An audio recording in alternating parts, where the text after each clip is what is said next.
Chapter 1. On a snowy night, my sister-in-law enters my embrace. The cold, an excruciating chill, seemingly not an invasion from the external world, but rather a seepage from the marrow of his bones. Chun Feng's consciousness ebbed and flowed in a chaotic darkness. He felt akin to a stone forgotten in an ice cellar, his thoughts on the verge of freezing. A faint sound emerged. Outside the dilapidated house, the northern wind let out a mournful wail, akin to a dying beast, swirling fine snowflakes that penetrated the tattered burlap-covered window, mercilessly stinging Chun Feng's face that he wished to move, but his body remained unresponsive. What lay upon him was not a blanket, but rather a heap of cold, damp, moldy rags. This pile of fabric did not provide warmth. Instead, it greedily siphoned away the last remnants of his meager heat, much like a leech. Hunger. Cold was an external affliction, while hunger gnawed at him from within. A series of cramping pains surged from his stomach, as if an invisible hand clawed frantically at his insides. The sensation of hunger was so intense that he could almost hear the sound of his stomach acid corroding the walls of his belly. Where is this? Hell? Chun Feng distinctly remembered sitting at his desk at work, having toiled for 3 consecutive nights on a wretched project, only to be struck by a sharp pain in his heart before. Losing consciousness. If this was hell, it was all too real. Just as he was on the brink of succumbing to the torment of cold and hunger, an exceedingly faint yet unmistakably clear warmth, accompanied by a delicate fragrance reminiscent of winter plum blossoms, drew near. With a creak, the rickety wooden door swung open, allowing a gust of even harsher cold to rush in, causing Chun Feng to shiver involuntarily. But almost immediately, the door was shut again. A soft, warm body approached the bedside. "Uncle." "Chun Feng, are you awake?" The voice was gentle, laced with a tremor, like a startled fawn, as if it might burst into tears at any moment. Chun Feng struggled to open his eyes, but his eyelids felt as heavy as lead. He could only vaguely perceive a pair of cool, delicate hands gently resting on his forehead. Although those hands were icy, to Chun Feng's almost frozen body, they felt akin to a coal fire. "How wonderful!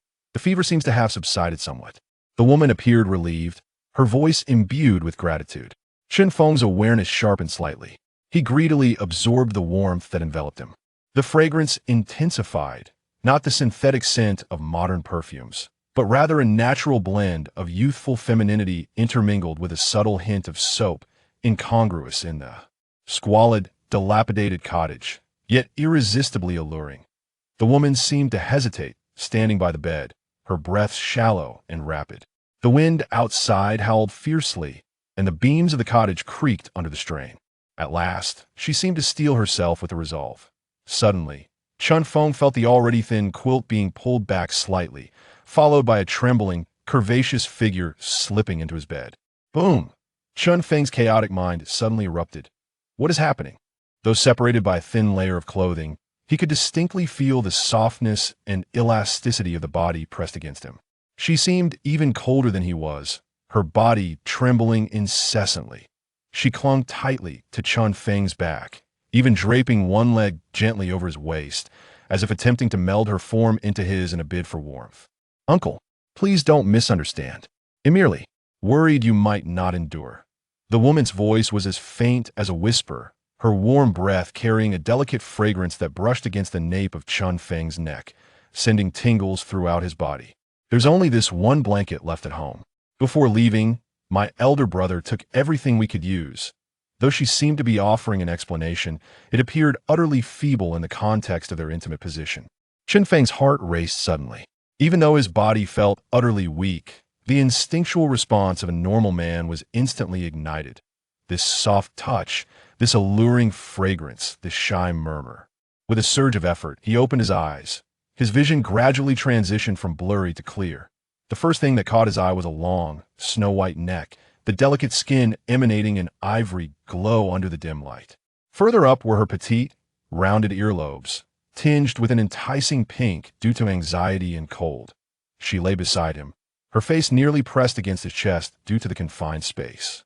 Tilting his head slightly, he caught a glimpse of her visage illuminated by the faint light filtering through the window. It was a breathtakingly beautiful face. With willow-like eyebrows, almond-shaped eyes, a delicate nose, and cherry lips, she possessed the quintessential oval face.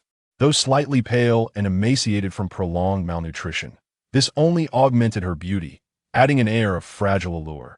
Her eyes were tightly shut, long eyelashes trembling uneasily, revealing her profound nervousness and shyness.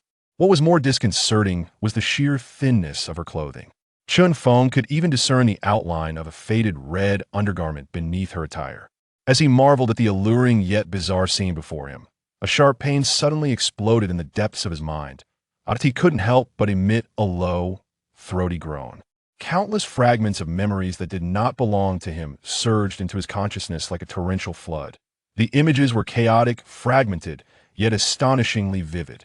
The Great Xia dynasty, the third year of Yong'an, wintered a relentless drought followed by warfare ravaged the land, leaving it barren and strewn with the dead. Qingshi village, a young man with the same name as his, also called Chun Feng. Orphaned at a young age, he had only one brother to rely on, Chun Dashan. Chun Dashan, who had once been a scholar, had broken his leg while foraging in the mountains 6 months prior, succumbing to illness and in pursuit of his brother's recovery. The family had accumulated a staggering debt, and the stunning woman who had nestled into his blanket for warmth, Su Wanqing, that a name emerged vividly from the recesses of memory. She was the wife of Chun Dashan, thus making her my sister-in-law. Su Wanqing, merely 20 years of age, was originally the daughter of a merchant in the town. However, due to her family's decline and the urgent need for funds to treat her ailing father, she was exchanged by the Chun family for their meager remaining fields in hopes of bringing good fortune to the gravely ill Chun Dashan. Yet this auspicious hope did not yield the desired fortune. Just 3 days prior, Chun Dashan had departed from this world. Moreover, the original owner, Chun Feng, was already frail and compounded by days of hunger and the toil of arranging his brother's funeral. He succumbed to overwhelming grief and a fever last night, ultimately meeting the same fate. So, this is what it means to traverse worlds. Chun Feng took a sufficient moment to grasp this information, akin to the duration of a tea session. He had found himself in the most dreadful of eras, a chaotic time rife with famine and war, and his predicament was akin to hellish difficulty. A home stripped bare, debts looming high, and a recently deceased brother, leaving behind only a young, beautiful, yet utterly forlorn sister-in-law. "Uncle, how are you feeling? Is your head hurting again?" Su Wanqing, sensing the rigidity of Chun Feng's body and the heaviness of his breath, opened her eyes with evident concern. Her gaze, as clear as autumn waters, was now filled with trepidation and care. She reached out her delicate hand, intending to touch Chun Feng's forehead, but halted just before contact, seemingly aware of the impropriety of their current position. Sister-in-law, Chun Feng managed to utter, his voice raspy, akin to 2 pieces of sandpaper rubbing together. Though he had absorbed the memories, addressing a stunningly beautiful yet unfamiliar woman as sister-in-law felt somewhat disconcerting. Upon hearing his address, Su Wanqing visibly trembled, her eyes instantly glistening with tears. She abruptly sat up from the bedding, her movement causing the already thin quilt to slip away, revealing her upper body clad in a red belly band. Her rounded shoulders, exquisite collarbone, and the alluring curves that the belly band barely concealed were laid bare before Chun Feng's eyes and the chill of the air. "Ah!" Su Wanqing exclaimed, hastily pulling the quilt up to envelop her body, her cheeks flushing a deep crimson, as if they might bleed. "Didn't mean to. Uncle, you were shivering from the cold, and I was worried," she stammered, her voice laced with a hint of tears. Chun Feng observed this scene, and though hunger gnawed at him and weakness enveloped his body, the vividness before him evoked a sense of absurdity that felt surreal. What is this? A sister-in-law as a starting gift? However, he quickly regained his composure. Su Wanqing's actions, in the context of this era, might merely be a desperate measure for survival and warmth. A woman who had just lost her husband in this cannibalistic chaos had only her nominal brother-in-law to rely upon. Chun Feng braced himself, attempting to sit up, but found himself devoid of the strength to even lift his arm. "Sister-in-law, I am fine. Please, dress yourself properly, lest you catch a chill." He endeavored to maintain a calm tone. Su Wanqing cast a grateful glance at Chun Feng, in this era steeped in rigid propriety, Her earlier actions were undeniably rebellious yet. Chun Feng's initial response was one of concern for her well-being, igniting a warm current within her heart. She quickly rearranged the blanket over him, then wrapped herself tightly in her tattered old coat, but the image of her graceful figure had already etched itself deeply into Chun Feng's mind. "Uncle, please rest a while longer. I shall check on the rice soup simmering in the pot." Su Wanqing lowered her gaze, unable to meet Chun Feng's eyes, and hurriedly exited the inner room. Though referred to as rice soup, it was merely a thin broth made from a few grains of rice and wild vegetables, scarcely sufficient to satisfy hunger. As Chun Feng lay in bed, he listened to the faint sounds of Su Wanqing bustling about in the kitchen. His mind began to assess the current situation. Qingshi village lay in the northern reaches of the Daxia dynasty. It was already a barren land, and years of disaster had left 9 out of 10 homes abandoned. The Qin family's plight could only be described as destitution in its starkest form. With his brother deceased, the family's sole laborer was lost. According to village customs, or perhaps for the sake of survival, Su Wanqing faced 2 choices: either remarry or be taken back by her family and sold to settle debts. Yet, given her attitude towards him earlier, it was evident she regarded him as her sole support.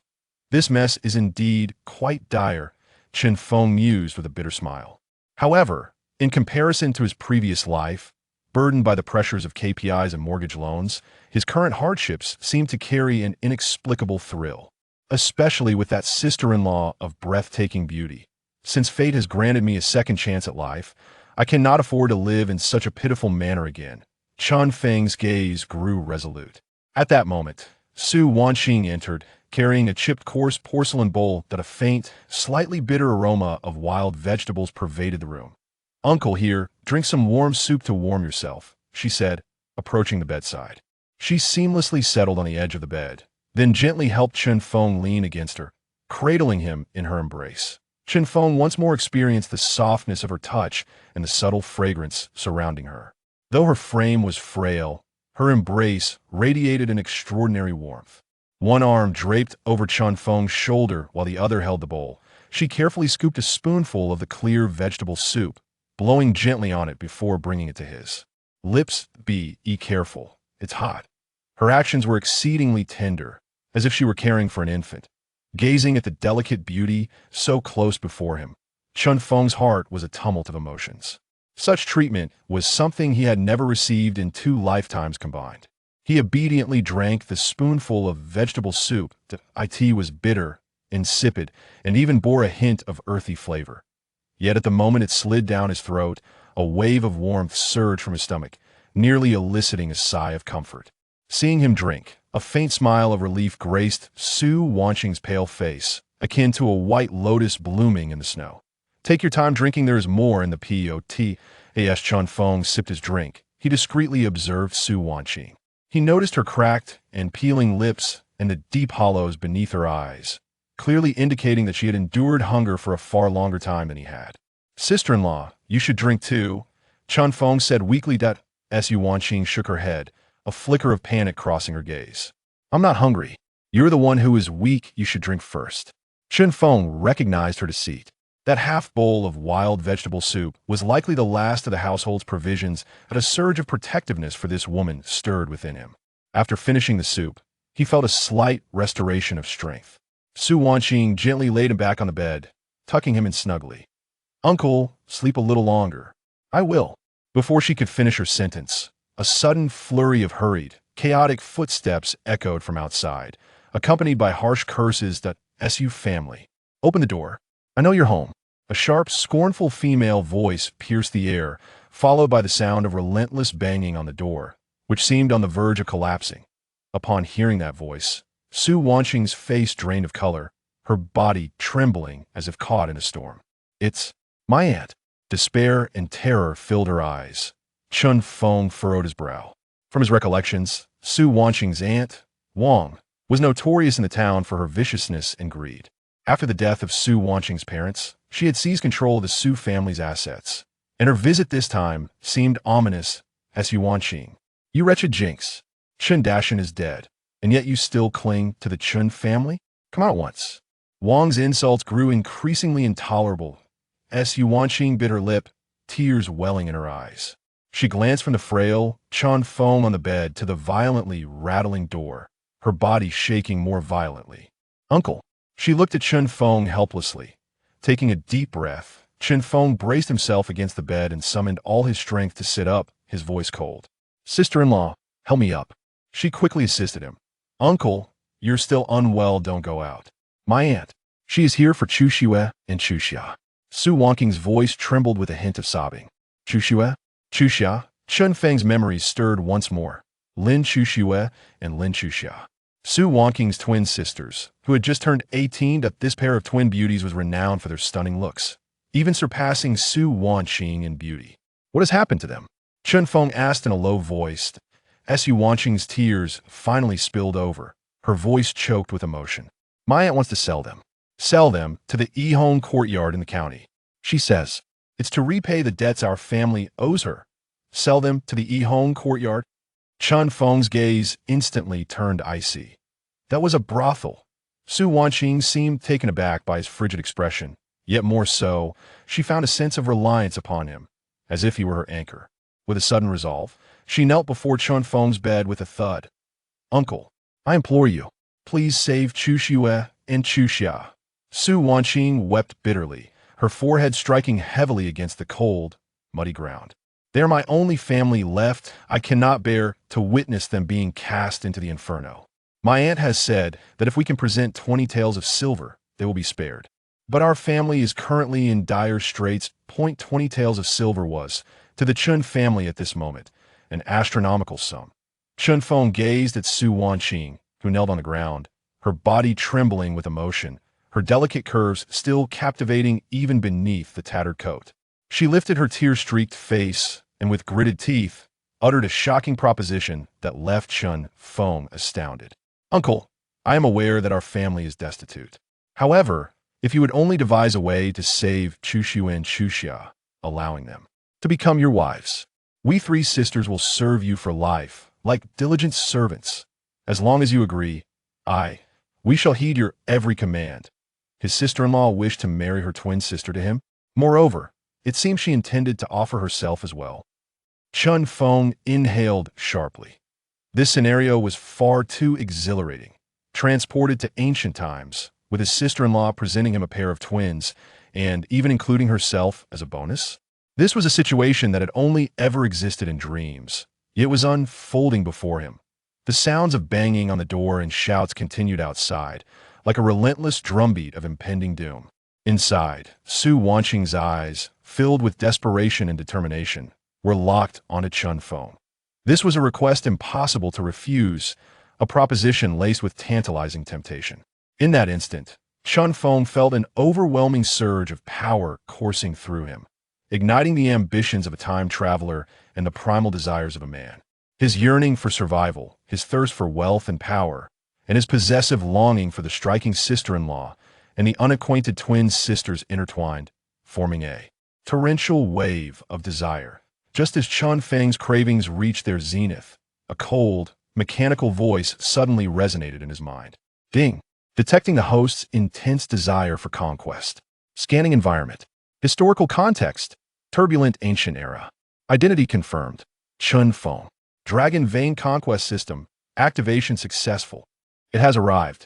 Chun Feng's eyes brightened significantly. As a seasoned reader of novels, he understood all too well what this entailed. The golden finger had arrived. System binding in progress. Binding successful. This system is designed to assist the host in conquering all captivating beauties, amassing wealth, seizing power, and ultimately mastering the dragon vein to reign supreme. Each successful conquest will yield substantial rewards. A translucent light screen unfolded before Chun Feng's eyes, visible only to him. Host, Chun Feng. Physique, 3 extremely weak. Average for a commoner is 10. Strength, 2. Mentality, 15. Merged soul, far surpassing the ordinary. Skills, none. Conquest points, 0. Current binding to conquer women. Su Wangqing. Immediately, the system prompt resonated again. Ding!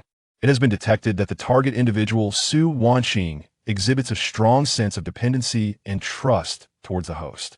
Current conquest level of Su Wangqing, 45. Initial state, gratitude and dependency. Conquest level explanation. 60 denotes infatuation.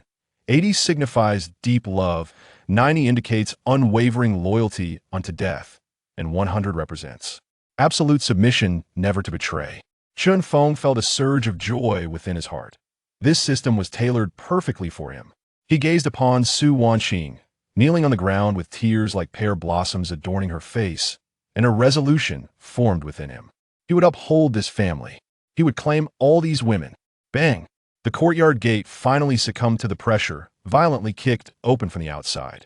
Several fierce-looking servants barged in, surrounding a middle-aged woman adorned in gold and silver, her countenance marked by an abundance of flesh, radiating and imposing.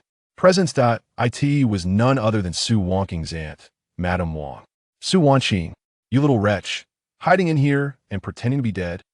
Madame Wang stood with her hands on her hips, her slanted eyes scanning the dilapidated courtyard with disdain. Behind her, two servants rudely escorted two young girls. Though clad in coarse linen garments and bearing expressions of terror, the exquisite beauty of the two girls could not be concealed. They bore a striking resemblance, as if carved from the same mold. The girl on the left had a cold gaze and an aura reminiscent of a plum blossom in the snow, defiantly pursing her lips. The girl on the right, with tears glistening in her eyes, appeared delicate and charming, evoking a sense of pity. They were none other than the twin sisters, Lin Chuxue and Lin Chuxia. Sister, save me. The girl on the right, Lin Chuxia, cried out upon spotting Su Wanqing inside the house. Shut up. A servant roughly shoved her. Madame Wang swaggered to the doorway, casting a cold smirk at Su Wanqing. Wanqing, do not blame your aunt for being ruthless. Debts must be repaid. The matron of the Yihong courtyard in the county has offered a handsome price, 50 taels of silver, for your two sisters. This is a tremendous fortune. 50 taels. Su Wanqing felt her body weaken, nearly collapsing to the ground. Aunt, I beg you, please don't. Stop your nonsense. Madame Wang interrupted, her gaze landing disdainfully on Chun Feng, who lay on the bed. Qin Dashan is dead. Do you still expect this sickly little brother to help? He's on the brink of starvation. I advise you to be sensible and return with me. It'll help you find a suitable match. Chun Feng observed the scene with cold indifference. The spirit of a modern individual within him could not tolerate such blatant coercion and the trafficking of human lives. Moreover, these three women had already become his possessions. Taking a deep breath, he silently urged the system in his mind. System, where's the beginner's gift package? Ding! The beginner's gift package has been issued. Would you like to open it immediately? Open it. Ding! Congratulations to the host for opening the beginner's gift package. Rewards obtained. Godly Physique Enhancement Liquid Beginner X1 instantly restores peak stamina and slightly enhances physical attributes. Reward obtained. Master Level Martial Arts Experience Card 1 Hour X1. Reward obtained. Initial capital, 50 taels of silver. Boom! At the moment the system's notification echoed, a surge of invigorating warmth abruptly surged from Chun Feng's dantian, instantly permeating every limb and sinew. The body, once weakened by hunger and cold, felt as if it had been graced by the long-awaited rain, swiftly regaining its vitality.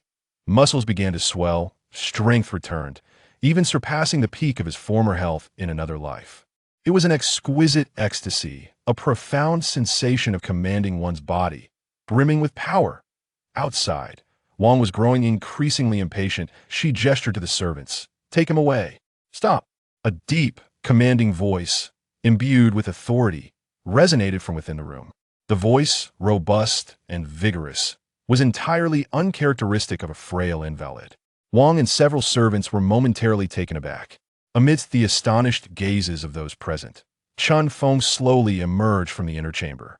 He stood tall, his gaze sharp as a blade. The earlier frailty and sickness had vanished, replaced by a captivating aura of dominance. Su Wanqing gasped in disbelief, covering her mouth as she beheld her seemingly transformed younger uncle. Chun Feng stepped in front of Su Wanqing, shielding her trembling form, his cold gaze sweeping over Wang before finally settling on the panic-stricken twin sisters. Who dares to lay a hand on my woman? Chapter 2. A few silvers to shatter your canine courage. Chun Feng's voice, though not loud, resonated like a heavy bronze bell, echoing through the desolate courtyard blanketed in falling snow. Each word exuded an undeniable authority and a chilling intent to kill. My woman, who dares to lay a finger? These 5 words seemed imbued with a certain enchantment, instantly silencing the previously raucous courtyard to the point where one could hear a pin drop. Time appeared to freeze in that moment. Wang's plump visage, smeared with cheap cosmetics, contorted in shock, her beady eyes widening. Mouth agape as if it could accommodate an egg. The servants behind her, equally astonished, halted their advance towards the Lin sisters. They had all heard of Chen Feng, the second son of the Chen family, a frail creature easily toppled by a gust of wind. Yet today, the 3 women standing behind Chen Feng were equally taken aback by this unforeseen spectacle. Su Wanqing lifted her tear-streaked face, gazing incredulously at the broad and sturdy silhouette before her. Was this truly the same frail uncle who needed assistance merely to rise from his bed? How could his voice resonate with such steadiness and strength? Why did his shoulders appear so dependable and unexplainable? Unprecedented sense of security surged within her like a warm current. Lin Xuxue, restrained by the servants, experienced a significant tremor in her once cold gaze. She had resigned herself to despair, prepared to take her own life rather than endure humiliation. Yet this man, her nominal brother-in-law, whom she had always looked down upon, had stepped forward. His words, though imperious and unreasonable, struck like thunder, cleaving through the despair that had enveloped her heart. Meanwhile, her sister Lin Xuxia stood with her mouth slightly agape, her eyes brimming with unshed tears, momentarily forgetting to let them fall. She beheld Chen Feng's profile, his sharply defined features and piercing gaze causing her heart to race. This was more imposing than the great heroes depicted in tales. After a brief silence, Wang finally regained her composure. It was as if she had heard the most ludicrous joke in existence, erupting into a shrill, piercing laughter. Ha ha, my woman, Chen Feng, have you lost your mind from fever? You a dying wretch? She pointed a disdainful finger at Chen Feng, berating him vehemently. You cannot even sustain yourself, yet you dare to claim them as yours? What do you have to offer? Your dilapidated, drafty abode, or the mountain of debts left by your deceased brother? The servants behind her joined in the laughter, their gazes filled with mockery and contempt. Exactly, kid. Stop pretending to be someone great and hurry back to your bed to await your demise. Your woman, take a look in the mirror and see what you truly are. In the face of such vitriol, Chen Feng's expression remained unchanged. His eyes remained as cold as ever, as if he were observing a colony of deceased ants. This tranquility only served to ignite a nameless fury within Wang, as if her fists had struck a pillow. What are you still standing there for? She bellowed at the servants. Bind those 2 little wretches and take them away. Anyone who dares to hinder me will face my wrath. If they die, it will be on my conscience. Yes. The 2 servants grinned maliciously, reaching once more for Lin Xuxue and Lin Xuxia. Sister, Lin Xuxia cried out, her face drained of color in sheer terror. Lin Xuxue, however, bit her lip fiercely, a glint of determination flashing in her eyes, as if she was prepared to fight to the death. Su Wanqing, pale as a ghost, instinctively clutched at Chen Feng's sleeve, her voice trembling. Uncle, fear not. Chen Feng replied without turning his head, his tone calm, yet resolute. Then he moved. Rather than rushing forward, he leisurely reached into the depths of his tattered robe, searching within. Boy, looking for a weapon? You won't even find a stick to stoke a fire in that dilapidated shack of yours. One of the servants mocked. However, the laughter abruptly ceased the next moment. Chen Feng slowly extracted an object from his bosom. It was a silver ingot, a hefty 50 taels, gleaming with a dazzling white light even under the overcast sky. Snowflake silver. Buzz. The entire courtyard felt as though a silent bomb had been detonated. Wang's eyes bulged in disbelief, fixated on the ingot in Chen Feng's hand, her breaths growing ragged, her face twisted with avarice and astonishment. 50 taels. A complete ingot of official silver. My heavens. In this desolate place of Qingshi village, not to mention 50 taels. Even 5 taels would suffice to sustain a family in comfort for several years. How could the impoverished Chen family possibly possess such wealth? The servants gaped in astonishment, their necks craning forward, their throats bobbing, nearly drooling. Su Wanqing and the Lin sisters were equally taken aback, hands clasped over their mouths, their beautiful eyes reflecting confusion and bewilderment. Where could uncle have acquired such wealth? Chen Feng reveled in the astonished gazes directed at him, a faint, enigmatic smirk playing at the corners of his lips. This is the power of wealth. At times, it proves more lethal than any weapon. He weighed the ingot in his hand, his gaze landing on Wang's greedy, rotund face. Tell me, he stated coolly, how do you propose I provide for myself? His voice was soft, yet it struck Wang like a heavy hammer against her heart. Her complexion shifted between shades of green and white as she stared intently at the ingot, stammering, Where did you steal this from? Yes. It must have been stolen. Stolen? Chen Feng scoffed, taking a step forward. Wang recoiled as if her tail had been stepped on, leaping back and hissing. What do you intend to do? Let me tell you, repaying debts is a matter of principle. That 50 taels will perfectly offset the Su family's debt. As she spoke, she lunged forward to seize it. However, with a deft twist of his wrist, the silver ingot vanished from sight, returning to the sanctuary of his robe. Wang, filled with fury, bellowed, Chen Feng, what is your meaning? Nothing much. Chen Feng's gaze turned mocking. I merely wish to demonstrate that I can indeed produce 50 taels of silver. However, his tone shifted abruptly, becoming cold as ice. The money I possess is intended for purchasing flowers for my beloved, not for feeding dogs. You. Wang trembled with rage. Realization dawning that she had been played for a fool, her plump face turning a shade akin to liver. Very well, Chen Feng. How audacious of you. You dare to defy me. She tore off her mask of civility, pointing at Chen Feng and shrieking hysterically to the house servants. Seize him. Beat him to a pulp. Break his limbs. Let us see how he boasts then. I shall bear the consequences. At her command, for burly servants, spurred by the promise of silver and their mistress's orders, glared menacingly at Chen Feng. They unsheathed their clubs, advancing towards him with menacing intent. Be careful, uncle. Su Wanqing exclaimed in alarm. Lin Chuxia, terrified, shut her eyes tightly. Only Lin Chuxia kept her gaze fixed on the figure standing alone against the four ruffians. A cruel smile curled at the corners of Chen Feng's lips. Internally, he chanted, System, activate, Master-level martial arts experience card. Ding. Activation successful. Master-level martial arts acquired. Remaining time, 59 minutes 58 seconds. A profound sensation surged through his body. Countless fighting techniques, methods of exerting force, and combat experiences imprinted themselves into his muscle memory like flowing data. The world around him appeared to slow, the movements of the four servants revealing numerous flaws, rendering them as laughable as children of 3. Seeking death, one servant charged forward, his club slicing through the air, aimed viciously at Chen Feng's head. If that strike connected, it would surely result in a gruesome outcome. Su Wanqing's heart leapt to her throat. Yet, Chen Feng merely shook his head in disdain. He did not retreat. Instead, at the moment the club was about to connect, his body tilted at an impossible angle, narrowly evading the lethal blow. Swift. Too swift. The servant, having missed his target, had yet to comprehend the situation when Chen Feng's counterattack began. His right hand struck out like a venomous serpent, lightning fast, seizing the wrist of the servant wielding the club with pinpoint accuracy. Crack! A sharp, sickening sound of bone fracturing echoed. Chen Feng's fingers exerted pressure, twisting, and the servant's wrist was brutally snapped. Ah! A piercing cry shattered the tranquility of the courtyard. The club clattered to the ground as the servant writhed in agony, clutching his contorted wrist. All of this transpired in the blink of an eye. The other 3 servants, still bewildered by what had occurred, witnessed their comrade fall. Together, the remaining 3 men exchanged glances and simultaneously lunged from 3 directions, their short sticks sealing off all of Chen Feng's escape routes.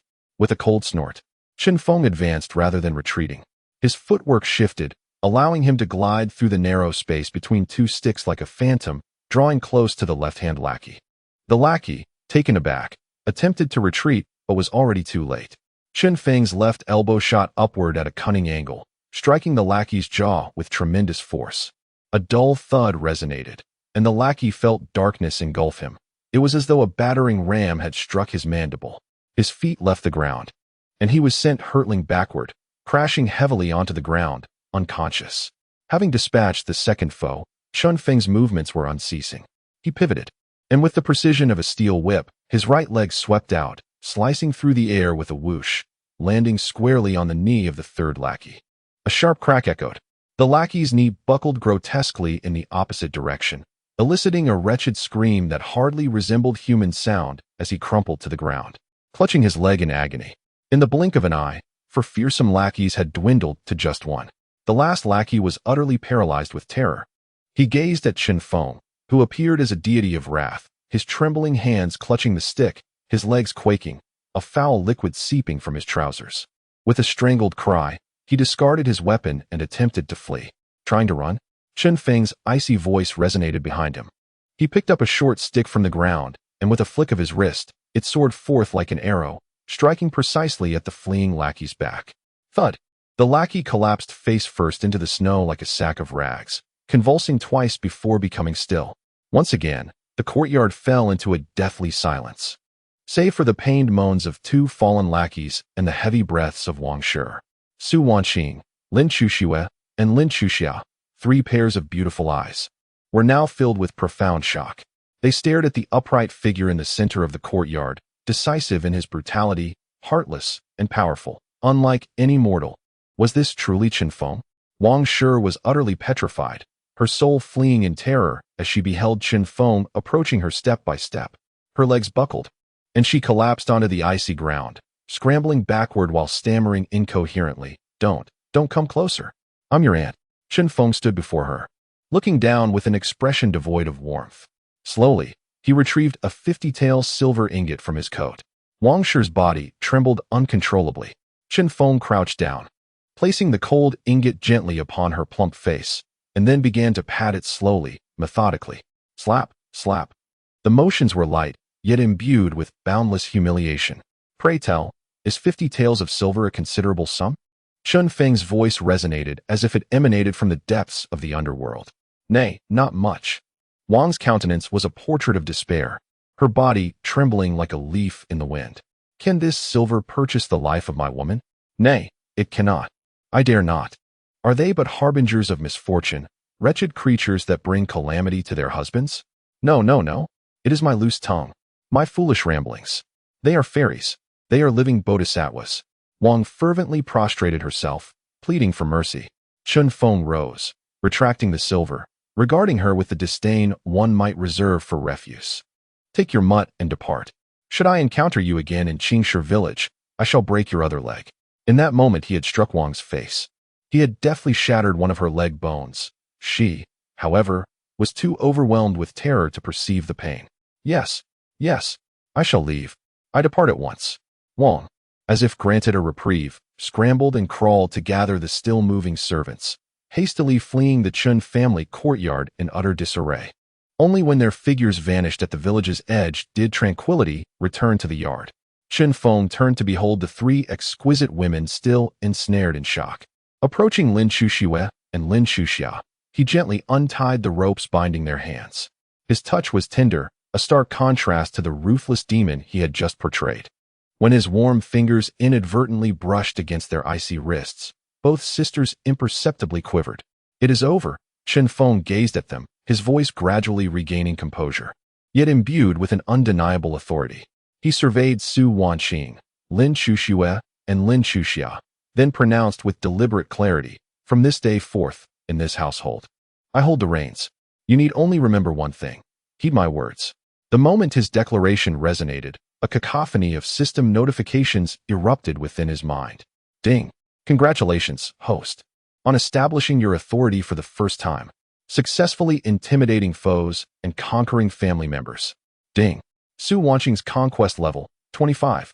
Current conquest level, 70. Admiration and reverence. Ding! New target detected, Lin Chuxue. Initial conquest level, 20. Shock and vigilance. Ding! New target detected, Lin Chuxia. Initial conquest level, 35. Admiration and curiosity. Ding! Congratulations, host, on receiving your first conquest reward, Divine Medical Skills, Beginner. Chapter 3.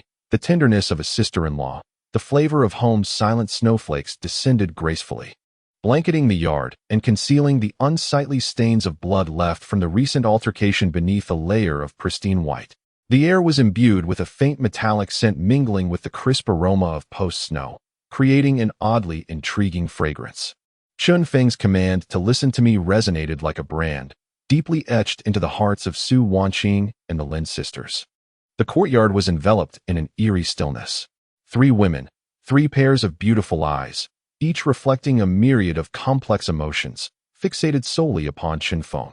There was shock, reverence, curiosity, and an indescribable sense of reassurance. The man who had once seemed a formidable force now stood before them in quietude, his gaze restored to tranquility. Yet the invisible aura of authority lingered palpably. He was no longer the frail uncle in need of care, but a true man, capable of shouldering the world, a new master of this household. It was Su Wanqing, the eldest among them, who first emerged from her astonishment.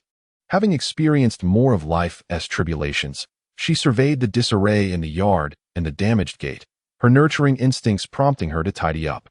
"Uncle, she began, intending to offer her assistance, but was swiftly interrupted by Chen Feng.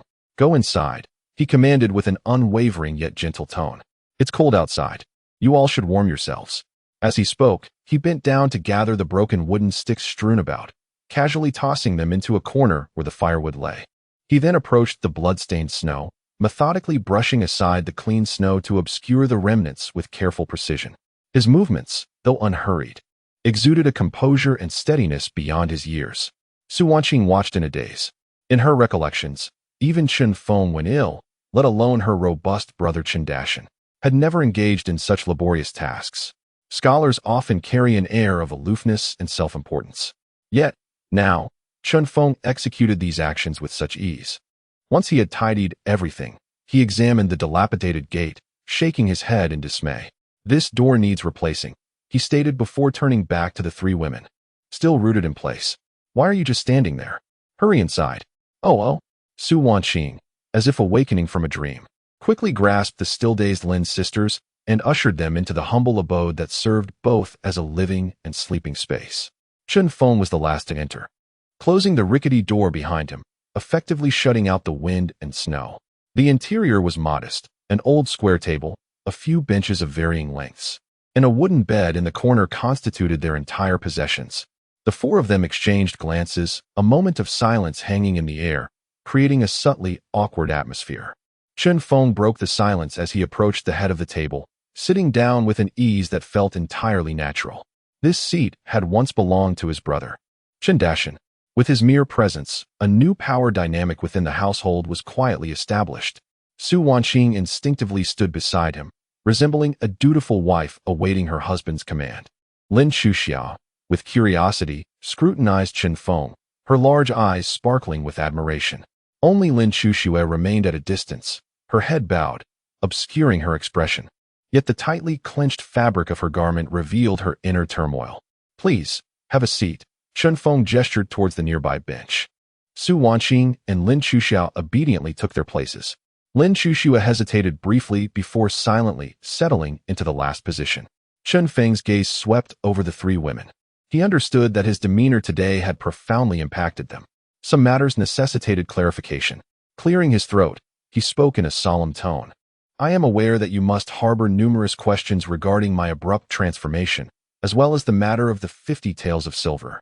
The 3 women lifted their heads, their ears perked with interest. This was indeed their greatest perplexity. A mysterious expression crossed Chen Feng's face as he recounted his premeditated narrative. "On the night my elder brother passed away, I was afflicted with a high fever and fainted. In my dreams, I encountered an ancient sage with hair as white as snow." "A sage?" Lin Shuxia could not suppress her exclamation, her eyes alight with wonder. Chen Feng nodded and continued. "The venerable sage proclaimed that my life was not meant to end, and that I was destined to be connected to him. He imparted to me a method for strengthening my body and bestowed upon me extraordinary abilities. He foretold of impending chaos and instructed me to use these skills to protect my family, suggesting that I might achieve greatness in the future." Pausing briefly, he added, "As for the 50 taels of silver," he retrieved the ingot from his bosom and placed it on the table with a resonant thud. "This was also a gift from the sage, serving as my seed capital." This explanation, steeped in supernatural elements, bore many inconsistencies. In a previous life, even a 3-year-old child would have dismissed such a tale. However, in this era, people held a profound reverence for the supernatural. Coupled with Chen Feng's astonishing transformation and the sudden appearance of substantial wealth, the situation defied conventional logic. Thus, This seemingly absurd account of a divine visitation emerged as the most plausible explanation. Su Wanqing was the first to choose belief, or rather, she was inclined to believe. Gazing at Chen Feng, tears glistened in her beautiful eyes. Is it possible that our brother, in spirit, has summoned a sage to bless us? Chen Feng, seizing the moment, sighed. Perhaps. My elder brother was a benevolent soul. He shall surely receive his rewards. Lin Chuxia, brimming with excitement and adoration, exclaimed, Wow, brother-in-law. No, Chen Feng. Did you truly encounter a sage? Did he teach you how to ride the clouds? Chuxia, don't speak nonsense. Su Wanqing chastised her with a disapproving glare. Only Lin Chuxia continued to bow her head, though the slight tremor of her eyelashes indicated her earnest attention. Perhaps she was not fully convinced. Yet Chen Feng's formidable martial prowess was undeniably beyond that of an ordinary person. Observing their reactions, Chen Feng realized he had temporarily allayed their concerns. He pushed the ingot of silver towards Su Wanqing. Sister-in-law. The term sister-in-law was uttered with an effortless familiarity. Su Wanqing's body quivered as she lifted her gaze, momentarily at a loss as she looked at him. Chen Feng's expression was earnest. From this day forth, you shall oversee the household finances. What? Su Wanqing was so astonished that she sprang to her feet, shaking her head vehemently. No, this cannot be. Uncle, this is money bestowed upon you by the heavens. How could I? 50 taels of silver. This was a sum she had never dared to dream of. Now, Chen Feng was proposing to entrust it all to her care? I deem you capable, and thus you are. Chen Feng's tone brooked no argument. You are the mistress of this household, and it is only natural for you to manage its finances. Furthermore, we have many items to procure. He rose and approached the doorway of the kitchen, casting a glance at the empty rice jar and the barren countertop, save for a few wild vegetables, and turned back to say, We must have a hearty meal. A meal abundant with rice and meat, a true feast. The words hearty meal resonated like a heavy hammer, striking at the hearts of the three women. They could scarcely recall the last time they had eaten to their fill. Su Wanqing's tears could no longer be contained, cascading down her cheeks. Yet this time, they were tears of joy. Sister-in-law, please do not cry. Chen Feng approached her, producing a relatively clean handkerchief from his pocket, courtesy of the system's starter pack, and handing it to her. Take this money and go to Zhang the butcher at the east end of the village. Purchase 5 pounds of pork belly. Then head to Li's rice shop at the village entrance to acquire 20 pounds of fine white rice. With the remainder, procure some oil, salt, soy sauce, vinegar, and vegetables. 5 pounds of meat. 20 pounds of rice. Su Wanqing clutched the money, her hands trembling. This is far too extravagant.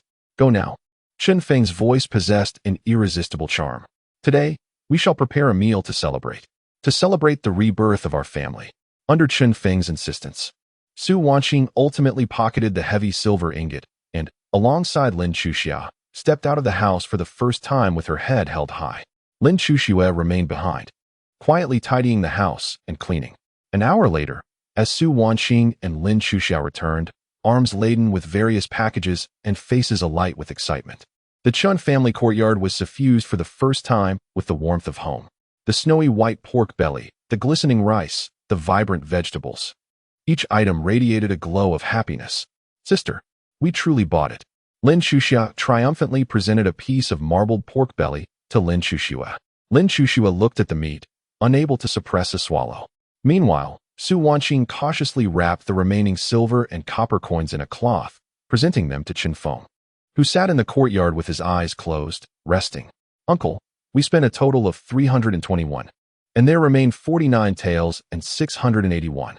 She reported dutifully, her tone precise and clear, reminiscent of a diligent steward. Chen Feng opened his eyes, nodded, yet made no move to take the pouch. You shall keep it. Having spoken, he rose and entered the kitchen. Today, I shall prepare the meal. Under the astonished gazes of the three sisters, Chen Feng skillfully rinsed the rice, washed the vegetables, and sliced the meat. His knife skills were exquisite. Each piece of meat cut to a uniform thickness and size, leaving the three women in awe. Soon, the kitchen was filled with the long-missed aroma of cooking.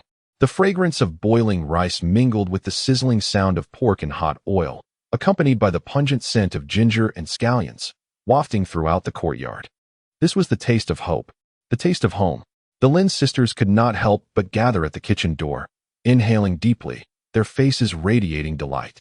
Su Wanqing, meanwhile, stood to the side, watching Chun Feng's busy figure, her eyes brimming with tenderness and infatuation. Sister-in-law, pass me the salt jar, Chun Feng said without turning his head. Oh, all right, Su Wanqing replied, quickly turning to fetch it. Perhaps due to her excitement or the slippery floor, she lost her footing, gasping as the kitchen knife slipped from her hand, landing squarely on her wrist and leaving a deep gash. Blood gushed forth instantly. What happened?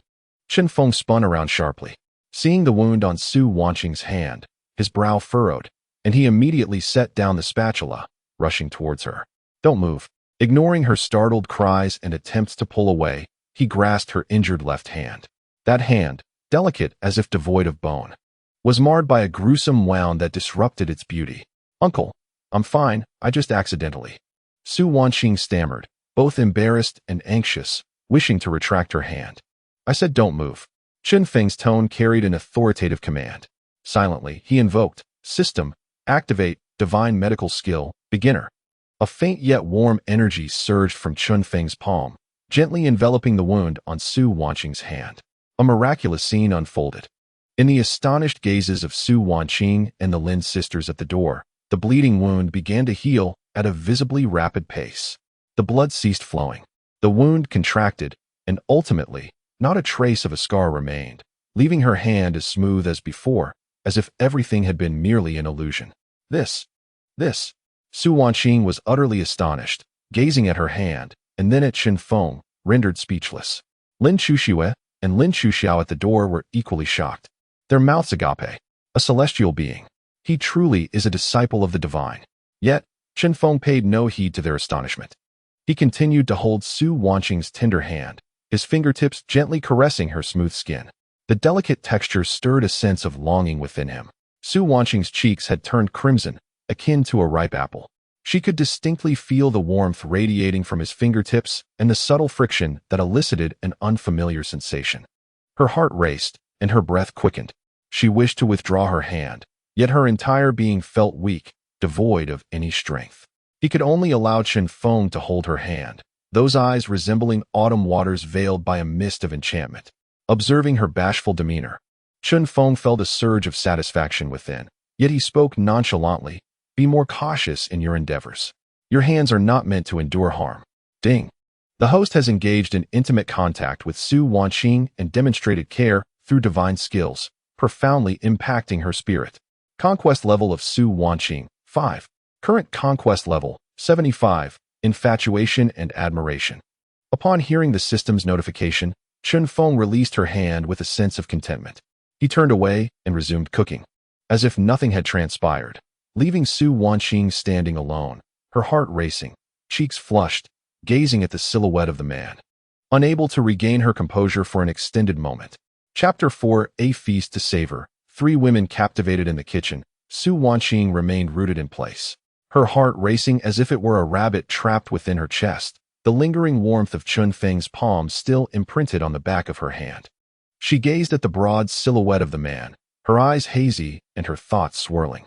Meanwhile, Chun Feng appeared unfazed, diligently managing the flame with unwavering focus. Soon, an intoxicating aroma of meat, entwined with the sweet and salty notes of sauce and the fragrant essence of spices, surged into the room, invading the nostrils of everyone present as if it had sprouted legs and marched in with authority. Gurgle. Lin Chuxia's stomach audibly protested, prompting her to hastily cover her mouth, her cheeks flushed with embarrassment. Yet, her large, glistening eyes remained fixed on the kitchen, brimming with an unadulterated yearning for the culinary delights. Even the usually aloof Lin Chuxue could not suppress a swallow, her taut body relaxing slightly as her nostrils quivered, clearly ensnared by the overpowering aroma. At last, Chun Feng's voice resonated from the kitchen. Dinner is served. These simple words rang like a celestial melody. As Chun Feng brought the dishes to the worn wooden table, the breath of the 3 women caught in their throats. What lay before them was not merely a meal, but a fantastical feast that felt almost surreal. At the center, a large bowl of braised pork beckoned. Each piece was cut into perfect cubes, a harmonious blend of fat and lean, simmered to a translucent sheen. The deep crimson sauce clung to the meat, glistening enticingly under the dim glow of the oil lamp. The rich aroma of the pork seemed to reach out, ensnaring the very souls of all present. Beside it, a plate of vibrant green stir-fried vegetables appeared. These humble greens, under Chen Feng's skilled hands, seemed to come alive, their freshness so vivid one could almost imagine them dripping with moisture, providing a stark contrast to the richness of the braised pork. Yet the pie seed or assistance was the large basin of white rice, snowy and plump, each grain distinct. The rising steam carried the pure fragrance of rice, curling upward and enveloping the entire thatched cottage in an aura of abundance and happiness. This was no ordinary dinner. Even the wealthiest families in town would be hard-pressed to rival such a spread. Yet all of this was laid out on their battered table, which had uneven legs, one propped up by a stone. The juxtaposition of opulence and decay created a striking visual impact, rendering this meal all the more extraordinary. "What are you all standing around for? Waiting for me to invite you?" Chen Feng remarked with a chuckle as he untied the apron from his waist and took a seat at the head of the table, observing the three women, who were utterly mesmerized. "Ah, yes." Su Wanqing was the first to recover, quickly ushering her two sisters to sit down at the table in a somewhat restrained manner. Naturally, she positioned herself to Chen Feng's right, with Lin Chuxia snugly beside her, while Lin Chuxia hesitated for a moment before quietly taking the seat farthest from him. Chen Feng silently noted their arrangements. He picked up his chopsticks but did not serve himself first. Instead, he reached for the bowl of braised pork. All eyes followed the movement of his chopsticks. Chen Feng delicately lifted a piece of the most enticing, perfectly marbled pork belly and gently placed it into Su Wanqing's bowl. "Sister-in-law, you have worked hard. Please eat first." Su Wanqing's body shuddered, and her eyes instantly brimmed with tears. She gazed at the quivering morsel of meat, exuding an irresistible allure, her lips trembling, rendering her speechless. Subsequently, Chen Feng picked up two more pieces and placed them into the bowls of Lin Chuxia and Lin Chuxia. "You both eat as well." His tone was calm, yet imbued with an undeniable command. Only after completing this did he serve himself, then turned to the three women with a nonchalant, "Go ahead and eat." Lin Chuxia could hardly contain herself. Upon receiving permission, she immediately grabbed a piece of meat from her bowl, disregarding the heat, and stuffed it into her mouth. The moment the meat touched her tongue, her eyes widened in astonishment. Heavens, what is this flavor? The fatty portion melted in her mouth like a tender cloud, instantly dissolving to leave an exquisite richness without any greasiness. The lean part was stewed to perfection, thoroughly infused with rich sauce, a delightful balance of salty and sweet, each layer of flavor asserting itself boldly upon her palate.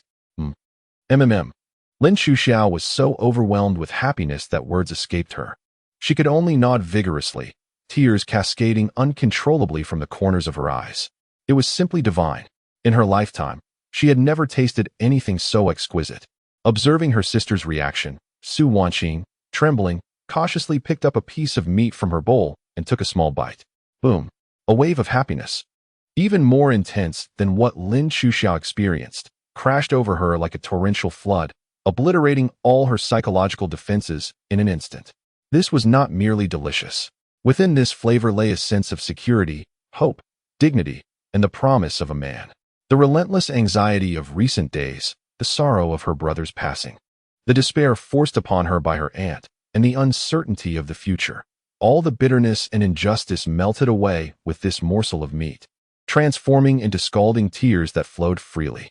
She covered her mouth, her shoulders shaking violently, tears dripping onto the table, yet she dared not make a sound, fearful of disturbing this dreamlike scene. Even the usually stoic Lin Chuxia, after hesitantly tasting the meat, showed the slightest crack in her long-frozen expression. Her body stiffened. Her hand holding the chopsticks trembled slightly, and a fleeting look of shock and emotion flitted across her eyes, only to be quickly replaced by a downward gaze as she hastily shoveled rice into her bowl, as if attempting to conceal the turmoil within her heart.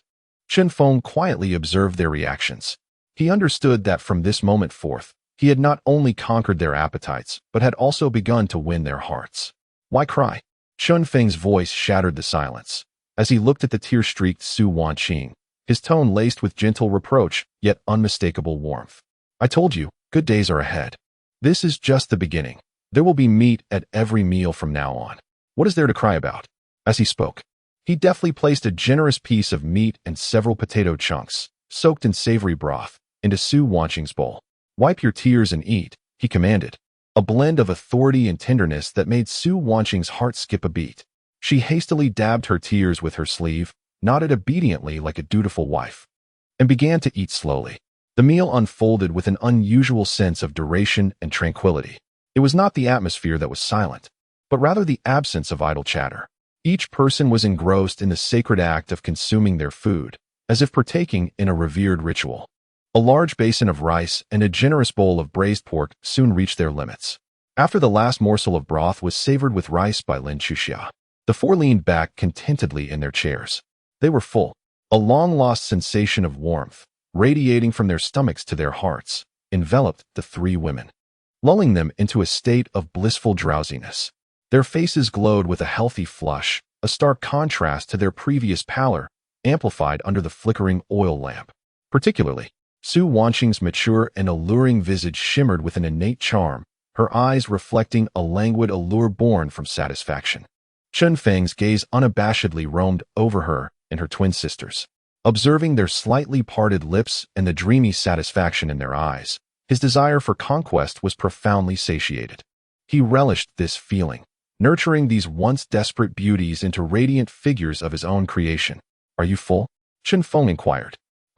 Lin Chuxia was the first to nod, patting her slightly rounded belly with satisfaction, flashing a sweet smile at Chen Feng. "Brother Chen, your cooking is divine. Better than the head chef at the first restaurant in town."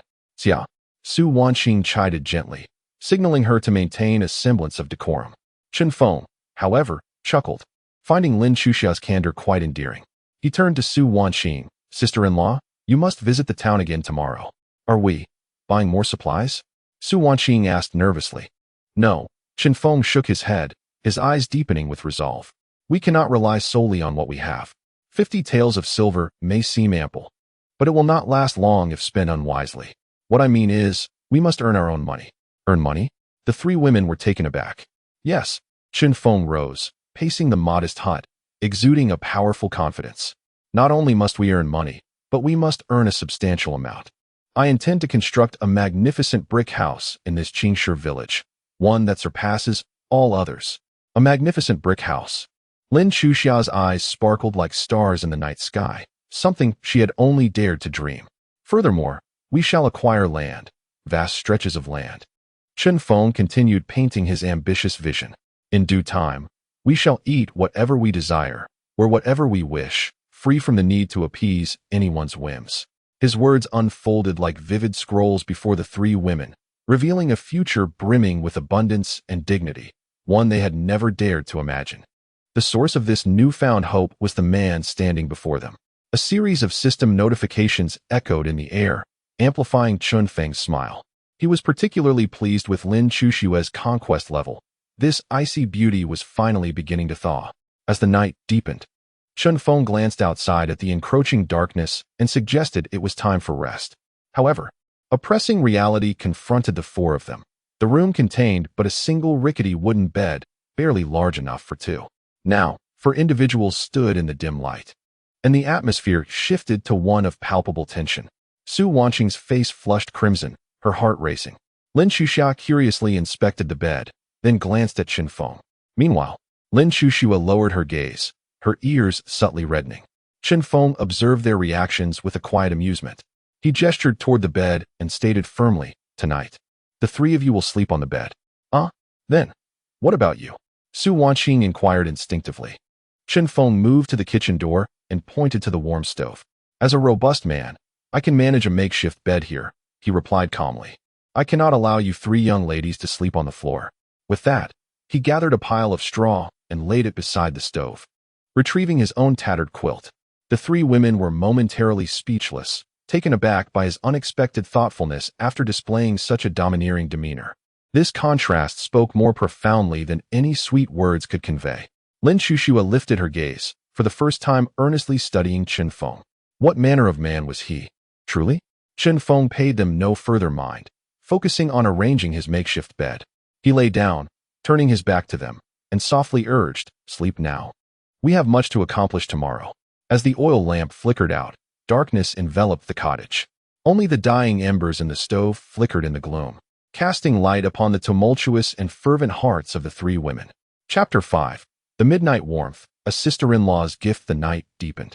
Outside the window, the wind and snow seemed to have diminished somewhat, yet the world remained increasingly frigid. Within the confines of the modest thatched cottage, an enveloping darkness and silence prevailed. Beneath this stillness, however, for restless hearts stirred. On the narrow wooden bed lay Su Wanqing, Lin Shuxue, and Lin Shuxia, three graceful women, huddled together like mermaids. The bed was so cramped that they could only lie on their sides, each pressed closely against the other. The warmth of their breaths and bodies was distinctly felt, a shared intimacy that marked the first time in their lives they had ever shared a bed so closely. Yet, it was not the slight discomfort of the bed that kept them tossing and turning, but rather the presence of the man, steadfast as a mountain, resting mere steps away on the floor. The darkness heightened their senses. They could hear Chen Feng's long, steady breaths clearly. This rhythmic sound, unlike his earlier frailty, now resonated with vitality, akin to a slumbering tiger, instilling an unprecedented sense of security, yet also a tinge of inexplicable tension. "Sister," Lin Chuxia's voice, akin to a whispering dream, broke the silence. She leaned closer to Su Wanqing's ear and lowered her voice. "Do you think Brother Chen Feng has truly encountered a deity?" Su Wanqing's body stiffened slightly. She sensed Lin Shuxue beside her holding her breath, clearly listening intently as well. After a moment of silence, she replied in a similarly hushed tone, "What other explanation could there be? Indeed, aside from divine intervention, who could account for the sudden appearance of silver coins? Who could elucidate the miraculous healing of wounds? Who could rationalize how a frail scholar could swiftly transform into a martial arts master capable of taking on four opponents? I think he is truly remarkable," Lin Chuxiao exclaimed, her voice brimming with youthful admiration, "more formidable than the heroes we heard about from the storyteller in town. And his braised pork? How could anything in the world be so delicious?" Su Wanqing did not respond, yet her mind involuntarily replayed the scenes from earlier that day. His authoritative declaration of "my woman, who dares to touch her," his composed demeanor when producing silver, his fierce strikes, his gentleness while tending to his wounds, his confidence when envisioning the future, and his thoughtfulness in relinquishing the only bed. This man seemed a complex riddle, at times a formidable deity, at others a gentle sun, each facet unfamiliar, yet irresistibly captivating. Her heart was utterly in disarray. "He appears entirely different from before." Lin Shuxue, who had remained silent until now, suddenly spoke. Her voice, still cool, resonated with clarity in the stillness of the night. "Indeed," Su Wanqing softly replied. "Yes, he is completely transformed. The former younger brother-in-law, though family, always felt distant. Now, Chen Feng resembled a towering tree that had suddenly sprung forth, steadfastly sheltering the three sisters, fragile as drifting duckweed, beneath its protective canopy. This sensation is aptly termed reliance." The trio engaged in conversation, all centered around Chen Feng. Lin Chuxia chattered incessantly, while Su Wanqing occasionally chimed in, and Lin Shuxue once again succumbed to silence. Gradually, perhaps due to the day's overwhelming events, or perhaps because their stomachs were full and their bodies warm, the rhythmic sound of Lin Chuxia and Lin Shuxue's breathing became increasingly steady. They fell into slumber. Conversely, Su Wanqing remained wide awake. Her bright eyes remained fixed on the ceiling in the darkness. The embers in the stove had completely extinguished, and the temperature within the room began to descend gradually. Suddenly, she detected a shift in Chen Feng's breathing on the floor. It was no longer steady, now interspersed with faint tremors, likely induced by the cold. Was he feeling cold? A pang of concern gripped Su Wanqing's heart. She recalled the tattered blanket that Chen Feng used, thin and old, utterly inadequate to fend off the harsh winter night. In contrast, the blanket draped over her was the only decent one in the household, a part of her dowry from her family. He had given us the best, yet kept nothing for himself. An uncontrollable thought surged from the depths of her heart. She must cover him with a blanket. Upon the emergence of this notion, her cheeks began to flush. In the stillness of the night, a solitary man and woman, she, a recently widowed sister-in-law, going to cover her younger brother-in-law with a blanket. If this were to spread, would her reputation remain intact? Yet, the thought of Chen Feng potentially falling ill due to the cold eclipsed all her reservations. He was the one who saved her sisters, the one who instilled hope within this home. If he were to fall ill, the household would crumble once more. Yes, I am merely concerned for his health. There is no other intention. After justifying her actions in her mind, Su Wonqing finally steeled her resolve.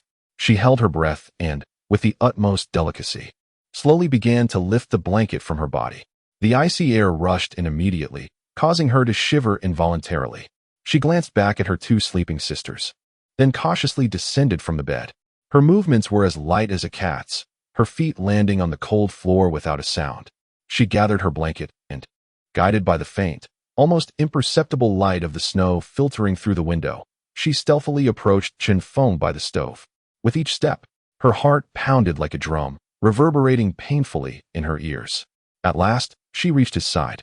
Crouching down, she could see Chen Feng curled up, seemingly restless in his sleep, with a slight furrow in his brow. Indeed, he was cold. A twinge of pain shot through Su Wonqing's heart, and without further hesitation, she gently and slowly unfurled the blanket in her hands, intending to cover Chen Feng with it. She bent down, delicately tucking a corner of the blanket beneath Chen Feng's shoulder. Just as her fingertips were about to brush against his skin, an unexpected turn of events occurred. The once soundly sleeping Chen Feng suddenly rolled over, his arms sweeping out to seize her retreating wrist with unerring precision. Su Wonqing's mind went blank in an instant. She froze, akin to a statue ensnared by a spell, paralyzed with fear. Had she been discovered? Was he awake? In that fleeting moment, a tidal wave of emotions, shame, panic, terror, overwhelmed her. She wished for the ground to split open, providing her with an escape. Chen Feng's palm was broad and strong, the heat radiating from his hand astonishingly intense, akin to a branding iron, causing her skin at the wrist to tremble. She attempted to break free, only to realize his grip was like a vice, firmly restraining her, rendering her powerless. No. As she opened her mouth to plead for mercy, she heard Chen Feng murmur her name in a drowsy, indistinct tone. Wonqing. His voice, soft and laden with sleep, resembled a fragment of a dream. Yet those two syllables struck her heart like a bolt of lightning. He called my name in his dreams? Su Wonqing was utterly stunned. Gazing at the man so close before her, she could feel his warm breath brushing against her face, infused with a masculine essence that sent her heart racing. Her emotions were in disarray. That sleepy utterance of her name pierced her defenses more profoundly than any words of affection spoken while awake. It signified that even in slumber, this man held her in his thoughts. No. Please. Drawing upon an unknown reserve of strength, Su Wonqing suddenly wrenched free from Chen Feng's grasp. She barely had time to reclaim her blanket before scrambling back to her bed, covering her head with the quilt, her body trembling like a leaf in the autumn wind. Her cheeks felt as if they could fry an egg, and her heart raced as though it might leap from her throat. It was over, utterly over. There was no chance of sleep for her this night. Meanwhile, after she retreated to her bed, Chen Feng, lying on the floor, slowly opened his eyes. In the darkness, a smirk of triumph curved his lips. He could distinctly sense the blanket that Su Wonqing had draped over him, imbued with her unique, intoxicating fragrance. Ding! Midnight blanket delivery. Intimacy escalates. The host has successfully captured Su Wonqing's affection, delivering a decisive blow through her dreamlike whisper. Su Wonqing's conquest level, 5. Current conquest level, 85. Deep love and reliance. Her heart is tethered.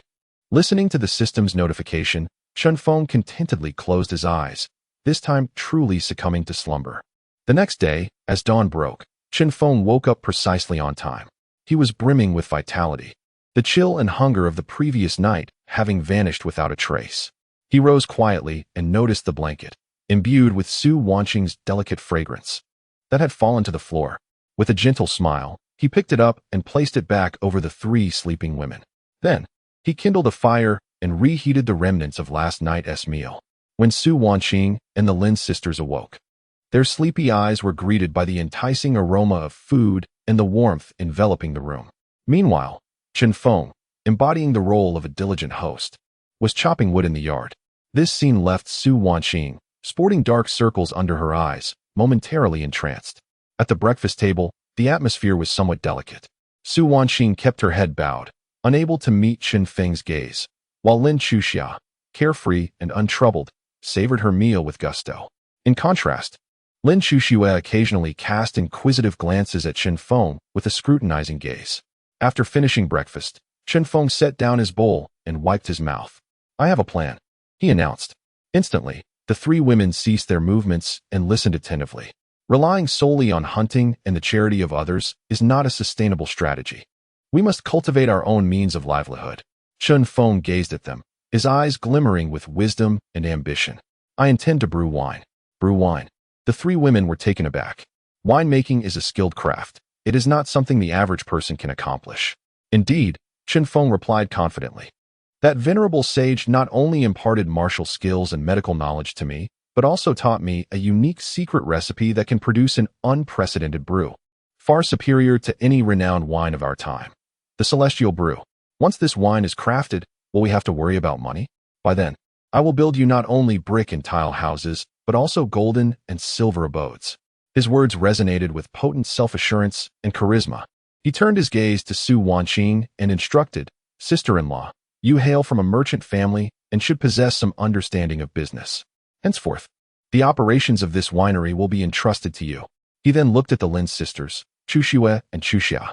"Your task is to venture into the mountains and gather a particular type of wild fruit that I require. This is the key to the winemaking secret." He meticulously outlined the assignments, resembling a general strategizing for battle, rather than feeling commanded. The three women experienced a sense of excitement and anticipation at being needed and involved in the construction of their shared future. Chen Feng stood and approached the doorway, gazing out at the mountain path leading beyond the village and into a vast expanse of possibilities, his eyes ablaze with fervor. This small village of Qingshi was merely the starting point of his conquest. A commercial empire of his own was about to unfold within this dilapidated cottage. Chapter 6. The Divine Berries. The first brew of their splendor as the morning sun pierced through the clouds. It cast a golden sheen upon the snow-blanketed Qingshi village. The door of the Chen family's courtyard swung open, and Chen Feng stepped out first. He donned a set of relatively clean short garments, albeit patched. Yet on his well-proportioned physique, enhanced by the physique-fortifying liquid, he appeared vigorous and spirited. Following closely were Su Wanqing and the Lin sisters, who seemed to have undergone a transformation overnight. Having feasted and rested well, though Su Wanqing may not have slept soundly, their faces radiated a healthy glow. Despite wearing old clothes, the sense of desolation and helplessness had vanished, replaced by a newfound composure and stability. Particularly, Su Wanqing, trailing behind Chen Feng, gazed at the man's back, her autumn-like eyes brimming with an inescapable sense of reliance and tenderness. The quartet, a striking assembly of handsome men and beautiful women, created an exceptionally vivid yet peculiar tableau amidst the dilapidated village. As they traversed the only dirt road, they instantly captured the attention of all onlookers. The villagers, who were sweeping snow or preparing to ascend the mountains in hopes of fortune, paused their tasks, staring vacantly at the group. "Is that the sickly one from the Qin family? Indeed. My heavens, has he recovered? He seems like a different person. And look at those three women behind him. Goodness, aren't they Su and her twin sisters? Why are they trailing after him like wives? I think I saw the butcher's wife, Su's tyrannical aunt, running out of the Chun household yesterday, crying as if her legs were broken. Is that true? Could it be that Chen Feng has truly turned his fortune around, just as he claimed?" The murmurs of the villagers, laced with jealousy, envy, and uncertainty, drifted into the ears of the four. Lin Chuxia felt somewhat uncomfortable, instinctively shrinking behind Su Wanqing. Lin Chuxia maintained a stoic expression, though her gaze was colder than usual. Su Wanqing's cheeks flushed slightly. After all, the combination of a sister-in-law following her younger brother was still quite scandalous in this era. "Hold your head high and walk with confidence," Chen Feng said nonchalantly without turning back. "We neither steal nor rob. We need not heed the idle gossip of others. Let them look, let them talk. Before long, all that will remain is their envy and admiration." His words, though softly spoken, possessed a reassuring strength. The three women shivered at his declaration. Su Wanqing took a deep breath and straightened her back. Lin Chuxiao no longer shied away, but instead curiously observed the gossiping villagers. Lin Chuxia's icy demeanor seemed to soften slightly. Indeed, with him around, what is there to fear? Under Chun Feng's guidance, the four circumvented the village, making their way toward the back mountain on the west side. "Brother Chun, what fruits are we going to gather? Are they the sweet red berries?" As Lin Chuxiao walked along, her curiosity prompted her to inquire. No, Chen Feng replied, shaking his head. That type of fruit is too commonplace. Both humans and birds can consume it, and it cannot produce fine wine. They halted before a hill overgrown with thorns. Chen Feng pointed towards a plant nestled within the thicket, adorned with deep purple, fruit-like formations. This is the one. Lin Chuxia and Su Wanqing were taken aback. Uncle, this is the black-eyed fruit. Su Wanqing exclaimed hurriedly. This fruit is inedible. The village elders say it possesses mild toxicity. Even cattle and sheep suffer from diarrhea after consuming it, let alone humans. Indeed, Lin Chuxia nodded fervently. The fruit is both sour and astringent, leaving a tingling sensation on the tongue. We naively tasted it in our childhood, and it was utterly distasteful. Lin Chuxia frowned, clearly recognizing this fruit deemed worthless by the villagers. However, Chen Feng smiled mysteriously. To the common folk, it is a poisonous fruit. Yet, in the secret recipes of the Immortals, it is a supreme ingredient for brewing exquisite elixirs. He approached a vine heavy with black-eyed fruits, plucking one and holding it in his palm. Ordinary people only perceive its toxicity, unaware of its nature. This fruit is known as longkue. It possesses a chilling quality, with its poison residing in the skin and its essence within the marrow. With the right specialized methods, its toxicity can be eliminated, revealing the pure spiritual essence contained within. The wine brewed from it is not only free of toxins, but also possesses remarkable effects of invigorating blood circulation and promoting longevity. His half-truths, predominantly false, left the three women momentarily stunned. Could it be that this despised poisonous fruit held such a reputation? Observing Chen Feng's confident demeanor, as if he understood the mysteries of the universe, their doubts gradually dissipated. All right, enough dawdling. Let's get to work, Chen Feng instructed. Remember to only harvest those that are fully ripe, with a lustrous, deep purple hue. Be cautious not to crush them. Understood. The three women immediately sprang into action. Su Wanqing and Lin Chuxia took charge of the harvesting, carefully maneuvering through the thorns to collect the ripe black-eyed fruits into their baskets. Meanwhile, Chen Feng approached Lin Chuxia, who was struggling to reach a cluster of fruits positioned higher up, appearing somewhat awkward due to the angle. Allow me, Chen Feng's voice resonated suddenly behind her. Lin Chuxia startled, turning to find Chen Feng standing merely a foot away. She could even catch a whiff of his faint, pleasant masculine scent. Her cheeks involuntarily flushed. Unfazed by her embarrassment, Chen Feng extended his long arm and effortlessly plucked the cluster of fruits. Instead of placing them directly into the basket, he presented the cluster to Lin Chuxia and picked one for himself, beginning to demonstrate. Observe, handling this type of fruit requires finesse, he explained, his voice low and imbued with an inviting magnetism. You must not pinch it with your nails or apply excessive force. As he spoke, he grasped the hand of Lin Chuxia, who was holding the fruit. In an instant, her body stiffened. Chen Feng's palm was warm and dry, imbued with strength. He enveloped her hand entirely, guiding her fingers with a specific, gentle finesse, as he delicately twisted the stem of the fruit. With a soft pop, the stem fell away, leaving the fruit itself unscathed. It must be done this way, Chen Feng whispered into her ear, his warm breath brushing against her earlobe, sending a shiver down her spine. With finesse, not brute force. Only then can the essence within the fruit be preserved to the fullest. Do you understand? His posture nearly encircled Lin Chuxia in his embrace. Her heart was in disarray, acutely aware of the warmth radiating from the man's chest and the steady, powerful rhythm of his heartbeat. She wished to break free, yet her body refused to obey. Was this a lesson in handling fruit? Why did it feel so strange? Ding. The host has engaged in their first intimate instructional interaction with Lin Chuxia, causing cracks in the Ice Queen's defenses. Lin Chuxia's conquest level, 5.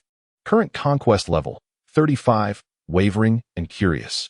Chen Feng released her hand with satisfaction, as if he had merely performed the most ordinary of tasks. Now you try? He urged. Lin Chuxia, blushing and lowering her head, clumsily attempted to handle another piece of fruit, imitating his earlier actions.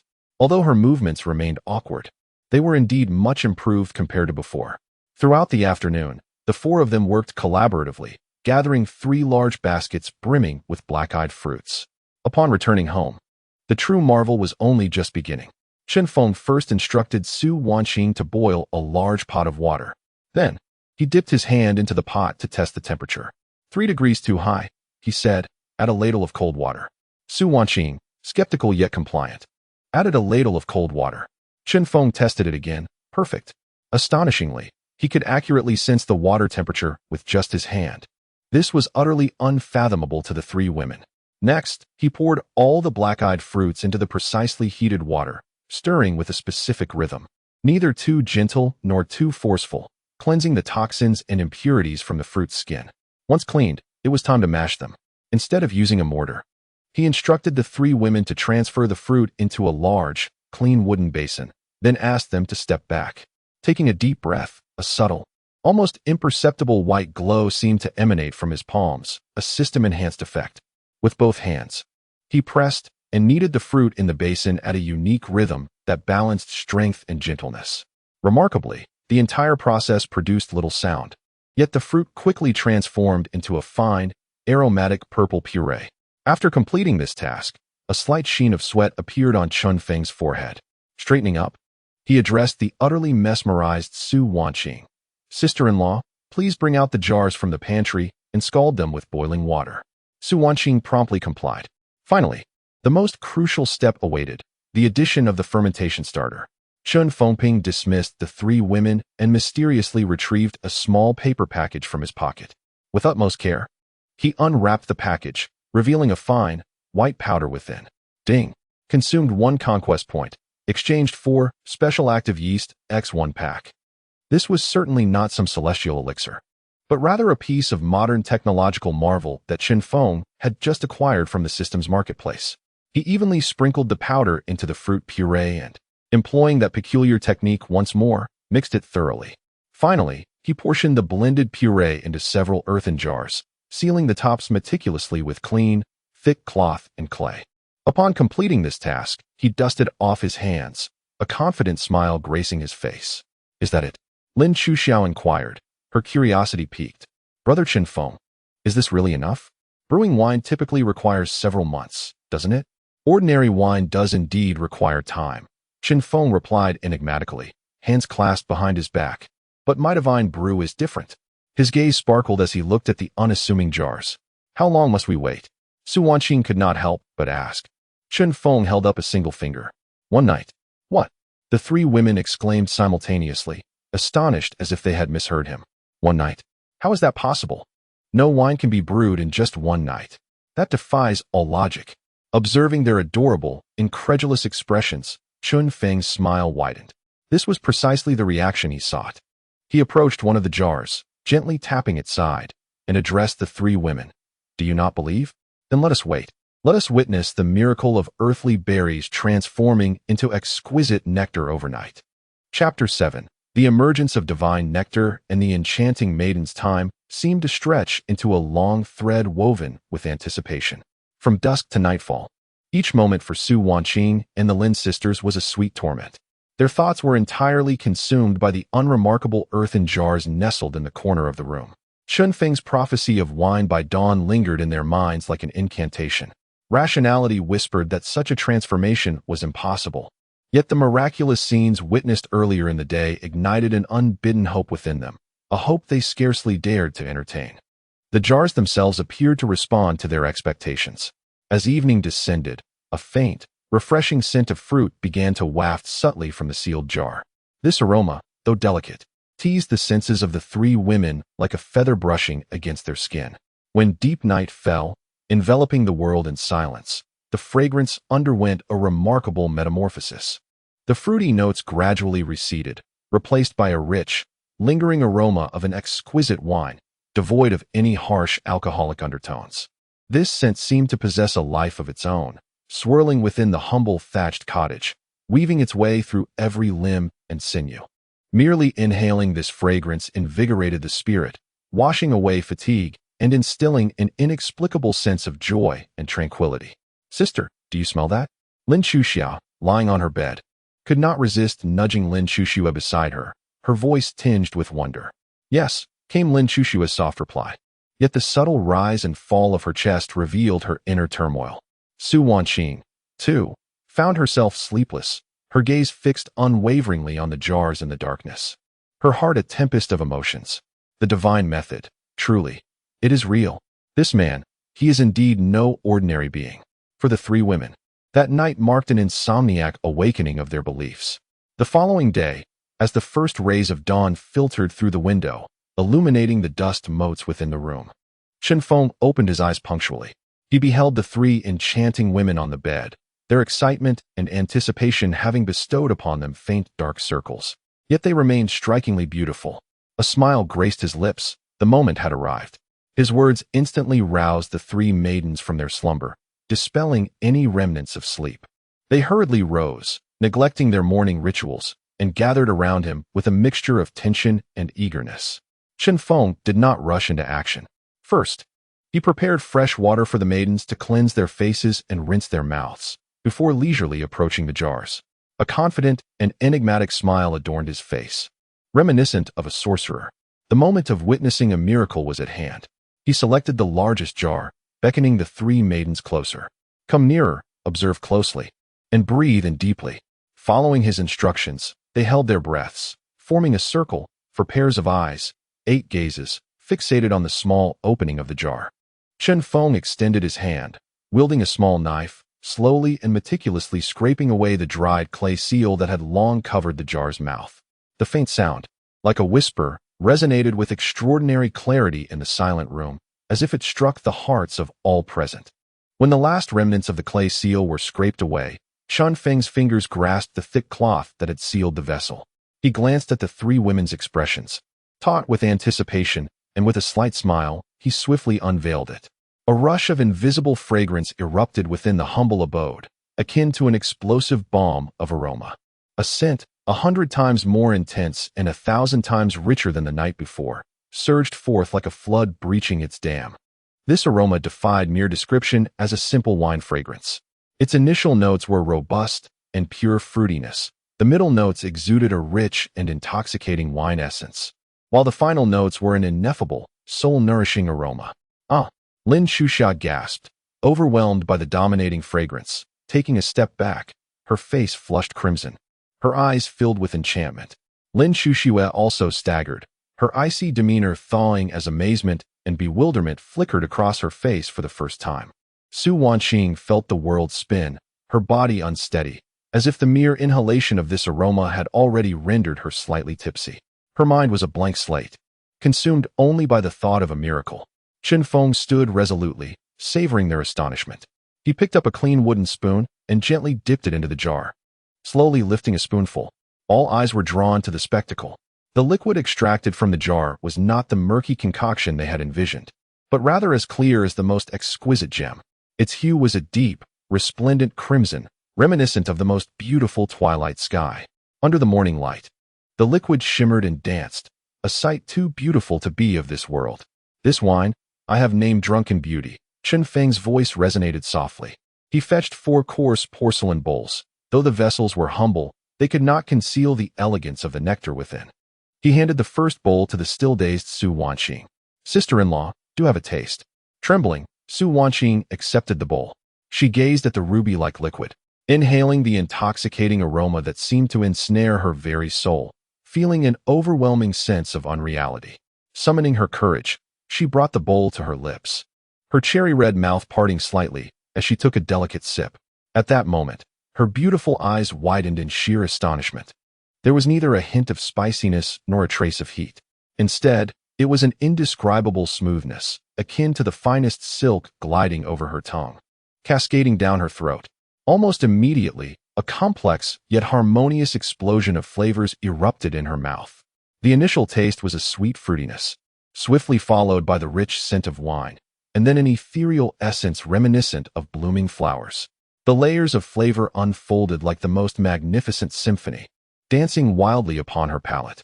As the wine cascaded into her abdomen, a warm current surged forth, akin to a hot spring, rising from her stomach and swiftly enveloping her limbs. Every pore seemed to unfurl, releasing a profound sense of comfort that made her feel as though she were floating in a celestial realm.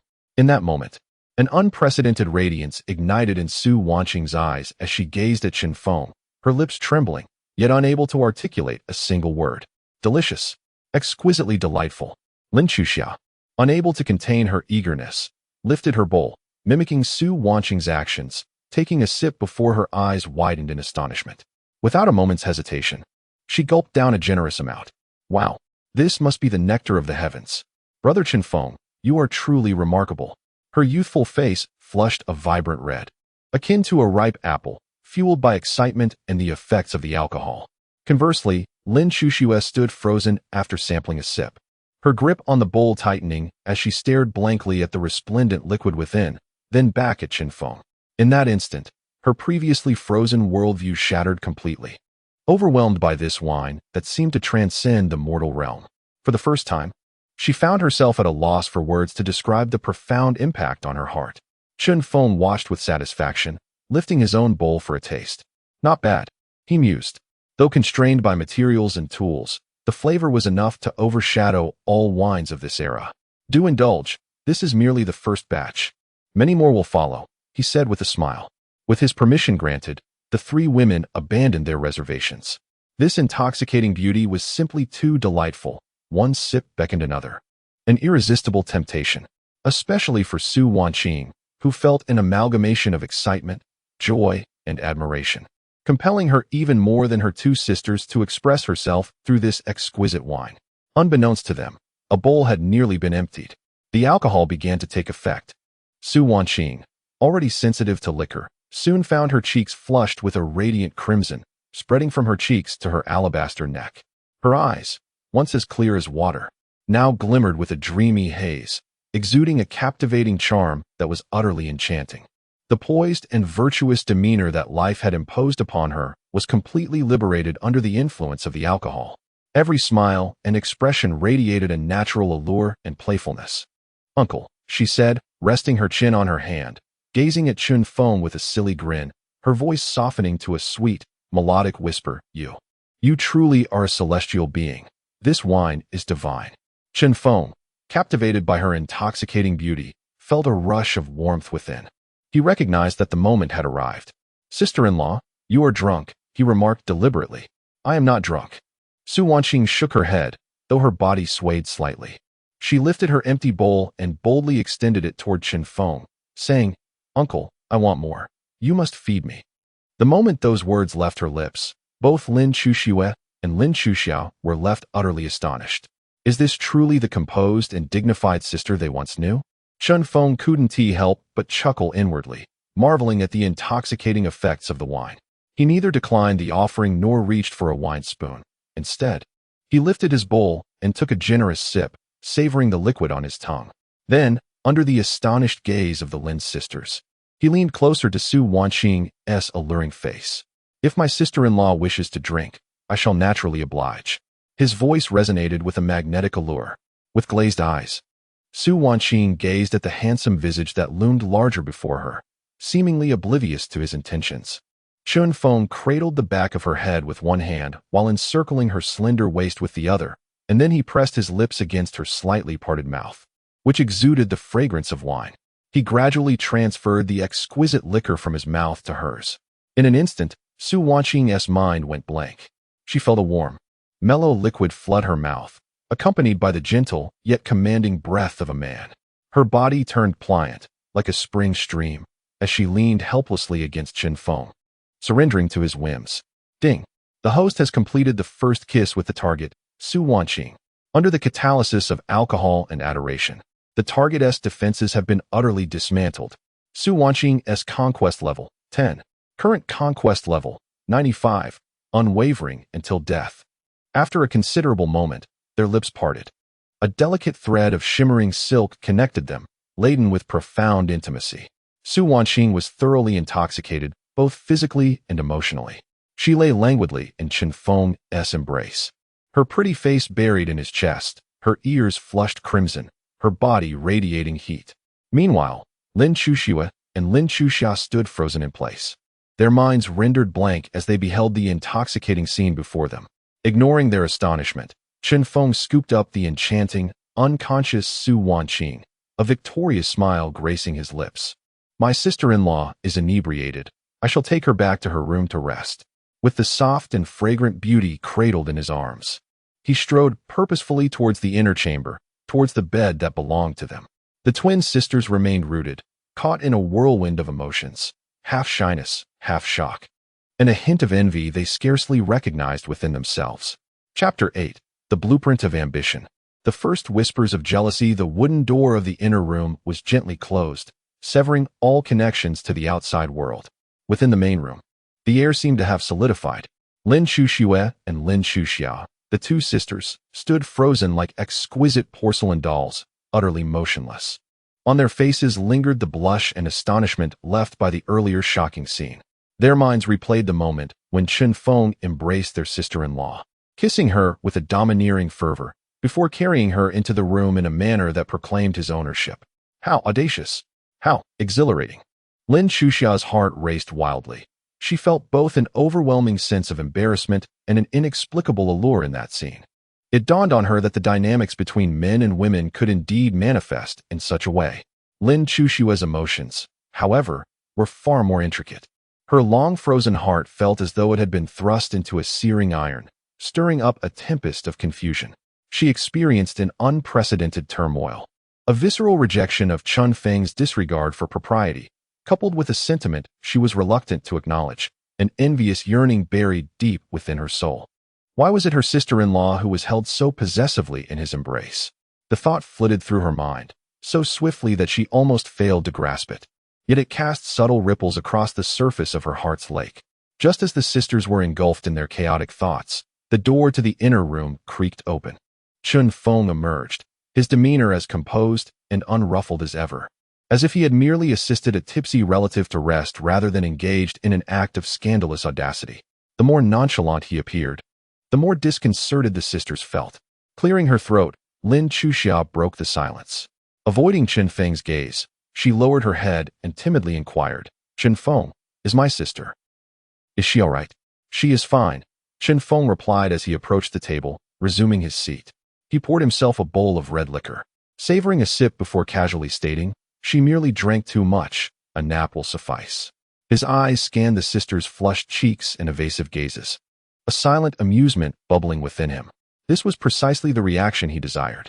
Kissing Su Wanqing before them was not merely an impulsive act, but a carefully orchestrated declaration of power. He intended for them to comprehend that within this household, he was not only the master of material wealth, but also the absolute sovereign of emotions and relationships. He could claim whomever he wished. Their role was not to question, but to adapt, and, indeed, to compete. Sometimes, a stable environment requires a hint of manageable jealousy to maintain balance. "Please, take a seat. There's no need to stand awkwardly." Chen Feng gestured toward the bench opposite him. "Though your sister sleeps, our discussion is far from over." At his words, the sisters exchanged glances, each catching a glimpse of confusion in the other's eyes. Nevertheless, they complied and sat down, their posture even more constrained than before. Chen Feng gently swirled the crystal-clear liquid in the bowl, its resplendent hue dancing under the flickering oil lamp. "You have tasted this wine," he remarked, his voice pulling the two sisters back from the alluring reverie. "What do you think it is worth?" "What is it worth?" Lin Shuxia tilted her head, pondering innocently before exclaiming, "It's 100 times better than the Zhuang Yuan Hong from the first building in town. A jar of Zhuang Yuan Hong sells for 201. So our wine should be. At least 1 tael of silver per jar, right?" To her, 1 tael of silver per jar seemed an exorbitant price. Upon hearing this, Chen Feng smiled, but chose not to respond. He then turned his gaze to the quietly contemplative Lin Shuxia. "Shuxia, what do you think?" Startled by the sudden attention, Lin Shuxia shivered slightly. She lifted her head, her cold, clear eyes meeting Chen Feng's. After a moment of hesitation, she replied in a crisp yet emotionless tone, "I don't know. But rarity confers value. This wine is unique in the world. It cannot be priced by ordinary standards." "Oh," a flicker of approval flashed in Chen Feng's eyes.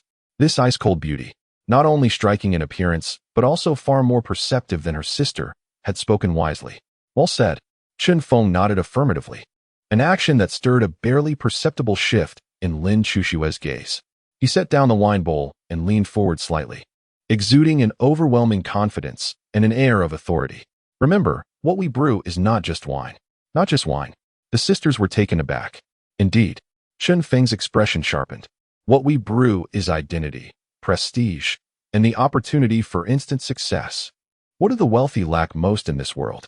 It is neither money nor exquisite delicacies. What they crave is something that distinguishes them from their peers, something that elevates them above the rest. Our drunken beauty is precisely that. His voice resonated with an enchanting allure. Imagine, when all the affluent merchants are drinking Zhuangyuan Hong, you present a jar of drunken beauty, something they have never encountered before, a sip of which could leave them entranced. What would that make you? While others brawl over a mere bowl of soup, you could entertain esteemed guests with a divine elixir brewed from celestial berries. What would that position you in society? His revolutionary luxury marketing theory struck the sisters like a thunderclap, illuminating a perspective they had never considered for a product. So, this is how things could be sold? Thus, Chen Feng concluded, our wine cannot be sold by the jar. That would be too pedestrian. We must sell it by the tail. 1 tael of wine, 10 taels of silver. What? This time, even Lin Chuxue could not suppress her astonishment. Her typically icy demeanor transformed by disbelief. 1 tael of wine for 10 taels of silver. How dare he? This is beyond mere audacity. It borders on madness. A mere 1 or 2 taels of silver is sufficient for an ordinary household to sustain itself for over half a year. But 10 taels, what does that signify? Chen Feng, are you jesting? Lin Chuxia stammered. Will anyone actually purchase it? Of course, they will, Chen Feng replied with unwavering confidence. And we shall entice them to compete for it, to plead for its acquisition. This is what we term hunger marketing. He introduced a term that left them utterly bewildered. Each month, we shall sell merely 1 pound. Once it is sold out, regardless of who approaches or what sum they offer, we shall not part with it. Want to buy? Wait until next month. We shall also spread the word that this wine is a divine gift, one that, when tasted by mortals, not only allows them to savor the flavors of the celestial realm, but also bestows longevity and enhances physical vitality. After this series of revelations, the two sisters found themselves thoroughly entranced by Chen Feng's commercial vision. It felt as if he was not discussing a mere business, but rather weaving a myth. The architect of this myth sat before them. Lin Chuxue gazed at Chen Feng, her eyes reflecting not only astonishment, but also a flicker of admiration. This man possessed not only extraordinary martial prowess and divine techniques, but also a mind that was astonishingly imaginative and unfettered. His world appeared to be entirely distinct from her own. Yet, she still raised a practical concern. We lack suitable bottles for the wine. Using these coarse porcelain bowls would likely diminish its value. Furthermore, if we make baseless claims, who would believe us? A pertinent question. Chen Feng acknowledged with an approving glance. He then produced an object from his robe, as if conjuring magic. It was a crystal-clear glass bottle, modest in size, capable of holding half a pound of wine. Its exquisite design and smooth, translucent surface shimmered alluringly under the oil lamp's glow. Ding! Consumed 5 conquest points. Exchanged for exquisite crystal glass bottle, X1. Is this Lioli? Lin Chuxia gasped once more. Lioli, in this era, is a luxury more precious than gold. Only the imperial court and aristocracy can possess it, and yet, Chen Feng casually produced one. Without elaboration, Chen Feng gently poured the Zue Hong yin into the glass bottle. As the resplendent purplish-red liquid merged with the crystalline vessel, a bottle of unparalleled artistic beauty and exquisite brew was born. It stood quietly on the table, as if it radiated its own light. Now, do you still fear it won't fetch a good price? Chen Feng inquired with a smile. The two sisters found themselves at a loss for words, only able to shake their heads fervently. As for how to instill belief in others, Chen Feng's gaze drifted towards the window, his eyes glinting with calculation. We need not convince everyone. We only need to persuade one person. Who? Feng Yuanjin, the wealthiest and most discerning connoisseur of fine drink, the head of the first floor. Lu Wanjin, the plan is set. Chen Feng rose, stretching languorously. Very well, this shall conclude our discussion for today. Tomorrow, we shall venture into town to finalize our inaugural business deal. He gazed at the twin sisters before him, one radiating charm and the other exuding an ethereal grace. His heart stirred, and he deliberately remarked, the journey to town is quite lengthy. I cannot manage it alone and require assistance. His eyes leisurely traversed the faces of the two sisters. In an instant, Lin Chuxia's eyes sparkled with anticipation, her posture instinctively straightening. Meanwhile, Lin Chuxue, though still maintaining a stoic visage, clenched her fists ever so slightly. betraying her inner turmoil. Being chosen signified the acknowledgement of the household's sovereign, a recognition that held an irresistible allure for them. Chun Feng reveled in the competitive glint of their gazes, ultimately allowing his gaze to rest upon the tightly shut door of the inner room. A soft smile gracing his lips. Tomorrow, I shall take sister-in-law along. Her mercantile background will be invaluable. You two shall remain at home, dutifully awaiting our good news. With that, he dismissed the sisters, unperturbed by the complex emotions that flickered across their faces, and returned to his bedding. Left behind were Lin Chuxiao, pouting with disappointment, and Lin Chuxue, whose lowered lashes briefly concealed a fleeting glimpse of unacknowledged loss and envy. Chapter 9. Elegant Attire and Enchanting Companions. A first foray into the mortal realm the following morning. As Su Wanqing awoke from a sweet, yet chaotic slumber, a slight ache still lingered in her head. She opened her drowsy eyes, and the first sight that greeted her was the innocent, slumbering faces of her two younger sisters beside her. Memories from the previous night surged forth like a tidal wave, the intoxicating wine that sent shivers through her soul, his domineering yet tender kiss, and the vague utterance of her name, Wanqing. In an instant, her cheeks flushed crimson like the dawn sky. She hastily buried her head under the covers, her heart racing uncontrollably. How utterly embarrassing. What had she done the previous day? Lost in her thoughts, she caught a whiff of a delicate rice porridge aroma. Curiously, she peeked out and saw Chun Feng, already dressed, standing by the stove, ladling steaming bowls of white porridge. Her twin sisters had also risen, silently assisting in clearing the dishes, though the atmosphere felt somewhat oppressive. Awake? Chun Feng, as if he had eyes in the back of his head, spoke without turning. Does your head still hurt? I made you some hangover porridge. Drink it while it's hot. He remembers that I was drunk. Su Wanqing's face burned even more as she scrambled to sit up, adjusting her attire before approaching the table, her voice barely above a whisper. I'm fine now. Chun Feng pushed a bowl of porridge towards her, not mentioning the previous night's events, as if that thrilling kiss had never transpired. The more he acted this way, the more her heart raced like a startled deer. While sipping his porridge, he succinctly recounted the plans he and her sisters had discussed the night before. When he mentioned taking her to town for a pivotal business venture that would shape their future, Su Wanqing looked up in astonishment. Her beautiful eyes filled with disbelief and excitement. Can I really do it? She asked, lacking confidence. If I say you can, then you can. Chun Feng's tone remained resolute. You are the mistress of this household, the future head of the Drunken Beauty Winery. If you cannot handle this small affair, how can you aspire to conduct larger businesses in the future? The words future head ignited an unprecedented passion and emotion within Su Wanqing. He not only regarded her as his woman, but also as an equal partner in their endeavors. All right, I will listen to you. She nodded vigorously, her eyes gleaming with determination. Meanwhile, Lin Chuxia and Lin Chuxue, who had been quietly consuming their porridge, momentarily paused at this exchange. Lin Chuxia pouted, taking a spoonful of porridge that suddenly tasted bland. Lin Chuxue remained expressionless, yet her delicate fingers tightened around the bowl's edge, knuckles turning pale. After breakfast, Chun Feng noticed the patched, worn clothing they were wearing and frowned. No, we cannot meet Lu Wanjin dressed like this. Without uttering a word, our momentum will already diminish. He contemplated for a moment before instructing the three women, wait for me here. After speaking, he stepped into his inner room and closed the door.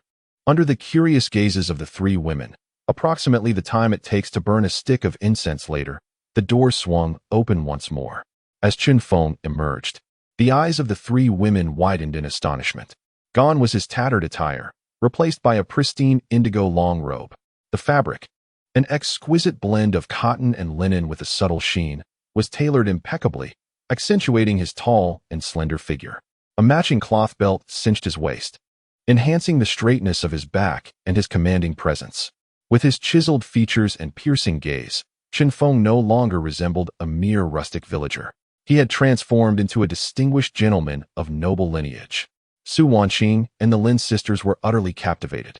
Chun Feng refrained from explaining the origin of his attire, which, of course, he had exchanged for 10 conquest points from the system, and instead handed another set of garments he held to Su Wanqing. Sister-in-law, you should change as well. It was an elegant moon-white long skirt, adorned at the hem with silver thread embroidered with delicate orchids. Crafted from the finest materials, It exuded both nobility and grace. When Su Wanqing, blushing, emerged after changing in the inner room, the entire cottage seemed to brighten instantaneously. The saying clothes make the man found its most exquisite embodiment in Su Wanqing. She was already a rare beauty, her allure dulled by the hardships of poverty and labor. Now, clad in this splendid attire, she resembled a pearl freed from its dust, radiating a dazzling brilliance. The moon-white skirt perfectly outlined her mature and curvaceous figure, rendering her both graceful and dignified. The understated hue accentuated her snow-white complexion and picturesque features. The blend of her gentle demeanor and an innate charm was showcased to perfection. Truly beautiful, Lin Chuxia exclaimed sincerely, her eyes sparkling with admiration. Lin Chuxia appeared equally entranced, realizing for the first time just how stunning her sister-in-law could be. A flicker of astonishment and a strong sense of possessiveness flashed in Chen Feng's eyes. This was his woman. He wished for her to always shine as brilliantly as she did today. Let us go. He withdrew his gaze, grasping the crystal vial containing Zui Hongyan, and stepped out first. Su Wanqing, her cheeks flushed, reminded her two younger sisters to look after the home before hastily following him. The two walked along the country road leading to Fengyuan town, the winter sun warmly bathing them in its light. Su Wanqing trailed half a step behind Chen Feng, secretly admiring his upright silhouette, her heart brimming with sweetness and tranquility. This was the first time she found herself alone with Chen Feng. Are you nervous? Chen Feng seemed to sense her thoughts and suddenly inquired. A little. Su Wanqing replied honestly. There's no need to be anxious.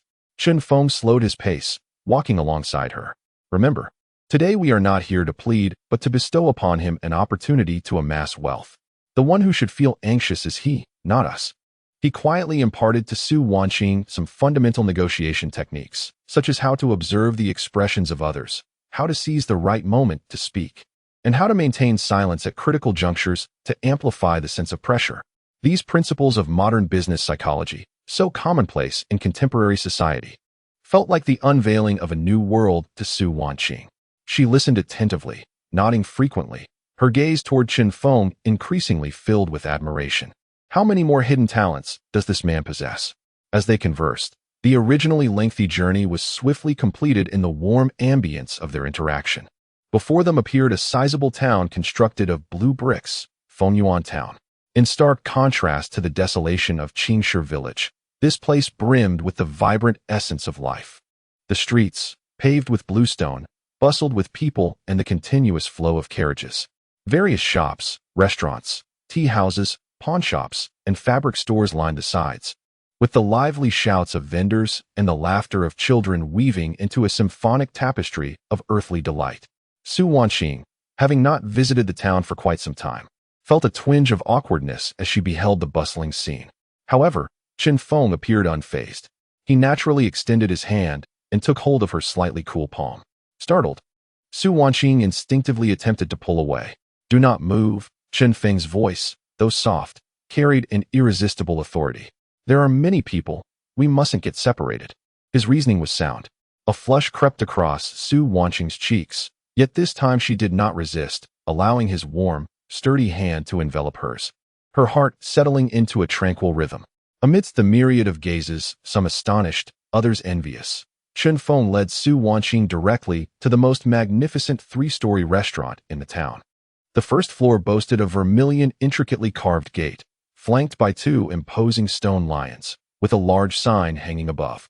Its golden characters on a black background swirling like dragons and phoenixes, exuding an extraordinary grandeur.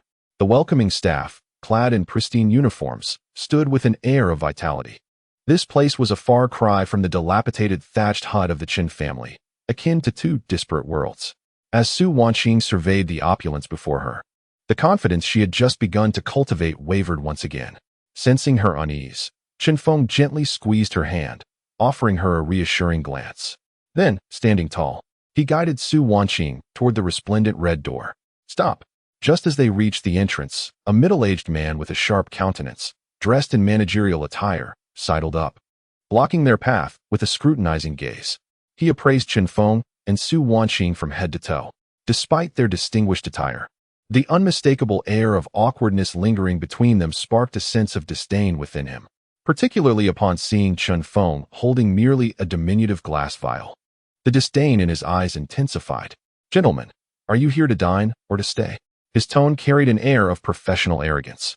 Chun Feng replied calmly, "We neither seek sustenance nor accommodation. We have come to discuss a lucrative venture with your esteemed manager Liu. One that could elevate your first building's reputation across the entire county." "A lucrative venture?" The steward seemed to have stumbled upon a jest, scoffing derisively. "What, pray tell, do you possess in that little bottle? Is it monkey wine, or perhaps your own concoction of sour rice soup? Our first building only accepts aged fine wines, not the trifles concocted by rural folk such as yourselves. Begone, begone. Do not obstruct the path of our esteemed guests." As he spoke, he waved his hand impatiently, akin to swatting away flies. Su Wanqing's face flushed crimson in an instant. She had not anticipated being subjected to such humiliation by a mere servant before even encountering the principal figure. Just as she was about to interject in defense, she was restrained by Chun Feng. His countenance bore no trace of anger. Instead, he regarded the steward with the chilling gaze of one looking upon a corpse, and slowly articulated, his voice as frigid as ice, "I shall reiterate. I am here for Lu Wanjing. As for you, you are unworthy to converse with me." Chapter 10. A fragrance that enchants the city. A promise worth 1,000 gold coins. Chun Feng's voice was akin to a shard of ice cast into a still pond, devoid of ripples, yet chilling to the bone. The scrawny steward, with his sharp features, was rendered speechless by the words, "You are not worthy to speak to me." His face flushed crimson, and an oppressive breath lodged in his chest, nearly choking him. Having served as steward in the first building for many years, he had encountered numerous prominent figures in town, all of whom treated him with respect. Never had he endured such a public humiliation. "You, what are you even worth?" he fumed, pointing an accusatory finger at Chun Feng, a penniless wretch crawling out from some backwater, daring to cause a ruckus at the entrance of the first building. "Guards, come here. Throw these two brazen miscreants out." His shouting immediately drew the attention of more patrons within the establishment. Diners in the main hall craned their necks to witness the commotion. "Oh, isn't that Steward Qian? Who has provoked him to such fury?" Observing the attire of the two individuals, though of decent fabric, they appeared unfamiliar, likely arrivals from distant lands. "My, that woman, she truly is enchanting." A wealthy young gentleman, adorned with slicked back hair and a face painted with ostentation, gazed at Su Wanqing, his eyes widening in inappropriate admiration. These gazes made Su Wanqing feel as if she were under a spotlight, her nerves tightening as she clutched Chun Feng's sleeve, her palms clammy with sweat. Yet, Chun Feng remained unfazed, even dismissive of the steward, treating him as nothing more than a source of noise in the air. His gaze transcended Steward Qian, directing itself towards the second floor of the tavern. Just then, a deep, resonant voice cascaded down the staircase. "What is all this ruckus?" The crowd turned their attention to the source and beheld a middle-aged man, clad in a brocade gown, slightly portly, with a shrewd countenance and a tuft of goat-like beard, descending the stairs with deliberate grace. Though a hint of displeasure danced across his features, his stride was steady, and his sharp gaze exuded the confidence of one accustomed to positions of authority. "The manager has arrived." Upon seeing the newcomer, Steward Qian instantly perked up, scurrying over with renewed vigor, pointing at Chun Feng and Su Wanqing, embellishing his account, "Manager Liu. Just in time. These two, who know not from where they hail, insist on barging in, claiming to discuss some grand business with you. When I asked them to leave, they resorted to insults." This individual was none other than Lu Wanjing, the esteemed manager of the first building in Fengyuan town. Lu Wanjing's gaze swept over Chun Feng and Su Wanqing. Upon catching sight of Su Wanqing's exquisite beauty and dignified demeanor, a fleeting glimmer of astonishment flickered in his eyes. Turning to Chun Feng, he noted the youth's composure in the face of scrutiny, which was met not with trepidation, but rather with a hint of playfulness and defiance. This presented an intriguing scenario. Lu Wanjing, having navigated the treacherous waters of commerce for many years and encountered countless individuals, discerned that the young man before him was no ordinary figure. He was either an audacious novice undeterred by danger or a formidable talent with hidden prowess. He disregarded the financial manager and bowed slightly to Chun Feng, courteously stating, "Esteemed young brother, I am Lu Wanjing. I have heard that you wish to discuss a significant business venture with me." His demeanor was neither subservient nor overbearing. offering a platform while maintaining a respectful distance. Upon the arrival of the principal party, Chen Feng smiled faintly. He paid no heed to the sycophantic financial manager beside him and returned Lu Wanjin's gesture with a bow, proclaiming, "Indeed, the business is substantial, so much so that within 6 months, your esteemed first tower could become unparalleled throughout Nanyang County." At this pronouncement, the room fell into astonished silence. Nanyang County. It governs over a multitude of towns, including Fengyuan Town. Such audacity in the young man's words was indeed remarkable. Lu Wanjin's pupils slightly contracted. He squinted, scrutinizing Chen Feng intently, and mused, "Young brother, one may indulge in a chaotic feast, but words should not be spoken recklessly. While my first tower holds a modest reputation in Fengyuan Town, there are many talents in Nanyang County, and I dare not harbor such extravagant hopes. Previously, you refrained from such aspirations because you had yet to encounter me." A radiant confidence illuminated Chen Feng's face as he shook the crystal glass bottle in his hand. "Now, the opportunity for both of us has arrived." He paused, then shifted his tone to one imbued with allure, saying, "This wine is meant for those with ambition. I ask you, Lu, is your ambition vast enough?" This retort pierced Lu Wanjin's innermost desires like a needle. Gazing into Chen Feng's eyes, which seemed capable of unraveling the human soul, tumultuous waves surged within him. Silence enveloped the room, a prolonged stillness, as the atmosphere thickened with the palpable tension between the two. At last, Lu Wanjin erupted into laughter. "Excellent. What a spirited young man." His eyes sparkled with fervor. "I relish doing business with those who possess ambition. Young brother, please." He gestured invitingly, personally escorting Chen Feng and Su Wanqing to the most elegant private room on the second floor. Throughout this exchange, he never cast another glance at the now ashen-faced financial manager, who understood that he had indeed encountered a formidable challenge. Inside the refined private room, adorned with an antique charm, once the host and guests were seated, Lu Wanjin eagerly turned his attention to the crystal bottle in Chen Feng's possession, stating straightforwardly, "Young brother, may I now witness the treasure that could elevate my first tower's reputation across the county?" Su Wanqing, equally anxious, fixed her gaze on Chen Feng. The outcome hinged on this pivotal moment. Yet, Chen Feng remained unflustered. He placed the crystal bottle steadily on the table, but refrained from opening it immediately. Looking at Lu Wanjin, he leisurely remarked, "Before we uncork this, we must first discuss the price." "Oh?" Lu Wanjin raised an eyebrow, intrigued that a price discussion would arise before even seeing the product. "Your rules are indeed peculiar, young brother." Chen Feng smiled and replied, "This wine, too, is exceptional. Its worth does not require tasting. Merely the fragrance is sufficient for you, Master Lu, to form a judgment." He raised a finger. "This wine is called Drunken Beauty. It is not sold by the jar, nor by weight, but exclusively by the tael. One tael of this wine is priced at 10 taels of silver." "What?" Even Lu Wanjin, well versed in the ways of the world, was startled enough to nearly leap from his chair at this price. "Young brother, are you jesting? 10 taels of silver for a single tael of wine. Is there gold in that bottle?" His face was filled with incredulity. It is worth noting that the finest wine in Nanyang County, Lonling Chun, is merely 3 taels for an entire jar. Chen Feng's price is 100 times more expensive. Su Wanqing, too, felt the sweat on her palms, believing Chen Feng's price to be utterly outrageous. Yet, Chen Feng remained as steady as a mountain. Observing Lu Wanjin's astonished expression and calmly stated, "Master Lu, your perception of the price is skewed because you have yet to experience its flavor. I offer you this opportunity. If, after tasting, you still deem it unworthy of the price, this bottle of wine shall be yours, free of charge." His words were imbued with formidable confidence. Lu Wanjin fixed his gaze intently upon Chen Feng, then glanced at the bottle of Drunken Beauty, shimmering under the sunlight. He gritted his teeth. "Very well. I am eager to see what divine elixir dares to command such a celestial price." Chen Feng smiled. He extended his hand, and amidst the watchful eyes of the crowd, slowly and gently, he uncorked the crystal bottle. It made no sound. However, at the very moment the cork was removed, an indescribable, otherworldly fragrance surged forth, as if a spirit, imprisoned for a millennium, had suddenly escaped from the confines of that tiny neck. Boom! The entire elegant chamber was instantly engulfed by this potent, yet gentle aroma. Lu Wanjin's body froze.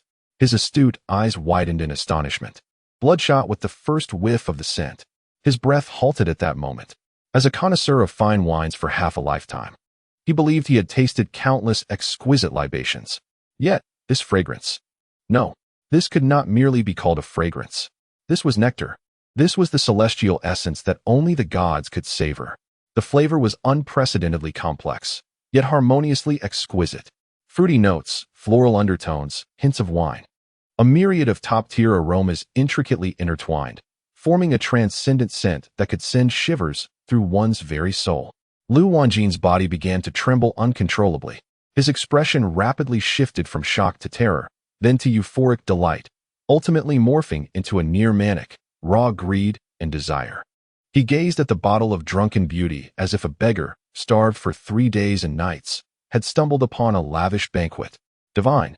It is truly a divine treasure. He mumbled incoherently, extending his hand in a desperate attempt to seize the bottle of wine. Snap! Chun Feng extended 2 fingers and casually pressed down on the bottle stopper, sealing the exquisite aroma once more. The ethereal fragrance was instantly encapsulated. And while the ambience of the elegant room diminished, the scent lingering in the nostrils and memory became even more intoxicating. Shopkeeper Lu, Chun Feng's voice resonated softly. Do you still consider it expensive? Not at all. Not in the slightest. Lu Wanjin snapped back to reality, rubbing his hands together, his face adorned with a sycophantic smile. A stark contrast to his previous demeanor. It appears I was blind to such greatness. Young sir, no, Master Chun. This wine, whether priced at 10 taels or even 20, 30 taels, it's worth every bit. Truly invaluable. At that moment, he grasped the true essence of Chun Feng's earlier words. This wine was not merely about taste. It embodied an unparalleled identity, a trump card that rendered all competitors pale in comparison. With this wine, who would care about being the best in Nanyang County? Even in the capital, it could stir a tempest. Master Chun, how much is in that bottle? I shall take it all. Lu Wanjin said eagerly. There's half a gene within, Chun Feng replied nonchalantly, which equates to 5 taels. Based on our previous agreement, that will be 50 taels of silver. 50 taels it is. I shall fetch the silver note immediately. Lu Wanjin declared without hesitation. Not so fast. Chun Feng raised a hand. I have my rules. Speak, please. Lu Wanjin urged. First, Chun Feng continued. This drunken beauty is only produced at a rate of 1 gene per month. In other words, I can sell you no more than 1 gene per month. Once it's gone, it's gone.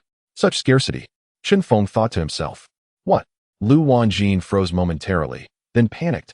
Master, that's far too little. Scarcity enhances value. Chun Feng enunciated succinctly. Lu Wanjin, being astute, immediately grasped Chun Feng's intent. Though reluctant, he clenched his teeth and nodded. Very well, I shall abide by your terms. Secondly, Chun Feng continued, the origins of this wine must remain confidential to the outside world. You are to state that it was procured by chance from an unnamed recluse. Do you understand? Understood. Absolutely. Lu Wanjin nodded vigorously. This not only safeguarded Chun Feng, but also added a layer of mystery and value to the wine. Good. Chun Feng stood. If that is settled, our first transaction is complete. Half an hour later, Chun Feng held a 50-tael silver note in his possession, while Lu Wanjin cradled the bottle of drunken beauty as if it were a rare treasure, personally escorting Chun Feng and Su Wanqing to the entrance of the first tower, his demeanor radiating utmost respect. The previously disdainful money manager had long been dismissed, oblivious to his fate. As they strolled along the streets of Fengyuan town, Su Wanqing still felt as though she were in a dream. In such a brief moment, a single bottle of wine had exchanged for 50 taels of silver? That sum was enough to secure a lifetime of prosperity for an ordinary family. She gazed at the young man beside her, whose demeanor was as tranquil as a gentle breeze. The admiration and affection swelling in her heart had reached an inextricable intensity. It was he, akin to a divine being, who had rescued her and her sisters from the depths of despair and wrought such astonishing miracles within just a few days. This man was her sky, her earth, her everything. As they strolled into a secluded alley devoid of onlookers, Chun Feng abruptly halted. Sister-in-law, he turned to face Su Wanqing. She lifted her gaze, her eyes glistening with tenderness and adoration. A flicker of possessive fire ignited in Chun Feng's eyes. He swiftly drew her into his embrace and leaned down, fervently pressing his lips against hers, which were soft and fragrant. This kiss was unlike the previous night's. It was no longer tentative or merely a playful result of intoxication. Instead, it was awakening, commanding, filled with conquest and possession, a kiss befitting a victor. Su Wanqing's mind went blissfully blank once more, yet this time, there was no panic, only surrender. She clumsily yet passionately reciprocated, surrendering her very essence to this man. After an eternity, their lips parted. Chun Feng caressed her flushed cheek, his voice husky and magnetic. "Sister-in-law, today, you performed splendidly. This is your reward."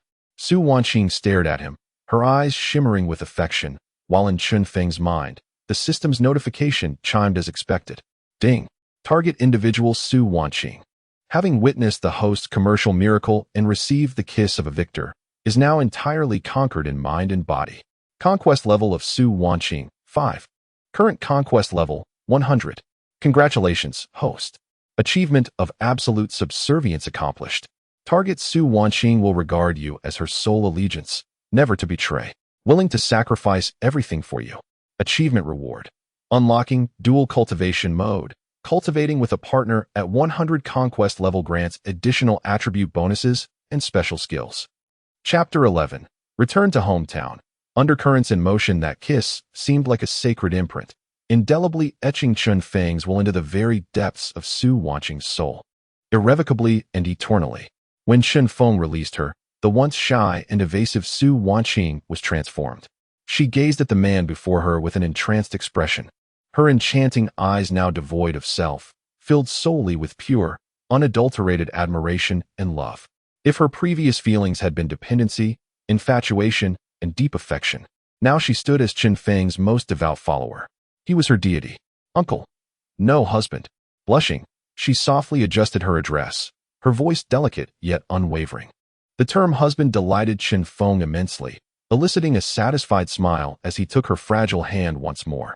This time, Su Wanqing exhibited no hesitation or nervousness.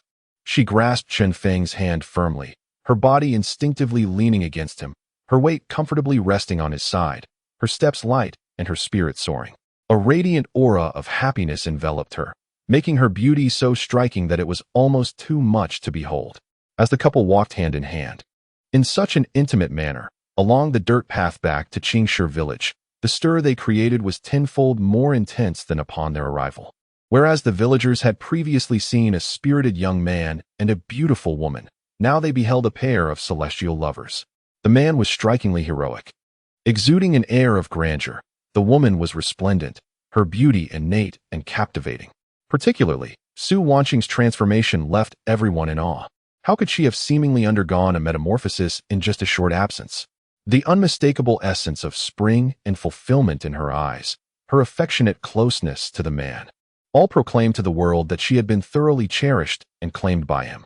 The village women watched with a mixture of envy and admiration, whispering amongst themselves, their words tinged with bitterness. Meanwhile, the village's bachelors lamented, feeling as though they had missed out on the finest treasure in the world. Amidst all this, Chun Feng and Su Wanqing remained blissfully oblivious. In Su Wanqing's heart, there was only the man beside her. Nothing from the outside world could intrude. Chun Feng, on the other hand, reveled in the attention, desiring everyone to recognize that Su Wanqing was his woman, his exclusive possession, and that no one else would dare to encroach upon her. In the Chun family courtyard, Lin Chuxia and Lin Chuxia awaited anxiously at the door. Having waited since noon into the afternoon, their hearts were in a state of suspense, both hopeful for good news and fearful of bad tidings. At last, when they spotted Chun Feng and Su Wanqing at the village entrance, a wave of relief washed over them, and they hurried to greet the couple. "Sister, Chun Feng, you're back. How did it go?" "Business," Lin Chuxiao eagerly interjected, her voice brimming with urgency. However, upon noticing the intertwined hands of the two, along with the radiant, unprecedented happiness illuminating Su Wanqing's face, her words were abruptly stifled. Lin Chuxia's gaze also fixated on their clasped hands. A myriad of complex emotions flickered in her cold, discerning eyes, emotions so intricate that even she was oblivious to their presence. Sister-in-law, she has transformed. She is now utterly different from the past. She has returned. Chen Feng nodded with a smile, releasing Su Wanqing's hand and stepping into the courtyard ahead. Su Wanqing followed closely behind, her countenance adorned with a gentle smile as she addressed her two sisters. Let us go inside and talk. Upon entering, Chen Feng wasted no time in unveiling his fortune. He laid before them the 50-tael silver note and a substantial bag of heavy silver coins and copper coins, spilling them onto the worn wooden table with a resounding clatter. The silver note floated down delicately, while the coins amassed into a small mountain, glimmering dazzlingly in the dimly lit room. Lin Chuxia and Lin Chushua's breaths halted in an instant. Their eyes widened in astonishment. Fixated upon the mound of money on the table, their minds rendered blank. 50 taels. My heavens! Have they truly succeeded? Have they really exchanged that minuscule vial of wine brewed from toxic fruit for such a fortune? This transcended mere miracle. It was mythic. Sister. Lin Chuxia's voice trembled as she grasped Su Wanqing's sleeve. Is this real? Yes. Su Wanqing's eyes sparkled with excitement and pride as she regarded Chen Feng, softly affirming, it is all real. My husband, he has succeeded. The term husband resonated like thunder, echoing anew in the hearts of the twin sisters. They abruptly lifted their heads to gaze at Su Wanqing, now acutely aware that she had indeed changed. At this moment, she effortlessly approached Chen Feng from behind, extending her delicate hand to gently massage his shoulders. Her gestures were so practiced, so natural. Her gaze was intensely focused, filled with tender affection. The essence of her demeanor, that profound reverence and admiration emanating from the depths of her soul, where humility and exaltation coalesced in perfect harmony, was utterly unfeigned. This evoked within the twin sisters a powerful, ineffable surge of jealousy, particularly for Lin Chuxia. She observed her sister, once as lost and uncertain about the future as herself, now seemingly having discovered her life's true haven, radiating an aura of bliss. And all of this was due to her receiving the favor and grace of that man. Why is that? We are also part of this family. We have contributed to the brewing as well. Why is it that only she can partake in all of this? Why is it that only she can address that man with such intimate terms? Lin Chuxia's heart was, for the first time, thrown into disarray. Lin Chuxia's thoughts were somewhat more straightforward. She gazed enviously at Su Wanqing, then glanced at Chen Feng, who remained as steady as a mountain, relishing the service of the beauty, her lips involuntarily pouting. Humph, it's just a massage. I can do that too. Chen Feng, indulging in Su Wanqing's attentions, observed the sisters' reactions with a secret smile in his heart. The fish has taken the bait. He patted Su Wanqing's hand, signaling her to cease, then rose to survey the lowly, dilapidated, and somewhat cramped hut. This place is far too small, he remarked with a frown. It is unworthy of my woman. This domineering declaration caused a blush to bloom on Su Wanqing's cheeks, filling her heart with sweetness, and sent a thrill through the twin sisters. Chen Feng approached the table, gathering the silver coins into a cloth bag, then turned to the twins, whose eyes rekindled with desire and a sense of rivalry, and spoke slowly and deliberately. We have the money. The next order of business is to demolish this wretched abode and construct a grand brick house befitting your status. Building a house is a significant undertaking. It cannot be managed by just me and my sister-in-law. His gaze swept back and forth across the identical, yet uniquely expressive faces of Lin Chuxia and Lin Chuxia. I require your assistance. The moment the words fell, Lin Chuxia and Lin Chuxia's eyes simultaneously ignited with an unprecedented brilliance. An opportunity has arrived. The chance to prove their worth and earn the favor of this man has finally come. Chapter 12. The Foundation Day. A contest of beauty between two sisters. Chen Feng's plea for assistance resonated like a stone cast into a tranquil lake, stirring ripples within the hearts of Lin Chuxia and Lin Chuxia. Their eyes sparkled in unison, their breaths quickening with anticipation. Lin Chuxia, brimming with excitement, stepped forward, her burgeoning figure poised with eagerness as she implored, Brother Chen Feng, what do you need us to do? Just give the word. I am capable of anything. Though Lin Chuxia remained silent, the slight elevation of her chin and her unwavering gaze fixed upon Chen Feng conveyed her inner yearning just as eloquently. Observing their eager, almost ravenous expressions, Chen Feng felt a wave of satisfaction wash over him. This was precisely the proactive spirit he desired, one that yearned to contribute everything for their home and for him. He raised his hand, signaling them to wait, and moved to the relatively flat expanse in the center of the courtyard. Bending down, he retrieved a piece of leftover charcoal still warm from the fire, transforming the earth into his canvas and the charcoal into his pen. Before we proceed, allow me to show you what our future home will resemble. His wrist was steady and assured as the charcoal glided across the ground, drawing forth clear, straight lines that began to take form. At first, the three women gazed in bewilderment, unable to comprehend his artistic endeavor. However, as the lines multiplied and the structure became more defined, a majestic and intricate architectural outline emerged before their eyes. It was no longer a mere thatched hut, but a complete courtyard residence, featuring a main building, east and west wings, a rear room, and a spacious courtyard. Chen Feng's artistry was remarkably detailed. Here lies the main building, oriented north-south, serving as the core of our future living space. He marked the northern section for the three large rooms, with the central hall designated for receiving guests and conducting discussions. This eastern room will be my bedroom and study. The western room is currently left open. His gaze, laden with implication, swept over the twin sisters, causing their cheeks to flush involuntarily. On either side, the east and west wings were sketched next, 3 rooms each, totaling 6. Each of you will have your own room, which is more than sufficient. The remaining rooms can serve as guest quarters or storage. The notion of having a personal space sent a tremor of excitement through the 3 women, having shared close quarters throughout their lives. The thought of possessing their own expansive rooms was utterly enchanting. To the south, the rear room was designated for the kitchen, firewood storage, and servant quarters. Servant quarters? Lin Chuxia gasped, covering her mouth in astonishment. Indeed, Chen Feng replied matter-of-factly. As our family flourishes, it is only natural to employ help. I cannot expect my women to toil in the kitchen every day, can I? This statement struck them like a thunderbolt, filling their hearts with boundless dreams of the future. Finally, Chen Feng illustrated a distinct square in the southeast corner of the courtyard. Here, I intend to construct a separate room, adorned with bluestone flooring and a built-in bathing pool, exclusively for the purpose of bathing. In the future, we shall indulge in warm showers daily.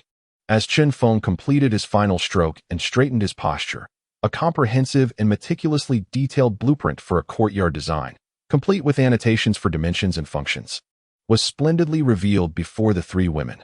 They gazed at the drawings on the ground, then at the man before them, their hearts overwhelmed with astonishment and little else.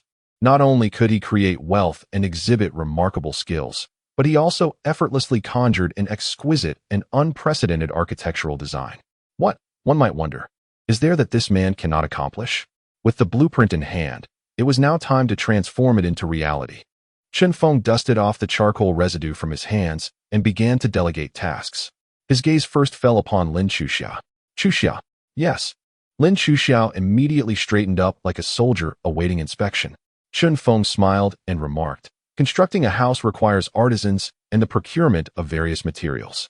When these workers arrive, they must be nourished and refreshed.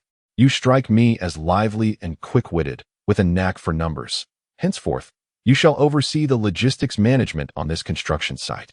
You will be responsible for daily provisions of rice, vegetables, and the disbursement of wages to the workers, as well as the acquisition of miscellaneous items. He handed her a small purse containing 5 taels of silver, the initial funds, instructing her to return for more should it prove insufficient. Am I capable of this? Lin Chuxiao felt both exhilarated and anxious, for this was her first taste of authority. I believe in you, Chen Feng assured her with an encouraging gaze, then instinctively flicked her smooth forehead lightly, advising her to remain astute and not be deceived. Keep meticulous accounts. I shall review them in the evening. This familiar gesture nearly melted Lin Chuxia's heart. She covered her forehead, her face flushed, yet she nodded emphatically and vowed, rest assured, Brother Chen Feng, I will ensure everything is handled perfectly. Next, Chen Feng's attention shifted to Lin Chuxia. In the presence of this ice queen, his tone became considerably more earnest. Chuxia. Lin Chuxia lifted her gaze, her cool eyes meeting his. Logistics are minor affairs, yet our home must possess not only a skeleton, but also flesh and blood. Chen Feng pointed to the blueprint on the ground, stating, once the house is built, the arrangement within, the style of the furniture, the colors of the fabrics, these require thoughtful design. I believe you are better suited for this task than the others. He similarly presented her with a purse, heavier than the one given to Lin Chuxia. Here are 10 taels of silver. I entrust you with a mission to design a complete set of furniture and interior decor in accordance with the style depicted in this blueprint. You may seek out the finest carpenters and embroiderers in town to convey your ideas and have them brought to fruition. This Lin Chuxia was utterly taken aback. She never anticipated that Chen Feng would entrust her with such a significant task. This was no longer a mere favor. It was a profound engagement, a recognition of her intellect and aesthetic sensibility. As she gazed into Chen Feng's eyes, brimming with trust, her typically frigid heart felt an unfamiliar warmth for the first time. What? Lacking confidence? Chen Feng provocatively challenged her. Who said I lack confidence? Lin Chuxia instinctively retorted, seizing the money pouch with determination, raising her chin defiantly. I can do this well. Excellent, Chen Feng replied with a satisfied nod. I will leave this matter entirely in your hands. I only require results. With the task allocated, a silent competition quietly commenced between the twin sisters. Upon receiving her assignment, Lin Chuxia hurriedly dashed out. She first visited the home of the village butcher, Wang, securing a month's worth of meals for the workers at a price far exceeding the market rate. Much to Wang's delight, she then scurried from house to house, procuring fresh vegetables, organizing the entire logistics with meticulous care, ever eager to showcase her capabilities before Chen Feng. In contrast, Lin Chuxia immersed herself in her own creative world. She did not venture outside. Instead, she gathered charcoal and several sheets of coarse paper, and at the rickety square table, began to sketch the furniture of her imagination, referencing the blueprint laid on the ground. At times, she furrowed her brow in contemplation, while at others, her hand moved with remarkable speed. Her earnestness and focus radiated a unique, intellectual allure. Watching this unfold, Su Wanxing stood by with a heart full of tenderness and satisfaction. This home had finally come alive, all due to the influence of that man. That afternoon, Chen Feng invited the village's most skilled craftsman, Wang Laosher. A seasoned builder in his 50s, Wang had spent his life constructing houses. Upon being summoned to Chen's residence and seeing the remarkably detailed blueprint of the courtyard, he was utterly astonished. Master, this drawing, did you create it? He stammered, his hand trembling as he pointed at the paper. What is it, Master Wang? Do you find anything amiss? Chen Feng inquired with a smile. No. It is not amiss. It is too perfect. Absolutely marvelous. Wang Laosher exclaimed, his face alight with admiration. I have built houses my entire life and have never encountered such exquisite design. The layout, the lighting, the flow. It is truly a stroke of genius. With a smile, Chen Feng laid out his terms. Master Wang, I want you to gather the finest craftsmen in the village to construct this house. I will pay double the town's rate for labor, and meals will include meat at every sitting. There is but one requirement. It must be done quickly and to the highest standard. Rest assured, Master, Wang Laosher exclaimed, his eyes glistening with excitement. With your blueprint, your generous compensation, and ample provisions, I guarantee that within 2 months, I will present you with the most magnificent residence not only in Qingstone Village, but in all of Fengyuan Town. Once the news broke, the entire Qingshi village erupted with excitement. The Chen family was set to construct a grand, tiled house. Wages were to be doubled, and every meal would include meat. In no time, all the craftsmen eager to seize the opportunity rushed to the Chen residence, vying for this lucrative job. On the first day of the foundation laying, the dilapidated huts that once belonged to the Chen family had been reduced to rubble. Under the direction of Elder Wang, dozens of robust men fervently began excavating the foundation and driving wooden stakes into the ground.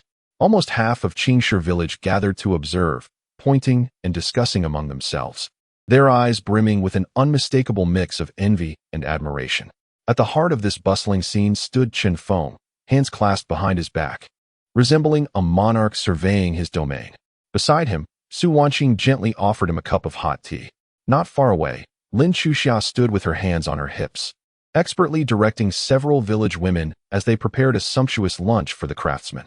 Meanwhile, under a nearby eave, Lin Chuxia had laid out her paper and pen, diligently refining her design plans amidst the clamor of the construction site, her profile illuminated by the sun, exuding the beauty of a painting. Surrounded by these 3 exquisite sisters, each fulfilling her role, vying for attention, Chen Feng gazed upon this vibrant tableau, a satisfied smile gracing his lips. He understood that an era belonging to him had begun to unfold, and the day when he would fully embrace these 3 radiant blossoms was not far off. Chapter 13. The subtle fragrance wafts, heart's secret affection as the sun rises in the east and sets in the west.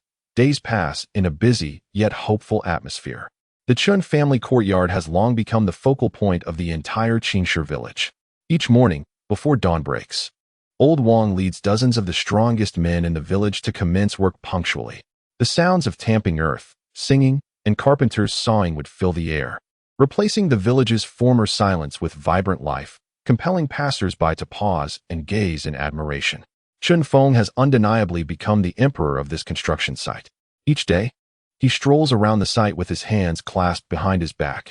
He need not grasp the intricacies of the craft. However, his timeless aesthetic and various ingenious ideas derived from the blueprints consistently illuminate the minds of the seasoned craftsmen, leaving them in awe with but a few pointed remarks. Master, regarding the mortise and tenon structure of this beam, it need not be so complex. Chun Feng merely casts a glance and calmly suggests, reinforce the critical load-bearing nodes with a triangular stability structure. Simplifying the process not only conserves labor, but also enhances stability. Triangular stability structure? Old Wang is momentarily taken aback, yet upon contemplation, he bursts forth in applause, exclaiming, "Marvelous! The master is truly extraordinary." At these moments, Su Wanqing gracefully presents a cup of freshly brewed tea, gently wiping the beads of perspiration from Chun Feng's brow with a clean handkerchief. Every action she takes radiates admiration and affection for her husband, their unspoken bond and sweetness evoking quiet envy among the surrounding craftsmen. Meanwhile, the twin sisters engage in a silent competition on their respective fronts. Lin Chuxia has fully transformed into an indefatigable little steward, rising first each morning. She meticulously organizes the workers' meals for the day. Breakfast consists of steaming multigrain porridge paired with pickled vegetables. Lunch features hearty white rice accompanied by a large pot of stew, ensuring a sufficient amount of oil, and before the day's end, a warming meat broth awaits. With the account book Chun Feng entrusted to her, she records every detail with precision. Each evening, like a kitten seeking praise, she presents the account book to Chun Feng, tilting her face upward as she reports cheerfully. Brother Chun Feng, today we procured 30 pounds of white rice, 10 pounds of pork, and 50 pounds of vegetables, totaling 1 tael and 2 coins. The workers all claim they have never enjoyed such splendid meals, invigorating them for their tasks. In contrast, Lin Chuxia embodies an entirely different scene. She graciously declines her sister's offer to assist with purchasing paper and ink, opting instead to venture to the town herself, spending Chun Feng's funds on the finest rice paper and ink. Under a grand locust tree not far from the construction site, she sets up a small table. Ignoring the surrounding clamor, she immerses herself in her artistic realm. At times, she gazes intently at the magnificent foundation, pondering her designs, and at others, she fervently writes on paper. From the intricately carved window frames to the legs of tables and chairs, and the landscapes on the folding screens, she strives for perfection in every detail, worthy of Chun Feng's astonishing architectural blueprints. Her cool demeanor and unwavering focus create a unique aura, akin to a snow lotus. Solitary and exquisite, quietly blooming amidst the clamor of the construction site. On this day, in preparation for brewing the second batch, which will also serve as the inaugural delivery to Lu Wanjin, Chun Feng announced the necessity to harvest more of the black-eyed fruits. Naturally, the task fell once again to the twin sisters. Drawing from their previous experience, both were imbued with a stronger sense of purpose this time. Breathlessly, Lin Chuxia, with a basket larger than before, moved swiftly. She paid no heed to the fruit's appearance, focusing solely on quantity. In her simple understanding, hard work and abundant harvest equated to the greatest assistance for Chun Feng. She yearned for his praise, hoping to exchange her sweat for his commendation. Conversely, Lin Chuxia ventured further and deeper. With her keen observational skills, she discovered a patch of flourishing lonquoy vines in a sun-drenched, secluded valley. The fruits here were more plump and their hues more profound than those outside. She sought quality over quantity, intent on proving to Chun Feng that she was the one who truly grasped the essence of his ethereal recipe. As dusk approached, the two returned laden with their harvest. Chun Feng, look, Lin Chuxia eagerly presented her 3 overflowing baskets, beads of sweat adorning her brow and her cheeks flushed with excitement. I gathered so many today, twice as much as last time. Chun Feng smiled and nodded. Indeed, Chuxia, your industriousness is commendable. You are a great asset to our family. The phrase our family sent a wave of sweetness through Lin Chuxia's heart. At that moment, Lin Chuxia quietly brought forth her modest basket of fruits. Lin Chuxia, upon noticing, couldn't help but curl her lip. Sister, why did you gather so little? Lin Chuxia ignored her, addressing Chun Feng instead. I ventured deep into the valley, where the fruits receive more sunlight and are 30% superior in quality compared to those outside. I believe the wine brewed from them will be of a higher caliber. Chun Feng picked up one of the fruits from Lin Chuxia's basket, inspecting and sniffing it, a flicker of approval crossing his eyes. Truly, the Ice Queen possesses a meticulous mind. He glanced at the spirited sisters, silently amused, for this was precisely the reaction he sought. Clearing his throat, he adopted an exceptionally solemn tone to deliver his verdict. He first turned to Lin Chuxia, stating, Chuxia, before the army moves, provisions must be prepared. The quantity you have harvested ensures the scale of our brewing endeavor. Your thoughtful consideration and diligent efforts embody the spirit of a great leader, laying the cornerstone of our potential. This affirmation instantly brightened Lin Chuxia's eyes, greatly satisfying her small vanity. Then, he shifted his gaze to Lin Chuxia, employing the same solemn tone. Chuxia, the essence lies in quality, not quantity. The premium ingredients you have sourced dictate the upper limits of our drunken beauty's quality. They are our secret weapon, determining how high we can rise. Your meticulous nature and pursuit of perfection reflect the soul of craftsmanship. Her words precisely struck the proud core of Lin Chuxia. She had not anticipated that Chun Feng understood her so profoundly. For the first time, a hint of emotion stirred within her cool gaze. A bowl of water was held steadily by Chun Feng. Yet the flames of competition between the two sisters blazed even brighter. Later that night, after the new batch of black-eyed fruits had been thoroughly cleaned, Chun Feng called Lin Chuxia aside. Brother Chun Feng, you summon me? Lin Chuxia inquired, curiosity and anticipation mingling in her tone. Chun Feng's expression took on an air of mystery as he lowered his voice, confiding in her. Chuxia, I have a secret mission to entrust to you. A secret mission? Lin Chuxia's eyes sparkled instantly with excitement. Indeed, Chun Feng nodded, his tone serious yet whimsical. To brew my divine brew and capture its true essence, aside from the secret recipe, a special catalyst is required.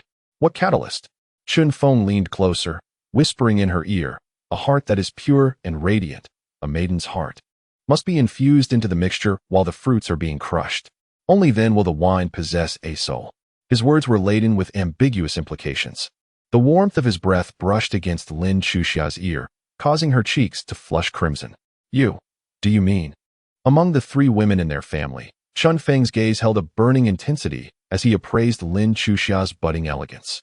Your sister has already found her path in matrimony. Her yin and yang harmonized. Your elder sister's temperament is too frosty, her heart too shadowed. Only you. He paused, his voice laced with temptation, vibrant as fire. Pure as the sun, you are the most suitable choice. His words rendered Lin Chuxia's mind blank, her heart racing as if it might leap from her chest. So, I am the one who is truly special.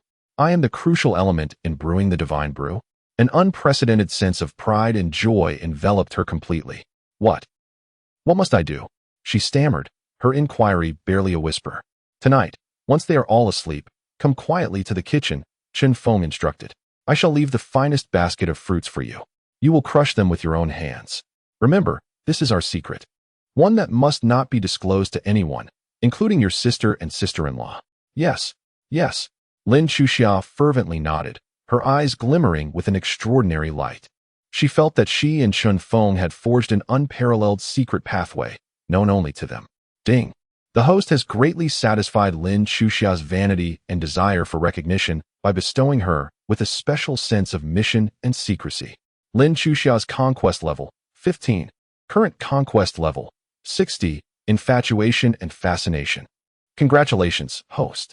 Lin Chuxia's conquest level has reached 60, unlocking the dependency mechanism. The target will develop a strong psychological dependency on the host and accept reasonable intimate contact. That night, as the world lay in tranquil slumber, with a heart both anxious and exhilarated, Lin Chuxiao stealthily slipped into the kitchen like a timid little mouse.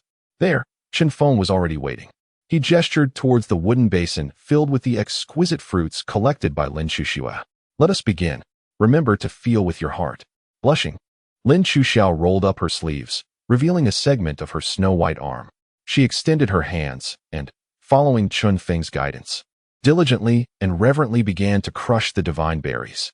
Under the moonlight, the profile of the earnest young girl resembled a captivating painting. Unbeknownst to her, behind her, the man's eyes were already alight with the fervor of a hunter who had spotted his prey, filled with an unyielding determination. Chapter 14. The scholar knocks at the door. Gazing at the sky from the bottom of a well in the ensuing days, the Chen family's courtyard presented a curious, yet harmonious spectacle of prosperity. Half a bustling construction site and half an intoxicating workshop filled with the aroma of fine liquor. Lin Chuxiao was thoroughly immersed in her dual roles as a clandestine task executor and a chief steward, buzzing about like a cheerful little bee. Her gaze towards Chen Feng increasingly enamored and dependent. Meanwhile, Lin Chuxiao had devoted all her energy to her designs. The blueprints she created became increasingly exquisite and infused with spirit, earning endless praise from old Master Wang, who extolled that their household not only harbored a fairy, but also a female Lu Ban. That morning, while Chen Feng was engaged in a discussion with old Master Wang regarding the design of a roof's dugong, an unexpected visitor arrived at the entrance of the Chun family courtyard.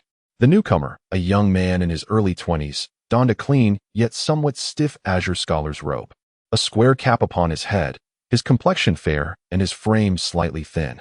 Observing the dust-laden yet orderly construction site and the industrious craftsman, a flicker of uncontainable astonishment and confusion crossed his eyes. Pray tell, is this the residence of Brother Chen Feng? The young man approached the courtyard gate and inquired of a craftsman who was transporting timber, his speech imbued with the refined demeanor characteristic of scholars, tinged with a subtle air of superiority. The craftsman, noticing his attire, did not dare to be disrespectful and promptly gestured towards the interior. There, the one clad in a dark blue robe, that is our master. The young man followed the direction indicated and caught sight of Chen Feng conversing with old Master Wang. He furrowed his brow.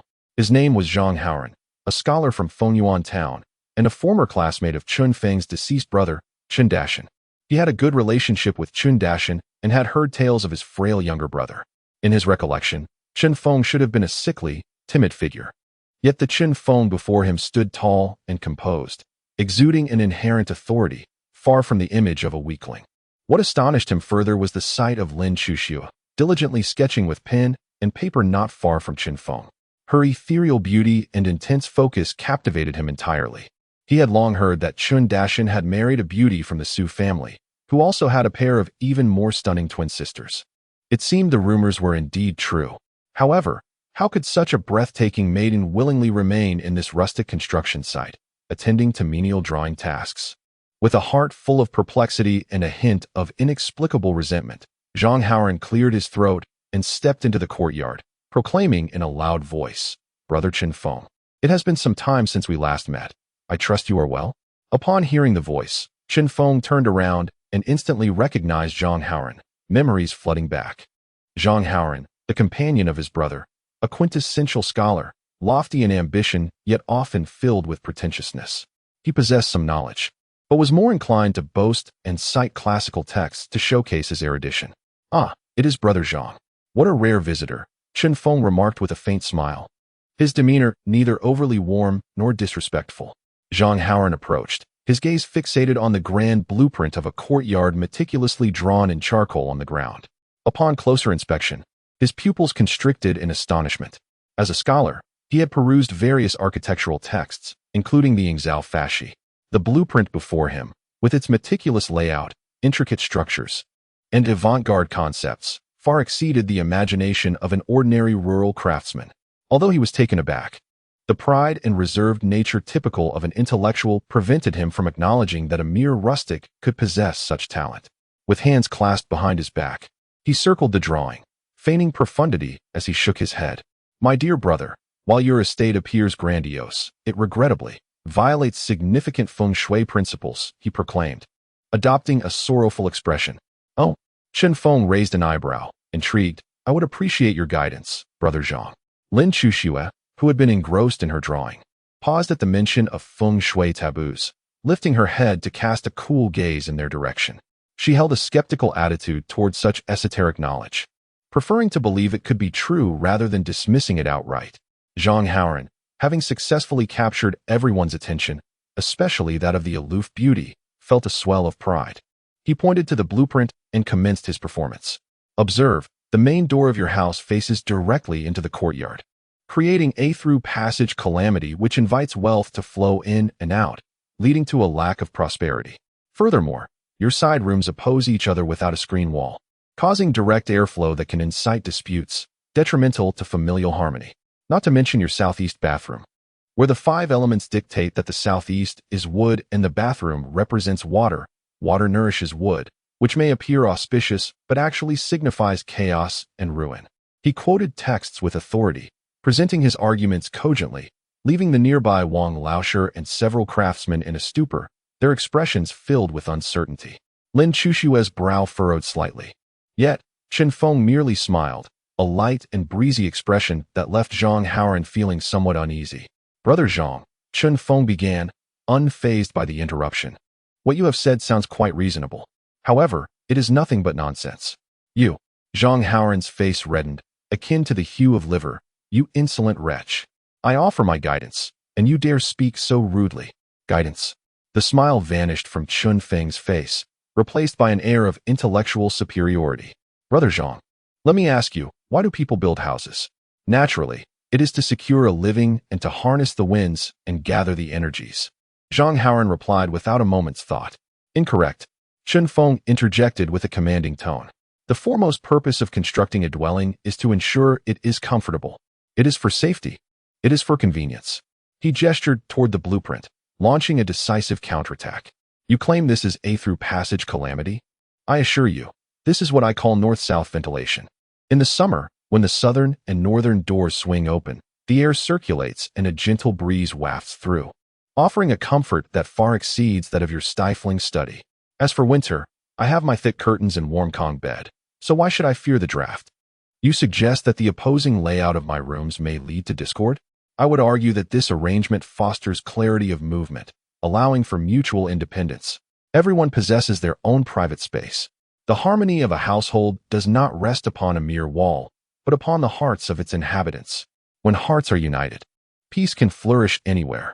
When hearts are scattered, even a labyrinth would not prevent enmity from arising.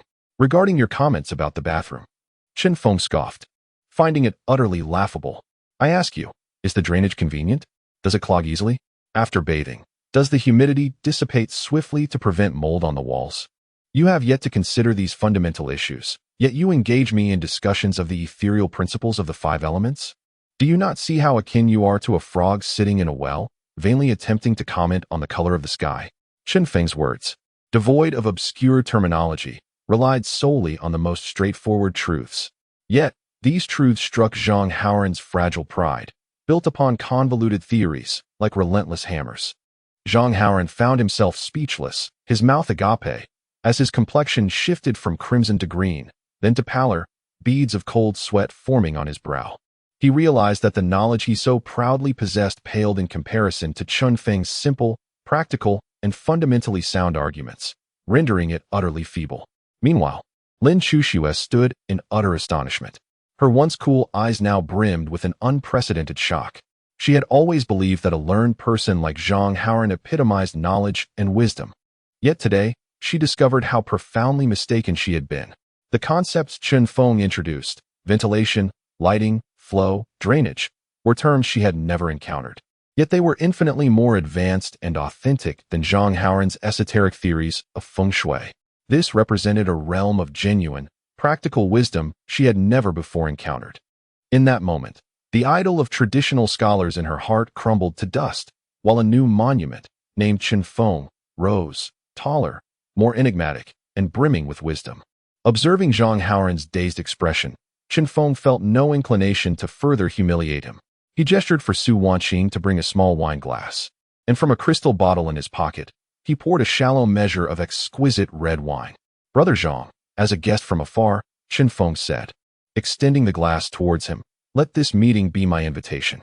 At this moment, Zhang Haoran's spirit was in shambles. He numbly accepted the glass, failing to discern its contents. Yet, the instant that divine aroma wafted into his nostrils, his unfocused gaze sharpened. Trembling, he drained the vibrant liquid in one gulp. Then, he froze in place. After a lengthy pause, 2 lines of tears slowly cascaded from the eyes of the self-proclaimed scholar. He had lost.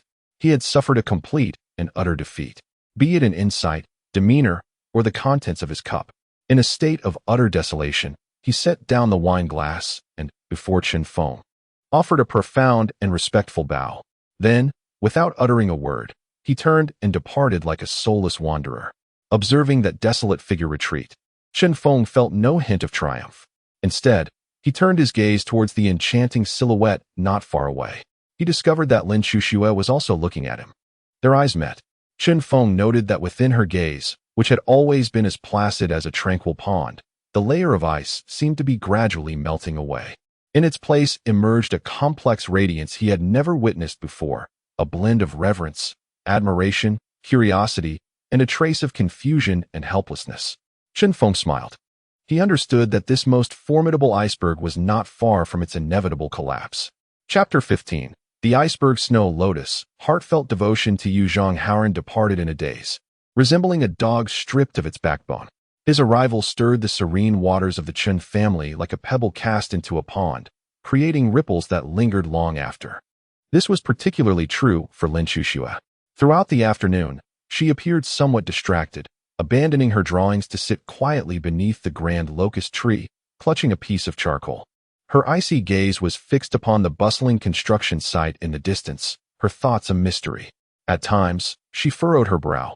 At others, she pressed her lips together. And occasionally, she would cast a furtive glance at the man engaging in light-hearted banter with the workers. Her expression transformed from one of frost to a tumultuous, unfathomable abyss of cold water.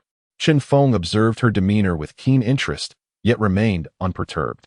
He recognized that the proudest heart, encased in the thickest ice, had been breached by his intellect and insight, leaving behind an irreparable fissure. All that remained was to wait for time to catalyze its complete collapse. That evening, the dinner table was imbued with a peculiar atmosphere. The meal, orchestrated once more by Lin Chuxue and Su Wanqing, was bountiful, yet Lin Chuxue sat in profound silence. Her gaze lowered as she nibbled at her rice. Just as everyone assumed she would persist in her silence until the end, she abruptly set down her utensils. To the astonishment of all, she rose and, trembling, placed the largest, tenderest piece of meat into Chen Feng's bowl. Upon completing this act, she seemed to expend every ounce of her strength. A faint, unnatural blush crept across her cheeks before she hastily sat down again, burying her face, too timid to meet anyone's gaze. This simple, yet clumsy gesture resonated deeply, sending a ripple of shock through the hearts of those present. Lin Chuxiao's mouth fell agape in surprise. Was this truly her sister, once as proud as a swan? She had initiated the act of serving a man. Su Wanqing, on the other hand, wore a knowing, gentle smile. She glanced at Chen Feng and then at her sister, who seemed eager to bury her head in her bowl, silently reflecting. Another Na'vi girl in this household was poised to fall completely under his spell. A victorious smile graced Chen Feng's features. He uttered no words. Instead, before everyone, he lifted the piece of meat Lin Chuxue had offered and savored it, nodding meaningfully in her direction. Thus, the meal concluded amidst an undercurrent of unspoken emotions. As night fell once more, with the construction site in full swing, Chen Feng and his companions had relocated from their original hut to more spacious temporary shelters constructed of timber and oilcloth, arranged by Wang Laosher, providing sufficient protection from the elements. Chen Feng occupied one, while Su Wanqing shared another with the twin sisters. As the night deepened and silence enveloped the surroundings, while Su Wanqing and Lin Chuxue drifted into slumber, Lin Chuxue lay wide awake, her mind racing. She lay upon her bed, her eyes wide open, her mind replaying the scene from earlier that day when Chen Feng and Zhang Haoran engaged in a spirited debate. Each word spoken by Chen Feng, every glance, and each confident smile were imprinted upon her heart like a brand. The more she reflected, the faster her heart raced. As an unfamiliar feeling, both unsettling and tinged with a hint of sweetness, began to take root within her. This simply could not continue. With a sudden determination, she sat upright. She needed a reason, a rationale that would allow her to speak with him. Ah, the blueprints. A spark of inspiration lit up her eyes. She had indeed encountered some obstacles in her furniture design. This would serve as the perfect excuse. She donned her outer garment, inhaled deeply, and stepped out of the workshop like a warrior marching towards the gallows. The cold winter wind momentarily sharpened her senses. Yet it could not extinguish the fire that burned within her heart. Arriving outside Qinfeng's workshop, she gazed at the faint glow of the oil lamp seeping through the door-s crack, hesitating for an eternity. Ultimately, she raised her hand and gently, tentatively, knocked on the door. Tap, tap, tap. Who is it? Came Qinfeng's steady voice from within. It's me, Lin Chuxue, she replied, her voice betraying a subtle tremor. Silence enveloped the room for a moment before Qinfeng's voice broke through. The door is unlocked. Please, come in. Lin Chuxue pushed the door open and stepped inside. The room was modest, furnished with a wooden bed and a table topped with an oil lamp. Qinfeng sat at the table, seemingly engrossed in examining some blueprints. Why are you still awake at this late hour? He inquired, lifting his gaze to meet hers. Lin Chuxue dared not meet his eyes. Instead, she lowered her head and spread her own design sketches across the table. I have encountered some perplexities in my furniture design and wished to seek your guidance, she stammered, grasping at the excuse she had meticulously prepared. Qinfeng smiled knowingly. He recognized that the bait had finally been taken. Rather than expose her pretext, he earnestly picked up the sketches and scrutinized them intently. This set of table and chairs features flowing lines, embodying both an ancient charm and a sense of vitality. Impressive, he noted. The design of this vanity is also quite ingenious, particularly the angle of the embedded copper mirror, which aligns well with a woman's usage habits. His affirmations filled Lin Chuxue's heart with exhilaration, each word causing her pulse to quicken. Then, he pointed to a specific area and remarked, the only issue lies here. In your pursuit of aesthetic beauty for this display cabinet, you have employed an overly complex mortise and tenon structure, which ultimately appears cumbersome and wastes fine timber. Upon hearing this, Lin Chuxue furrowed her brow. Indeed, this had been the aspect she had wrestled with the longest. Then, what should I do? She instinctively asked. Qinfeng did not respond directly. Instead, he picked up a piece of charcoal and began to sketch anew upon the blank spaces of the blueprint. He made no alterations to Lin Chuxue's overall design. Instead, he employed a more streamlined and modern geometric composition to replace the original intricate structure. With just a few strokes, a new design emerged, one that preserved classical beauty while exuding simplicity and elegance. Observe how it is both stable and transparent, while also conserving materials. Sometimes, beauty lies not in complexity, but in the perfect balance. He leaned in closely, his voice a mere whisper by her ear. Together, they lowered their heads to examine the blueprint, their shoulders nearly touching. Lin Chuxue could distinctly perceive the masculine aura emanating from him, a presence that both comforted and unsettled her. In that moment, her entire world seemed to revolve solely around the blueprint before her and his captivating voice. As she gazed at the design he had meticulously crafted, which resolved all her confusions, and listened to his elucidation that penetrated the essence of the matter, the last vestige of pride she had as an intellectual crumbled entirely. She had always believed herself to be clever and talented. Yet, in the presence of this man, her modest wit appeared as insignificant as a firefly next to the bright moon. Slowly, she set down the charcoal in her hand. Then, she lifted her gaze, looking at Qinfeng with a new, unprecedented expression, one imbued with a hint of vulnerability and endless infatuation. Qinfeng. Her voice was as gentle as a breeze, yet it resonated clearly in his ears. I once thought that a woman must marry a learned man to find a kindred spirit.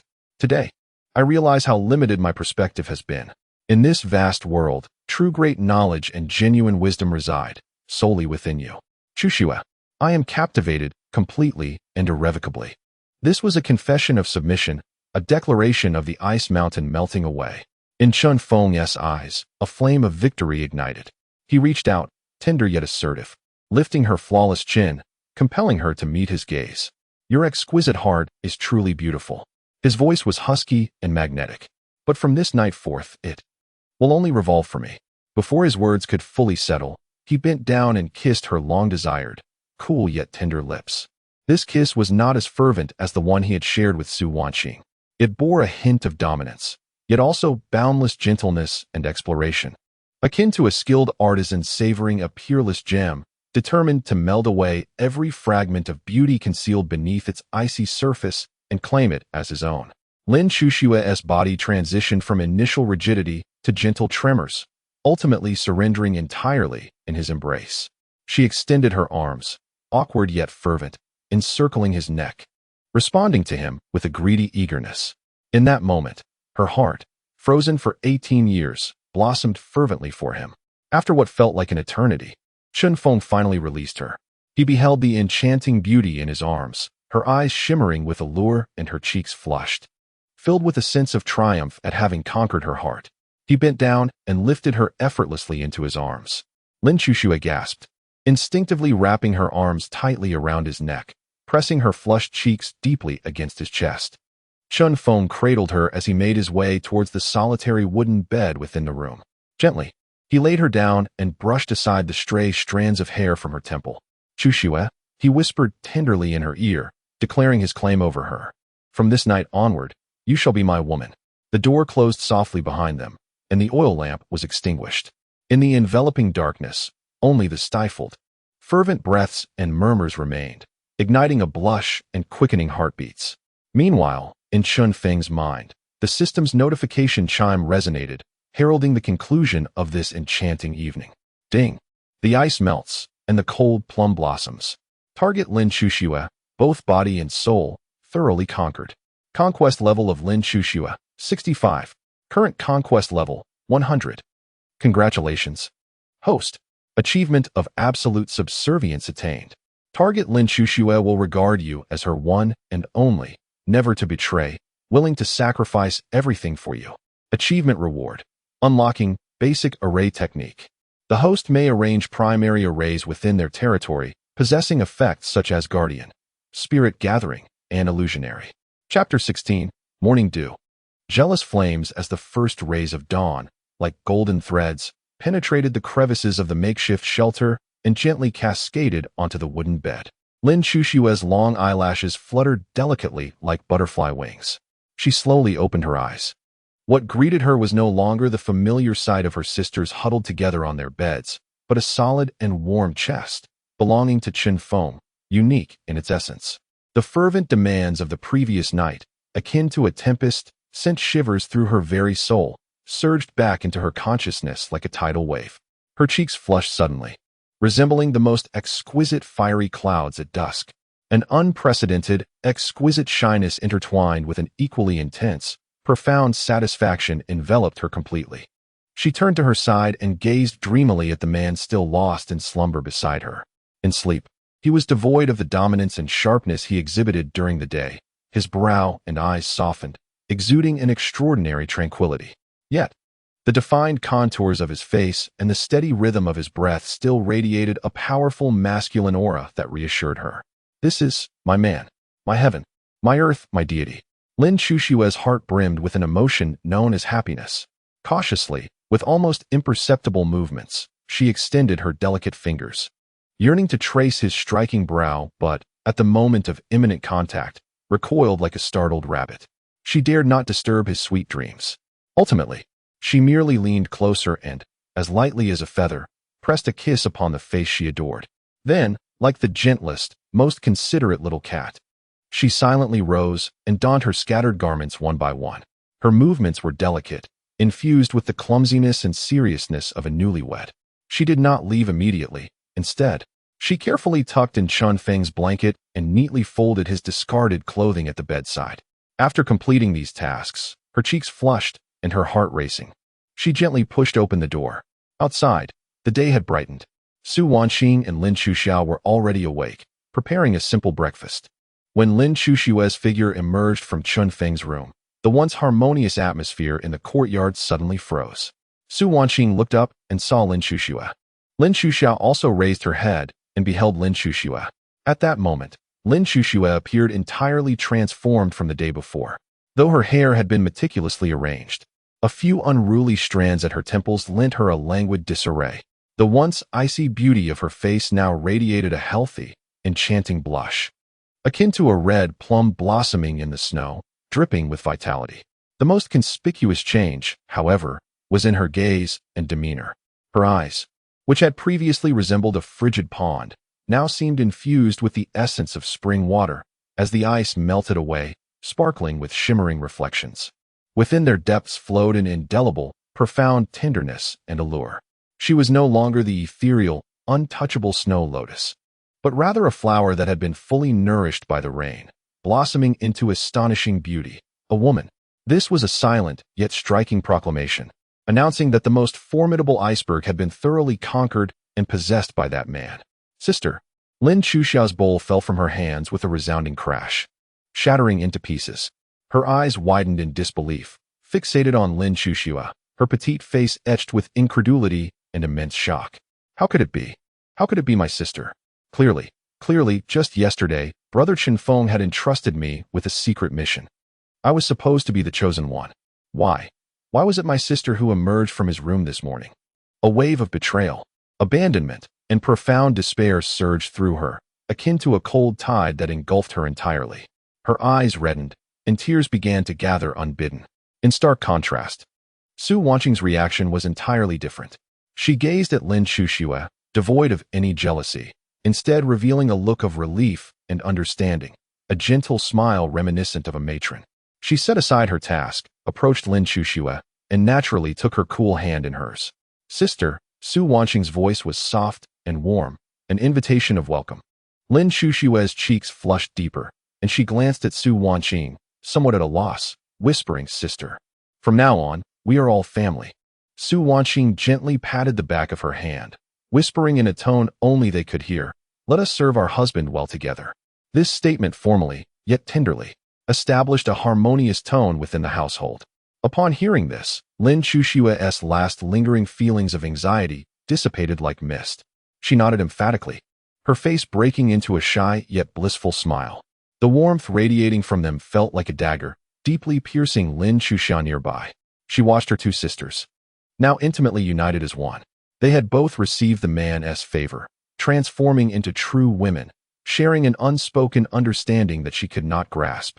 Only she remained an outsider, the sole estranged one in this family. A fierce jealousy and panic gnawed at her heart like a venomous serpent. At that moment, Qinfeng emerged from his room, yawning. Observing the delicate scene unfolding in the courtyard, he chuckled inwardly, as everything unfolded precisely as he had anticipated. He paid no mind to Lin Chuxia's tearful expression, instead making his way to the center of the construction site. All right, enough dawdling, let us get to work. He clapped his hands and called out to the assembled craftsmen.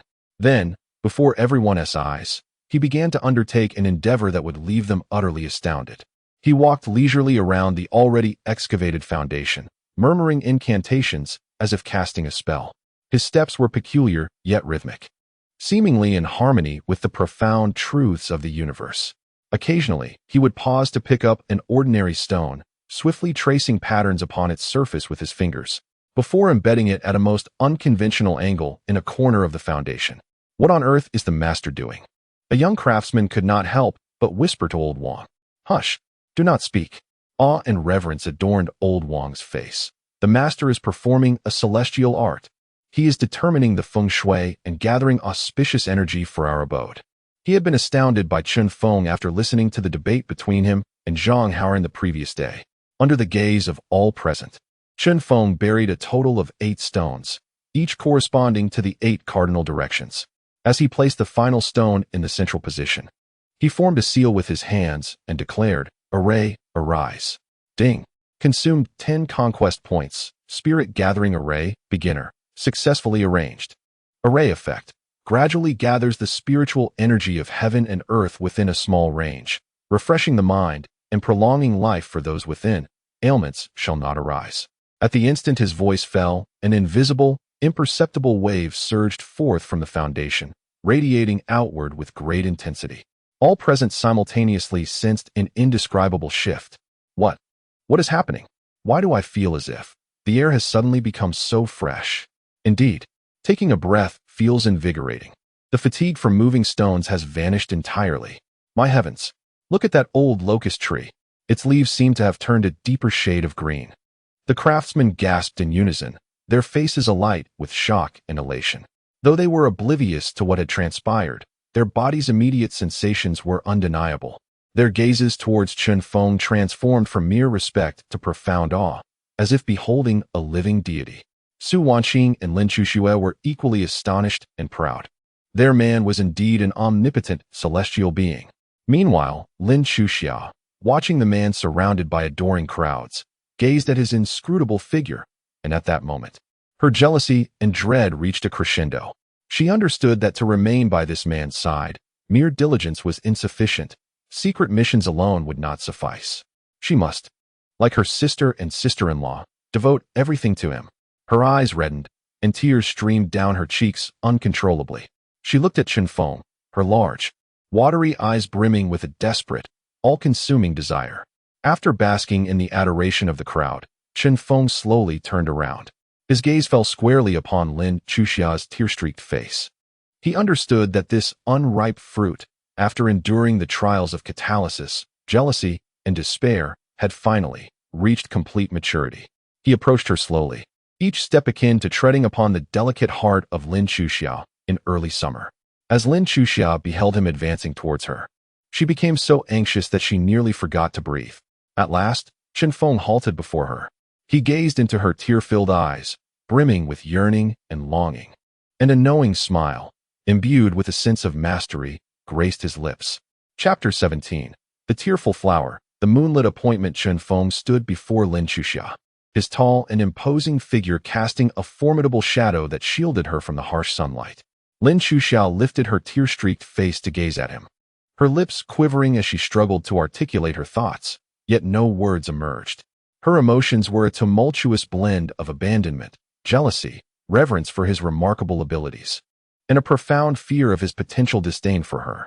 The surrounding craftsmen and villagers discreetly stepped back, yet their inquisitive glances pierced through Lin Chuxia like needles, igniting a desire within her to vanish into the earth. Chen Feng remained silent, extending his hand to grasp her icy wrist. Ignoring her resistance and the prying eyes of onlookers, he led her to a secluded locust tree by the construction site, releasing her only once they arrived. "Speak," he commanded, leaning against the tree trunk, arms crossed, surveying her with a calm demeanor that belied an undeniable air of authority. "Why are you crying?" The intensity of his gaze unsettled Lin Chuxia, prompting an instinctive denial. I am not crying. It's just sand. In my eyes." "Is that so?" A mocking smirk graced Chen Feng's lips. "I had thought it was the sand lodged in your heart." He stepped closer, invading her personal space. "You are envious, aren't you?" This blunt and almost cruel inquiry struck Lin Chuxia like a sharp dagger, dismantling her facade and defenses in an instant. Her body trembled involuntarily. I am not," she retorted defiantly, yet her evasive eyes and pallid complexion betrayed the turmoil within.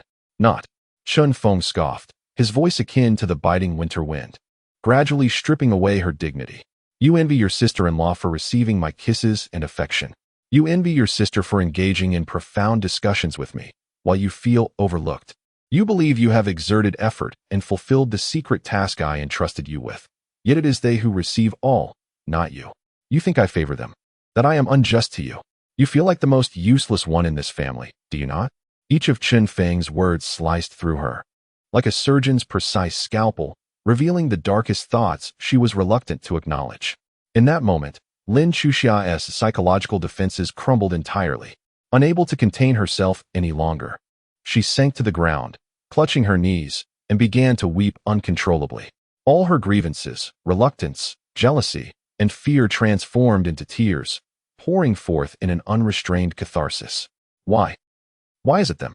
As she wept, her sobs laden with anguish, she lamented, "I toil so diligently every day, ensuring the workers are well fed. I have discreetly and earnestly completed the secret tasks you entrusted to me. I adore you. I admire you so deeply. But why? Do your eyes only see them? Am I truly so inadequate? In what ways? Am I less than they are?" Her cries were heart-wrenching, akin to a child bereft of a cherished toy. Chen Feng did not reach out to comfort her. He stood silently, allowing her to weep. to expel all her pent-up emotions. He understood that for someone as innocent and extroverted as Lin Chuxia, repression was futile. Only by permitting her to fully unleash her feelings could he cleanse her mind of those immature and unrealistic notions. After what felt like an eternity, her sobs gradually subsided into quiet, pitiful sniffling. Sensing the moment was right, Chun Feng slowly crouched down to meet her gaze. Instead of wiping her tears like one would with a child, he regarded her with an unprecedented seriousness, embodying the demeanor of a mentor. "Have you finished crying?" Lin Chuxia, with her eyes as red as a rabbitess, nodded before shaking her head. "Chuxia, let me ask you, why do you work so hard?" Chun Feng inquired. I want to help you," came her instinctive reply. "Help me?" Chun Feng smiled. "And then what? After aiding me, what do you desire?" Lin Chuxia found herself at a loss for words. "You seek my praise, my commendation, my attention," he articulated for her. "You perceive each affirmation I offer as a form of reward. You resemble a diligent student striving solely for the teacher's little red flower. Yet, the essence of all your actions is to demand from me. Demand my recognition, my favor, and that so-called special status you yearn for in your heart." This revelation left Lin Chuxia momentarily stunned. Chun Feng continued, wielding his words with surgical precision to dissect her inner self. "However, your sister and your sister-in-law are different. Their desires do not revolve around my praise or rewards. They seek to merge with me. From the moment your sister entrusted you both to my care, she has regarded her body, heart, and even soul as integral parts of this family, of me. Everything she does is not for the sake of gaining something, but because she believes that is what she ought to do. Your sister is proud, she possesses talent. However, after her pride was utterly shattered by me, she chose not jealousy or demands, but instead devoted her wisdom, her talent, and her very essence to me, weaving herself into the fabric of my vision. She contemplated how to enhance my world through her mere presence. They were in a state of dedication. And you, Chuxia?" The voice of Chun Feng grew particularly solemn. "Remain entrenched in the phase of taking. Do you comprehend the distinction between the two? Dedication and taking." These words struck Lin Chuxia's mind like a thunderclap, resonating with profound intensity. She was momentarily frozen. She recalled her sister-in-law's meticulous, selfless tenderness. She remembered her elder sister's tireless focus, forsaking rest solely to pursue perfection upon receiving a task. And then she reflected upon herself. How, each day, she presented the ledger with eyes yearning for praise. How, upon completing a secret task, she reveled in a self-satisfied belief that she was the chosen one. It dawned on her. This was the reality. She realized that from the very beginning, she had been misguided. Like a child, she had been flaunting her toys to adults, craving a mere piece of candy. Meanwhile, they had long regarded their everything as a sacrifice, devoutly and unreservedly offered upon the altar of this man. A wave of immense shame and enlightenment silenced Lin Chuxia's sobs. Slowly, she lifted her head, her tear-streaked eyes now as clear as the sky after rain. The childishness, jealousy, and resentment had vanished. In their stead was a new, profoundly sincere light, brimming with desire. "Brother Chun Feng," her voice, no longer a lament, transformed into a near-pleading whisper. I understand now. I was wrong, truly wrong." She gazed at Chun Feng, her eyes filled with the purest, most elemental plea. "Please, teach me. Teach me how to be like my sister and the others, to give you all of myself, to become your true woman." Observing her newfound clarity, a gentle smile finally graced Chun Feng's face. He reached out, using his fingertip to delicately wipe away the remnants of tears upon her cheek. His gestures were imbued with tenderness and care. "Silly girl, understanding now is not too late." His voice resonated with a magnetic quality, as if imbued with enchantment. "What you wish to learn, I shall naturally teach you." He leaned closer, whispering into her ear in a manner only they could hear. A promise so intimate it made her heart race. A rendezvous beneath the moonlight. "Tonight, after they have all fallen asleep, come to my room. I will personally teach you this final lesson." Lin Chuxia's body trembled violently. She gazed into Chun Feng's deep, penetrating eyes, which seemed capable of devouring everything in their proximity, and felt as though all her strength had been sapped away. Without uttering a word, she summoned every ounce of her energy and nodded emphatically, with unwavering resolve. Her expression was imbued with the sacred determination and unhesitating finality of a young girl embarking on her rite of passage into adulthood. Chapter 18. The three sisters return home. The mansion takes shape. Night enveloped the world like a thick ink, profound and serene. The cacophony of the construction site, which had reverberated throughout the day, had long since dissipated, leaving only a few flickering bonfires crackling in the chilly breeze, adding a touch of warmth to this nascent abode. Lin Chuxia lay upon her bed, yet sleep eluded her. She could hear the rhythmic breaths of her sister and sister-in-law beside her, but her heart thudded like a drum fervently beaten in battle. She was waiting for a moment, waiting for a promise. At last, when she gauged that the night had deepened and her sister and sister-in-law were soundly asleep, she emerged like the most agile of felines, silently rising. She did not light a lamp. Instead, she donned her garments by the faint starlight filtering through the window. Her movements were delicate and slow, imbued with a sacred sense of ritual. As she pushed open the door and stepped into the frigid night, a gust of cold air swept over her, causing her to shiver involuntarily. Yet this chill could not extinguish the flame burning within her heart. She gazed at the nearby construction shed belonging to Chen Feng, shrouded in darkness. The door, at this moment, appeared to her as an entrance to another realm. Was it a passage to heaven or hell? She knew not. All she understood was that she must cross the threshold. Taking a deep breath, her large, glistening eyes filled with the resolute determination and reverence of a girl embarking upon her rite of passage into adulthood. With each step, she moved toward that door, each footfall feeling as though she tread upon clouds, light yet resolute. She did not knock, for Chen Feng had assured her that he would leave the door open for her tonight. With slightly trembling hands, she gently pushed the door, which creaked softly in the stillness of the night, resonating with clarity. Inside, the room remained unlit, save for a solitary table and a shadow seated before it, as silent and imposing as a mountain. It was Chen Feng. He awaited her. In that instant, Lin Chuxia's heart surged to her throat. She closed the door behind her, severing her ties to the world she had known. "Come here," came Chen Feng's voice, magnetic and impossible to resist, resonating through the darkness. Lin Chuxia bit her lip and obediently advanced step by step until she stood before him. "Have you thought it through?" Chen Feng's voice bore an unmistakable weight in the shadows. "Yes," Lin Chuxia nodded firmly, though her voice trembled, her tone imbued with an unprecedented conviction. "Are you ready to surrender everything? Your laughter, your tears, your body, your soul, without reservation to me?" "I am ready," Lin Chuxia declared, closing her eyes as if taking an oath, enunciating each word with care. "From this moment forth, all that is Chuxia shall belong to my husband." "Excellent." Chen Feng smiled. He extended his arms and drew the now fully blossomed girl, who had shed her innocence and was prepared to embrace all that lay ahead, into his embrace. Lin Chuxia gasped, collapsing onto his sturdy thigh. She could distinctly feel the searing heat emanating from him, akin to a furnace, along with the powerful arms that seemed capable of crushing her. "Let this final lesson commence," Chen Feng whispered in her ear with the most ambiguous and fervent tone. He offered her no opportunity for contemplation. Lowering his head, he seized the delicate, alluring cherry lips he had long coveted. For Lin Chuxia, that night marked her transformation.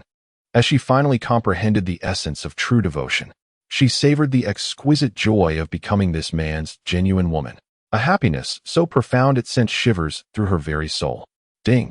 The delicate flower is embraced. The trio returns to their hearts. Target individual Lin Chuxia. Her body and soul thoroughly conquered. Lin Chuxia conquest level 40. Current conquest level 100. Congratulations, host. You have achieved absolute submission. Target Lin Chuxia will regard you as her sole allegiance, never to betray, willing to sacrifice everything for you. Congratulations, host. You have achieved the special accomplishment of the trio's unity. Achievement reward. Activate the Harmonious Harem aura passive. All partners with a conquest level of 100 will regard each other as sisters, free from malignant jealousy, able to coexist harmoniously, and serve the host together. A month later, in Qingshi Village, Chen Residence. No, it could no longer be called the Chen Residence. It should be referred to as the Chen Estate. The once dilapidated thatched cottages had vanished, replaced by an imposing courtyard of exquisite blue bricks and dark tiles. This estate was meticulously constructed according to Chun Feng's design, showcasing an extraordinary layout and grandeur, standing out in the small Qingshi village like a regal palace, eliciting envy and awe from all the villagers who could only gaze from afar. In the early morning, as the first rays of sunlight illuminated this brand-new courtyard, an exceptionally harmonious and fragrant tableau began to unfurl. In the spacious, bright main bedroom, Chun Feng reclined against the headboard of an intricately carved bed made of fine rosewood. Draped casually over him was a silk robe, revealing his bronze-hued, muscular chest. Beside him, 3 stunning beauties, each radiant in their own right, diligently attended to him. Su Wanqing, clad in a dignified light purple gown, sat at the bedside, her delicate jade-like hands holding a bowl of freshly brewed lotus seed porridge, still steaming. She gently blew on the spoon before bringing it to Chun Feng's lips, her mature and enchanting visage radiating the satisfaction and happiness of a devoted wife. Her eyes brimming with tender affection, Lin Chuxue, adorned in an elegant white gown, exuded an ethereal grace, yet her gaze upon Chun Feng was filled with fervent admiration. Kneeling at the foot of the bed, her once pin-holding hands, now resembling exquisite art, massaged his legs with a gentle yet skilled touch. Lin Chuxia, adorned in a delightful pink RU skirt, resembled an affectionate little maid, meticulously arranging the new attire crafted from the finest Su embroidery silk for Chun Feng. Her face radiated a sweet smile, and occasionally, she would glance up, casting a longing and enamored look at her husband. The 3 sisters, at this moment, shared an intimate bond. Under the enchanting aura of harmonious relations within the palace, any trace of jealousy or estrangement had vanished, leaving only their collective devotion to serve the singular deity of their lives. Chun Feng reveled in this regal treatment, his heart brimming with ambition. He opened his mouth to swallow the lotus seed porridge that Su Wanqing had offered, then extended his arms to embrace both Lin Chuxue and Lin Chuxia within his warm embrace. "Husband," the 3 women exclaimed in unison, their soft, fragrant presence enveloping him. "Ha ha!" Chun Feng erupted in a hearty laugh. Rising to his feet, he approached the intricately carved wooden window and flung it open. Outside lay his magnificent estate, his vast fields acquired with hard-earned money, and the flourishing Zhejiangyan winery that had begun to yield a steady stream of wealth. The initial phase of his rural rise had been flawlessly achieved. His gaze traversed the modest silhouette of Qingshi village, reaching toward the horizon, where the more prosperous and opportunity-laden Fengyuan town beckoned, promising an abundance of exquisite beauties. He understood that his journey of conquest in this world had merely taken its first step. A grander stage awaited his arrival. Chapter 19. The Joy of Moving. The dragon enters the mundane world in the early morning. Sunlight streamed through the intricately carved window panes of the Chun residence, casting a warm, gentle glow upon the polished bluestone floor. Within the newly adorned main hall, Chun Feng sat regally in a grand armchair crafted from precious rosewood, cradling a cup of fragrant tea, meticulously brewed by Su Wanqing, from which wisps of steam gracefully ascended. Flanking him were 3 stunningly beautiful women, each seated on either side. They donned the most exquisite garments, their hair elegantly styled, adorned with pearls and jewels, each radiating a unique charm that dazzled the eye. Once mere village girls, they now exuded the poise of noble women. With everyone gathered, Chun Feng suggested, "Let us convene." He took a delicate sip of tea and spoke with a calm, yet resonant tone. This was the inaugural family meeting following the completion of the Chun estate. The 3 women immediately straightened in their seats, their beautiful eyes filled with earnest anticipation as they gazed at their husband, their guiding star. "Qingshi village is far too small," Chun Feng declared, setting down his teacup. His voice, though soft, carried weight. "Our drunken beauty is a dragon that should not be confined to these shallow waters. Our home must not forever remain as mere landlords of this valley." His gaze swept over the flushed faces of the 3 women, stirred by excitement. "We shall move to the city. Let us relocate our family and our business to Fengyuan town." The words "move to the city" sent a thrill through the hearts of the 3 women. In their past understanding, Fengyuan town was the most prosperous place in the world. They had never dared to dream that one day they would also become city dwellers. "Husband, we shall follow your lead." Su Wanqing was the first to voice her support, her eyes brimming with trust and encouragement. "Yes, yes." Lin Chuxian nodded vigorously, her face alight with enthusiasm. "To the town. living in a grand residence. Shopping every day? Only Lin Chuxue, amidst her excitement, maintained a semblance of composure. She inquired, "But what shall become of the distillery and our home in the village?" "Excellent question." Chun Feng replied with approval. "Qingshi Village is our foundation. We cannot abandon it." He spoke with confidence. "The landscape here is pristine and secluded, making it the ideal location for brewing drunken beauty. I will transform this place into our exclusive, non-public production base." He turned to Su Wanqing, sister-in-law. "Please inform old Wang that we shall promote his honest son, Wang Shaoshi, to manage operations here, overseeing the distilling process and the daily upkeep of the estate. We will offer him a salary of 2 taels of silver per month. Additionally, we will select 10 of the most reliable and discreet villagers as long-term workers, providing them with generous compensation." "Understood, husband," Su Wanqing replied softly. However, mere manpower would not suffice. A glimmer of mystery sparkled in Chun Feng's eyes. He resolved to fortify this foundation further. Rising, he stepped into the courtyard and, with an enigmatic gait, circled the entire estate and the distillery nestled in the hills behind.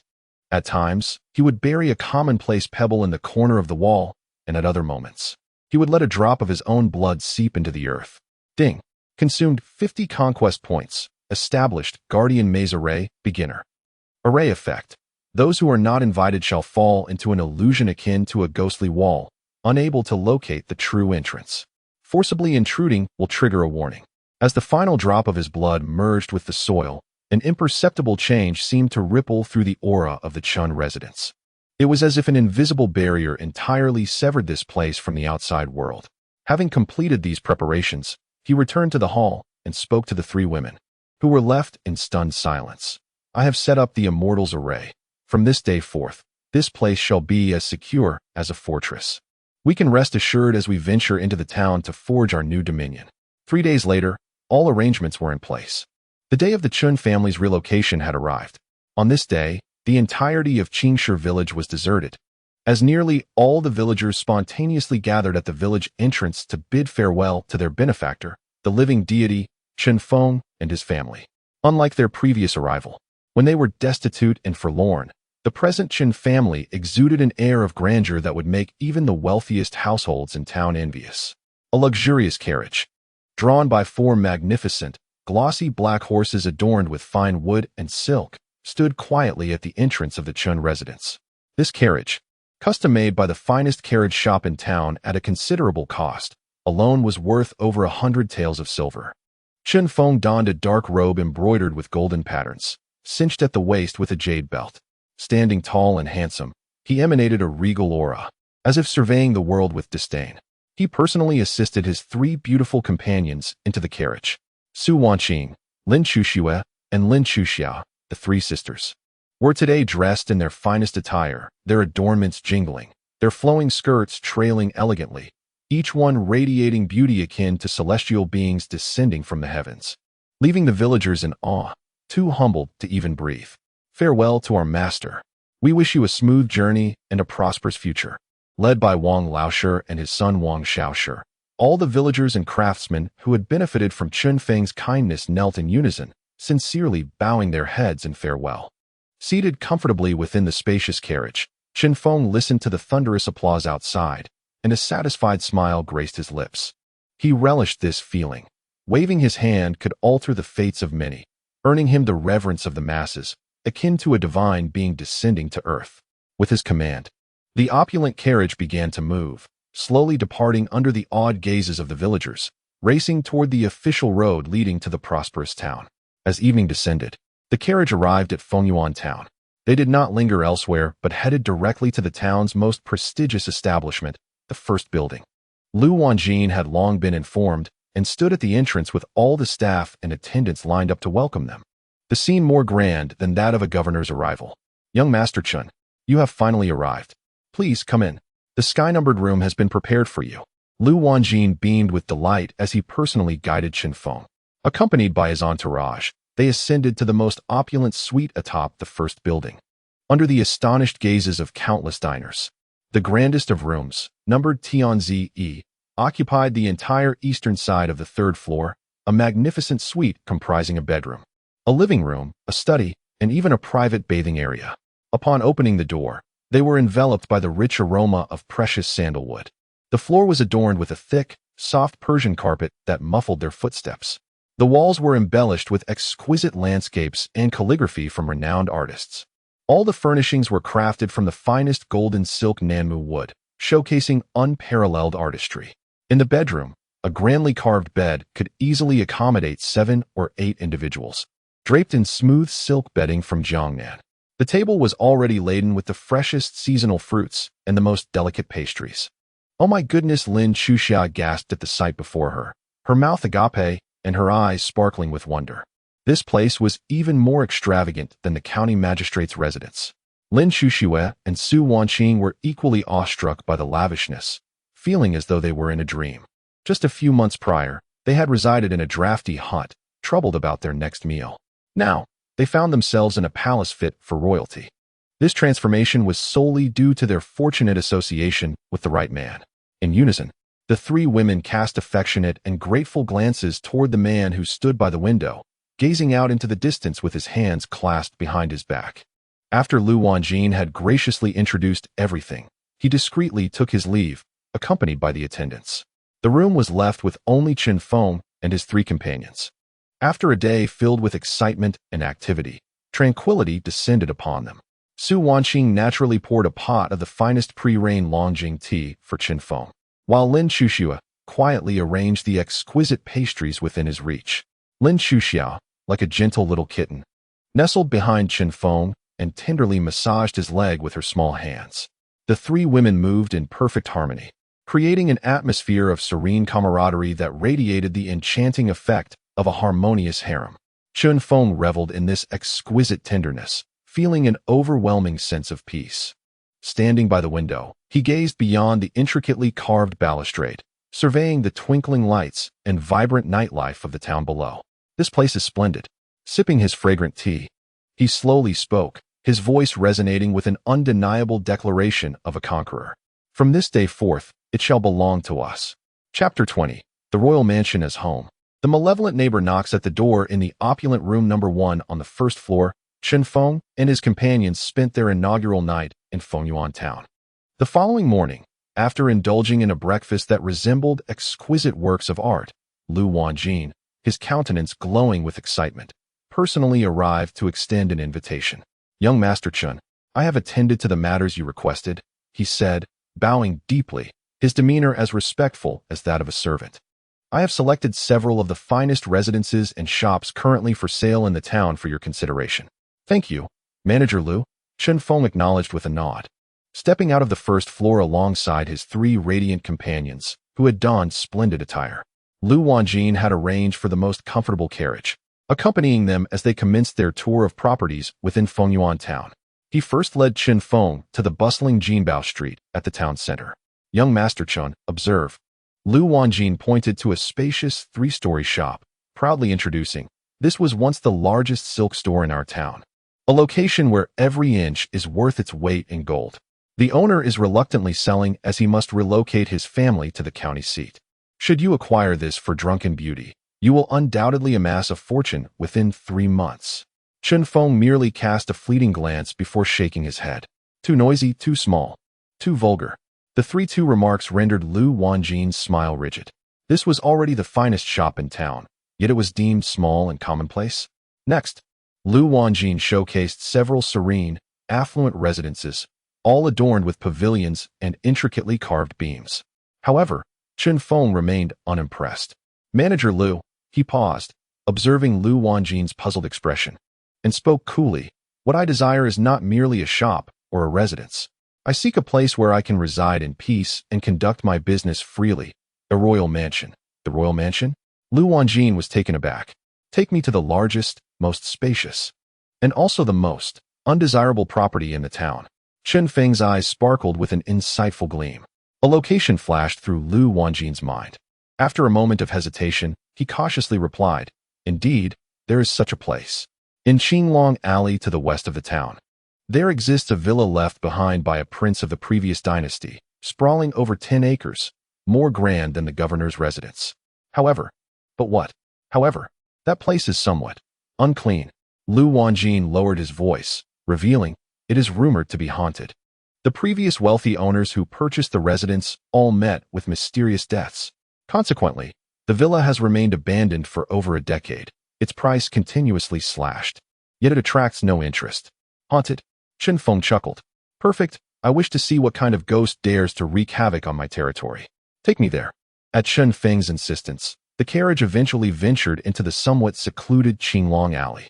When a mansion, imbued with the weight of time, yet still exuding an undeniable grandeur, comes into view, even Su Wanqing and her companions cannot help but gasp in astonishment. The towering courtyard walls, the weathered red-painted beast-head gate, and the two somewhat eroded stone lions at the entrance all narrate tales of its former splendor. This is the place. Chen Feng descended from the carriage, gazing at the faintly discernible characters Prince N's mansion inscribed on the lintel, a look of satisfaction dawning in his eyes. He pushed open the heavy, dust-covered gate. Inside, despite the rampant weeds and cobwebs, the expansive courtyard, the successive halls, and the exquisite layout of the rockeries and flowing water all reveal its extraordinary heritage. Splendid. What a marvelous place. Chen Feng applauded, finding tranquility amidst the chaos, an oasis unto itself. It not only underscores his status, but also guarantees privacy. Indeed, this is it. Young Master Chen, are you truly intending to purchase this place? Lu Wanjin still harbored some concerns. Yes, Chen Feng replied, turning to him. What's the price? The official price set by the government is 800 taels, Lu Wanjin murmured. This price, for a mansion of such magnitude, is practically a gift. I shall offer 1,000 taels, Chen Feng declared with audacity. Let us finalize the land deed now. I wish to possess the title to this estate before sunset. He added an extra 200 taels to ensure that the officials would expedite the process, leaving no room for future complications. Such extravagant generosity and a no-nonsense approach to business once again filled Lu Wanjin with boundless imagination and respect for Chen Feng's background. As evening approached, the brand-new land deed was delivered into Chen Feng's hands. From this day forth, the former prince's mansion would be officially renamed Chen Mansion. When Chen Feng, accompanied by 3 ethereal beauties, first entered their new home as its rightful owners, an incongruous voice abruptly pierced the air. Oh, who are these handsome young men and beautiful ladies? Have you bought this haunted house with plans to wed the spirits tonight? Ha ha. At the entrance of the neighboring courtyard, several burly men clad in black, oozing with menace, leaned against the doorframe, their faces twisted with mockery. The leader among them, a bald man with a face full of pockmarks and a gruesome scar on his neck, known as Leopard Head, was a minor chief of the notorious Heihu Gang, the largest local gang in Fengyuan town. Upon seeing these individuals, Lu Wanjin's expression shifted dramatically, and he hurried forward, wearing a forced smile. Leopard Head, what brings you here? What brings me here? Leopard Head sneered, casting a dismissive glance at him. I reside here. Lu Wanjin, you have some nerve. Daring to bring people onto our Heihu Gang's territory? As he spoke, his lecherous, murky eyes brazenly roamed over the graceful figures of Su Wanqing, Lin Shuxue, and Lin Shuxia. TSK, TSK, TSK, bringing 3 at once. A peach so ripe, it seems to ooze with sweetness. 2 so tender, they appear capable of yielding water at a mere touch. Young man, your fortune with the fairer sex is indeed remarkable. He uttered foul and indecent words. Su Wanqing and her companions had never endured such brazen humiliation. Each was incensed, their charming faces flushed, their beautiful eyes flashing with fury. Lu Wanjin, terrified, broke into a cold sweat and hastily attempted to mediate. Master Leopard, you have misunderstood. This young gentleman, Mr. Chen, is my esteemed guest, having just acquired this residence. We shall be neighbors henceforth, and I kindly ask for your favor. Favor? The leopard-headed man scoffed, extending a rugged hand. Of course, according to the customs of Qinglong Alley, newcomers must first pay their respects at our Black Tiger Gang's hall and greet Master Tiger. The fee for this introduction cannot be trifled with, I presume. For the sake of these 3 lovely ladies, I shall offer you a discount. 100 taels of peace fee for a month. What say you? 100 taels a month. This was no mere extortion, it was outright robbery. Su Wanqing trembled with rage, ready to speak, but was silenced by a mere glance from Chen Feng. Throughout the ordeal, a faint, enigmatic smile graced his lips, as if he were impervious to the threats and insults hurled at him. He regarded the leopard-headed man with an air of detached amusement, akin to that of a spectator watching a foolish jester. Only when the man finished did Chen Feng slowly respond, his tone imbued with a swagger far more audacious than that of his adversary. Finished? Ah, I see. Now it is my turn to speak. The smile on Chen Feng's face gradually turned frosty. First, a peace fee? I scoff at the notion. Who do you think you are? These scruffy curs that complain even when guarding the door, to collect from me? Second, these women are celestial beings, and your filthy gaze upon them is nothing short of sacrilege. Thus, I intend to relieve you of your eyes. Thirdly, Chen Feng stepped forward. A palpable aura of menace, reminiscent of the authority he wielded in Qingshi village, surged forth. You just claimed your master to be a tiger? Go back and inform that sickly feline. His voice, though soft, pierced the hearts of all present like icicles in the dead of winter, each word striking with precision. Within 3 days, you are to personally present yourself at my doorstep, bow your head, and offer an apology. Otherwise, in 3 days' time, Finji Wanson shall know no more of the Black Tiger Gang. Chapter 21. The initial settlement of the Immortal abode, the fury of the fierce tiger Chen Feng's voice, akin to a blade forged in the depths of eternal ice, effortlessly pierced through the seemingly tranquil facade of Fengyuan town, striking at the very core of its darkness. The alley was engulfed in an eerie silence. The expression on Leopard Head and his subordinates underwent a remarkable transformation, from initial shock to absurdity, then to disbelief, ultimately culminating in a frenzied rage ignited by profound humiliation. What did you say? Leopard Head could scarcely believe his ears. Are you suggesting that our Tiger Lord should bow down and apologize to you? I shall not repeat myself. Chen Feng's gaze was as frigid as that cast upon a corpse.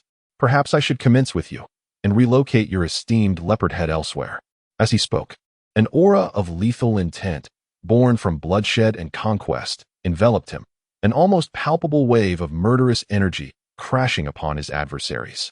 Leopard Head and his men felt a bone-chilling dread surge from their feet to the crown of their heads. They no longer beheld a mere youth. Instead, they saw a smiling Azura emerging from a sea of corpses and blood. Having long thrived on the edge of danger, they fancied themselves fierce. Yet the individuals they encountered were either more ruthless than they or terrified into submission. Never had they encountered someone like Chen Feng, who seamlessly fused exquisite arrogance with an icy resolve to kill. Why you wait? You are doomed. Leopard Head spat, his bravado faltering as he could no longer meet Chen Feng's piercing gaze. He, along with his trembling subordinates, retreated from Qinglong Alley in a hasty, undignified scramble. Observing their disheveled retreat, Lu Wanjin finally succumbed to the pressure, collapsing onto the ground. His face turned ashen, drenched in cold sweat, gasping for breath as if he had just emerged from water. It's over. It's all over, he stammered, despair flooding his eyes. Young Master Chen, how could you be so impulsive? That is the Black Tiger Gang. He was nearly in tears, for their leader, the black-hearted tiger, was a ruthless fiend. Unflinching in the face of murder, he bore several lives on his conscience. In all of Fengyuan town, even the governor must yield to them. You have gravely offended them. Turning around, Chen Feng regarded the crumpled Lu Wanjin. The icy menace that had previously adorned his countenance vanished without a trace, replaced by a gentle smile that felt like a refreshing spring breeze. He extended his hand, helping Lu Wanjin to his feet, brushing off the dust from his clothes. Master Lu, do not be overly anxious. His voice was calm, yet imbued with strength.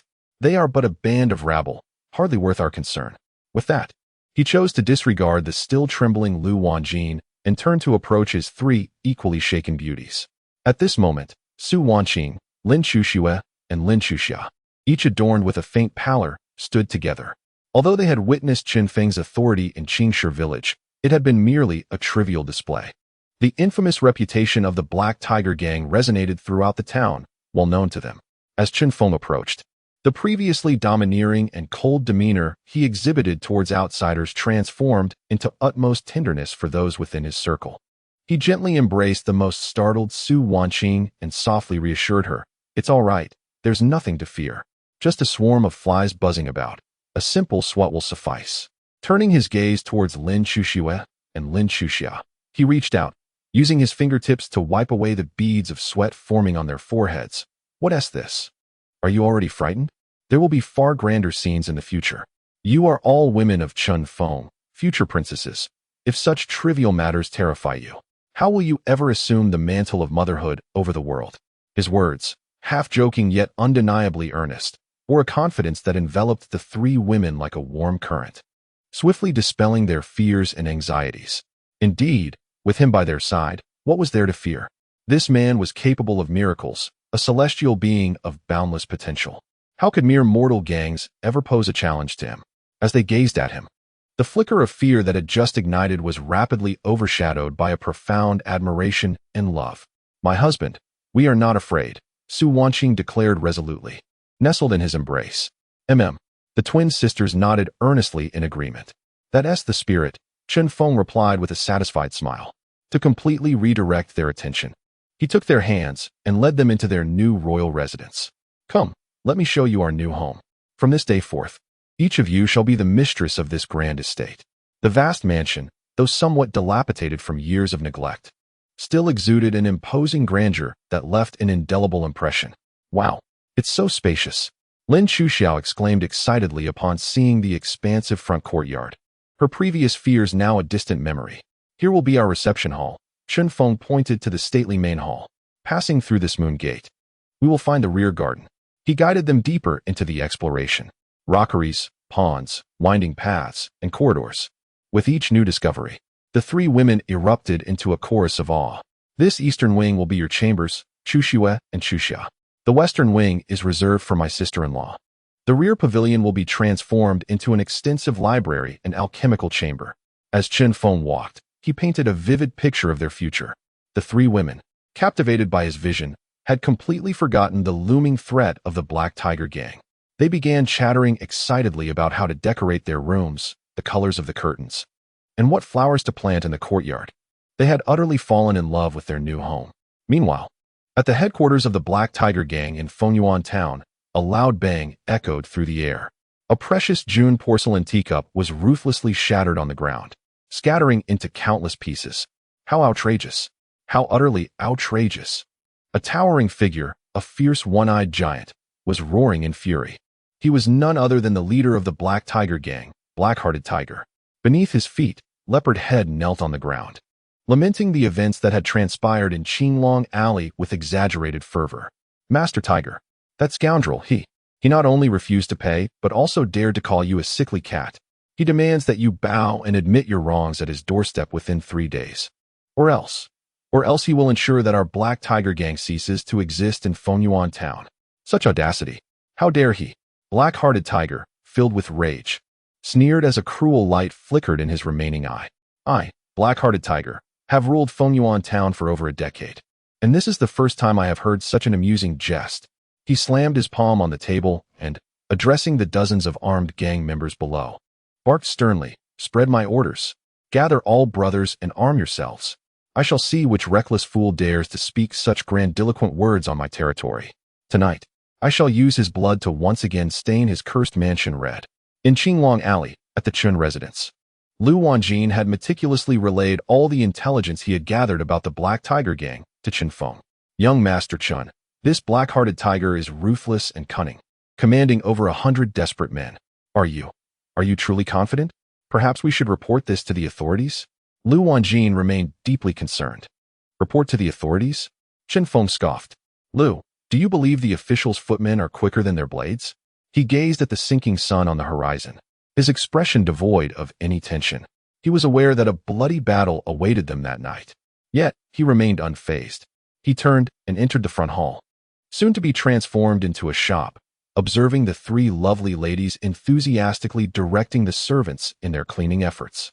From his pocket, he produced the final design blueprint of the shop, meticulously crafted by Lin Chuxue. The elegant characters Xinju Pavilion danced across the paper. All right, everyone, cease your labors. He unfurled the blueprint on the table and addressed the three women. Before darkness descends, let us prepare our money-making fade. Despite the impending conflict, he appeared nonchalant, as if he merely wished to complete the day's renovations before nightfall. This profound disdain for his formidable adversary, coupled with unwavering confidence, left Lu Wanjin astounded, trembling in spirit. He suddenly felt that perhaps, The skies over Fengyuan town were indeed about to change. Chapter 22. The Night of the Tiger's Roar. The silence of the dragon's pool the night enveloped Fengyuan town like spilled ink, rapidly staining the sky. Qinglong Alley had succumbed to an eerie silence. In the past, even during the night, lanterns from affluent households would sway in the cold wind. Yet tonight, the entire alley lay in darkness, with every door and window tightly shut. As if in anticipation of an impending plague, the air was thick with a palpable sense of fear. Everyone knew that the Black Tiger Gang, which had terrorized Fengyuan town for over a decade, was poised to unleash a torrent of blood upon the new family in Qinglong Alley. However, amidst this stifling stillness and pervasive dread, the Chun family's hall, facing the street, presented a scene starkly discordant with the outside world. Warmth and tranquility reigned within. Bright candlelight bathed the hall in a spring-like glow. Chen Feng stood atop a stool, diligently hanging a landscape painting crafted by Lin Chuxue on the wall directly opposite the entrance. A little to the left, a tad higher, Lin Chuxue stood a few paces away, tilting her alabaster neck, directing Chen Feng with the discerning gaze of an artist. Her face revealing both the intensity of creation and a subtle sweetness of guiding her beloved. Meanwhile, Su Wanqing and Lin Chuxiao were carefully wiping down a magnificent display cabinet, crafted from premium Nanmu wood, intended for showcasing the exquisite drunken beauty. Sister, do you think placing that crystal vase on the top shelf, accompanied by a white plum blossom, would be more aesthetically pleasing? Lin Chuxia inquired eagerly, her cloth in hand. The elegance of the plum blossom, pure and noble, harmonized beautifully with the splendor of drunken beauty. Indeed, Su Wanqing replied gently, her eyes brimming with affection.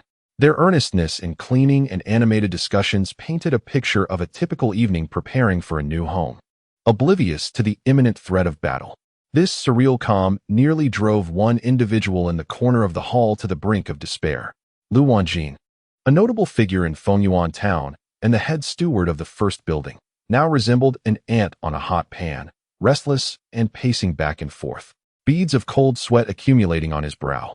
Observing the four seemingly unfazed souls, he could no longer contain himself. He rushed forward, his voice tinged with desperation. Young Master Chun, my living ancestor, what time is it, and how can you still be preoccupied with hanging paintings? The Black Tiger Gang is about to come for us. They are 100 ruthless killers, merciless in their pursuit. He gestured towards the back door, lowering his voice and speaking urgently.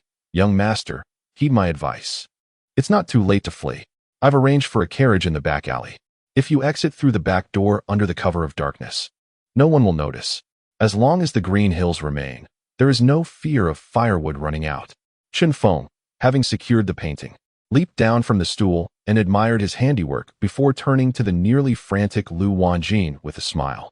Steward Lu, why are you so anxious? He approached the table, lifted the wine jug, and poured a generous glass of intoxicating red into Lu Wanjin's cup. The rich aroma of the wine instantaneously cleared Lu Wanjin's heart, which had been besieged by fear. Come, sit down, have a drink to calm your nerves. Chen Feng urged as he pushed the glass towards him. My lord, the situation is dire.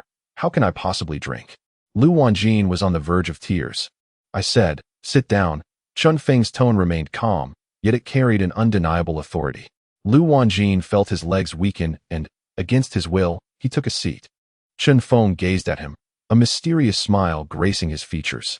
Shopkeeper Lu, I ask you, do you not wish to conduct your business peacefully in Fengyuan town, free from the harassment of these ruffians? Of course I do. I dream of it. Lu Wanjin responded instinctively. Then it is settled. Chen Feng raised his own glass in a subtle gesture. Tonight, I am not here to stir trouble. I am here to resolve it for you and for all the law-abiding merchants of Fengyuan town. This glass of wine, consider it a toast to our success. He downed the splendid liquid in one gulp. All you need to do is sit quietly and watch as I clear away the dust for Fengyuan town. His words were imbued with an unparalleled confidence and dominance, leaving Lu Wanjin utterly stunned. He looked into Chen Feng's eyes, deep and vast like the starry sky, and for the first time, the fear that had clouded his reason wavered. Could it be that he truly? At that moment, Chen Feng rose to his feet. All right, our guests are arriving. I must go greet them. He instructed the three women. You three remain here in the main hall. Keep shopkeeper Lu company with tea and conversation. Remember, No matter what occurs outside or what sounds you hear, do not step out of this hall. Yes, my lord. The three women replied in unison, their faces devoid of fear, filled only with unwavering faith in Chen Feng. Satisfied, Chen Feng nodded. Then, he leisurely walked towards the door that led to both peril and glory, the gates of the Chun residence. Upon reaching the entrance, he did not engage in futile tasks such as fortifying the door. Instead, he bent down and, in a unique manner, placed several ordinary pebbles he had casually gathered from the courtyard at the threshold, both inside and outside. Straightening up, he clasped his hands before his chest, forming an intricate seal. The universe is formless. The 8 trigrams are the guide. Confuse. Ding. Consumed 30 conquest points. Guardian Maze Formation, Beginner, successfully arranged. With a soft incantation, an invisible wave of energy emanated from the door, enveloping the entire front yard of the Chun residence. After completing this task, he dusted off his hands as if finishing an insignificant gardening chore, then turned and returned to the brightly lit hall, leisurely pouring himself another cup of tea. As night deepened, a sudden blaze illuminated the end of Qinglong Alley. Accompanying it were the rapid, heart-stirring sounds of footsteps and the clashing of weapons. A dark serpent, composed of torches and exuding an aura of impending carnage, surged towards the Chun residence. At its forefront stood the one-eyed black-hearted tiger, draped in a tiger skin cloak. Wielding a gleaming, ghostly blade upon his shoulder, his remaining eye ablaze with a bloodthirsty fire. Behind him trailed hundreds of his fierce black tiger gang members, brandishing sharp weapons and bearing menacing visages. They were the malignant scourge of Fenji Wanzhen, the monarchs of the night, a terrifying presence capable of silencing even the cries of infants. Before long, this dark serpent encircled the Chun residence, sealing it off completely.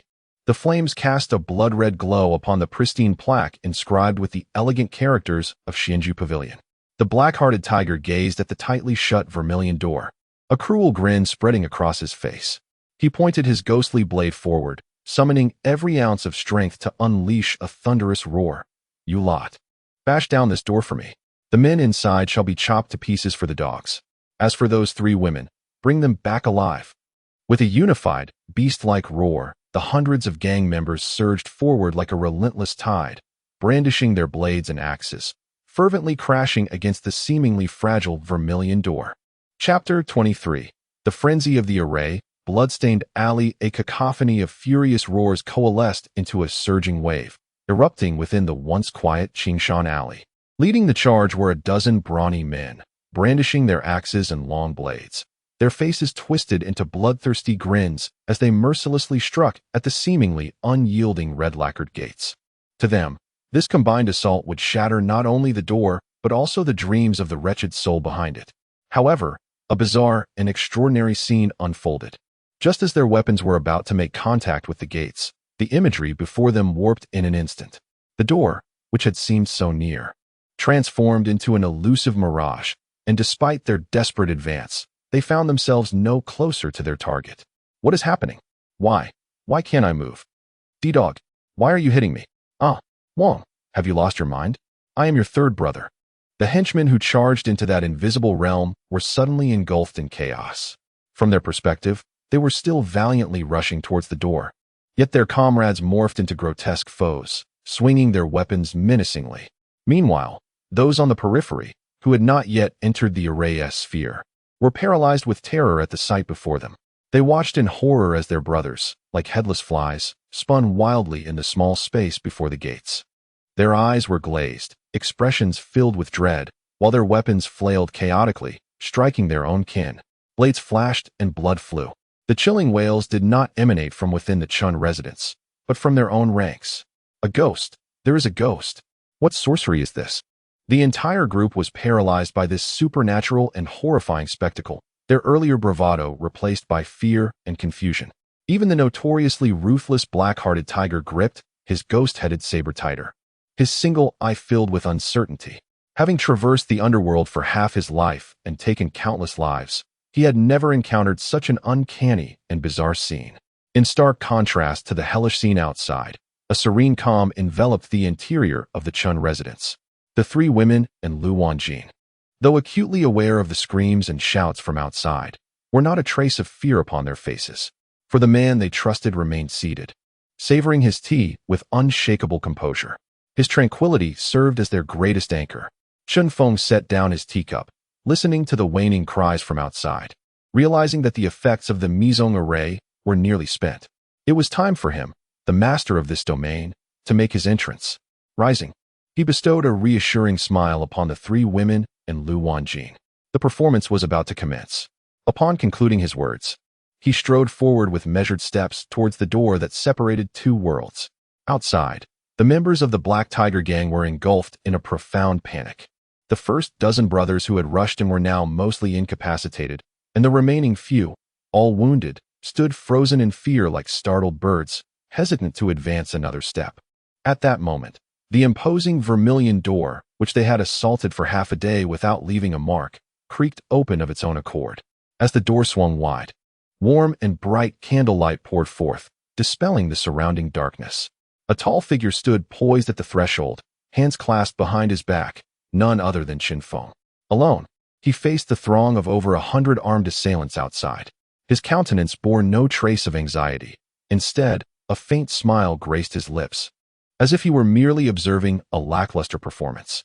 He stood there quietly, exuding an aura of insurmountable strength, a terrifying pressure that left all in the Blue Dragon Alley in a state of profound silence. Every gaze was fixed upon this solitary young man who dared to confront the entire Black Tiger gang. "Who are you?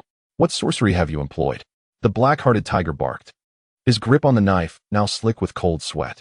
Chun Feng smiled. "To slay you, what need have I for sorcery?"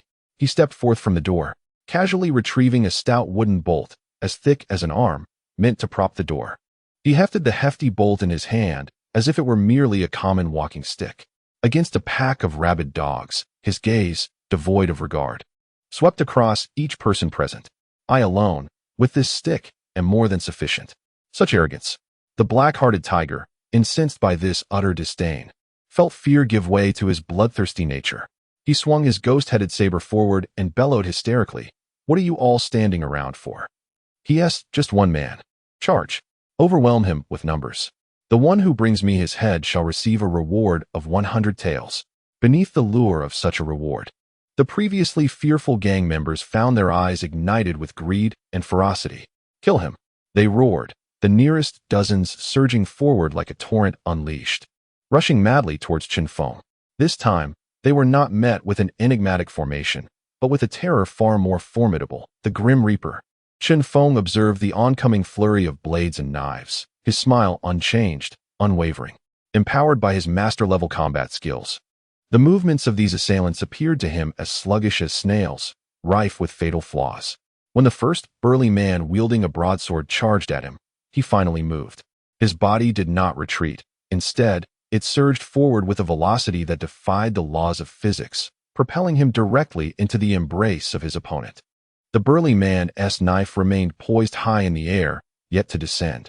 In a striking display of agility, Chun Feng's wooden club preemptively struck with an exquisitely simple yet cunning angle, landing like lightning upon the adversary's throat. A faint sound of shattering bones echoed. The burly man's eyes bulged in horror, his expression frozen in a moment of sheer ferocity. He discarded his crude blade, clutching his throat with both hands. Yet no sound escaped his lips as he crumpled weakly to the ground. A single blow had rendered him lifeless. No, it was even more insidious than mere death. For Chun Feng had calibrated his strength with utmost precision, merely fracturing the man's throat bone, robbing him of his ability to fight and voice, yet condemning him to a slow demise in a haze of agony and asphyxiation. This was far more cruel than a swift execution. Having dealt with the first foe, Chun Feng's movements flowed like water, devoid of any hesitation. With a swift and fluid motion, he swung his club, the wood whistling through the air as it struck precisely at the wrist of a thug to his left. Crack! The sound of bones snapping reverberated. The man let out a scream, his weapon slipping from his grasp. Without a glance, Chun Feng's left foot propelled forward, striking the knee of a thug on his right. Crack! Another sharp sound. The man's knee buckled grotesquely, collapsing like a rag doll. He moved like an elegant, yet lethal black panther, weaving through the panicked throng. The unassuming wooden club in his hand transformed into the scythe of death. Each swing was accompanied by the sound of bones fracturing and anguished cries. Every strike targeted the enemy's most vulnerable joints and vital areas, while deftly avoiding any fatal blows. He was not killing. He was enacting a brutal form of dismemberment. He was crafting a tapestry of terror. Wherever he passed, chaos reigned, and cries of despair filled the air. The thugs fell like dumplings, one after another. Their weapons could not even graze the hem of Chun Feng's garment. This was no longer a battle. It was an unilaterally oppressive slaughter. Gradually, the bloodthirsty gleam in the eyes of the Black Tiger gang members faded entirely, replaced by an uncontrollable terror that emanated from the depths of their souls. The devil. He is a devil. Run. Quickly run. It was unclear who first emitted the desperate cry. The morale of the entire gang shattered in an instant. They discarded their weapons, wailing for their mothers, turning to flee from this unforgettable hellish scene. But would Chun Feng allow their escape?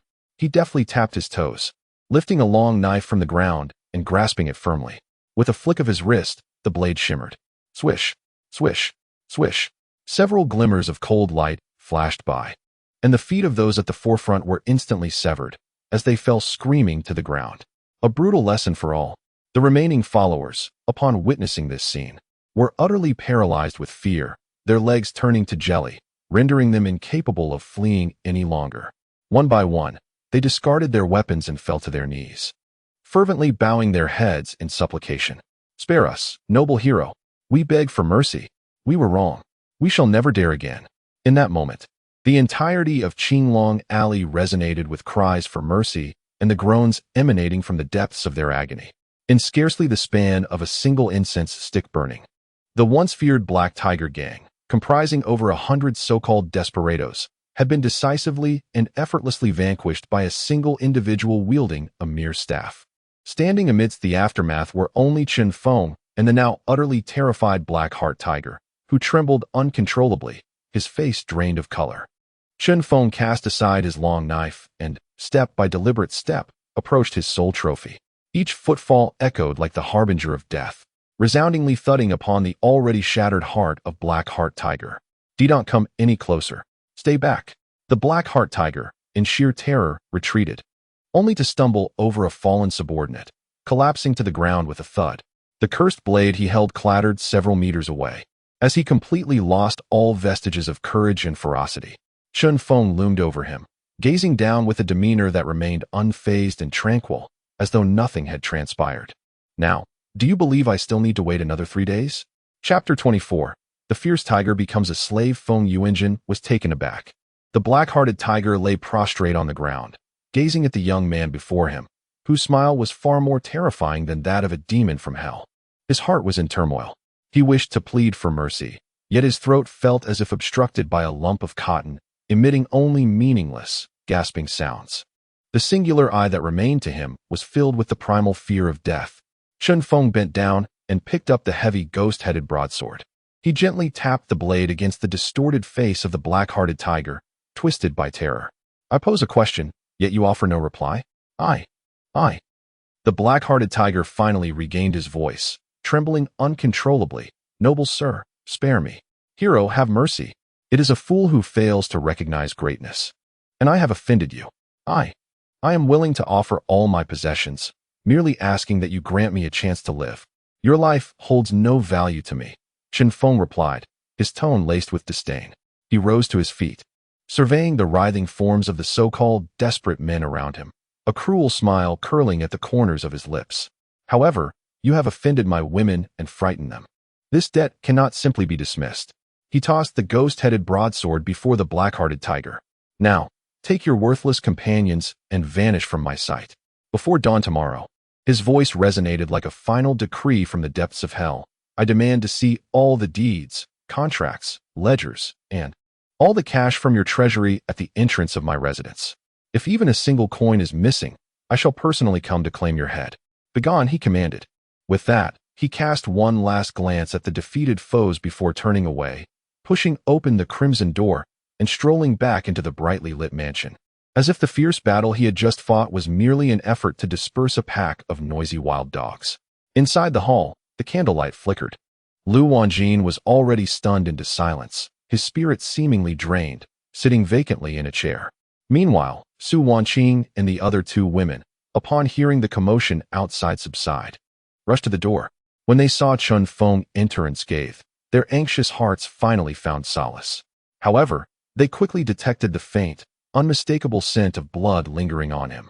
Yet, there was no trace of disgust or fear on their faces. Instead, what shone through was a heartfelt admiration for the strong and a deep affection for their man. "My husband." Su Wanqing was the first to rush forward, extending her delicate hand to carefully inspect Chun Feng's body, her eyes brimming with concern. You weren't hurt, were you? How could a swarm of ants harm me?" Chun Feng replied with a smile, pulling her into his embrace and relishing her tenderness. "My husband is magnificent." Lin Chuxia also hurried over, her eyes sparkling like stars, gazing at Chun Feng as if he were a true god of war. Lin Chuxia quietly approached, bringing with her a basin of warm water, already prepared and exuding steam, along with a pristine towel. She uttered not a word, merely crouching down to meticulously cleanse the bloodstains that had inadvertently marred Chun Feng's hands and the hem of his garments with her exquisitely delicate hands.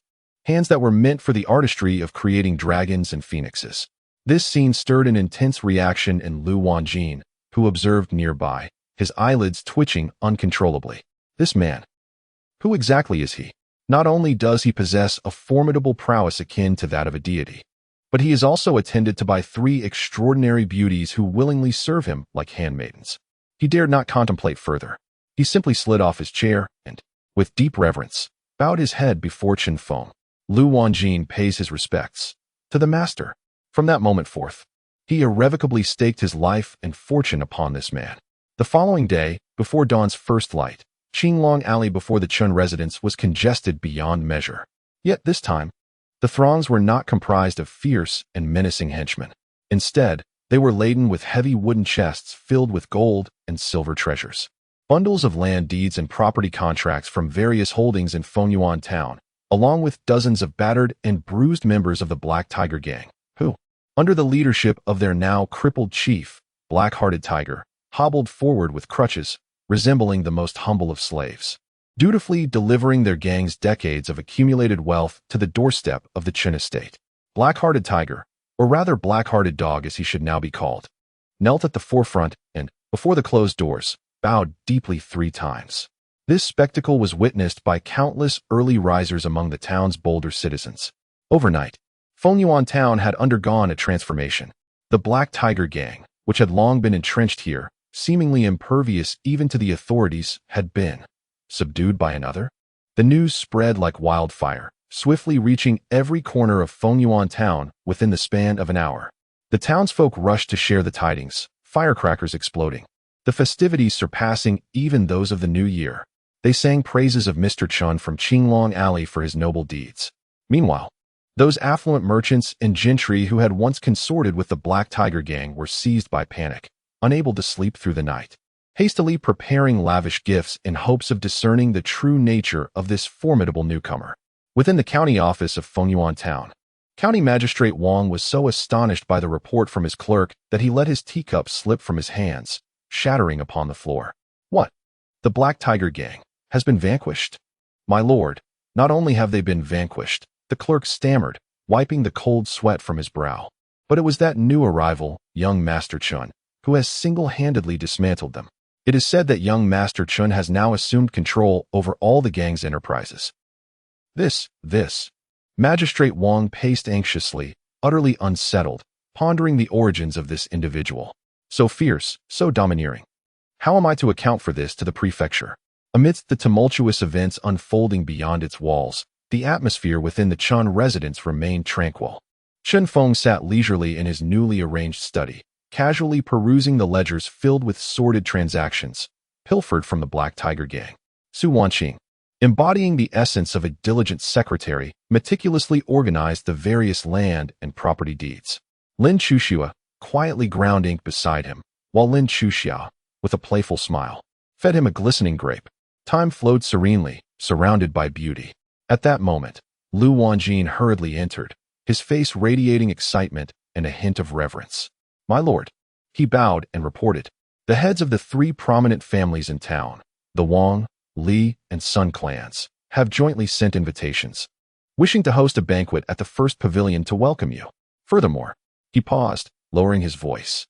The county's legal advisor also sent an invitation on behalf of County Magistrate Wang, expressing a desire to pay you a visit tomorrow morning. He respectfully presented several exquisitely crafted, gold-embossed invitations. Chen Feng took the invitations and casually flipped through them, a knowing smile gracing his features, reminiscent of a hunter's satisfaction.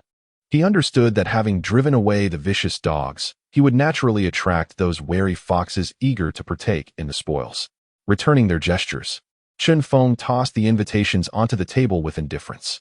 Tell them, he stated, that I, Chen Feng, am too occupied. If they wish to see me, they should come on their own. Thus began the second step of his path to conquest. Chapter 25, The Royal Banquet. Heroes bowed down. Chen Feng's command to roll over struck like a resounding slap across the faces of all the prominent figures in Fengyuan town.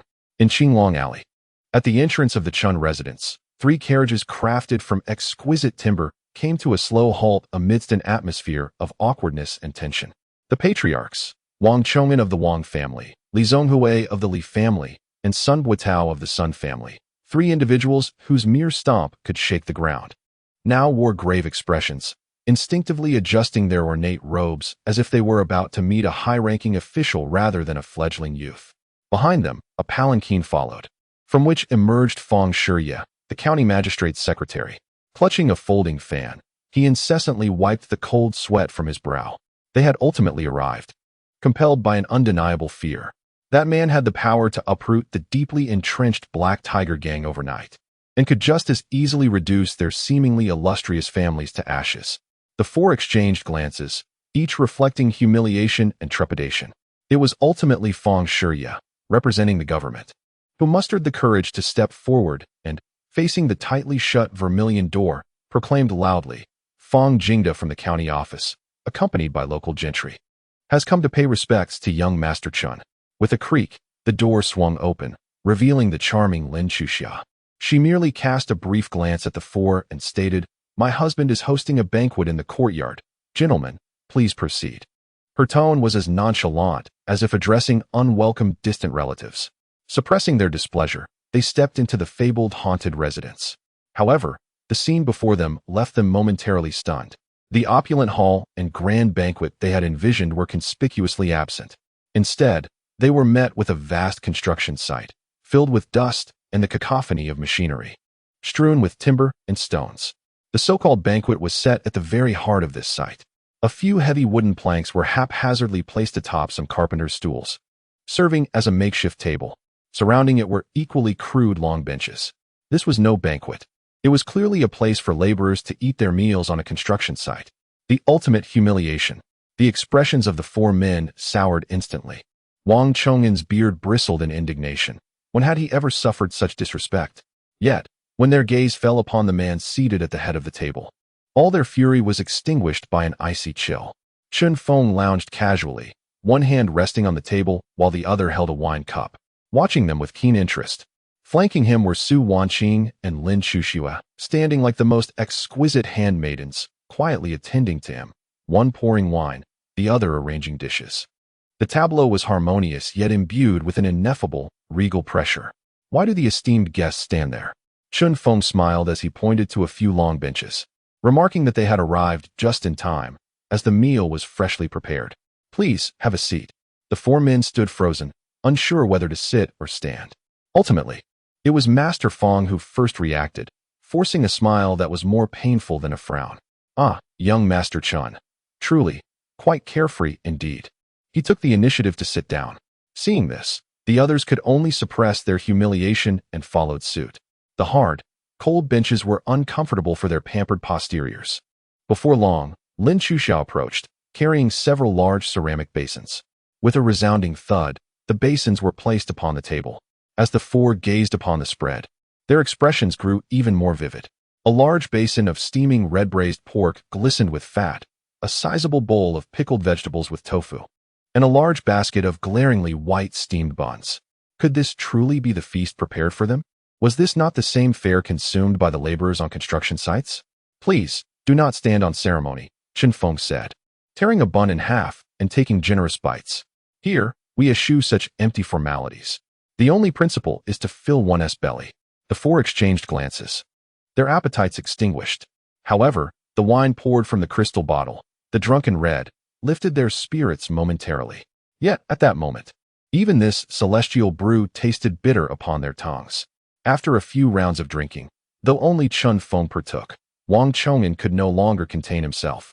He set down his chopsticks, clasped his hands respectfully towards Chun Feng, and with a forced smile, remarked, "Young Master Chun, at such a young age, you possess such remarkable talent and formidable methods. It truly opens our eyes. May I inquire as to your origins and whom you study under?" This was a veiled attempt to probe Chun Feng's background. Chun Feng swallowed his mouthful of bun, wiped his lips, and replied nonchalantly, "I am but a wandering cloud, at home wherever I roam. I found this place to have good feng shui and thought to settle down here." This response was essentially noncommittal. Seeing this, Master Feng cleared his throat and took over the conversation. Adopting an official tone, he alluded to the rules, stating, "Young Master Chun, while it is commendable to be accomplished at a young age, this Fengyuan town is, after all, a territory of the Great Xia dynasty, and all matters must be conducted according to our laws. Though the Black Tiger Gang has been eradicated, to the delight of many, your private dealings without government oversight may be somewhat irregular." His words were ostensibly about rules, yet subtly warned Chun Feng that the authority still lay with the government here. At last, the main topic emerged. The smile on Chun Feng's face gradually faded. He set down his wine cup, lifted his gaze, and his deep-set eyes resembled two unfathomable ancient wells, quietly observing Master Feng. Master Feng. Yes, here. Under that gaze, Master Feng felt an inexplicable thud in his heart. "You just mentioned that matters in Fengyuan town must adhere to the laws of Great Xia? That is indeed the case." "Very well." Chun Feng nodded. And then his voice suddenly turned icy. "I would like to inquire, Master Feng, according to the laws of the Great Xia, what punishment is prescribed for colluding with the Northern Iron Department to smuggle iron and salt?" "What?" At these words, Wang Chong'an's face turned as pale as paper, and he nearly dropped the wine cup in his hand. However, Chun Feng did not look at him. Instead, his gaze shifted to the head of the Li family. "Li Zhonghui, I would also like to ask, what punishment is there for seizing the sacrificial fields of the vulnerable kin and driving the elders of the clan to their deaths?" Li Zhonghui's body trembled violently, beads of cold sweat rolling down his forehead. Finally, Chun Feng's gaze landed on Sun Boda, the head of the Sun family. "And what about secretly colluding with the bandits of Haifengshai outside the city, aiding them in robbing passing caravans, and sharing 30% of the spoils? What punishment does that warrant?" You, Sun Boda stammered, pointing at Chun Feng, his complexion drained of color, rendered speechless by shock. These were the darkest secrets buried deep within their families. How did this young man come to know of them? The entire banquet was plunged into an eerie silence, broken only by the heavy breaths of the three clan leaders and Master Feng. They looked at Chun Feng as if he were a devil. They finally comprehended the true significance of the ledgers belonging to the Black Tiger Gang. They encompassed not merely wealth, but a blade hanging over each of their heads, poised to fall at any moment. Now, Chun Feng's voice echoed softly, shattering the suffocating stillness. "Do you still believe that in Fengyuan town, it is your rules that should be followed, or should it be mine?" Thud, thud, thud. At that moment, Wang Chong'an, Li Zhonghui, and Sun Boda, the three tyrants who had lorded over Fengyuan town for the better part of their lives, saw their psychological defenses crumble entirely. In unison, they slid off their benches and knelt heavily before Chun Feng. "Young Master Chun, spare us. We have been blind to your greatness. From this day forth, in Fengyuan town, we shall heed only your commands. We are willing to serve you as loyal subjects." Even Master Feng, who represented the authority of the government, was now pale and trembling, unable to utter even a token remark. He realized that from this day forward, the power dynamics in Fengyuan town had irrevocably shifted. The government had become merely a facade, and this young man before him was the true ruler. Chun Feng looked at the four trembling men kneeling before him and once again donned a gentle, harmless smile. He stood up and personally helped each of them to their feet. "Gentlemen, there is no need for such theatrics. I have said it before. I am merely a passerby wishing to settle down here. The future order of Fengyuan town will still rely on your collective efforts to uphold." His words were delivered with courteous grace. Yet, to the ears of the four, it resonated with a chilling dread, surpassing any threat they could have imagined. This family feast concluded amidst an exceedingly eerie atmosphere. Wang Chong'an and his companions fled the Chun residence, nearly tumbling in their haste. They had arrived as proud lions, yet departed resembling nothing more than lost hounds. Observing their disheveled retreat, a cold, sharp smile curled at the corner of Chun Feng's lips. He understood that from this moment forth, the entire Fengyuan town was firmly under his dominion. Chapter 26. The opening of the Celestial Pavilion and the welcoming of the three beauties following the grand banquet at the Wang residence. The upper echelon of Fengyuan town found itself enveloped in a peculiar stillness intermingled with trepidation. At the break of dawn the next day, Qinglong Alley once again bustled with activity. However, this time, the arrivals were not the menacing underlings, but rather a procession of horse-drawn carriages brimming with lavish gifts. The Wang family delivered exquisite silks and ancient paintings, while the Li family contributed several heavy chests filled with gold and silver wares. The Sun family went so far as to present 2 prime city shop deeds. Even the county's legal advisor, in the personal name of County Magistrate Wang, sent 100-year-old wild ginseng.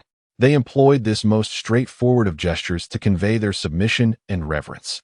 To these offerings, Chen Feng accepted them all without uttering a word of gratitude, as if what they delivered was not immense wealth, but rather inconsequential local produce. His indifference only heightened their sense of respect and awe. After employing decisive measures to eliminate all potential obstacles, Chen Feng's plan finally transitioned into the second phase of soft power expansion. The Celestial Pavilion was set to open its doors. 3 days later, on an auspicious day, the former haunted residence in Qinglong Alley, now the Chun Estate, unveiled its faade, drawing the attention of the masses. With a single glance, onlookers gasped in astonishment. It was extraordinary. In Fengyuan town, every establishment, be it a tavern or a fabric store, pursued opulence. Adorned with dragon and phoenix carvings and draped in red silk, eager for all to recognize their wealth. Yet, the Celestial Pavilion defied this trend. Its exterior, crafted from the finest golden silk Nanmu wood, exuded a warm hue and intricate grain, serving as the ultimate ornamentation. Above the entrance hung a plaque, also of Nanmu, devoid of any unnecessary carvings, simply inscribed with the ethereal characters Celestial Pavilion in an elegant script that seemed to float above the mundane. There were no red silks, no lanterns, and not a hint of celebratory crimson in sight. Instead, it radiated an exquisite simplicity, elegance, and an air of mystery and nobility that commanded subdued whispers. The grand entrance stood open, allowing a clear view of the interior furnishings, which mirrored the exterior's simplicity. A few sets of smoothly lined ancient wood display racks, a counter of the same material, and several pots of lush green orchids were all that graced the space. Yet, this ethereal, minimalist design conveyed a sense of refinement that surpassed those cluttered establishments, evoking a profound longing. What does it sell? It resembles a celestial hermit's abode. Who knows? Yet, merely judging by its exterior, one could surmise that the contents within could hardly be inexpensive. The crowd buzzed with speculation. At that moment, a man dressed as a servant emerged from the pavilion and respectfully placed a sign, crafted from the same fragrant wood, at the entrance. All those who could read craned their necks to decipher its contents. The sign proclaimed the opening of the Immortal abode, with the following announcements. Firstly, this establishment offers but a singular item, named Drunken Beauty. Secondly, Drunken Beauty is priced at 10 taels of silver per tael. Thirdly, to preserve the rarity of the celestial brew, each patron is permitted to purchase only 1 tael per month. Fourthly, due to the scarce nature of this divine concoction, only 1 pound, equivalent to 10 taels, will be available each month, and once sold out, one must await the next month. A collective gasp of disbelief rippled through the crowd upon hearing these rules. Insanity. The proprietor must be mad. 10 taels of silver for a mere tael of wine. This was no longer the sale of wine. It was outright extortion. Moreover, even those with wealth were not spared, as one could purchase only 1 tael per month. A mere 10 taels to sell in total each month? Such arrogance, such audacity in regulations. Just as the crowd buzzed with discussions. Convinced that the establishment could not possibly open that day, the inner door of the pavilion slowly creaked open. 3 enchanting figures emerged, as if stepping out from an ethereal painting. In an instant, the bustling street fell silent, the eyes of all fixated upon them. At the center was Su Wanqing, adorned in a delicate lavender gown that elegantly accentuated her figure. A serene yet gentle smile graced her mature and captivating visage, embodying the essence of a gracious hostess. To her left stood Lin Chuxue, clad in a gown of pristine white, untouched by dust. Though her expression remained neutral, her ethereal aura coupled with her unparalleled beauty resembled a snow lotus blooming atop the Tian Shan Mountains, an exquisite sight to behold from afar, yet too sacred to approach. On her right was Lin Chuxia, dressed in a charming pink dress that made her appear as the most delicate peach blossom of spring. Her sweet smile and wide, curious eyes surveyed the crowd outside, radiating a lively innocence. The three women, devoid of any cosmetic enhancement, possessed skin whiter than snow and features as picturesque as a painting. They stood quietly behind the elegantly simple counter, silent, yet forming a breathtaking tableau that could leave any man breathless. Heavens! Could these be celestial beings descended to earth? These three ladies are indeed the companions of young Master Chen? Now I believe it. The wine offered here must be a divine elixir. Otherwise, how could it possibly be worthy of such enchanting maidens? The crowd erupted into fervor. They finally comprehended why this wine dared to be called drunken beauty. With such exquisite beauties personally welcoming guests, this wine, be it 10 taels per tael, or even 20 or 30, would surely have eager buyers. This was the stratagem of Chen Feng. He was never merely selling wine. He was offering an extraordinary experience, a privilege to share a space with celestial beings and admire their unparalleled beauty up close. The first to react were Wang Chong'an, Li Zhonghui, and Sun Boitao, the eager local power brokers. They exchanged glances and, without uttering a word, rushed into the store. I want a tael. Me too. I want a tael.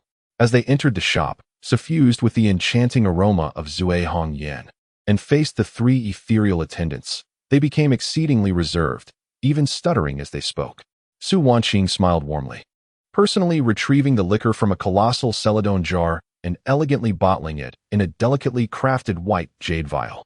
The transaction was seamless, payment in one hand, delivery in the other, as Wang Chong'an and his companions trembled while accepting the vial containing but a single tael of the exquisite liquor, which had cost them a staggering 10 taels. They felt no sense of loss. Instead, an immense, ineffable satisfaction and sense of prestige surged within them. They understood that from this day forth, this bottle would symbolize their status. With the first wave of patrons leading the charge, the remaining affluent merchants and gentry in town could no longer remain passive. They surged forward, fearful of missing this opportunity to elevate their social standing. One tael for me. And for me. I want one too. The scene spiraled into delightful chaos. Within less than an hour of opening, when Su Wanqing cheerfully announced to the throng still clamoring outside that the month's celestial brew had sold out and advised them to arrive early next month, the entire street resonated with lamentations of regret. Those fortunate enough to have secured a purchase departed with an air of triumph, while those who had not could only sigh in dismay and begrudgingly reserve their shares for the following month. The renown of Xianzhu Pavilion and the legends surrounding its three enchanting proprietresses swept through Fengyuan town like a tempest, rapidly extending its reach to neighboring locales. In the loft above, Chen Feng stood by the window, observing the dispersing crowd below, still fervently discussing the events, a satisfied smile gracing his lips. His brand had made a triumphant debut. Just then, his gaze sharpened. At the end of the street, a magnificent carriage, lavishly adorned and crafted entirely from precious rosewood, drawn by 4 pure white steeds, silently came to a halt opposite Xianzhu Pavilion. The carriage bore the imposing official emblem of the Nanyang Prefecture. Under the awed gazes of many, a slender hand, adorned with a white jade ring, gently lifted a corner of the carriage curtain. A pair of keen, scrutinizing eyes peered from behind the veil, casting a curious gaze upon the high-hanging sign of Xianzhu Pavilion. Chapter 27. The Envoy from the Prefecture. The red cotton knocks at the door. The purple sandalwood carriage stood silently at the street corner, resembling a lurking beast, exuding a powerful and silent aura of oppression. The surrounding townsfolk had long been dispersed to a distance by the armored guards, armed with long halberds, stationed beside the carriage. The entire street fell into an eerie silence upon the arrival of this vehicle. All eyes were fixed on the carriage and the recently tumultuous Xianzhu Pavilion. speculating how this higher authority from the prefecture would collide with the newly ascendant master of Qinglong Alley. Amidst the crowd's gaze, the carriage curtain was slowly lifted by a delicate hand adorned with sheer gloves. However, the figure that descended was neither the portly official that many had envisioned, nor a messenger eunuch or servant, but rather a woman whose beauty was akin to a burning flame. In her 20s, she donned a sharply tailored ensemble of fiery red, cinched at the waist with a broad black belt, accentuating her slender yet powerful silhouette. On her feet were lightweight black boots, designed for swift movement. Her lustrous black hair was elegantly tied up with a red ribbon, devoid of any ordinary adornments. Her visage was strikingly aggressive, an oval face with a healthy, weak complexion. Her brows arched like swords, slanting towards her temples, exuding a sense of valor. Her eyes, a pair of captivating phoenix-like orbs, were slightly upturned at the corners, radiating brilliance, sharpness, and an unabashed scrutiny. Her beauty stood in stark contrast to the gentle warmth of Su Wanqing, the coolness of Lin Chuxue, and the playful charm of Lin Chuxia. It was bold, confident, and edged with a certain sharpness, akin to a thorny red cotton flower blossoming in the wind. She was Qin Hongyan, the most trusted aide of Qin Tsang, the prefect of Nanyang and his only adopted daughter. Upon disembarking, Qin Hongyan disregarded all gazes around her. She strode directly to the now-closed door of Xianju Pavilion, without a hint of hesitation, and gently rapped on the door knocker. Knock, knock, knock. The sound was crisp and steady, neither servile nor arrogant. Inside, Su Wanqing and the others, who were tallying the day's earnings, were momentarily stunned. Chen Feng lifted his head, a knowing smile flickering in his eyes. What was meant to arrive had indeed come. Go and open the door, he instructed Su Wanqing. With graceful poise, Su Wanqing rose and opened the door. Upon seeing the formidable red-clad woman standing outside, she was momentarily taken aback. May I ask your name, miss? I am Qin Hongyan. Her gaze passed over Su Wanqing and directly fixed upon Chen Feng, seated at the main table within. Her voice was as clear and decisive as her presence.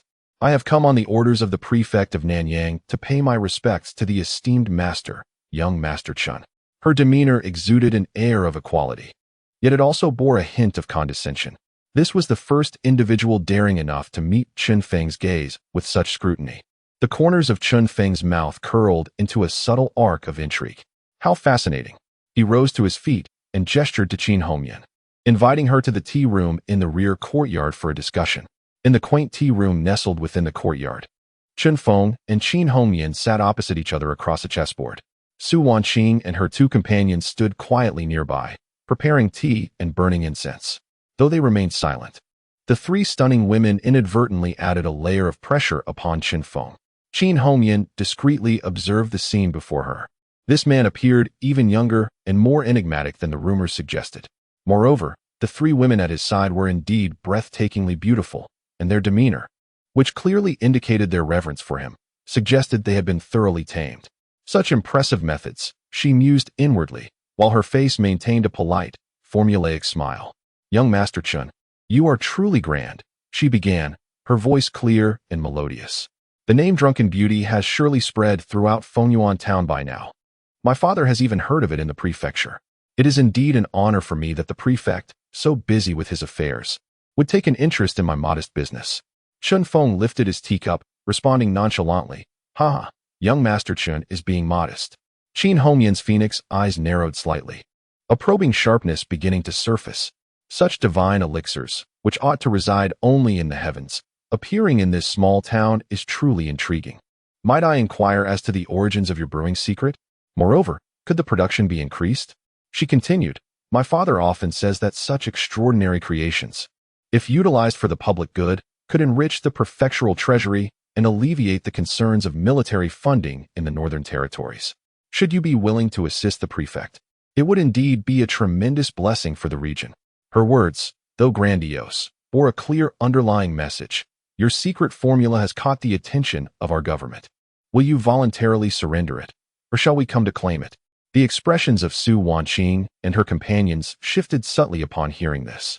Yet, Chen Feng merely smiled. He set down his teacup, picked up a black piece, and gently placed it at the center of the chessboard. With a soft sound, akin to a decisive proclamation, He raised his gaze to Qin Hongyan, his eyes deep as the ocean. Do you know why the celestial peaches are so precious? Qin Hongyan blinked in surprise, unsure of the relevance of his sudden inquiry. Because they grow in the jade pool, planted by the hands of the Queen Mother herself, Chen Feng answered. His own question met with his own response. Mortal soil cannot yield celestial peaches. In a similar vein, my drunken beauty is a rare treasure discovered by my master during his travels, crafted through celestial methods that mere mortals cannot replicate. Hence, its source cannot be disclosed, and its yield relies on the whims of fate. This mystical rhetoric effectively deflected all of Qin Hongyan's inquiries. Her brows furrowed slightly. She discovered that the man before her was even more formidable than she had anticipated. Unwilling to concede, she continued, even so, do you not fear the consequences of possessing something precious? This was a blatant threat. The smile on Qin Feng's face only grew wider. He picked up a white piece and placed it beside a black one, speaking slowly. Miss Qin, have you ever heard another tale? The story of the golden goose. A farmer, overjoyed to possess a goose that lays golden eggs, becomes consumed by greed. If he foolishly decides to slay the goose for more eggs, he will ultimately end up with nothing. Let the golden goose lay its eggs in peace, in a place it cherishes, and everyone shall benefit from its bounty. Miss Qin, do you perceive your esteemed father, the governor, as a wise farmer or a foolish one? His words, neither soft nor harsh, were filled with an implicit threat. Qin Hongyan's expression finally shifted. She gazed deeply at Chen Feng, for the first time placing him on the same level as her father, recognizing him as an adversary worthy of full attention. This man possessed not only brute strength, but also remarkable intellect. In that moment of intense eye contact, as the air thickened with tension, a prompt from the system echoed in Chen Feng's mind. Ding. New, high-difficulty target detected. Qin Hongyan. Initial conquest level, 5. Heightened vigilance and keen interest. Target classification, Thorny Rose. Conquest difficulty, extremely high. Conquest reward, unknown, potentially substantial. A new and fervent flame ignited within Chen Feng's heart. Conquering a woman like her would be far more intriguing than subduing docile little rabbits. After a prolonged standoff, Qin Hongyan finally smiled. She retracted all her sharpness and restored her initial politeness. Indeed, Mr. Chen, you live up to your reputation. Hongyan has learned much from you. Rising, she produced an exquisitely crafted, gold-embossed invitation from her sleeve. My father has long admired you. 3 days hence, we shall celebrate his 50th birthday with a grand banquet at the governor's residence. All prominent figures from Nanyang County will be in attendance. She presented the invitation with both hands. My father insists that you be seated among the esteemed guests. I hope you will honor us with your presence. This statement, though seemingly an invitation, was in fact an unrefusable summons. A grander banquet awaited. Taking the invitation, Chen Feng revealed a playful smile akin to that of a hunter. Very well. Please convey to your father that I shall attend the banquet punctually. Chapter 28. The invitation of the dragon's pool and the woes of the inner chamber. The carriage of Qin Hongyan vanished in an instant at the end of Qinglong Alley.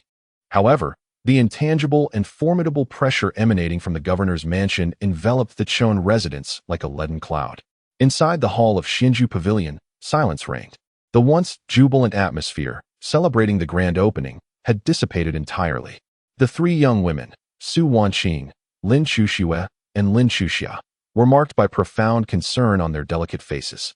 Particularly Su Wanqing, who, hailing from a merchant family, possessed a deeper understanding of the treacherous waters of this world than her two sisters. She approached Chen Feng, gently grasping his hand that held the invitation, her voice trembling with an unmistakable urgency. Husband. Chen Feng turned to her, meeting her beautiful eyes filled with worry, and offered a gentle smile. What is it? You all look as though the sky is about to fall. Husband, that is the governor's mansion. Su Wanqing exclaimed anxiously. It's entirely, completely different from the Black Tiger Gang. The Black Tiger Gang is merely a rat in the gutter, fierce, yet bound to the shadows. You, my husband, possess unparalleled martial prowess. Should you annihilate them, the people would cheer, and the officials would merely turn a blind eye. But Governor Qin Song, he is not the same. He represents the court, the law of the land. He wields true authority, with the power to confiscate homes and annihilate families. This banquet is evidently a feast of treachery. How could you agree to attend? Lin Chuxia, Her face pale, nodded vigorously. Yes, yes, Brother Chen Feng. That governor sounds so terrifying. Can we not go? At worst, we could close the winery and return to Qingshi village, never to emerge again. Though Lin Chuxue remained silent. Her tightly pressed lips and furrowed brows betrayed her inner tension and unease. Observing the three women, whose concern led to disarray, a warm current surged within Chen Feng. Nevertheless, his expression remained unchanged. He refrained from hastily countering their fears, and instead took Su Wanqing's hand, guiding her to sit beside him. He casually tossed the exquisitely crafted gilded invitation onto the table, as if it were nothing more than inconsequential scrap paper. You all, he said, affectionately teasing Su Wanqing's delicate nose with a gentle touch, before glancing at the anxious twin sisters, are overcomplicating matters and underestimating your man. He lifted a glass of Zue Hongyan, gently swirling the resplendent liquid within. I ask you, if this governor truly wished to deal with me, what would he do? The three women exchanged puzzled glances. He would send soldiers to capture us? Lin Chuxiao ventured hesitantly. Precisely, Chen Feng nodded. If he regarded me as mere fodder, akin to a common bandit claiming territory. The most straightforward and effective approach he could take would be to dispatch a squad of soldiers under the pretext of suppressing bandits to obliterate us. Consequently, my secret formula for drunken beauty would belong to him, my wealth would belong to him, and even my women would belong to him. This stark declaration caused the faces of the three women to pale slightly. However, Chen Feng's tone suddenly shifted, his eyes gleaming with a discerning intelligence, and he refrained from such an action. Not only did he not send troops, but he instead sent his most trusted adopted daughter to deliver an invitation in a manner that appeared equal, yet was inherently probing. What does this signify? He gazed at the three women, guiding them gently. Su Wanqing's mind was the quickest, and she tentatively spoke, suggesting, it indicates he is wary of us? He cannot ascertain your husband's true nature? Clever. Chen Feng commended her with a snap of his fingers. He is apprehensive of my ability to make the Black Tiger Gang vanish overnight from Fengyuan town. His curiosity is piqued regarding the origins of my drunken beauty, a mysterious figure possessing formidable martial prowess and astonishing wealth. Before he comprehends my background and affiliations, he dares not act recklessly. Thus, a confident smile graced Chen Feng's lips. This banquet serves as his feast at Hongmen, a means to gauge my depth. Yet for me, it is an exceptional stage to formally debut before all the dignitaries of Nanyang County. Chen Feng's calm and coherent analysis washed over the three women like a refreshing spring, extinguishing the flames of panic within their hearts. So it is, they had only perceived danger, while their man discerned the immense opportunity lurking behind it. As they looked at Chen Feng, the last remnants of their concern evaporated, replaced by deeper admiration and infatuation. With such a husband, what more could a woman desire? All right. Chen Feng clapped his hands and smiled, stating that since we are to perform, we must prepare the costumes and gifts accordingly. Upon hearing this, the three women instantly perked up, the earlier tension dissipating entirely. The aura of harmony in the harem manifested its true power at this moment. Indeed, what my husband says is correct. Su Wanqing was the first to assume the role of a supportive wife, her beautiful eyes beginning to sparkle with the shrewdness of a merchant. The longevity gifts are crucial. They must convey our respect yet not be overly extravagant, lest they be perceived as bribes. Precisely, Lin Chuxia chimed in, eagerly brainstorming strategies, suggesting that gold and silver might be too commonplace, while antiques might not appeal to him. Hitherto silent, Lin Chuxia finally spoke, her gaze fixed on Chen Feng, filled with tenderness and focus. Your identity is that of a reclusive sage. Therefore, your attire must reflect this identity. It should not be overly ostentatious, which would give the impression of a nouveau riche, nor should it be too plain, which would lack dignity. One must embody a certain understated luxury, allowing others to perceive one's extraordinary nature at a glance, yet remaining unable to articulate precisely what makes it so remarkable. Observing the three women before him, one orchestrating social connections, another crafting his outward image, and the last preoccupied with culinary delights, already contemplating the snacks for Chen Feng's journey. Chen Feng felt an unparalleled sense of satisfaction swell within him. With three ethereal wives at his side, what concern could he have for grand endeavors? He had already decided on the perfect gift. With a smile, Chen Feng interrupted their discussion. Under the curious gazes of the three ladies, he spoke slowly and deliberately, for someone of great stature like the governor of Qin County, who lacks for nothing. The finest gift you can offer is something he could never obtain, regardless of the price. From his pocket, he produced a cherished item, an exclusive bottle of drunken beauty, crafted from the most exquisite fruits, painstakingly crushed by Lin Chuxia's pure heart. He had brewed only 3 pounds of this wine. Gazing at the deeper hue and more subdued fragrance of the liquid than the usual drunken beauty, a confident smile graced his face. He believed that when this bottle was uncorked at the governor's birthday banquet, it would evoke a tempest far more intense than that stirred in Fengyuan town. In the following 2 days, the entire Chun residence buzzed with a methodical flurry of activity. The news of Chun Feng's invitation to the governor's birthday banquet spread like wildfire through Fengyuan town, carried forth by Lu Wanjin and others. This solidified everyone's suspicions. The enigmatic young master Chun indeed possessed an extraordinary background, prompting even the governor to extend a personal invitation to him. In a flash, the threshold of the Chun estate was nearly trampled by gentry and wealthy merchants eager to pay their respects and present lavish gifts. Chen Feng, however, remained indifferent to it all, delegating the responsibilities to Su Wanqing. Meanwhile, he reveled in the attentive care of his twin sisters. Lin Chuxua tailored a suit for him, stitching together a discreet yet luxurious dark-hued ceremonial robe from the finest silk. Lin Chuxia poured her creativity into preparing a variety of exquisite, portable delicacies for his journey. On the morning of the 3rd day, everything was in place. Clad in the impeccably tailored dark robe that hugged his form perfectly, Chen Feng stood tall and handsome, resembling a celestial being. In the courtyard, the 3 enchanting women were reluctantly making final adjustments for him. Su Wanqing smoothed the creases of his attire. Lin Chuxua fastened the jade pendant at his waist, while Lin Chuxia delicately adjusted his collar on tiptoe. "My husband, as you embark on this long journey to the county city, please take great care." Su Wanqing's eyes brimmed with tenderness and reluctance. "Rest assured." Chun Feng smiled as he embraced each of the 3 women, bestowing a reassuring kiss upon their smooth foreheads. "I shall return," he declared, before resolutely turning away and stepping into the luxurious carriage that awaited him outside, personally driven by Lu Wanjin. His journey lay ahead, destined for the vast expanse of stars and oceans. Chapter 29. Encountering Injustice. A first glimpse of authority, the carriage traversed the well-maintained official road with an air of tranquility, its wheels rolling steadily and raising a cloud of dust behind. Within the carriage, Chun Feng reclined languidly against the soft brocade cushion, appearing to be in a light slumber. In truth, his mind had delved deep into his spiritual consciousness, engaging in rapid interaction with the system. Host, Chun Feng. Physique, 15, far exceeds that of ordinary individuals. Strength, 14, mentality, 20, skills, divine culinary arts, divine brewing techniques, basic divine medicine. Basic array techniques, conquest points, 128 points, having obliterated the Black Tiger Gang and acquired its assets. He amassed a considerable number of conquest points. Aura, harmonious harem, passive, conquered partners, Su Wanqing, Lin Chuxia, activated dual cultivation mode. System. What practical benefits does this dual cultivation mode provide beyond allowing me to sense their emotions? Chen Feng inquired mentally. Ding.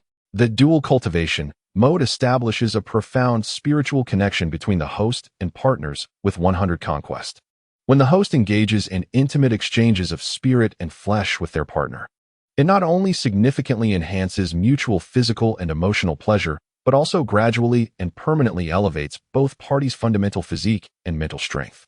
As the number and intimacy of partners increase, this effect will grow exponentially, serving as the key for the host to transcend mortal limitations and ascend to a higher plane of existence. "I see," Chen Feng mused, a knowing smile playing at the corners of his mouth. This system is indeed considerate. As he contemplated the upcoming birthday banquet of the county magistrate, he recognized that although his strength was already among the pinnacle of mortals, he remained a mere flesh and blood being, necessitating caution. With a thought, he opened the system's skill exchange list. Exchanging 4 intermediate insight. Ding. Consumed 50 conquest points. Successfully exchanged 4 intermediate insight. This skill allows the host to keenly perceive the emotional fluctuations emitted by any being within a 10-meter radius, such as kindness, malice, murderous intent, affection, and more. Next, he exchanged 4 basic toxic immunity. Ding. Consumed 30 conquest points, successfully exchanged 4 basic toxic immunity. This skill grants the host immunity to most common earthly toxins, such as coxcomb red and euphorbia, and provides a certain degree of resistance to exotic poisons and goo poison. In an instant, Chen Feng felt his senses sharpen, particularly his perception of the emotions of those around him, becoming extraordinarily clear and acute. Simultaneously, it felt as though an invisible layer of protection enveloped him, bolstering his confidence for the impending banquet. What may seem reckless is, in truth, a meticulously calculated approach. This embodies his true style of action. As the carriage drew closer to Nanyang County City, the scenery along the official road underwent a notable transformation. The road widened and leveled, capable of accommodating 4 or 5 carriages side by side. The number of pedestrians on the path gradually increased as well. The elegantly attired wealthy merchants, the hurried couriers, the grand convoy of the escort agency, and a contingent of county soldiers clad in finely crafted armor, wielding sharp halberds, patrolling with purpose. These soldiers were entirely distinct from the local thugs masquerading as officials in Fengyuan town. Their ranks were impeccably aligned, their steps steady, their gazes sharp, exuding a genuine aura of seasoned warriors. Every passerby instinctively veered to the sides of the road, their eyes filled with reverence. Lu Wanjin, the driver, spoke with a hint of tension, for ahead lay the city gates of Nanyang County. Chen Feng lifted the curtain of the carriage and peered outside. In the distance, a grand fortress loomed like a colossal black beast, stretching across the horizon. The city walls rose to considerable heights, constructed from massive dark blue stones, bearing the scars of time's relentless passage. Flags fluttered above, and soldiers manning the walls swarmed like ants. The wide moat shimmered invitingly, while a massive drawbridge slowly descended. A throng of people surged at the city gates, with vehicles bustling in and out, forming long queues as they underwent rigorous inspections by the guarding soldiers. This air of solemnity, grandeur, and prosperity was incomparable to the diminutive Fengyuan town. This was the true visage of a governing corps. Just as the carriage approached the city gates, a sudden commotion and the cries of a young woman pierced the air. Chen Feng furrowed his brow and turned towards the sound. Not far off the roadside, several young ruffians clad in opulent silk, unmistakably offspring of the elite, had encircled a common girl of about 15 or 16, who clutched a basket of vegetables. "Little sister, don't run. Come back with me, and I'll ensure you enjoy a life of luxury." The foremost ruffian, with a pale face, grinned as he reached for the girl's wrist. "No, please, let me go." The girl, terrified and pale, desperately retreated, causing her basket to topple and its contents to scatter across the ground. Surrounding townsfolk, though visibly indignant, dared not intervene, choosing instead to sidestep, fearful of attracting trouble. Lu Wanjin, witnessing the scene, hastily whispered to Chen Feng, "My lord, that is the son of Deputy Zhang from the west of the city, a notorious bully in this area. We should refrain from meddling." Chen Feng's gaze hardened. Such displays of oppression were intolerable to him. Just as he prepared to instruct Lu Wanjin to halt the carriage, a squad of county soldiers, previously preoccupied with scrutinizing the citizens entering the city, took note of the disturbance and swiftly converged. The leading officer, initially bearing a fierce expression, instantly lost all semblance of aggression upon recognizing the jade tokens hanging at the waists of the ruffians, symbols of their familial status. A smile of deference, even tinged with flattery, replaced his earlier demeanor. "Ah, it is young Master Zhang and his companions at play here." The officer bowed respectfully. "Step aside. Do not disturb my enjoyment." The pale-faced ruffian impatiently shouted, "Yes, yes." A shocking scene unfolded. Rather than curtailing the misdeeds of the ruffians, the squadron swiftly turned to the onlookers, sternly admonishing, "What are you staring at? Disperse at once. Should you hinder the affairs of the young masters, we shall have you all thrown into the dungeon." They brazenly began to clear the area for these scoundrels. At that moment, the law appeared utterly trivial and laughable in the face of power. Chen Feng's hand, poised to lift the curtain of the carriage, halted mid-air. A flicker of cold, discerning light flashed in his eyes. He comprehended the reality. In Qingshi village, he relied on brute strength. In Fengyuan town, he depended on intimidation. Yet in Nanyang County, mere reliance on these two aspects would likely prove insufficient. He needed to wield a power even greater and more unreasonable than theirs. The carriage slowly passed by the weeping girl and the group of raucous ruffians. Chen Feng cast them not a single glance.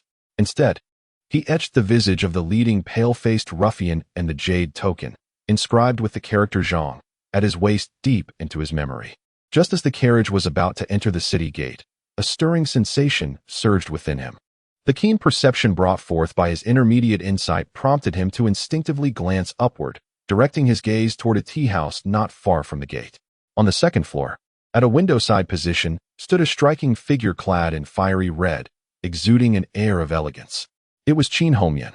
She seemed to sense Chen Feng's gaze as well, turning her attention in his direction. Their eyes met across the distance of several dozen meters, silently converging in the air.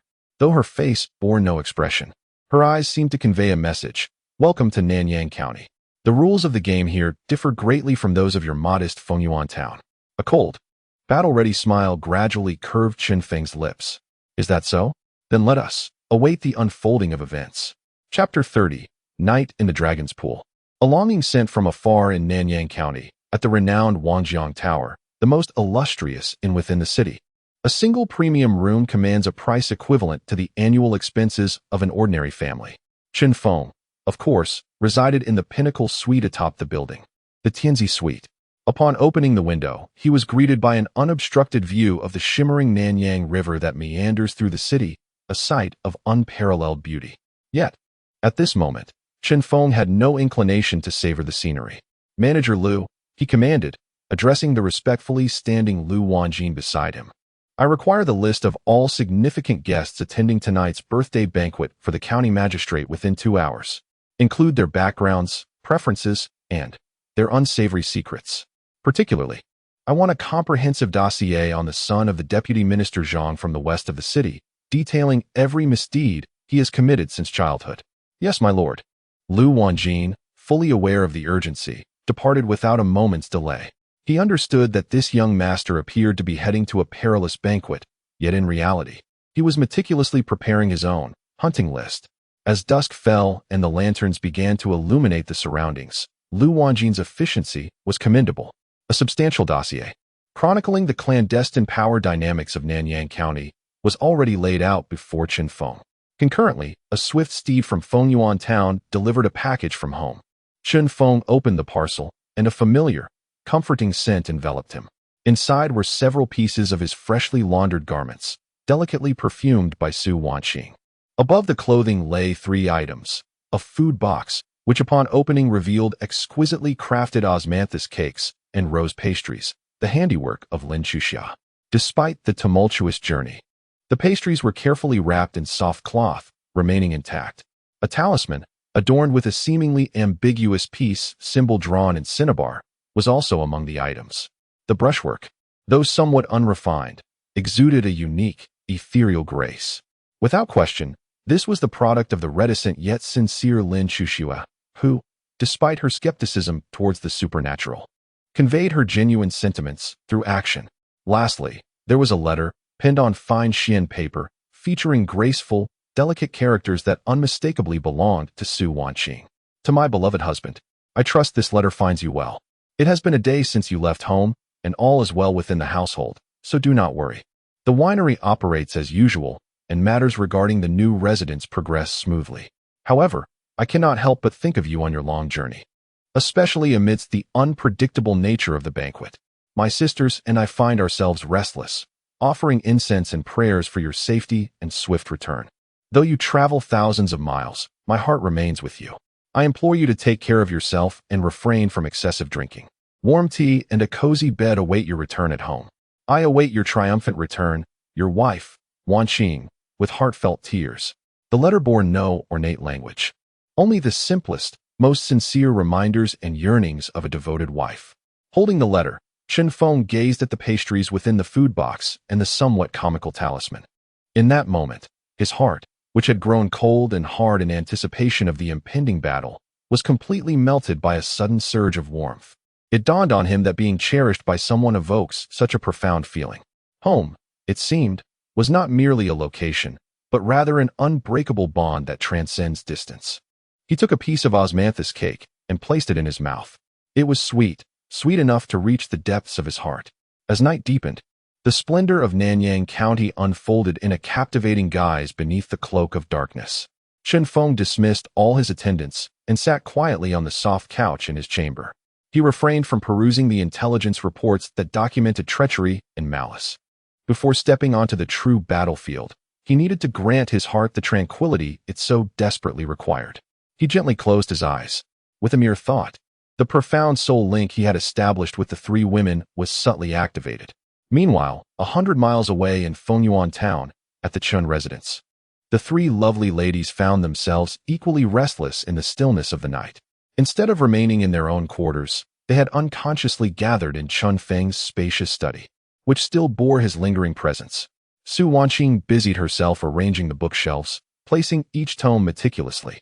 Lin Chuxue ground the ink as if anticipating his imminent return to wield the brush. Lin Chuxia, clutching a soft cloth, repeatedly polished his favorite armchair.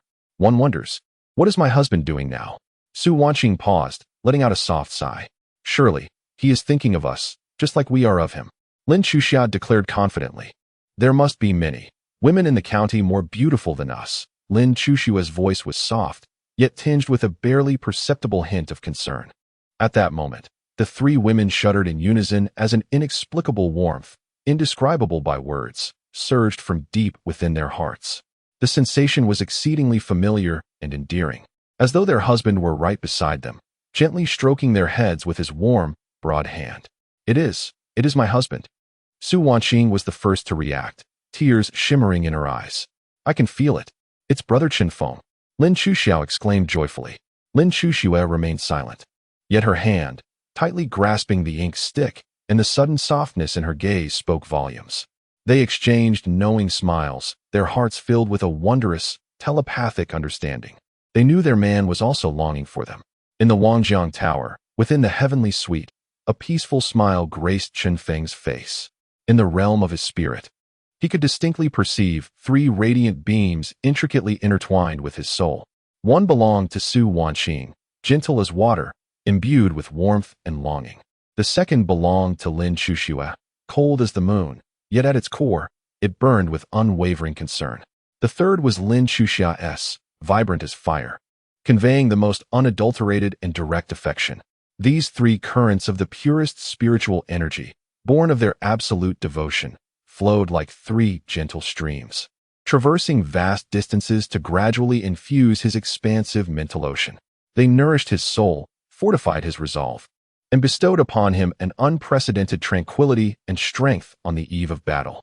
Wait for me, he silently vowed to them within his heart. I shall return with a world broader and more splendid than this Nanyang prefecture. The following morning, as the first rays of sunlight illuminated the waters of the Nanyang River, Chen Feng opened his eyes. In his gaze, there was no trace of tension or unease, only a profound, undisturbed calm, beneath which simmered an ambition ready to consume all. He rose, bathed, and dressed. When he donned the elegant attire, crafted by Lin Chuxue herself, a deep black robe adorned with subtle dark golden threads depicting swirling dragons, he radiated an aura of restrained yet regal majesty. He picked up the delicately packaged gift, housed in a rosewood box, containing the exclusive version of Zui Hongyan. Then, he pushed open the door. Outside, a steward clad in the official garb of the prefect's residence awaited, accompanied by 2 rows of maids, standing quietly in anticipation. Upon seeing Chen Feng emerge, the stewardess' eyes sparkled with astonishment, followed by a deep bow. Young Master Chen, the auspicious hour has arrived. The prefect has been awaiting you at the residence for some time. A serene and confident smile graced Chen Feng's face. He stepped forward, entering the lavish carriage drawn by 8 magnificent steeds, a symbol of the highest honor from the prefect's estate. In the dragon's den and tiger's lair, I stand unbowed. To the grand banquet of Hongmen, I have arrived. Chapter 31. The Royal Banquet. A gathering of heroes. A splendid carriage, drawn by 8 magnificent horses, traversed the broad flagstone main road of Nanyang County with unimpeded grace. All passers-by and vehicles, Upon catching sight of the emblem that symbolized the supreme authority of the county governor's office, respectfully retreated to the sides of the road. This was the essence of power. Inside the carriage, Chen Feng maintained a tranquil demeanor, yet his mind meticulously aligned the power dynamics of the city with the intelligence provided by Lu Wanjing. Ultimately, the carriage came to a gentle halt before an expansive and grand residence, the governor's mansion. Unlike the opulent estates of wealthy merchants in Fenjuanzhen, this mansion eschewed excessive gilded embellishments. Its primary hues were the austere green and black, exuding an air of authority. The towering walls were constructed from colossal, mirror-smooth black stones, radiating a sense of solemnity and weightiness. At the entrance stood 2 rows of personal guards clad in standard iron armor, brandishing long halberds. Each guard was imposing, their eyes sharp as lightning, emanating a fierce aura that could only belong to seasoned warriors who had faced the ravages of battle. Their mere presence formed an intimidating atmosphere that dissuaded any approach. Before the Crimson Gate, a middle-aged steward dressed in a purple official's robe, with a pale complexion and an effeminate demeanor, awaited with anticipation. "Welcome, young Master Chen," he greeted, bowing deeply as the carriage approached. Chen Feng disembarked with composure, guided personally by the steward into the very heart of power in Nanyang County. As he traversed through layers of corridors and navigated around artificial hills, he observed the servants and maids, all with downcast eyes and silent steps, enveloped in an atmosphere of rigorous and absolute order. At last, a melodious sound of silk and bamboo instruments, accompanied by faint laughter, emanated from a brightly lit grand hall ahead. "Young master, we have arrived at the banquet hall," the steward announced with a bow. Chen Feng nodded and stepped forward, ascending the staircase. Just as he was about to enter the hall, an usher at the doorway, gathering his breath, projected a resonant and elongated voice that could echo throughout the entire chamber, announcing, "Young Master Chen from Fenjuanzhen has arrived." This proclamation landed like a boulder cast into a once joyous and vibrant lake. The bustling banquet hall fell into an eerie silence after a brief moment of delay. Officials who had been toasting paused their cups. Gentry engaged in lively discussions ceased their chatter, and even the dancing maidens seemed to be frozen in time.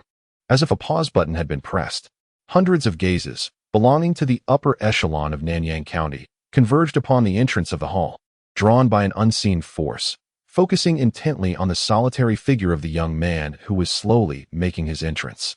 Curiosity, disdain, scrutiny, trepidation, amusement, and contempt, an array of intricate emotions intertwined to form an invisible net, overwhelming Chen Feng. Were he a person of weaker resolve, under the gaze of such prominent figures, he would likely have faltered, his knees trembling and cold sweat cascading down his brow. Yet, Chen Feng appeared impervious to the pressure, not even fluttering his eyelids. Dressed in a subtly elegant dark-hued ceremonial robe, he stood tall and poised, his steps steady as a mountain. Ignoring the multitude of scrutinizing eyes, he wore a polite, yet distant smile as he traversed the thicket of gazes from the highest authorities of Nanyang County. His destination singular, the main table at the head of the hall. Eventually, he halted before the main table. Here, for the first time, he came face to face with the true rulers of the city and land. Seated in the prominent position was a man in his 50s, who defied the typical appearance of a bureaucrat with his robust, broad-shouldered physique. Despite donning a voluminous purple governor's robe, he exuded an undeniable aura of explosive strength. Though his hair bore hints of gray, his visage was chiseled and commanding. He neither smiled nor spoke, remaining still, yet his eyes, akin to a hawk soaring high above, were sharp, calm, and imbued with a scrutinizing gaze that hinted at a readiness for confrontation. He was Qin Tsong, the governor of Nanyang, a true warlord who had ascended from the blood-soaked battlegrounds of the north. To his right sat Qin Hongyan, adorned in resplendent crimson attire, beauty reminiscent of blazing flames. Upon noticing Chen Feng, a flicker of complex emotion crossed her phoenix-like eyes before she regained her composure. In that moment, Chen Feng's intermediate insight technique was in full effect. He could distinctly sense the immense, mountain-like presence emanating from Qin Tsong, a presence tinged with curiosity, profound vigilance, the arrogance of a ruler, and beneath it all, an unmasked aura of lethal intent. This was a genuine adversary, a formidable tiger far more dangerous than the disarrayed rabble of the Black Tiger Gang. The two men, separated by a table, engaged in a silent exchange of glances. The atmosphere seemingly suspended in time. It was a silent clash of auras between dragon and tiger, the first of its kind. After what felt like an eternity, the rock-hard visage of Qin Song gradually softened into a hint of a smile, though it never quite reached his eyes. A deep, resonant laughter erupted from him, shattering the suffocating silence. "Ah, you must be the illustrious young Master Chun, who has caused such a stir in Fengyuan town. Indeed, heroes emerge from youth. It is a pleasure to witness the truth of your reputation today." He gestured towards the only vacant seat on his left, the one that bore the distinction of being the most esteemed. "Young Master Chen, you are a guest from afar. Please, take the honored seat." This position, designated for the chief guest, appeared to bestow immense glory upon him. However, in reality, it placed him squarely in the spotlight, subjected to the most intense scrutiny. As if positioned over a searing flame, ready to endure the harshest of trials. A benign smile graced Qin Feng's face as he addressed Qin Song, bowing respectfully. "Governor, you are too kind." Then, under the watchful gaze of hundreds, he approached with unhurried grace and settled into the prominent seat that symbolized both honor and peril. With his arrival, the previously frozen atmosphere in the hall seemed to come alive once more. The melodies of silk and bamboo instruments resumed, and the dancers began to twirl elegantly once again. Qin Song lifted the golden goblet before him and proclaimed to Qin Feng, "Young Master Chun, I have long heard of your illustrious name. Today, it is indeed my fortune that you honor me with your presence to celebrate my birthday. Come, allow me to toast you." His words resonated throughout the grand hall, causing all activity to cease as eyes turned towards the main table. They understood that this turbulent banquet, fraught with hidden currents, had officially commenced at this very moment. Chapter 32, The Poison Wine in the Golden Goblet. A toast of fine nectar. The voice of Qin Song resonated powerfully throughout the vast banquet hall, drawing all gazes once more to Qin Feng. This cup of wine was personally offered by the esteemed governor, and it was only natural for him to accept. However, the manner of acceptance carried profound implications. Rising to drink respectfully would denote a junior showing deference to a senior, thereby diminishing his stance. Conversely, remaining seated and drinking would be perceived as arrogance, a provocation, an open disregard for the governor's courtesy. It was indeed a dilemma. Yet, Qin Feng maintained a courteous yet aloof smile, neither rising nor remaining immobile. He simply raised his wine cup towards Qin Song, a distant gesture of acknowledgement, and then patiently awaited the wine. Soon, a lovely maid adorned in a pink gauzy dress, graceful in form and exquisite in features, approached Qin Feng, carrying a wine jug crafted of gold. Each of her movements was a testament to meticulous training, elegant and pleasing to behold. However, under the gaze of Qin Feng's already activated intermediate insight, every detail of the beautiful maid was laid bare. He could perceive that beneath her seemingly steady breathing lay a profound tension and fear. Though her hand holding the jug was steady, her fingertips trembled ever so slightly, betraying her composure. More significantly, he sensed from her a cold, palpable intent to kill, though it was desperately suppressed. Looking towards Qin Song at the head of the table, he appeared to engage jovially with the guests beside him, yet his peripheral vision was fixed intently upon this scene. Beneath his seemingly relaxed demeanor lay a chilling anticipation akin to a hunter waiting for its prey to fall into a trap. Poisonous. In an instant, Qin Feng arrived at a conclusion. He need not even employ his basic toxin immunity to ascertain the truth. The answer was evident. What a cunning display of concealed malice. Should I drink? Even if I survive, I would likely become a public spectacle, a laughingstock. If I refuse, I would be openly rebuffing the governor's goodwill before the prominent figures of Nanyang County, a disgrace in its own right. The maid poured the amber liquid, rich with fragrance, from the golden jug into the golden cup before Qin Feng. "Young Master Chun, please indulge in the wine," she intoned, her voice as melodious as a lark's song. Yet Qin Feng detected an undeniable tremor in her tone.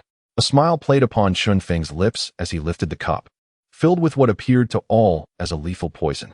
A flicker of barely perceptible brilliance flashed in Qin Song's eyes, while Qin Hongyan narrowed her phoenix-like eyes, filled with scrutiny. Yet, contrary to their expectations, Qin Feng did not bring the cup to his lips. He gently swirled the wine glass in his hand, and then cast his gaze upon the beautiful maid, who, after pouring the wine, was preparing to bow and withdraw. "Miss, please stay." His voice was as gentle as a spring breeze, causing the maid to involuntarily stiffen. She turned around, forcing a smile, and bowed slightly to him, inquiring, "What does the gentleman wish to command?" A tender smile graced Qin Feng's face as he raised the wine glass and addressed her. "Such a fine vintage. Its rich aroma in the air should first be savored by the fair maiden who poured it, to truly showcase its unparalleled elegance."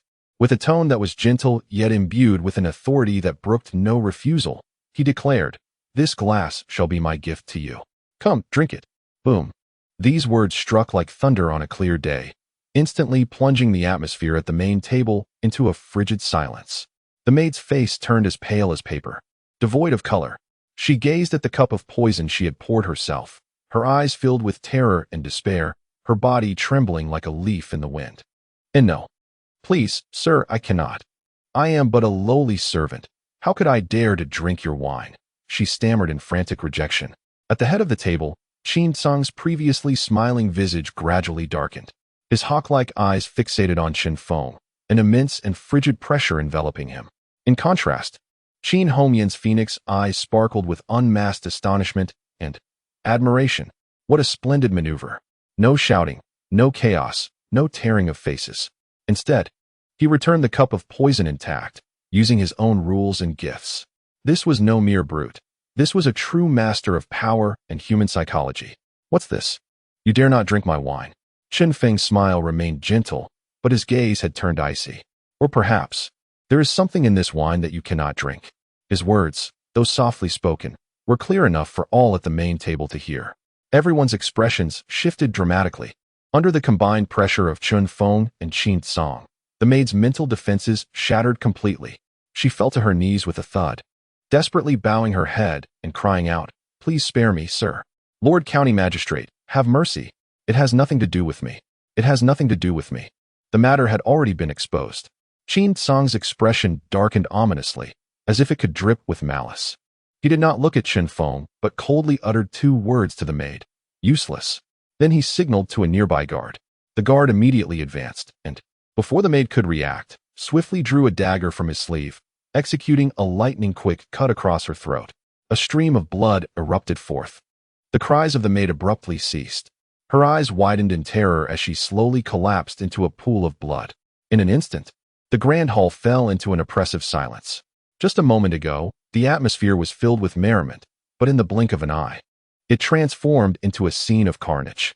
Qin Song's ruthlessness and decisiveness rendered all the guests mute with fear. He appeared to regard the incident as a trivial matter, even offering Qin Feng an apologetic smile. "I beg your pardon, young Master Qin. The lack of discipline in my household has allowed such an insolent servant to disturb our esteemed guest." With a single remark, he deftly absolved himself of all responsibility. "Bring him away," he commanded loudly. "Pour another drink for young Master Qin." Thus, a perilous assassination attempt, devoid of any visible conflict, was casually brushed aside by the 2 men. Yet, all present understood that these 2 formidable figures, the dragon and tiger of Nanyang County, had just engaged in their first deadly trial of strength. A balance was struck. Following the incident with the poisoned wine, the atmosphere of the longevity banquet turned somewhat eerie. It soon transitioned into the segment of presenting gifts. Wang Chongyan, the head of the Wang family in Nanyang County, presented a masterpiece from the previous dynasty, a true work of Wu Daozi, the scroll of 87 immortals, to celebrate the 50th birthday of the county magistrate. Li Zhonghui, the head of the Li family, bestowed upon the magistrate a magnificent jade rui crafted from the finest Hitian jade. One valuable gift after another was presented, eliciting gasps of admiration from the assembly. At that moment, Zhang Yang, the son of the deputy who had encountered Qin Feng at the city gate, stepped forward with an air of triumph. "I, Zhang Yang, present this luminous pearl from the East Sea to celebrate Uncle's grand birthday. May you enjoy blessings as vast as the East Sea and a lifespan as enduring as the southern mountains." He displayed a pearl the size of a fist, which radiated a brilliant glow even during the day, worth a fortune. Casting a triumphant glance toward Qin Feng at the main table, he mockingly remarked, "Unlike certain individuals who hail from the countryside, I fear they might not even be able to present a proper gift." Once again, all eyes turned to Qin Feng, curious to see what this enigmatic young man would offer as a birthday tribute. Under the scrutiny of the crowd, Chen Feng slowly rose to his feet. He did not produce gold or silver, nor did he unveil any jewels. Instead, he held aloft a small box, meticulously crafted from rosewood, that had been resting beside him. I am Chen Feng, newly arrived in this esteemed land, without any extravagant possessions. He surveyed the room, his voice calm, yet resonant, reaching every corner. I have heard that the magistrate does not favor gold or antiques, but rather the contents of one's cup. Therefore, I humbly present this jug of my homemade light wine to celebrate your longevity.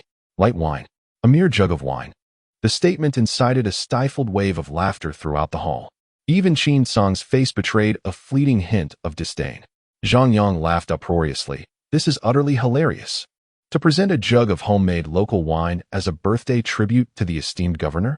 Young man, have you lost your wits in poverty? In the face of derision and scorn, Chen Feng's expression remained utterly unchanged. He merely gazed at the distinguished Qin Song seated in the main position and spoke slowly, enunciating each word. Honorable Governor, this wine is called Drunken Beauty. I am aware that you have tasted the finest wines across the realms. Yet, I dare assert that this wine transcends the earthly realm. It is celestial nectar, an exquisite elixir beyond compare. Gold may possess value, but this is priceless. As he spoke, he gradually opened the Zeton wood box amidst the incredulous stares of the crowd, revealing a beautifully crafted crystal glass bottle containing the special edition of Drunken Beauty. He then uncorked the bottle. In that instant, time seemed to halt. A fragrance, 100-fold more intense than that encountered in the Immortal abode, 1,000-fold purer, and 10,000-fold more commanding, awakened as if an ancient deity, long slumbering, had stirred. It was no longer merely a scent. It transformed into a tangible, visible haze of pale purple, surging forth from the bottle's narrow neck, enveloping the air like the gentlest yet most forceful storm, instantly sweeping through the vast, empty banquet hall. In that fleeting moment, the sounds of the silk and bamboo ceased. The melodies of song and dance halted. All conversations, laughter, and even breaths came to an abrupt standstill. The entire world fell into an absolute, deathly silence. Everyone, from the exalted governor to the humble servants, stood frozen in place as if under a binding spell, captivated by the intoxicating aroma. Their faces bore a singular expression, one of mortals witnessing a divine miracle for the first time. An overwhelming, world-altering shock. Chen Feng observed this tableau, akin to time itself being suspended, a satisfied smile gracing his countenance. He lifted the wine bottle and poured a delicate measure into the empty golden goblet before Qin Song. The splendid liquid, resembling flowing purple crystal, emanated a sacred glow beneath the candlelight. Governor, Chen Feng's voice shattered the profound silence. Please indulge in this offering. This is my humble birthday gift to you. A toast. May you enjoy longevity and live in harmony with the heavens. Qin Song's body trembled violently. His hawk-like eyes were locked onto the goblet before him, filled with an instinctive, fervent desire that mortals exhibit in the presence of the miraculous. Trembling, he extended his hand, summoning all his strength to lift the seemingly weighty goblet, which felt as though it bore the weight of 1,000 pounds. The entire hall, hundreds of gazes, converged upon him and the cup he held. All breath was held in suspense. Under the watchful gaze of all, Qin Song slowly brought the cup of wine to his lips. Chapter 33. The nation's treasure, the fierce tiger bows. At this moment, time stretched infinitely. In the grand banquet hall, hundreds of people, with their gazes fixed intently on Qin Song and the small golden goblet in his hand, awaited with bated breath. They anticipated the reaction of this ruler of Nanyang County after savoring the legendary celestial brew. Would he unleash his wrath upon the audacious youth, ordering his execution? Or, under the watchful eyes of all, Qin Song finally took a gentle sip. The liquid flowed into his mouth. Boom. If the unparalleled fragrance that had just enveloped him was a prelude to a miracle, then the wine he was now tasting was as if a deity had descended into his mortal form. An indescribable, exquisite, and rich sweetness surged through him, akin to the most gentle yet overwhelming tsunami, sweeping through every corner of his mouth, washing over each taste bud. He felt as if he were immersed in an ocean of nectar and ambrosia, with every cell in his body rejoicing, celebrating. But this was merely the beginning. As the wine cascaded down his throat, transforming into a warm, life-infused current flowing into his belly, the true miracle unfolded. This warmth did not ignite the burning sensation typical of strong spirits. Instead, it resembled the most gentle sunlight of spring, embodying the purest vigor of rejuvenation. Swiftly spreading throughout his limbs and organs, Qin Song's body trembled violently. He could distinctly feel the long-standing injury to his heart meridian, inflicted during his fierce battles against the barbarian tribes in the northern frontier, which had left him with a lingering pain that even the royal physicians in the capital could not remedy, particularly on rainy days. This chronic affliction was, astonishingly, beginning to mend.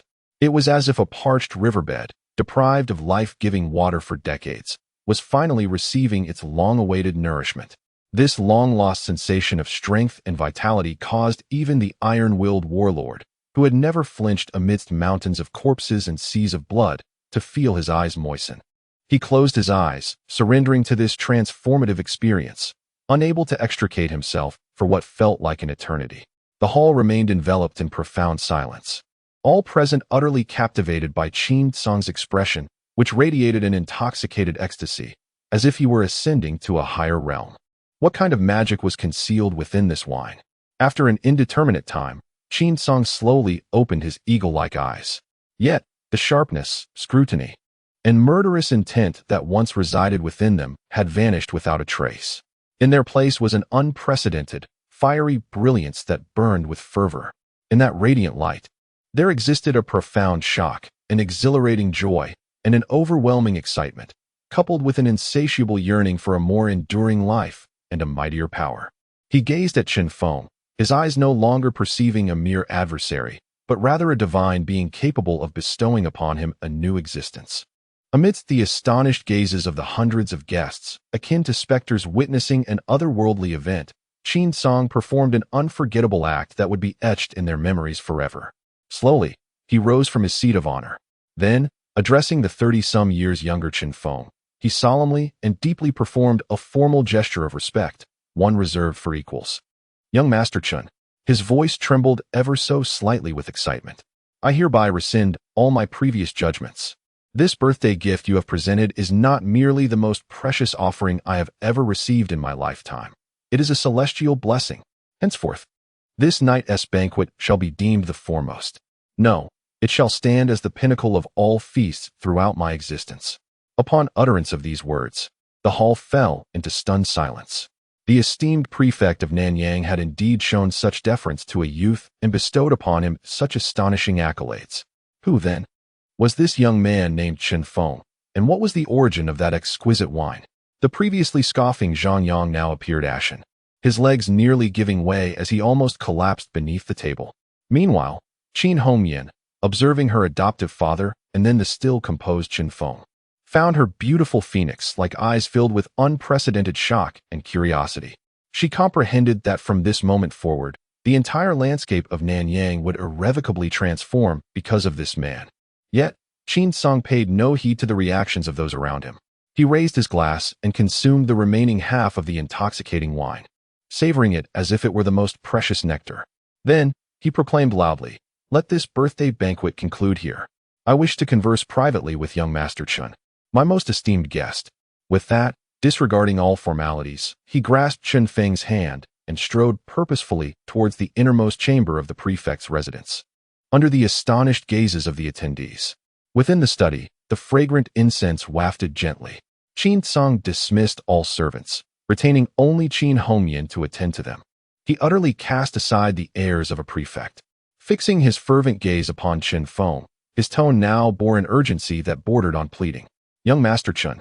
"No, Mr. Chun," he exclaimed with palpable excitement. "Please forgive my earlier rudeness and testing during the banquet.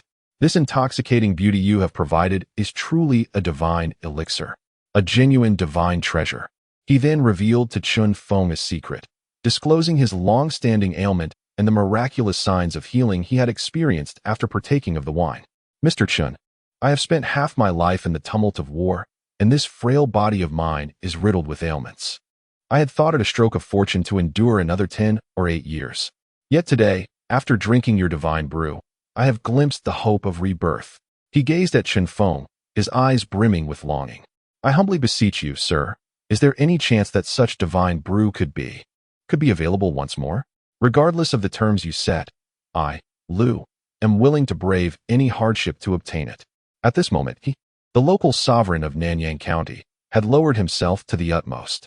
For he understood that in the face of health and life, all power and wealth are rendered utterly worthless. Chun Feng regarded him, and a victorious smile finally graced his lips. He realized that the fish had been thoroughly hooked.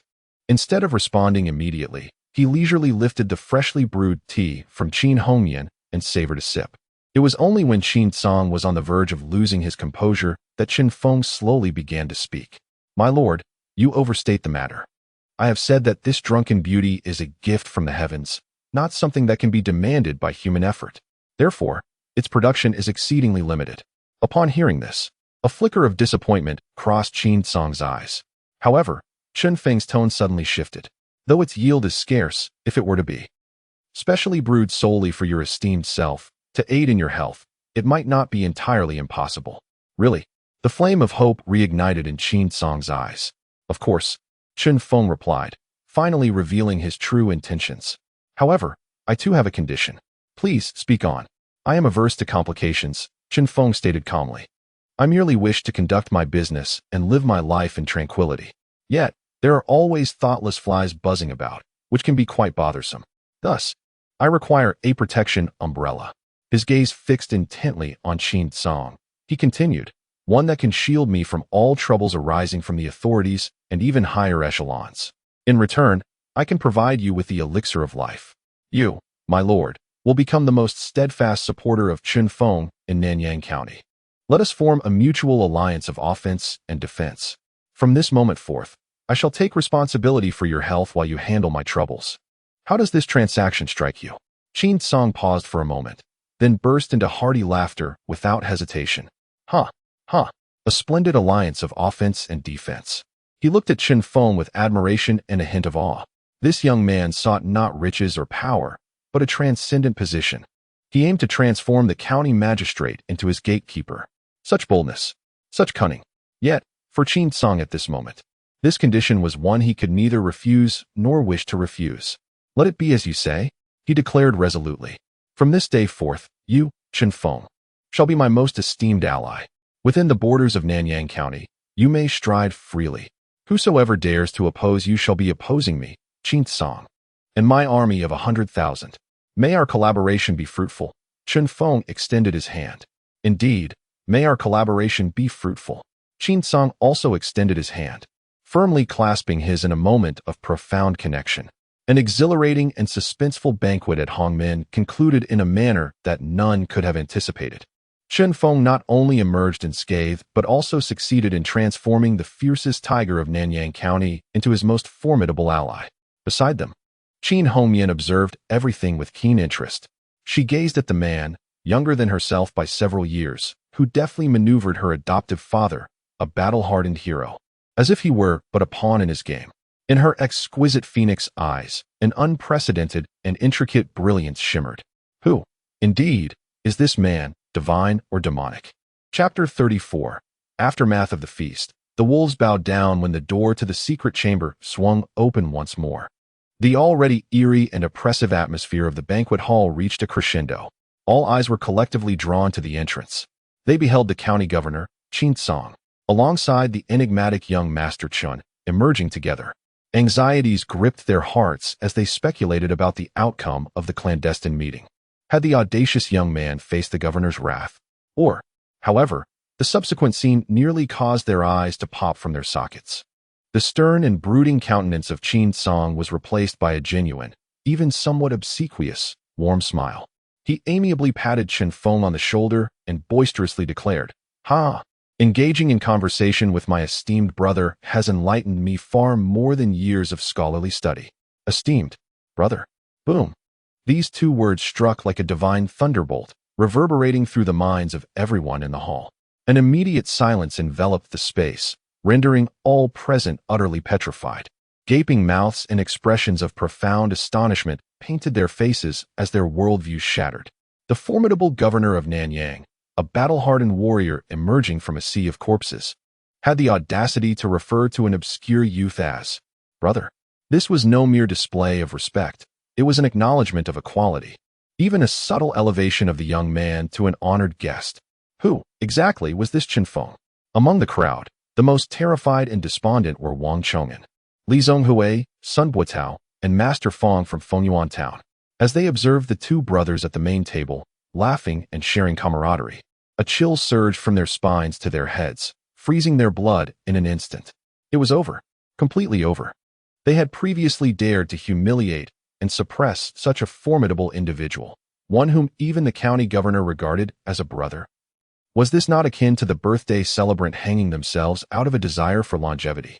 Their faces turned as pale as parchment, their bodies trembled uncontrollably, and their gazes towards Chinfeng were filled with an abyss of bone-deep terror. Qin Song keenly observed the reactions of all present. This was precisely the effect he sought. He wished to instill in the entire Nanyang County the understanding that he, Qin Song, was allied with the mysterious Mr. Chun. An assault on him was an assault on oneself. To further solidify this bond, he resolved to present another grand gesture. His gaze swept across the assembly, finally resting upon the corner where Zhang Yang, the son of the deputy minister, cowered in fear, scarcely daring to breathe. "Come forth." Qin Song's voice suddenly turned icy. "Bring that good-for-nothing wretch before me." Two fierce and loyal bodyguards immediately advanced, dragging the terrified Zhang Yang to the center of the hall as if he were a lifeless dog. "Uncle, spare my life." Zhang Yang knelt on the ground, tears streaming down his face as he desperately kowtowed. Without so much as a glance at him, Qin Song addressed the gathered guests with righteous indignation, proclaiming, "This banquet is meant to be a day of celebration. Yet, there are always some fools unaware of their own mortality who tarnish the atmosphere. This Zhang Yang, as a child of the gentry, has long behaved tyrannically and bullied the local populace. Today, he has the audacity to openly harass the common folk at the city gates and offend my most esteemed guest." Chun Xiandi. His gaze shifted to Chinfeng, his face softening into a look of sincere apology. "Xiandi, I apologize for my failure to discipline him, causing you distress." Then, his expression darkened as he commanded with a fierce voice, "Such scum must be severely punished to appease the people's wrath. Only through strict punishment can we uphold the law of the land. Bring forth, deliver 30 heavy strikes. Break his legs, cast him out of the estate. From this day forth, should I see him within the city of Nanyang again, he shall be dealt with mercilessly." Yes, the bodyguards complied, forcefully pinning Zhang Yang to the ground. "No, please, uncle, father, save me." As Zhang Yang's anguished, inhuman screams echoed, the heavy board fell relentlessly upon him, splattering blood. The hall fell into a profound silence, with everyone bowing their heads, too fearful to witness the gruesome scene. They understood that while the punishment seemed to be directed at Zhang Yang, it was, in fact, the governor's way of delivering a stark warning to each person present. This young Master Chun is not to be trifled with. The banquet concluded in such an eerie and bloody atmosphere. Early the next morning, outside the Chun residence in Qinglong Alley, Wang Chong'an, Li Zhonghui, Sun Buotao, and Master Fong had already gathered before dawn, their demeanor stripped of the arrogance they had displayed the previous day. Each man appeared reverent and humble, akin to anxious courtiers awaiting an audience with the emperor. They waited for a full 2 hours until the sun rose high, at which point the gates of the Chun estate slowly creaked open. Chun Feng emerged, still clad in simple, everyday attire. "You all rose quite early," he remarked. Thud. As soon as he finished speaking, the 4 men simultaneously dropped to their knees. "Young Master Chun, we are guilty. Yesterday in the city, we failed to recognize the true dragon, and we have gravely offended you. We implore you to show mercy and spare our lives." They fervently bowed their heads, causing the stone pavement to echo with the sound of their fervent kowtows. "Please rise," Qin Feng said coolly. "I have mentioned before, I am merely a passing businessman, not one for violence." Upon hearing these words, the 4 individuals felt as though they had been granted a reprieve, tremblingly rising to their feet. However, Chun Feng's tone shifted, emphasizing that in the realm of business, amiability fosters prosperity. Fengyuan Town is our shared sanctuary. Certain customs, I believe, warrant a re-establishment. He gazed at the 4 before him, who held the economic lifeblood and a portion of administrative power within their grasp, and articulated his scheme. "Henceforth, I propose the establishment of a Fengyuan Town Chamber of Commerce. I shall serve as the perpetual honorary president, while Lu Wanjin of the first building will assume the role of executive president. Each of your 3 prominent families shall designate one representative to serve as vice president. The chamber's mission is to regulate the commercial order within the town, facilitating mutual exchange and collective growth. Of course, he chuckled softly. A portion of the chamber's annual profits will be allocated to maintaining public safety in the town, repairing bridges, and paving roads, essentially taking from the populace to benefit the populace. This proclamation was delivered with an air of grandiosity. Yet, those present were astute. Who among them could not discern the ulterior motives? This was not merely the establishment of a chamber. It was, in fact, an endeavor to grasp their financial strings firmly within his grasp. He intended to dictate the underground order and commercial regulations of the entire Fengyuan town. Yet, could they dare utter a word of dissent? They could not. In fact, they felt compelled to express their gratitude and accept this proposal with exuberance. Your insight is commendable, young master. This is indeed a boon for the entire town, proclaimed the Wang family, eager in their support. The Li family stands resolutely behind this initiative, added the Li family, equally enthusiastic.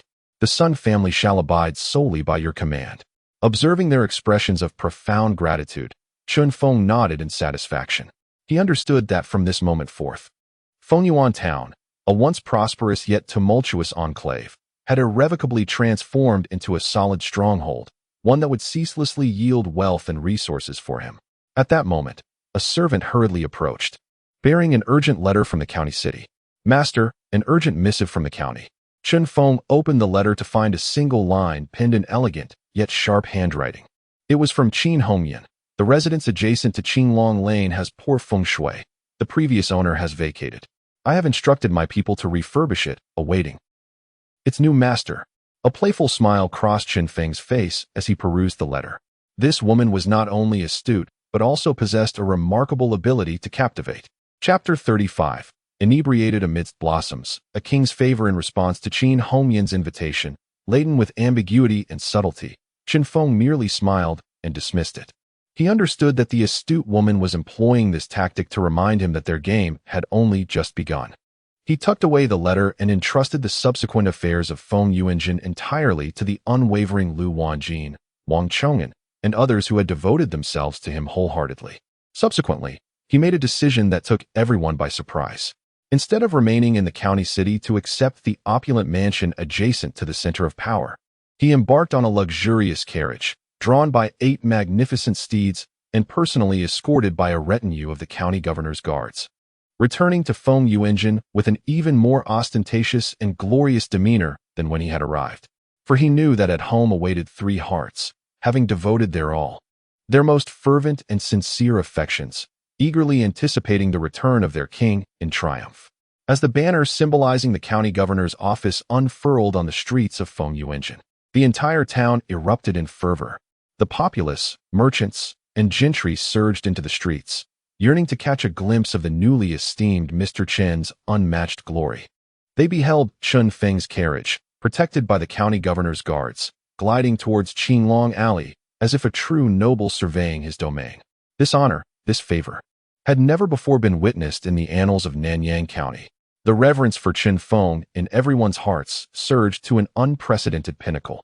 At the entrance of the Chun residence, Su Wanqing, Lin Chuxue, and Lin Chuxia, who had been eagerly awaiting his return, finally felt their anxious hearts settle upon witnessing the scene. Their faces radiated an indescribable blend of pride, joy, and fervent love. This was their man, a true dragon among men, deserving of the county governor's highest regard. As Qin Feng descended from the carriage and stepped through the gates, 3 silhouettes enveloped him with the sweet fragrance of joy. Husband, you have returned. They could no longer contain their modesty, surrounding him like fledglings returning to the nest, savoring the familiar and comforting aura that enveloped him. With a smile, Qin Feng embraced each of them. I have returned. Gazing into their eyes, filled with longing and affection, he gradually unveiled the fruits of his endeavors. He glossed over the confrontations at the birthday banquet with a casual remark, portraying the perilous encounters as merely an intriguing game. He refrained from mentioning his dominance and ruthlessness, focusing instead on how he had captivated the lofty county governor, ultimately forging a bond of kinship and alliance. He assured them that from this moment forth, no one in Nanyang County would dare to insult them. He proclaimed that their man had ascended to be one of the few who stood atop the pyramid in this land. He informed them that in the county town, in that more prosperous city, a grander mansion awaited their arrival, ready to welcome them as its mistresses. The three women, captivated by his words, gazed at Chen Feng with eyes transformed into pure, untainted reverence akin to that bestowed upon deities. That evening, in celebration of her husband's triumphant return, the Chun residence hosted a truly intimate family banquet, exclusively for the four of them. The night was shrouded in a soft haze, with flickering candlelight casting a warm glow. The feast was laid out in the bedroom, exuding warmth and intimacy. On the table were the most exquisite dishes, crafted by their own hands, accompanied by the finest wine. Drunken beauty, brewed by Chen Feng himself. On this night, business was not discussed, nor was the future broached. Instead, they shared the purest warmth and closeness found only among family. As the wine flowed and spirits lifted, Chen Feng beheld the three stunningly beautiful faces, each radiating an extraordinary brilliance due to his presence. And in that moment, his sense of responsibility and satisfaction in safeguarding all of this reached its zenith. He set down his cup and gazed at them, speaking in an unprecedented tone filled with tenderness and appreciation. "Stay here with me tonight, will you?" Upon hearing his words, the three women felt a gentle warmth envelop them. Simultaneously, a lovely blush graced their cheeks. They exchanged no words, yet rose in unison to stand beside Chen Feng, pouring him wine, serving dishes, or simply nestling close to him. Their tender actions conveyed their response to his request. That night, the candlelight remained unextinguished, and warmth filled the air. They conversed about myriad topics, from cherished memories of the past to beautiful aspirations for the future. For the first time, Chen Feng genuinely experienced the ultimate happiness of being enveloped in the love and reliance of his family, sharing a cozy moment under the soft glow of the lights. Su Wanqing's gentle care, Lin Chushua's silent guardianship, and Lin Chusha's lively affection. These three sincere and pure emotions surrounded him like warm currents, dissolving all his weariness and the remnants of his battles. He was no longer the strategizing Mr. Chun, nor the ally who commanded the respect of the county governor. He was simply their husband, the sole pillar of this family. As tranquility settled in, Chen Feng reclined on the spacious, intricately carved bed, savoring the steady, reassuring breaths beside him, his heart brimming with an unprecedented sense of peace and fulfillment. Power, wealth, and this genuine emotion, deserving of a lifetime of guardianship. These were the driving forces propelling a man forward, and in that moment, he truly grasped them in his hands. Resting upon this serenity, listening to the enchanting sounds of breathing, his mind conjured the image of Qin Hongyan, her spirited visage imbued with a hint of challenge. The tale of Feng Yuanjin had reached a splendid conclusion. A broader stage, replete with new opportunities and fraught with fresh challenges, has unfurled its curtain before him. He smiled. Then, enveloped in this warmth, reminiscent of a safe harbor, he sank into a deep slumber. Chapter 36. The expansion of the celestial pavilion. Undercurrents resurface on the following morning. The sun gently filtered through the sheer curtains, casting a soft glow upon the exquisitely carved wooden bed in the Chen residence. Chen Feng gradually awakened from a profoundly sweet slumber. As he opened his eyes, he was greeted by the sight of three exquisite sleeping faces, each possessing a unique beauty. To his left lay Su Wanqing, her expression serene and content. The mature and enchanting contours of her face were adorned with a hint of a blissful smile, resembling a docile cat nestled in his embrace. To his right was Lin Chushua, who, even in slumber, emanated an aura of cool elegance. However, her previously furrowed brow had completely relaxed, radiating a purity and vibrant beauty akin to a snow lotus after the rain. Like an octopus, Lin Chuxia had draped a leg over him, seemingly wishing to meld into his arms. She was the heaviest sleeper, with a tiny droplet of saliva at the corner of her mouth, exuding an endearing charm. This was indeed my kingdom. A surge of unprecedented pride welled up within Chen Feng. The moment he stirred slightly, the three women awakened almost simultaneously, as if sharing an unspoken connection. Upon waking, their gazes met, and their faces blossomed with a delightful blush. Yet, unlike the previous shyness, Their eyes now sparkled with affection for one another, and a profound love for the same man. "Darling, you're awake." Su Wanqing was the first to speak, her voice laced with a lingering huskiness and languor from the night, making it particularly enchanting. She leaned in and planted a gentle good morning kiss upon his lips. Observing this, Lin Chuxue and Lin Chuxiao blushed and followed suit, leaving their own sweet marks on his cheeks. Beneath the halo of a harmonious harem, jealousy had no place.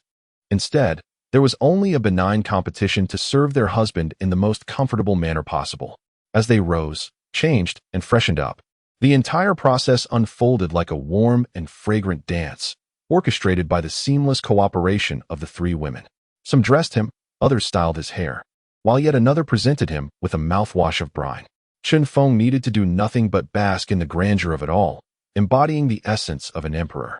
After breakfast, a pivotal family business meeting concerning the future of the Chun Group convened in the main hall. The business of drunken beauty had finally found its footing. Seated at the head of the table, Chen Feng got straight to the point. Lu Wanjin would send someone monthly to collect goods, ensuring a steady influx of silver. However, relying solely on one product was insufficient for a solid foundation. The three women listened intently, aware that their man was poised for significant undertakings. "Our clientele extends beyond just men," Chen Feng declared, his eyes sparkling with the light of wisdom. "Sometimes, women's money is even easier to earn. Thus, I have decided that Xianju Pavilion will launch 2 brand new product lines." He produced 2 sheets of paper filled with meticulous notes from his pocket. Last night, amidst the indulgence of tender affection, he took a moment from the system to expend 50 conquest points, redeeming 2 remarkable items. The first was a sheet labeled 7 Fragrance Beauty Soap. Utilizing this for bathing not only cleanses the skin, but also renders it smooth and delicate, as if it could be broken by a gentle touch, all while emanating a unique aroma derived from a blend of 7 exquisite flowers. The second item was another sheet, titled 9 Dew Essence. This exquisite fragrance surpasses all traditional cosmetics. A mere drop can waft a scent that lingers for 10 miles and persists for 3 days. Depending on the formulation, it can be categorized into 9 distinct fragrances, including orchid, lotus, plum, and chrysanthemum. For the women of this era, the allure of these products is 100-fold more formidable than the intoxicating charm of beauty against men. As Su Wanqing and her 2 companions listened to Chun Feng's descriptions, their eyes began to sparkle with anticipation. "My husband, did the celestial beings impart this wisdom to you?" Lin Chuxiao inquired excitedly. "Indeed," Chen Feng replied, maintaining his composure. He then gazed at the 3 women whose potential he had thoroughly uncovered, initiating a new round of empowerment. With the expansion of his business, clear divisions of responsibility were essential. His gaze first settled upon Su Wanqing. "Sister-in-law, your meticulous nature and experience in managing affairs qualify you to be the chief internal officer of Maichen Group. You shall have the authority over all personnel decisions and financial matters." "Yes, my husband." Su Wanqing's eyes sparkled with unprecedented brilliance, understanding that this represented his absolute trust in her. Next, he turned to Lin Chuxue. "Chuxue, your talent and taste are unparalleled. You will be fully responsible for the aesthetics of our new products, including their appearance, packaging, and the establishment of the Xianju Pavilion brand image. I appoint you as the chief product officer." "Yes, my husband." A blush of excitement graced Lin Chuxue's usually serene face. She relished the opportunity to showcase her intellect. Finally, Chen Feng addressed Lin Chuxiao. "Chuxiao, stand tall." Lin Chuxiao immediately straightened. "Your energy and efficiency make you the ideal candidate for the front lines.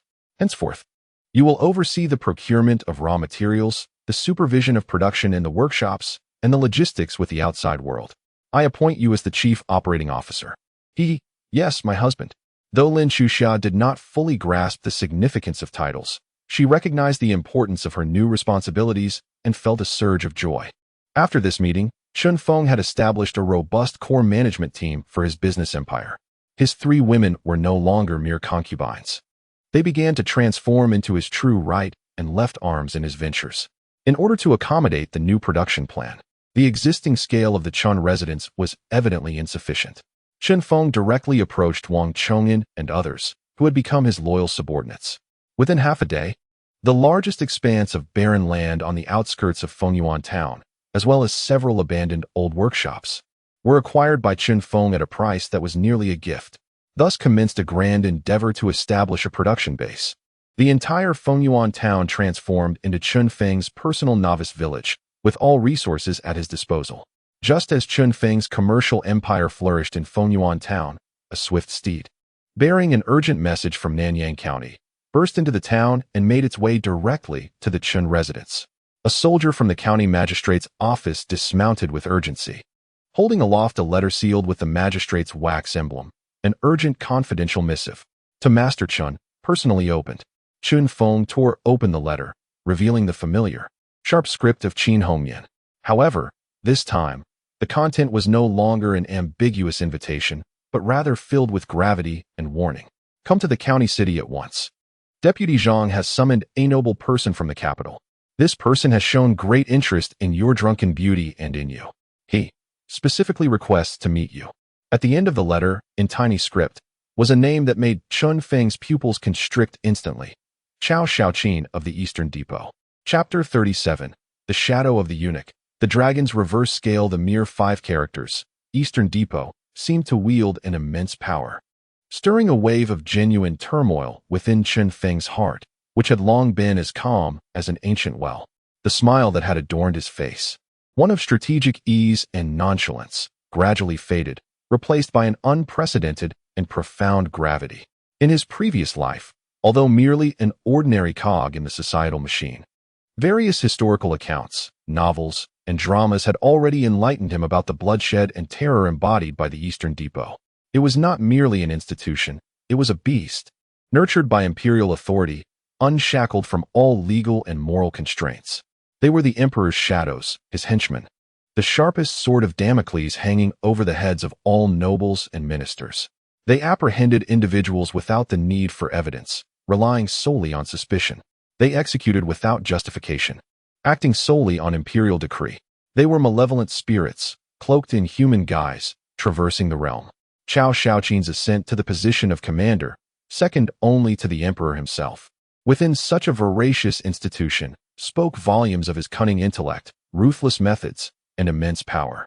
This was no longer the local gentry of Fengyuan, nor the magistrate of Nanyang County. Such regional authority was utterly incomparable. This was a strike from the very epicenter of imperial power, a dimensional assault. That Vice Minister Zhang, whose leg had been broken, could summon such a formidable entity. It appeared that his connections in the capital ran far deeper than Chun Feng had anticipated. Trouble was brewing. For the first time since his transmigration, Chun Feng genuinely sensed the gravity of the situation. He inhaled deeply, suppressing the tumultuous thoughts surging within him, and his gaze returned to its formerly placid state. Yet beneath this calm lay the latent fury of a dragon, its reverse scale touched. Wanqing, Chuxia. He spoke in a deep voice.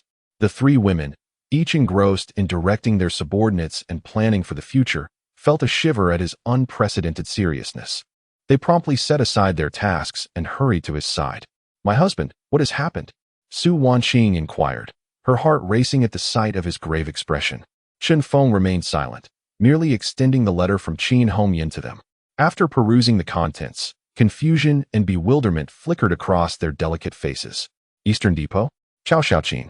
Lin Chuxia blinked her large eyes, curiosity evident as she asked, "Who is this?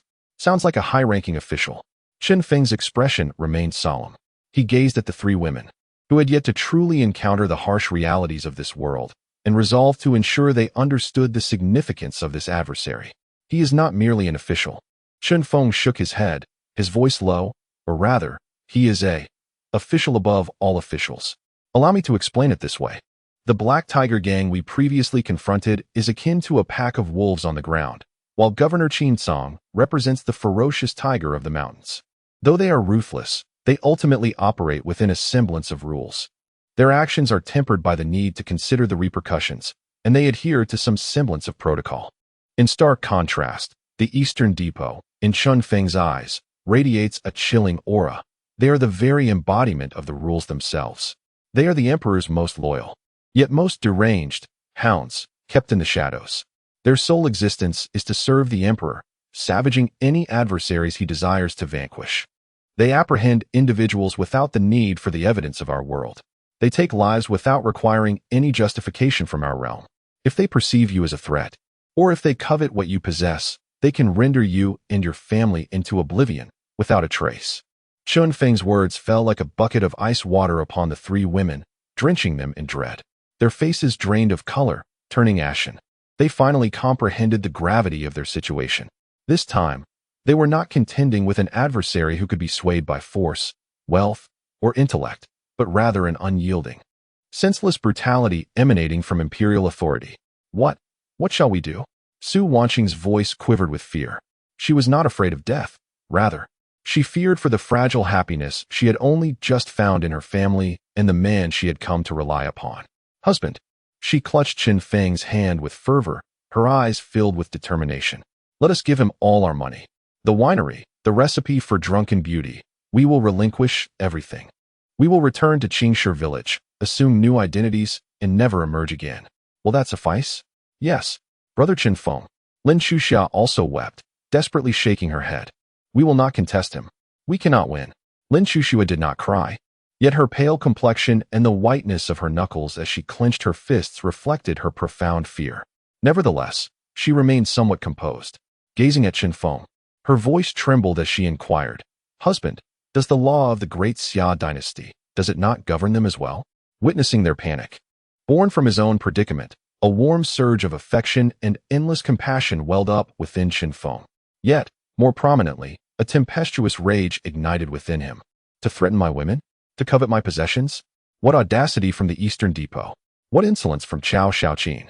He grasped Su Wanqing's icy hand, pulling all three women into his embrace. Do not fear, he declared, his voice resolute and imbued with strength, instantly soothing their anxious hearts. The words retreat and surrender have never existed in my lexicon. He looked at them, enunciating each word with conviction. They never have, and now, they certainly will not. Remember this, your man is not prey for slaughter. Whoever dares to extend their claws, I shall not hesitate to sever them. This innate dominance and confidence profoundly impacted the three women. As they gazed upon him, their initial fear gradually transformed into a resolute determination to share life and death with him. Husband, we will follow your lead. Su Wanqing bit her lip and nodded emphatically. Yes, if necessary, we shall confront them head-on. Lin Chuxiao wiped away her tears and shook her small fist. Indeed, Lin Chuxia succinctly affirmed, embodying her unwavering resolve. Very well, Qin Feng replied with a satisfied smile. With the inner courtyard secured, his heart found peace. The next step was preparation for battle. He promptly summoned Lu Wanjin, issuing a series of commands. Lu, from this moment onward, utilize all our financial resources and connections. I want to know everything about this Chao Shaoqin. When did he arrive in Nanyang County? How many followers did he bring? Where is he staying? What are his preferences? What vulnerabilities does he possess? And what is the true purpose of his visit to Nanyang? I want every detail. Understood, my lord. Though Lu Wanjin felt a surge of trepidation, he was already bound to Qin Feng's cause and could only comply. Subsequently, Qin Feng called Su Wanqing aside, presenting her with a meticulously prepared detailed map of Nanyang County and a banknote worth 50,000 taels of silver. Sister-in-law, this is our final retreat. If, and I emphasize if, anything were to happen to me, you must immediately take Chuxia and Chuxia, follow this route, and leave Great Xia for overseas or the western regions. Find a place where no one knows you, and live a tranquil life for the remainder of your days. Husband, Su Wanqing's tears began to flow anew. No, if we must go, we go together. If we must die, we die together. Obey. Qin Feng's tone turned unprecedentedly stern. This was a command. You are my women. Even if I perish, you must live on, proudly and well. Meeting his unwavering gaze, Su Wanqing could only accept the map and banknote through her tears. At last, Qin Feng stood alone at the core of the formation encompassing the Chun residence and the Qingshi village distillery. Without hesitation, he invested nearly all the conquest points he had amassed during this time. Ding! Consumed 100 conquest points. Guardian Illusion Formation, upgrade successful. Current formation, Imu Jiogong Guardian Formation, beginner. Formation effect. The guarding range is expanded tenfold, enhancing the strangulation and concealment functions. Anyone who inadvertently enters, without the formation master's authority, shall be ensnared and suffocated by endless illusions and vines. Additionally, all structures and presences within the formation can be actively concealed. Having completed this, Chun Feng finally exhaled in relief. With this formation in place, even in his absence, the two most critical bases would remain secure. All preparations were being executed with a tense yet orderly precision. The entire Chun residence was enveloped in an atmosphere of impending conflict. Chun Feng stood in the center of the courtyard, once again grasping the letter from Qin Hongyan. Hurry to the county city. A glimmer, cold and sharp as a blade, flickered in his eyes. He understood that this letter was not merely a warning, but also a test. More importantly, it was a gamble. She was wagering whether he had the audacity to confront the most formidable tempest of power emanating from the imperial capital. A slow, defiant smile, brimming with a spirit of battle, crept across Chun Feng's lips. Indeed, I shall go. However, I shall not arrive as a mere summoned one, meek and timid. He turned to the three exquisite ladies behind him, who had prepared his belongings, and proclaimed with a resonant voice, "Relay my orders. Pack our things. Prepare the carriage. We shall set forth immediately to reside in Nanyang County. I intend to make Chao Shaoqin, Qin Song, and all the people of Nanyang County recognize that I, Chun Feng, am not a mere fish to be slaughtered at will. I am a fierce dragon crossing the river." Chapter 38. The dragon emerges from the shallows. The phoenix rests upon the tall Wu Chun Feng's decision resonated like a military command, galvanizing the entire Qin residence into an unprecedented state of efficiency. Within mere hours, all preparations were completed. This journey stood in stark contrast to his previous triumphant return home, devoid of the opulent four-wheeled carriage that had once heralded his arrival. Instead, three spacious, yet remarkably unassuming green canopied carts took their place. Surrounding these vehicles were not servants akin to Lu Wanjin, but rather 50 of the most elite men, handpicked by Chun Feng from the ranks of the Black Tiger Gang and loyal villagers. Clad in uniform black attire and equipped with long blades, each warrior exuded an aura of formidable strength and piercing resolve, their presence radiating a palpable sense of impending conflict.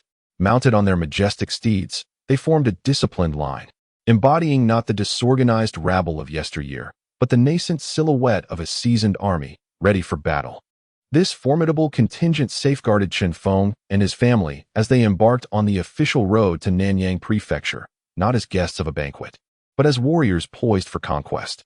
In Nanyang Prefecture, adjacent to the West City, next to Qinglong Alley, lies Zhuke Street, a true bastion of power where the affluent and influential reside. Those fortunate enough to dwell here are either immensely wealthy or hold esteemed positions, with the least among them being officials of at least the fourth rank. On this illustrious street, the most prominent residence, exuding grandeur, is the prefect's mansion.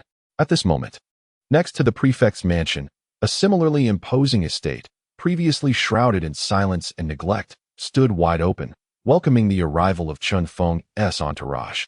As Chun Feng's procession reached this destination, a steward from the prefect's mansion, accompanied by dozens of attendants, awaited them with great anticipation. "We welcome young Master Chun and the esteemed ladies," he proclaimed, his demeanor emanating utmost respect. Dismounting from his carriage, Chun Feng surveyed the estate before him, which had been meticulously restored. The vermilion gates gleamed, while the stone lions at the entrance remained impeccably clean. Through the gates, one could glimpse pavilions and winding pathways, understated yet brimming with exquisite taste and lavish detail. Miss Qin has truly outdone herself, Chun Feng mused inwardly. He recognized that Qin Hongyan's actions were both an overture of goodwill and a subtle test. She was signaling that she, along with the power behind the prefect's mansion, was prepared to extend the highest level of protection to him, albeit placing him perilously close to the epicenter of power. "My lord, this place is absolutely stunning." The three ladies, Su Wanqing and her companions, exclaimed in awe as they descended from the carriage, marveling at the grandeur of the residence that surpassed even the Chun estate in Fengyuan town. "Do you like it?" Chun Feng inquired with a smile. "Indeed." The three women fervently nodded in agreement. "Then let us proceed," Chun Feng said, taking their hands as they stepped into their new home in Nanyang Prefecture. "From this day forth, this place shall be our new den of dragons and tigers." In the ensuing hour, the three ladies swiftly transitioned from their initial astonishment into the roles of the lady of the house. With enthusiasm, They explored every nook and cranny of the grand estate. Wow, sister, look at this room. Outside is a serene bamboo grove. How exquisite. I claim this one. Lin Shuxiao was the first to assert her dominion. There's a sizable pond in the backyard where we can plant lotus flowers. The screens I designed would look splendid in the pavilion by the water. Lin Shuxia's eyes sparkled with creative fervor. Meanwhile, Su Wanqing had already begun to methodically instruct the servants sent by the county governor's office to categorize and arrange their belongings in the various rooms. In their own ways, they swiftly transformed this cold, unfamiliar residence into a home brimming with warmth and life. Amidst the flurry of activity, a maid from the governor's estate approached Chen Feng, carrying an item on a tray of rosewood. Young Master Chen, this is a gift from my young mistress, sent to congratulate you on your housewarming. What the maid presented was not gold or jewels, but a pot of quietly blooming black orchids. The orchids were exquisite, their petals velvety and dark, nearly black, emanating a cool yet noble fragrance from their elegant celadon pot. Beside the pot lay a neatly folded note crafted from fine stationery. Chen Feng's gaze fell upon the note, and he reached out to unfold it. There was no signature, no formalities, only a line of beautiful, delicate calligraphy bearing a hint of sharpness, inscribing a verse. Body like the Bodhi tree, heart like a bright mirror stand. Diligently wipe it clean, lest dust settle upon it. Upon reading this verse, Chen Feng smiled, appreciating the cleverness of this woman. She employed a Buddhist verse as a reminder to herself to remain composed and restrained amidst the tumultuous changes in Nanyang County due to Chao Xiaoqing's arrival. She hoped to maintain her equanimity, to act with calmness and foresight, and to master the situation from a place of stillness. Was she concerned for me? Or was she testing my resolve? A glimmer of amusement flickered in Chen Feng's eyes. He turned to Lin Shuxue, who was organizing his writing desk, and said, Shuxue, prepare the ink. Yes, my lord, she replied. Lin Shuxue approached the table, deftly rolling up her sleeves as she began to grind the ink for him. Chen Feng picked up a brand new wolf hair brush, saturating it with rich ink. Instead of taking a new sheet of writing paper, he directly inscribed upon the back of the note bearing Qin Hongyan's handwriting. His strokes bold and lively. What he wrote was not a verse steeped in Zen wisdom, but rather a poem brimming with boundless ambition and indomitable spirit. A counterverse. The fierce tiger lies upon the barren hill, lurking in silence and enduring. The dragon, having attained the clouds and rain, is indeed no mere creature of the pond. Upon finishing, he casually tossed aside the wolf hair brush in his hand. He meticulously folded the still damp note and returned it to the already astonished maid. Please convey my gratitude to your young lady for her kind intentions, and I kindly ask you to personally deliver my return gift to her. In the elegant study of the county magistrate's residence, separated by a mere wall, Qin Hongyan quietly gazed at the note in her hand. She contemplated the front, where her own words of benevolent reminder, a Buddhist verse, were inscribed. Turning it over, she examined the back, where two lines of poetry brimming with boundless ambition and dominance resided. She could vividly imagine the expression on that man's face as he penned those verses, a visage of unyielding pride and defiance. To restrain through stillness? To endure in silence? This man, is he mocking my timidity? She scrutinized the line about the dragon, having attained the clouds and rain. Knowing well it spoke of a colossal creature trapped in shallow waters, roaring defiantly at the heavens, awaiting the opportune moment to soar and stir the winds of fate. Truly, he is a thorough madman. Yet he is also a figure of undeniable intrigue, a formidable hero. For a long while, a complex expression, both appreciative and slightly vexed, laced with a hint of an enchanting smile that she herself had not noticed, emerged uncontrollably on Qin Hongyan's striking face. She carefully tucked away the note, bearing the marks of their verbal duel, into her sleeve, treasuring it dearly. She understood that the game between herself and this man had, from this moment onward, truly begun. Chapter 39. The Arrival of the Eastern Depot. The King of Hell knocks at the door. 3 days have elapsed since their arrival in the city of Nanyang. During this span, a peculiar tranquility has enveloped the atmosphere, as if the formidable Eastern Depot commandant, Chao Xiaoqing, has completely forgotten his existence. There have been no summons, no tests of loyalty, and not even a trace of surveillance can be discerned. The governor's residence is equally silent. The poetic response from Qin Hongyan has sunk into the depths like a stone cast into the sea, stirring not a single ripple. Yet, Chen Feng is acutely aware that this facade of serenity bodes ill. Beneath this calm exterior, a tempest capable of upheaving the entire Nanyang district is brewing, a colossal storm. He resembles the most seasoned of hunters, able to distinctly sense the increasingly potent and perilous scent permeating the air. For these 3 days, he has remained indoors, savoring the meticulous attentions of 3 enchanting ladies while simultaneously absorbing a wealth of information about the world, particularly concerning the imperial power structure, through the intelligence network established by Lu Wanjing. His understanding of the Eastern Depot has evolved from a vague, caricatured impression to a stark and alarming clarity. It is an entity that operates entirely independent of all bureaucratic frameworks, accountable solely to the emperor, a true monstrosity. Nevertheless, the more he comprehends, the more fervent his warrior spirit becomes. To battle against heaven, against earth, and against the pinnacle of worldly power is an exhilarating pursuit. On the afternoon of the 4th day, Chen Feng finds himself in the pavilion of the back garden, observing the exquisite twin sisters, Lin Shuxue and Lin Shuxia.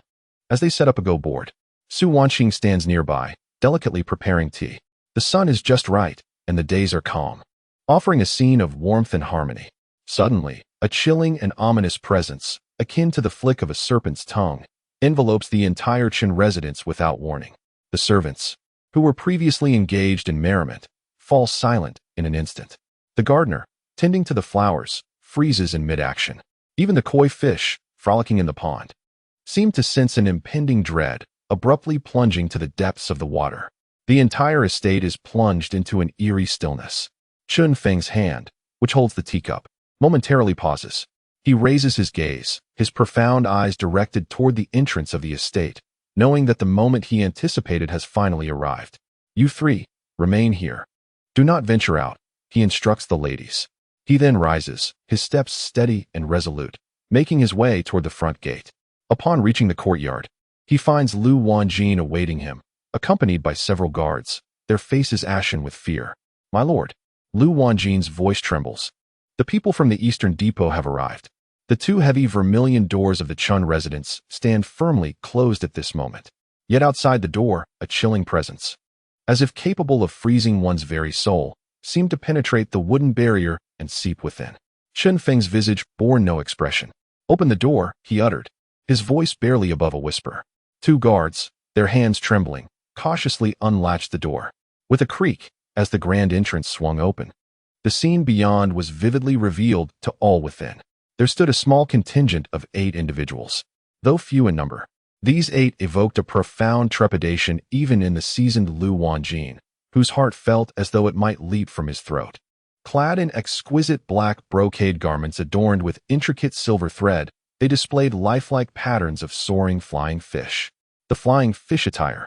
Such regalia was reserved for the most elite operatives of the Eastern Depot. Each of these 8 figures exhibited a pallid complexion, devoid of color. Their hollow and frigid gazes reminiscent of the legendary soul reapers emerging from the underworld. They stood silently, exuding an aura of terror that sent shivers deep into the souls of those who beheld them. Before these 8 stood a youth, appearing to be around 17 or 18 years of age. His features were delicate and refined, his skin more delicate than that of a womaness. Were it not for his similarly styled, yet more opulent flying fish attire, one might mistake him for a handsome young master who had slipped away from some noble household. Yet this seemingly innocuous lad possessed an even colder, more venomous gaze than the 8 enforcers behind him, eyes akin to those of a venomous serpent. Upon noticing Chen Feng's emergence, a rigid, humorless smile curled at the corners of his mouth. He did not produce an invitation nor a token. Instead, he slowly unfurled a blank scroll crafted from fine yellow silk.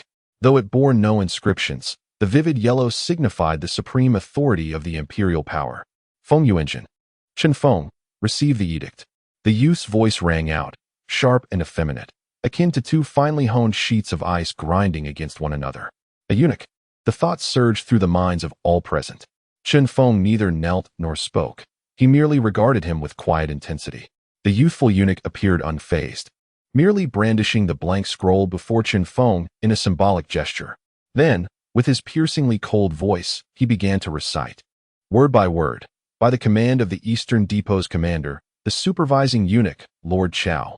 The edict states, Feng Yuanjin, the commoner Qin Feng, neglectful of his rural duties and unaware of his fate, is but a frog at the bottom of a well.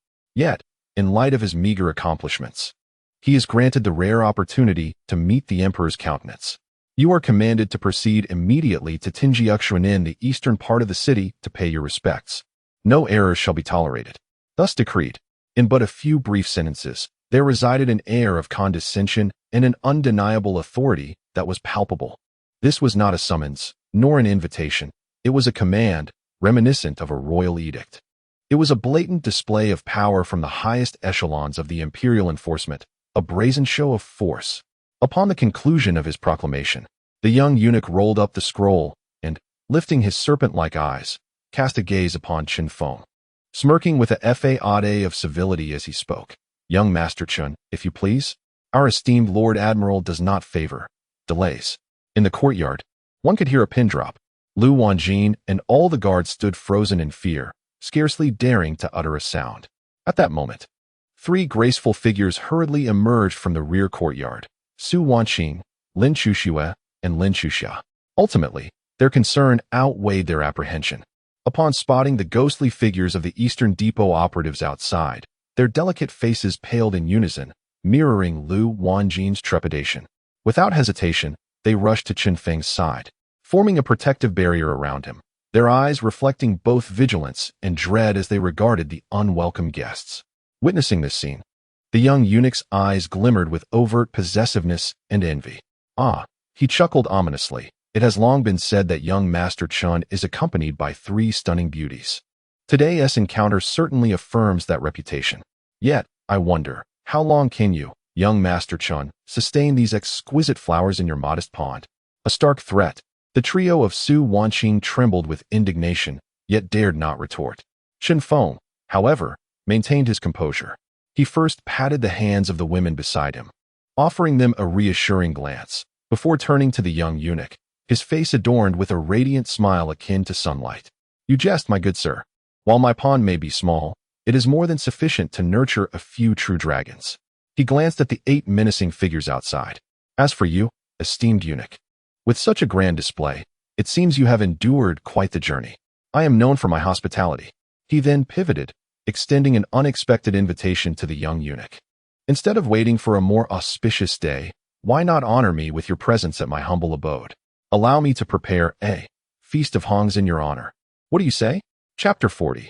The sovereign enters my abode, a pot to settle the world. Qin Feng's declaration, I, too, shall prepare a grand banquet for the esteemed elder, resonated like a thunderclap, striking the young eunuch squarely atop his head. For the first time, on that exquisitely handsome yet effeminate visage, a third emotion emerged, one that transcended arrogance and coldness, an extreme, inconceivable astonishment. Having followed Eunuch Chao for over a decade, wielding immense power and acting with impunity, he was accustomed to instilling fear in even the highest-ranking officials and noble families within the capital, let alone the minor county of Nanyang. When confronted by members of the Eastern Depot, who would not tremble in trepidation, walking on eggshells, such a thing had never occurred. Never had there been a youth so audacious as to openly employ the term grand banquet to invite the commander of the Eastern Depot in front of his very subordinates. This was not merely arrogance, it was madness. It was a blatant challenge to the entirety of the Eastern Depot, a provocation so brazen that it felt like a death wish. You possess an astonishing audacity. After a fleeting moment of disbelief, a sickly flush crept across the young eunuch's face, ignited by an overwhelming fury. He pointed an accusatory finger at Qin Feng, his voice rising to a shrill pitch. I shall relay your words, verbatim, to the esteemed commander. Prepare yourself for the Eastern Depot's justice, and await your demise. With that venomous retort, he could no longer bear to meet the unsettling calmness of Qin Feng's gaze. He abruptly flicked his sleeve and, accompanied by his 8 lifeless subordinates, retreated in disarray. As he observed their hasty retreat, a faint smile graced Qin Feng's features. He understood that his initial move had succeeded. He had effectively transformed passivity into initiative. Once the Eastern Depot's agents departed, the gates of Qin Manor were once again firmly shut. The entire estate was enveloped in an invisible, suffocating pressure. The 3 women, Su Wanqing and her companions, despite having exhibited unwavering trust in Chen Feng moments prior, now wore expressions tinged with anxiety. "Dear husband, do you think Chao Shaoqing will truly come?" Su Wanqing inquired nervously. "He will come," replied Chen Feng, his tone imbued with certainty. "Why?" "Because he and I are of the same ilk." Chen Feng's eyes glimmered with profound insight. "For individuals like us, the unknown poses a far greater intrigue than the perils of the known, stirring within us a sense of curiosity and excitement. A humble country bumpkin, daring to extend a grand banquet invitation to him, is akin to a fascinating riddle, a captivating toy. Until he thoroughly unravels the complexities of this toy, he shall not readily shatter it." Having spoken, he shifted his focus away from the discourse. He strolled into the courtyard, gazing at the unfinished chessboard that Lin Chuxue had left behind. Picking up a black piece, he said leisurely, "Chuxue, come. Let us complete this game." Yes, my husband." Lin Chuxue was momentarily taken aback, but eventually complied and took a seat. Su Wanqing and Lin Chuxiao, meanwhile, busied themselves with brewing tea and observing the game of chess. Throughout the afternoon, Chen Feng exhibited the demeanor of a true free spirit. He played chess, savored tea, listened to the wind, admired the flowers, and even took the time to offer pointers on Lin Chuxiao's culinary skills. The more he remained nonchalant, the more the hearts of the three women, which had been previously burdened with worry, found solace. Their man, in the face of an overwhelming crisis, remained unfazed. This was the greatest source of their confidence. However, unbeknownst to them, Chen Feng's tranquility was merely a facade. Within, he had already contemplated every conceivable outcome countless times. His mental state had ascended to an unprecedented peak of vigilance. He was waiting for the Empire's most formidable intelligence chief to provide him with a response. As evening descended, the sunset bled crimson. Just when everyone assumed that no further developments would occur and Chao Shaoqing chose to disregard this humiliation, the young eunuch who had departed earlier reappeared at the gates of the Chun residence. This time, his countenance bore none of the previous anger and arrogance. Instead, it was replaced by a chilling, almost lifeless pity. "Our esteemed commander has accepted your invitation," he announced, his tone dripping with disdain. "He admires your courage. Tonight, at the hour of the rooster, he shall personally arrive. I hope that by then, your neck remains attached to your shoulders." With that, he vanished like a specter into the shadows of the alley. Upon receiving this news, the entire Qin residence fell into a state of extreme readiness, marked by a facade of ease concealing a core of tension. All guards were discreetly stationed throughout the estate. The Imu Jiogong Guardian formation had already been maximized by Chen Feng. Yet, he made an unexpected arrangement that took everyone by surprise. Rather than hosting a grand banquet in the hall, he dismissed all servants. In the vast and empty main hall, a modest square table crafted from rosewood was placed at the center. Upon it lay no feast, only two items: a bottle of exquisite, blood-red drunken beauty housed in a unique crystal vessel, and two top-tier luminous cups that radiated a gentle glow in the candlelight. This was an occasion for solitary indulgence, a pinnacle confrontation between two dragons, or perhaps one dragon and one python. At the hour of the rooster, as night enveloped the world, there was neither a throng of followers nor a ceremonial procession. A small, unassuming black sedan chair, carried by four expressionless black-clad men, silently arrived at the gates of the Chun residence. The curtain was slowly lifted by a hand, delicate and pale as that of a woman, adorned with black silk gloves. A figure adorned in a resplendent crimson robe, intricately embroidered with magnificent python patterns, descended from the palanquin. The moment he stepped through the threshold of the Chun residence, the temperature within the estate seemed to plummet several degrees. He was none other than Chao Shaoqing.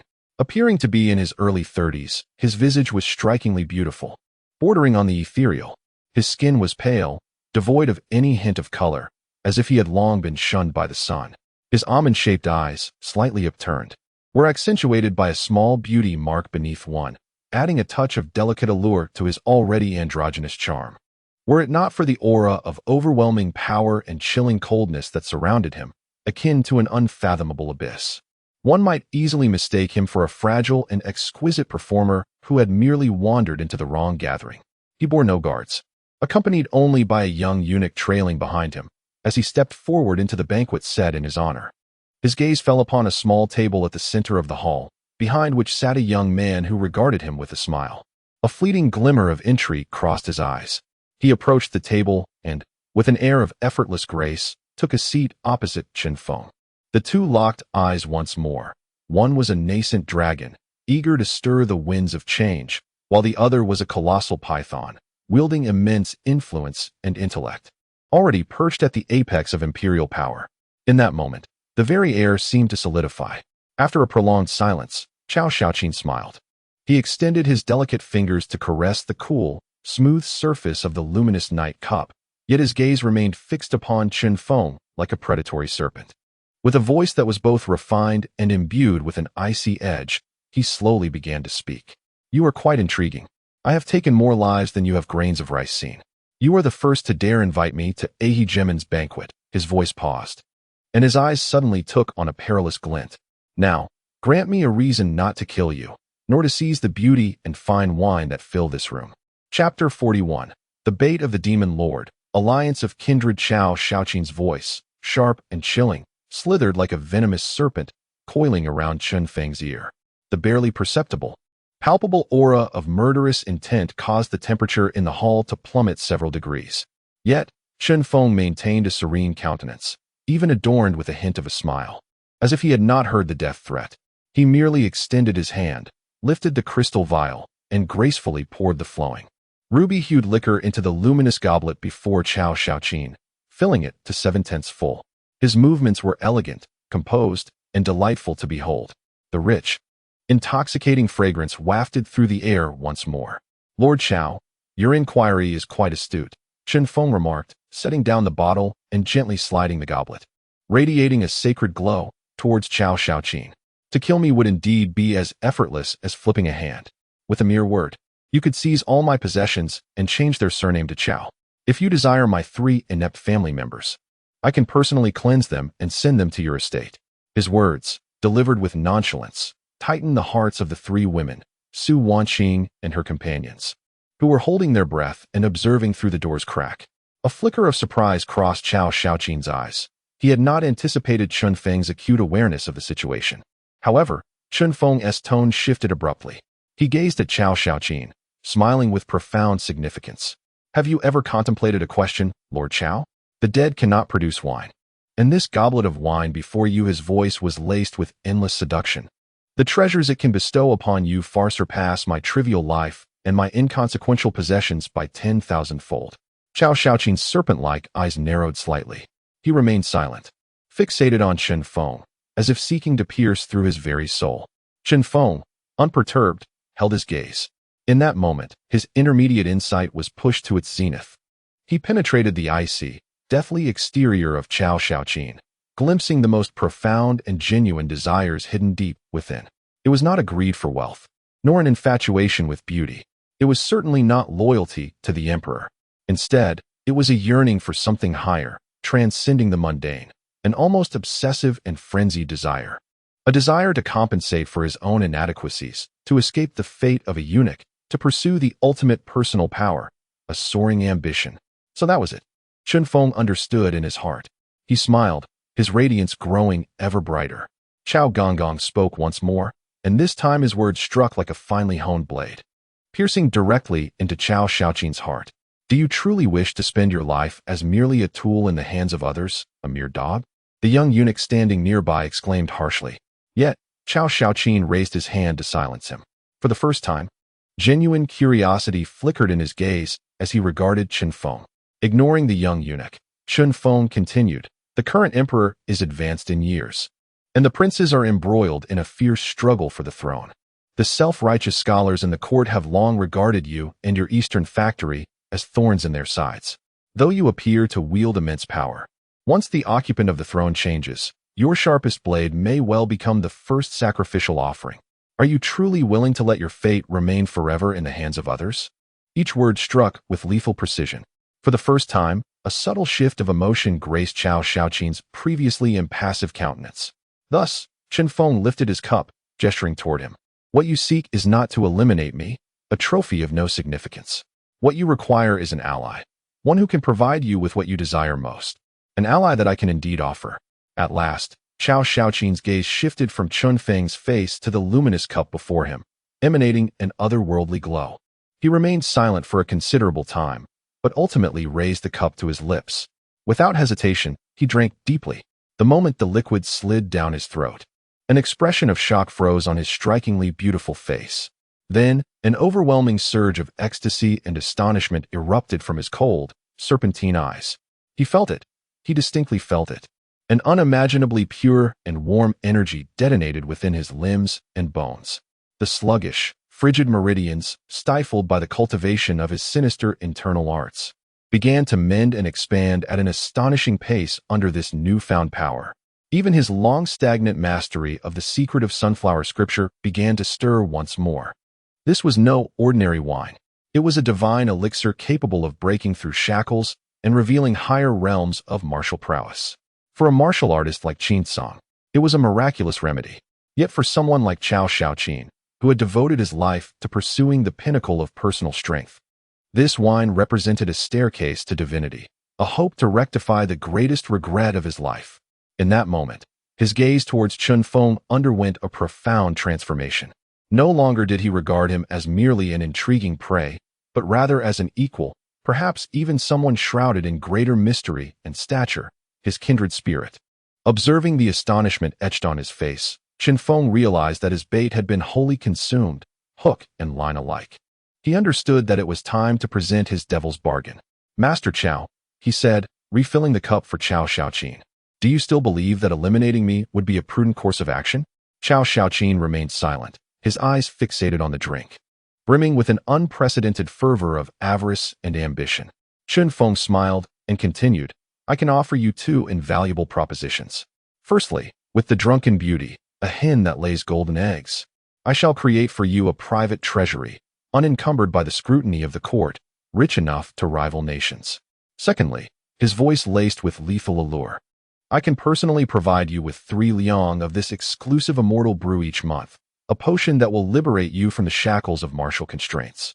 What I require is quite simple, a shield, a safeguard that will protect me from the indiscreet flies of the capital. You will operate as the director of ceremonies in the court, while I shall reign as the commercial emperor in the underworld. We shall coexist without encroaching upon one another, and may even lend support to each other. What do you think of this arrangement?" The hall fell into a profound silence once more. For the first time, Chao Shaoqin, the empire's most feared and dreaded overlord, found himself ensnared in genuine contemplation. He gazed into Chun Feng's eyes, which seemed to fathom the depths of existence itself. He understood that he had no grounds to refuse, nor the capacity to do so. After a long pause, he slowly lifted the second cup of wine before him. This time, he did not drink immediately. Instead, he raised the cup towards Chun Feng. His voice, delicate and refined, echoed once more, though this time it bore less malice and more complexity. "Your proposal is indeed intriguing. Please, continue." Chapter 42, The Promise of the Eunuchs. The umbrella of the capital. Upon hearing Chao Shaoqin's urging to continue, Chun Feng realized that he had already secured a victory in this grand gamble to a remarkable extent. What remained was merely to entwine the interests of both parties more deeply and securely. Without a trace of arrogance, his countenance transformed into one of utmost sincerity, yet also deceptively compelling. He painted for Chao Gonggong a vision of a commercial empire so enticing that it would drive any ambitious soul to madness. "Chao Gonggong, please observe," Chun Feng said, dipping his finger into the tea and sketching a rudimentary map of the great Xia dynasty on the smooth surface of the Zeton wood table. "At present, we are but a mere dot in Nanyang County. However, with the potency of drunken beauty and its subsequent products, within a year, we shall establish Xinju Pavilion across all 32 provinces of Jiangnan. From the affluent regions of Suzhou and Hangzhou to the well-connected Jiangling, our branches will flourish. In each locale, we shall ally with the most prestigious local powers, employing the highest pricing and minimal supply to elevate the Xinju Pavilion brand into a symbol of status, a hallmark of the elite. Within 3 years, our commercial network will encompass the most fertile lands of the great Xia dynasty, generating profits that will be beyond comprehension for both you and me." Gazing at Chao Shaoqin, a devilish glint sparkled in his eyes. "As for the profits generated by this commercial empire, I am willing to share with you." He extended 3 fingers. proposing a 3-to-7 split. You shall receive 30%. This portion will flow into any account of your choosing through reasonable means. It will serve as your steadfast support in the court, enabling you to win hearts, position confidence, and even sustain private forces. As for the additional gains left behind by those families we deftly eliminate during this process, Chun Feng smiled, delivering the pivotal statement. Those will be your personal spoils of war. They have nothing to do with me. A clear distinction between public and private interests, while ensuring ample personal benefits. This distribution plan struck precisely at the most sensitive spot within Chao Shaoqin's heart. A fleeting glimmer of greed shone in his cold, serpentine eyes. Yet, being an old fox who had danced on the edge of a knife while commanding the Eastern Depot for half a lifetime, he did not allow the allure of such immense profits to cloud his judgment. Slowly, he set down his wine cup and, with his sharp voice, posed the final and most incisive question. Your blueprint is indeed enticing. However, what assurance do we have to trust you? Today, you can present this delectable morsel to us. But can you guarantee that tomorrow at 1 be delivered to Wang Ji of the Western Depot or to those cunning old foxes in the cabinet? We detest betrayal above all else. As he spoke, the temperature in the hall seemed to drop several degrees. An invisible aura, saturated with the scent of blood, once again ensnared Chun Feng. Upon hearing this, Chun Feng smiled, a smile more radiant than any before. Master Chao, he replied, your inquiry is superb. He gazed steadily at Chao Shaoqin, articulating each word with care, for trust is the most unreliable currency in this world. What we require is not trust, but rather mutual interests and shared adversaries. To demonstrate my willingness to collaborate, I shall present you with a modest token of our initial encounter. From his bosom, he extracted a slender booklet, meticulously compiled and supplemented from the records of the Black Tiger Gang. He slid the booklet across the table towards Chao Shaoqin. Are you aware, esteemed master, of why this Minister Zhang has summoned you, a revered figure, to Nanyang County? Chao Shaoqin remained silent, merely opening the booklet. Upon a cursory glance, the placid expression that had always adorned his face was suddenly replaced by genuine astonishment. He is one of the Crown Prince's men.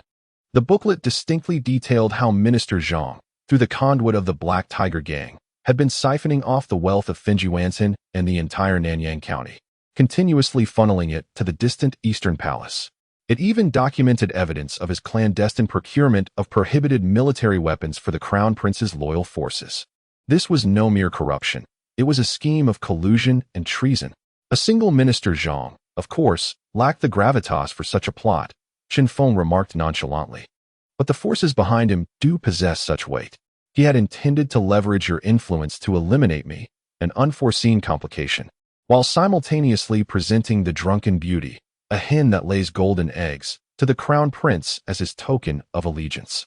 Regrettably for him, he miscalculated, failing to recognize that you are a person of greater ambition and foresight than even the Crown Prince. Chun Feng's flattery struck the perfect chord.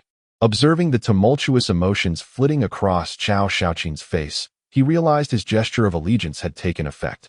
This ledger was both a sign of goodwill and a silent threat. My ability to uncover these truths implies I can uncover even more. I can become your ally, but I can equally transform into your most formidable foe. Chao Shaoqin fell into silence. He closed the ledger, his long fingers rhythmically tapping on the table. Tap, tap, tap. Each sound resonated as if striking the very heart. After a prolonged pause, he finally smiled, a smile reminiscent of the thawing of ice and the resurgence of life. Very well. Excellent, Chun Feng. Indeed, I have not misjudged you. He rose, extending his gloved hand, adorned with black silk, towards Chun Feng. From this moment forth, you shall be my esteemed ally, Chao Shaoqin, the most significant and indeed the sole confidant outside the court. The tempests that besiege the capital shall be shielded by our household for you. The wealth of this realm shall be shared between us. May our collaboration be fruitful. Chun Feng also rose and gently clasped his hand. One hand was warm and strong, while the other was cold and soft. One hailed from a distant world, a lurking dragon. The other was the darkest serpent of this empire. At that moment, an unholy pact, capable of stirring the very winds of destiny, was solemnly forged. The most unsavory yet steadfast of alliances. By the way, Chao Shaoqin seemed to recall something, turning to the pale-faced young eunuch who had stood behind him in trepidation, and offered a benevolent smile. "Xiao Detzi, you have served our household for a decade, have you not?" "Why, yes, foster father," the young eunuch stammered in response. "Tonight, I had a delightful conversation with young Master Chun." Chao Xiaoqin's voice remained sharp, yet now bore an inexplicable strangeness. "You have heard much and seen much. Remember, what should not be heard, consider it unheard. What should not be seen, regard it unseen. Otherwise," his words trailed off. Yet the young eunuch had already collapsed to his knees, desperately bowing his head, and cried, "Foster father, spare me. I heard nothing. I saw nothing. My lips are tighter than stone." Chao Xiaoqin merely smiled and chose to ignore him. Accompanied by his two ghostly old eunuchs, he turned and exited Chen's residence. Arriving with a murderous intent, he departed with a sense of satisfaction. The following day, a momentous piece of news spread with alarming swiftness from the capital to Nanyang County. Zhang Wei, the right vice minister of the Ministry of Personnel, had been implicated in factionalism and treasonous intentions, leading to a raid by the Eastern Depot. The emperor's wrath was incensed, decreeing the execution of his entire lineage, ensnaring 9 clans. In a single night, a once considered second-rate official family in the capital was utterly erased from existence. Simultaneously, a note from the governor's office once again found its way into Chun Feng's hands. It bore the familiar handwriting of Qin Hongyan, containing but a single phrase and a profound ink mark that seemed to threaten to pierce through the paper. "You conspire with a tiger for its skin. I urge you to exercise caution." At the bottom of the letter, a small line read, "Next door awaits a warm welcome." Gazing at the letter, Chun Feng revealed a complex, knowing smile. He understood that his greatest peril had now passed, and thus, the true game he played in Nanyang County had only just begun. Chapter 43. The Tiger Crosses the River. The fox's bow in reverence, the phrase Zhang Shilong's entire family was executed echoed through the opulent residences of Nanyang County like 8 deathly incantations, disseminating throughout the night. The upper echelons of Nanyang were plunged into an abyss of silence and unfathomable dread due to this news emanating from the capital. They finally came to grasp the true meaning behind the enigmatic young Master Chen's remark about a pleasant collaboration during the banquet with the county magistrate. They also comprehended why the formidable superintendent of the East Factory, Chao Xiaoqin, had made an unexpected visit to Nanyang. It was not for the sake of the magistrate. Rather, he had come to lend his backing to this young Master Chun. A single word could determine the fate of officials in the capital. This power and influence transcended the imagination of these local potentates. They had previously dared to test and suppress such a divine being. The mere thought left those who had shown even a hint of disdain towards Chun Feng at the banquet restless throughout the night, haunted by fear.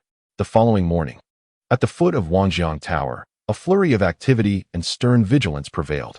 The county magistrate, Qin Song, personally led his elite guard to secure the entire Wangjiang Tower, prohibiting any unauthorized individuals from approaching. Subsequently, he ascended to the top of the tower, accompanied by a group of prominent figures from Nanyang, their faces ashen with fear.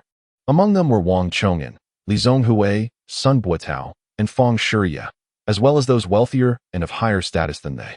In that moment, these once mighty figures resembled condemned prisoners awaiting judgment, heads bowed, hardly daring to breathe. When the door to Chun Feng's chamber creaked open, Qin Song was the first to approach. A broad smile plastered across his face. Young Master Chun. His demeanor was 100-fold more fervent than at the banquet, tinged with an unmistakable hint of flattery. "I apologize for my tardiness and for causing you distress." Behind him, the gentry and wealthy merchants fell to their knees in unison. We were blind to your greatness and have offended you in the past. We humbly beseech you, Master Chun, spare our lives." Their fear was palpable. They dreaded becoming the next Zhang Shilang. Observing this comical display, Chun Feng could not help but smile warmly. "Gentlemen, what is the meaning of this? Please rise."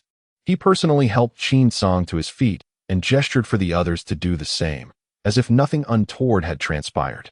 The more he acted in this manner, the more their hearts trembled with trepidation. "Younger brother," Qin Song said, rubbing his hands together in contrition, "the Zhongwei father and son were blind and dared to offend you, a crime deserving of death. Now that their entire family has met their fate, it is nothing less than what they deserved." In an effort to alleviate the fright experienced by his esteemed younger brother, He reverently produced a substantial stack of land deeds and property titles from his sleeve, presenting them before Chen Feng. This collection represented the entirety of the Zhang family's assets in Nanyang County, including the grand estate occupying 20 acres to the west of the city and several lucrative shops within the town. As a gesture of goodwill, he bestowed all these to his younger brother as a token of apology, earnestly requesting that he accept them. Chen Feng glanced over the deeds, astonished by the wealth of the Vice Minister Zhang. The value of these properties alone likely amounted to several 100,000 taels of silver. Now, they were all to be under the Chen name. Acknowledging the heartfelt intentions of the county governor, Chen Feng graciously accepted the offerings without reservation. Meanwhile, Qin Hongyan observed the scene with quiet contemplation. She regarded her adoptive father, once a fierce warrior on the battlefield, now adopting a nearly obsequious demeanor before Chen Feng. Her gaze shifted to Chen Feng, a seemingly gentle youth, yet capable of obliterating an entire noble family with a mere flick of his finger, a man of unfathomable depths.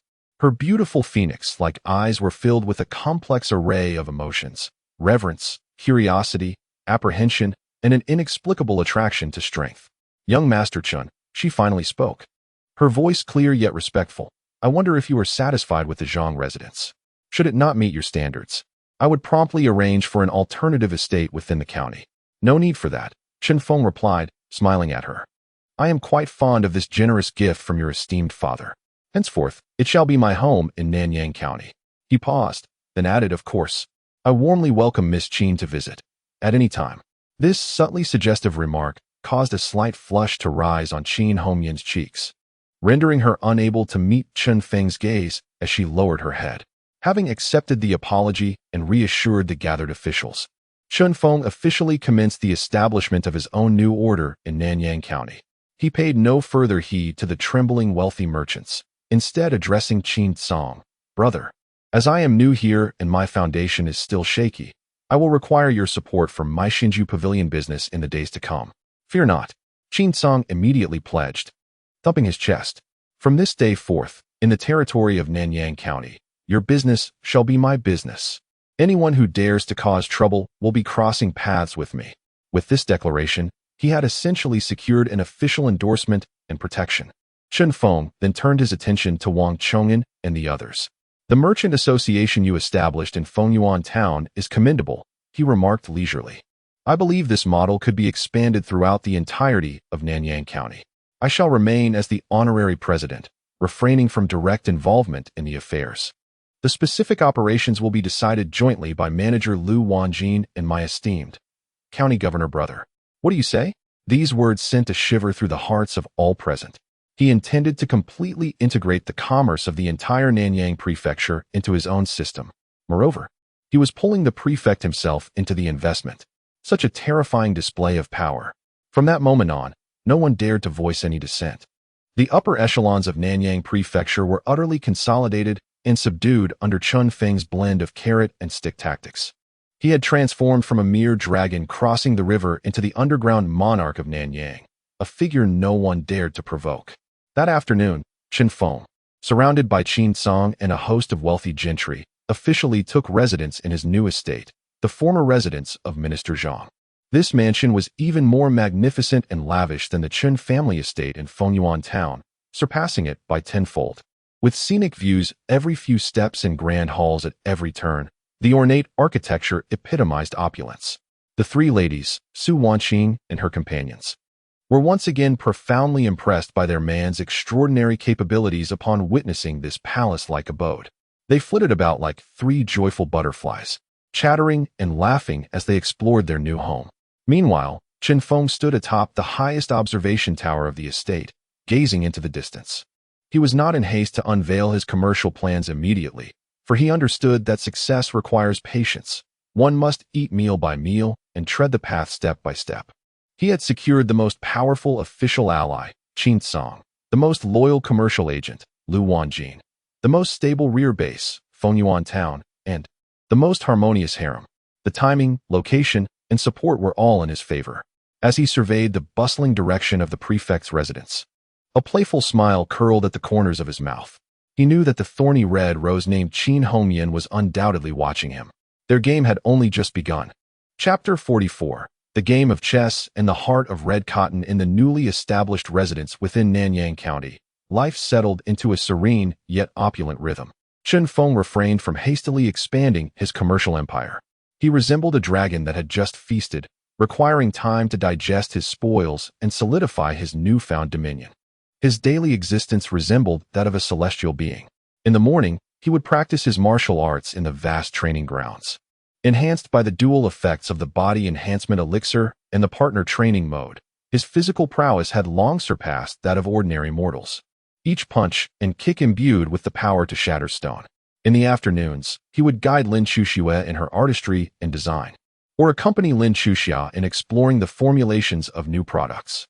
As night fell, he would naturally engage in profound discussions about the grand harmony of life with the three exquisite beauties who had long savored the depths of his charm. Such an alluring sanctuary, a hero's tomb, could easily ensnare any man, robbing him of his ambition. Yet, Chen Feng remained steadfast. Within him, a string was taut, waiting patiently for the neighboring thorny red rose to make her move. He knew she would come. Finally, on the third day of Chen Feng's residence in the new manor, an exquisitely crafted invitation from the governor's office arrived in his hands. Upon opening it, he found not an invitation to a banquet, but a meticulously hand-drawn map of the Lanting Garden in the southern part of the city, accompanied by elegantly pinned words that bore a hint of challenge. Having heard of your remarkable prowess in chess, I, Hong Mian, humbly request your guidance tomorrow at noon in the pavilion at the heart of Lanting Garden. What a delightful request for guidance. Chen Feng smiled as he gazed at the invitation, aware that this astute woman was using the most refined method to issue him a new challenge. She intended to test her depth using the game of intellect in which she excelled. Dear husband, Su Wanqing poured him a fresh cup of tea, her brow furrowed with concern. Miss Qin harbors profound thoughts. This invitation may not be as simple as just a game of chess. I understand, Chen Feng nodded. She is indicating that Nanyang County is not Fengyuan Town. Here, relying solely on brute strength will not suffice. Then, will you attend? Lin Chuxia inquired, her face alight with curiosity. Of course I shall go. Chen Feng's eyes sparkled with a hunter's glint, and I intend to win decisively. The following day, at noon, an amusing scene unfolded within the Chen residence before his appointment. For the first time, Su Wanqing, Lin Chuxia, and Lin Chuxia found themselves in a minor disagreement over how to adorn their husband. Husband, I believe you should wear that black ceremonial robe, Lin Chuxia insisted. That outfit best accentuates your profound regal aura and will certainly overshadow that woman in presence. That is not quite right.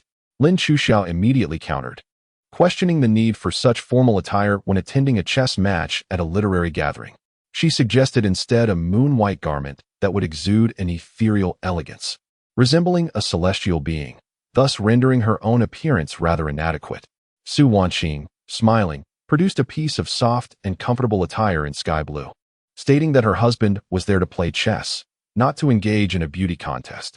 In her view, a casual and comfortable appearance would better showcase her husband's composed demeanor, one that dismissed his adversaries with nonchalance. Observing these three charming women, who were united in their desire to appear more perfect before arrival, Chen Feng felt a wave of delight wash over him. He made no choice but to open his arms and declared, in that case, you three shall assist me in changing. At Lanting Garden, amidst the heart of the lake, this place was undoubtedly a refined locale within Nanyang County. At that moment, the entire garden had been cleared by the magistrate's residence. In the pavilion, a chessboard crafted from white jade rested quietly upon a stone table. At either end of the board sat two opponents. Chen Feng, clad in sky blue casual wear, exuded an air of calmness, while Qin Hongyan, in her striking red attire, radiated a commanding presence. Young Master Chen, please.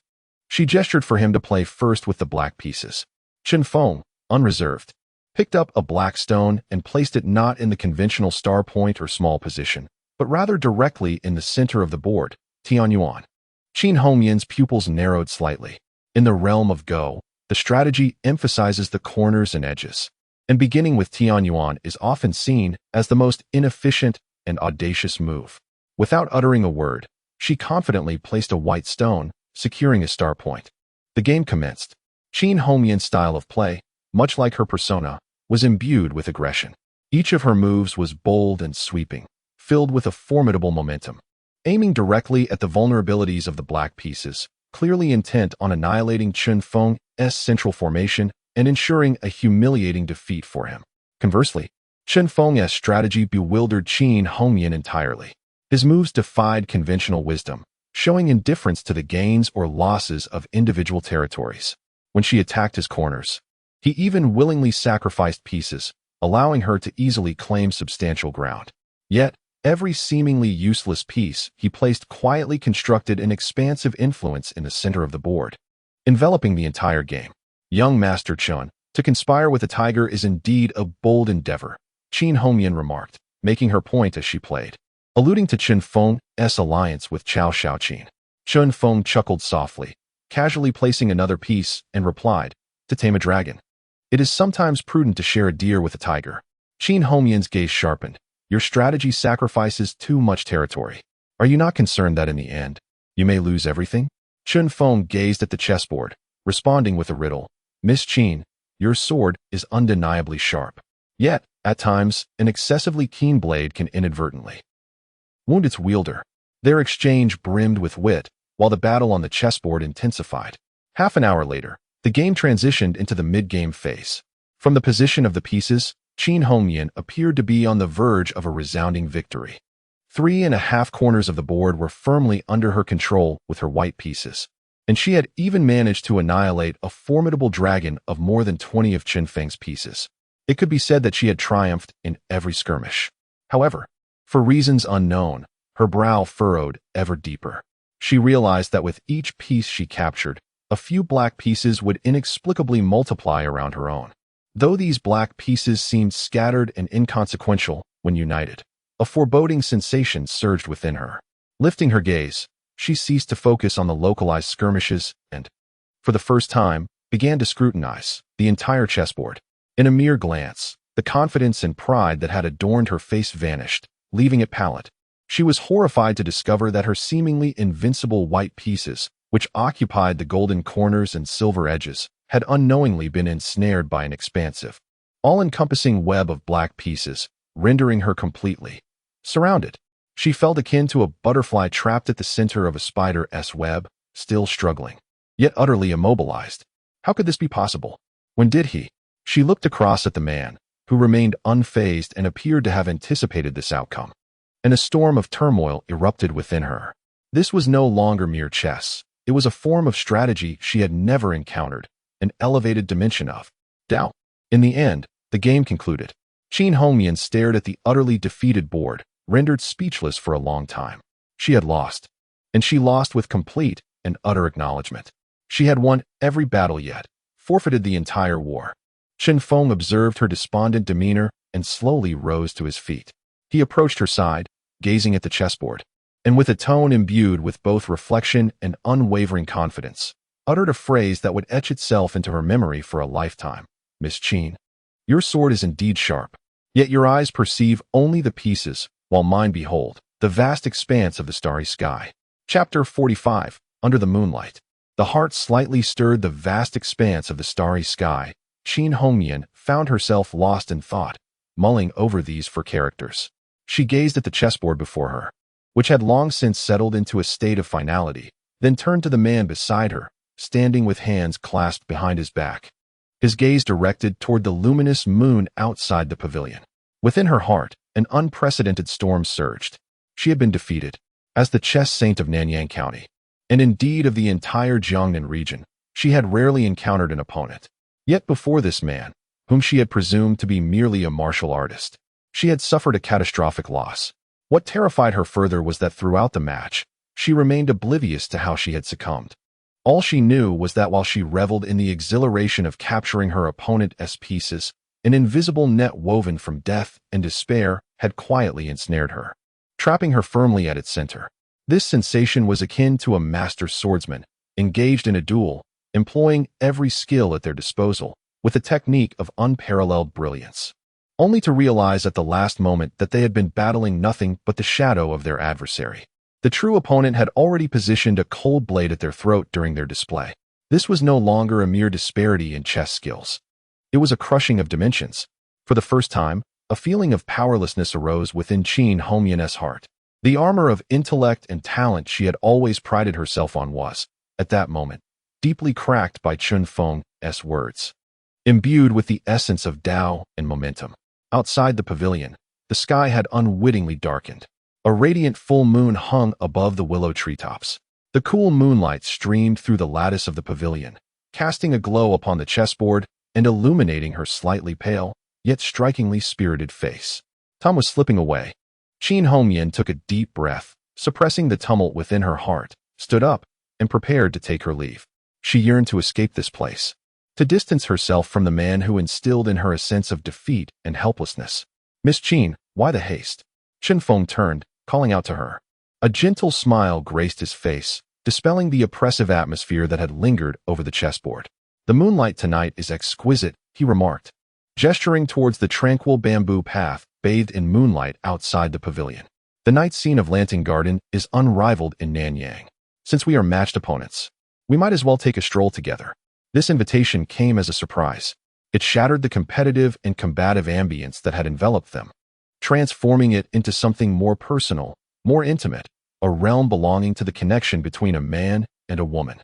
Qin Hongyan's heart inexplicably leapt. Instinctively, she wished to refuse.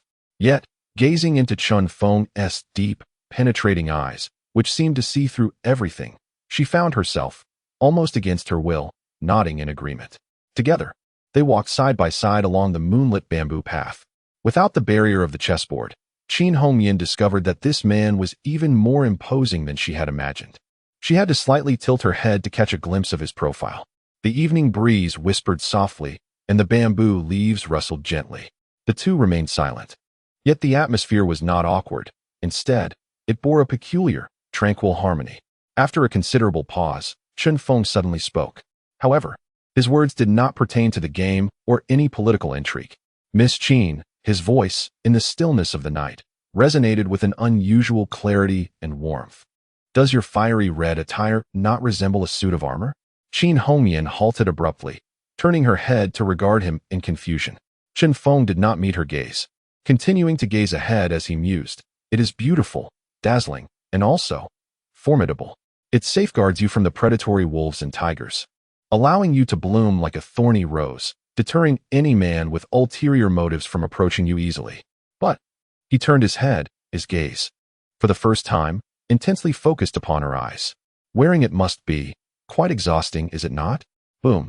This seemingly casual remark struck like the most ferocious lightning, piercing through the faade that Qin Hongyan had maintained for over a decade, the hardest yet most fragile defenses of her heart. "Am I weary?"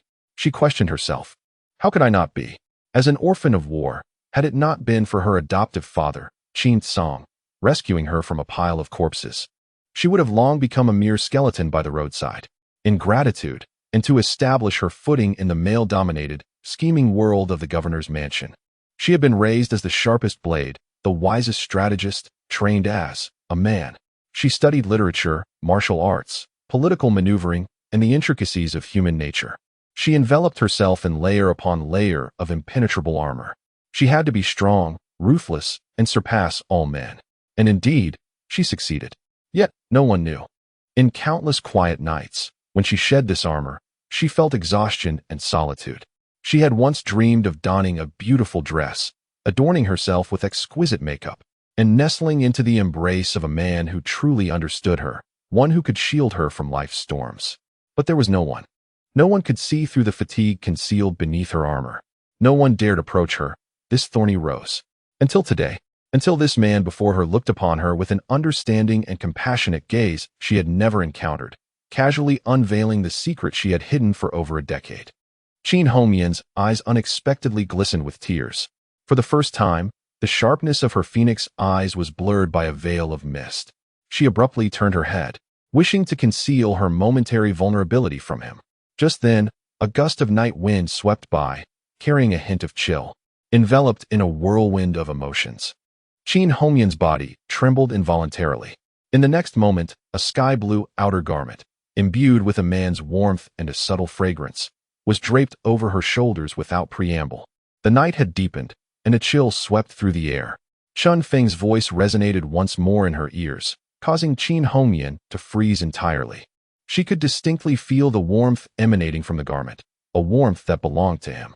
The lingering scent upon the fabric filled her with both comfort and apprehension, a masculine essence that was entirely new to her. In her past encounters, the men who approached her either feared her status, coveted her beauty, or sought to exploit her intellect. Never had anyone managed to dismantle her proud talents with such elevated wisdom, only to penetrate her defenses during her most vulnerable moments with the softest of words.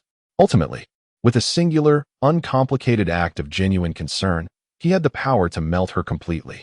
At that moment, Qin Hongyan, the formidable and fearsome red cotton demon of Nanyang County, found herself feeling utterly disarmed before a man for the very first time. Her heart, long encased in ice and hardness, began to beat uncontrollably and fervently. Ding! The host has shattered her defenses with supreme wisdom and, in a moment of exquisite tenderness, has provoked a significant emotional upheaval in target individual Qin Hongyan. Conquest level 20. Current conquest level 25. Target state update. Alertness lifted, deep curiosity, and a flicker of inexplicable attraction.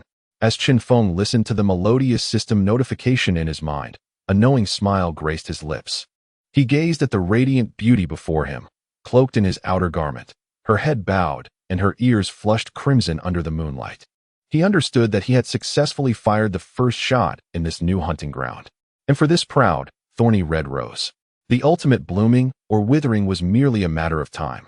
Chapter 46. A robe for you. The promise of red cotton. The moonlight flowed like water, gently cascading over the bamboo-lined paths of Lanting Garden. Qin Hongyan draped the sky-blue outer garment belonging to Qin Feng, infused with his warmth and essence. Her heart, which had always been as unyielding as steel, was now in disarray, resembling a ball of yarn playfully tangled by a cat. Embarrassment, awkwardness, and a hint of an unfamiliar sweetness she was reluctant to acknowledge engulfed her. Instinctively, she yearned to remove this garment that stirred her emotions and return it to the man it belonged to. Yet, upon her fingers grazing the soft, warm fabric, she inexplicably halted. She felt a pang of reluctance. Reluctance toward this sensation of being protected and cared for, a feeling she had never before experienced. Qin Feng observed her adorable display of indecision, her hands uncertain of where to rest, and couldn't help but chuckle inwardly. He refrained from urging her or pursuing any frivolous teasing. He understood that with a woman as astute and proud as Qin Hongyan, any display of impatience would only cause her to raise her defenses anew. Instead, he chose to accompany her quietly, walking silently beneath the moonlight. This silence, rather than being awkward, provided Qin Hongyan ample time and space to calm the tempest that had erupted within her heart. After what felt like an eternity, Qin Hongyan finally took a deep breath, breaking the silence. However, she deftly sidestepped the private and ambiguous topic they had just broached. Her voice regained a semblance of her usual composure, yet upon closer listening, one could detect a subtle softness, unnoticed even by her own self. "Young Master Chun," she said, gazing ahead as if in soliloquy, "your alliance with Chao Shaoqin is a perilous gamble. A well-played move could grant you peace in Nanyang County, yet a misstep could ignite a conflagration, leading to irreparable ruin." In this manner, she sought to realign their relationship back to that of allies and strategists. Qin Feng smiled knowingly. He recognized that this thorny red rose, despite having lowered her guard, was still striving to preserve her final vestiges of pride. He followed her lead, responding, "Do you believe, Miss Qin, that my move was wise or misguided?" "At present, it appears to be shrewd," Qin Hongyan replied candidly. "You have exchanged what he desires most for his most meager form of protection. Not only have you resolved the trouble posed by Minister Zhang, but you have also acquired a talisman that none dare provoke lightly." However, she swiftly shifted her tone, a glimmer of astuteness flashing in her phoenix-like eyes. "Chao Shaoqin is both a tiger and a wolf. An alliance with such beasts is ultimately not a sustainable strategy. Today, you may satiate his appetite, but what of tomorrow? The day after? When your intoxicating beauty can no longer appease his ever-expanding ambitions, he will not hesitate to consume you whole, down to the last bone. Then, what is your next step?" she inquired, a question that transcended mere testing. It was a genuine discussion regarding future strategies between equals. Qin Feng halted his stride, turned, and gazed at her, his eyes shimmering with an unprecedented brilliance akin to the stars. He understood that the moment had come to reveal the formidable depths lurking beneath his icy exterior to this astute woman. "Miss Qin," he began slowly, his voice soft yet imbued with an enchanting power capable of altering the very fabric of the universe. "Do you truly believe that my ambition, Chen Feng's ambition, is merely to sell a few bottles of wine in this small Nanyang County?" Qin Hongyan's heart skipped a beat. Chen Feng continued, "Drunken beauty is merely the stepping stone I employ to open the doors of this world. What I aspire to build is an unprecedented commercial empire, vast beyond your imagination. My pursuits extend far beyond the realm of luxury goods like wine." His gaze became fervent and aggressive. "Salt, iron, provisions, even weaponry. Everything that could shake the very foundations of this dynasty, I shall possess." Boom. Chen Feng's declaration struck Qin Hongyan's mind like a thunderclap. She staggered back 2 steps, regarding him with the incredulity one might reserve for a madman or a devil. Salt and iron, provisions and weaponry are the very backbone of the nation. To privately engage in any of these is a treasonous crime punishable by annihilation. This man, he actually. Yet, after the initial shock and horror subsided, an unprecedented, brilliant light ignited within the depths of her beautiful phoenix-like eyes, dispelling any fear. A lunatic. This man is a complete madman. But only such a madman is worthy of harboring ambitions capable of toppling the world. She observed Chen Feng, her cheeks flushed with excitement, a captivating rosy hue spreading across her striking features. In that moment, she comprehended the absurdity of her previous concerns. She had worried about his alliance with Chao Shaoqin, while his chessboard had long since extended beyond Nanyang, beyond the capital, encompassing the entire realm. This was a true celestial vision, an overwhelming impulse, a fervent desire to partake in this madman's game, seized her every rational thought. Taking a deep breath, she made a decision that would alter the course of her life. Addressing Chen Feng with grave seriousness, she performed a respectful bow. "Master Chen, I wish to join you in this game." She lifted her gaze, her eyes gleaming with the fervor of a gambler. The salt and iron monopoly is jointly managed by the Ministry of Revenue and the Ministry of War, fraught with intricate connections, pervasive corruption, and rampant avarice. If the young master truly harbors such intentions, then Hong Mian, I would willingly serve as the thread and needle before my adoptive father, thus pledging my loyalty. This is her declaration of allegiance, her first offering of fidelity to Chen Feng.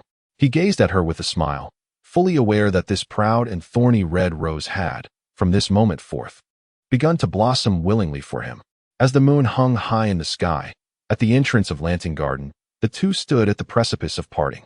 Qin Hongmian gently removed the outer garment belonging to Chen Feng, which had long been warmed by her body heat. She meticulously folded the garment and extended it back to him with both hands. "Thank you for your guidance this evening," she said, her voice tinged with a hint of shyness, of which she herself was unaware. Chen Feng accepted the garment with a nod.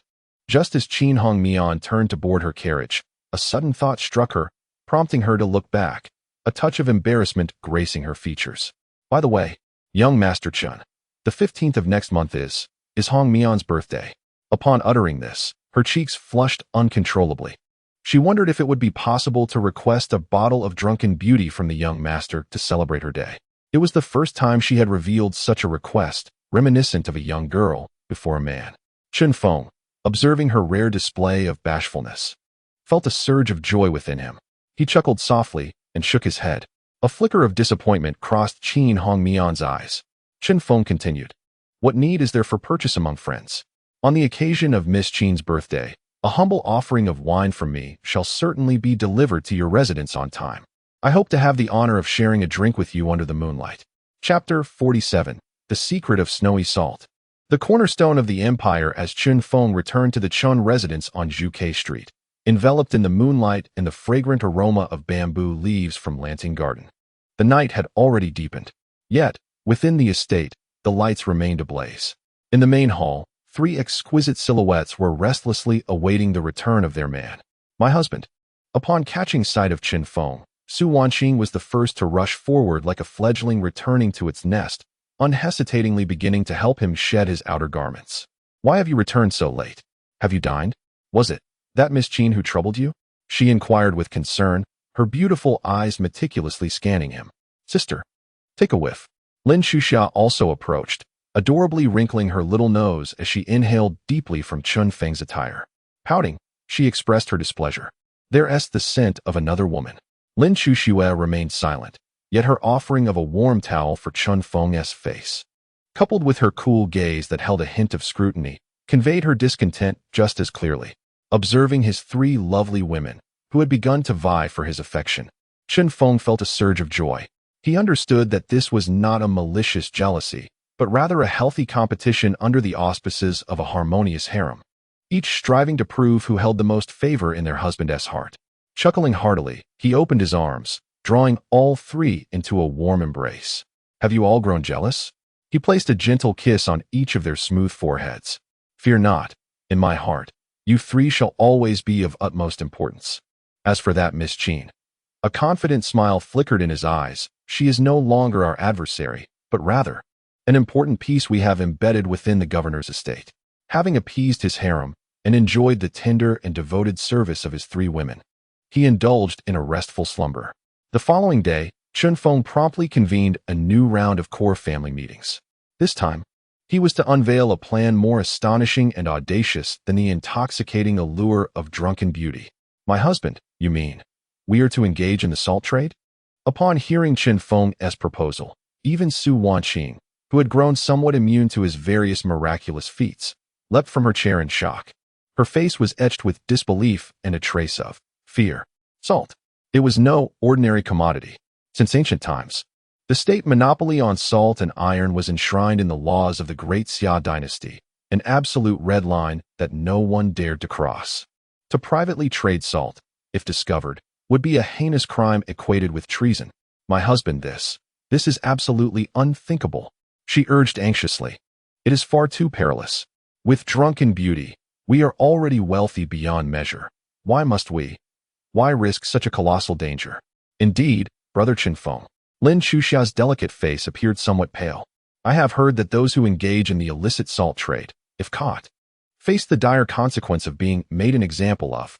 Observing their anxious expressions, Chun Feng chuckled softly, gesturing for them to remain calm. Who has claimed that we are to traffic illicit salt? His gaze, glimmering with a cunning akin to that of a fox, shifted between the three women. What we intend to do is to wield the official permit personally signed by the county magistrate and boldly engage in the official salt trade of Nanyang County. What? The trio was once again taken aback. Chun Feng laid bare the preliminary alliance formed with Qin Hongyan the previous night, alongside his grander commercial vision. As they absorbed the revelation that their man had not only cultivated a connection with the magistrate's precious daughter, but also aspired to monopolize the entire salt and iron trade of Nanyang County. The women were left utterly numbed. They gazed at Chun Feng as if he were a veritable deity, omnipotent in their eyes. The notions of peril and fear had long since dissipated, leaving only an unwavering, blind adoration. Whatever endeavors their husband wished to pursue, they were convinced he could achieve. Well then, since there are no objections, let us officially commence our new plan. Chun Feng rose, his eyes ablaze with fervent ambition. He understood that to truly command a territory, one must firmly grasp the lifeblood of all its inhabitants in one's hands. And salt was the most vital of those lifelines. 3 days later, in Fengyuan town, at the Chun Group's production base, within a newly constructed, heavily guarded secret workshop, Chun Feng was orchestrating a divine experiment capable of transforming the world's palate, accompanied by his core team, Su Wanqing and the trio of women, along with Wang Xiaoshi. At the heart of the workshop stood several massive iron cauldrons, filled with coarse salt procured through legitimate channels from the government salt fields. This coarse salt, grayish-black in hue and of considerable granularity, was laced with mud and various unknown impurities. The scent it emitted was pungent, laden with bitterness and a fishy odor. Husband, is this the official salt? Lin Shuxia pinched a handful, bringing it to her nose, and immediately grimaced in distaste. How could one consume such filthy substance? Hence, it is our duty to transform it into something precious. A mysterious smile graced Chun Feng's face. He issued a command to the system in his mind. System, exchange for the complete process of industrial-grade sea salt refinement. Ding. 80 conquest points consumed. Exchange successful. In an instant, a cascade of modern chemical knowledge regarding dissolution, filtration, evaporation, crystallization, and drying flooded his consciousness. Approaching the first large cauldron, he commanded in a deep voice, Step 1. Dissolve. Pour all the coarse salt into clean water, then ignite the fire and bring it to a vigorous boil. The workers sprang into action immediately. The second step, filtration. Using the finest 100-layer gauze that I had prepared for you, filter the boiling brine repeatedly until it becomes crystal clear, devoid of any impurities. The third step is sedimentation. Allow the filtered brine to rest overnight, enabling even the tiniest impurities to settle naturally. The fourth step, the most crucial one, is crystallization. The following day, gazing at the vast vat of remarkably clear brine, Chen Feng produced an unassuming small paper packet from his pocket. Inside was a pinch of high-purity sodium chloride crystals, known as seed crystals, which he had exchanged for 10 conquest points from the system. He deceitfully proclaimed it to be the philosopher's stone bestowed by the divine.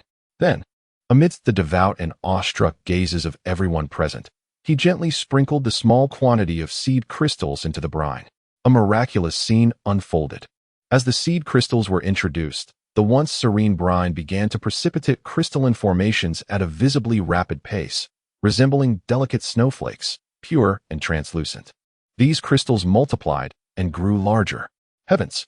Salt is forming. A miracle. This is truly a marvel. Wang Xiaoshi and the others, witnessing this spectacle, were so overcome with excitement that they fell to their knees, fervently bowing to Chen Feng. Su Wanqing and her companions likewise covered their mouths with their hands, their beautiful eyes reflecting an indescribable shock. Eventually, when all the salt had crystallized, the workers used their tools to retrieve the newly formed salt. After drying it, what lay before everyone was a mound of pure, brilliant white snow. No, it was not snow. It was salt. The most pristine, immaculate salt that had ever existed in this world. Chen Feng pinched a small amount and placed it in his mouth. A wave of pure, gentle, and soulful salinity burst forth on his tongue, devoid of any bitterness or off flavors. It was simply salt, the epitome of saltiness. He knew he had succeeded. What he held was not merely salt. It was the key capable of controlling the lifeblood of countless individuals across the realm. It was the cornerstone of his future, the foundation of a vast commercial empire. He turned to face Su Wanqing, who was rendered speechless by the spectacle before her, and a triumphant smile emerged on his face. Sister-in-law, please store this snow salt in our finest crystal bottles, adorned with drunken beauty. Tomorrow, I shall personally return to the county city to present our esteemed county lord with a gift of monumental significance that he cannot refuse. Chapter 48. A pinch of snow salt astonishes the spirits. Father-in-law and son-in-law unite to shape the universe in the study of the Nanyang prefectural governor's residence, the very nucleus of power within the entire county. The atmosphere has shifted from one of tense confrontation to an ambience brimming with warmth and tacit understanding akin to that of family. Qin Song, the local sovereign of Nanyang, eschews his imposing official robes in favor of simple, casual attire. With a heartfelt smile radiating sincerity, he personally brews a pot of the finest Ahong Pao tea for Chen Feng. My dear brother, he says, pushing a cup of steaming tea towards Chen Feng. The bottle of drunken beauty you gifted me has worked wonders. Just a small cup each day has alleviated my long-standing ailments, and my spirits feel more vigorous than in my youth.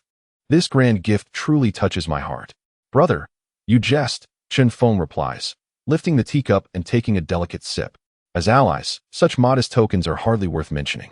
At the side, Qin Hongyan, donned in an elegantly simple green silk gown, quietly refills their teacups.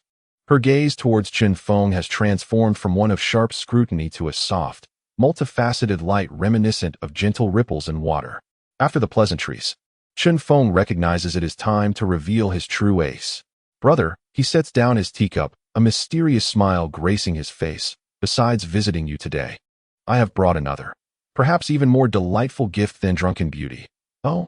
Qin Song's interest is piqued immediately. A gift that can surpass drunken beauty? Dear brother, do not keep me in suspense. Show me what it is. With a smile, Chen Feng produces 2 crystal glass vials crafted from the same material, containing their respective treasures. He places them side by side on the table before Qin Song. In an instant, a stark and dazzling contrast is laid bare before Qin Song, and Qin Hongyan. The vial on the left holds the familiar gray-black coarse salt, riddled with tiny black granules, a staple of the marketplace.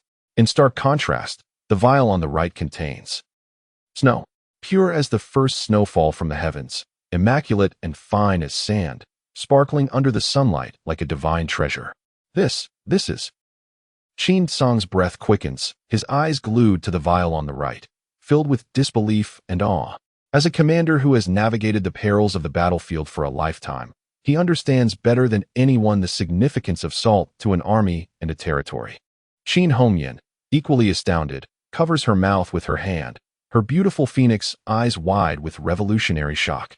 She hailed from an esteemed family and was well aware of the inferior quality of the official salt in the Great Xia dynasty. Yet, the vial before her contained a powder as pristine as snowflakes and diamonds. Could it truly be salt? Elder brother, why not sample it for yourself? Chen Feng's voice resonated with calm assurance. Qin Song trembled as he extended his hand. First, he pinched a handful of the coarse salt from the left vial and placed it in his mouth. A potent, brackish bitterness, reminiscent of earthy grit, exploded on his tongue, causing him to grimace. This was the very salt consumed daily by his 100,000 troops. Then, with meticulous care, as if handling a rare treasure, he delicately took a pinch of the crystalline substance from the right vial, which resembled snowflakes. He slowly brought it to his lips. In that instant, Qin Song's eyes widened to their fullest. It was as if he had been struck by lightning, frozen in place. There was not a trace of bitterness, not a hint of impurity. Instead, there was a profoundly pure, soul-stirring salinity that he had never before encountered in his life. This flavor seemed to awaken every cell within him, igniting his taste buds into a frenzy of celebration. A divine artifact. This was indeed a divine treasure.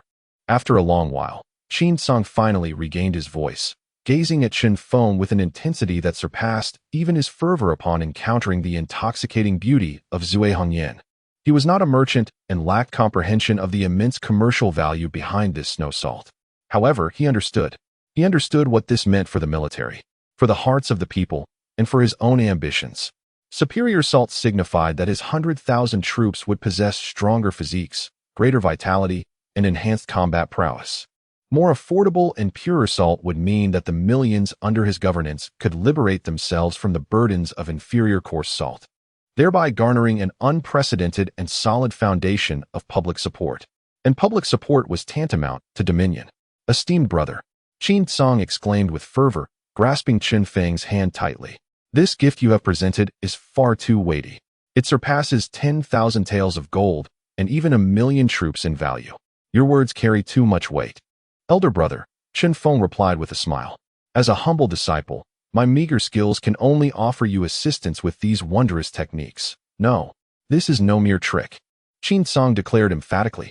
This is the supreme cornerstone upon which a nation can be secured and a lasting legacy established.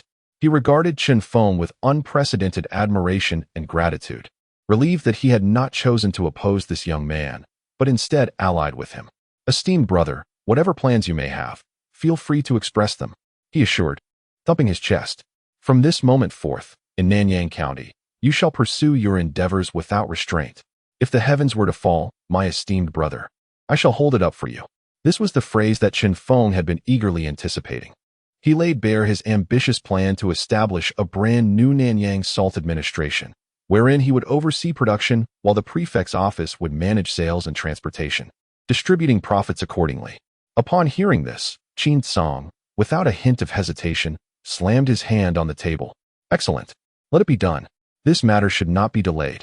At once, I shall issue an official decree in the name of the prefect's office to establish the Nanyang Salt Administration.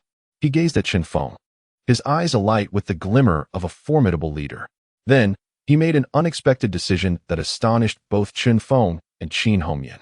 Turning to his dutiful adopted daughter, who had remained quietly standing by, yet whose heart was already tumultuous with unspoken emotions, he spoke with an authoritative tone befitting a commander, issuing a formal command. Qin Hongyan, heed my words. The daughter straightened, bowing in respect. From this day forth, Qin Song's voice resounded, steady and resonant. I hereby command you to resign from all other duties within the manor and take full responsibility for all matters concerning the Nanyang Salt Administration. Furthermore, as my sole representative, you shall engage in comprehensive, profound, and unreserved collaboration with young Master Chun. He cast a glance at Chun Feng and then at his daughter, a fleeting glimmer of cunning amusement flickering in his eyes. This decree, seemingly a matter of official business, was in truth a deliberate act of entrusting his precious daughter, the most resplendent and thorny rose of Nanyang County, directly into Chun Feng's hands. Boom! Qin Hongyan's mind was instantly engulfed in a whirlwind of confusion. She abruptly raised her gaze to her adoptive father and then to the man before her, who bore a teasing smile. For the first time, a delightful flush of crimson spread across her strikingly beautiful face, uncontrollable and vivid. She understood that from this day forward, the game between her and this man would no longer be a distant contest, nor merely a strategic discourse. Rather, it was time to embark on a genuine and intricate entanglement. Chapter 49. The new official takes office. Chaos unleashed. The efficiency of the county governor's office was astonishing. Early the next morning, an official document personally signed by Governor Qin Song, emblazoned with the highest authority seal of Nanyang County, swiftly reached all relevant offices within the county city as if it had sprouted wings. The content of this decree was both simple and authoritative, effective immediately. The original Salt and Iron Office under the Ministry of Revenue was abolished, and a new agency, the Nanyang Salt Administration, was established, directly overseen by the county governor's office, with full responsibility for all matters pertaining to salt production, transportation, and sales within Nanyang County. Furthermore, Qin Hongyan, the governor's adopted daughter, was appointed as the inaugural director of the Salt Administration, holding a fifth-rank official position, thereby assuming total command. The former head of the Salt and Iron Office, Deputy Minister of Revenue Wu Qian, was elevated to the position of Chief Archivist of the Governor's Office, a leisurely retirement role overseeing antiquarian books. Completely stripped of any real power, this decree sent shockwaves through the entire political landscape of Nanyang County, akin to an earthquake of magnitude 8. Everyone understood it was the governor clearing the path for the enigmatic young Master Chun, directly signaling to all that the lucrative realm of salt, the most delectable prize in Nanyang County, had a new master from this day forth. At the hour of the snake, within the Nanyang Salt Administration, the former office of the Salt and Iron Office stood imposing yet suffused with an air of decay and lethargy. Qin Hongyan, today having exchanged her vibrant red attire for a specially tailored dark red official robe authorized by the governor, radiated an aura of spirited elegance that accentuated her commanding presence, exuding an innate authority that did not require anger to command respect. Accompanied by a few elite guards dispatched by the governor's office, she strode confidently through the doors of the Salt Administration, prepared to embark on a grand undertaking. However, her fervent ambitions were swiftly doused upon her entry, as if doused by an invisible, frigid torrent of murky water. Within the Grand Hall, dozens of officials formerly affiliated with the Salt and Iron Office had long awaited her arrival. Upon seeing Qin Hongyan enter, they immediately bowed in unison, exclaiming, "Subordinate pays respects to Director Qin. Congratulations, Director Qin, on your new appointment." Their demeanor was marked by utmost respect, their words steeped in humility. Yet Qin Hongyan's keen intuition discerned a deeply concealed meaning of insincerity and morbid curiosity lurking behind their smiling faces. "My esteemed colleagues, there is no need for excessive formality." Qin Hongyan suppressed her discomfort and took her seat at the head of the table. "As it is my first day here, I am not yet familiar with the affairs of the Salt Administration. I kindly request the head of the Treasury to present all account books and documents from recent years for my review." With this, she intended to delve into the most critical financial records. As her words fell, an elderly clerk with a goatee, whose eyes darted about, immediately stepped forward, his expression one of evident distress.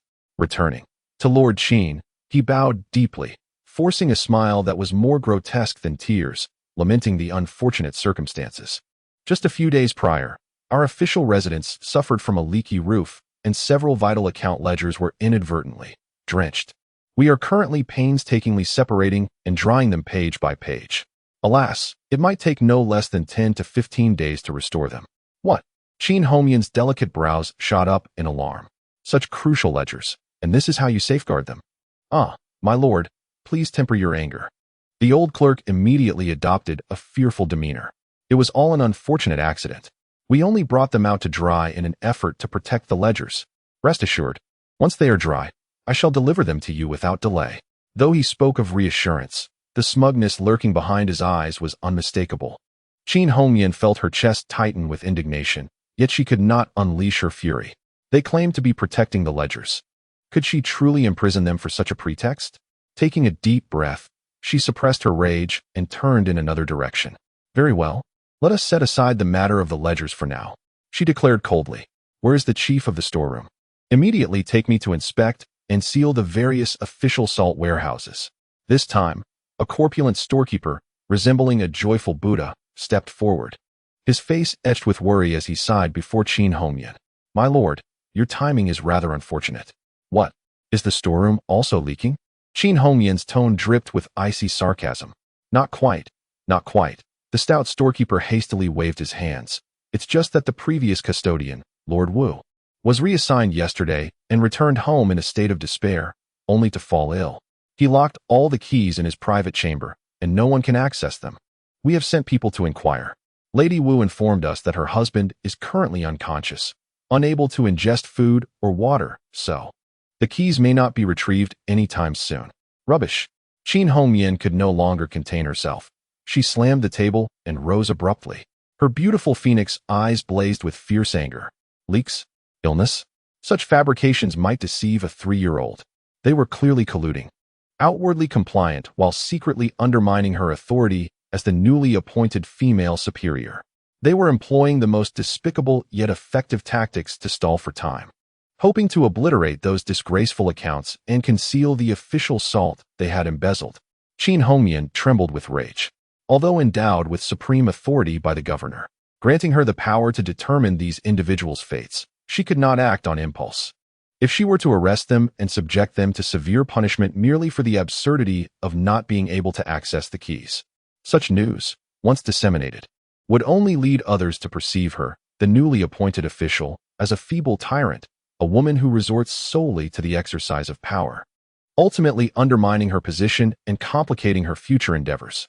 Throughout the day, Qin Hongyan found herself ensnared in an endless cycle of evasion and procrastination, leaving her utterly exhausted, yet accomplishing nothing of significance.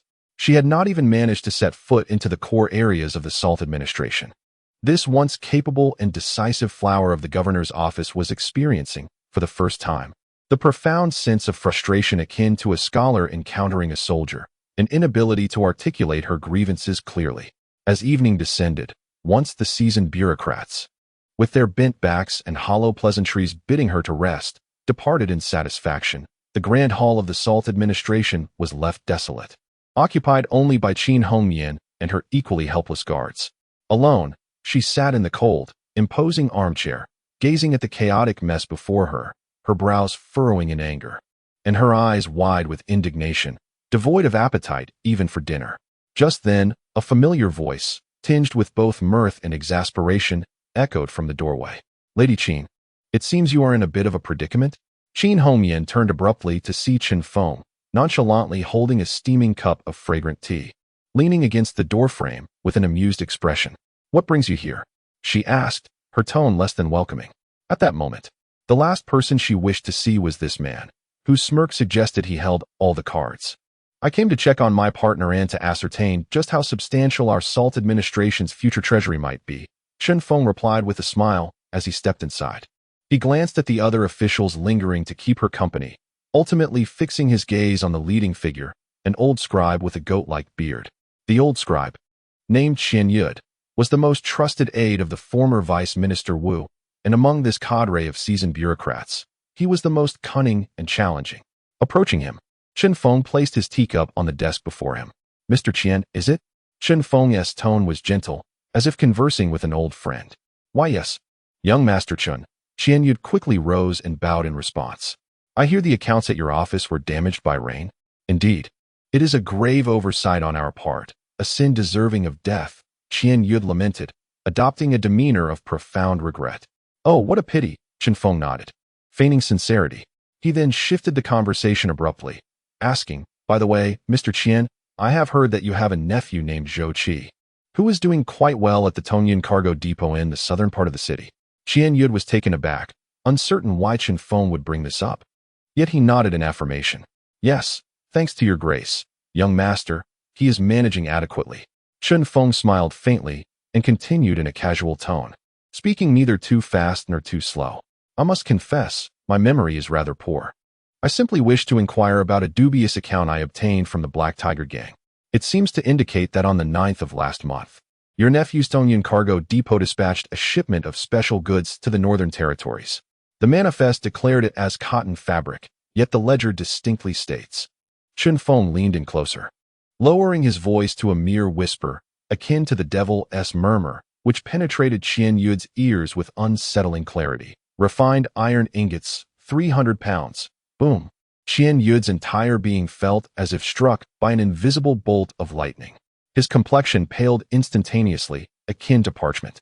His legs buckled, unable to bear the weight of his body, and with a thud, he collapsed to the ground.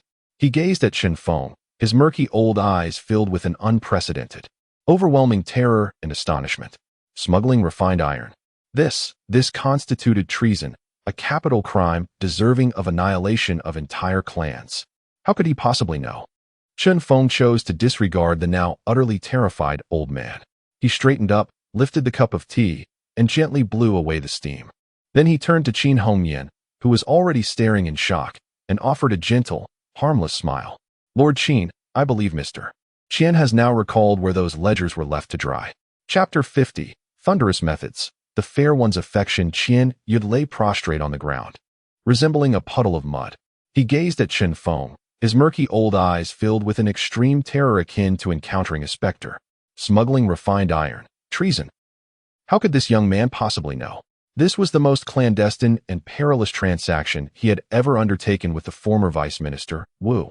One that could cost them their heads. Aside from a few core family members, no outsider was privy to this knowledge. Who on earth was he? Young Master Chen. What are you saying? I do not understand. He attempted a final struggle. Chen Feng smiled, slowly squatting down to meet Qian Yud's gaze, his voice as soft as a lover's whisper, yet the content was colder than the winds of hell. Do not understand? Fear not. Allow me to jog your memory. On the 9th day of last month, at the hour of the rat, at the Tongyan warehouse in the southern part of the city, your nephew Zhou Qi personally escorted 3 carts out of the city, claiming they were delivering winter clothing to the northern military garrison. However, in truth, the carts were laden with 300 pounds of refined iron ingots and 500 pounds of contraband salt. The recipient was a merchant convoy under the command of the second prince of the Northern Iron Lebu. The transaction took place at the mass grave 30 miles outside the city. The signal for the exchange was the wind stirs the grass low, responding with the cattle and sheep come forth. Master Qian, does this ring a bell now? As Chen Feng recounted these details, time, place, and signals, without missing a beat, as if telling a story, Qian Yud's psychological defenses finally crumbled completely. He realized he was not facing a mere formidable opponent, but rather a devil who could unveil all his secrets. Thud. He heavily bowed before Chen Feng, his forehead colliding with the cold ground, producing a muffled sound. Spare me, young master. Spare me. He could no longer afford any illusions, crying out, This was all coerced by Lord Wu. I was powerless. I confess everything. I will reveal all. I beseech you, young master. Grant me a chance to live. Very well. Chen Feng rose, retrieved paper and ink from the table, and tossed them before Qian Yud. Right. Document every instance of corruption and treason involving you and Wu Qian over the years, in full detail. If you write well, I shall spare your miserable life. But if there is a single lie. His words trailed off, yet the icy glint in his eyes conveyed everything. Half an hour later, a confession, stained with tears and fingerprints, detailing a litany of crimes, lay before Qin Hongyan. She gazed at the shocking names and the abhorrent transactions recorded therein, her strikingly beautiful face now shrouded in frost. She never anticipated that this seemingly insignificant salt administration system had decayed to such an extent at its very core. What left her even more astounded was the man beside her, who, in merely half an hour and with just a few words, had completely torn open a vast chasm in this seemingly impregnable web of corruption. His methods and intellect were far more profound than she could have ever imagined. Master Chen, this matter is of utmost importance. I must immediately report it to my adoptive father, so that he... She instinctively felt compelled to escalate the situation. There's no need, Chen Feng interjected decisively, his gaze piercing as a blade.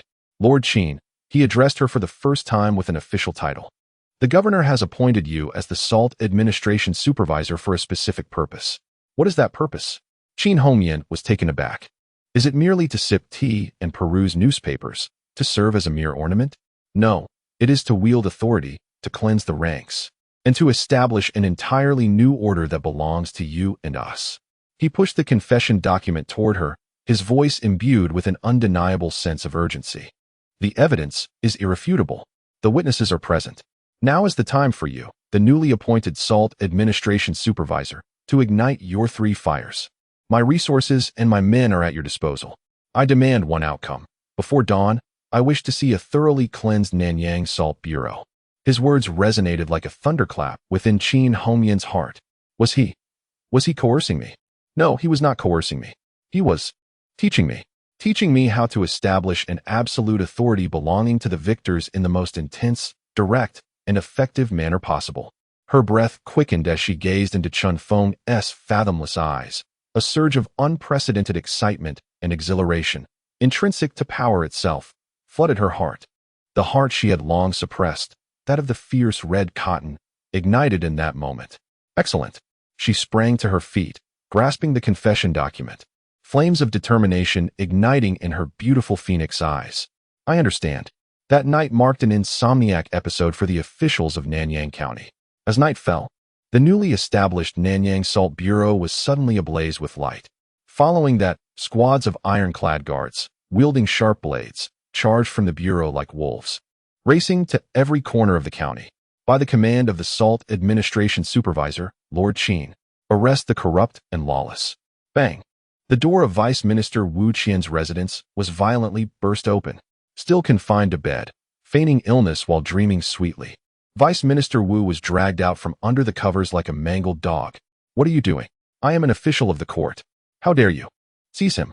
Immediately following, the warehouse ambassador, the household supervisor, the salt transport officer, every individual whose name appeared on Qian Yud's report, regardless of their rank or the obscurity of their position, was apprehended that very night. A blood-soaked yet remarkably efficient purge, orchestrated by Qin Hongyan herself, swept through the entire Salt Administration with the force of a tempest. As the first ray of dawn illuminated the earth, the entrenched malignancies that had festered within the Nanyang Salt Administration for decades were completely uprooted and meticulously eradicated. In the Salt Administration Hall, Qin Hongyan sat alone in the grand chair designated for the chief. A lingering flush of exhilaration and vitality, born from her newfound authority, graced her features. Yet, overwhelming all else, was a profound weariness that emerged after the completion of such a monumental task. At that moment, a voice, laced with mirth, resonated from the entrance. Congratulations, Lord Qin, a toast to your remarkable achievement as you assume your new office. Chen Feng entered leisurely, bearing a food box. He placed it before Qin Hongyan and, upon opening it, revealed not exotic delicacies, but 2 exquisite dishes of her favorite Jiangnan cuisine, alongside a bottle of the specially designated Zui Hongyan, housed in a splendid crystal vessel that he had long promised her. You. Qin Hongyan gazed at him, slightly taken aback. Chen Feng poured wine for both her and himself, lifting his cup with a gentle smile. I know today also marks the celebration of your birth, though belated. I hope you find joy in this gift. Happy birthday. Qin Hongyan was utterly speechless. She looked at the man before her, met his tender gaze, and beheld the unique celebratory feast and birthday gift he had prepared just for her. In that moment, her heart, which had recently hardened amidst power struggles and bloodshed, inexplicably softened, collapsing into a state of vulnerability. She raised her cup, her eyes glistening with unshed tears. Thank you. She took a delicate sip. The wine did not intoxicate. Rather, it was the person who became enchanted. In that vast hall, still tinged with the remnants of bloodshed, the 2 of them shared drinks under the moonlight, engaging in conversations that transcended strategies and commerce. They spoke of ephemeral beauty, poetry, and the tender musings of youthful dreams, alongside his captivating tales from a different world. For the first time, Qin Hongyan unburdened herself of all her armor before a man. She laughed like a child, intoxicated like a blooming rose, vibrant and inviting, ready to be gathered.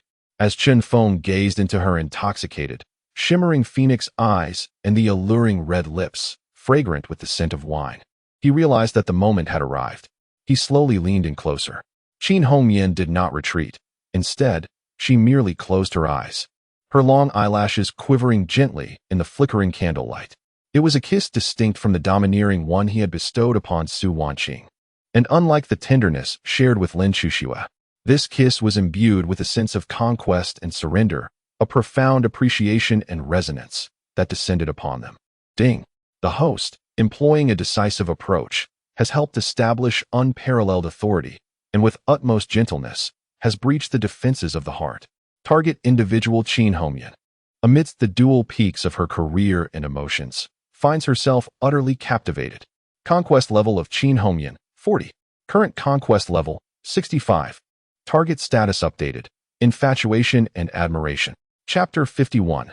The new policy ignites. The shadow of magic returns that kiss, akin to a spark that ignites a prairie fire. Completely set ablaze the proud, yet solitary heart of Qin Hongyan. The following day, when the two met again in the newly revitalized Salt administration, everything had transformed. Qin Hongyan remained the same, donned in her dark crimson official attire, exuding an air of grace and decisiveness. As she conducted her duties and issued commands, she remained resolute and adept, captivating the newly appointed officials under her command. However, the moment Chen Feng appeared, the instant her gaze met his, imbued with a hint of playful mirth, the formidable edifice of authority she had just established would instantly dissolve. A subtle blush would quietly creep up her striking cheeks. Her eyes would involuntarily avert, revealing a trace of shyness, a delicate sentiment even she was unaware of. Between them, an exquisite and enigmatic rapport akin to an office romance unfurled, an unspoken understanding that only they comprehended. At times, when Chen Feng merely offered her a cup of warm tea, she would discern an unexpected sweetness within. Occasionally, as she reported her work, a mere furrow of her brow would prompt him to incisively identify the challenges she faced, providing the most impeccable solutions. This profound spiritual resonance and deep soul connection led Qin Hongyan to a state of utter infatuation. She realized she could hardly bear a day without this man. With all internal obstacles cleared, the newly established Nanyang Salt administration, under the extraordinary collaboration of Chen Feng and Qin Hongyan, began to operate with unprecedented and astonishing efficiency. The first batch, consisting of over 10,000 jin of snow salt, was continuously transported from the production base in Fengyuan Town to the major official salt selling points in the county. When the people of Nanyang County, accustomed to consuming inferior black salt and bitter salt, beheld the pristine, snow-white official salt, they were utterly astounded. And when they discovered that this divine salt was priced 30% lower than the previous course, impure salt, the entire Nanyang County erupted in excitement. Heavens! Is this really salt? How can it be whiter than the finest flour? Truly, this is government salt. There is no bitterness. Not a trace. Dishes prepared with it taste tenfold better. The salt supervisor is indeed a righteous lord. And that Mr. Chun, I heard he is the mastermind behind this salt. A living bodhisattva descended among us. In an instant, the streets of Nanyang County were filled with throngs rushing to purchase snow salt. The names of Chen Feng and Qin Hongyan were swiftly deified among the populace, as the hearts of the people surged towards them like a tidal wave.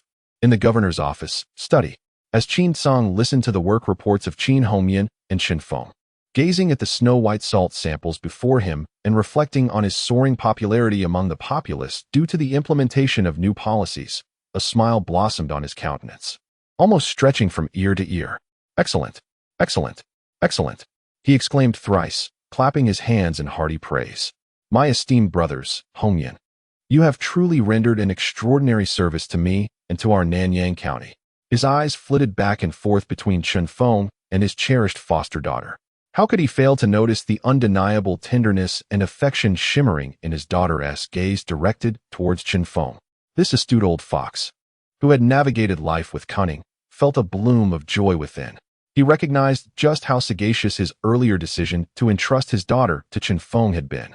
If he could successfully tether this true dragon to the chariot of the Qin family, not only would Nanyang County flourish, But perhaps even a claim to the imperial throne in the capital could become a possibility. He immediately wielded his brush with fervor, endowing the Salt Bureau with even greater authority and additional resources. His stance suggested that he was prepared to present the entirety of Nanyang County as a bridal dowry, eager to bestow it upon Chen Feng without delay.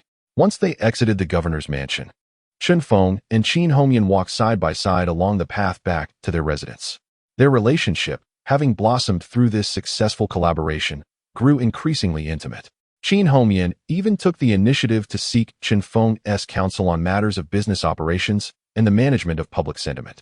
Chen Feng, in turn, delighted in mentoring his beautiful partner, gradually shaping her into the most capable and devoted queen of his commercial empire.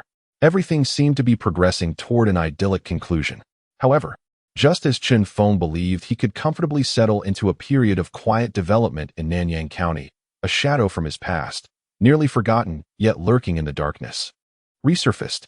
One day, while Chen Feng was relishing a leisurely afternoon in his new residence with 3 lovely companions, his butler, Lu Wanjin, approached with a grave expression. "My lord." Outside the door, the Eastern Depot officials have arrived once again. Chen Feng's brows furrowed slightly. He made his way to the front hall and beheld the familiar, effeminate young eunuch, Xiao Des, standing there quietly. This time, he was unaccompanied by any guards. His demeanor was markedly more respectful than before. Upon seeing Chen Feng, he even bent slightly in greeting. "We meet again, young Master Chen," he said. "What brings you here today, esteemed eunuch?" Chen Feng inquired coolly. A grimace that resembled a smile more than anything else spread across Xiao Dezi's face. "I am unworthy of such honors," he quickly waved off. "I come on the express orders of our esteemed supervisor, specifically to invite you, young Master Chen." He paused for a moment, lowering his voice further. "Our esteemed admiral has heard that Master Chen has recently been implementing the new salt policy in Nanyang County with remarkable vigor and commendable spirit, which is indeed gratifying. Therefore, he has specially prepared the finest pre-rain Longjing tea at Tinjiukshanin, the eastern part of the city, wishing to invite Master Chen for a conversation regarding the business matters between our 2 families." Such words were articulated with courtesy, and the invitation sounded gentle. However, Chen Feng discerned a hint of deeply concealed, ominous coldness emanating from those serpent-like eyes. He understood that his distant partner in the capital was likely not filled with gratification regarding the recent significant upheaval caused by his ally in Nanyang County, but rather displeasure. Chapter 52. The distinction between ruler and subject at the Listening Rain Pavilion. In response to the ambiguous invitation from Xiaodaji, a warm smile graced Chen Feng's face, one that concealed the depths of his thoughts. "It is indeed an honor to be personally invited by Lord Chao to partake in tea. Kindly inform Lord Da that I shall certainly attend the gathering punctually." To the east of the city lies the Listening Rain Pavilion, a renowned scenic spot on the outskirts of Nanyang County. A solitary, exquisitely crafted pavilion, constructed from millennia-old trees, stands at the very center of the azure lake. Connected to the shore by a long, winding wooden bridge, replete with twists and turns. Typically, this serene locale attracts scholars and poets, who revel in its elegant ambience. However, today, the entire Listening Rain Pavilion, along with a 5-mile radius of the lake, has been placed under strict surveillance by the Eastern Bureau. Not a single fishing boat graces the lake's surface, nor is there a solitary visitor on the banks. Only a few individuals, clad in the humble garb of farmers or gardeners, yet possessing hawk-like sharp gazes and pronounced temples, seem to casually trim the flora and clear the fallen leaves. An oppressive atmosphere, laden with the promise of impending storm, pervades the air. A modest horse-drawn carriage comes to a halt by the lakeshore. Chen Feng alights alone, dressed in a sky-blue outfit, his hands empty, and an air of leisurely contentment upon his face, as if he were merely indulging in a scenic excursion. He disregards the hidden, lethal glances that lurk in the shadows, and with steady strides, he makes his way along the lengthy bridge leading to the heart of the lake pavilion. Upon entering the pavilion, he finds Chao Xiaoqin kneeling with his back turned, seated before a tea table crafted from a single piece of warm jade. Adorned in an even more resplendent scarlet robe embroidered with golden cloud patterns than the one worn at the previous banquet, his long, jet-black hair is simply held up by a jade hairpin. Though his frame appears somewhat slender, it exudes an otherworldly allure. He is in the midst of brewing tea. his movements fluid and graceful, resembling the most skilled of dancers. From fetching water to warming the cups, to selecting the tea leaves and steeping them, each step is imbued with an enigmatic rhythm and elegance intrinsic to the art of tea. A refreshing, invigorating aroma of tea wafts through the air. "You have arrived," Chao Xiaoqin says without turning, his voice maintaining its delicate, high-pitched timbre. "Please, take a seat." Chen Feng, unfazed, naturally kneels down opposite him. Chao Xiaoqin pours the first infusion of a vibrant green tea into a delicate cup carved from white jade. Then, with his long fingers, he picks it up and presents it to Chen Feng. "Do take a sip. This is the Longjing tea picked before the rain, delivered swiftly from the palace this year. Apart from our household, only the county governor Qin Song has received 2 taels." Chen Feng accepts the teacup, bringing it to his nose for a gentle whiff. "Excellent tea," he praises, and without hesitation, he drinks it all in one go. Chao Xiaoqin observed the man before him, whose demeanor resembled that of a cow chewing on peonies, and a trace of barely perceptible disdain flickered in his eyes. "Young Master Chun, recently in Nanyang County, you seem to be enjoying the spring breeze of success," he remarked, continuing his graceful movements while adopting a seemingly casual tone, speaking deliberately and unhurriedly. "The Black Tiger Gang has been obliterated overnight. In Fengyuan Town, all the heroes bow in submission. Even my future-in-law, Qin Song, now listens to you with great respect and praises you endlessly." Chen Feng smiled lightly. "Chao Gonggong, you flatter me. I am merely a humble merchant, and all my accomplishments are but a stroke of luck under the brilliant leadership of the county magistrate." "Is that so?" Chao Xiaoqin emitted an ambiguous chuckle. "I have heard that in present-day Nanyang County, the common folk only know of Xianju Pavilion's Mr. Chun, yet are unaware of Lord Qin of the magistrate's office. Merchants heed only your commands, Mr. Chun, but do not recognize the laws of our great Xiao."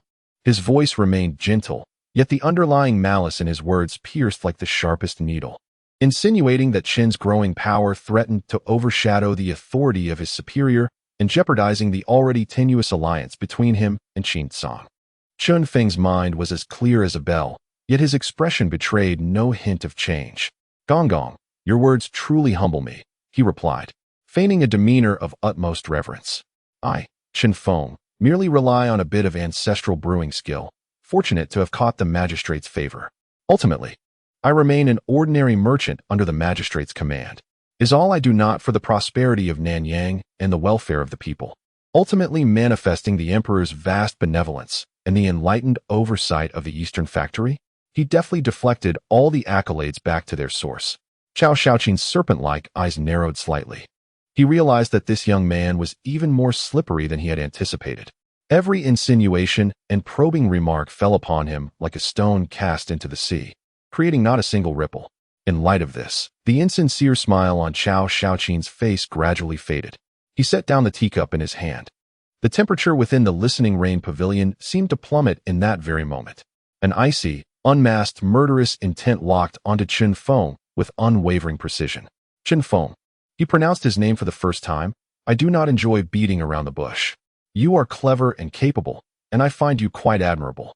Thus, I have decided to grant you an opportunity that will ensure you, your Xinju Pavilion, and all these beauties within can rest without worry." He regarded Chen Feng, whose strikingly beautiful yet otherworldly visage bore a cruel smile imbued with the promise of favor. "Starting today, transfer 70% of your shares in Xianju Pavilion and Snow Salt to the name of our esteemed Eastern Factory. Henceforth, we shall become your principal benefactor. You shall remain Mr. Chun, the one responsible for brewing and generating ideas. However, from this moment onward, you shall serve our family, as well as the current sovereign." He lifted a cup of tea, gently blowing away the steam, and spoke in an unmistakable tone, as resolute as the final judgment. "What are your thoughts on this?" Chapter 53, The Dragon's Reverse Scale. A defiant rejection. Chao Xiaoqin's words resonated like a chilling decree within the vast expanse of the listening rain pavilion. 70% of the shares, the Eastern Factory holds dominion. This is no longer a collaboration. It is a blatant, unabashed annexation.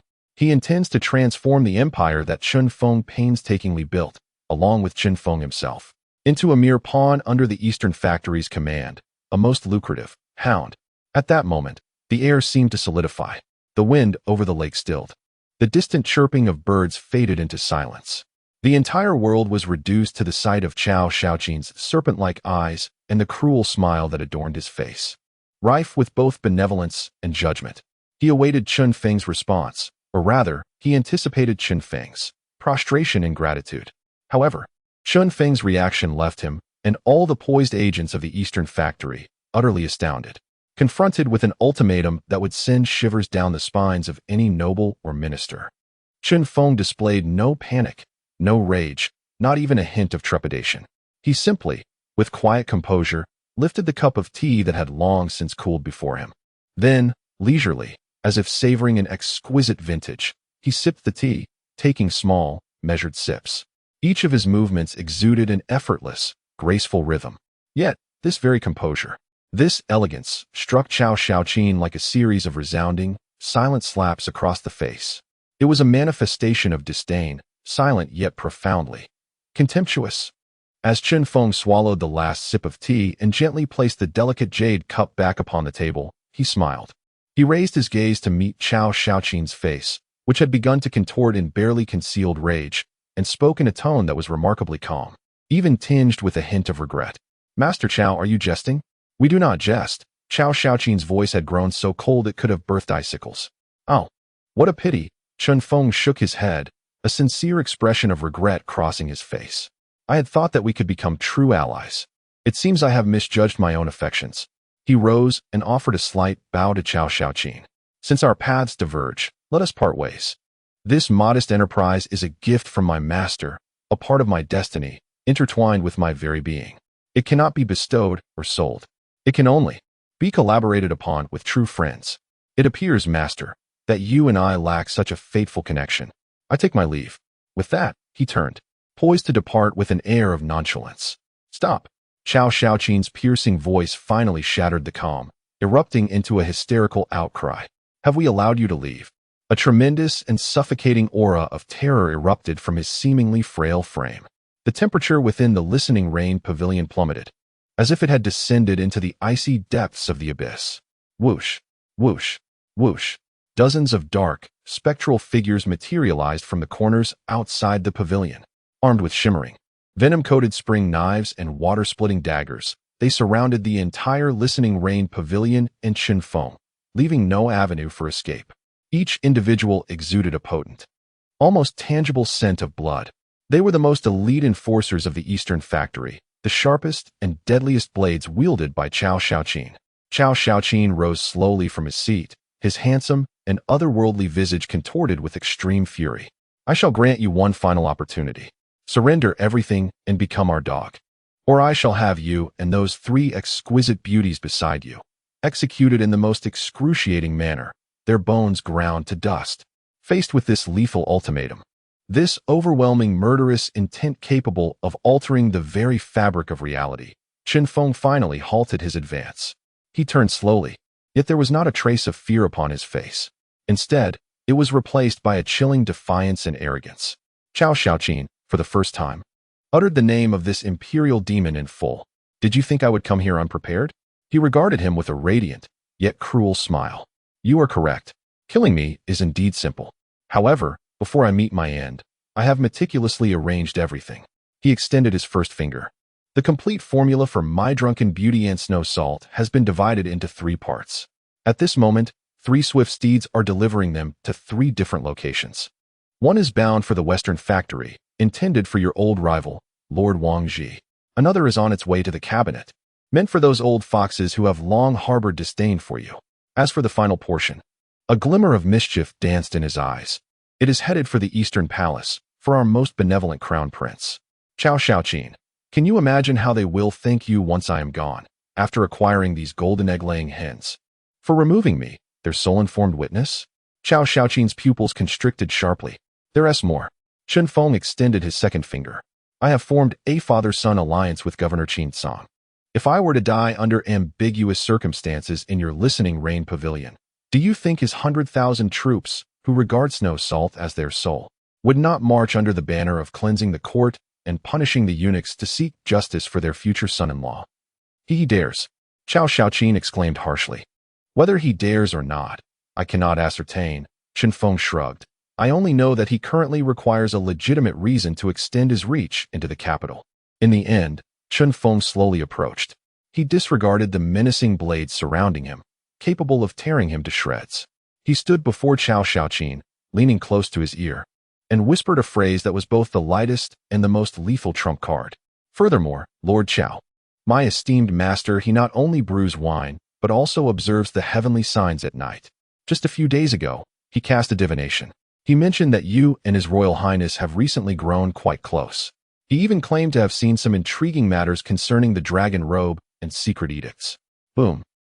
If the first two cards merely posed a challenge to Cao Xiaoqin, then this final card struck like an indomitable hammer forged from celestial iron, ruthlessly crashing down upon his most vulnerable and concealed heart.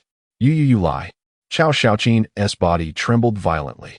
For the first time, his perpetually proud visage revealed a genuine sense of fear. This matter was the deepest, most hidden secret in his heart. It was his greatest leverage in overturning this dynasty. How could this man possibly know? Is there truly a deity in this world who can divine the past and foresee the future? Whether it is nonsense or not, my lord, you are more aware of your own heart than I am. Chun Feng straightened his posture, a harmless smile reappearing on his face. Thus, Lord Cao, he observed the imperial tyrant before him, now engulfed in rage and terror, slowly drawing a final conclusion. Now, do you still wish to kill me?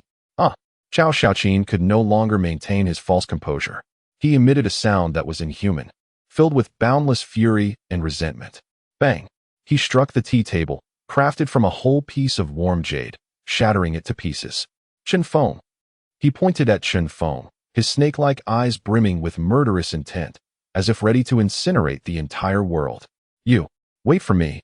With those words, he violently swung his crimson python robe, akin to a gust of wind, leading his equally astonished entourage out of the Tingyu pavilion, vanishing across the surface of the lake.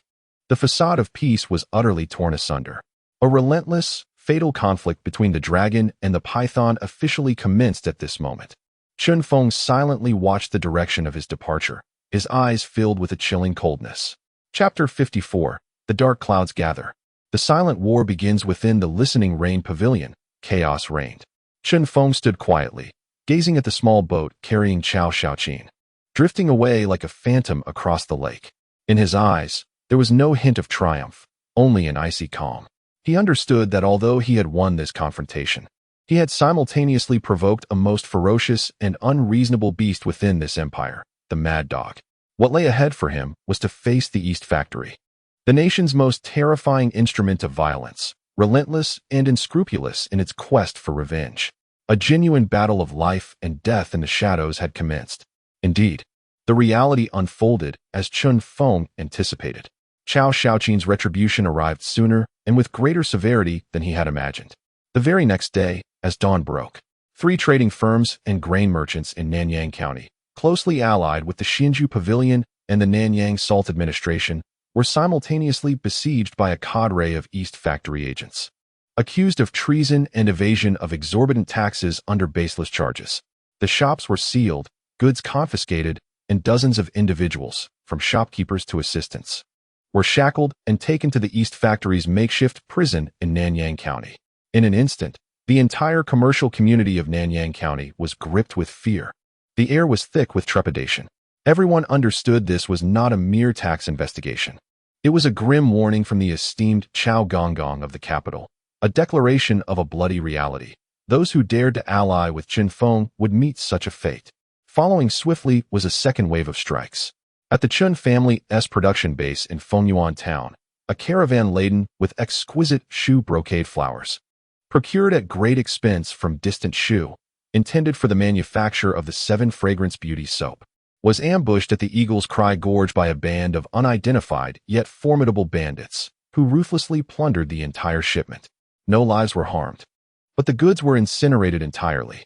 Simultaneously, within the workshop, several of the most skilled artisans, elevated by Chun Feng to foreman status, received a grisly gift at home, a bloodied cat, its claws severed. They no longer dared to report for work. The newly initiated luxury production line, aimed at conquering the female market, was abruptly rendered inactive before it even commenced operations. Yet, this was not the end. The third and most insidious blow arrived quietly. Waves of detrimental rumors about Chun Feng and his Xinju pavilion spread like a pestilence throughout the various tea houses, taverns, and brothels of Nanyang County. Have you heard? The proprietor of Xinju Pavilion, Chun, is actually a notorious brigand. His drunken beauty is brewed from the bones of the deceased. The tales did not stop there. I have also heard that he has offended a remarkable figure in the capital. That esteemed individual has already issued an order to bring about his utter ruin. My heavens! Who would still dare to purchase goods from his establishment?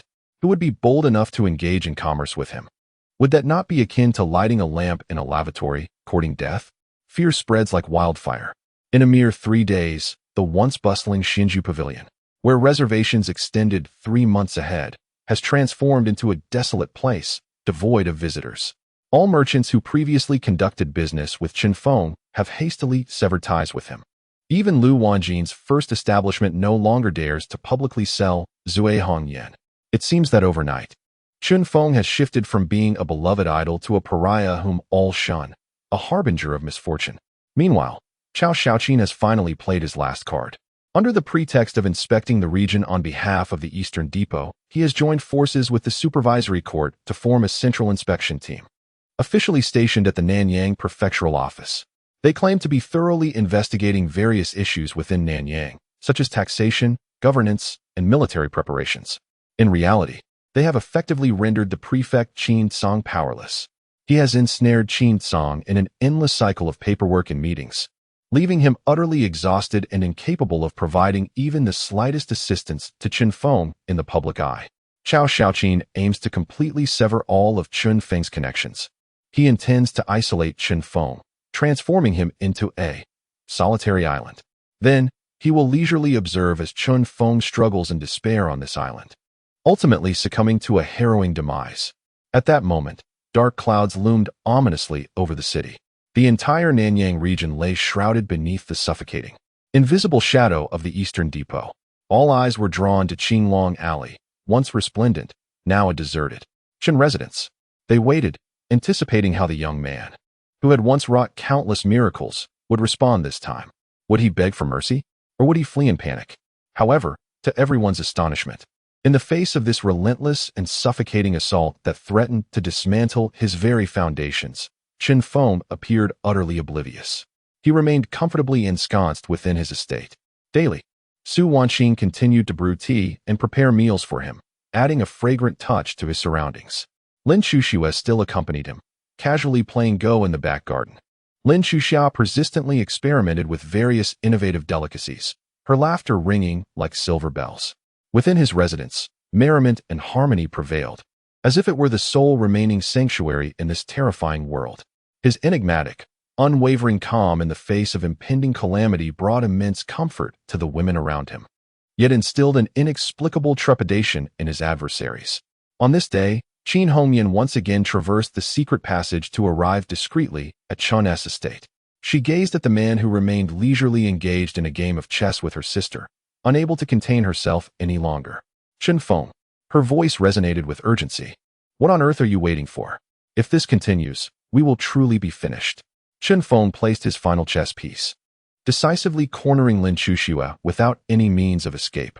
Only then did he lift his gaze to meet the eyes of the woman, who was nearly ablaze with anxiety, and a cryptic smile emerged on his face. Wait, I am not waiting. He stood and walked to the window, observing the somber sky outside, and spoke slowly. Each word deliberate. I am weaving a net capable of ensnaring all manner of malevolent spirits, a celestial snare. The wind has gathered strength. It is time to draw in the net. Chapter 55, The Net of Heaven and Earth, 1,000 miles away, reel it in. Qin Hongyan gazed at Chun Feng, her enchanting phoenix eyes brimming with profound confusion and perplexity. At such a critical juncture, with the edifice on the brink of collapse and flames licking at their heels, what net could he possibly gather? Observing her anxious demeanor, Chun Feng chuckled softly. He took her hand and led her before the expansive map of Nanyang County displayed in his study. Hongyan, he addressed her for the first time with such intimacy. What do you perceive as our most significant disadvantage at present? Taken aback, Qin Hongyan replied without hesitation, naturally, it is our visibility while Cao Shaoqin operates from the shadows. He wields the power of the Eastern Depot and can deploy the might of the state to launch a dimensional strike against us. Partially accurate, Chen Feng nodded, then shook his head. His greatest advantage lies in his distance from the capital, while we are stationed in Nanyang. He believes he can manipulate us like mere chess pieces from 1,000 miles away. Yet, he has miscalculated one crucial aspect. A glint of icy amusement akin to an abyss flickered in Chen Feng's eyes. He thinks he is playing a game. Little does he know, he has already become a piece on my chessboard. He extended his hand, pointing to a location on the map, Fengyuan Town. Do you recall those merchants sealed by the Eastern Depot? Of course, Qin Hongmian's eyes dimmed momentarily. They were entangled due to us. I failed to safeguard them. No. Chen Feng shook his head. They are not sacrifices. They are the first net I cast. During the family banquet, I used the ledger of the Black Tiger Gang to subdue Wang Chong'an and his associates. Did you think I genuinely trusted them? No, I only trust one thing, interests. At the very onset of the Eastern Depot's actions, I had Lu Wanjin deliver my handwritten letter along with triple the compensation to soothe the families of all affected merchants. I assured them it was merely temporary. Once the storm subsides, they would become the first provincial agents of Xinju Pavilion, at the very core of our operations. Faced with immense profit and my intimidation, they not only harbored no resentment, but became my most loyal pieces. Their mission is to exploit their commercial ties with the capital to ruthlessly undermine all of Cao Shaoqin and his faction's clandestine enterprises in Beijing, such as their secretly controlled granaries, textile shops, and money houses. These past few days, the futures market for grain and textiles in the capital must have been drenched in blood by now. Qin Hongmian was utterly astounded. She had not anticipated that Chen Feng's initial response to a crisis would be one of offense rather than defense. Moreover, it was executed with such precision and ruthless financial prowess. This is merely an appetizer. Chen Feng's voice remained calm. Did you think Cao Shaoqin would spread rumors while I would remain silent? He dispatched individuals to claim I had offended significant figures in the capital, and thus, I instructed Lu Wanjin to disseminate an alternative narrative in all the taverns and tea houses. The cessation of Shanghahanjian from the Xinju Pavilion is attributed to the collusion of the decayed salt merchants and aristocrats of the capital, who, in their relentless pursuit to continue peddling their bitter and overpriced salt, have conspired with the eunuchs of the Eastern Depot to suppress our own people's livelihood initiatives in Nanyang. Presently, the hearts of the populace in Nanyang are resolutely aligned with our cause. Their ire is directed not at me, Chen Feng, but rather at the one who has obstructed their access to affordable Xuan, namely, the notorious Lord Chao. Qin Hongmian has been rendered speechless, gazing at Chen Feng as if he were a devil. Each move he makes is calculated with utmost precision. Yet, mere public support is insufficient. Chen Feng's eyes glimmer with the brilliance of a master strategist. He retrieves a meticulously prepared document from his desk, a petition endorsed by merchants, gentry, and ordinary citizens alike throughout Nanyang. This document of the people's will is now at his disposal. He hands this weighty petition to Qin Hongmian, instructing her to immediately deliver it in the name of her adoptive father, the governor of Qin Prefecture, along with the charges against Cao Shaoqin for interfering with local livelihoods and competing with the people for profit, intending to revive the corrupt salt policies, via express courier to the capital. To whom shall it be sent? The emperor? Qin Hongmian inquires eagerly. No, Chen Feng shakes his head. The emperor will not hear of this. You are to deliver it to the censorate, to those censors and officials who have long harbored disdain for Cao Shaoqin and the entire Eastern Depot. I intend to transform the pens of those clean stream officials into daggers piercing the heart of Cao Shaoqin. As Qin Hongmian accepts the petition, her hands tremble. She looks at the man before her, her heart filled with nothing but awe. She believed this to be Chen Feng's ultimate gambit, yet she was mistaken. Chen Feng slowly reveals his true and most lethal trump card, which has been concealed behind layers of intrigue from the very beginning. Hongmian, do you recall the letter of allegiance I once presented to Cao Shaoqin? Naturally, she remembers. It was the ledger implicating the minister and the crown prince in collusion. Precisely. Chen Feng smiles, a grin akin to that of a cunning fox who has pilfered a hen. But do you think a man as prudent as I would prepare only a single copy of such a crucial document? Qin Hongmian's pupils constrict in sudden realization. Chen Feng's voice, cold and nearly cruel, reverberates as he continues. From the outset, I transcribed 2 copies of that ledger. One serves as bait to pacify the rabid dog that is Cao Shaoqin. The other, A more comprehensive account detailing all financial transactions and conspiratorial intricacies between him and the Crown Prince was dispatched through the most clandestine and reliable channels to the capital the moment I decided to attend the banquet in Nanyang. It has reached the hands of Chao Xiaoqin's greatest adversary, the one he most wishes to see vanquished, the superintendent of the Western Depot, Yu Huatian. Note: to intensify the dramatic conflict, an imaginary character named Yu Huatian is introduced as the head of the West Factory.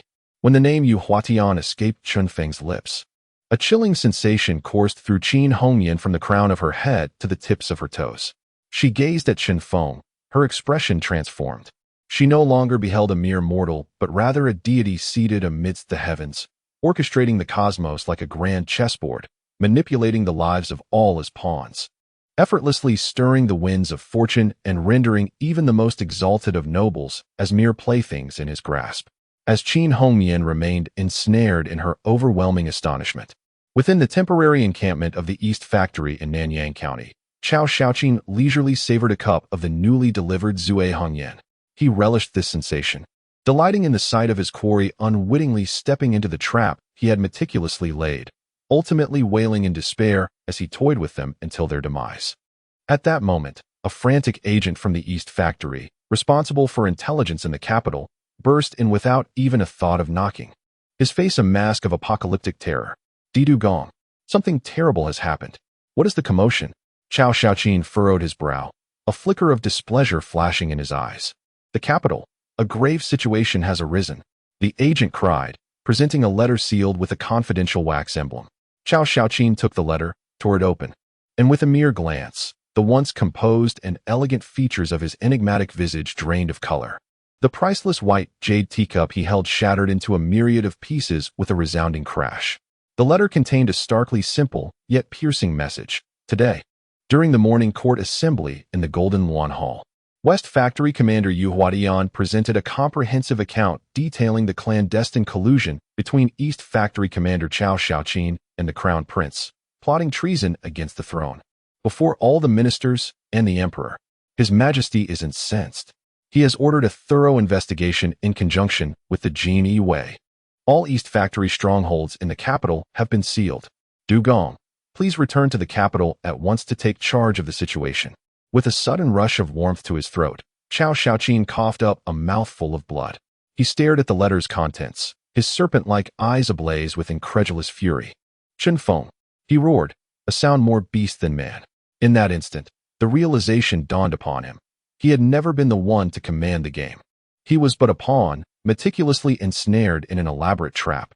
The net had long been cast, yet he had foolishly charged headlong into it. The hunter, in that moment, had finally become the prey. Chapter 56. The End of the Eunuchs, the Dragon King's Oath with a thud. The messenger was sent flying by the furious aura of Chao Xiaoqin, crashing against the wall, blood spilling from his mouth as he lost consciousness. The entire East Factory compound fell into a profound silence. The remaining guards and eunuchs knelt on the ground, trembling like leaves in a storm, afraid to lift their heads. They had never witnessed such a spectacle. They had never seen their usually stoic and indifferent commander, who valued human life as mere fodder, lose composure to such an extent. Chao Xiaoqin stood in the center of the hall, his strikingly beautiful yet otherworldly face flushed with rage, creating a bizarre contrast against his pale skin. His chest heaved violently, his singular eye filled with resentment, bitterness, and a hint of fear he was reluctant to acknowledge. He had been defeated, utterly vanquished, confoundedly so. Even at this moment, he could not comprehend where he had faltered. All he understood was that from the very beginning, he had stepped into an impeccably woven trap devised by that young man. He felt akin to a presumptuous spider, ensnared in the intricate web of an ancient and colossal predator. Now, that web had tightened around him completely. Yu Huatian of the West Factory, his lifelong adversary, now held irrefutable evidence of his collusion with the Crown Prince, launching a most lethal assault against him in the court. Meanwhile, the pack of rabid censors from the censorate would undoubtedly seize the opportunity presented by the petitions from Nanyang County to turn against him. The situation in the rear courtyard was ablaze. If he did not return to the capital soon, he might find himself facing the imperial prison and an irrevocable fate. Yet, could he return?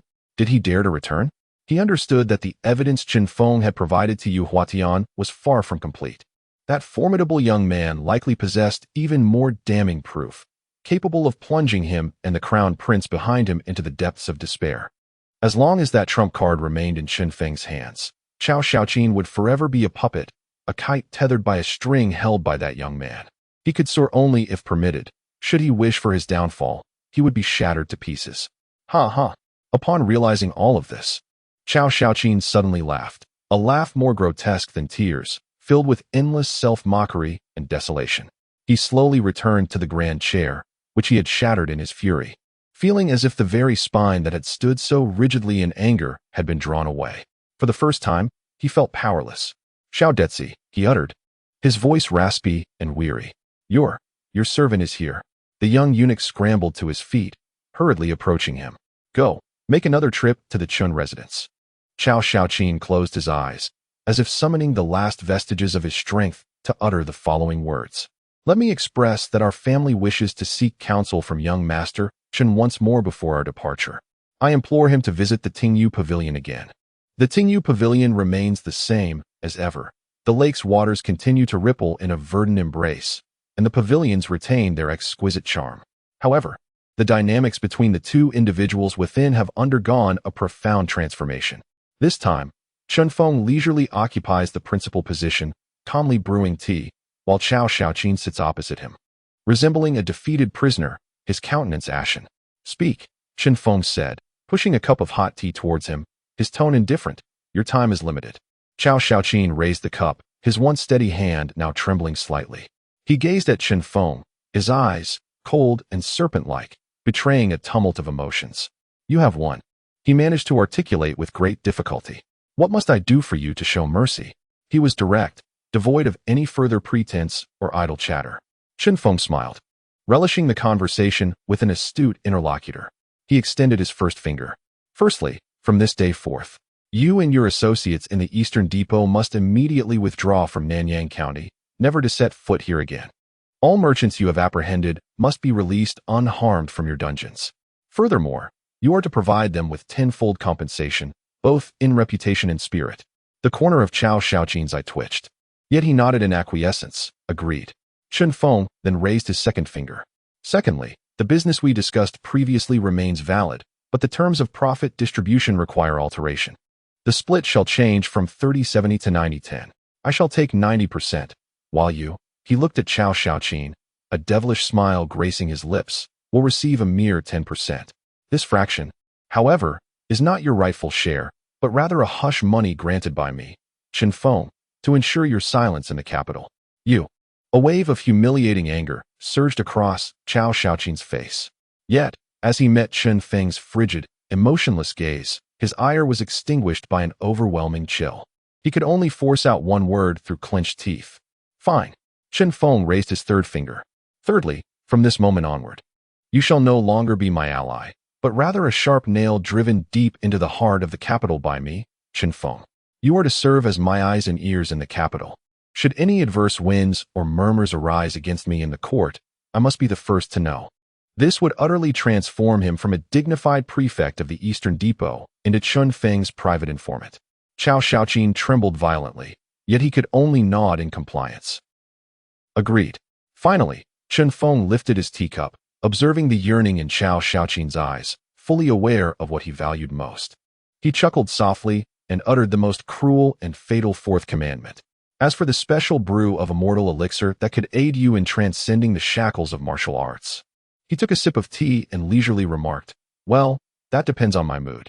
Perhaps one day, when I am in a better disposition and hear some delightful news, I might grant you a drop or two, but that remains uncertain." At that moment, Chao Xiaoqin could no longer contain himself. He spat out a mouthful of blood, staining the ground in front of him crimson. To kill was one thing, but to strike at the heart was another. This young man was a devil, a true demon.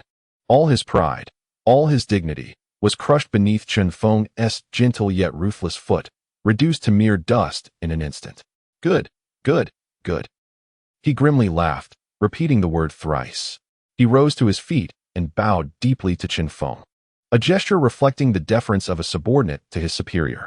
Then, without uttering a word, he turned and walked away, like a soulless shell, descending from the listening rain pavilion to board the small boat that would take him back to the capital, a city he could no longer control, now engulfed in endless storms. Chen Feng observed his desolate figure, which seemed to age 20 years in an instant, his eyes devoid of any compassion. When one schemes with a tiger, one must possess the resolve to completely subdue it. He understood that from this day forth, Chao Shaoqin, the fiercest giant python of the empire, had irrevocably become the most humble yet powerful loyal hound in Chen Feng's grasp. Chapter 57. The Dust Settles. The heart of the red cotton Chao Shaoqin departed, slipping away silently and in utter disarray, akin to a forsaken dog with its tail between its legs.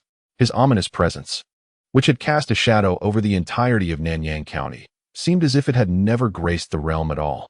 Yet, the ripples of his departure surged through the city the following day with a far greater impact. In the eastern part of the city, at the temporary prison of the Eastern Factory, those who had been apprehended, merchants and their families, all believing they were doomed, were astonishingly released without a single scratch. Furthermore, each individual emerging from the prison cradled a heavy wooden box in their hands. Upon opening these boxes, they found them filled with neatly stacked silver ingots, precisely tenfold the value of their confiscated assets. As this news spread, the entirety of Nanyang County erupted in fervor. Good heavens! They were set free. The Eastern Factory truly released them. Not only that, but they even compensated with 10 times the silver. Was the sun rising from the west? What do you mean the sun is rising from the west? Don't you know? This is all the merit of Mr. Chun. Indeed. My cousin from my uncle's family works at the magistrate's office. He witnessed with his own eyes Mr. Chun entering the listening rain pavilion all alone. And then that ruthless Chao Gongon fled Nanyang that very night. My goodness, who is this Mr. Chun truly? Even the head of the Eastern Factory could be frightened away by him? Need one even ask? He must surely be a celestial being descended from the heavens to rescue the common folk of Nanyang. In no time, tales of Chun Feng morphed into countless versions. He transcended the image of a mere mysterious tycoon or a fearsome dragon crossing the river. He became the living deity capable of exorcising evil and enforcing justice with but a word. He transformed into the divine protector in the hearts of merchants, the living god of wealth who could turn stone to gold. At that moment, his renown reached its zenith throughout Nanyang County. At the magistrate's office, in the study, Qin Song sat alone, quietly occupying the grand chair that symbolized authority. He held a cup of tea that had long cooled. In his mind, he replayed the details his informants had relayed regarding the meeting at the Listening Rain Pavilion. After a long while, he exhaled a deep sigh, one that echoed with trepidation, relief, and genuine reverence. He had come to a profound realization. The choice he made to ally himself with this young man was the wisest and most astute decision of his life. He had initially thought he was collaborating with a fierce tiger. It was only today that he understood. He was not in partnership with a mere tiger, but rather with a true dragon soaring through the heavens, viewing all mundane tigers as mere chickens and curs. He chuckled softly to himself, realizing that to walk alongside a dragon was more than sufficient for his lifetime. From this moment onward, he harbored no ulterior motives or doubts regarding Chen Feng. Only the purest and most unwavering loyalty remained. Night has once again descended, yet the city of Nanyang is no longer shrouded in the previous atmosphere of oppression and fear. Instead, it is suffused with a joyous exuberance, as if celebrating survival from calamity. In the Chun residence, within the study, Chen Feng leisurely peruses a rare travelogue from the previous dynasty, meticulously transcribed from the estate of Minister Zhang. Meanwhile, the 3 young ladies, Su Wanqing and her companions, engage in animated discussion about their newly crafted beauty soap and fragrant essence, debating the exquisite boxes in which to present them. A scene of warmth and harmony unfolds.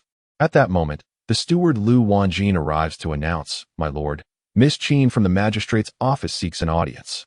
Chen Feng raises an eyebrow slightly. He recognizes that his true prize has arrived at his doorstep. "Please invite her to my study." Soon, Qin Hongyan, clad in resplendent crimson attire yet unable to conceal her striking grace, appears at the threshold of the study. She dismisses all attendants, leaving the spacious room solely occupied by herself and Chen Feng. She remains silent, gazing at him with an expression of profound complexity that Chen Feng has never before witnessed in her eyes. Within that gaze lie awe, curiosity, astonishment, admiration, and a trace of unrecognized infatuation peculiar to women. "Please, have a seat." Chen Feng finally breaks the silence. Only then does Qin Hongyan seem to awaken from a dream, kneeling gracefully before the tea table. This time, however, she does not take a separate seat, but naturally kneels beside him, lifting the small purple clay teapot to pour him a cup of tea. Her movements are practiced and elegant, as if she has performed this ritual countless times. "You did not come tonight merely to serve me tea, did you?" Chen Feng teases with a smile. Qin Hongyan's lovely face flushes slightly. She raises her head, her enchanting phoenix eyes boldly meeting his gaze. "I am here to express my gratitude." Her voice is soft yet earnest. "Grateful to me?" he inquires. "Yes," she affirms with a nod. "Thank you for not truly turning Nanyang into chaos, and for sparing my adoptive father from undue embarrassment." She is perceptive enough to surmise that Chen Feng holds cards that could intimidate even Qin Song, yet he refrains from wielding them. "We are allies, are we not?" Chen Feng replies with a smile. "Allies?" Qin Hongyan contemplates the term, then shakes her head in self-deprecation. She rises and steps before Chen Feng, and in his slightly astonished gaze, she performs a solemn gesture of reverence typically reserved for one's divine protector or spouse. The hem of her skirt unfurls like a blooming red lotus upon the ground. "Chen Feng," she calls him by name for the first time, her voice trembling with an uncontainable fervor yet imbued with unwavering resolve. "In the past, I foolishly believed I could be your ally, a player in your game. Yet today, I have come to realize that a firefly's light dares not contend with the brilliance of the sun and moon." She slowly lifted her head, her once proud and sharp phoenix eyes now filled solely with pure, unreserved admiration and submission. Hong Mian is willing to be the sword of the nobleman, the shield of the nobleman, and to be the captivating beauty within the nobleman's tent, seeking only his tenderness. This represents the most complete blooming of the proudest and most thorny red rose of Nanyang County. It is her most devout offering to the divine future she envisions after witnessing a miracle. A profound sense of conquest surged within Chen Feng. He reached out and gently lifted this breathtaking beauty, who had completely laid down her armor and revealed her softest heart to him. He gazed into her enchanting phoenix eyes, now veiled with a mist of excitement and shyness, his voice hoarse yet magnetic. "I do not desire your sword, nor your shield," he declared as he pulled her into his embrace. "I only want you." As the words fell, he leaned down and kissed the fiery red lips he had longed to taste. Ding! The destined daughter, the fiery steed returns home. Target individual Qin Hongmian, after witnessing the host's divine strategy and unparalleled elegance, has been completely conquered in both body and spirit. Conquest level of Qin Hongmian, 35. Current conquest level, 100. Congratulations, host. You have achieved absolute submission. Target Qin Hongmian will regard you as her only one, never to betray, willing to give everything for you. Achievement reward. Unlocking intelligence network. Beginner. The host can expend conquest points to establish a preliminary intelligence network of their own, gaining extraordinary insight into various streams of information. Outside the window, the moonlight flowed like water. Inside, the red waves surged. After achieving a complete victory over the Empire's darkest forces, Chen Feng finally reaped his most proud, capable, and fervent prize. Chapter 58. The new entrant to the Imperial Court.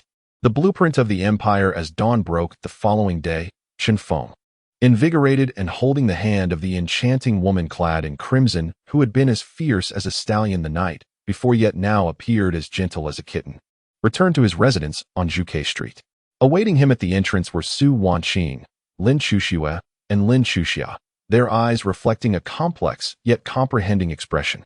They observed the proud and formidable Qin Hongyan, who had always resembled a queen in her lofty demeanor, now trailing behind their husband like a delicate bird. Her striking visage adorned with an alluring blush reminiscent of a woman newly touched by the rain. They understood that, from this day forth, their household had gained another sister. "Sister, welcome home." Su Wanqing was the first to speak. As the rightful matriarch of this harem, she approached with dignified yet gentle steps, naturally taking Qin Hongyan's hand in hers. Her expression bore no trace of jealousy, only genuine warmth, akin to that of an elder sister welcoming a younger sibling. "Sister." "Su Jie." Qin Hongyan gazed at Su Wanqing, her typically confident face revealing a hint of shyness for the first time. From now on, we are all family, Su Wanqing said softly, patting the back of her hand. It is only right that we sisters unite to serve our husband well.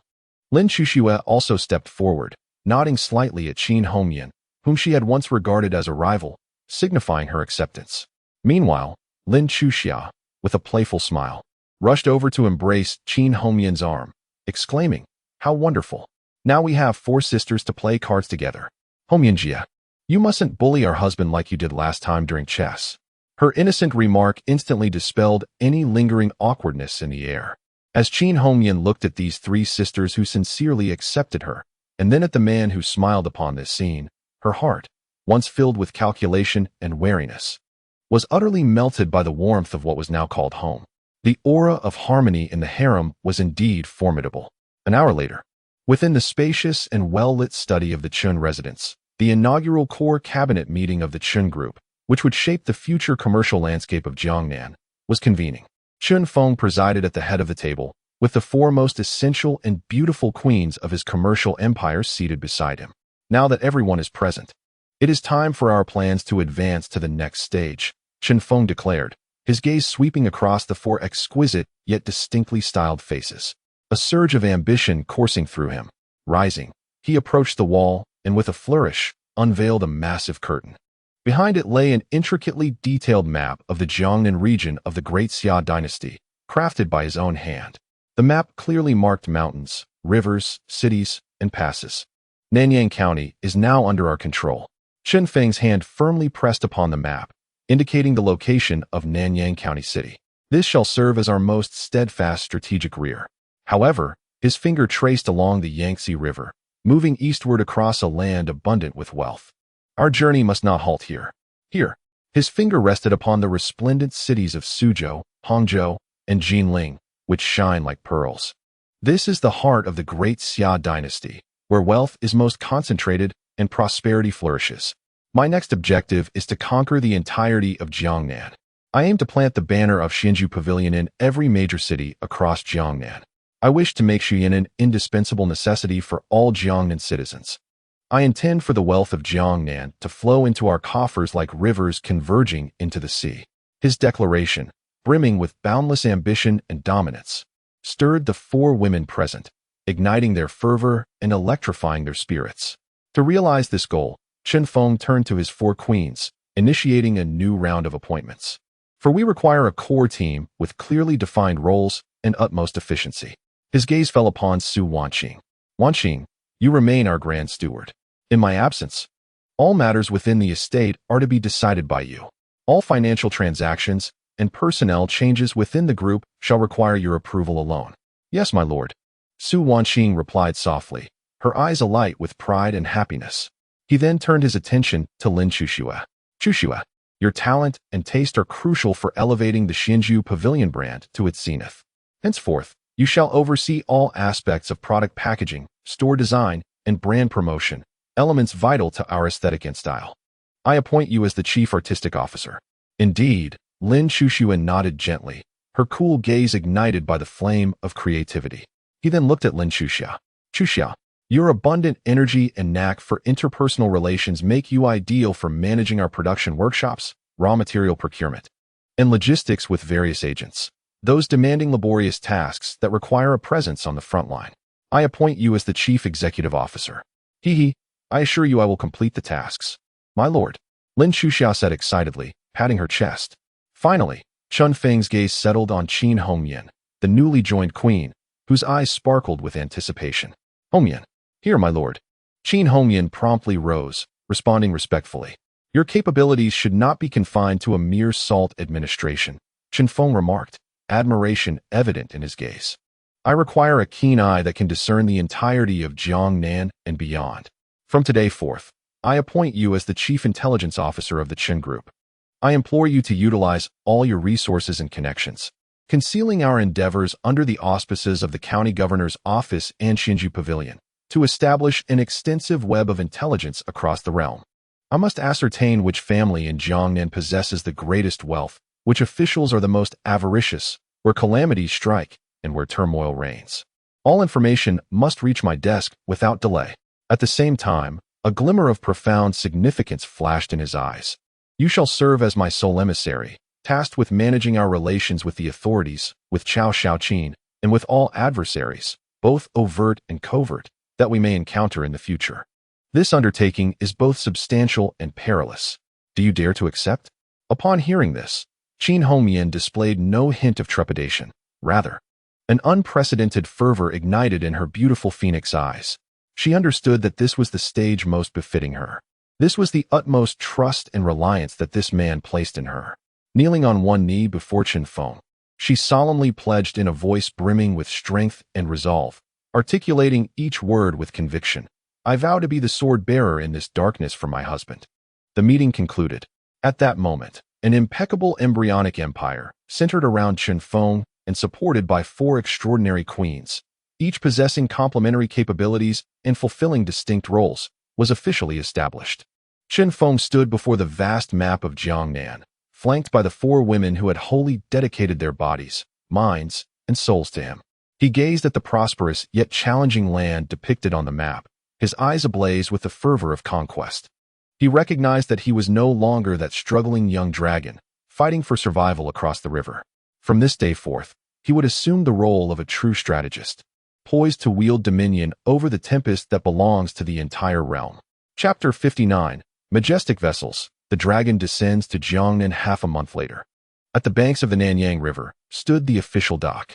An unprecedented spectacle since the founding of the Daxia dynasty left the gathered onlookers astounded, their mouths agape. Before them lay an expansive river, upon which a colossal fleet of giant sailboats, composed of dozens of vessels, cast a shadow over the water as it quietly anchored. Flanking the fleet were over 100 elite warships of the Nanyang Navy, patrolling diligently to ensure the safety of the waterways. At the very heart of this armada rested a waterborne palace unlike any seen before. This magnificent ship, towering 3 stories high and extending over 30 zhang, was crafted entirely from the rarest golden silk nanmu and ironwood. Its hull was adorned with intricately carved beams and painted eaves, boasting pavilions and towers that glittered splendidly under the sun, resembling a floating royal abode upon the river's surface. This vessel was the grand transport prepared by Chen Feng for himself and his 4 beloved queens as they set forth on their expedition to Jiangnan. In the past fortnight, he had summoned the vast wealth at his disposal and wielded the unparalleled authority of the governor's office, constructing this formidable fleet at a miraculous pace. Capable of evoking admiration from all, the hour had arrived. Set sail. With a resounding shout from Lu Wanjin on the shore, a long and sonorous horn echoed through the skies. Dozens of colossal ships raised their immense sails simultaneously. Amidst the waves of reverence and admiration from countless Nanyang citizens, who sent Chen Feng off with thunderous cheers, this grand fleet, laden with his boundless ambition and riches, departed the harbor like a newly awakened dragon, gliding gracefully downstream, heading eastward toward the fabled paradise of wealth and allure. Upon the treasure ship, opulence reigned supreme. The upper deck had been transformed into a celestial garden, where exotic blooms vied for attention in a vibrant display. Chen Feng reclined languidly on a chaise longue crafted from a single slab of cool jade, relishing the caress of the river breeze. To his left, Su Wanqing and Lin Chuxua set up a chessboard, engaging in a leisurely match. To his right, Qin Hongmian and Lin Chuxua delicately handled an ancient guqin, attempting to perform a piece they had just learned from a venerable tome, high mountains and flowing water. The 4 enchanting women, each with their unique charm, laughed and twirled gracefully in this ethereal garden, creating a breathtaking tableau that would evoke envy in any emperor. This was no mere journey. It was a voyage steeped in ultimate indulgence and absolute power. The fleet glided down the river, passing countless towns and docks.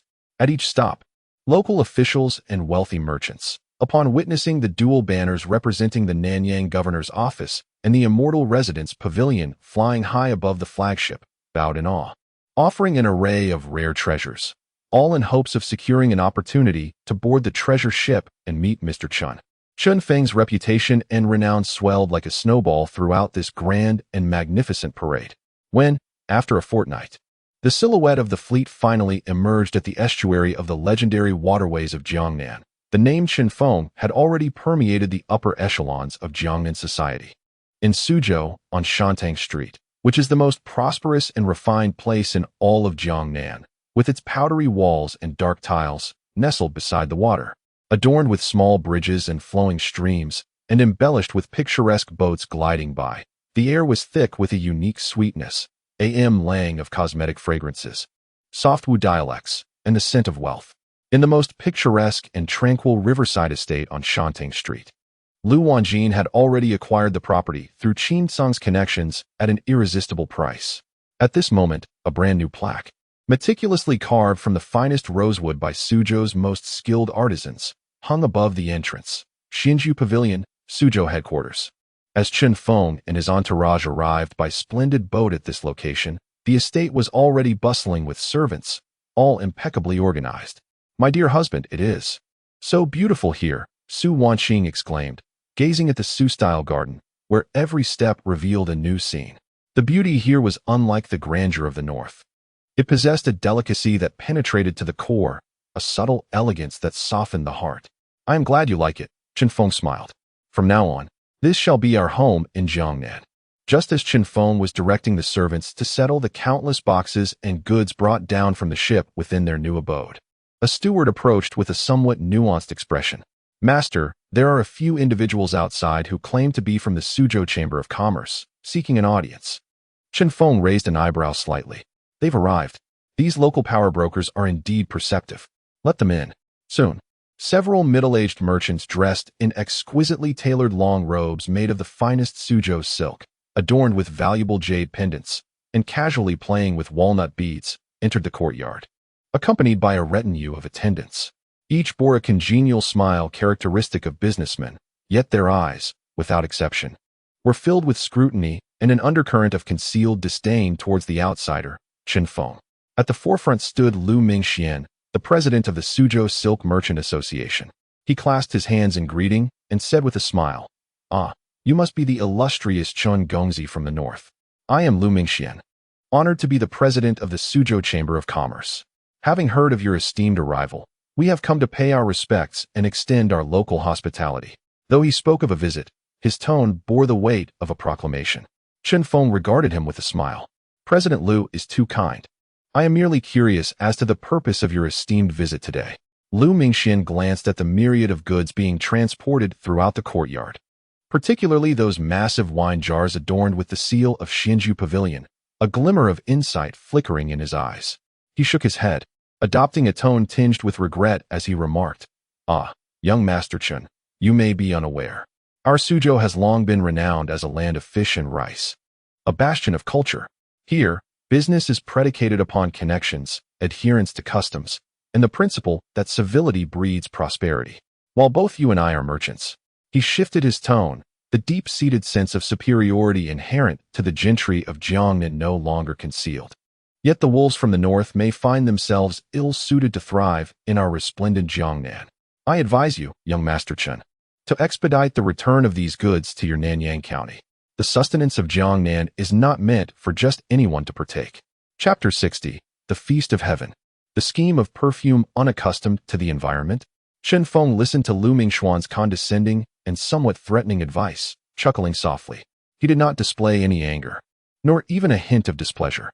Instead, he gestured for Lu Mingxian and the other business leaders, who wore equally insincere smiles, to join him in the recently prepared main hall. Su Wanqing intuitively served everyone with freshly brewed tea. When Lu Mingxian and his companions beheld Su Wanqing's mature and enchanting beauty, along with Lin Chuxua, who emerged from the inner chamber like a snow lotus upon an icy peak, and Lin Chuxia, who exuded the charm of March peach blossoms, their previously calm expressions betrayed flickers of astonishment and avarice. What a remarkable sight, this northern barbarian surrounded by such exquisite beauty.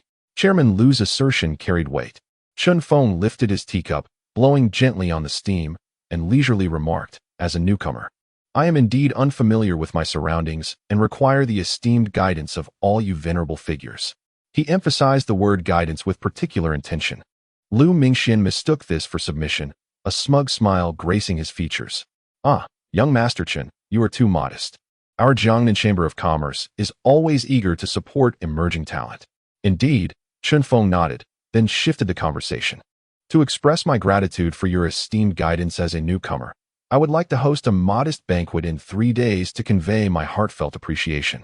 It is my hope that Chairman Liu and all members of the chamber will grace us with your presence.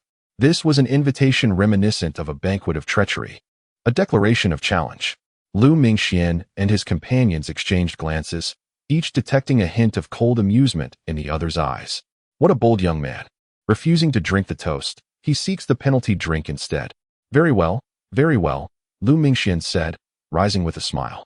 We shall certainly attend young Master Chen's housewarming celebration. With that, he and his companions departed, satisfied, believing that this naive northerner had unwittingly fallen into their web. A plump lamb ready for the slaughter. In 3 days, they would draw the net. Watching Lu Mingxuan's retreating figure, Lin Chuxiao expressed her concern. Husband, they clearly harbor ill intentions. Why invite them to the feast? Without entering the tiger's den, how can one hope to catch the tiger cub? A profound smile graced Chen Feng's face. He turned to convene the first core cabinet meeting since their arrival in Jiangnan, addressing his 4 queens. Husband, this Jiangnan business alliance is unlike any adversaries we have previously encountered. Qin Hongyan, serving as chief strategist, was the first to analyze. They have been established for centuries. With deep roots and extensive networks, they possess near absolute monopolies in the realms of silk, tea, and porcelain. Should we attempt to confront them head-on with drunken beauty or snow salt, we may find ourselves embroiled in a bitter struggle. Hongyan's assessment was astute. Chun Feng nodded in agreement. Engaging them on their home turf, employing their own favored tactics, would be unwise. In his eyes shimmered a cunning glint reminiscent of a fox. We must engage in an asymmetric war, one that they cannot comprehend nor replicate. From within his garment, he produced the meticulously prepared formulas for the 7 fragrance beauty soap and the 9 dew scent liquid. They fancied themselves masters of commerce in Jiangnan. Yet they overlooked the most substantial and impulsive consumer demographic in the world, women. Our initial strike shall not be aimed at men. Instead, we shall declare war upon all the women of Jiangnan. 3 days hence, the banquet for the Chun family's relocation was to unfold as scheduled. Lu Mingxian and the presidents of various merchant associations from Suzhou duly arrived, each adorned in their finest attire, accompanied by their most elite attendants, poised to suppress Chen Feng. This dragon crossing the river. However, upon their eager arrival at the Chun residence, they were intercepted. The one barring their path was the smiling Lu Wanjin. Ah, President Lu. Esteemed gentlemen, I sincerely apologize, Lu Wanjin said, bowing courteously. My master has indicated that today's banquet is somewhat unique. Unique? Lu Mingxian furrowed his brow. Indeed. Lu Wanjin replied with a smile. Today, my lady and several other ladies have organized a flower appreciation and fragrance exhibition to express gratitude to the esteemed women of Suzhou. Therefore, we shall only accommodate female guests. As for you gentlemen, he gestured towards the grandest tavern nearby, which he had already reserved. My master has prepared a feast for you there. I kindly ask you to relocate. What? Only women are invited? You expect us men to dine in a tavern nearby? The faces of Lu Mingxian and his companions turned a shade of green. What an unprecedented affront this was. Yet before they could voice their outrage, a procession of exquisitely adorned carriages belonging to the noble ladies of Suzhou began to arrive at the Chun residence. Descending from the carriages were their wives, daughters, and mothers. These ladies, who rarely ventured beyond their doorsteps, now emerged as if attending a grand festival, each meticulously attired, radiant with jewels, their faces alight with eager anticipation. Guided by the Chun maidservants through the gates that were firmly closed to the men, Lu Mingxian and the others were utterly dumbfounded, unable to grasp the true intentions of Chun Feng's enigmatic scheme. Meanwhile, the back garden of the Chun residence had been transformed into a realm of unparalleled romance and dreamlike beauty. Countless rare flowers competed in vibrant splendor, while the melodious strains of music wafted through the air. The most distinguished ladies and daughters of Suzhou congregated here, each akin to Lu Laolao entering the Grandview Garden, utterly captivated by the unprecedented nature of this gathering. Just then, the music shifted. Under the gaze of all, Chun Feng's 4 queens emerged, adorned in splendid Su embroidery gowns personally designed by Lin Chuxiao, resembling goddesses descending from the floral heavens. Su Wanqing radiated gentility. Lin Chuxiao exuded an ethereal chill. Lin Chuxiao embodied youthful charm, and Qin Hongmian projected an air of spirited boldness. The exquisite beauty of their four distinct styles captivated the entire audience in that moment. Each of them emanated a unique, complex, and elegant fragrance, unlike anything they had ever encountered before, one that was enduring and irresistibly alluring. "Greetings, esteemed sisters," Chen Feng, the sole male amidst them, presented himself with the poise of an elegant monarch. "Today, I have invited you all to share a divine fragrance from the celestial realm." He clapped his hands. For maidens approached, bearing 4 trays crafted from precious rosewood, each draped in crimson silk. As Chen Feng unveiled the silken covers, 9 crystalline bottles emerged, containing liquids of varied hues, dazzling like a rainbow. This was the legendary 9-dew essence, a potion capable of driving any woman to madness. Acquired through a serendipitous discovery. A single drop would linger for 3 days, perfuming the air for miles. It was not an ordinary cosmetic, but rather the soulmate of every beautiful woman. As the 9 unprecedented scents, each representing a different floral spirit, wafted through the garden, the worldview of every woman in Jiangnan was irrevocably transformed. They were entranced. Akin to sharks detecting blood, their eyes igniting with an unprecedented fervor of possession. They were willing to go to any lengths to obtain it. Meanwhile, in the neighboring tavern, Lu Mingxian and his companions were distractedly sipping their drinks. Suddenly, a household servant burst in, tumbling in haste. "Master, there's trouble. There's trouble. What could possibly be so urgent?" Lu Mingxian replied, irritation lacing his tone. The servant, with a sorrowful countenance, exclaimed, "Madam and the young ladies have sent word.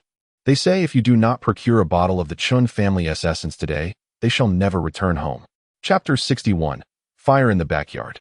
The Chamber of Commerce bows down. The night had deepened, yet for the prominent families of Suzhou, it was a sleepless night more tumultuous than any before. At the residence of Lu Mingxian, the esteemed president of the Silk Merchant Association, his wife, Madame Lu, rushed to him as if he were a savior upon his return.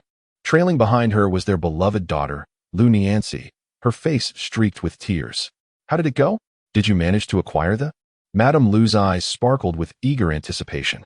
Lu Mingxian, observing the distressed expressions of his wife and daughter, felt his complexion darken with fatigue. He waved his hand dismissively. Alas, what could a mere outsider offer? Just some frivolous trinkets. Tomorrow, I shall tell him.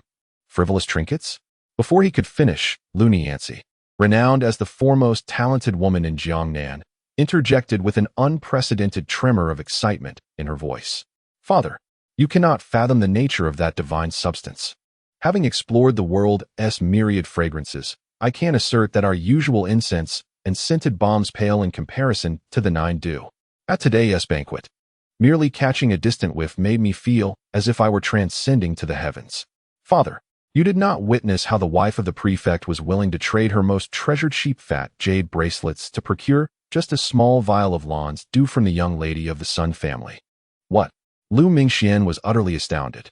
Those jade bracelets were esteemed tribute from the previous dynasty, worth their weight in gold. The prefect's wife would part with them for a mere bottle of perfume? "My lord." Madame Lu clutched at his sleeve, tears flowing. "This news has already spread throughout the circles of Suzhou's elite women. If a household lacks a vial of, they shall be the subject of ridicule. How shall I ever show my face at poetry gatherings and tea parties again? Father, I refuse to care. I shall not attend Master Wang's lessons tomorrow if you do not procure a vial for me." Lu Niancy pouted, throwing a tantrum. "Oh dear. You are both driving me to despair." Lu Mingxian surveyed his weeping wife and wailing daughter, feeling utterly overwhelmed. Such a scene unfolded simultaneously within the estates of every notable family in Suzhou that night. Chen Feng, employing an unfathomable strategy, had successfully turned the tide against all his adversaries in just a single night. The following day, in the secret meeting hall of the Suzhou Chamber of Commerce, the atmosphere was thick with tension. Lu Mingxian and a dozen presidents and leaders from various merchant associations bore heavy dark circles under their eyes, their brows furrowed with worry. "President Lu, what shall we do now?" The head of the team merchants lamented. "My concubine caused a ruckus all night, insisting that if I failed to procure that, she would return to her family with my hidden funds." "Who could possibly disagree?" exclaimed President Sun of the Porcelain Merchants Association, thumping his thigh. "My dear mother is already 70. Upon hearing this news yesterday, She sent word to me that if she does not catch a whiff of that divine elixir before she passes, she shall not rest in peace. What sin have I committed, you might ask? Quiet down, Lu Mingxian exclaimed, slamming his hand on the table in frustration. He gazed at the assembly of allies who had brimmed with ambition the previous night, yet now wore expressions of dejection, utterly overwhelmed by the turmoil instigated by the women in their households. A profound sense of impotence surged within him. They had been defeated, decisively, on the very battlefield of commerce where they excelled. That young man, Chen Feng, had not engaged them on the same plane of competition. While they were still contemplating strategies of price wars, social connections, and distribution channels to thwart his drunken beauty, he had already circumvented their so-called fortifications and launched a full-scale assault on their repositories of sustenance and munitions, namely, their wives, using a miraculous substance they had never even heard of. This was a complete and utter dimensional strike. What good is it to dwell on this now? Lu Mingxian slumped back in his chair, acknowledging their defeat. He looked at his companions, his eyes filled with bitterness. I shall personally visit the Chun residence once more, seeking peace. Does he not wish to sell his wine? Let him do so. We could even assist him in selling it, as long as he can allocate a portion of his nectar of essence to us, allowing us to placate our aunts at home. That would suffice. Though the assembly felt a pang of reluctance, they could only nod in resignation. This was the sole course of action they could conceive at present. Half an hour later, in the main hall of the Chun residence, Chen Feng leisurely savored the freshly brewed rain preceding Longjing tea prepared by Su Wanqing.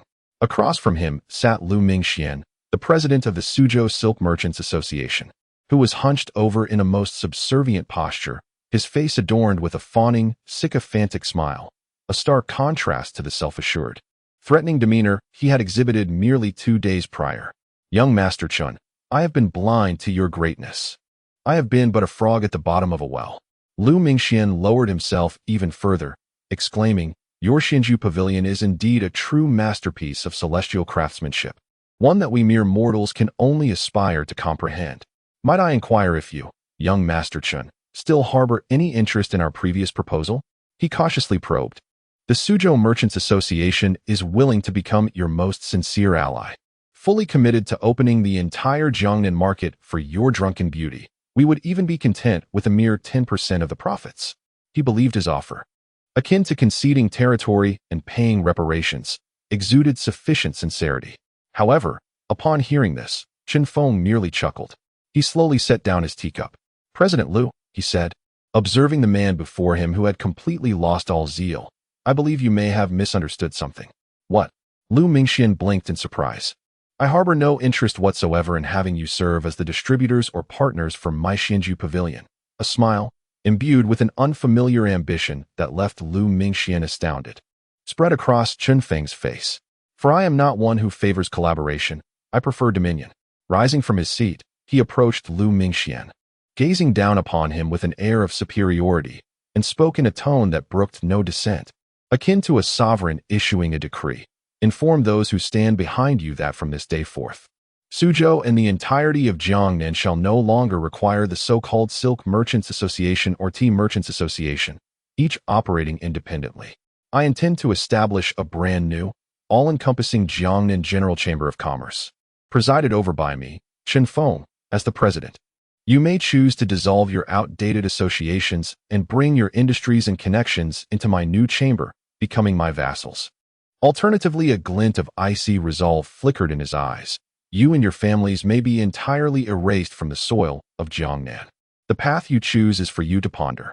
Chapter 62. The Return to Jiangnan. The first encounter with the beauty Lu Mingxian left the Chun residence in a state of profound despair. He brought back with him Chun Feng's ultimatum, laden with imperial ambition, to the secret deliberation chamber of the Suzhou Chamber of Commerce. Upon hearing his recounting, the chamber erupted into chaos. What? He demands we disband our association? He wishes for us to join his so-called Jiangnan General Chamber of Commerce and serve as his subordinate? How dare he? Is he attempting to make himself the emperor of the entire Jiangnan business realm?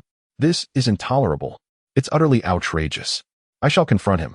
The various presidents of the chamber were incensed, their faces flushed with anger, practically seething. They had been the local potentates of Jiangnan for the better part of their lives. never before having faced such a humiliating demand to bow and pay tribute. Yet, as the initial fury ebbed away like a receding tide, it was replaced by a chilling, boundless sense of helplessness. Fight.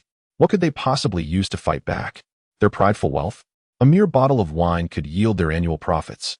Their vaunted connections? He was someone whom even the regional governor would consider a brother. Their esteemed strategies? He had no need to engage them in commercial warfare. He had simply turned their own backyards against them, leading to their inevitable collapse without a battle. This was not a conflict on the same plane. They resembled a band of primitive warriors wielding swords and spears, foolishly attempting to challenge an extraterrestrial being piloting a colossal iron vessel. We have no choice. After a prolonged silence, it was Lu Mingxian who first spoke, his voice hoarse and bitter. It is either to kneel and serve as his vassals or to stand and become mere corpses. The choice is yours.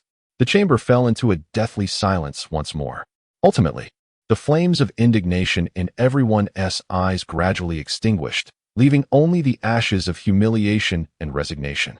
3 days later, at the Xinju Pavilion in Suzhou, the grand ceremony for the establishment of the Jiangnan General Chamber of Commerce, an event poised to be inscribed in the annals of Jiangnan's commercial history, was solemnly held.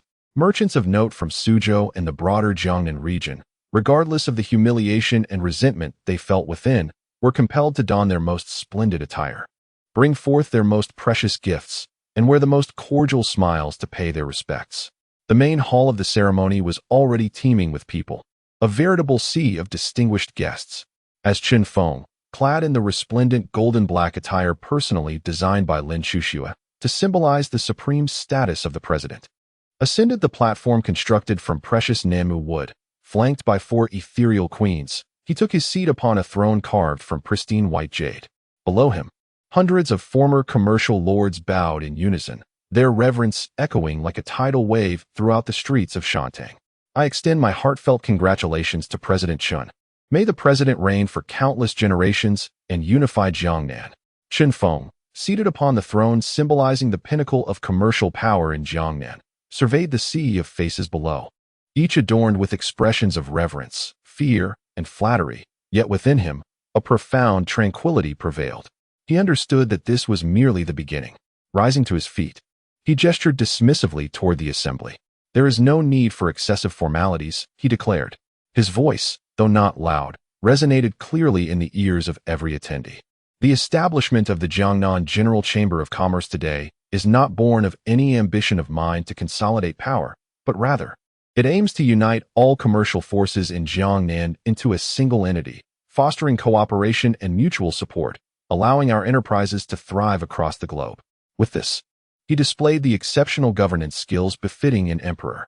He publicly announced the preservation of the existing chamber systems, restructuring them into functional branches under the General Chamber of Commerce. Former president of the Silk Chamber, Lu Mingxian, stepped forward. Lu Mingxian promptly emerged, bowing in response. From this day forth, I appoint you as the head of the Silk Hall under the Jiangnan General Chamber of Commerce, overseeing all silk commerce in Jiangnan. Thank you. Thank you, President. Lu Mingxian felt a tumult of emotions within. He realized that though he had been transformed from a king into a subject, the vast platform of the General Chamber would enable his future business to flourish beyond previous bounds. Former president of the Tea Chamber, Chen Yudao. Former president of the Porcelain Chamber, Sun Wanshan. Chen Feng issued a series of commands, redistributing authority among the former lords. He stripped them of their crowns, yet adorned them with more splendid and stable official caps. With a blend of grace and authority, he masterfully wielded the intricate dynamics of power. The hearts of those present settled, some even moved to tears of gratitude. Amidst the myriad of reverent and sycophantic gazes, one pair was strikingly distinct. In a corner of the crowd, a stunning young woman clad in a pale blue dress observed the young man commanding the stage with a discerning gaze. Her expression was neither submissive nor worshipful. Instead, it conveyed the measured scrutiny of a seasoned chess player analyzing an opponent's strategy. She was Lu Mingxuan's daughter, renowned as the foremost talent of Jiangnan, Lu Nianxi. She watched Chen Feng, noting how he stirred the entire inner circle of Suzhou with an unprecedented fragrance, how he subdued the local elites with a modest family banquet, and how he transformed the proud lords into his most obedient subjects through a grand ceremony. For the first time, genuine curiosity about a man ignited within her heart. The ceremony concluded, transitioning into the banquet segment. Chen Feng descended from the high platform, immediately besieged by a throng of merchants eager to curry favor with him. At that moment, a voice, as clear and resonant as jade striking against jade, pierced through the crowd. It was the young lady, Lu Nianci, who had previously met President Chen. The crowd instinctively parted to create a pathway. Lu Nianci approached gracefully, holding a glass of exquisite Zui Hongyan. She performed an impeccable and standard courtesy befitting a woman of noble lineage before raising her eyes, resembling autumn waters and cold stars, to meet Chen Feng's gaze, a hint of a smile gracing her lips. President Chen, your tactics are truly remarkable. Her voice was both chilling and melodious, akin to the sharpest blade. Without a single soldier, you have conquered the courtyards of all men in Jiangnan, igniting the flames of their front yard with the fire of their backyard. Finally, you descend as a savior, transforming all those you have cast into the abyss into your most devoted followers. Such artful manipulation of the heart and open strategies, I must commend. Her words struck with precision, dissecting the essence of Chen Feng's intricate schemes with utmost clarity. The atmosphere around them seemed to freeze in that instant. Chen Feng gazed at the woman before him, so distinct from all the others he had encountered. She radiated wisdom and challenge. For the first time, a genuine appreciation flickered in his eyes. He smiled. Meanwhile, a system notification chimed in his mind as anticipated. Ding! A new, high-difficulty target for conquest has been detected. Lu Nianci. Initial conquest level of Lu Nianci. 10. High curiosity and intellectual challenge. Target classification, Heart of Glass. Conquest difficulty, extremely high. Conquest key points. This woman, with a heart as fragile as glass, can shatter with a mere touch. Yet, like glass, she is unyielding. Conventional methods will prove ineffective. Only through intellect, talent, and even the realm of the soul can one truly win her heart. Chapter 63. The Poetry Gathering as a Game. Talent as the blade. In response to Lu Nianci's incisive and challenging praise, Chen Feng smiled. He raised his glass and gently clinked it with hers. Miss Lu, you flatter me. I merely possess a greater understanding of human nature than others. He downed his drink in one gulp, then turned to rejoin the throng of admirers who regarded him with a mix of reverence and flattery. Only Lu Nianci remained, watching his seemingly ordinary yet remarkably poised figure, each step appearing to tread upon the hearts of the crowd. In her eyes, akin to cold stars, a newfound brilliance sparkled. Understanding human nature, she murmured, her curiosity about this man reaching its peak. The establishment of the Jiangnan Merchants Association enabled Chen Feng to swiftly gain absolute control over the commerce of Suzhou and its surrounding counties. Countless riches flowed into the Chun household's treasury like a stream. Yet, Chen Feng appeared indifferent to this wealth. He delegated all mundane affairs to Su Wanqing, Lu Wanjing, and the newly subjugated leaders, presenting himself more as a recluse among the affluent. His days were spent either guiding Lin Chuxue in her painting or testing Lin Chuxia's arithmetic skills, occasionally engaging in strategic battles over the chessboard with Qin Hongyan. Of course, the evening sessions of duel or group cultivation had never ceased. His life was both pleasant and fulfilling. He recognized that what he needed now was to settle down. However, while he desired tranquility, others wished to disrupt his leisurely existence. 3 days later, an exquisitely crafted gilded invitation, personally delivered by the newly appointed head of the Silk Hall, Lu Mingxian, lay upon Chen Feng's desk. Husband, Su Wanqing presented the invitation, her voice soft. Hallmaster Lu conveyed that to celebrate the establishment of our Merchants Association and to facilitate your better acquaintance with the literati and gentlemen of Jiangnan, his daughter, Miss Nianci, is hosting a mid-autumn poetry gathering at the renowned humble administrator's garden. She has specifically invited you as the guest of honor. Oh, Chen Feng picked up the invitation and smiled. He understood that this intelligent and proud woman was presenting him with a second test. The first was in chess. This one would pertain to poetry. She sought to ascertain whether this merchant of the north, steeped in the scent of copper, possessed the elegance and talent worthy of her title as Jiangnan's foremost woman of letters. How intriguing. Inform Hallmaster Lu. Chen Feng casually tossed the invitation aside. That I shall attend punctually. On the night of the Mid-Autumn Festival, the moon hung low over the willows. The humble administrator's garden, the premier garden of Jiangnan, was ablaze with lights and filled with the sound of voices. All of Jiangnan's most renowned scholars, eminent sages, and gifted men and women had gathered here. They all gathered here for the illustrious title of Lu Nianci, the foremost talented woman of Jiangnan, to partake in this grand poetry gathering, which is claimed to occur once every decade. As Chen Feng donned in a moon-white long robe entered the venue, personally escorted by Lu Mingxian, he immediately captivated the attention of all present. Is he the Chen Feng who recently stirred up a tempest in Suzhou? Look at him, merely a merchant reeking of copper, unworthy of stepping into our refined abode. It is said that Miss Nianci even invited him to be the guest of honor at this poetry event. Such a disgrace to culture. Scornful and disdainful gazes were cast upon Chen Feng. These self-proclaimed elite scholars of Jiang and inherently looked down upon a businessman like him, who engaged not in scholarly pursuits. Yet, Chen Feng remained unfazed by their glances. His eyes were solely fixed on one person. In the center of the venue, within the pavilion that embraced the waters and the breeze, Lu Nianci sat quietly. Today, she donned an elegant light azure dress. Her long hair, simply pinned up with a jade hairpin, devoid of makeup, yet more radiant than the myriad lights surrounding her. It seemed she sensed Chen Feng's gaze as she lifted her head to meet his eyes. There was no disdain in her gaze, but rather a deeper layer of scrutiny and expectation. With her eyes, she seemed to inquire, "These people belittle you. How will you prove your worth?" Chen Feng smiled.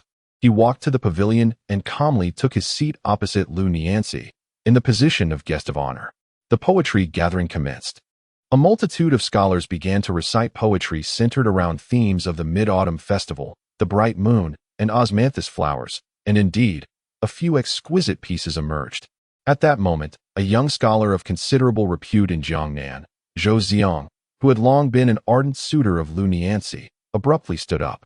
He clasped his hands in a formal gesture toward Chen Feng, a sardonic smile adorning his face as he said, "We have all shown our humble talents. As our guest of honor tonight, President Chen, who holds the reins of commerce in Jiangnan, must possess profound insights. Might we request a spontaneous poem from you, so we may witness your unparalleled literary prowess?" His words appeared respectful, yet they were a blatant challenge.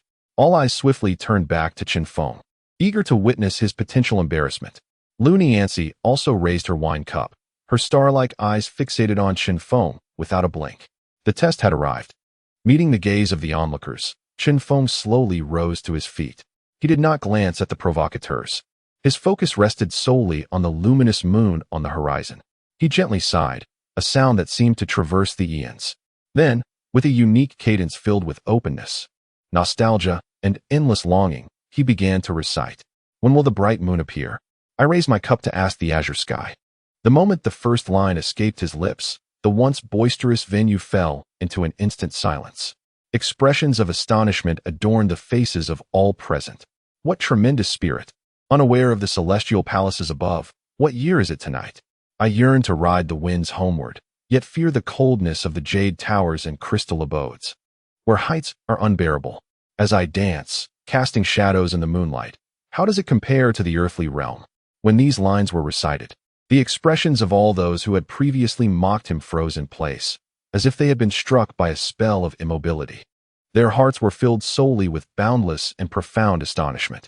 What extraordinary imagination, what exquisite artistic conception, to liken oneself to a celestial being cast down to earth, contrasting earthly joy with heavenly solitude. Can such verses truly be penned by a mortal? Meanwhile, Lu Nianci, with her wine cup suspended in midair, found her beautiful eyes brimming with revolutionary shock. Chen Feng did not pause. His voice continued to flow gently in the ears and hearts of all present, turning the vermilion pavilion, lowering the ornate windows, illuminating the sleepless. There should be no hatred. What causes the moon to wax and wane when parting? Humanity experiences joys and sorrows, separations and reunions, just as the moon undergoes phases. This has been a challenge throughout history. As the final 3 lines escaped his lips, the entire Zhuoxing garden fell into a profound silence. Everyone, whether talented scholar or exquisite beauty, servant or boatman, seemed to be gripped by an invisible force that constricted their throats, rendering them utterly speechless. Their minds were left with those 21 words, imbued with the essence of life's truths. overflowing with boundless openness and compassion. Humanity experiences joys and sorrows, separations and reunions, just as the moon undergoes phases. This has been a challenge throughout history. At that moment, Lu Nianxi's hand, clutching the wine cup, trembled violently. The crimson wine spilled, staining her delicate skirt. Yet she was utterly oblivious. Within her heart, the fortress of pride built by the foremost talented woman of Jiangnan, crystalline and indomitable, was ruthlessly shattered by these 21 words. She gazed dreamily at the man standing in the moonlight, as if he had merged with heaven and earth. No longer was there any sense of trial or challenge in her eyes. Only a profound shock, confusion, and an incredible madness remained.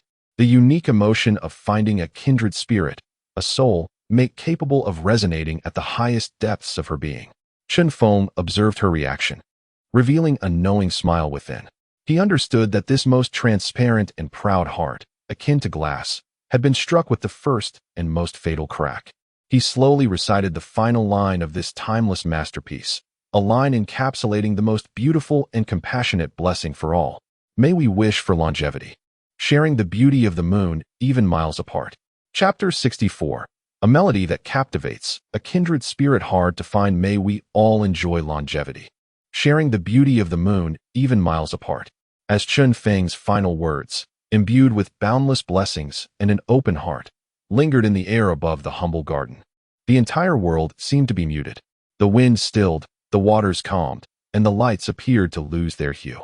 Within and beyond the pavilions, the hundreds of self-proclaimed literary elites of Jiangnan stood like soulless statues, frozen in place.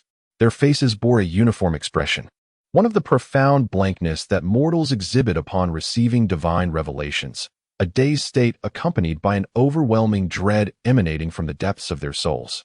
Among them, the young scholar Zhou Ziong, who had previously led the charge against Chen Feng, wore a face that had drained of all color, now as pale as parchment. Bowing his head, he gazed at the piece of rice paper in his hands, upon which he had once proudly inscribed his so-called clever verses. Each character now struck him like a resounding slap, a harsh reminder of his insignificance. In the presence of this timeless masterpiece, his so-called talent was but a flickering firefly dwarfed by the brilliant moon, reduced to mere dust, an ant, an utter farce. With a sudden burst of frustration, he tore the rice paper into shreds. Then, as if all strength had been sapped from his body, he collapsed onto the ground, eyes vacant, murmuring incoherently. Such matters are eternally difficult to fulfill. Such matters are eternally difficult to fulfill. He was but a reflection of this night's collective shattering of aspirations among the gathered intellectuals. This suffocating silence persisted for an indeterminate duration until it was finally pierced by a frail, yet tremulous voice. In the esteemed guest seating, a venerable figure, his hair and beard white as snow, clad in the attire of a distinguished scholar, stood with the aid of two students.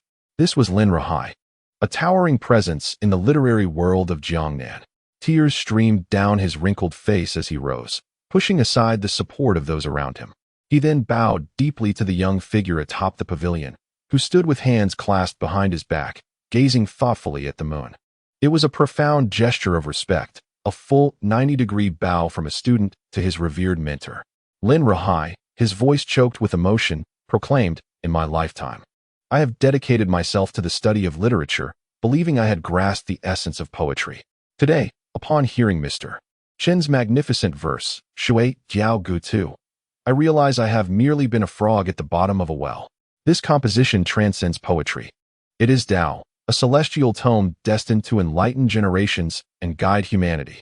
In that moment, he prepared to bow once more, and this act reverberated like a thunderclap, rousing all the disoriented talents from their stupor.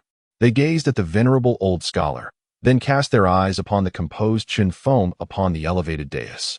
A profound sense of shame and reverence surged within them simultaneously.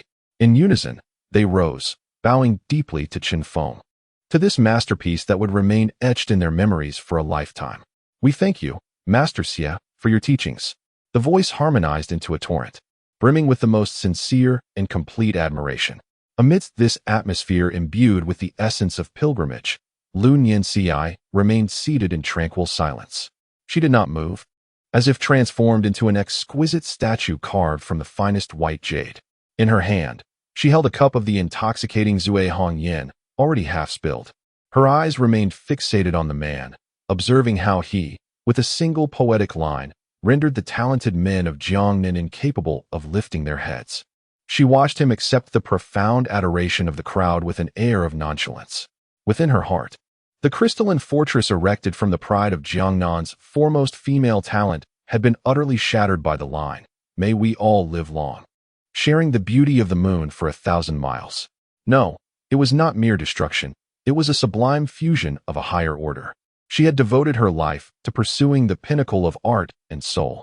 She believed she had reached the mountaintop, only to discover today that beyond her summit lay a vast and resplendent cosmos beyond her wildest imaginings.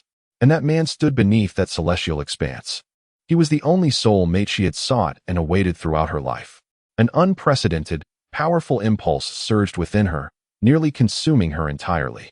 She yearned to draw closer to him, to understand him, to lay her soul bare before him, allowing him to see her clearly. Under the gaze of all, Lu Nianxi, the host of the poetry gathering that night, the proud and aloof jewel of Jiangnan, who had never permitted any man to approach her, slowly rose. She paid no heed to the admiring and astonished glances of the talented men around her. She personally lifted the exquisite, specially supplied pot of Zui Hong Yin from the table. Then, with graceful steps, she approached Chen Feng. She intended to pour wine for this man herself. This gesture plunged the room into a profound silence once more. Everyone understood what this cup of wine represented. It signified that the most proud pearl of Jiangnan, on this night, humbled her noble head before this man. Qin Hong Mian, seated not far away among the women, observed this scene with a knowing, complex smile in her beautiful phoenix eyes. She realized that this most elusive snow lotus of Jiangnan would soon be uprooted by that dominant man. As all eyes were upon her, Lu Nianxi stepped before Chen Feng. She leaned slightly forward, filling the white jade cup to the brim. Her hand trembled with excitement. A few drops of the exquisite liquid inadvertently spilled onto her delicate hand, glistening like jewels, yet she remained blissfully unaware. She simply leaned closer to Chen Feng's ear, whispering an invitation that she had mustered all her courage to articulate, her voice a gentle tremor imbued with complexity, akin to the faintest whisper of a gnat, audible only to him. "Your talents, sir, surpass those of this earthly realm. I, Nianxi, dare to invite you to my private study after the banquet, to jointly appreciate a rare manuscript of ancient zither scores. I hope you will graciously bestow your guidance." Chen Feng gazed at the enchanting woman before him, who had cast aside all pride, her eyes reflecting the fervent adoration of a devout disciple gazing upon the divine. A knowing smile, reminiscent of a hunter's, graced his lips. He lifted the cup she had filled with her own hands and drank it in one swift motion. Then, he regarded her, slowly nodding in acknowledgement. Chapter 65. Harmonious Melodies. Shattered heart of glazed tiles. As the night deepened, the clamor of the humble administrator's garden had long dissipated. Yet, the tale of young Master Chun and the song Shui, Diao Gutu surged through the literary circles of Suzhou and the greater Jiangnan region like a tempest of unprecedented force. At this very moment, the protagonist of this storm, Chen Feng, found himself humbly summoned by a devoted old servant of the Liu family to their residence in the southern part of Suzhou. Navigating through a labyrinth of corridors and around a rockery garden, Chen Feng was ultimately led to a secluded and exquisitely elegant private courtyard. Above the entrance hung a plaque crafted from fine glazed tiles, inscribed with two graceful and distinguished characters. "Liu Lijai. Young master, my mistress awaits you inside." The old servant bowed respectfully before silently withdrawing. As Chen Feng pushed open the courtyard door, a refreshing aroma, mingling the scents of ink and delicate orchids, enveloped him. Only one study within was still illuminated. Chen Feng approached and gently tapped on the door. "Please enter," came the melodious yet subtly tense voice of Lu Nianxi, akin to the sound of jade striking against jade. Upon entering, Chen Feng was taken aback by the sight before him. The study was vast and refined, its walls lined with towering bookshelves brimming with ancient tomes. By the window stood a grand writing desk, complete with ink, brushes, paper, and inkstone. In one corner, a burner filled with high-quality sandalwood incense released curling wisps of fragrant smoke. At the center of the room, a venerable 7-string guqin rested serenely on its stand, crafted from an unknown wood. The entire space radiated an atmosphere of scholarly elegance, a true reflection of its owner's refined taste. Beside the guqin knelt Lu Niancy, who had exchanged her lavish banquet attire for a simple, yet exquisitely tailored light blue loungewear that perfectly accentuated her graceful figure. Her hair, merely gathered into a casual bun with a jade hairpin, lent her an air of unpretentious beauty. Stripped of the lofty aura of Jiangnan's foremost talented woman, she now appeared as a neighborly girl, tinged with nervousness, shyness, and boundless anticipation, awaiting her beloved. "You have arrived," she exclaimed upon seeing Chen Feng. Her cheeks suffused with a charming blush as she quickly rose to perform a respectful greeting. "I apologize for the wait," Chen Feng replied with a warm smile, approaching her with natural ease. "And no need," Lu Niancy murmured, her gaze lowered, unable to meet his eyes. "It is Niancy's presumption to invite you at such an hour. I hope you do not mind." She had begun to address him as sir. "Not at all," Chen Feng replied, his attention drawn to the ancient guqin. "You mentioned you possess a unique score to share with me?" "Indeed." Lu Niancy hurriedly retrieved an ancient score, yellowed with age and imbued with the marks of time, from the bookshelf beside her. This was a fragment of the final piece, Guangling San, composed by the revered Qinshi Boya in his twilight years. Among its passages lay a vibrant section known as Ci Han, characterized by its fierce and combative tones. Yet, Nianci, lacking in acumen, struggled to capture the essence of the phrase "Niezheng slaughters Han," blood splattering the white rainbow. She slowly unfurled the score before Chen Feng, before returning to her instrument, her delicate fingers poised. "I humbly seek your guidance." The melodious notes cascaded from her fingertips, initially flowing like a gentle stream, gradually swelling into a fervent crescendo, ultimately transforming into the clamor of clashing swords and galloping steeds. It must be noted that Lu Nianci truly deserved the title of the foremost talented woman of Jiangnan. Her skills had reached a sublime level. However, within the most intense segment of Ci Han, her music, though fierce, lacked the authentic resolution and murderous intent that could pierce the heavens and evoke the weeping of deities and spirits. As the final notes faded, she lifted her gaze, filled with anticipation, to Chen Feng. He remained silent, merely observing her intently. After a considerable pause, he smiled. Without uttering a word to indicate her missteps or how to improve, he gently retrieved an item from his sleeve, a long flute, entirely jade green and as smooth as fine jade. Ping. Consumed 50 conquest points, exchanged for Millennium Purple Bamboo Flute, X1. Ping. Consumed 100 conquest points, exchanged for Divine Melody, passive. The host shall master all musical theories and instruments in existence.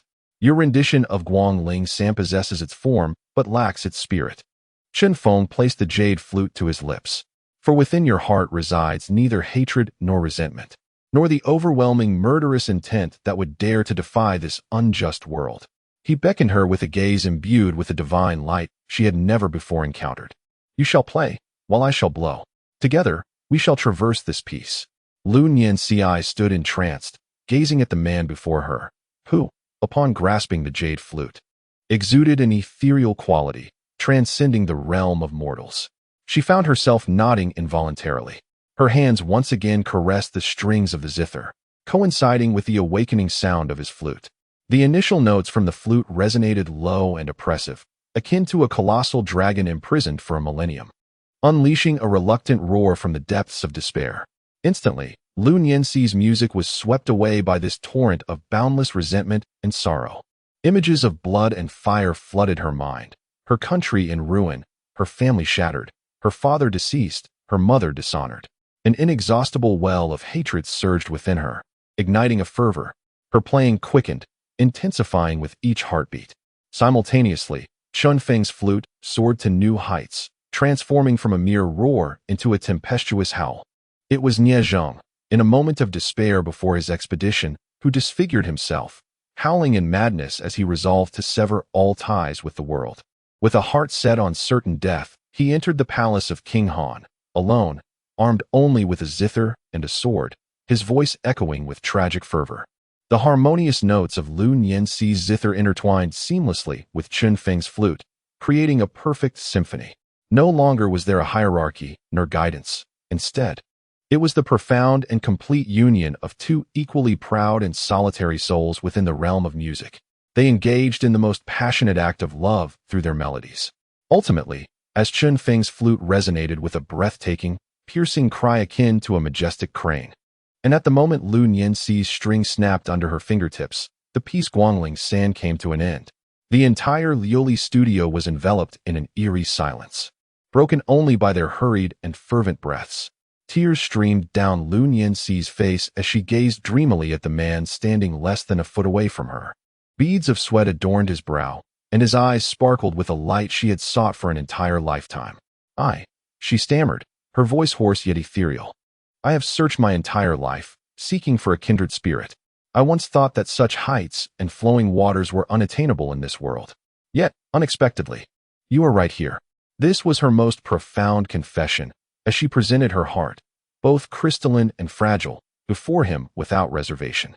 Chen Feng looked at her, a gentle smile gracing his lips. He extended his hand, tenderly wiping away the warm tears on her cheek. Your heart speaks not only in words, he said, his voice so soft it seemed to flow like water. It sings, and I long to hear it for a lifetime. With those words, he slowly lowered his head, kissing the soft lips he had longed to taste, imbued with the fragrance of ink and orchids. Ding! The celestial harmony resonates, souls in sync. Target individual Lu Nianxi.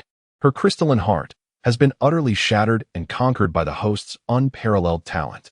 Lu Nianxi's conquest level, 40. Current conquest level, 50. Target status updated. Soul resonance, heart secretly pledged. Chapter 66. The schemes of Wang and the choices of women. That kiss was light and fleeting, akin to a dragonfly skimming the surface of water, a mere brush before parting.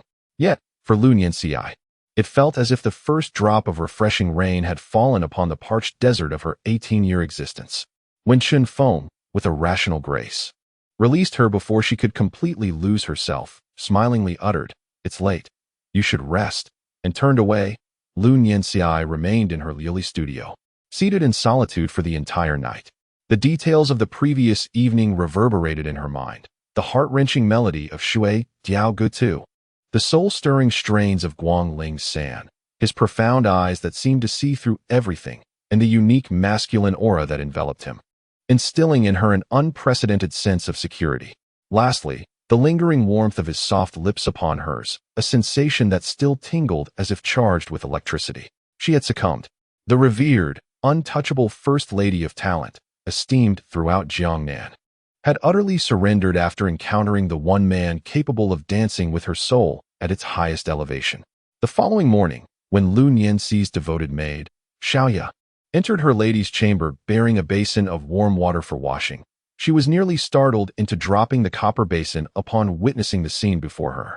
There sat her usually aloof mistress, who even in slumber exuded an air of ethereal detachment, now at her vanity, clutching a wooden comb, gazing at her reflection with a smile so blissfully foolish and sweet that even she herself was unaware of it. A charming blush adorned her cheeks. Her eyes sparkled with a dreamy radiance, and she seemed to glow from within. "Miss," Xiaoya tentatively called out. Lu Nianxi, jolted from her reverie, suddenly realized her indiscretion, her face flushing a deeper crimson. She hastily set down the comb and feigned composure, inquiring, What is it, miss? Did you not sleep well last night?" Xiaoya asked with concern. And no, Lu Nianxi evasively averted her maid's gaze. Not merely did she not sleep well, she had remained awake the entire night. Just then, a voice from outside the door announced the butler's arrival. "Miss, the master requests your presence in his study," stating there are matters of importance to discuss. Her father? Lu Nianxi's heart inexplicably tightened. In the Lu family study, Lu Mingxian sat poised in a grand chair, savoring a cup of fine by Luo Chun tea. His expression revealed no discernible emotion. However, upon seeing his daughter enter, a flicker of complexity passed through his astute, business-minded eyes. "Nianxi, you have arrived. Please, take a seat." "Father, you summoned me?" Lu Nianxi seated herself opposite him, feeling a surge of apprehension. Lu Mingxian set down his cup and spoke directly. "The poetry gathering at Zhuozhen Garden last night was splendid." He spoke slowly. "Father has heard about it.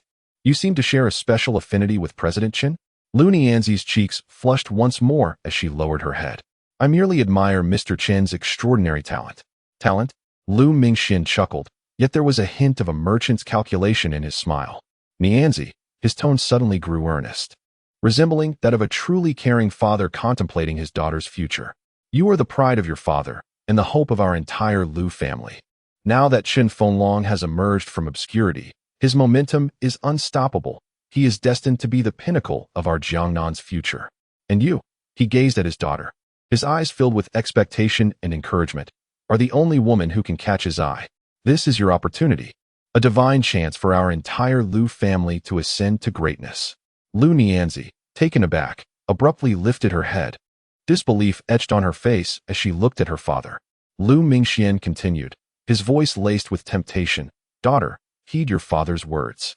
Seize this opportunity. Use your beauty, your talent, everything you possess to utterly captivate him. You must find a way to become his woman, nay, his only legitimate wife. Once you secure that position, our Lu family will rise to become the foremost aristocracy in Jiangnan and beyond, second to none. Enough. Lu Nianzi could no longer restrain herself, interrupting him sharply. She stood up, her body trembling, not from fear, but from anger and disappointment. She faced her father, the man she had always respected, her eyes, cold and glass-like, now filled with profound disillusionment. Father, her voice, strained with emotion, became piercing. In your eyes is my affection, my lifelong happiness merely a pawn for the Lu family to curry favor with the powerful in exchange for benefits? You, Lu Mingxian, taken aback by his daughter's boldness, erupted in fury. Impudent. I do this all for your own good, for the good of our Lu family. For my good. Lu Nianzi replied with a bitter smile. You do not understand him. In her eyes shone a light of reverence that Lu Mingxian had never witnessed before. You fail to comprehend the boundless compassion embedded in his words, wishing for longevity, sharing the moonlight across 1,000 miles. You do not grasp the resolute pride hidden within his peace, Guangling San, which stands defiantly against the heavens. He is a celestial dragon. While you only think of how to scrape off a bit of glittering dust from his scales to satisfy your pitiful, worldly vanity, you are desecrating him. You are also desecrating the rare bond of kindred spirits that I have finally found in my life. With that, she turned away, not casting another glance at her astonished father. She performed a profound bow before him, a gesture embodying both the bond of father and daughter and the finality of their severance. Resolutely, she turned away. Upon returning to her glass pavilion, Lu Nianzi's heart remained tumultuous. She understood that a choice loomed before her, to adhere to her family's interests or to pursue her own true inclinations. There was scarcely a moment of hesitation. Approaching her writing desk, she unfurled the finest floral stationery, dipped her pen into the ink, and meticulously crafted a letter that would irrevocably alter the course of her life. The content of the letter was simple yet audacious. The melodies from the lute last night lingered in the air, echoing for 3 days. Yet such lofty tunes inevitably attract few listeners. She pondered whether the gentleman might have the leisure this evening to visit her glass pavilion and listen not only to the music, but also to the sentiments that accompanied it. Upon completing the letter, she sealed it within an envelope, affixing it with a drop of wax and a petal from her most cherished orchid. Then, she summoned her most trusted maid, Xiaoya, instructing her to deliver the letter promptly to the Chen residence, ensuring it reached Mr. Chen's hands directly. She knew that the moment this letter was dispatched, she had wagered everything, her very essence, on the hope that the man would come, that he would desire her. Chapter 67. A nocturnal visit to the fragrant chamber. The dragon enters the glazed room in the study of the Chen residence. As Chen Feng gazed upon the letter penned by Lu Nianzi, imbued with trust and determination, a smile graced his face, a knowing smile of a master hunter. Witnessing his prey unwittingly stepping into the trap, he understood that this most resplendent and proud jewel of Jiangnan would, on this night, unfurl its most dazzling brilliance solely for him. He did not rush to depart. Instead, he casually placed the letter upon the table.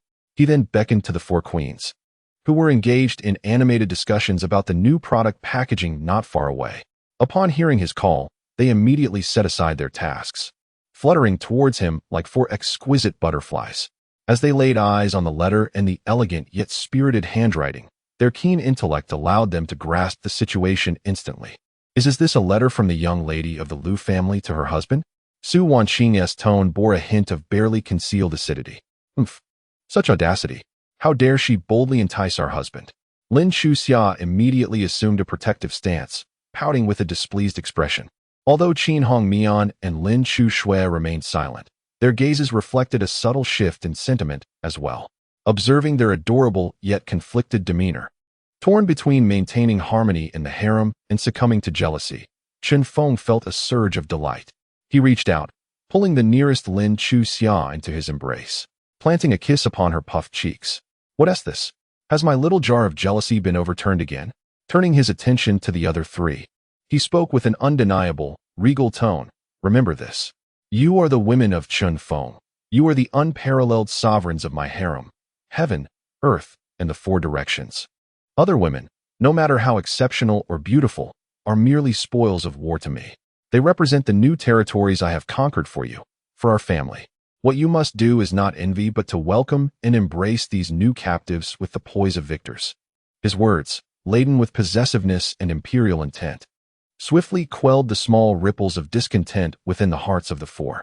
They gazed at Chen Feng, their eyes once again brimming with pure, fervent adoration.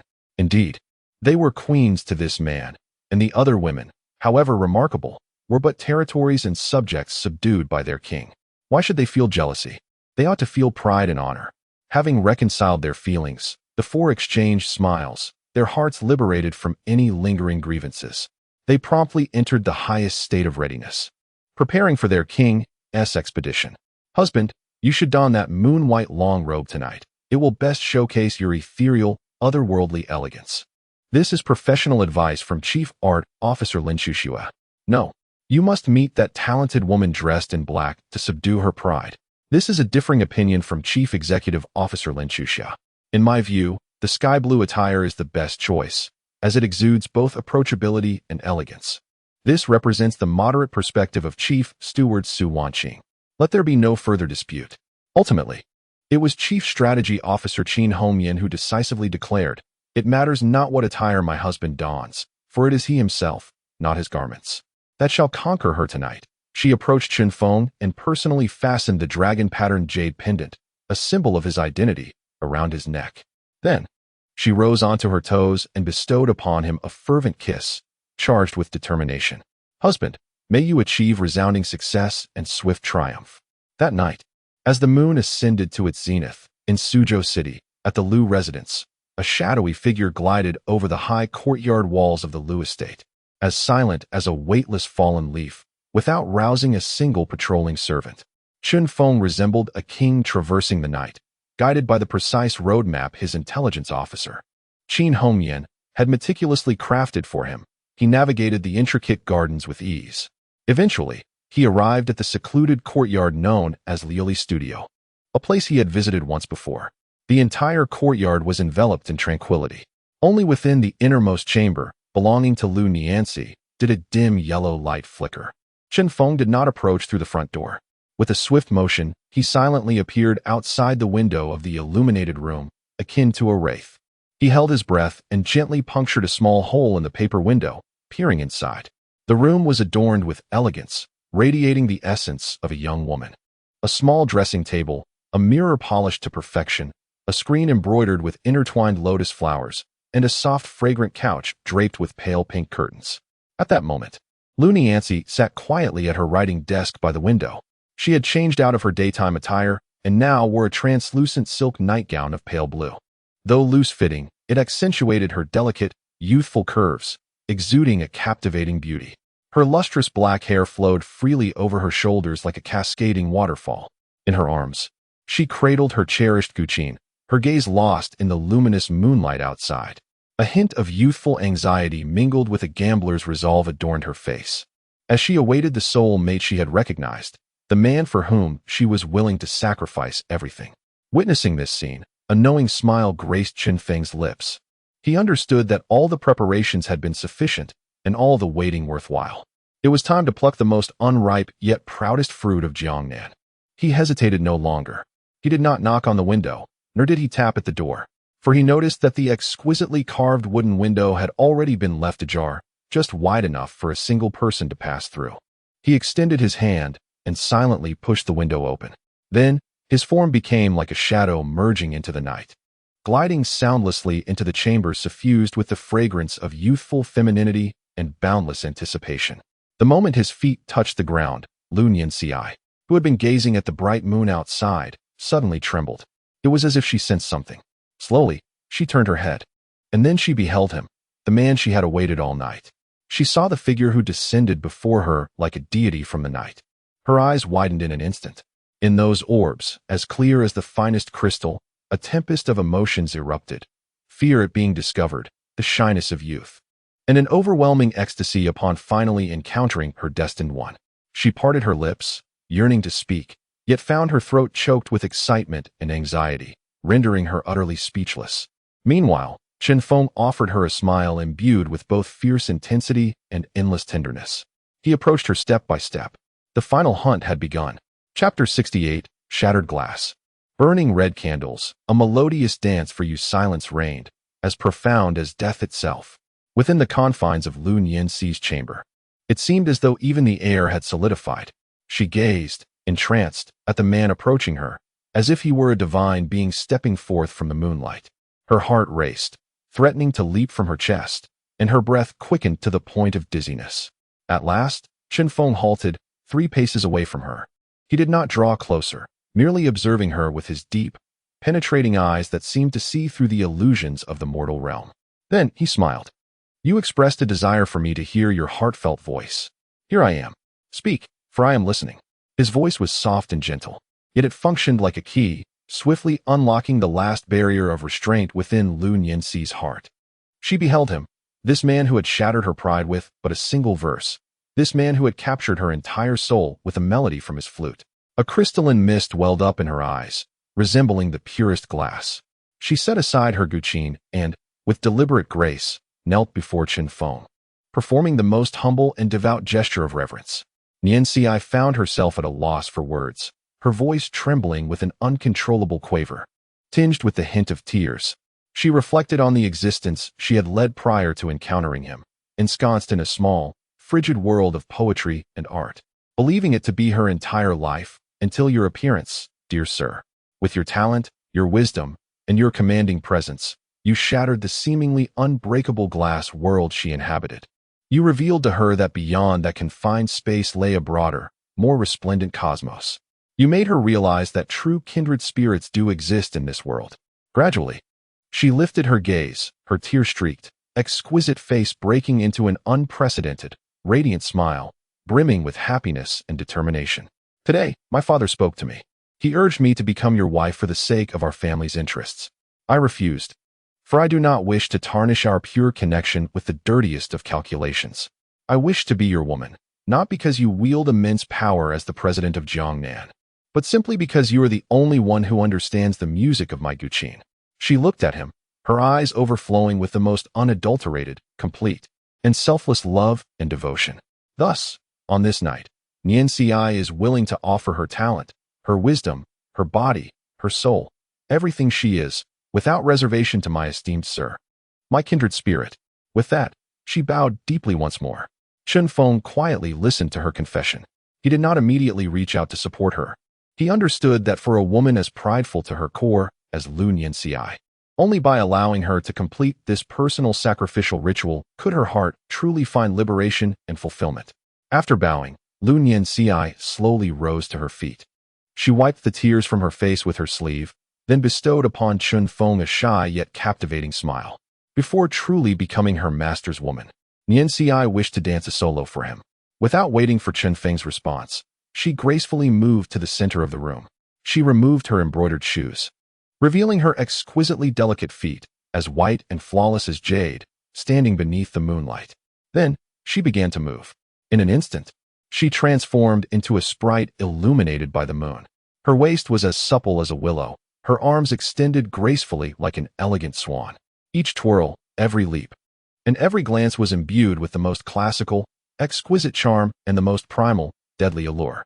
This was the long-lost secret court dance of a bygone dynasty, the feathered attired dance. As she danced, her already flowing pale blue silk robe began to behave rebelliously. The shoulder strap slipped carelessly, revealing her smooth, fair shoulder. The hem of her skirt billowed with her spins, allowing glimpses of her long, straight legs, perfect and flawless as ivory. Moonlight cascaded through the window, casting a sacred, dreamlike glow upon her beautifully sculpted form. Beauty, utterly transcendent beauty, an irresistible allure. As the final note faded into the air, Lu Nianxi ceased her dance. Breathless and glistening with enchanting sweat, her charming face was flushed with emotion. Meanwhile, the only binding garment had unknowingly slipped to her feet. Before Chen Feng lay a divine masterpiece, a flawless young woman's body, presented without reservation. She slowly approached him, then knelt at his feet like the most obedient, devout lamb. Raising her impossibly beautiful face to him, her eyes held none of the pride and coldness that once characterized her. Only the purest, most complete submission remained. Master. Her voice was hoarse yet filled with deadly temptation. Please cherish me. Chen Feng gazed upon this breathtaking vision, one that could drive any man to madness. And he realized that he no longer needed to wait. He extended his hands and embraced this perfect work of art, offered to him by the foremost talented woman of Jiangnan. Nianxi, he whispered in a similarly hoarse voice by her ear, this night, you are mine. The red candles burned out. The glass heart shattered. As tranquility enveloped everything in its primordial essence, the melodic chime of the system resonated splendidly within Chen Feng's mind. Ding! The heart of glass has been irrevocably shattered. Harmonious melodies resonate, and the confidant returns home. Target individual, Lu Nianxi, her body, her heart, her soul, have been entirely conquered by the host. Conquest level of Lu Nianxi, 50. Current conquest level, 100. Congratulations, host. You have achieved the accomplishment of absolute subjugation. Achievement reward. Activation of the great artist aura, passive. The host's comprehension, creativity, and personal charm in all artistic domains. Music, chess, calligraphy, painting, poetry, wine, flowers, tea, will experience a significant enhancement. Furthermore, the host may bestow the initial version of this aura, Heart of Art, upon a companion, granting them a permanent augmentation of related talents. Chen Feng gazed at the exquisite talent nestled in his arms, now in a deep slumber, yet adorned with an unprecedented smile of satisfaction and joy. His heart swelled with an unparalleled sense of conquest. He understood that from this night forth, this most proud and intelligent first talent of Jiangnan had irrevocably become the most loyal and refined member of his harem. Chapter 69 Reunion of the Son-in-Law. Jiangnan's submission on the following morning, as the first rays of sunlight streamed through the lattice of the Liuli study, illuminating the room. Lu Nianxi stirred from the most exhilarating and exhausting slumber she had ever known. Upon opening her eyes, she beheld the striking visage that had captivated her throughout the night. Chen Feng lay beside her, propped up on one elbow, his other hand playfully entwining her lustrous hair, cascading like a waterfall over the pillow. A teasing smile danced in his eyes. Awake? The mere sound of his voice sent a rush of crimson to Lu Nianxi's cheeks. The frenzied, shameful yet intoxicating memories of the previous night surged forth like a tidal wave in her mind. She was no longer the pristine and untainted genius of Jiangnan. She had irrevocably become this man's woman. Her very being bore the indelible mark of his dominance. Gazing at Chen Feng, the once cold glimmer in her eyes had transformed into a warmth as tender and alluring as spring water. Without uttering a word, she instinctively leaned closer, greeting the dawn of her new life with a kiss, fresh and fervent like morning dew. An hour later, Lu Nianxi embodied the essence of a devoted and considerate wife, adorning her husband with care. She arranged his hair and adjusted his garments, each gesture infused with genuine affection and reverence. She relished the experience of preparing her divine counterpart for the day ahead. Just as Chen Feng completed his attire and prepared to stealthily depart without alarming the household, the study door was abruptly thrust open, startling them both. Lu Mingxian, his face etched with anxiety and concern, appeared at the threshold. Having spent the night in worry over his daughter's absence, he could no longer contain his urge to check on her at dawn. However, upon witnessing the scene before him, he felt as though struck by lightning, rendered utterly motionless. What did he see? His daughter, whom he had long treasured and revered as the epitome of purity and grace, knelt beside the bed like a humble servant. Holding a pair of men's socks, her head bowed in embarrassment as she meticulously dressed the man seated comfortably on the edge of the bed. The man, with an air of entitlement, even affectionately brushed his fingers across his daughter's delicate nose. That man was none other than Chen Feng, the very individual he had plotted to manipulate through marriage alliances just the night before. You too, Lu Mingxian stammered, his finger trembling as he pointed at the pair in the room, his lips quivering, his face turning an alarming shade of crimson. Rage coursed through him, causing his entire body to tremble. He yearned to pounce and tear apart the man who had sullied his most prized possession. He longed to unleash a torrent of curses. Yet, when his gaze met Chen Feng's calm, indifferent eyes, which held a chilling detachment reminiscent of observing an ant, all his words and fury were instantly extinguished by an invisible, overwhelming fear. Lu Niancy, upon seeing her father, gasped, her delicate face turning pale as a ghost. Father, please, get up. However, Chen Feng paid no heed to Lu Mingxian. He simply addressed Lu Niancy, who knelt at his feet, with a dispassionate remark. Then, before Lu Mingxian, he effortlessly lifted her from the ground and embraced her tenderly. Observing the astonished, angry, and fearful expression on Lu Mingxian's face, he smiled. Chairman Lu, is there a particular reason for your early visit to seek Niancy? Lu Mingxian found himself at a loss for words, choked by the authoritative implication in Chen Feng's inquiry. Yet, Chen Feng had no intention of letting him off the hook. He understood that to completely subdue this cunning old fox from Jiangnan, he must shatter all of his pride and schemes in the very arena where he felt most secure.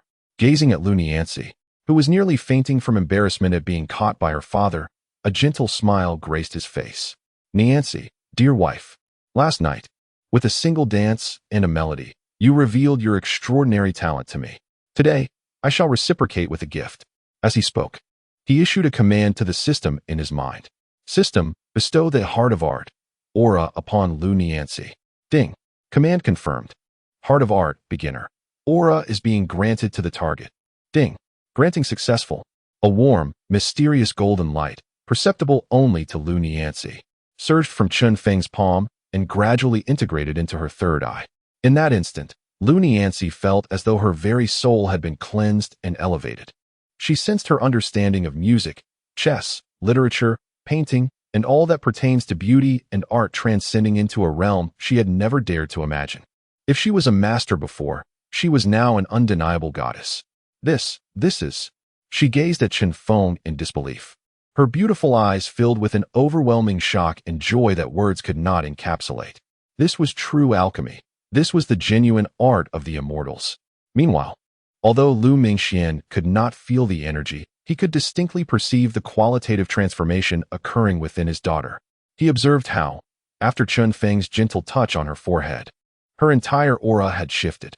If she had previously been the foremost talented young woman of Jiangnan, still tinged with a hint of earthly mundanity, she was now a true, irrefutable goddess of art, radiating a divine luminescence.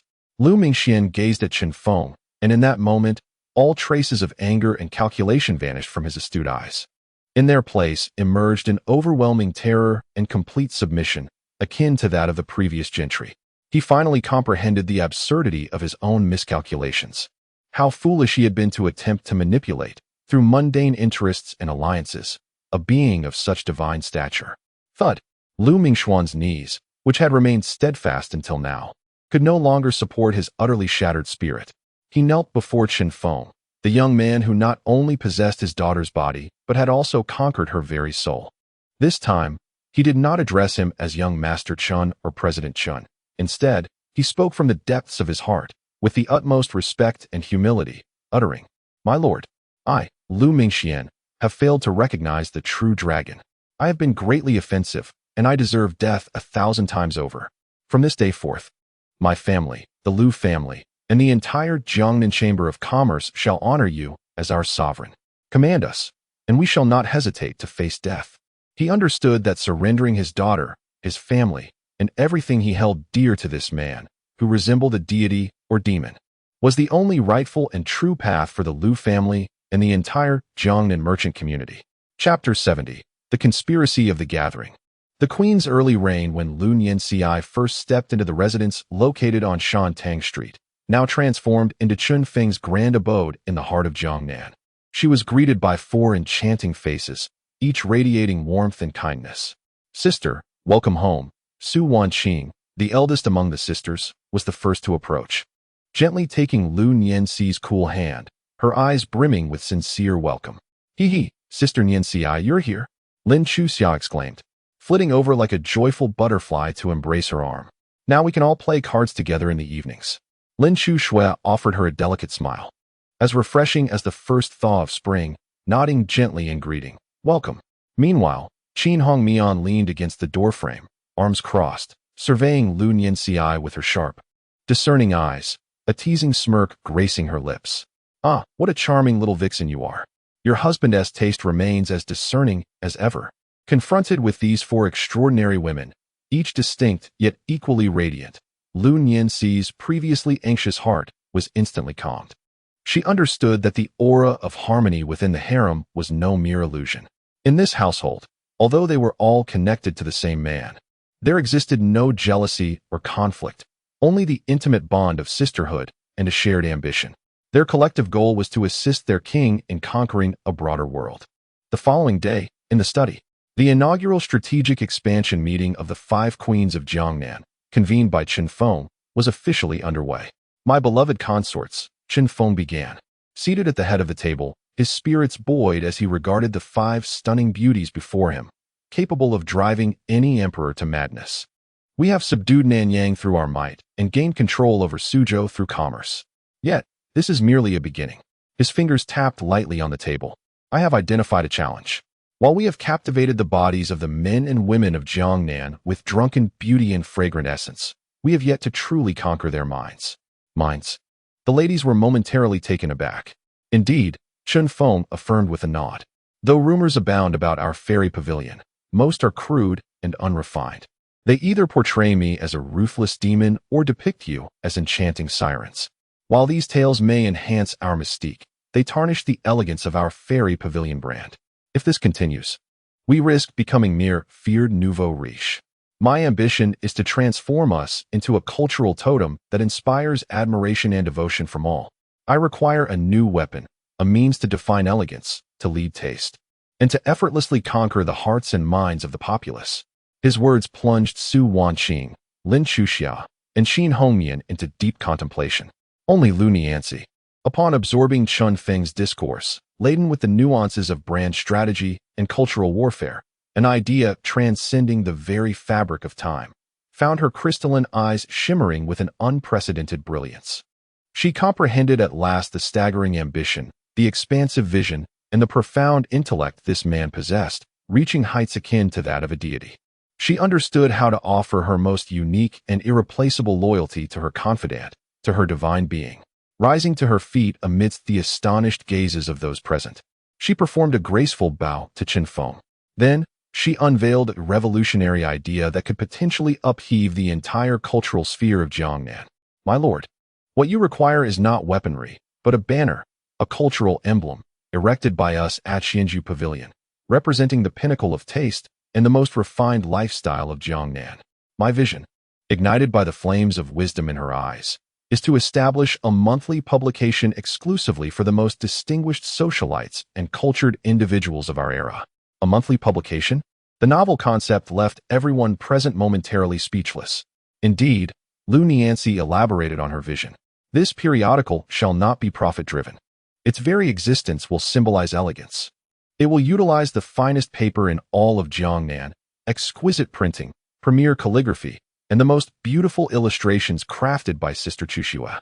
Its content will be divided into several sections. The first section, poetry and prose, will be penned by myself, curating contemporary poetry to lead the literary trends of Jiangnan. The second section, ingenious creations, will exclusively showcase the latest designs by Sister Chuxia, our bespoke clothing, jewelry, and cosmetics. We shall inspire all women of Jiangnan to take pride in emulating our attire. The third section, Wanqing's Tales, will be authored by Sister Wanqing, narrating intriguing, intimate, and even slightly gossipy stories from the upper echelons of society, catering to the curiosity of all.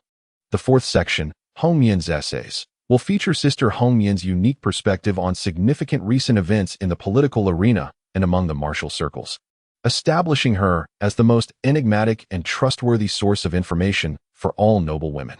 Furthermore, all products from Shinju Pavilion will seamlessly and subtly permeate these sections, like the very air we breathe.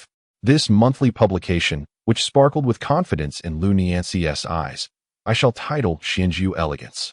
It will not be publicly sold. Only 1,000 copies will be printed each month, distributed as gifts to the 1,000 most esteemed and influential women across Jiangnan. I aspire to make it a symbol of identity. I wish to elevate discussions surrounding it to the pinnacle of fashionable discourse among the upper echelons of society. I intend for it to become the sharpest, most elegant blade with which Shinju Pavilion conquers the hearts of the entire Jiangnan region. As Lu Nianxi unveiled her ingenious concept, infused with the essence of contemporary magazine thinking, the entire study fell into an eerie silence. Su Wanqing, Lin Chuxia, and Qin Hongyan regarded Lu Nianxi with expressions of astonishment, as if she were a mythical creature. They were utterly captivated by her grand vision, which was both fantastical and intricately interconnected. Chun Feng gazed upon this exquisite talent, whose brilliance shone forth as she discussed her area of expertise, and his heart swelled with unprecedented delight and pride. He realized he had discovered a treasure, an extraordinary queen capable of aiding him in establishing a true cultural empire. With a sudden thump on the table, he exclaimed, "Excellent! What a splendid Shinju gathering!" Rising to his feet, he approached Lu Nianxi and, before everyone present, embraced her warmly. "Nianxi, you truly are my confidant." He looked into her eyes, adopting an authoritative tone befitting a ruler as he formally issued his decree. "From this day forth, I appoint you as the Chief Cultural Officer, CCO, of my Chun Group. You shall have full authority over all matters pertaining to the Shinju gathering. All resources, human, material, and financial, are at your unlimited disposal. I demand but one outcome. I wish to see its inaugural issue published within a month. I want to make the entire Jiangnan go wild for us." Chapter 71. The Emergence of the Elegant Gathering. A breeze of inspiration upon receiving the limitless authorization from Chun Feng, Lu Nianxi, once hailed as the foremost talent of Jiangnan and now the Chief Cultural Officer, unleashed her formidable execution power in a breathtaking manner. Within a mere 3 days, an editorial department for the Elegant Gathering, centered around the Liuli studio, was clandestinely established in the backyard of the Chun residence. The most renowned calligraphers, the most delicate painters, the most skilled engravers, and a dozen exceptionally talented yet politically thwarted scholars were invited to join Chun Feng's establishment with irresistible offers of substantial rewards and the immense honor of collaborating with Jiangnan's premier talent. Initially, these individuals approached the endeavor with the characteristic reserve and pride of scholars. However, as they commenced their work under Lu Nianxi's visionary and systematically articulated editorial guidance, their pride was swiftly shattered. They were awestruck by the enchanting and aesthetic fashion design sketches and product illustrations crafted by Lin Chuxia, and they marveled at the bamboo-patterned rice paper endowed by Chun Feng, which surpassed all market offerings in resilience, purity, and fineness. When they witnessed the miraculous technique of color printing that could flawlessly reproduce vibrant illustrations, their arrogance crumbled entirely. They transformed into fervent disciples, immersing themselves in this monumental undertaking destined to reshape not only Jiangnan, but the entire world. Half a month later, the inaugural issue of the Elegant Gathering was officially published. When the first volume, imbued with a faint aroma of ink and bamboo, was presented to Chun Feng, even he, a modern innovator accustomed to exquisite magazines, was taken aback. This was no ordinary book, it was a work of art. Its cover was crafted from the finest pale blue hardcover paper, adorned with the elegantly flowing seal script of Elegant Gathering penned by contemporary masters of calligraphy. Upon opening it, the bamboo-patterned rice paper felt warm to the touch, both resilient and delicately thin. The layout within defied all previous conventions. It featured a critically acclaimed interpretation of an ancient poem from a bygone dynasty, penned by Lu Nianxi herself, with every word a gem of insight. Accompanying it was a magnificent full-page color illustration of autumnal ladies strolling through gardens, hand-painted by Lin Chuxia, showcasing unprecedented elegance and grace in their flowing skirts, their hairstyles and makeup breathtakingly beautiful. Additionally, there was a short story titled Dreams of Spring in Jinling, authored by Su Wanqing, narrating the poignant yet realistically tragic romance between a scholar from a humble background and a lovesick courtesan by the Qinhuai River. In this tale, a drunken beauty served as their token of love. There exists an essay entitled Chronicles of the Northern Winds, penned by Qin Hongyan, which unfolds with an air of mystery akin to that of an insider. Within its pages, it inadvertently reveals a plethora of clandestine information regarding the recent military maneuvers of the court against the northern tribes, knowledge that remains beyond the grasp of the common populace. The essay even concludes with a dedicated section on lifestyle, meticulously detailing how to maintain youthful skin using the 7 fragrance beauty soap, as well as offering guidance on how to pair the 9 distinct scents of the 9 dew essence according to varying occasions and seasons. The entire volume of Elegant Gatherings is richly illustrated, content-rich, elegant in tone, and brimming with charm. It resembles a relentless machine of slaughter from a higher dimension. On the following morning, 1,000 dashing youths, meticulously selected and uniformly attired by the Chun household, mounted swift steeds, carrying bundles crafted from brocade as they departed from the Chun residence, destined for various prefectures in Jiangnan. Their sole mission was to deliver, with utmost reverence, the exquisitely packaged Xianzhu Elegant Gatherings, encased in the most splendid brocade boxes, to the preordained 1,000 most esteemed women of Jiangnan, as if presenting imperial edicts. In the Suzhou provincial government, Madame Wang, the wife of the provincial governor, languidly listened to light melodies. When the steward presented the exquisite brocade box sent from Xianzhu Pavilion, she felt a tinge of bewilderment. Yet, upon unsealing the box and beholding the volume of Xianzhu Elegant Gatherings, crafted with the finesse of a work of art, her confusion melted away. As she turned to the first page and admired the breathtaking illustrations, as she read the Jinling Spring Dream Chronicles, which evoked both laughter and tears, and as she encountered the lifestyle section that ignited a yearning to procure every product from Xianzhu Pavilion, she found herself utterly captivated. That day, she abandoned her music and card games, isolating herself in her chamber to read the sacred tome repeatedly, an experience mirrored in the backyards of nearly every grand estate in Jiangnan. In a mere day, Xianzhu Elegant Gatherings spread across the upper echelons of Jiangnan society with a terrifying velocity akin to a viral phenomenon, establishing itself as the singular and most essential social cipher. At the tea gatherings of the elite ladies, discussions invariably revolved around, "Oh dear sister, have you received the Elegant Gatherings sent by Xianzhu Pavilion?" "Of course I have. Did you read it? The Jinling Spring Dream Chronicles brought me to tears several times. And that autumn garden stroll illustration? The attire worn by Miss Niancy is simply exquisite. I dispatched someone to Xianzhu Pavilion last night to place an order, and guess what? The waitlist extends to next spring. Moreover, the application of the 9 dew essence. It turns out one must use different scents in accordance with the seasons. I had been doing it all wrong. How utterly mortifying. Having not received the esteemed Yaji, I felt as though I had been cast aside by the entire world. I exhausted every possible avenue, leveraging connections and seeking backdoor means, all in pursuit of acquiring even a single copy that had once been perused by another. Conversely, those fortunate enough to possess Yaji would enshrine it in their studies, regarding it as the epitome of their identity and taste.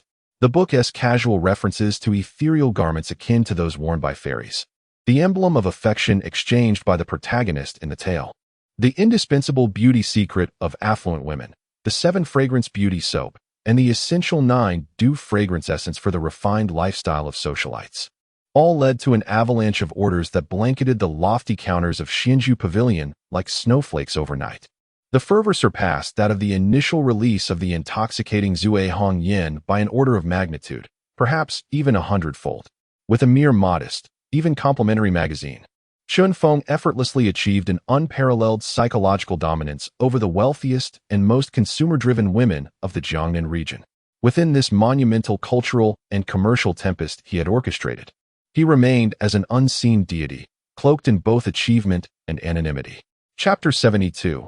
The Summons of Imperial Power and the Perils of the North Time Flies. And in the blink of an eye, 3 months have passed. Jiangnan is now in early winter. Yet for Chun Feng's Xianzhu Pavilion business empire, it is the height of a scorching summer, driven by the formidable cultural weapon known as the Xianzhu Elegance Gathering. The brand of Xianzhu Pavilion has unequivocally become the sole epitome of elegance and luxury throughout Jiangnan and several surrounding provinces. The coveted drunken beauty remains elusive. Its limited monthly supply of 1 pound already pre-purchased by the highest echelons of society until the end of the following year.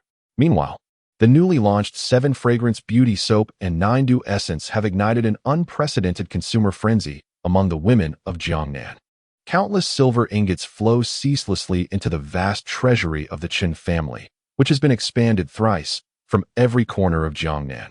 Chen Feng's wealth has burgeoned into a staggering figure, one so immense that it leaves even him feeling somewhat numb. His reputation shines brightly. And with the continual expansion of the Jiangnan General Chamber of Commerce, the economic lifeblood of the entire region is firmly in his grasp. Although he holds no official title, his word carries more weight than the seal of the governor of Nanyang County. He has become a veritable king without a crown in this prosperous land of the great Xia dynasty. During this time, the 5 queens in his household have each blossomed under his careful guidance, becoming increasingly radiant and enchanting. Everything seems to be progressing towards perfection. However, a thread of vigilance remains woven through Chen Feng's thoughts. He understands that a tree standing out in the forest will inevitably attract the wind. His current influence is so vast that it may no longer go unnoticed, even by the individual seated upon the dragon throne in the faraway Forbidden City. This day, the inevitable has finally arrived. Suzhou, Chen residence. On an ordinary sunlit afternoon, Chen Feng is enjoying an exquisite afternoon tea in the warm pavilion of the back garden with his 5 queens. Just then, butler Lu Wanjin bursts in at an unprecedented speed, rolling and scrambling. His face is filled with a terror exceeding that which he displayed when confronting the Black Tiger Gang or Chao Shaoqin. Master, it's not good. He collapses to the ground, trembling. In the capital, someone has come. Chen Feng raises an eyebrow slightly. At the mention of the capital, Qin Hongmian, who had been languid, suddenly adopts a serious expression. Is it Chao Shaoqin's men? Chen Feng inquires calmly. And no. Lu Wanjin shakes his head desperately, his face drained of color. It's people from the palace. It's the Grand Eunuch bearing the imperial edict. Before he finishes speaking, a regimented, authoritative sound of footsteps approaches from the front courtyard.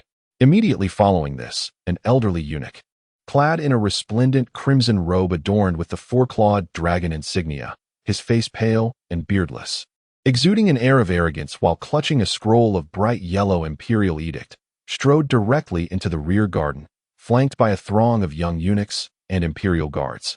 Witnessing this formidable display, Su Wanqing, Lin Chuxia, and Lin Chuxue were all rendered pale with fear, hastily rising to conceal themselves behind Chen Feng.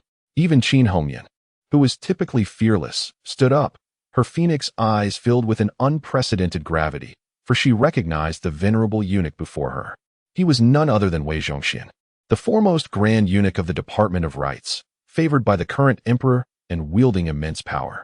His presence signified the emperor's most direct will.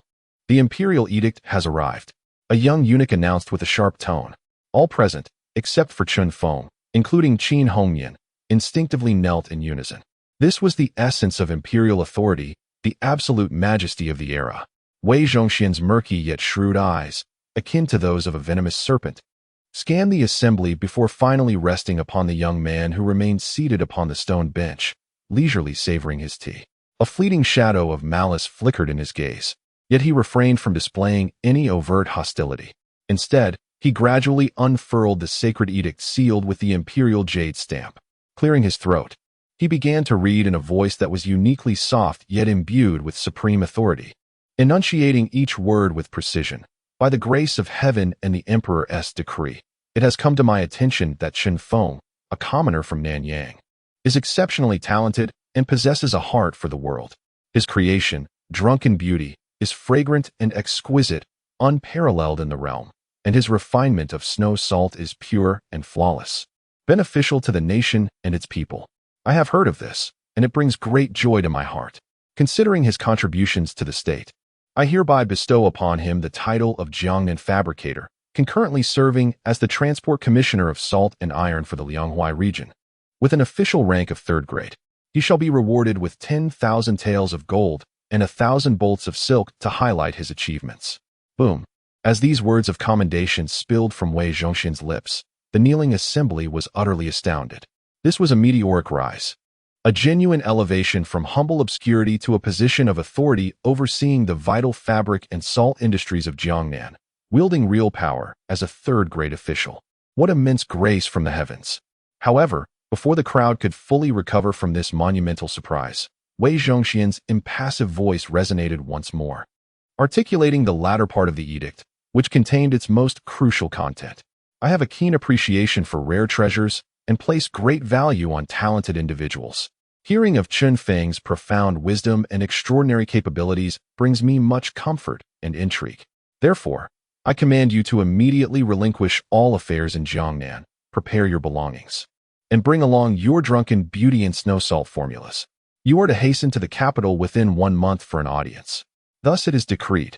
As the final word echoed, an eerie silence enveloped the entire rear garden. If the first half of the imperial edict represents an immense favor, then the latter half is undeniably a summons fraught with peril, a fatal mandate that cannot be refused. This is not a bestowal of rewards. It is, in fact, an attempt to abduct him and all that he holds dear, thrusting him into the very vortex of the world's deepest and most treacherous power struggles. To go or not to go? To venture forth is to abandon the stronghold he has painstakingly cultivated for so long, to face alone the capricious emperor, the watchful courtiers, and the ambiguous allegiances of Chao Shaoqin. The journey ahead is one of near-certain death. Yet, to refuse is to openly defy the edict, akin to treason, leading to an inescapable demise. Wei Zhongxian closed the imperial edict, a sardonic smile gracing his lips as he gazed at Chen Feng. Master Chen, his high-pitched voice resonated slowly. Will you not kneel and express your gratitude? Chen Feng remained seated, cradling the cup of tea that had long since gone cold in his hands. For the first time, a gravity he could scarcely contain flickered across his face. Chapter 73. The Choice of the Hidden Dragon, the scheme of the enchanting city in the entire back garden. A pin drop could be heard. All eyes were fixated on the young man who remained seated on the stone bench. In that moment, time seemed to stretch to its utmost limit. Wei Zhongxian held the bright yellow imperial edict in his hands. A cruel smile akin to that of a cat playing with a mouse gracing his face as he waited in silence. He awaited the kneeling of the young man who had recently stirred boundless turmoil in Jiangnan, a gesture of submission, of gratitude to the emperor. This was the supreme and unquestionable ironclad rule of imperial power in this era. However, Chen Feng disappointed him. After a prolonged silence, Chen Feng slowly rose to his feet, adjusting his attire with care. He then bowed deeply toward the imperial edict in Wei Zhongxian's grasp, performing a profound 90-degree bow, a gesture of reverence from a subject to his sovereign. Yet, his knees remained unbent. His spine stood tall and straight. The commoner Chen Feng's voice resonated throughout the garden, calm and steady, neither servile nor arrogant. I express my deepest gratitude to His Majesty for his boundless grace. As the emperor has summoned, a humble subject shall naturally comply. He accepted the edict, filled with both glory and peril, yet he retained his final dignity in his own manner. In that moment, Wei Zhongxian's half-squinted, snake-like eyes suddenly widened slightly, a flicker of profound surprise flashing within them. What a remarkable lad! To stand and receive the edict. This audacity, this demeanor, after 60 years in the palace. Apart from those warlords who held great power and disregarded the emperor, he had never encountered such a trait in anyone else. How intriguing, truly intriguing.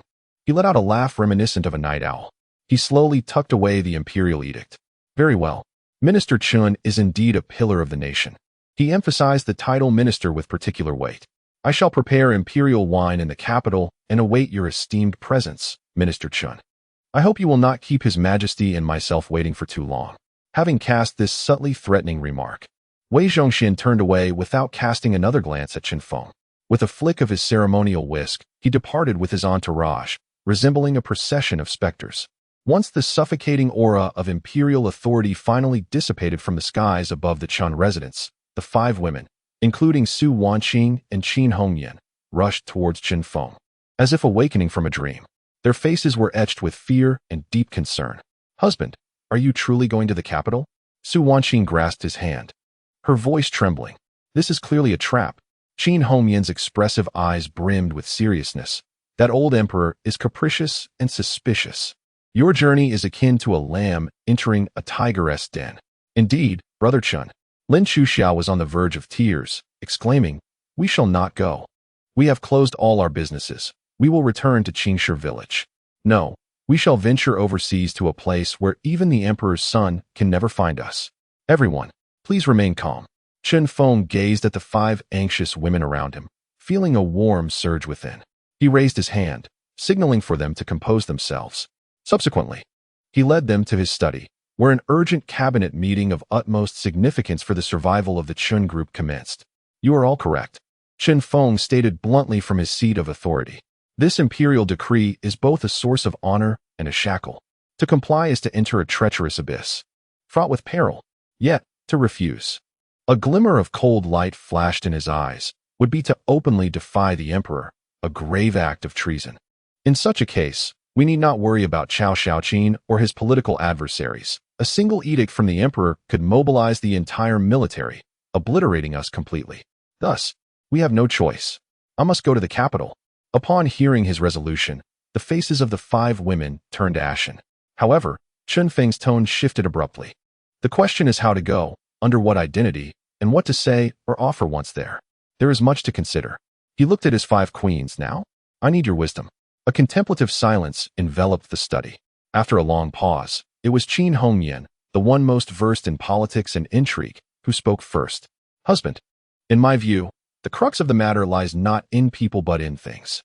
The emperor summons you to the capital primarily because he desires our divine objects that ceaselessly generate wealth. What he seeks are the secrets behind drunken beauty and snowy salt." Indeed, Chen Feng nodded in agreement. Qin Hongyan continued her analysis. "Thus, we find ourselves in a deadlock. If we present the genuine secrets, we would be handing over our very hearts, relinquishing control over our fates, and rendering ourselves devoid of value. Conversely, if we offer nothing or attempt to deceive with false secrets, we would be committing treason against the emperor, leading to a swifter demise." Her words plunged the atmosphere into despair, as everyone realized the gravity of their predicament. Just as the group was engulfed in hopelessness, Lu Nianzi, who had been silently contemplating the imperial decree, slowly lifted her head.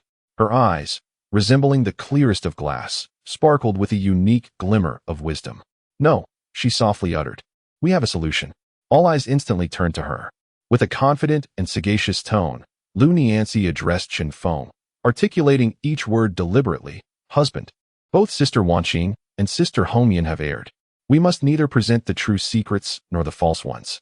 We should never confine our thoughts to merely the term secret recipe." She rose and approached the grand map of Jiangnan, her eyes shimmering with the strategic brilliance befitting a master tactician.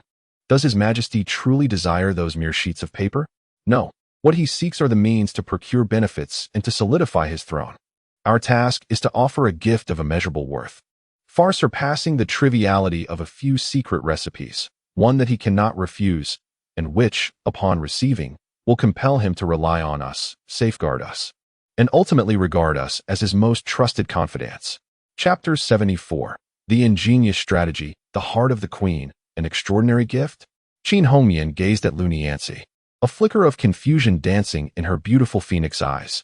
In her perspective, what could possibly be more valuable than the secret formulas of Zui, Hongyan, and Xuan?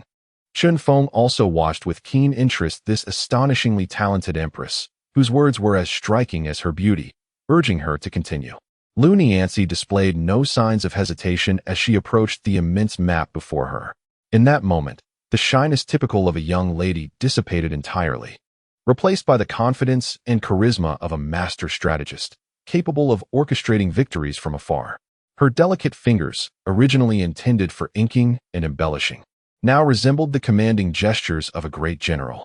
"My husband," she looked at Chen Feng, her eyes glimmering with wisdom. "What do you believe the current sovereign desires most?" "Power and longevity," Chen Feng replied. "Precisely," Lu Nianzi nodded. "Yet what underpins these desires?" Without waiting for an answer, she posed and answered her own question. "It is wealth and military strength.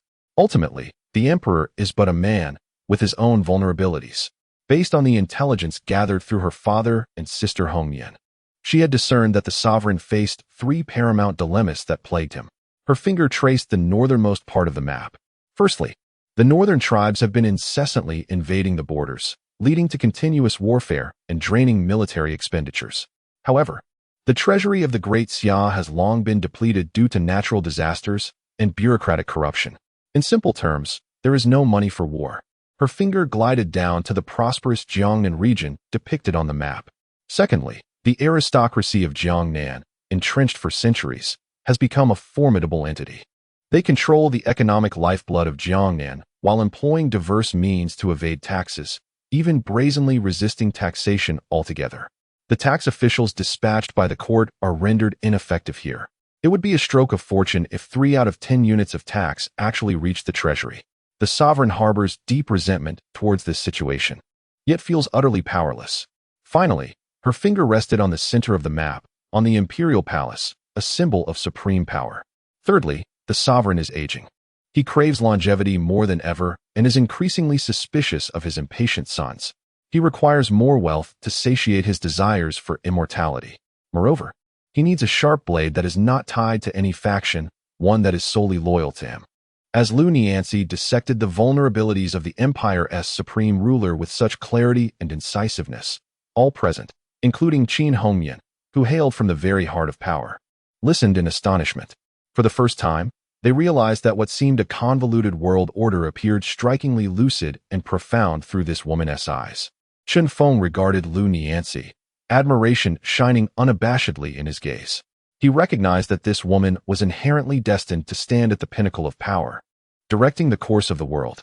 Thus, Lu Nianzi finally articulated her strategy, one potent enough to turn the tides. The grand gift we present to the emperor is not merely a secret formula. Instead, it is a comprehensive solution that will address all his pain points in one fell swoop. She gazed at Chen Feng, her eyes radiating brilliance. In response to the empty national treasury, we shall proactively offer him funds.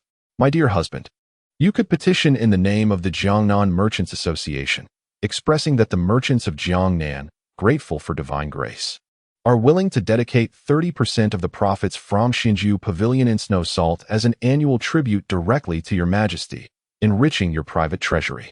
This act of gifting money for the emperor's personal use stands in stark contrast to the national treasury, which requires extensive layers of extraction before reaching him. How could he not be elated? Concerning the northern border defenses, we shall deliver him victory. My husband, endowed with transcendent knowledge bestowed by the Immortals, you can undoubtedly present a formidable weapon capable of enhancing the combat effectiveness of our great Xia army tenfold. For instance, a method to transform ordinary iron into refined steel that cuts through iron like mud, a technique that even Chen Feng found astonishing. Alternatively, a complete blueprint for a divine arm crossbow, capable of piercing the heavy armor of barbarian foes from a distance of 300 paces. Once this national treasure is offered, you will no longer be merely a wealthy merchant, but a pivotal minister capable of expanding territories and laying the foundation for an enduring legacy. Finally, Lu Nianzi's voice brimmed with the allure of wisdom as she addressed the Jiangnan gentry, proposing a solution to the very source of the emperor's deepest grievances. My husband, as the president of the Jiangnan Merchants Association, you can represent all merchants of Jiangnan in pledging a military order to the emperor, promising a tax amount far exceeding any previous commitments. Furthermore, you can guarantee that every penny of this sum will be dutifully submitted to the national treasury. In doing so, you will become the emperor's sharpest and most obedient stake in Jiangnan. To preserve this continuous source of wealth, he would not only refrain from harming you, but would rather exert every effort to protect and rely upon you. As Lu Nianzi laid bare her intricately woven, masterfully crafted strategy, an ingenious plan that achieves 3 objectives with one stroke, the study fell into a profound silence. Su Wanqing, Lin Chuxue, and Qin Hongyan gazed at Lu Nianzi with expressions akin to awe, utterly captivated by the terrifying brilliance of her unparalleled intellect. Even Chen Feng himself was swept away by a tidal wave of astonishment upon hearing her words, realizing that while he knew Lu Nianzi was astute, he had never fathomed her wisdom could reach such extraordinary heights. She not only resolved the imminent crisis, but also paved a most steadfast and magnificent avenue to the heart of power for him and his future empire. He slowly approached Lu Nianzi, gazing upon this enchanting woman who had transformed from an ethereal intellectual into a strategist of unparalleled wisdom and extraordinary grace. His eyes brimmed with an unprecedented admiration and fervent love. Before all his sisters, he embraced this astonishing woman tightly, overwhelmed by her brilliance. "Niancy," he spoke, his voice hoarse, yet filled with profound emotion. "Your worth surpasses that of 1,000,000 valiant troops." Then, he lifted his gaze to survey his 5 equally exceptional and unique queens, his eyes igniting with an unparalleled zeal. "Very well. Let us heed the counsel of our strategist. Convey my orders. Prepare the horses. We shall embark. This time, we shall not only journey to the capital. We shall compel that lofty emperor to personally venture 30 miles beyond the city to welcome us, as if we were esteemed ancestors." Chapter 75. Divine Gifts as Tribute. Journey to the northern capital with a single command. The intricately crafted war machine of the Qin Empire, meticulously devised by Qin Feng, commenced operation with an unparalleled and terrifying efficiency. It was an insane race against time, spanning 3 frantic days. The Lioli studio was ablaze with light, unextinguished for 3 days. Lu Niancy and Lin Chuxue, 2 extraordinary talents who stood unrivaled in Jiangnan, were seated side by side at a grand writing desk, engaged in a sacred endeavor capable of altering the very fabric of the world. Before them lay an exceptionally detailed structural diagram of the divine arm crossbow, exchanged by Qin Feng from the system. "Chuxue, you shall be the artist," Lu Niancy declared, her eyes bloodshot yet shimmering with an almost frenzied excitement. Having attained the aura of the heart of art, her talents transcended mortal limits. "I want every cold component rendered as a masterpiece that artisans across the realm would revere." "Understood," Lin Chuxue replied succinctly. Her delicate hands, once accustomed to painting landscapes and flowers, now danced across the paper with strokes imbued with industrial aesthetics, precision, and vitality. Each intricately designed component, brimming with strength and beauty, came to life under her deft touch. Meanwhile, Lu Niancy infused these artistic creations with soul through words. Armed with her pen, she meticulously transcribed Qin Feng's revelations on mechanical principles, material ratios, and tolerance standards, utterances that transcended the era, employing the most rigorous and elegant prose of her time.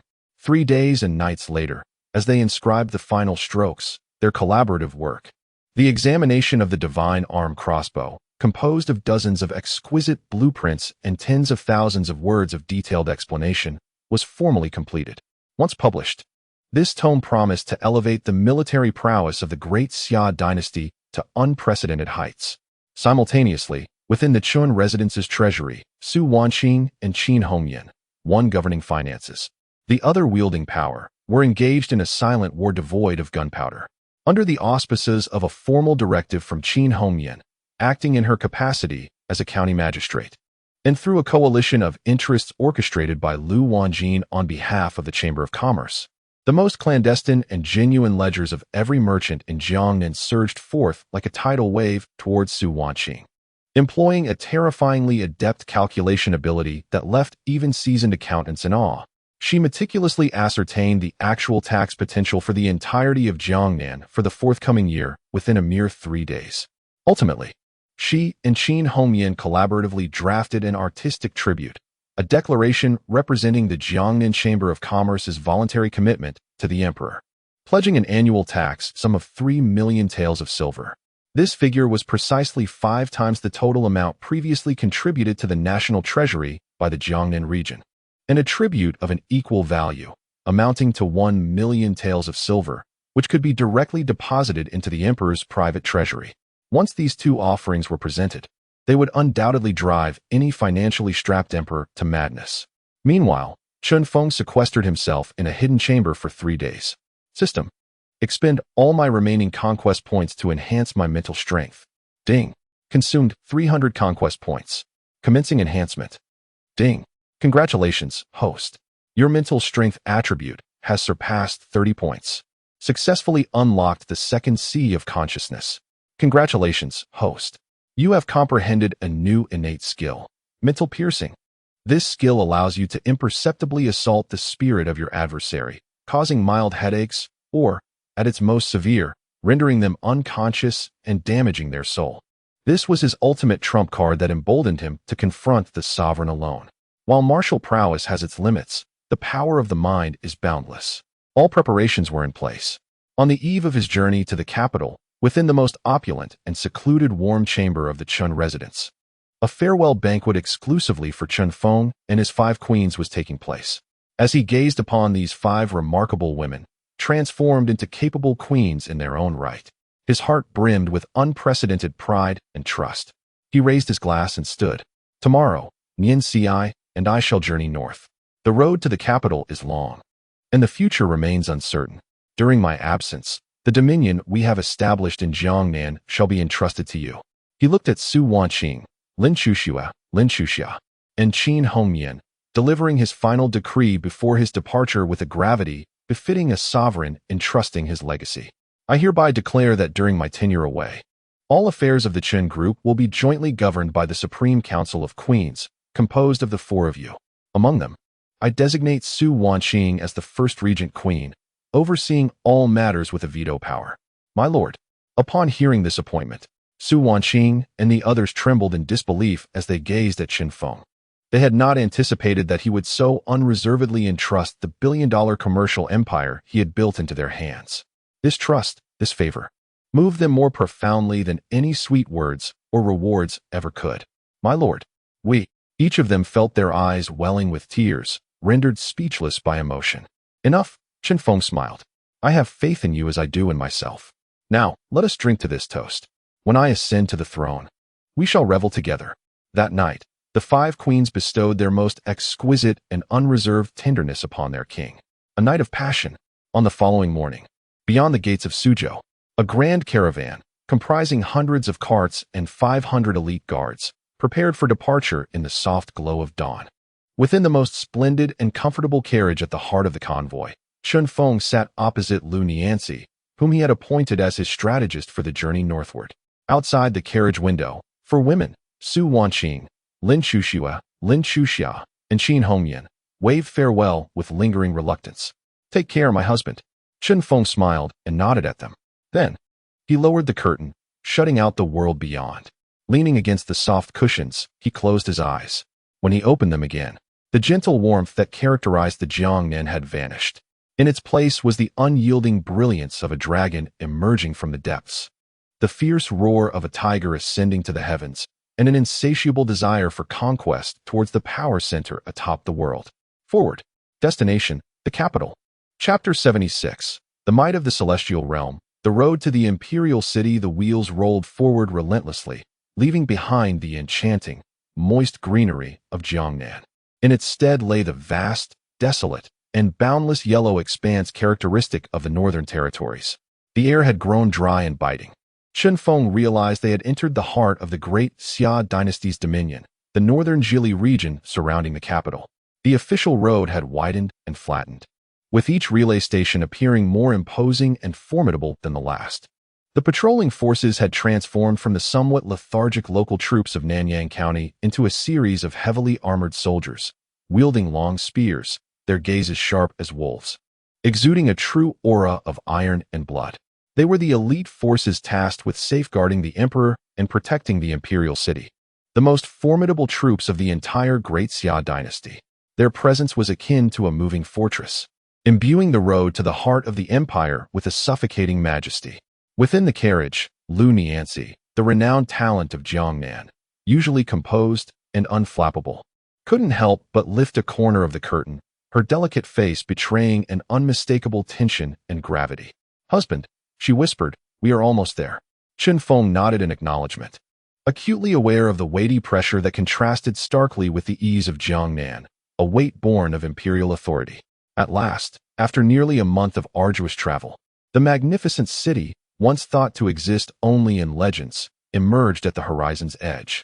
Upon their first glimpse, every member of the convoy, including Qin Feng, collectively held their breath. It was a city that defied description, a colossal fortress seemingly forged from ancient black rock, reclining upon the vast earth. Towering walls, soaring dozens of feet high, pierced the heavens, reflecting a cold metallic sheen in the twilight's glow. Adorning these walls were countless dragon banners, dense as a forest, symbolizing imperial power. Merely gazing upon it was sufficient to overwhelm any ill-intentioned soul with its supreme and sovereign majesty. This was the heart of the great Xia dynasty. Beneath the emperor's feet lay the divine capital. The convoy approached the Zhengyang Gate, which resembled the gaping maw of a gigantic beast. Yet, even with their official banner, granted personally by the county governor Qin Song, signifying their status as envoys of Jiangnan's textile and salt iron transport, and despite having over 100 elite guards, they were still unceremoniously halted at the city gate by a contingent of guards from the Nine Gates Command. Leading them was a bearded captain, whose eyes reflected the characteristic arrogance of the capital's denizens. He lazily glanced at the official banner before waving his hand dismissively. "Halt! All vehicles, extinguish your engines at once. All personnel, disembark. Submit to inspection." His tone was laden with an undeniable authority. The captain of the guard stepped forward, intent on arguing. The military officer barked, "Silence! I do not care who you are. Upon entering this capital, whether you are a dragon or a tiger, you must bow to my authority. Should there be even a hint of insolence, you will be treated as a spy and executed on the spot." This was the first and most direct warning given to all outsiders in the capital. Ultimately, after enduring a half-hour of nearly humiliating scrutiny, Chen Feng's convoy was finally permitted to proceed. Upon entering the city, a starkly different scene unfolded. The streets here were 10 times broader than those in Suzhou, spacious enough to accommodate 8 carriages side by side. The architecture towered higher and was more magnificent than that of Suzhou. Yet, the atmosphere lacked the freedom and ease found in Jiangnan. The citizens hurried past, their faces etched with a profound reverence and numbness towards power. They would bow low at the sight of a carriage adorned with the insignia of a royal palace or a noble duke. Conversely, upon encountering a procession of the Eastern Depot guards clad in their flamboyant attire, they would scatter in terror as if confronted by a specter. Here, power was delineated into countless clear and insurmountable hierarchies, while life itself appeared remarkably cheap. "My dear," Lu Nianci remarked, her delicate face grave within the carriage. "This place is so unlike Jiangnan." "Indeed," Chen Feng replied with a nod, a cold glint flashing in his eyes. This was truly a world that devoured its own. The convoy did not head to the official post station nor seek out private residences. As they passed through the grand city gates, a retinue of haughty young eunuchs in court attire awaited them. At the forefront stood Wei Zhongxian, the chief eunuch of the imperial ceremonial office, whom Chen Feng had met once before. Dressed in a resplendent scarlet dragon robe, his pale visage and effeminate demeanor remained unchanged. Upon spotting Chen Feng's carriage, a smile resembling a flower blossomed on his face, though it was devoid of warmth. He did not permit Chen Feng to disembark, but instead sent a young eunuch forward to convey the emperor's edict. "His Majesty has been awaiting you, Master Chen," the eunuch announced in a shrill voice. "Upon learning of your arrival in the capital, His Majesty was greatly pleased. You are commanded to forego rest and accommodation, and to accompany us immediately." He paused, his voice rising with an air of supreme authority, "to enter the palace and meet the emperor." With that, he disregarded Chen Feng's reaction entirely. The entire entourage, like the most precise of gears, surrounded Chen Feng's carriage and made its way toward the majestic and perilous Forbidden City at the heart of the capital. Inside the carriage, Lu Nianxi's face drained of color, her grip tightening around Chen Feng's hand. She understood that the true and most perilous trial had arrived prematurely. Chapter 77. Audience with the Emperor. Upon the dragon throne, the Forbidden City, a colossal palace complex situated at the heart of the empire, loomed like a magnificent beast. As Chen Feng's carriage glided past the imposing palace gates, heralded by Wei Zhongxian's sharp command, he felt as though he had entered a realm entirely distinct from the outside world. This was a realm completely severed from the mundane, a cold world constructed of power and protocol. Here, there was no cacophony, no vendors hawking their wares, only the towering crimson walls obscuring the sky, and the vast expanse of the Han White Jade Plaza, where even the faintest footfall echoed. Flanking the palace were rows of the Imperial Guard, clad in the finest golden chain mail, wielding the sharpest, glinting halberds, their expressions as stoic as stone statues. The air around them was laden with a murderous aura, tenfold that of the county guards of Nanyang. Their gazes were vacant and numb, devoid of any emotion, resembling mechanical instruments of slaughter, obedient only to commands. In the city, any wealth, talent, or martial prowess paled insignificantly. Here, The only thing of consequence was the supreme, life-and-death authority of the emperor. The carriage halted before the Qinqing Palace. "Lord Chun," came the hollow, sardonic voice of Wei Zhongxian from outside. "His Majesty has been awaiting you for some time." "Thank you, eunuch," Qin Feng replied, stepping down from the carriage alongside Lu Nianzi, whose pale face glistened with cold sweat. He gazed up at the Grand Hall, the epitome of the empire's highest decision-making authority. The eaves and brackets were elegantly adorned, embodying the auspicious imagery of dragons and phoenixes. It was magnificent and imposing, exuding an overwhelming sense of oppression. Xian, the governor of Jiangnan and the transport commissioner for salt and iron in the Lianghuai region, Qin Feng and his entourage, Lu family, seek an audience. The eunuch's prolonged and piercing proclamation resonated as the massive doors, crafted from solid golden silk nanmu and intricately carved with dragons and phoenixes, slowly swung open. Taking a deep breath, Qin Feng grasped the equally cold hand of Lu Nianzi and stepped into the very heart of imperial power. The hall was vast and majestic. Dozens of immense golden pillars, each requiring several men to encircle, upheld the lofty dome. The floor was laid with gold bricks that reflected their silhouettes. Rows of guards and eunuchs stood like sculptures along either side. Atop the 99 steps, upon the grand dragon throne, sat an elderly man clad in a 12-patterned dragon robe, his head adorned with a flat-topped crown. This was Emperor Yongyan, the supreme ruler of the great Xia dynasty. He appeared quite aged, with sparse, graying hair and a frail, stooped figure. His face was etched with deep wrinkles, akin to those carved by knife and axe. An air of persistent fatigue and weariness hung about him, as though he were an ordinary old man from the neighborhood, nearing the end of his days. However, at the moment when Qin Feng's gaze met that of the emperor, his heart jolted with an unexpected chill. What a pair of eyes they were! Eyes that had been steeped for decades in unparalleled power and boundless suspicion, murky yet seemingly capable of perceiving all. Within them resided no mercy, no warmth, only the absolute indifference and paranoia befitting a sovereign. He sat there quietly, akin to an ancient dragon, lurking deep within its lair, aged yet ever ready to strike. Flanking his dragon throne were two imposing figures, exuding a fearsome aura like guardians of the gates. To the left stood the Eastern Depot's commander, Chao Shaoqin, clad in a scarlet python robe, his visage sinister and his gaze frigid. To the right was the grand eunuch Wei Zhongxian, who had summoned Qin Feng into this presence. These were the three most powerful individuals in the empire. The commoner Qin Feng and the maiden Lu Nianzi bowed before his majesty, the emperor, exclaiming, "Long live your majesty." For eternity, Qin Feng pulled Lu Nianzi down to kneel, performing the traditional 3 kneels and 9 kowtows. Before the might of imperial authority, all pride is rendered worthless. "Rise," came the weary yet authoritative voice of Emperor Yongyan from the throne above. "Thank you, your majesty." Qin Feng and Lu Nianzi stood, their heads bowed, not daring to meet the emperor's gaze.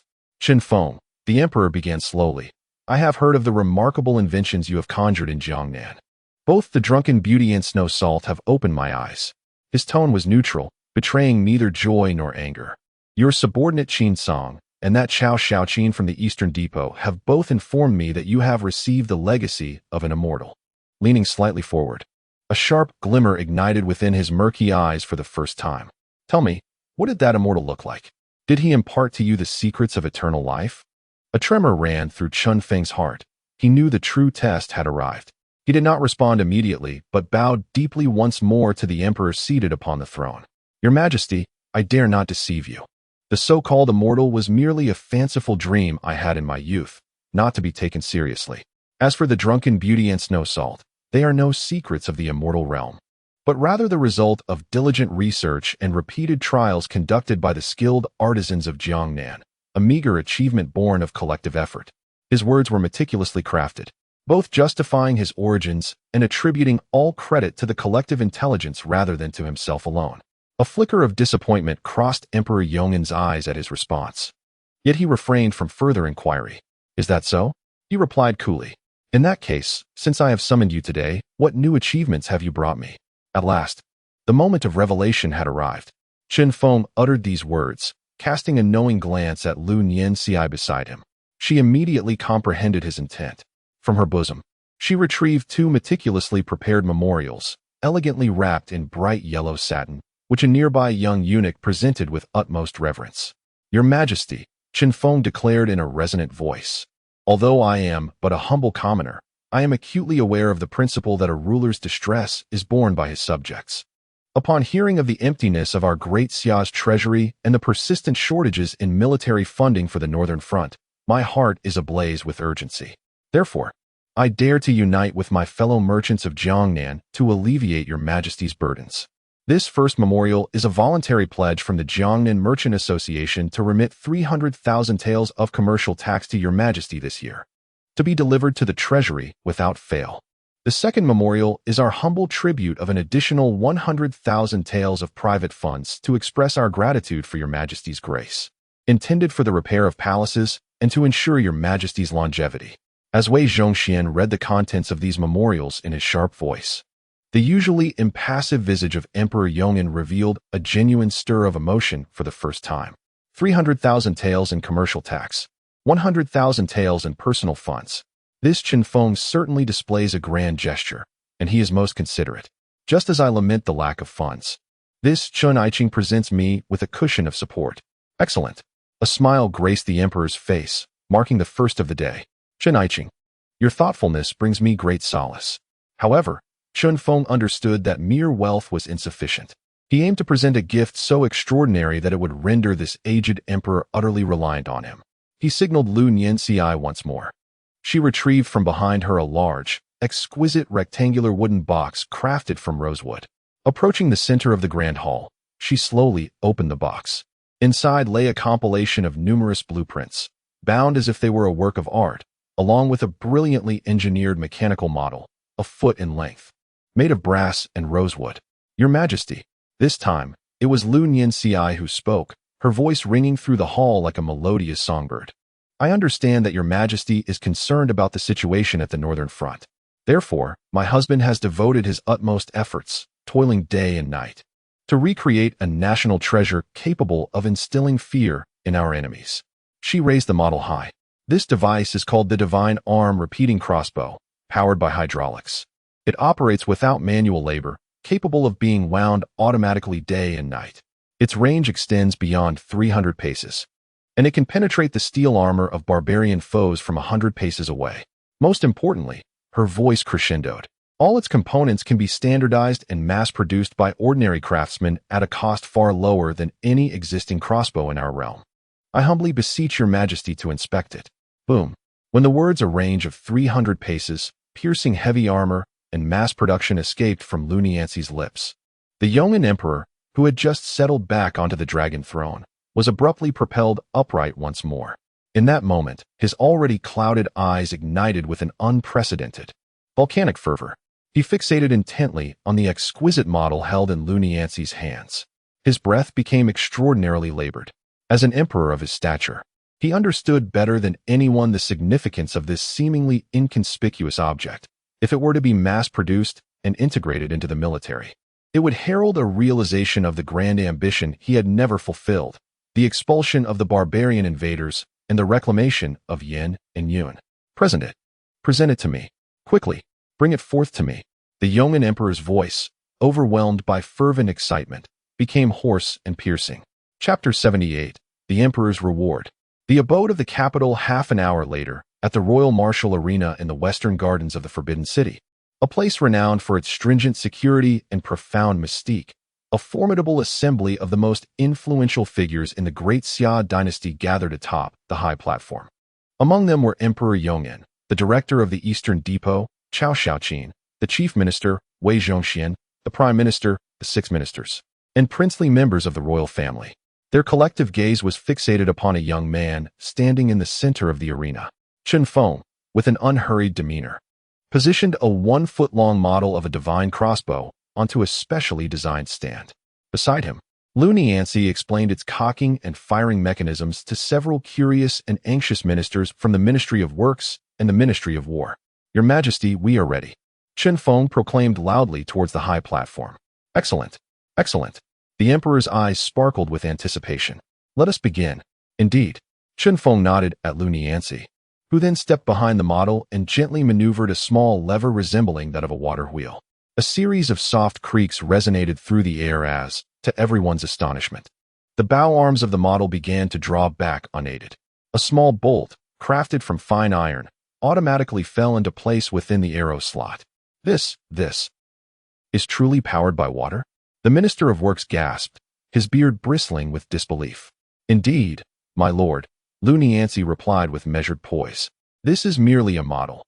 Were it to be scaled up tenfold and positioned by a river, it could harness hydraulic power to automatically cock itself day and night without rest. A collective gasp echoed through the assembly. Day and night, self-cocking. What did this signify? It meant that once constructed, this device would serve as an inexhaustible fortress of war. As the audience remained ensconced in their astonishment, Chen Feng moved to the side of the model. 100 paces away stood a target, crafted from 3 layers of the toughest cowhide. Your Majesty, please observe, he announced, addressing the high platform. He then gently pressed a small brass button on the model. Whoosh! A piercing, almost jarring sound sliced through the air. The diminutive bolt, scarcely longer than a chopstick, transformed into a streak of black lightning, leaving only an afterimage upon the spectator's retinas. In the next heartbeat, a muffled yet disquieting sound of metal penetrating flesh resounded. Upon closer inspection, the audience beheld the target, capable of withstanding ordinary arrows, utterly pierced through by the bolt. It had embedded itself with unmatched force into the hard earthen wall behind the target, leaving only a quivering tail protruding. Silence reigned. The entire arena was enveloped in an eerie stillness. All present seemed as if ensnared by a spell, frozen in place. Their faces bore the same expression of sheer horror, akin to witnessing a ghost in broad daylight. From 100 paces away, it pierced through 3 layers of bullhide armor. What terrifying power is this? This is no mere crossbow. It is the thunderous might that only a deity could wield. After a prolonged silence, the Emperor Yong'an erupted into a frenzied roar, his excitement and ecstasy rendering him almost mad. A divine artifact. A divine artifact indeed. Ha! Heaven bless our great Xia. Heaven bless me. He laughed uncontrollably, tears streaming down his face. It was as if he could envision himself leading an invincible army equipped with thousands of such divine crossbows, flattening the northern territories, reclaiming Yin and Yun, achieving the monumental legacy that had eluded his ancestors for millennia. He turned to gaze at the young man in the center of the training ground, who remained as calm as ever, and all doubt and suspicion evaporated from his eyes, leaving only the purest and most fervent admiration and absolute trust. Come forth. Convey my decree, he commanded Wei Zhongxian, his voice imbued with the undeniable authority of a sovereign, issuing the most audacious and grand decree since his ascension. Chen Feng has presented the nation with a remarkable instrument, beneficial to the state and its people, a lasting contribution to our dynasty. I hereby appoint him as the prince's guardian, equivalent to a first-rank official with a second-rank salary. I bestow upon him a residence in the former estate of the Prince Gong within the capital, fully furnished to princely standards. Additionally, I grant him 100,000 taels of gold, 100 luminous pearls from the East Sea, and 1,000 bolts of imperial silk. Most importantly, he unfastened a golden token from his waist, intricately carved with a 5-clawed dragon. I bestow upon him the Imperial Presence Gold Medal. The bearer of this token may rise a rank in official status, freely enter the palace, and seek an audience with me at any time. Thus it is decreed. Boom. When this unprecedented act of grace, shattering ancestral conventions, was proclaimed by Wei Zhongxian, the gazes of all the nobles and ministers present, including Chao Shaoqin, shifted entirely towards Chen Feng. They understood that from this day forth, this previously obscure young man from Jiangnan had ascended to the heights of power, becoming a formidable player on the political chessboard of the capital, capable of standing shoulder to shoulder with them, if not surpassing them. An hour later, Chen Feng and the somewhat dazed Lu Nianzi, overwhelmed by this sudden, monumental fortune, were led by the humble, respectful, and even obsequious Grand Eunuch Wei Zhongxian to their new home in the capital, a princely residence of true grandeur. Nestled at the foot of the imperial city, sprawling over 100 acres, boasting pavilions and towers 10 times more magnificent than the governor's mansion. Master Chen, are you satisfied with this place? Wei Zhongxian, once a grand eunuch who maintained an air of superiority before Chen Feng, now stood before him like the humblest of servants. Should there be any aspect of your satisfaction that requires attention, please do not hesitate to inform me, and I shall promptly summon the personnel from the Ministry of Internal Affairs to attend to your needs. Your efforts are greatly appreciated, Grand Eunuch Wei. Chen Feng replied with a smile, gently patting his shoulder. I am quite satisfied. He understood that from this moment onward, he had finally secured a safe and formidable refuge in this most perilous city in the world. Here, he and his women would embark on a brand new journey, one that promised to be even more grand and tumultuous. Chapter 79. The establishment of the Wangfu and the invitation of the twin dragons beneath the royal city of the capital. The former residence of the Duke of Gong is now transformed. From this day forth, it shall be known as the Chun Residence, under the stewardship of its new masters, Chen Feng and Lu Nianxi. This princely manor, sprawling over 100 acres and adorned with scenic vistas every few paces, far surpasses the opulence and grandeur of the governor's residence in Nanyang. Within its walls dwell several hundred servants, carefully selected and dispatched from the Ministry of Internal Affairs, including maids, cooks, and guards. Yet, amidst this vast estate, only two individuals truly preside, Chen Feng and Lu Nianxi. In the study, Lu Nianxi, embodying the demeanor of a gracious hostess, orchestrates the arrangement of countless boxes filled with books, antiques, and paintings brought from Jiangnan. She directs dozens of maids with a unique charm that naturally brings order to chaos. Meanwhile, Chen Feng stands with his hands clasped behind him, appearing to admire the courtyard's scenery, while in reality, his seemingly casual steps discreetly embed jade stones infused with his own mystical energy into the strategic nodes of the estate. Ding. Consumed 200 conquest points. Imu Jiogong Guardian Formation, Intermediate, successfully arranged. As the final jade stone was placed, an invisible energy barrier, perceptible only to Chen Feng, enveloped the entire grand manor. Henceforth, this abode shall serve as his most formidable fortress within the world's most perilous city. My lord.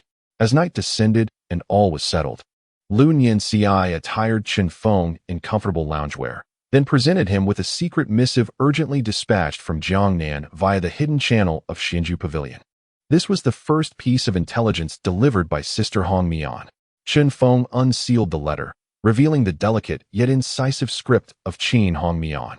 The contents were thorough and alarming, elucidating the current core and perilous power dynamics in the capital regarding the struggle for succession.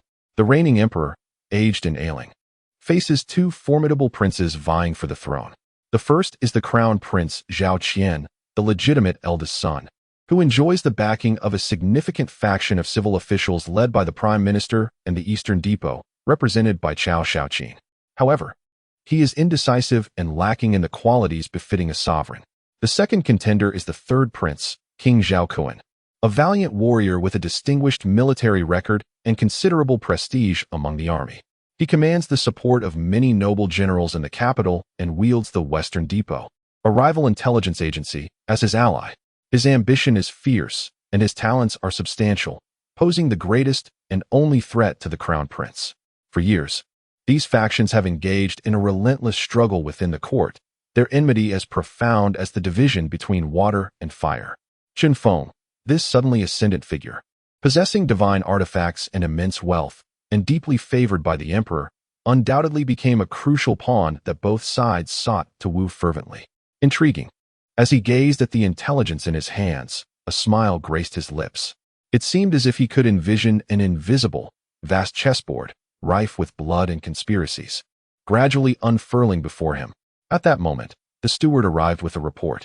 Master, the eunuch from the Eastern Palace and the chief historian from the Jin Prince's residence have both come to deliver invitations almost simultaneously.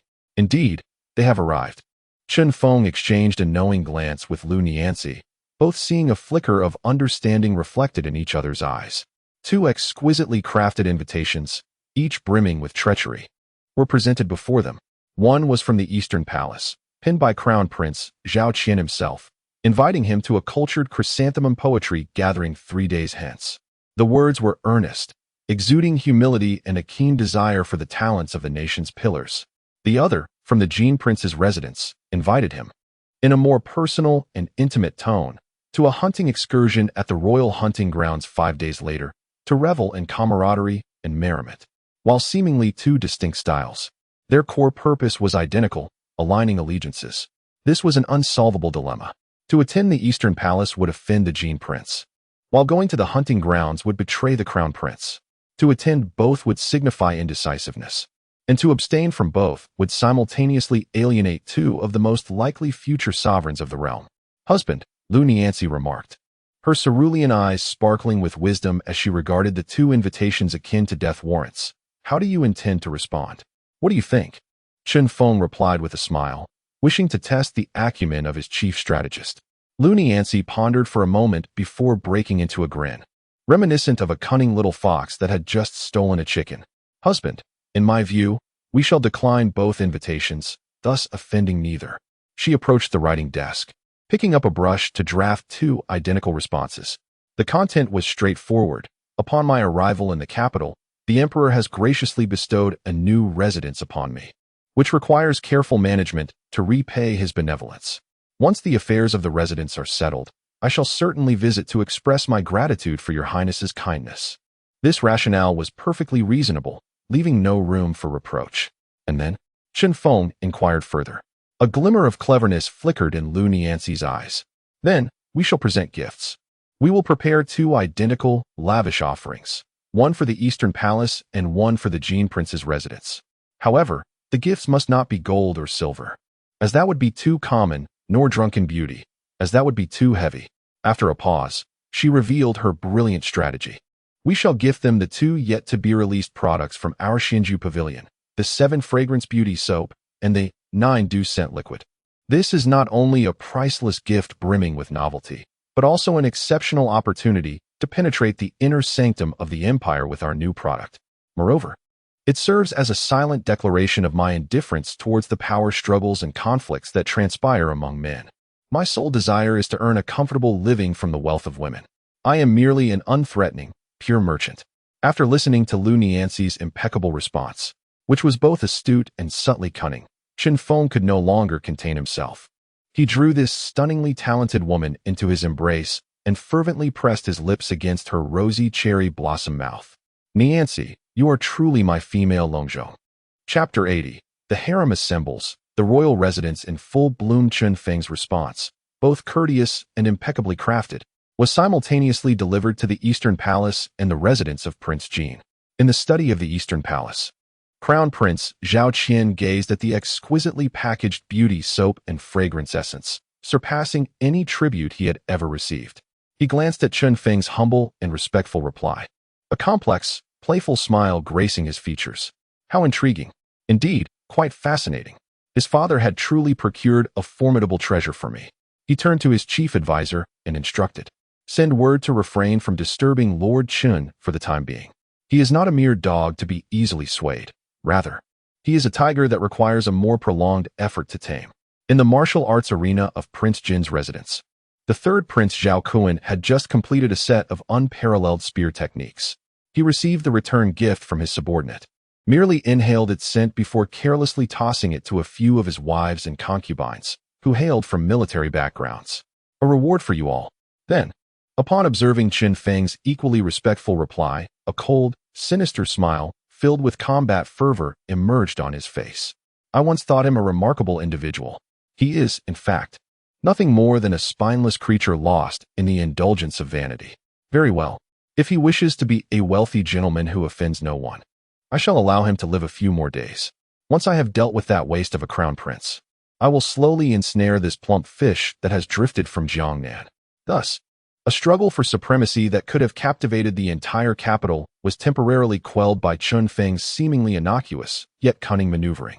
Both the Crown Prince and Prince Jean, fierce beasts engaged in a brutal contest, chose to observe this unpredictable anomaly, affording Chen Feng a rare moment of respite. In the ensuing half-month, tranquility enveloped the capital. Chen Feng adopted a thoroughly low-profile demeanor, seldom leaving his residence. Aside from occasionally overseeing the site selection and renovation of the Xianzhu Pavilion's main branch in the capital, he devoted all his time to fortifying his stronghold. Utilizing the princely mansion as his foundation, he meticulously laid out an intricate series of offensive and defensive formations. The Chun residence had evolved into not merely a luxurious abode, but a formidable fortress capable of withstanding an army. Meanwhile, Lu Niancy was not idle. Under Qin Feng's guidance, she undertook a comprehensive upgrade of the culturally revolutionary Xinju gathering that had already stirred waves in Jiangnan. With substantial funds, she recruited all the disillusioned literati, painters, and poets within the capital. She aimed to sharpen this cultural sword, rendering it even more lethal. She awaited the moment when this blade could resound within the very heart of the empire. At long last, after a fortnight, a piece of news reverberated throughout the capital, stirring the hearts of its denizens. A grand caravan, comprising hundreds of colossal treasure ships that eclipsed the sun, had triumphantly arrived at the Tongzhou dock from the south of the Yangtze River. This fleet bore not merely an abundance of wealth that would leave the Ministry of Revenue envious, but more significantly, it heralded the arrival of Qin Feng's entire retinue.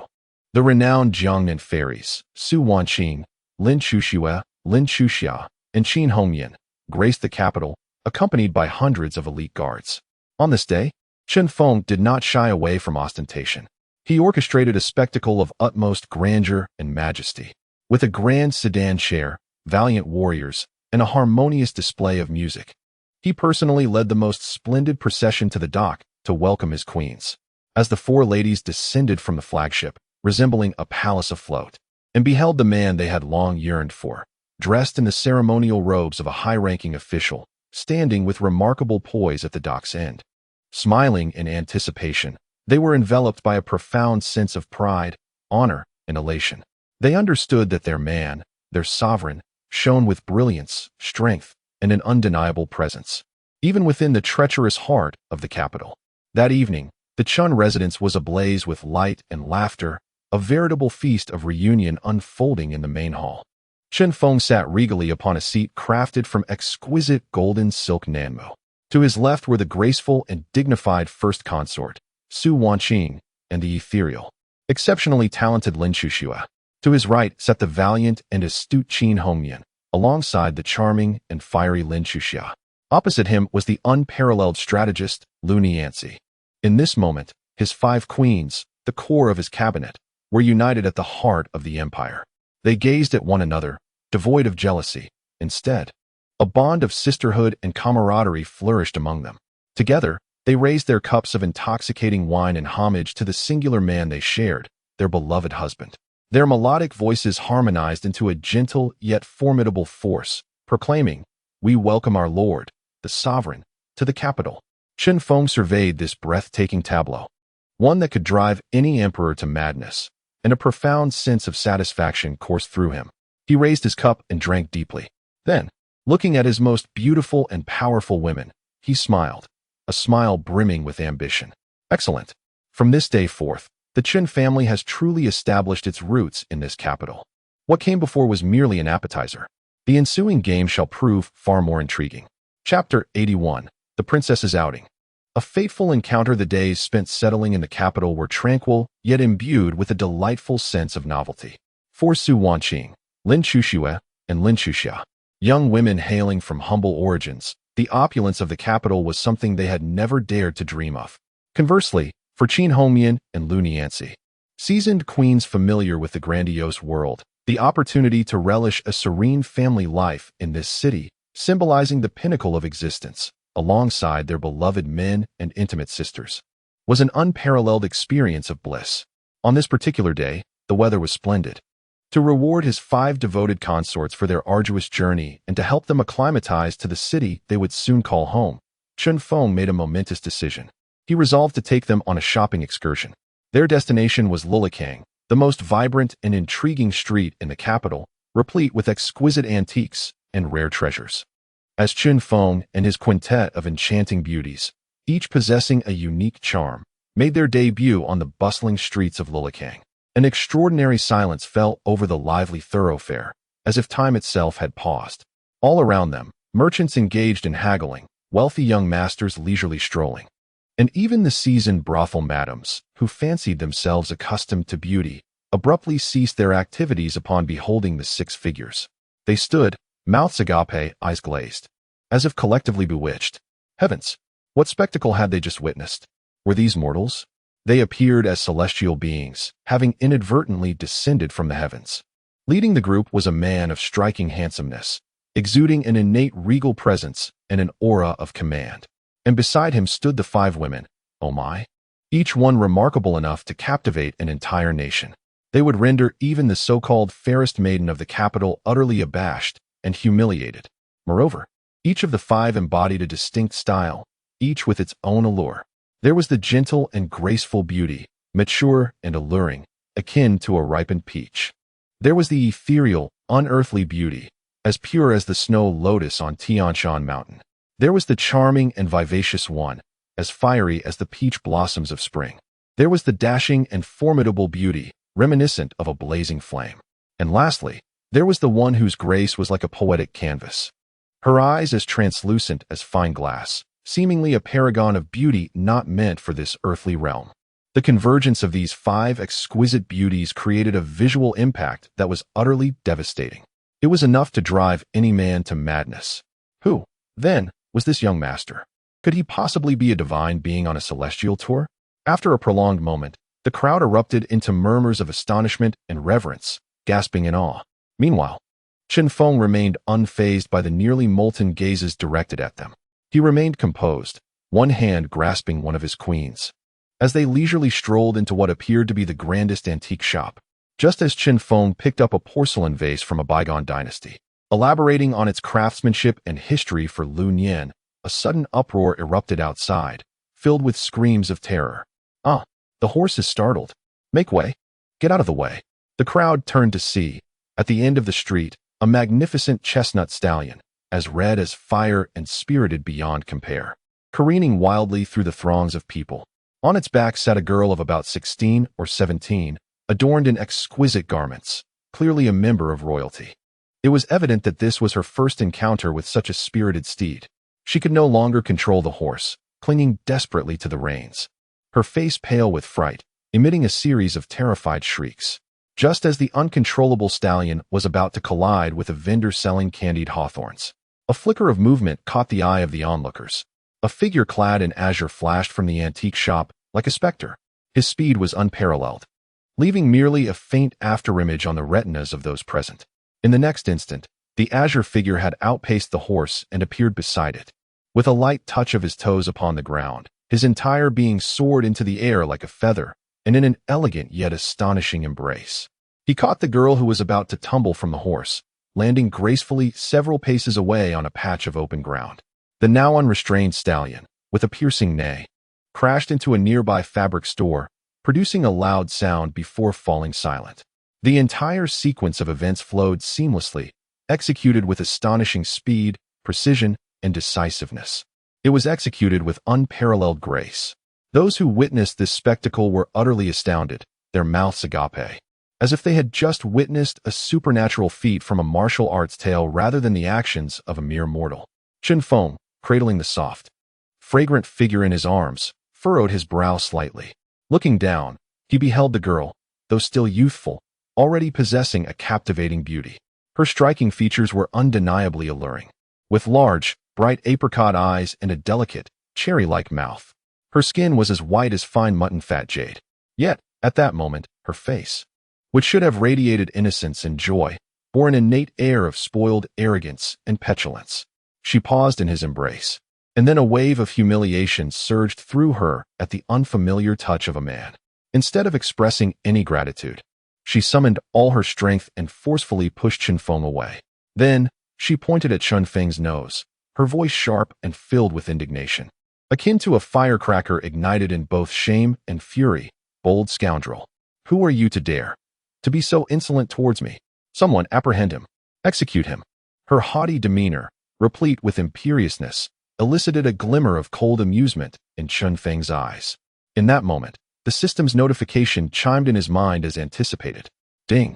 A new, high-difficulty target for conquest detected. Princess Zhao Mingyue of the Daxia dynasty. Initial conquest degree for Zhao Mingyue. 10. Offended, anger, and disdain. Target classification, noble lineage. Conquest difficulty, extremely high. Conquest key points. This woman is a celestial beauty, both delicate and precious, proud and willful. Conventional gentleness and consideration are ineffective against her. Traditional dominance and intimidation bear no fruit. Only through an unparalleled, absolute masculinity that she has never experienced. Combined with an irresistible mysterious charm that elicits both love and hate, can her laughable royal pride be shattered?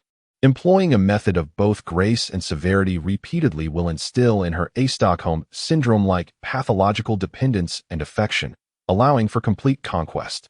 At that moment, a flurry of hurried, panicked footsteps echoed. A battalion of royal guards clad in golden armor and several pale-faced eunuchs rushed in. Upon seeing the princess unharmed, they initially breathed a sigh of relief. Subsequently, their hostile and scrutinizing gazes turned towards the unfamiliar young man confronting the princess. The leader of the guards, hand resting on his sheathed blade, barked sternly, "Who are you to dare confront Her Highness the Princess?" Chen Feng gazed at the spoiled, headstrong princess before him, then glanced at the menacingly encircling royal guards. A smile, enigmatic and mischievous, spread across his face, leaving all present bewildered. Chapter 82. The Might of the Golden Medal. The humiliation of the princess, the commanding voice of the leader of the Imperial Guards, filled with menace, rendered the very atmosphere of Lioli workshop seemingly frozen. The surrounding citizens, gripped by fear, had retreated to a distance of 100 paces, scarcely daring to breathe. They cast sympathetic and sorrowful glances at the young man, oblivious to the gravity of his situation. In the capital, offending a princess was a transgression of the gravest magnitude, even if this young man possessed 9 lives. It seemed he would meet his end here today. However, at that moment of palpable tension, 5 exquisite silhouettes, as if stepping forth from a painting, emerged gracefully from the antique shop. They were Su Wanqing, Qin Hongyan, Lu Nianxi, Lin Chuxue, and Lin Chuxia. Not a trace of panic marred their countenances. With elegant strides, they naturally positioned themselves behind Chen Feng, forming a line and standing resolutely. They resembled 5 stunning screens carved from the finest, variably hued jade, completely shielding their man from the hostile world that loomed behind. The visual impact of this scene was ineffably striking. The dozens of fiercely determined Imperial Guards, upon witnessing the sudden appearance of this breathtaking entourage, found their hands, previously gripping their weapons tightly, slackening involuntarily.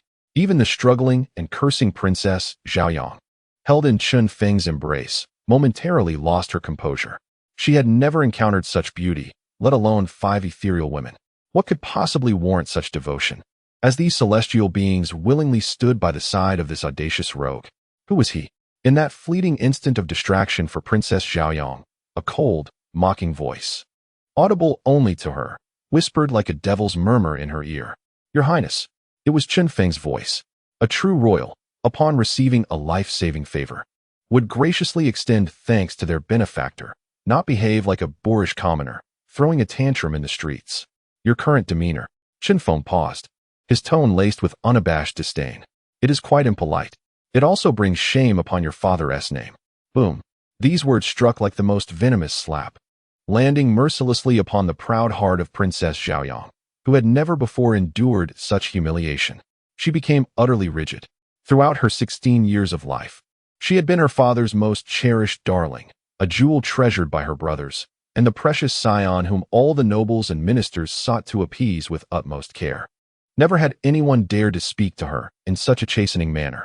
Overwhelmed by shock and indignation, she instantly forgot all her struggles and cries. She gazed at the man before her, who had ensnared her in his embrace and dared to humiliate her, with an incredulous expression as if she had encountered a specter. How audacious!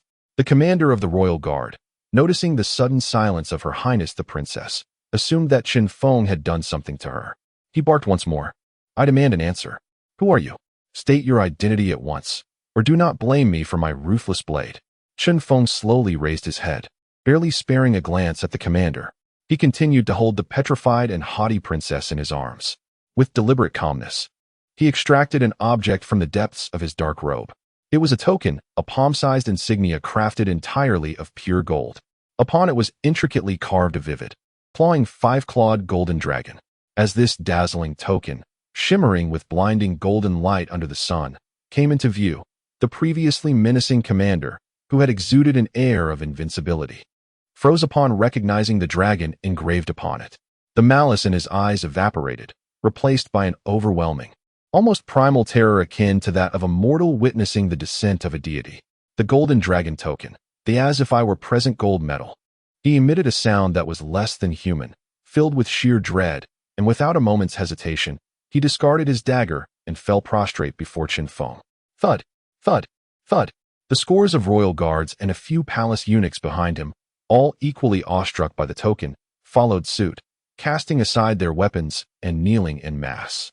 The hard blue stone ground of Lulikang reverberated beneath their fervent submissions.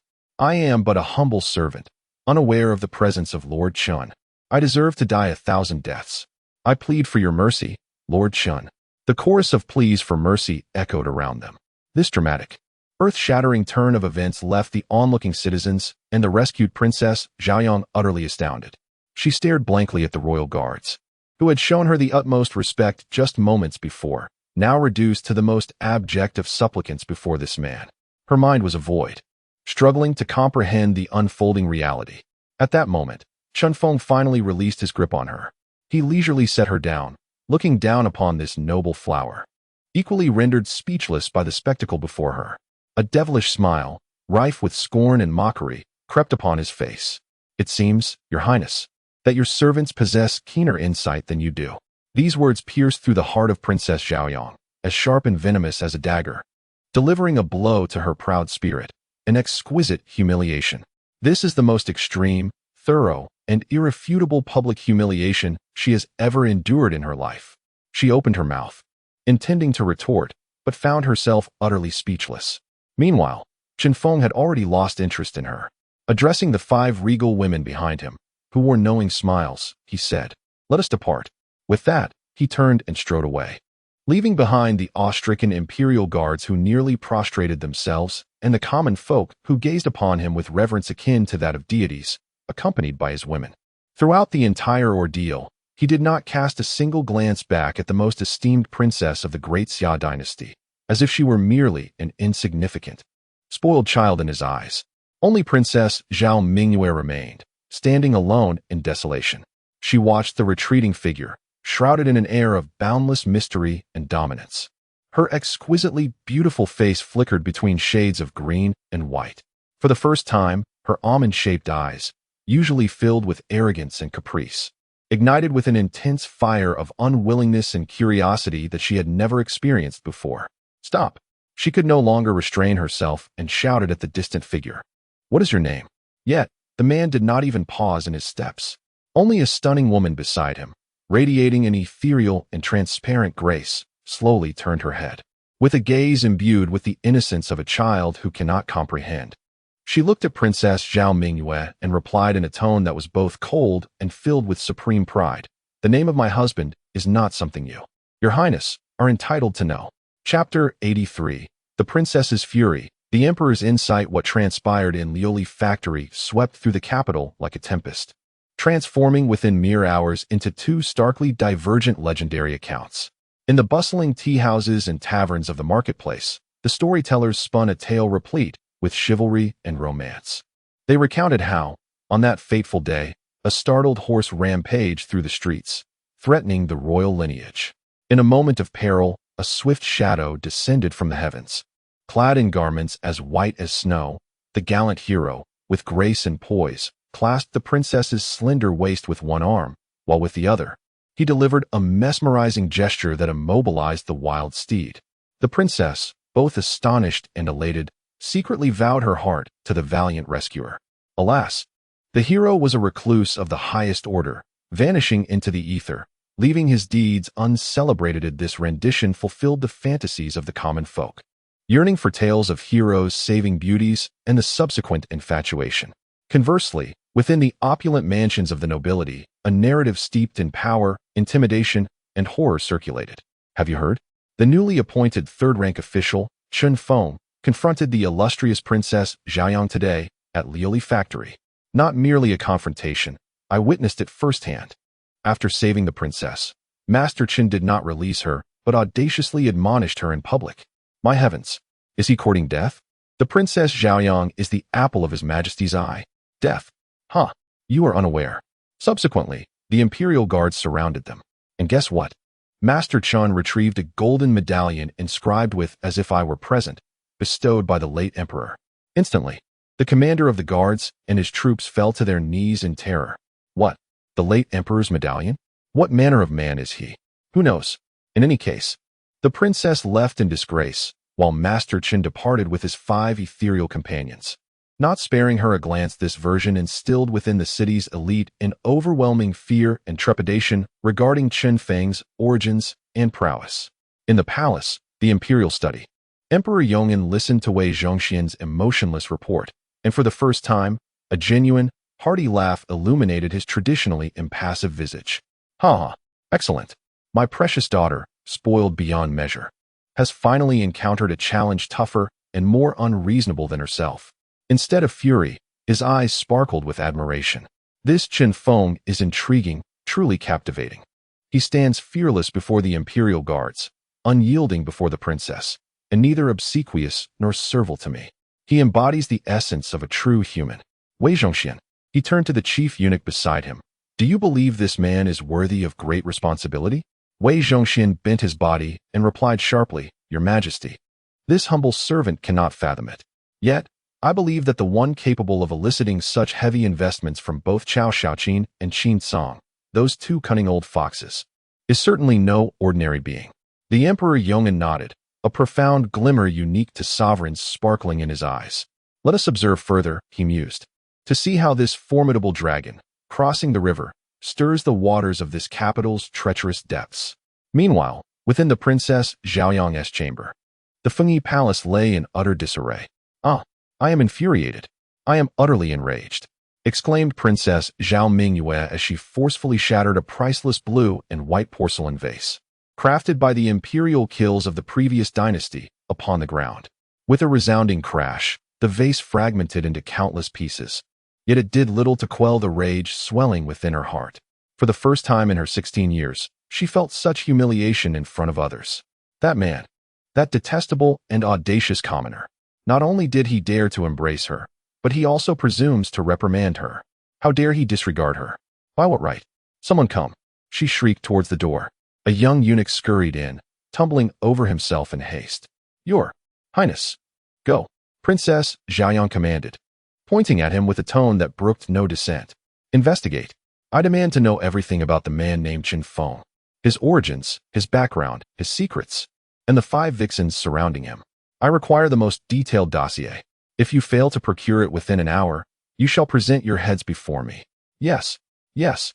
This servant obeys. An hour later, a meticulously prepared report on Qin Feng, drafted urgently by the royal spies, lay before Princess Zhaoyang. She dismissed everyone from the room and began to peruse it alone. She discovered how he had soared to prominence within mere months, despite starting with nothing. She read of his triumph over the Black Tiger Gang in Fenjiwanzhen, subduing the local gentry. She learned of his wits in outmaneuvering Qin Song at the governor's office, besting learned scholars in debate, and ultimately turning a once adversarial warlord into an ally. She was even astonished to see how he had ensnared the notorious East Factory's Chao Shaoqin, a figure even her father regarded with trepidation, forcing him to flee Nanyang in panic. The more she read, the more astonished she became. The more she absorbed, the more she was shaken. Her face, flushed with anger, gradually regained its composure.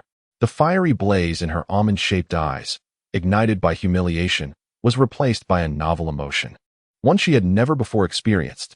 It was neither anger nor fear, but rather a thrilling exhilaration akin to encountering a worthy opponent, a match for her talents, and an intense obsession to conquer and possess this most powerful and enigmatic toy entirely.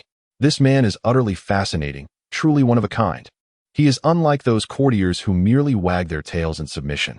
He bears no resemblance to the feeble scholars, who are only capable of composing poetry yet lack the strength to lift a finger. He is domineering, formidable, mysterious, and exudes a lethal charm. Finally, when her gaze fell upon the end of the dossier, and she beheld the detailed descriptions of the 5 queens surrounding him, witnessing the gentleness of Su Wanqing, the coolness of Lin Chuxue, the vivacity of Lin Chuxia, the valor of Qin Hongyan, and the wisdom of Lu Nianzi, she saw how each of them had succumbed to this man, willingly offering everything for him. An unfamiliar yet intensely powerful flame of jealousy ignited within the heart of Princess Zhaoyang. Why? Why does he have so many exceptional women by his side? And yet the illustrious first princess of the great Xia, born of noble lineage and favored by the heavens, must be so utterly disregarded by him? No, I will not yield. She snapped the dossier shut with a resounding clap. In that instant, all traces of anger and humiliation vanished from her extraordinarily beautiful face. In their place emerged a dazzling light filled with competitiveness and possessiveness, a resolute determination to claim what she desired. Chinfeng.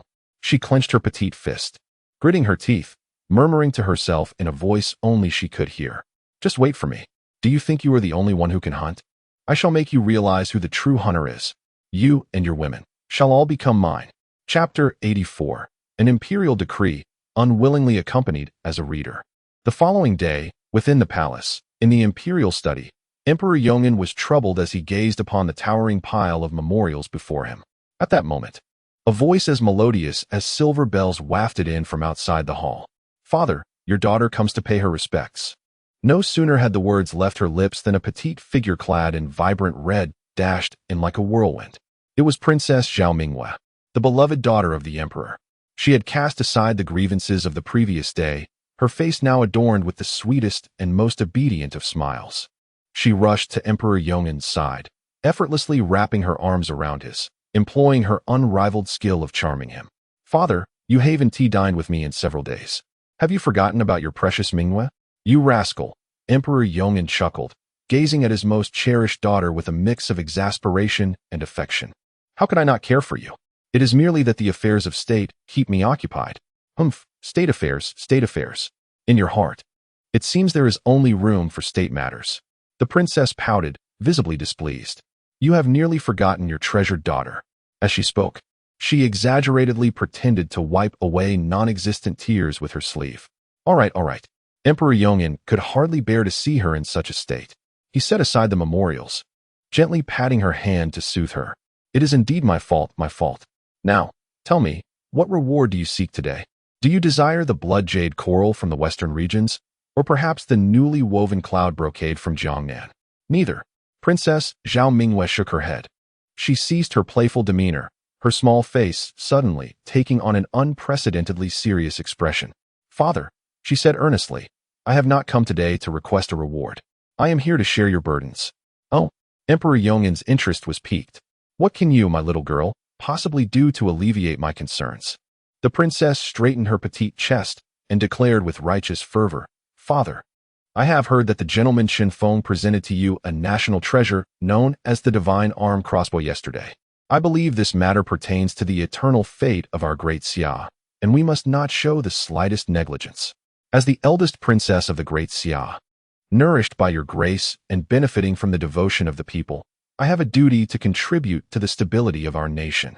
With sincerity gleaming in her eyes, she implored the emperor, I beseech you to issue a decree. Allow me to participate in the supervision of the divine arm crossbow project. I wish to personally oversee Chinfeng to ensure he does not conceal any secrets or employ any tricks, safeguarding crucial techniques. I vow to keep a vigilant watch over this national treasure on your behalf. Having listened to his daughter's impassioned and patriotic words, Emperor Yongin was momentarily taken aback. He gazed at his suddenly grown and understanding beloved daughter, a flicker of intricate and playful emotions passing through his murky old eyes. Having lived for over 60 years, he had encountered every conceivable sentiment. With a mere glance, he discerned the small, hidden, rebellious heart of his cherished daughter, cloaked beneath her concerns for the nation. He recognized that his spoiled little peacock had been humbled by that man from Lilikang and was now devising ways to regain her pride. Had it been anyone else, the Yongin emperor would have surely erupted in wrath. Yet, for some inexplicable reason, the thought of that equally unconventional young man and his own unruly daughter, two mischievous spirits, sparked a sense of amusement within him. Moreover, he relished the idea of using his daughter to probe deeper, to entice, and even to bind the invaluable true dragon. Chinfeng, after pondering for a moment, he ultimately nodded with a smile, granting his approval. If Minghua holds such intentions, it brings me great comfort. I shall issue a decree forthwith. The following day, a freshly minted imperial edict, capturing the attention of the entire capital, was dispatched to the Chun residence. The emissary delivering the decree was none other than the chief eunuch Wei Zhongxian. The contents of the edict were straightforward.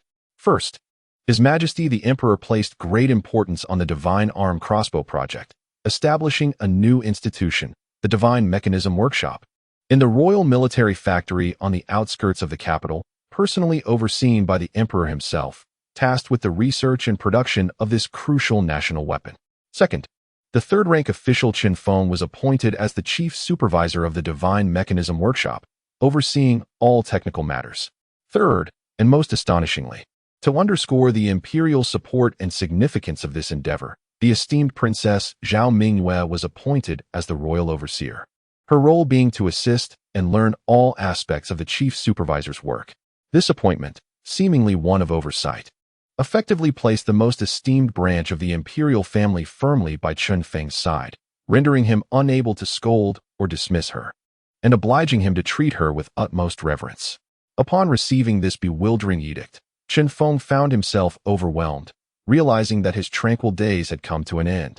3 days later, at the Divine Mechanism Workshop, when Chen Feng first arrived in his capacity as chief supervisor to this specially established, heavily guarded royal enclave, he encountered the very source of his impending troubles, Princess Zhao Mingyue. Today, she was not adorned in the elaborate regalia of royalty, but wore a striking fire-red riding outfit, accentuating her youthful, vibrant curves. She did not sit elsewhere, but boldly occupied the main chair intended for him, the chief supervisor, with an air of authority. In her hand, she toyed with a delicately crafted riding whip made of gold. Upon seeing Chen Feng enter, she lifted her pristine, swan-like chin, revealing a sweet smile imbued with provocation, pride, and the triumph of a victor. Director Chen, she deliberately addressed him with an official title, "You are late. I have waited here for you for the entirety of an incense stick's burning." Chen Feng gazed at the spoiled princess before him, resembling a victorious little hen, and instead of feeling anger, he smiled. He approached her, surveying her with a playful yet aggressive glint in his eyes. Then, in a languid, magnetic voice that could quicken her heartbeat, he slowly spoke.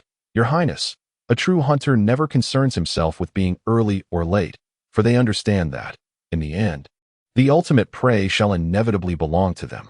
Chapter 85. The Gamble of Divine Craftsmanship and the Humiliation of the Golden Branch within the Royal Military Factory.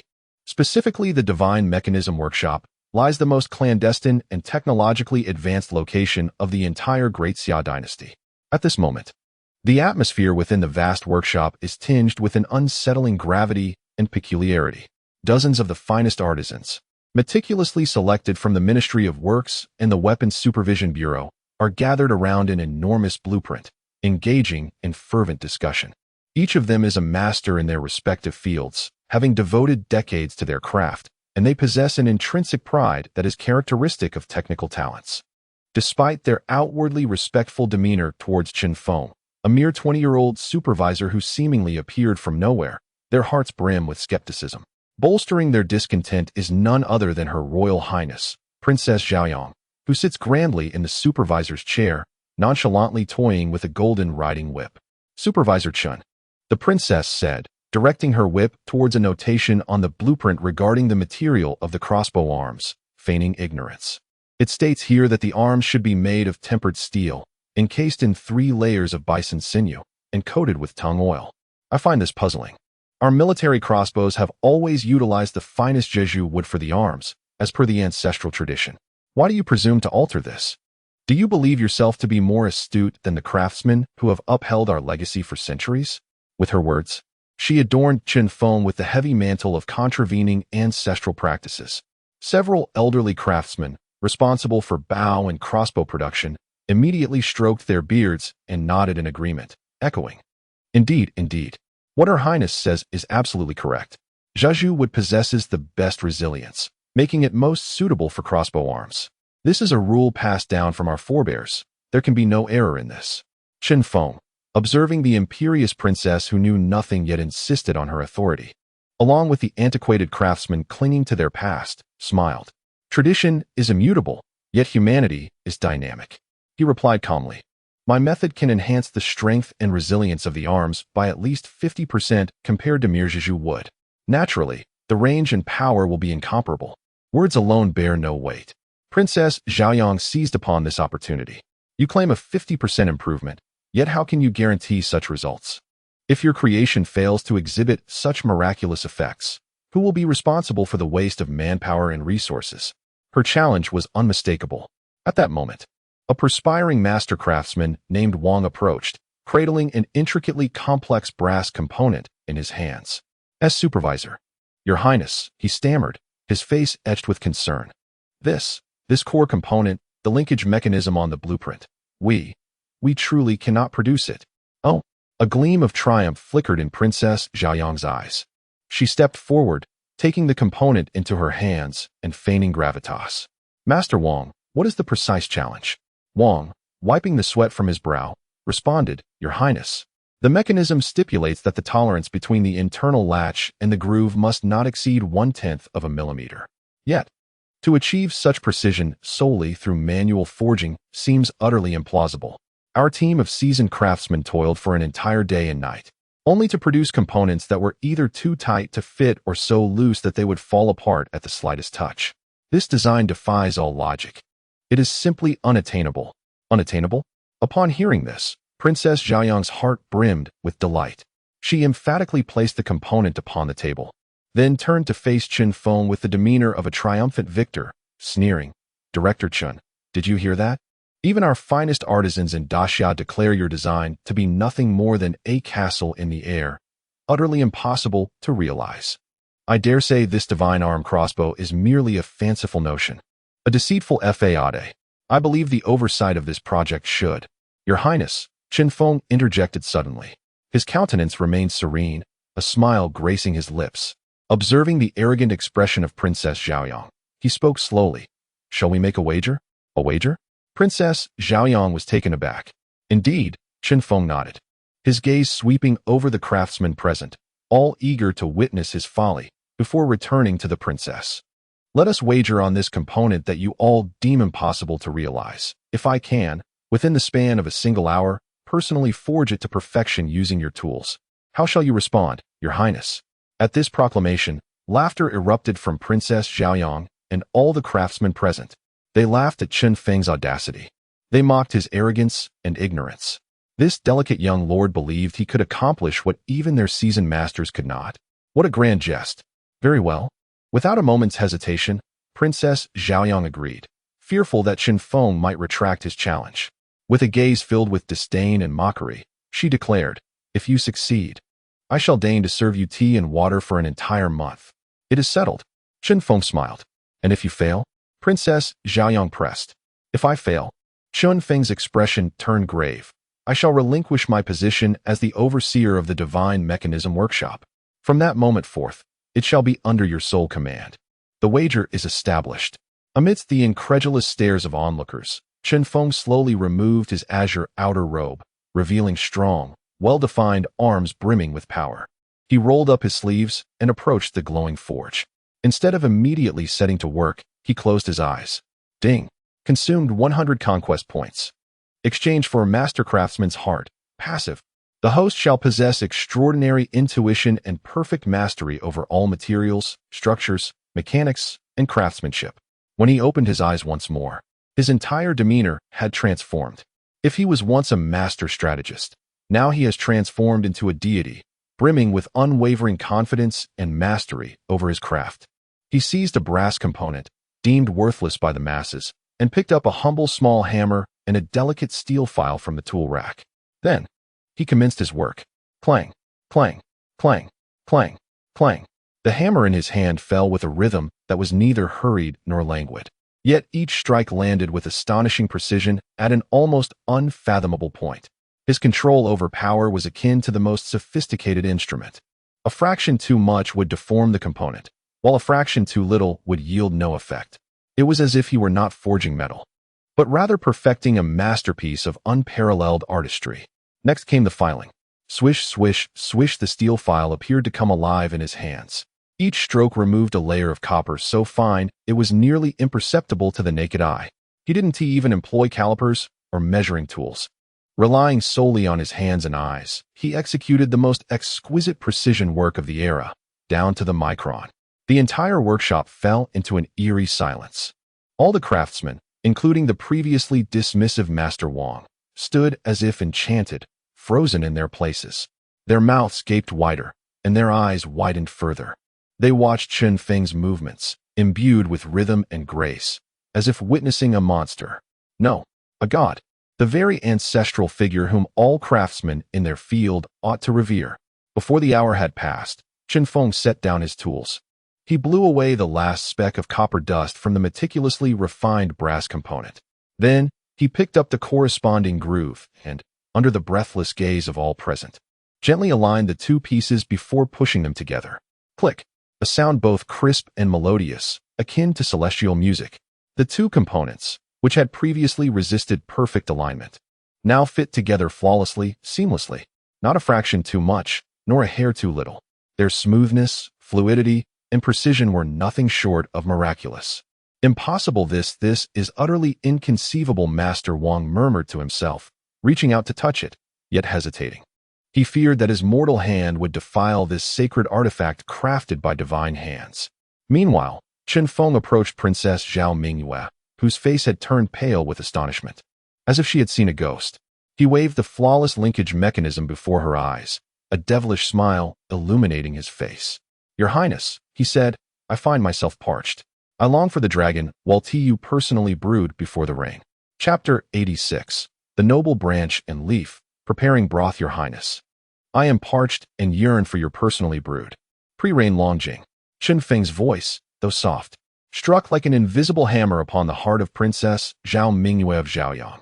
Her delicate visage fluctuated between crimson and pallor, a spectacle of utmost intensity.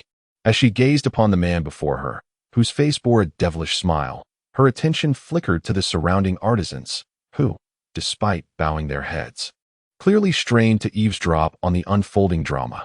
For the first time in her life, she experienced the predicament of being caught between a rock and a hard place. To act petulantly? Impossible. She was the most revered of the Daxia dynasty's princesses, the cherished offspring of her father. While she could indulge in her whims and exhibit haughtiness, she could never betray her word, especially not in front of these commoners. Such was the last vestige of royal pride, both trivial and profound. To erupt in anger? Even less so. She scrutinized Chen Feng's seemingly amused gaze, which appeared to pierce through her very essence. She had no doubt that should she dare to lose her composure, this man, who had the audacity to confront her father directly, would undoubtedly orchestrate an even more humiliating spectacle, leaving her utterly discredited. Ultimately, all her fury, resentment, and humiliation coalesced into a single word, painstakingly squeezed from between her clenched silver teeth. "Fine, just you wait." She shot Chen Feng a venomous glare, then, amidst the astonished, sympathetic, and slightly gleeful gazes of those around her, she turned, much like a proud peacock with its head held high, and made her way to the tea room prepared for the director. After a moment, when Princess Zhao Mingyue confronted a complete and intricate set of tea utensils alongside a crackling red clay stove, she found herself utterly bewildered.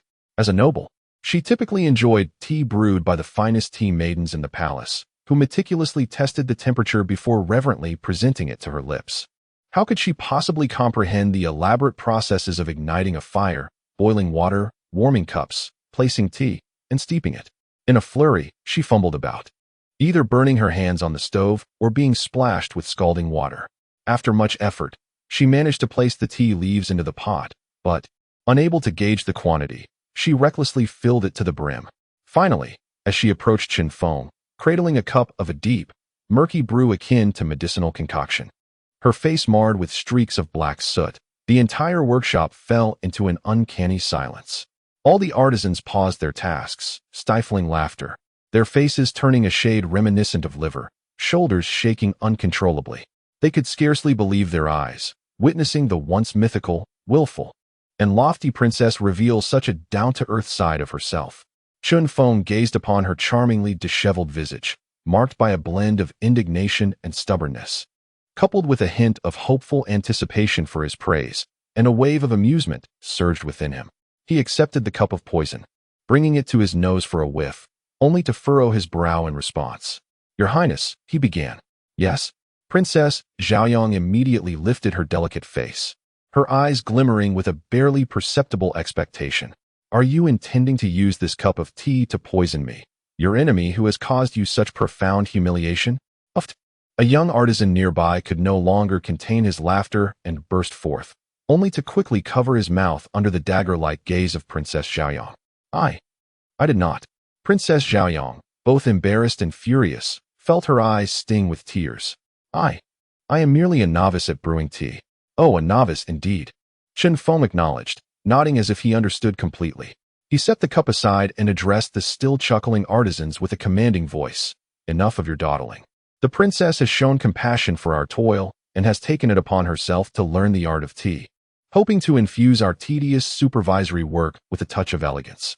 Yet, tea brewing is a delicate endeavor that requires a tranquil environment.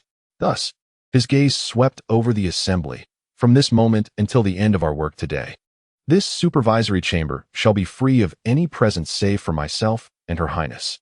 You are all dismissed. Yes, Master Supervisor. The artisans, feeling as if they had been granted a reprieve, stifled their laughter and bowed as they exited. Soon, the vast supervisory chamber was left with only Chen Feng and Princess Xiaoyang, enveloped in an atmosphere of awkwardness. Why did you send them away? Princess Xiaoyang inquired, her voice tinged with uncertainty. Naturally, to instruct you, Chen Feng replied matter-of-factly. He approached the tea table and rekindled the fire beneath the kettle. After all, you are the princess of this realm. While it is permissible not to master the art of tea, it is imperative that you learn. For should word spread, it would be your father's honor at stake. As he spoke, he demonstrated with fluid grace. Observe closely. The water must be drawn from mountain springs to ensure its excellence. The fire should be kindled with olive charcoal to maintain a smoke-free brew. The water should not be brought to a full boil. If it does, it becomes stale, losing its essence. You must discern the sounds of the water as it transitions from its initial boil to the second and third, identifying the notes of crab eyes, fish eyes, and rising waves, to extract its quintessence. 3 fingers of tea leaves suffice. Too much results in bitterness. Too little yields a pallid taste. His tone was imbued with earnestness and expertise, his masterful demeanor leaving Princess Xiaoyang captivated. For the first time, she realized that this seemingly simple cup of tea held within it a wealth of knowledge and wisdom. Now, give it a try, Chen Feng encouraged, stepping aside to allow her a chance. On the ensuing afternoon, Chen Feng truly assumed the role of the sternest of instructors, embarking on a one-on-one tea ceremony training session with the noble scion of the imperial family. Steady your wrist. You are brewing tea, not forging iron. Pour the water. Just fill it to 7/10. A full cup offends the guest, do you understand? Your gaze. Fixate on your master. A competent maidservant can accommodate no one else in her eyes but her lord. Each seemingly instructional remark from him was, in truth, a meticulous form of training, piercing like the finest and most densely packed needles into Princess Xiaoyang's proud heart. It left her feeling both humiliated and enraged, yet utterly unable to retort. She could only clench her silver teeth, her eyes reddening, as she repeated the monotonous yet exhilarating movements time and again. Finally, after discarding an uncountable number of teapots, Princess Xiaoyang managed to brew a cup of tea that was, by all measures of color, aroma, and temperature, barely acceptable.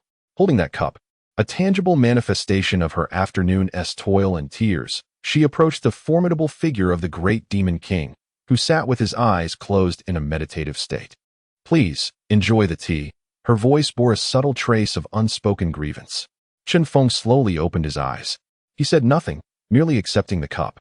He first inhaled its scent, then took a gentle sip. Finally, meeting Princess Xiaoyang's gaze, filled with tension and anticipation, he offered a slow nod for the first time. Quite good. You have finally learned. This simple affirmation, scarcely qualifying as praise, shone upon Princess Xiaoyang's weary heart like the warmest sunbeam, dispelling the shadows of her afternoon torment. An unprecedented surge of satisfaction and accomplishment washed over her. How exhilarating it felt to earn the recognition of this formidable figure through her own efforts. Just as she was about to articulate her thoughts, an unexpected warmth surged through the back of her hand. Startled, she glanced down to find that, while accepting the teacup, Chen Feng's fingertips had unintentionally brushed against her delicate hand, which was tightly gripping the saucer due to her nervousness. That fleeting contact, though brief, sent a powerful jolt through Princess Xiaoyang's body, akin to a lightning strike. She trembled, electrified. A strange, Blushing sensation coursed from her hand to the very depths of her heart. You. She abruptly lifted her head, her expression a blend of embarrassment and fury as she glared at Chen Feng. Yet, all she beheld was his innocent, harmless visage, adorned with a hint of triumphant amusement. In that moment, Princess Zhaoyang felt an overwhelming illusion that she had unwittingly fallen into a sweet trap meticulously laid for her by this very man. Chapter 87. The Enigmatic Shadows in the Workshop, the Princess's Woe in the Days That Followed. The artisans of the Divine Mechanism Workshop found themselves in a state of both agony and ecstasy. The source of their torment lay in the exacting standards imposed by their youthful director, whose demands were so rigorous that they bordered on the tyrannical. Even the most minuscule defect in a component would result in it being mercilessly consigned to the furnace for remanufacturing. Conversely, the joy derived from witnessing a magnificent theatrical performance, titled The Princess's Tea Offering, was unparalleled. Each day, they observed the once unattainable noblewoman, who had seemed as distant as clouds on the horizon, transition from initial reluctance and resentment to gradual acceptance and proficiency, ultimately revealing a hint of joy that she herself had yet to recognize. A subtle smile would grace her lips when Chen Feng brewed tea that she enjoyed a little too much, and her spirits would soar for the entire day when he complimented her on the improvement of her tea-making skills. She had fully acclimated to the life of a maid, devoted solely to serving him, and began to relish the intimate moments spent in their unique, undisturbed world. Her once proud heart was slowly melting under Chen Feng's gentle, persistent influence. Simultaneously, under Chen Feng's masterful guidance and the artisan's unleashed potential, the development of the divine crossbow proceeded at an astonishing pace, making tremendous strides each day. Intricate components, imbued with industrial beauty, were flawlessly crafted, and the formidable bow body was fully assembled. Only the installation and calibration of the final, crucial linkage mechanism remained. Within a day, this formidable weapon, poised to alter the very landscape of warfare, would be unveiled to the world. The entire workshop buzzed with excitement and anticipation, teetering on the brink of monumental achievement. Yet, within Chen Feng's heart lingered a thread of vigilance, for he understood that the birth of this extraordinary artifact would not herald a blessing for all, but rather a death knell for some. As predicted, on that evening, a highly classified urgent missive from Qin Hongyan, labeled as Intelligence Sky Network, was delivered into his hands. The contents of the letter confirmed his suspicions. The military faction aligned with Prince Jin, upon learning of the crossbow's terrifying capabilities, could no longer remain passive. They were determined to prevent such a devastating weapon, one that could place them at an insurmountable disadvantage in the impending struggle for succession, from falling into the hands of an uncontrollable outsider. The letter concluded with Qin Hongyan's 8 words, steeped in foreboding. At midnight, great changes are imminent. As midnight approached, the moonless night was rife with foreboding, yet the vast workshop remained brightly illuminated. Chen Feng personally led Chief Artisan Wang and several other key personnel in the final, most critical assembly and adjustment of the divine crossbow. Remarkably, Princess Zhao Mingyue of Zhaoyang did not return to the palace. She remained on site, claiming her role as royal overseer necessitated her witnessing the event firsthand. Perched beside them, her delicate chin resting on her hand, her beautiful almond-shaped eyes were fixed intently on the man before her, glistening with sweat under the flickering candlelight, exuding an irresistible masculine charm as he commanded the process with unwavering confidence. At the very moment the last component was about to be installed, a sudden cacophony erupted from all directions of the workshop, resembling the hissing of venomous serpents. Dozens of arrows, glowing with a sinister blue light, rained down like a tempest upon the unsuspecting craftsmen. Their intent was unmistakable, not to kill Chen Feng, but to eliminate all those involved in the core production, thereby destroying the nearly completed divine crossbow. Panic surged among Chief Artisan Wang and the others as they realized the presence of assassins. Yet, everything transpired with alarming swiftness, leaving them no time to react. Just as they braced to be riddled with arrows, Chen Feng sprang into action. "Humph, even a grain of rice can shine," he scoffed, and with a sweeping motion of his sleeve, an invisible, formidable wall of mental energy materialized before them. The sound of arrows colliding with this ethereal barrier rang out like a torrential downpour against banana leaves. The deadly arrows, capable of piercing armor, struck the unseen wall as if crashing against the hardest mountain, falling feebly to the ground thereafter. In swift succession, several shadowy figures clad in black, wielding sharp blades and exuding an aura of lethal military precision, emerged from the darkness of the workshop. They charged directly towards the massive divine crossbow. Seeking death, Chun Feng's eyes flashed with murderous intent. He held nothing back now. With a single push from his toes, he surged forward like a drawn sword, advancing toward the formidable assassins instead of retreating. He was determined to unveil his terrifying prowess as a war god before Princess Zhao Mingyue for the very first time. The battle was imminent.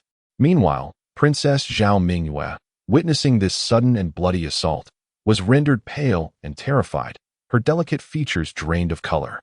She observed as the deadly blades, glimmering coldly, struck from every direction towards the man who stood resolutely against the onslaught to protect them all. In that moment, her heart felt as though it were gripped by an invisible hand, overwhelming her with an unprecedented, heart-wrenching fear and anxiety that drowned out all reason. She completely forgot her status as a highborn princess. All she could think was that the man, the one who evoked both love and hate within her, was in grave danger. Chun Feng. She let out a piercing scream, disregarding everything around her. Be careful. Chapter 88. The Wrath of the Dragon and the Devotion of the Phoenix. Chun Feng. Be careful. The voice of Princess Zhaoyang resonated with genuine terror, a heart-wrenching scream that sliced through the blood-soaked night like a bolt of lightning. It seared into Chun Feng's heart like a red-hot iron brand. He turned abruptly, casting a glance at the terrified, pale-faced princess, whose usual haughty demeanor had been stripped away. In her eyes, he discerned an emotion he had never seen before, an authentic concern for another's safety, emanating from the very depths of her soul. Boom! A surge of fury, more ferocious and intense than ever before, erupted from the depths of Chun Feng's heart. Well done. What a remarkable Prince Jean. What a reckless assassin. You not only seek to destroy what is mine, but you dare to intimidate the woman I have chosen right before my eyes. This is no mere provocation. It is an attack on the very scales of the dragon. Die! Chun Feng unleashed a primal roar, devoid of any semblance of humanity, saturated with unrelenting murderous intent. He held nothing back.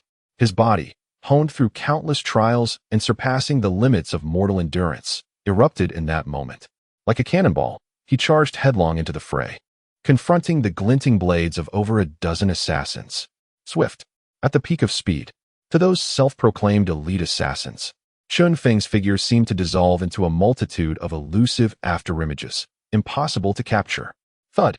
The foremost assassin barely registered a flicker before a fist, seemingly forged from steel, pierced through all his defenses with a speed and angle beyond his comprehension, slamming into his chest. Crack! The ghastly sound of shattering bones echoed. He had no time to utter a scream. His steel-crafted armor, along with his ribs and heart, was obliterated by that single, devastating blow. He was sent flying like a rag doll, lifeless before he even hit the ground. One punch. Just one punch. With that, Chun Feng commenced his slaughterous feast, embodying the wrath of a war god. He moved like a reaper from the depths of hell, dancing through the small circle of assassins. His body seemed devoid of bones, each dodge impeccably evading lethal strikes, while every attack he launched heralded the end of a life. An elbow strike. The throat of one assassin was shattered with a resounding impact. Clutching his neck, he gasped in agony, succumbing to the endless suffocation as he collapsed. A swift jab. Another assassin's temple was struck with brutal force. He emitted not a sound before his eyes rolled back, his brain splattering as he fell lifeless. A sweeping kick. 3 assassins who attempted to flank him had their kneecaps shattered, collapsing like 3 broken sacks, shrieking in pain. Blood splattered. Bones shattered. The air was filled with piercing screams. No longer a mere battle but a one-sided massacre imbued with the aesthetics of extreme violence. On the high platform, the haughty and unruly Princess Zhao Mingyue, who had always exuded an air of superiority, was utterly stunned by the bloody scene before her, akin to a divine calamity. She was of noble lineage, having witnessed grand royal displays of martial prowess and the most brutal executions at the Meridian Gate. Yet, she had never encountered such a creature as Chun Feng, who transformed murder into a form of art. Unarmed, each of his movements exuded an indescribable fusion of power and beauty. It seemed as though he was not taking lives, but rather performing a wild and lethal dance of death. She observed the man, gliding through the chaos of blades, each strike inevitably claiming a life. In that moment, her once prideful heart was overwhelmed by a foreign emotion, one of admiration, more intense and unfamiliar than anything she had ever felt. Finally, when Chun Feng delivered a decisive blow that severed the last standing assassin's neck, the factory fell into a profound silence once more. The ground was littered with lifeless bodies, and the nauseating stench of blood permeated the air. Chun Feng slowly rose to his full height, his azure robe untouched by a single drop of blood. Yet, just as everyone believed the ordeal had concluded, and Princess Zhao's heart, which had been lodged in her throat, was about to ease, an unexpected turn of events unfolded. A sharp, deadly shriek pierced the air, sharper than all the previous sounds of slicing wind, erupting from the dark rafters of the factory. A black projectile, almost indistinguishable from the night itself, tore through the air at a speed that surpassed human reflexes, aimed straight at Chun Feng's back. It was a specially crafted, black-tipped, spiral-headed poison arrow. At that moment, Chun Feng was still recovering from his previous exertion, his new strength yet to manifest.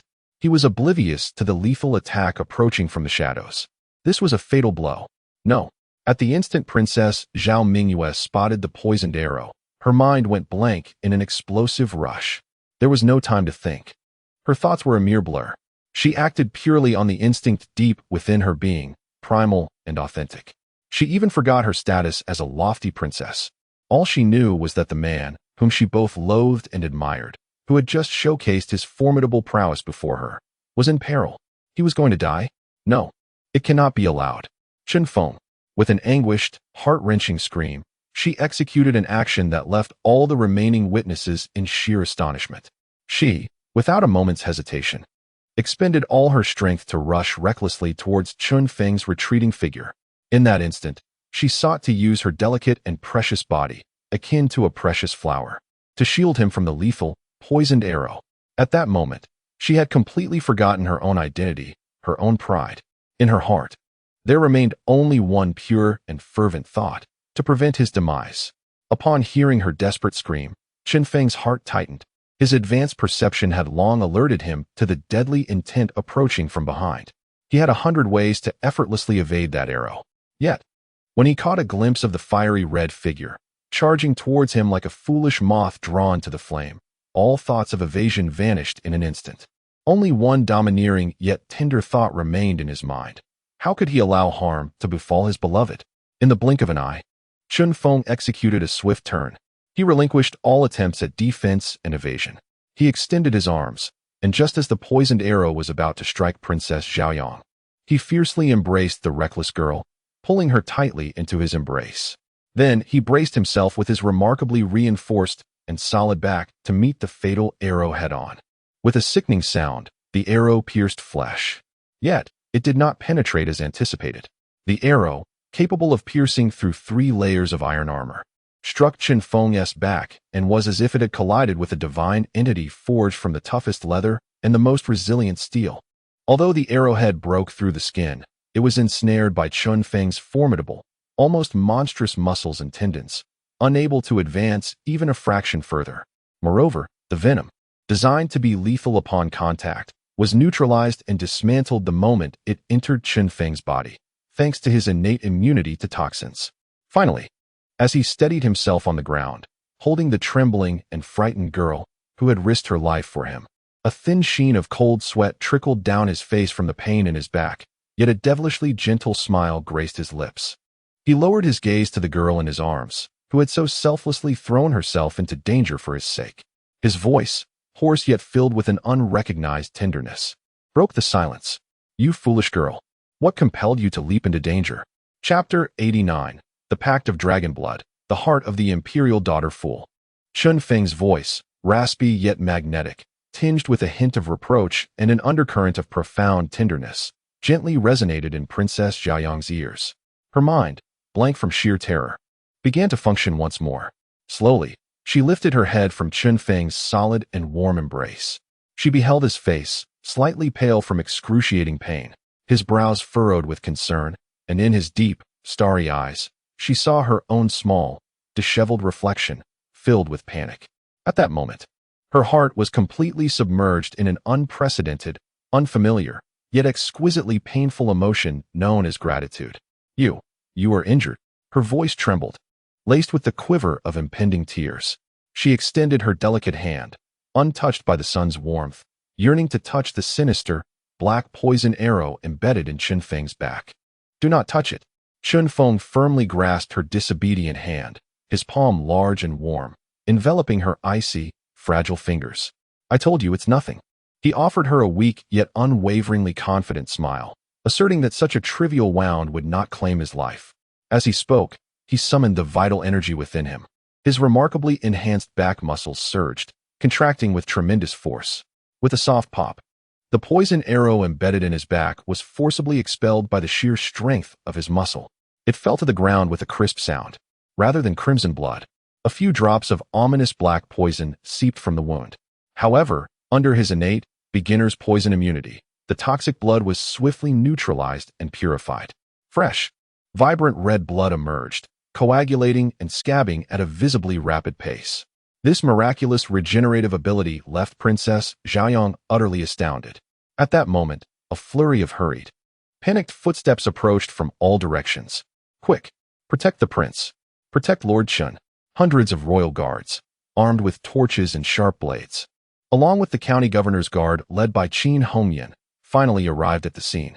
As they burst into the workshop, the sight of scattered assassin corpses and the nauseating stench of blood in the air made them collectively gasp in horror. When they spotted the ghastly wound on Chen Feng's back and the dark poison arrow on the ground, their fear escalated to unimaginable heights. Darling, Qin Hongyan exclaimed, the first to rush forward. Young Master Chen, the commander of the royal guards, was equally taken aback. He understood that if this favored individual, who held the late emperor's golden insignia, were to encounter any misfortune on his territory, both he and his loyal band of brothers would be doomed. However, just as everyone was about to rush forward to protect Chen Feng, a clear, proud voice laced with undeniable authority echoed throughout the entire factory. Everyone, stand down. It was none other than Princess Xiao Minghua. In that moment, she transformed from a frightened girl into a true imperial princess who knew how to wield her power. She stepped forward, extending her arms to shield Chen Feng behind her with remarkable ease. Her gaze swept over the assembly, and for the first time, a genuine royal fury ignited in her beautiful almond-shaped eyes. Chen Feng, my esteemed benefactor, is also the pillar of our nation. Having devoted himself to the development of our national treasures, how dare such a heinous assassination occur under my very eyes today? I shall ensure that this matter is thoroughly investigated. Her voice rose sharply, imbued with the absolute authority befitting a princess. The safety of Chen Feng shall be personally entrusted to my royal guards, who will ensure his protection around the clock. No one shall approach him without my permission. Her proclamation, while seemingly in order, was in fact a declaration of the highest level of protection for Chen Feng, utilizing her own status and the dignity of the royal family to safeguard him. In her own way, she was repaying the debt of gratitude she owed him.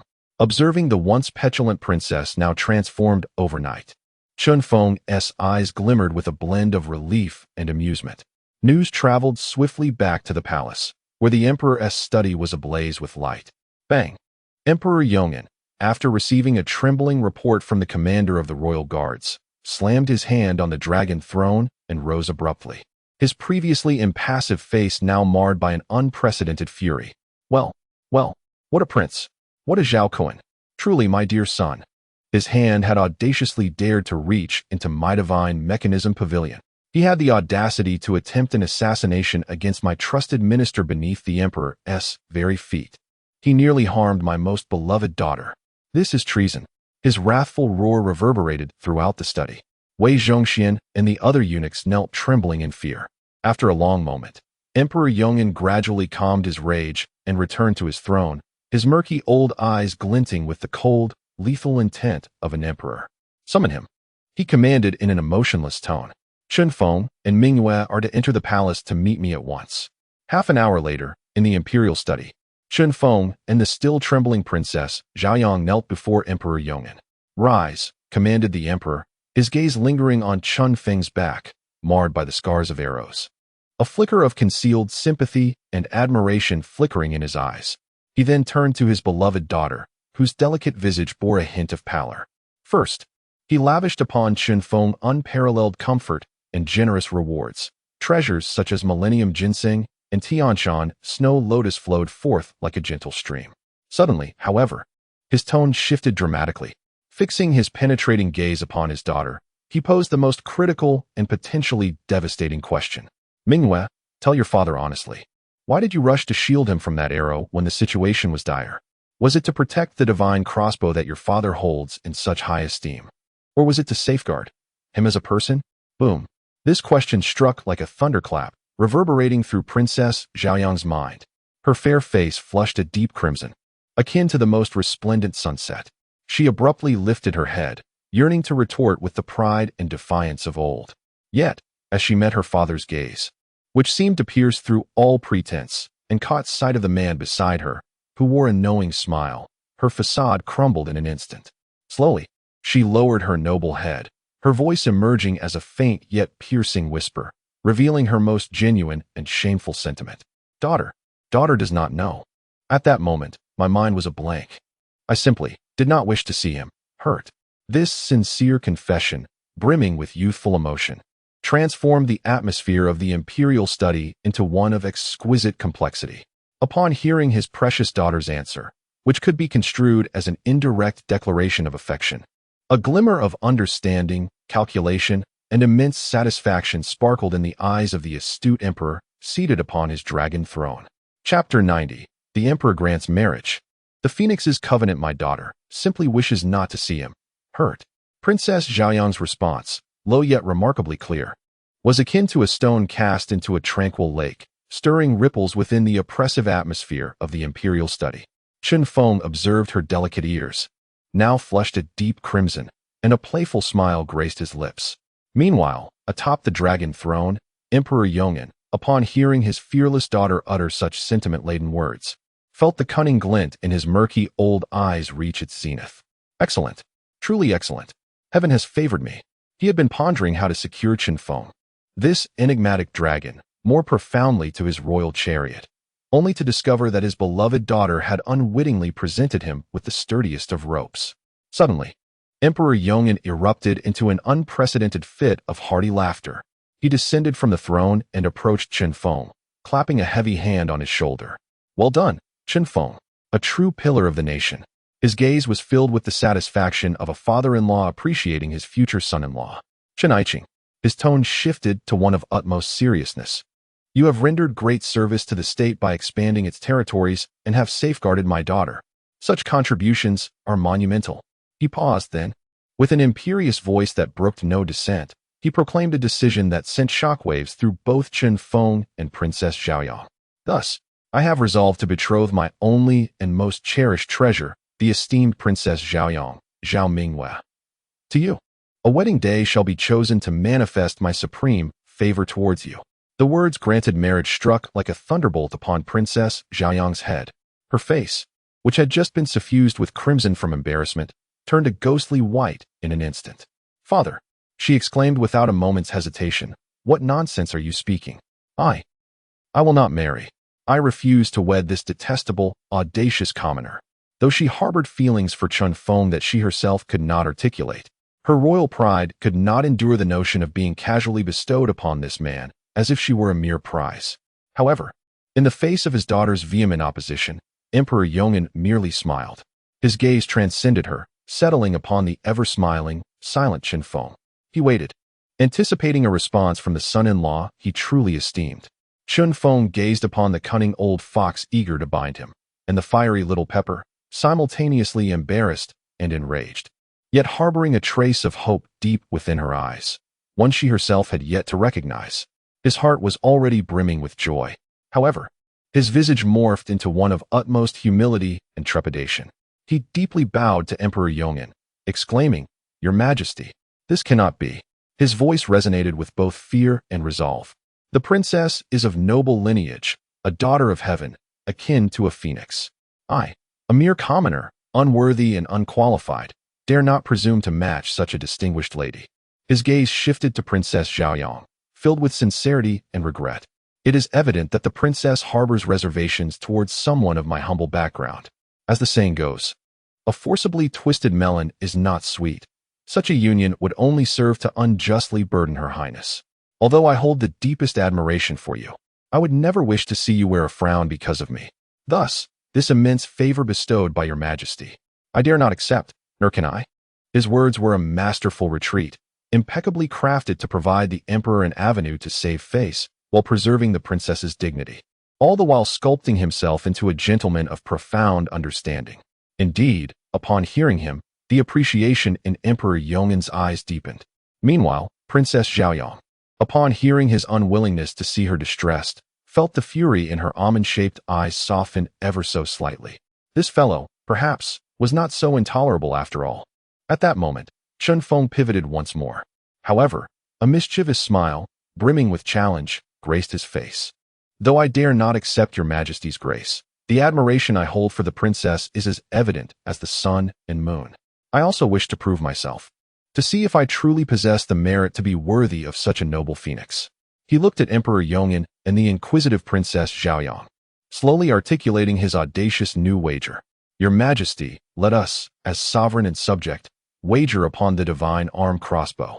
If I, Chen Feng, within 3 months, at any cost, can deliver to the Ministry of War 100 fully operational divine arm crossbows, then it shall demonstrate that I possess some meager talent, barely deserving of the princess's grace.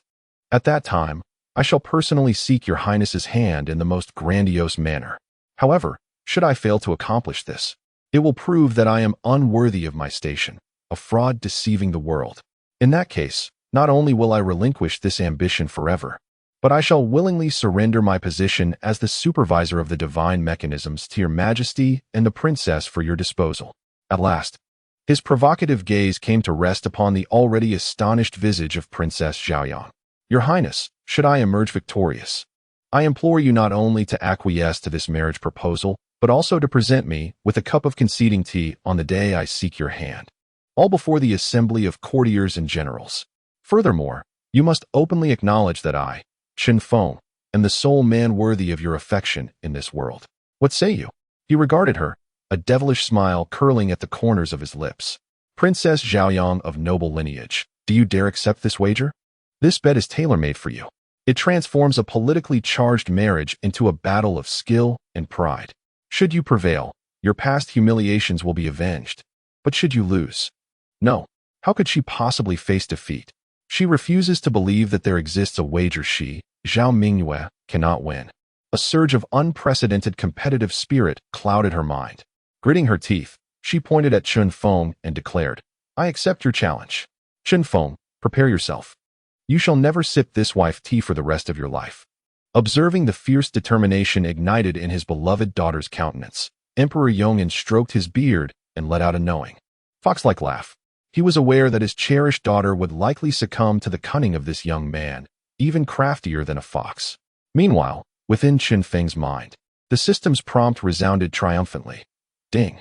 The host retreats to advance, establishing the king's wager, successfully transforming the adversarial relationship with the target into a rivalry brimming with desire for conquest and competitiveness. Target, Zhao Mingyue, profound shift in emotional state towards the host.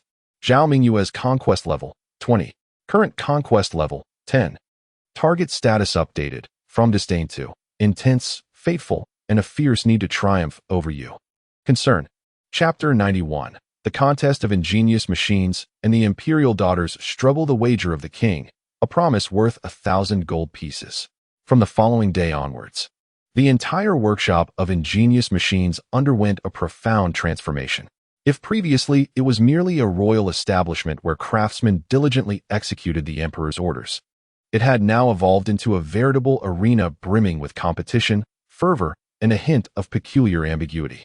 The craftsmen were entirely invigorated by the colossal gamble between Lord Supervisor Chun and Her Highness the Princess, a wager entangled with the stakes of marriage and power, igniting within them an unparalleled fervor.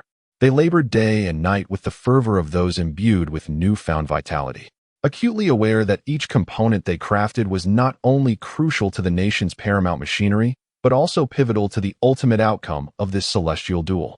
Princess Zhao Mingyue, 2. Cast aside her lofty demeanor, embracing her role as a diligent royal overseer. Each day, she accompanied the craftsman to the workshop, eschewing the comfort of her plush armchair and the leisurely pursuit of tea and criticism.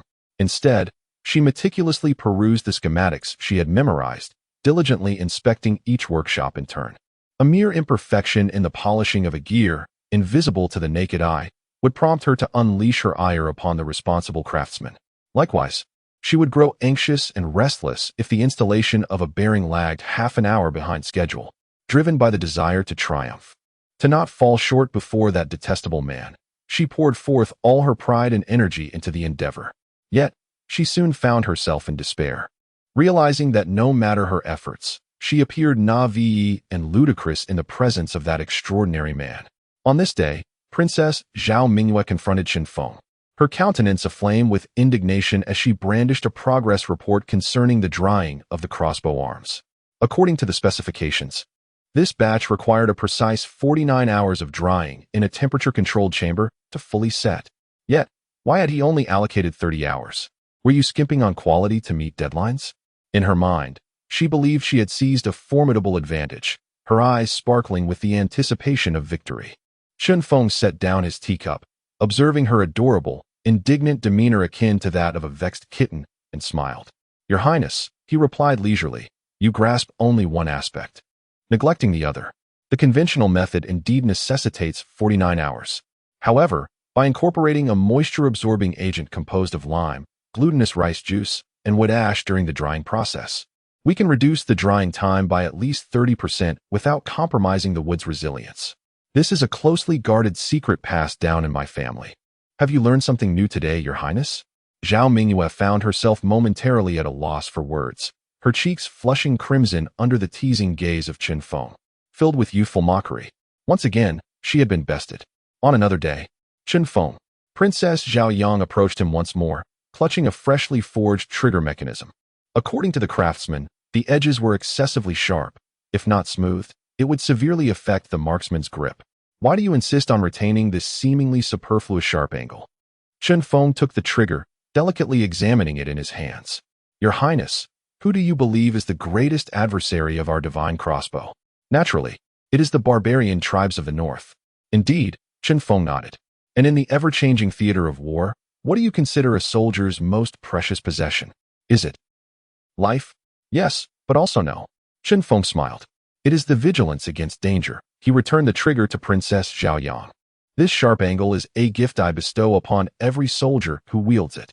With each pull of the trigger, it will gently prick their fingers, incessantly reminding them that what they hold is no toy, but a national treasure that determines the life and death of themselves and their comrades. Every pull of the trigger must be approached with utmost caution. Your Highness, do you still believe this sharp angle is superfluous?" "Aye." Princess Zhao Yang gazed into Chen Feng's profound eyes, which seemed to have already discerned the entirety of the battlefield and human nature, leaving her momentarily speechless. The pride within her, unwilling to yield, was repeatedly crushed beneath the weight of his oceanic wisdom. She found herself unconsciously transforming from a scrutinizing overseer into an inquisitive student eager for knowledge. No longer did she supervise merely to win. Instead, she sought his guidance whenever faced with the unknown. Chen Feng relished the role of teacher. They would passionately debate the construction of a component before blueprints, and they would spend entire nights in the workshop optimizing a process. Occasionally, as they leaned over the drawings, their strands of hair would inadvertently intertwine. At times, while he explained a mechanical principle, his hand would naturally rest upon her delicate wrist. Each unintentional intimate contact sent her heart racing like a startled fawn. Her feelings for Chen Feng underwent a subtle yet profound transformation amidst the delightful chemistry of competition, learning, and budding affection. Finally, 2 months after the wager commenced, a full 10 days ahead of schedule, the first complete divine crossbow, assembled from hundreds of precise components and exuding a cold metallic beauty, was born. The moment it was lifted from the assembly table, the entire workshop erupted into a thunderous cheer. All the craftsmen embraced one another, overwhelmed with emotion. This is their shared masterpiece. Chen Feng approached the colossal weapon, akin to a slumbering steel behemoth on the brink of awakening. He gently caressed its cold, glimmering body. Then, he turned to face the headstrong princess, who stood before him, rendered speechless by the spectacle. A radiant smile of triumph graced his face. "Your Highness," he gestured invitingly. "It seems that in this initial round, I have taken the lead. Are you willing to personally experience the first sweet fruit of our collaboration?" Chapter 92. The Divine Crossbow Shocking the Heavens. The prince's invitation in the Royal Western Garden, at the military testing range, lies one of the most heavily guarded and enigmatic locations within the entire Great Xia dynasty. Here, the latest and most powerful weaponry makes its debut. Today, this venue is set to unveil an extraordinary artifact capable of altering the future landscape of warfare. The high platform is already brimming with dignitaries. The dragon throne has been transported here, and the Emperor Yongin, clad in military attire, presides over the proceedings. To his sides sit the Crown Prince Zhao Qian and Prince Jin Zhao Kuan, the future sons of the Empire, both seated with an air of solemnity, yet an icy, hostile aura between them seems almost palpable, chilling the very air around. Below them are the 6 ministers, the cabinet scholars, and all the generals, commanders, and nobles wielding military power within the capital. This elite assembly of the Great Xia dynasty has gathered today solely to witness a miraculous event. At the center of the testing range, the divine crossbow, crafted entirely from ebony and fine steel, exudes a sleek, cold beauty, resembling a black beast poised for action. Lying silently in wait, beside it stand 2 figures, Chun Feng and Princess Zhao Minghua. The appointed time has arrived. With a sharp, high-pitched announcement from Wei Zhongxian, the test firing officially commences. Chun Feng does not step forward himself. Instead, he casts a meaningful smile towards Princess Zhao, the royal overseer, and gestures for her to proceed. "Your Highness," his voice, though soft, is clear enough for all on the platform to hear. "This divine crossbow has only come into existence under your personal supervision." Thus, the inaugural shot, a monumental first arrow, rightfully belongs to you, the greatest benefactor. His words are impeccably crafted, granting the princess immense honor while intricately binding his own interests to that of the noble lineage. Princess Zhao, met with his encouraging gaze, feels her proud heart swell with vanity and satisfaction. She straightens her posture, lifting her fair chin, and steps forward under the watchful eyes of the crowd. However, as she stands before the imposing weapon, a flicker of anxiety stirs within her. At that moment, a warm, reassuring presence gently presses against her from behind. It is Chun Feng. "Your Highness, do not be afraid," he says, positioning himself naturally behind her under the guise of guidance. He wraps his arms around her from behind, his left hand resting over hers as she grips the crossbow mechanism, while his right hand adjusts her posture by resting on her delicate shoulder. His chin nearly touches the crown of her head, his warm breath, infused with a masculine essence that quickens her pulse, softly brushes against her ear. "Relax your body. Focus your gaze on that red heart 300 paces away. Feel the heartbeat of power in your hands, akin to that of a fierce tiger. And then, master it." His posture, imbued with an air of ambiguity and possessiveness, coupled with those devilishly alluring whispers, caused Princess Zhaoyang's body to instantly soften. Her delicate face flushed a vibrant red, akin to the fiery clouds at dusk. Meanwhile, upon the high platform, Emperor Yongin observed this scene with not a trace of displeasure. Rather, he stroked his beard, revealing a knowing smile reminiscent of a cunning old fox, filled with satisfaction. The Crown Prince, Zhao Qian, flashed a glimmer of insight in his eyes, while Prince Jin, Zhao Kuan, was engulfed by an immediate and profound darkness upon his visage. At last, under Chun Feng's guidance, Princess Zhaoyang inhaled deeply, trembling as she pulled the cold brass trigger. A resonant, soul-rending metallic vibration erupted, akin to a terrifying scream. Following this, a black streak of death, nearly imperceptible to the naked eye, shot forth from the massive crossbow's arm. It seemed to defy the constraints of space, as if it had torn through the very fabric of time. In the next moment, a cataclysmic explosion, reminiscent of a thunderclap, resounded from 300 paces away. The onlookers gaped in astonishment, witnessing the specially crafted target, forged from 3 layers of the hardest steel and capable of withstanding the force of a 1,000-pound hammer, being utterly obliterated as though it were made of mere paper, leaving a vast, transparent hole at its center. The black arrow, having pierced through 3 layers of steel armor, exhibited unwavering potency, continuing its trajectory for an additional 200 paces before it struck with a thud, embedding itself deeply into the stone wall of the training ground. The entire shaft was consumed within, leaving only a quivering tail that still vibrated ominously. Silence. At that moment, the Grand Royal shooting range fell into an absolute stillness, akin to a tomb. All present, whether seasoned generals or learned ministers, appeared as if struck dumb by celestial thunder, their mouths agape, eyes glazed, expressions etched with disbelief that shattered their worldviews. Was this truly a crossbow? It was clearly an instrument of divine legend. The emperor, frail in stature, trembled violently atop the platform. He clutched the armrests of the dragon throne tightly, his murky old eyes igniting with an unprecedented fervor, blazing like a wildfire.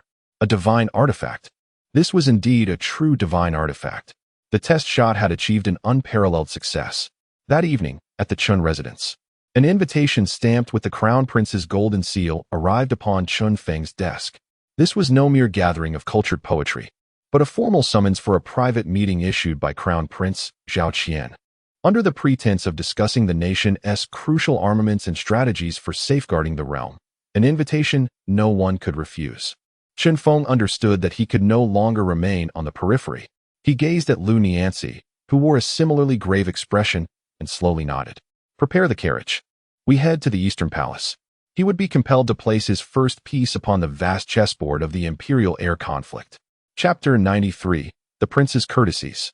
The scholars encounter the Eastern Palace, situated on the eastern side of the Forbidden City, stands as the most esteemed and sensitive locale in the entire empire, second only to the emperor's private quarters. Although the palace walls here lack the towering grandeur of the Qianxing Palace, the vigilance of its guards is decidedly more formidable. As Chun Feng's carriage halted at the entrance of the Eastern Palace, he could distinctly sense the presence of numerous powerful auras concealed in the shadows, all fixated upon him. These were the elite personal guards, exclusively belonging to the Crown Prince. Master Chun, His Highness has been awaiting you in the study for quite some time, announced a palace attendant, bowing respectfully as he led Chen Feng and Lu Nianxi through the regal pavilions adorned with imperial majesty. They finally arrived at the threshold of a vast study, imbued with the rich scent of books. Your Highness, Master Chen has arrived. Please, enter, a melodious voice, akin to warm jade, resonated from within. Chen Feng exchanged a glance with Lu Nianxi before stepping inside. The study was filled with the fragrant incense of sandalwood. A remarkably handsome and elegant young man dressed in a bright yellow dragon robe rose with a smile. He was none other than Zhao Qian, the sole legitimate heir to the throne of the great Xia dynasty. Appearing to be in his late 20s, he exuded an air of nobility that had been meticulously honed through rigorous training in royal etiquette. He embodied all the admirable qualities attributed to a wise and benevolent prince in historical texts: gentle, humble, erudite, and respectful of the learned. Yet, as Chun Feng's intermediate insight swept over the flawless features of the Crown Prince, he astutely discerned a flicker of indecision and fragility lurking beneath his gentle demeanor. This was a prince adept at preserving the status quo, yet far from being a bold sovereign capable of expanding territories and quelling dissent. Mr. Chun, please take a seat. Zhao Qian's warmth was palpable as he personally poured tea for Chen Feng and Lu Nianxi, showing a level of hospitality that left no room for servants. Your contributions to the state are immense.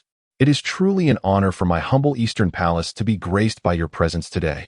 After exchanging a flurry of flattering remarks, Zhao Qian finally turned to the matter at hand. Dismissing all attendants, the vast study was left with only the three of them. He gazed earnestly at Chen Feng, his expression grave and sincere. Mr. Chun, he rose and performed a deep bow.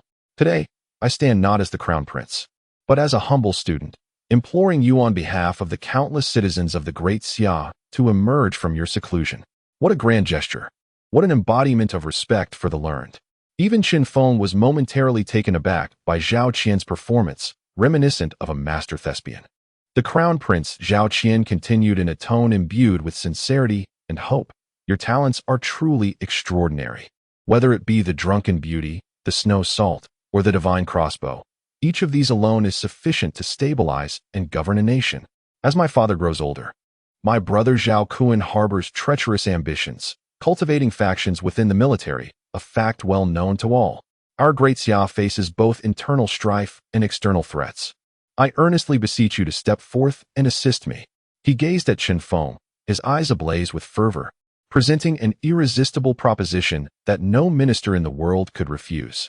"If you would wholeheartedly support me, I, Zhao Qian, solemnly swear before heaven that upon my ascension to the throne, I shall bestow upon you the title of Protector of the Nation. You shall share in the glory of the realm, with hereditary rights guaranteed. Furthermore, I shall leave the position of Minister of Works vacant for you.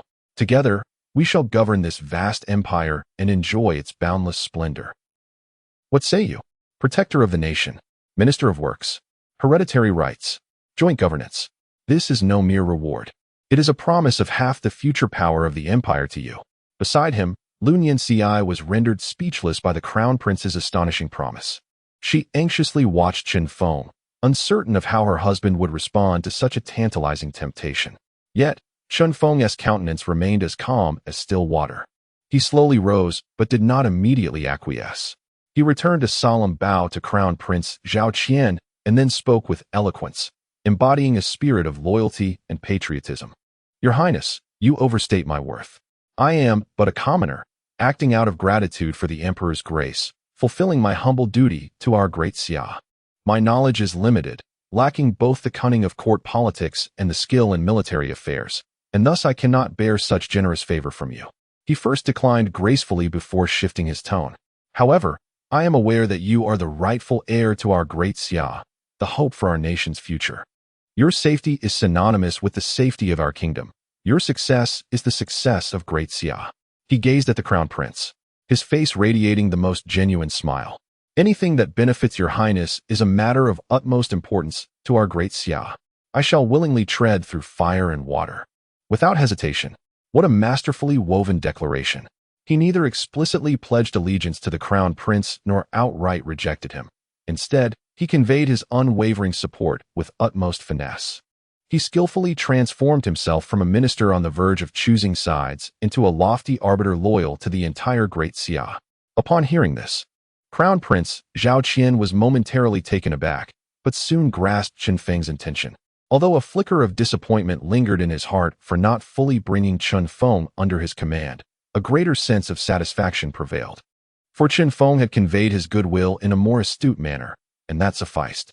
"Excellent," he exclaimed with a hearty laugh, personally handing Chen Feng a golden fish token, symbolizing the ability to communicate secretly with the Eastern Palace at any time. "With such words from you, I can rest easy. From this day forth, we shall be the most steadfast allies." Thus, a secret alliance rife with political maneuvering was tentatively established. Half an hour later, Chen Feng and Lun Yanci emerged from the Eastern Palace and boarded a carriage heading back to Qin Manor. Lun Yanci gazed at this man beside her, who deftly manipulated the emperor's heart with ease, her glass-like eyes brimming with unwavering admiration and affection. As the carriage approached a street corner, preparing to turn, another carriage, equally opulent, yet exuding a more imposing and ruthless aura, sped toward them from an adjacent street. The two carriages converged at the corner and then brushed past one another. Chen Feng casually lifted the carriage curtain, just in time to catch sight of the enormous tiger emblem, representing the Jin Wangfu, hanging from the opposing carriage. Within its confines, a pair of eyes, cold and filled with lethal intent like those of a wolf, were fixated intently upon them at that very moment. Chapter 94. The Wrath of Prince Jin and the Pact of the Hunting Grounds in the Prince Jin's residence. The training ground exuded a chilling atmosphere, as if the very air could be frozen. Suddenly, a resounding crash echoed. A massive square table, crafted from solid refined steel and weighing 300 pounds, was shattered into pieces by a single punch from a formidable fist-clad and Qilin arm guards. The fragments of steel flew like shrapnel in all directions. Yet, the dozens of heavily armored royal guards present did not dare to blink. They knelt in unison, their bodies trembling uncontrollably, for they understood that their sovereign, His Highness Prince Jin Zhaokuan, was filled with fury. Revered as the foremost military figure of the great Xia dynasty, an undefeated war god capable of beheading generals amidst the chaos of battle, he now resembled an ancient beast, enraged and fierce. Dressed in a black dragon-scaled outfit, his imposing figure towered like a mountain, and beneath his bronze skin lay muscles coiled like a dragon, terrifying in their bulk. A jagged scar, stretching from his brow to the corner of his mouth, marred his visage. Rather than detracting from his formidable presence, the scar enhanced his aura of dominance and intimidation. Well, Chen Feng. Prince Jin Zhao Kuan slowly retracted his unscathed fist, his wolf-like eyes ablaze with unbridled wrath. I have truly underestimated him. My imperial brother, that worthless poet more concerned with verses than valor, has managed to snatch such a significant national asset from right under my nose. Your Highness, please temper your anger. A scholar, dressed in long robes, quickly stepped forward to advise.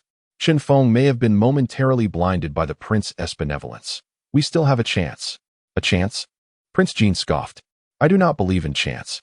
I only believe in strength. He gazed at his fist, large as a cooking pot, a cruel smile spreading across his face, one that reveres the ultimate power. Does my imperial brother think that he can tame this southern tiger with mere flowery poetry and an ethereal promise of protection? How naive. How laughable. A true formidable leader like Chen Feng will always respect one thing above all, absolute strength that is stronger, harder, and more unreasonable than himself. He turned to a brawny man clad in the armor of a third-rank general standing behind him and commanded sternly, General Wang, at once, go to Chen's residence and present our esteemed Lord Chen with a grand gift on my behalf. Half an hour later, at Chen's residence, the main hall was equally tense. Chen Feng was examining the challenge letter personally delivered by General Wang Ba, a general under Prince Jin's command. The letter, inscribed on the finest gilded parchment, bore each character as if carved with a knife. The strokes were sharp and domineering, infused with the essence of iron and blood.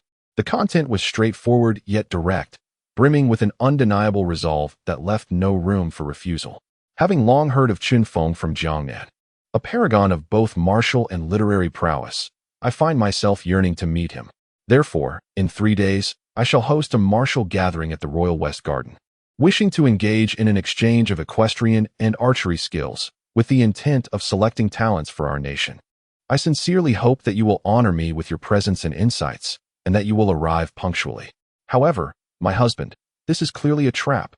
Qin Hongyan gazed at the challenge letter, her brows furrowed in alarm.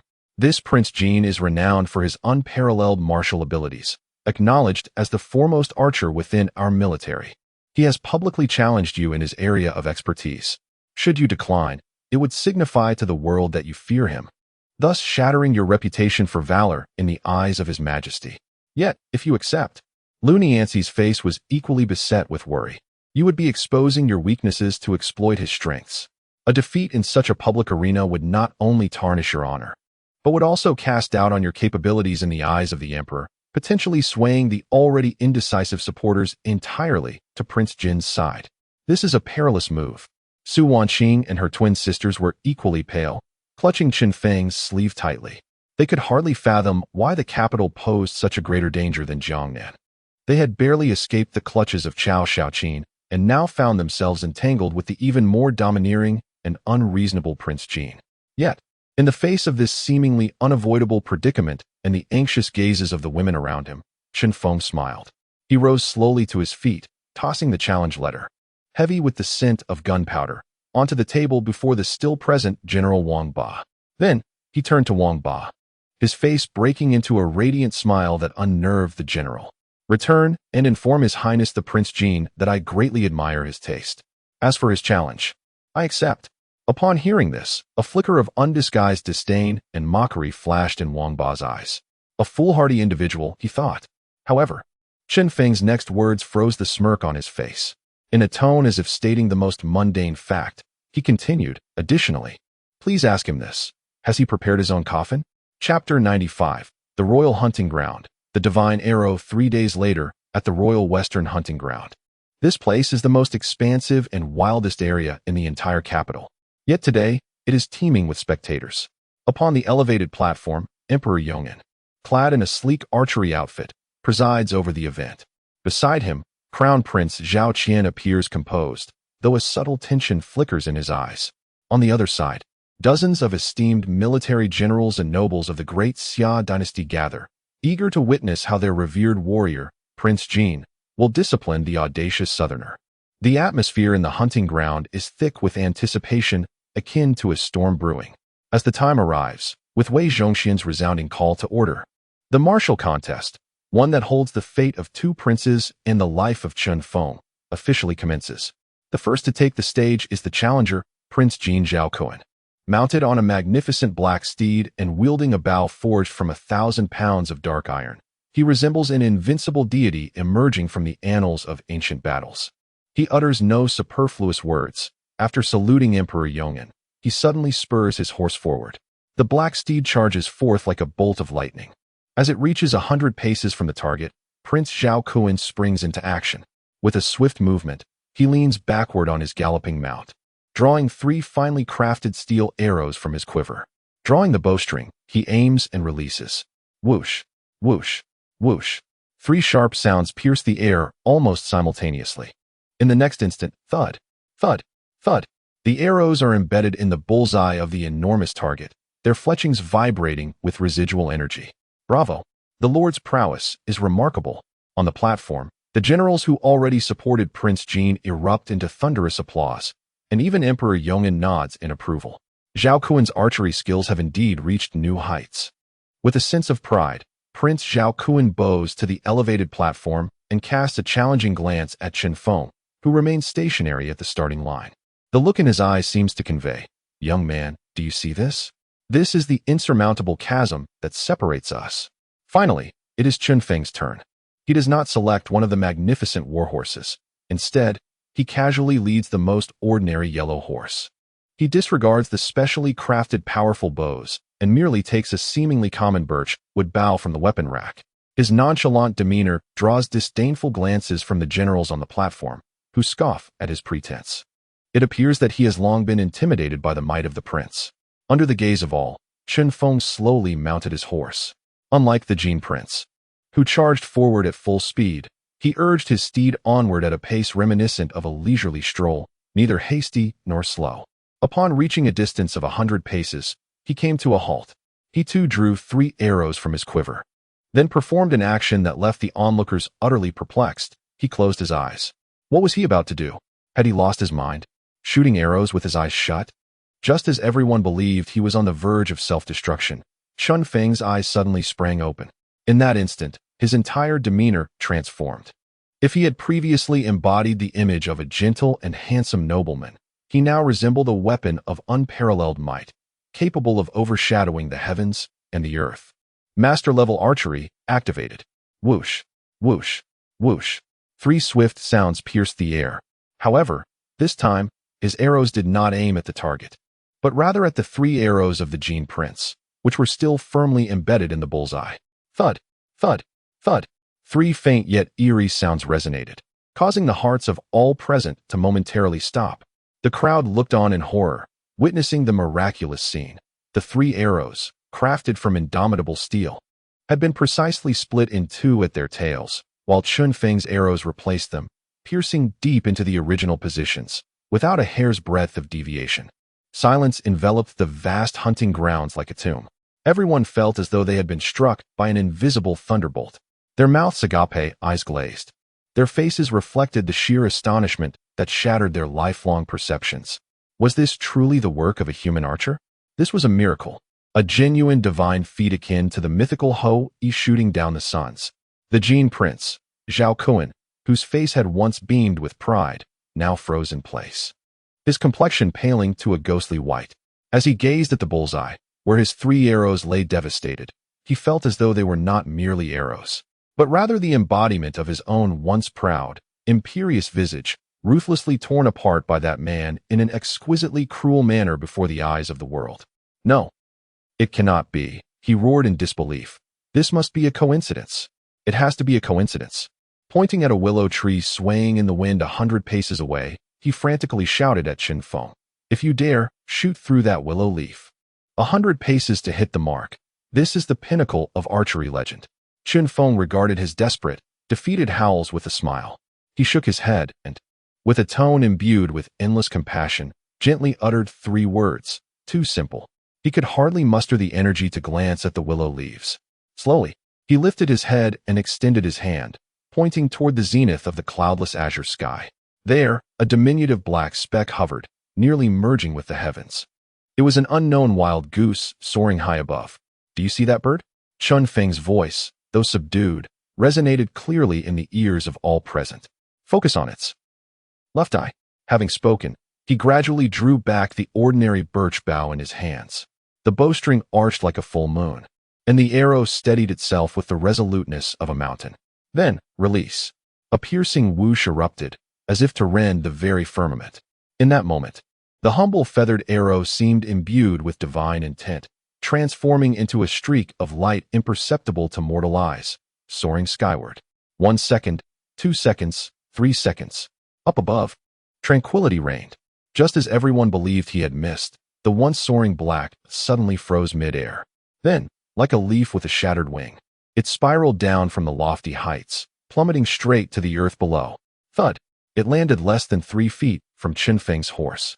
A guard of the Imperial Guard, rendered speechless by shock, trembled as he approached to retrieve it. He then presented it to the Emperor Yongin, who had abruptly risen from his dragon throne. The Emperor received it with trembling hands. He saw it, and so did everyone else. There lay the wild goose, lifeless, its left eye socket hollow. A bloodied feathered arrow protruded from its right eye. One arrow, piercing through both eyes. Silence. A deathly silence. In that moment, the entire Royal Western Garden hunting ground felt transformed into a colossal, silent tomb. All present were rendered incapable of thought, gazing in a daze at the young man, who remained composed upon his steed, his demeanor serene as the clouds.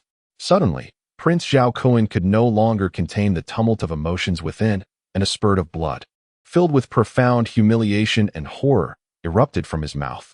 He tumbled from his horse, crashing to the ground, his face ashen. Meanwhile, Chun Feng slowly stowed his bow away, not even casting a glance at the defeated prince. He merely turned his horse around, preparing to depart. In that fleeting moment of turning, he inadvertently raised his gaze to the dais where the princess's seat was situated. He saw Princess Zhao Mingyue standing there, her once proud and competitive visage now consumed by an unprecedented shock and fervent admiration. She gazed at him, enchanted, as if he were the sole hero of her life. Ding! The host, with extraordinary archery skills, utterly shattered the pride of the target under the gaze of the multitude, establishing an invincible image akin to that of a war deity in their heart. The emotional state of the target, Zhao Mingyue, underwent a profound transformation. The conquest level now stands at 40, having risen from 30. The target's status has shifted from rivalrous scrutiny to an intense adoration of an indomitable hero. Chapter 96. The Winged Phoenix and the Dimming Pearl. The atmosphere of the Royal Western Hunting Grounds, akin to a cataclysmic 12-point earthquake, utterly reshaped the power dynamics of the entire capital in the span of a single night. In the training grounds of the Jin Prince's residence, a tormented roar erupted from Jin Wang Zhao Kuan, reminiscent of a wounded beast. His bare torso, reminiscent of steel, glistened as he wielded a heavy iron spear, its weight exceeding 100 pounds, creating a tempestuous wind with each swing, shattering the air with piercing shrieks. The stone figures before him, hewn from massive boulders, crumbled like mere tofu beneath his onslaught, fragments flying in all directions. He was venting, releasing the immense humiliation and terror that swelled within him. He had suffered defeat. In his most cherished domain, the realm of archery, one he had mastered over 2 decades, he was utterly vanquished by a southern merchant, a man he had long scorned, who had overwhelmed him with an unimaginable prowess.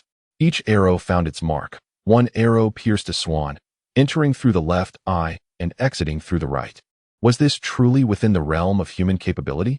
Whenever he closed his eyes, the vision of that man, after loosing the final arrow, lingered, unperturbed, disdainful, casting not a glance in his direction. It was a humiliation that would haunt him for the rest of his life, an insurmountable psychological demon. With a sudden gasp, he could contain himself no longer and coughed up blood. He relinquished the spear from his grasp and sank weakly to his knees. For the first time, fear flickered in his wolf-like eyes, once brimming with unyielding confidence and dominance. He understood that he had provoked a creature he should never have crossed. "Relay the message," he commanded, his voice hoarse and weary, addressing his aides behind him. "From this day forth, all actions against Chun Feng are to be ceased. Until we discover a method to eliminate him with certainty, no one is to provoke him again." This once mighty martial prince having encountered a true miracle, chose to retreat for the first time. Meanwhile, the tale of Chun Feng's divine arrow, which had struck like a god, spread through the capital at a velocity tenfold faster and a magnitude 100-fold more exaggerated than the previous account of Shui Diaogutu. If Chun Feng had previously been viewed as a fabulously wealthy merchant and a scholarly recluse, he was now endowed with a more fearsome and awe-inspiring title, the Arrow God, the reincarnation of the martial sage. From that moment on, no one in the capital dared to underestimate him in matters of martial prowess. He had truly become a hexagonal warrior, having reached the pinnacle of excellence in the realms of literature, martial arts, and commerce, a monster that no one dared provoke, nor could anyone challenge. In the heart of the tempest, another figure emerged, Princess Zhao Mingyue of Zhaoyang. Having witnessed a divine arrow capable of dimming the sun and altering the very fabric of the heavens, her youthful heart, already tumultuously stirred by Chun Feng, finally approached its ultimate metamorphosis. The following day at the Divine Mechanism Workshop, upon Chun Feng's return, he sensed an unusual atmosphere.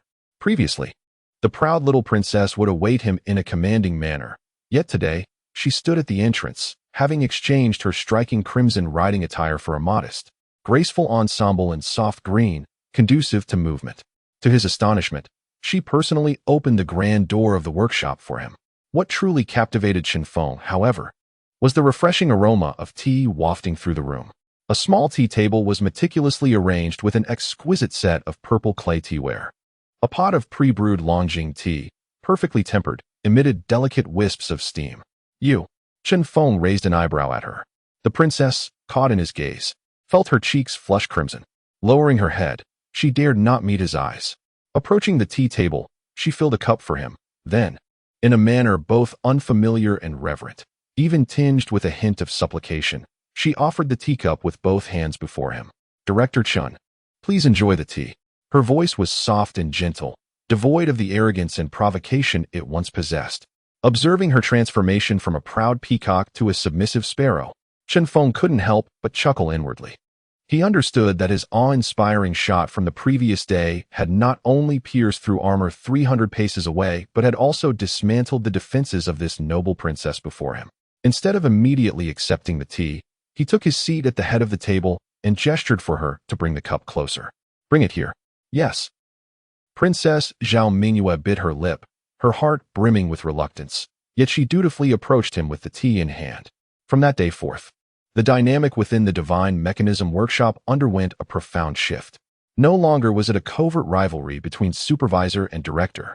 It evolved into an enchanting relationship between an omnipotent mentor and an adoring disciple, replete with tenderness and nurturing. She became a genuine apprentice, diligently recording every word he spoke, anticipating his needs, and offering him meticulously prepared tea and her homemade pastries during his moments of fatigue. Even when Chun Feng furrowed his brow in contemplation, she would extend her delicate hand, awkwardly massaging his temples. Delighting in the attentive service of the imperial princess, Chun Feng would, with deliberate intent, grasp her soft hand while guiding her through the intricacies of blueprints, holding on for an extended moment. As she served him tea, he would gently glide his fingertip across the sensitive palm of her hand. Each of these subtly suggestive touches sent a jolt through Princess Zhaoyang, causing her to tremble, her cheeks to flush a deep crimson, and her heart to race like a startled deer, yet she dared not flinch or resist in the slightest. She resembled a proud little lioness utterly tamed by the mightiest of hunters. Though she retained a flicker of her former pride, she had willingly surrendered all her defenses and a heart that was gradually being conquered. Chapter 97. The underlying current's assault and the princess's warning time flies. Another half a month has passed. At the Divine Mechanism Workshop, a place that bears the weight of the entire Great Xia dynasty's military future, an unprecedented and terrifying productivity has erupted under the meticulous supervision of the extraordinary director, Chun Feng. Rows of coldly beautiful, metallic divine crossbows have been assembled, tested, and completed on the production line, flowing like a river. At this rate, not only within 3 months, but possibly within just a month, the 100 crossbows stipulated in the royal wager could be completed ahead of schedule. During this month, Princess Zhao Mingyue, the esteemed Changgongzu, has undergone the most significant transformation of her life. No longer merely the tea-serving maid trailing behind Chun Feng, She has begun to genuinely engage in the daily management of the divine mechanism workshop, thanks to Qin Feng's deliberate empowerment and guidance. She exerts her royal authority to rein in the craftsmen who occasionally slack off, and employs her astute intellect to coordinate production schedules among various departments. She has even taken to learning how to interpret the most fundamental production reports.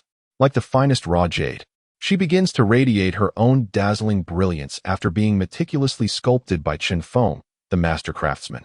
From a spoiled princess, she is rapidly evolving into a competent future queen. Moreover, the relationship between her and Qin Feng has grown increasingly intimate amid their unique dynamic of mentor and friend, master and servant. However, Qin Feng is acutely aware that this tranquility, akin to the calm before a storm, is destined to be fleeting. The fierce tiger, whose claws he had broken in the hunting grounds, would not relent easily. As anticipated that evening, while Qin Feng was in his study listening to Lu Nianxi play a newly composed piece, a confidential letter marked with the highest urgency from Qin Hongmian arrived in his hands via the intelligence network. Upon opening it, he found the message simple yet lethal. The Jin Wang faction had struck again. This time, they had learned from experience. Instead of sending assassins, they employed a more insidious and inescapable scheme. Sun Ku, the deputy minister of war, a core member marked by the intelligence network as a staunch ally of the Jin Wang, had suddenly invoked a grandiose pretext of needing to re-examine military supplies to prevent fraud. He forcibly detained the last and most critical batch of core materials, 1,000 pounds of Beihai Xianjing iron for crafting the linkage mechanisms and 100 strands of Millennium Ice silkworm silk for making the bowstrings, ordered from Beihai. In the military warehouse of Tongzhou, he asserted that the matter was of great significance and required prolonged deliberation and repeated verification, with no indication of when the materials might be released. A masterstroke of undermining. A ruthless bureaucratic tactic that kills without shedding blood. Without these irreplaceable core materials, even with his extraordinary abilities, Qin Feng would be unable to fulfill the wager of 100 divine crossbows within the remaining month. He is doomed to fail. Damn it. A voice filled with indignation resonated throughout the study. At some point, Princess Zhaoyang had arrived behind Qin Feng, having also glimpsed the contents of the letter. Her usually sweet visage, adorned with a perpetual smile, was suddenly enveloped by a chilling aura of royal fury. Sun Ku, you wretched dog, she exclaimed, striking the table with force. Has he taken leave of his senses to dare withhold items from my father's divine mechanism workshop? This is outright rebellion. Qin Feng, do not be hasty. She observed for the first time the furrowed brow of Qin Feng, and an involuntary pang of concern surged within her. Without a moment's thought, she blurted, "This matter shall be my responsibility. I shall enter the palace at once. I will personally beseech my father for the return of our people and confront the minister of war. Let us see if that petty Sun Ku dares to refuse." With that, she resembled an irate lioness, fervently preparing to storm the imperial palace to seek an audience with the emperor. However, Qin Feng caught her hand, an unprecedented gesture of intimacy while fully conscious. The princess's body trembled, her fury dissipating like mist. A peculiar sensation coursed through her wrist, reaching deep into her heart. What are you doing?" she stammered, her cheeks flushed with a hint of shyness. "It is futile," he replied, shaking his head. Observing the flustered princess, he patiently elucidated, "Your Highness, you perceive the political realm too naively. Since Prince Jin dares to employ such a tactic, it is evident he is thoroughly prepared. Sun Ku is using the pretext of military equipment inspection, a legitimate reason that cannot be easily disputed. Even if you were to raise this matter with the emperor, he would, to maintain balance within the court, issue a mere reprimand, and then instruct the Ministry of War to expedite the resolution. Those seasoned bureaucrats will, under various pretexts, prolong the matter for 10 days or more, and we shall have irrevocably lost our wager. What shall we do then?" Princess Zhaoyang was genuinely alarmed, her eyes reddening with distress. It was not the prospect of losing the wager that frightened her. Rather, she could not bear to witness this man, whom she held in such high regard, ensnared by such despicable tactics. She loathed the sight of his furrowed brow. Seeing her genuine anxiety, Qin Feng smiled gently, patting the back of her hand in reassurance. "Do not worry, the sky will not fall." He then turned to the contemplative figure of Lady Lu Nianxi, who was equally deep in thought. "Nianxi, What do you propose we do about this situation? Lu Niancy pondered for a moment, a glimmer of cunning coldness flashing in her glass-like eyes. My lord, this matter cannot be approached with force. It requires cunning strategy. Leaning closer to Qin Feng's ear, she whispered a brilliant scheme that instantly illuminated both Qin Feng and Princess Xiaoyang's faces with hope. Chapter 98. Stripping the fuel from the fire in your name. Lu Niancy's strategy was both simple and ruthlessly cunning. My lord, the plan devised by the Prince of Jin appears insurmountable, yet it is fundamentally based on a grave misjudgment. He believes that apart from the Emperor's favor and your sheer might, you possess no other means of support. He imagines he is contending with a brute and a pampered princess. Let us thus play into his hands. In Lu Niancy's eyes, a dark glimmer shone, contrasting sharply with her ethereal beauty. The plan unfolded in 3 stages. The first step was to feign weakness and lull the opponent into a false sense of security. She turned to Qin Feng. From tomorrow, my lord, your sole task at the Divine Mechanism Workshop will be to exhibit impotent fury. You must vocally express your outrage over the inadequate materials, even resorting to smashing items and hurling insults in public. The more you display desperation and exasperation, the more the Prince of Jin will revel in his perceived triumph and belittle us. Next, she directed her gaze to the eager Princess Xiaoyang. The second step involves playing along and adding fuel to the flames. Sister Mingyue, she addressed the princess with an unprecedented intimacy. You will need to take the stage yourself tomorrow. You must unleash your royal arrogance and petulance to the fullest extent. Storm into the Ministry of War and create chaos with Sun Ku. You may berate him as you wish and wreak havoc as you see fit. The more unruly and unreasonable you become, resembling a spoiled princess throwing a tantrum, the more Sun Ku and the Prince of Jin will believe we are utterly outmatched and cornered. Is it truly that straightforward? Princess Xiaoyang asked, taken aback. She had not anticipated that her greatest talent could serve as the pivotal element of such a sophisticated scheme. Indeed, Lu Niancy affirmed with a smile. For when all their attention is drawn to you both, we can quietly execute our true trump card from the shadows they least expect. This led to the third step, stripping the fuel from the fire. She turned to the quietly attentive Qin Hongmian. Sister Hongmian, I need you to immediately activate the intelligence net and to leverage our alliance with Lord Chao. I require the Eastern Depot to collaborate with our operatives. I am indifferent to the means employed. I demand a singular outcome. Within a day, I want every piece of damaging information on Sun Ku, the Deputy Minister of War. The following day, a meticulously orchestrated spectacle by Qin Feng's team unfolded in every corner of the capital, akin to an award-winning performance. First, news erupted from the Divine Mechanism Workshop, announcing that Director Chun had publicly erupted in rage over the delayed key materials, even demolishing a nearly completed crossbow in a fit of fury. Before the populace could fully process this revelation, an even more explosive drama erupted at the Ministry of War. Princess Xiaoyang, in a fit of fury, stormed into the court, pointing an accusatory finger at the Minister of War's deputy, Sun Ku, unleashing a torrent of invective upon him. She denounced him as a sycophant of Prince Jin, a festering parasite within the court, and a mere glutton. In a dramatic display before all the officials of the Ministry of War, she struck him twice across the face with resounding slaps. The entire ministry was thrown into disarray by this tempestuous princess, known for causing even the emperor headaches. Yet, remarkably, the victim, Sun Ku, found himself not enraged but rather elated. News of this incident swiftly reached Prince Jin, Zhao Kuan. Upon hearing it, he erupted into a boisterous and scornful laugh. What a buffoon! Clearly an unsophisticated rustic. Faced with genuine adversity, he resorts to impotent rage and dispatches a woman to create a scene. I had overestimated him. Consequently, he cast aside all vigilance concerning Qin Feng. Unbeknownst to him, while he reveled in his cunning scheme, a deadly web woven by the Empire's most formidable intelligence agencies, Intelligence Daily and Eastern Depot, had silently ensnared his subordinate, Sun Ku. Later that night, within the Sun Residence's study, Sun Ku was leisurely savoring a cup of exquisite wine, a tribute from the western regions, his face alight with the triumph of accomplishment.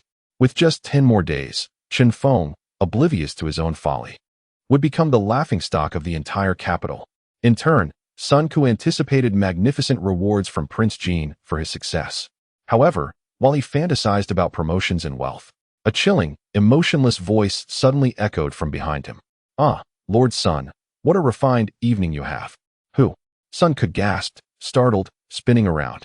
To his astonishment, a young figure clad in black had silently appeared behind him, wearing an innocuous smile. It was none other than Chen Feng, whom he presumed was currently in a frenzy at the Divine Mechanism Workshop. How did you get in here?"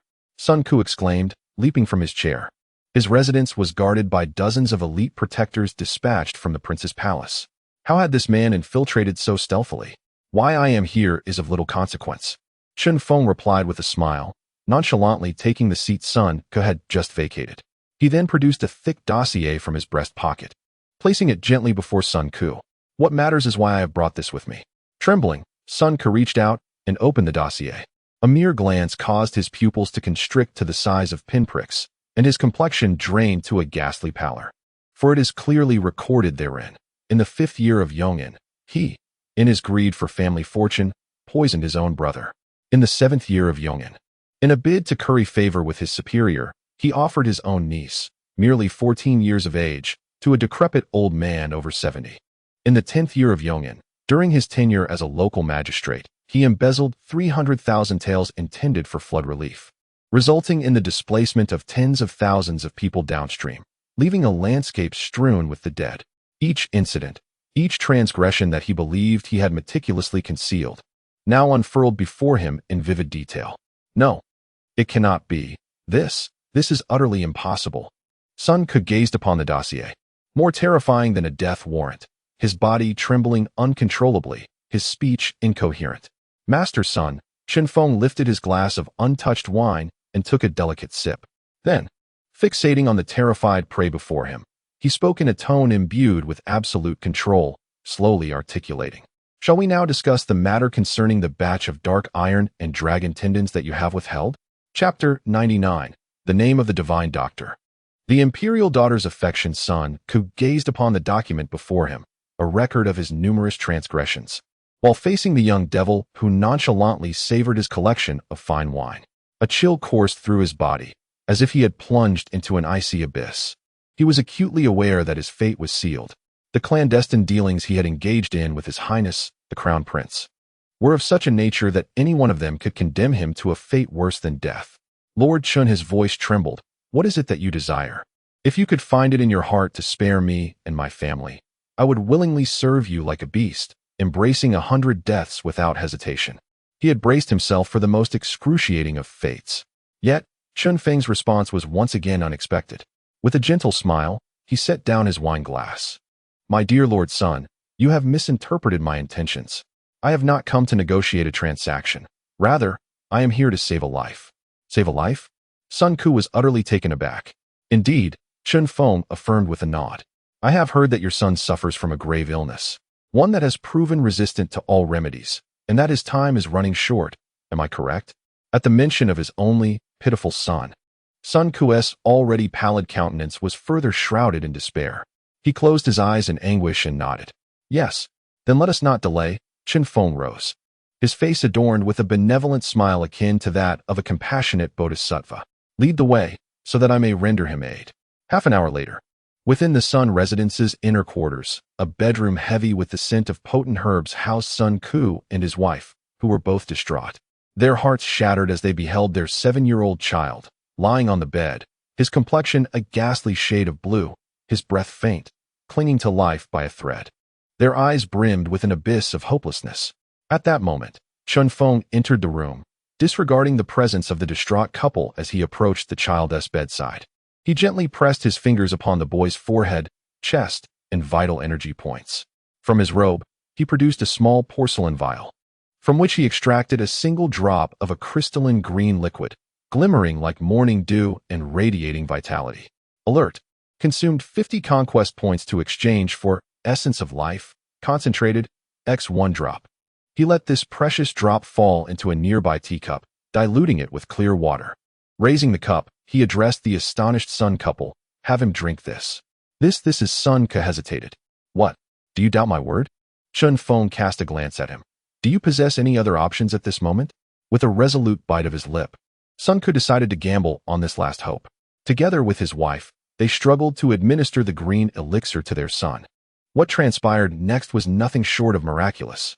As the herbal concoction entered the child's being, his previously ashen visage began to transform, visibly flushing with vitality. His breath, which had been so faint it was nearly imperceptible, began to stabilize and strengthen.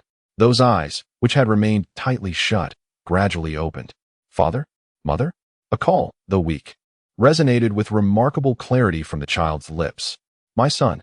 Lady Sun could no longer contain herself. She rushed to the bedside, embracing her son as she wept uncontrollably.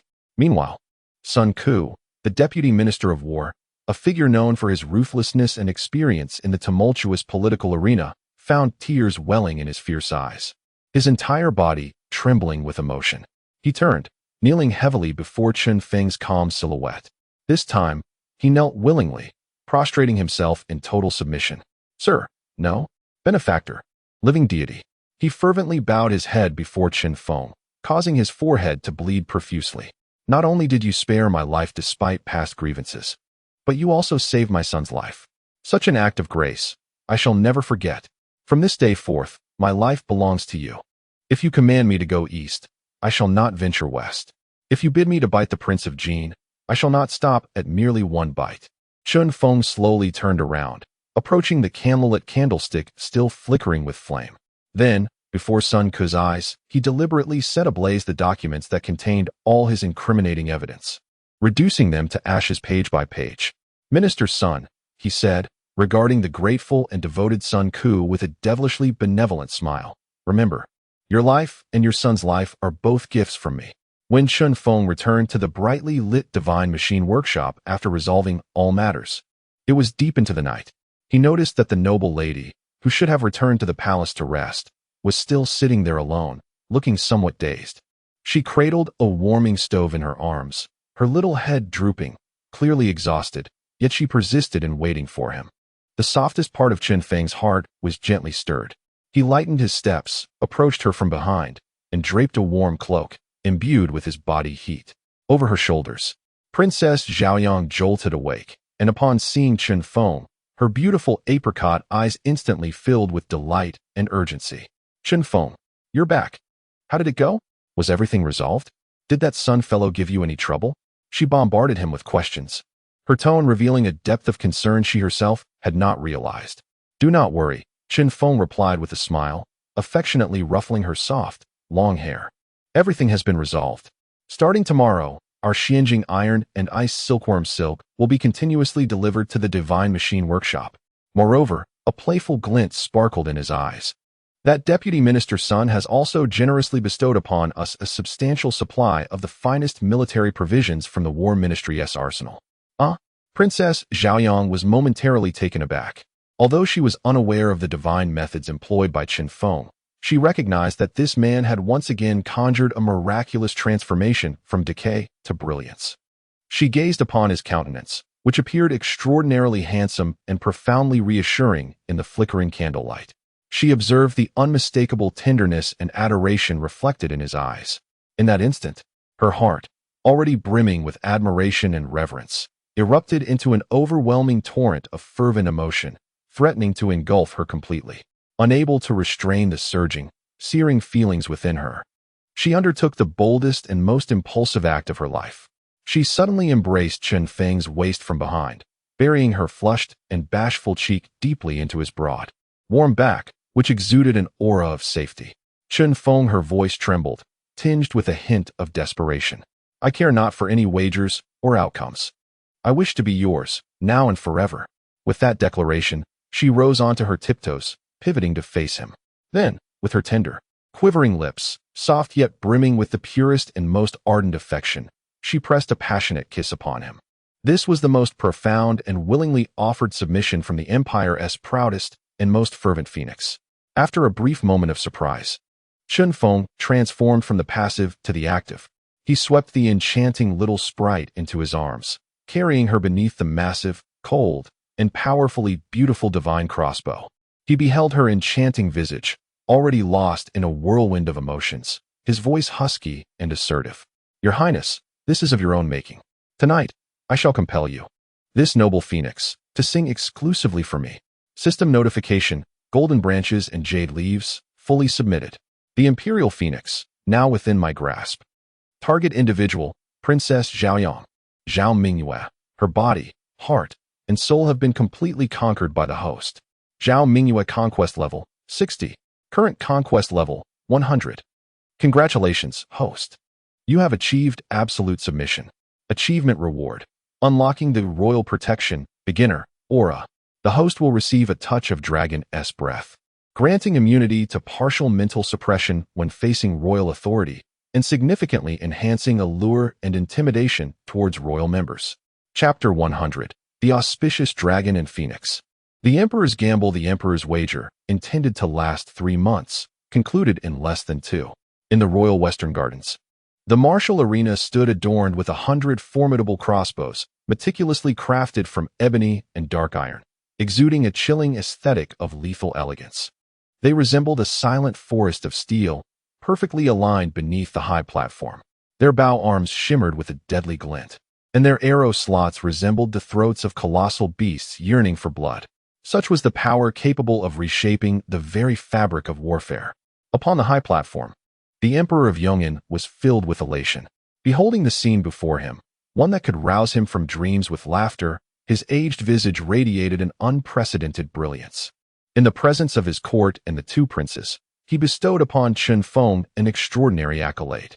"Chen Aiqing, you are the cornerstone of our great Xia," he proclaimed, thumping Chen Feng's shoulder, his eyes reflecting the utmost admiration a sovereign could hold for a remarkable minister who could expand his realm.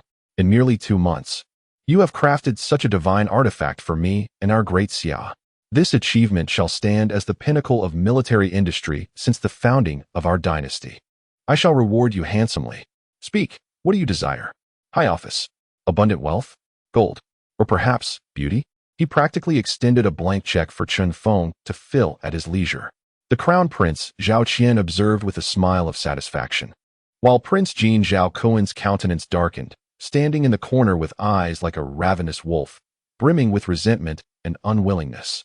He understood that he had been utterly defeated in this initial contest against Chen Feng. Yet, in the face of the Emperor's unparalleled favor, Chen Feng merely smiled gently. He bowed to the Emperor and spoke clearly, "To alleviate your Majesty's burdens is my duty. I dare not claim credit." However, he shifted the conversation, his gaze playfully directed at the flustered and trembling Princess Zhao Mingyue, who stood nervously behind the Emperor, her face flushed with embarrassment. "Your Majesty, you seem to have forgotten. There remains a small wager between me and Her Highness that has yet to be fulfilled." Upon his words, all eyes in the hall swiftly turned towards Princess Zhao Mingyue. She felt her cheeks burn, as if they could fry an egg. The glances exchanged with Chen Feng, filled with mischief and possessiveness, stirred within her a blend of anger, shame, and an undeniable hint of sweet anticipation. "Ha ha!" The Emperor, witnessing this, erupted into hearty laughter once more. His satisfaction with his future son-in-law grew ever more profound. Not only was Chen Feng exceptionally capable, but his emotional intelligence and tactics were truly extraordinary. "Yes, yes, yes," he exclaimed thrice in affirmation, then turned to his precious daughter, who was nearly sinking into the ground from embarrassment, and declared, "Mingyue, a wager must be honored. This is a wager you yourself have solemnly accepted. Hurry, serve tea for the pillar of my kingdom, dear minister." In this moment, time seemed to stand still once more. The vast royal training grounds fell silent, so much so that one could hear a pin drop. All present, be they noble lords or illustrious princes, held their breath, their eyes wide with anticipation, ready to witness a moment that would be etched in the annals of the great Xia's history. Under the watchful gaze of thousands, filled with astonishment, envy, jealousy, and schadenfreude, Princess Zhao Mingyue, the most esteemed, proud, and capricious scion of the empire, bit her soft pink lips. Her exquisitely beautiful countenance reflected a tumult of emotions, reaching a level of intensity beyond measure. There was the immense humiliation of her princely status, the boundless shame of public embarrassment, yet more so, an overwhelming sweetness, happiness, and unwavering anticipation of completely surrendering herself to the man she adored. Ultimately, all these emotions coalesced into a delicate, bashful blush. She descended slowly from the high platform. Before the already prepared tea table, She extended her slender, graceful hands, once too delicate to even wield a pen, and, with a poise honed to perfection by Chun Feng over the past 2 months, began to kindle the fire, boil water, heat the cups, place the tea, and brew. All in a seamless flow, as beautiful as a painting. Finally, she held the cup, fragrant with the essence of her complex feelings, and walked step by step towards the man who looked at her with a smile. Then, amidst the collective gasp of astonishment from the crowd, her noble knees, belonging to the imperial princess, gradually bent. She knelt before this man of humble beginnings who had conquered her heart and soul. With both hands, she raised the teacup high above her head, her voice clear yet tinged with an unmistakable tremor, declaring before the world her utter surrender. I, Zhao Mingyue, concede. Chun Feng, you are the only man in this world worthy of me. Upon uttering these words, it seemed she had expended all her strength, her entire being softening. Then, she lifted her beautiful almond eyes, now veiled with a mist of happiness, to gaze at Chun Feng, and, in a tone only he could hear, sweetly and bashfully added, "Husband." Chun Feng smiled, radiant and filled with the thrill of conquest. He took the cup from her hands and drank it down in one swift motion. Then, under the astonished and envious gazes of all, he stretched out his arms and swept up this imperial golden phoenix, who now wholly belonged to him, into his embrace. The cup of bride tea bestowed by her highness. He held in his arms the delicate figure, who had long since buried her blushing face deep into his chest, and joyfully exclaimed to his father-in-law, who was already laughing heartily upon the dragon throne, "The flavor is exquisite." Chapter 101. The Emperor's Reward. The Prince's Scheme. Excellent. Well said. Upon the dragon throne, Emperor Yong'an beheld his precious daughter, who had buried her face in shame, in the embrace of Chun Feng. It was the most joyous and liberating laughter he had expressed since ascending the throne. He was utterly pleased with his future son-in-law, talented, capable, courageous, and insightful. More importantly, he possessed a sense of charm, the ability to tame his most willful and spoiled daughter, even infusing her with a hint of sweet femininity, was nothing short of a divine blessing for the Zhao family. In his elation, the emperor resolved to bestow upon this future son-in-law an honor befitting his remarkable achievements. "Wei Zhongxian," he called out, "present, convey my decree." Yong'an Emperor rose, his voice resonating throughout the martial arena. "Today, in the presence of civil and military officials and the ancestors of heaven and earth, I officially grant the hand of my beloved daughter, Princess Zhao Mingyue, to the newly honored Chun Feng in marriage. I confer upon Chun Feng the esteemed title of—" The emperor paused, seemingly contemplating a title that would truly reflect Chun Feng's unparalleled contributions.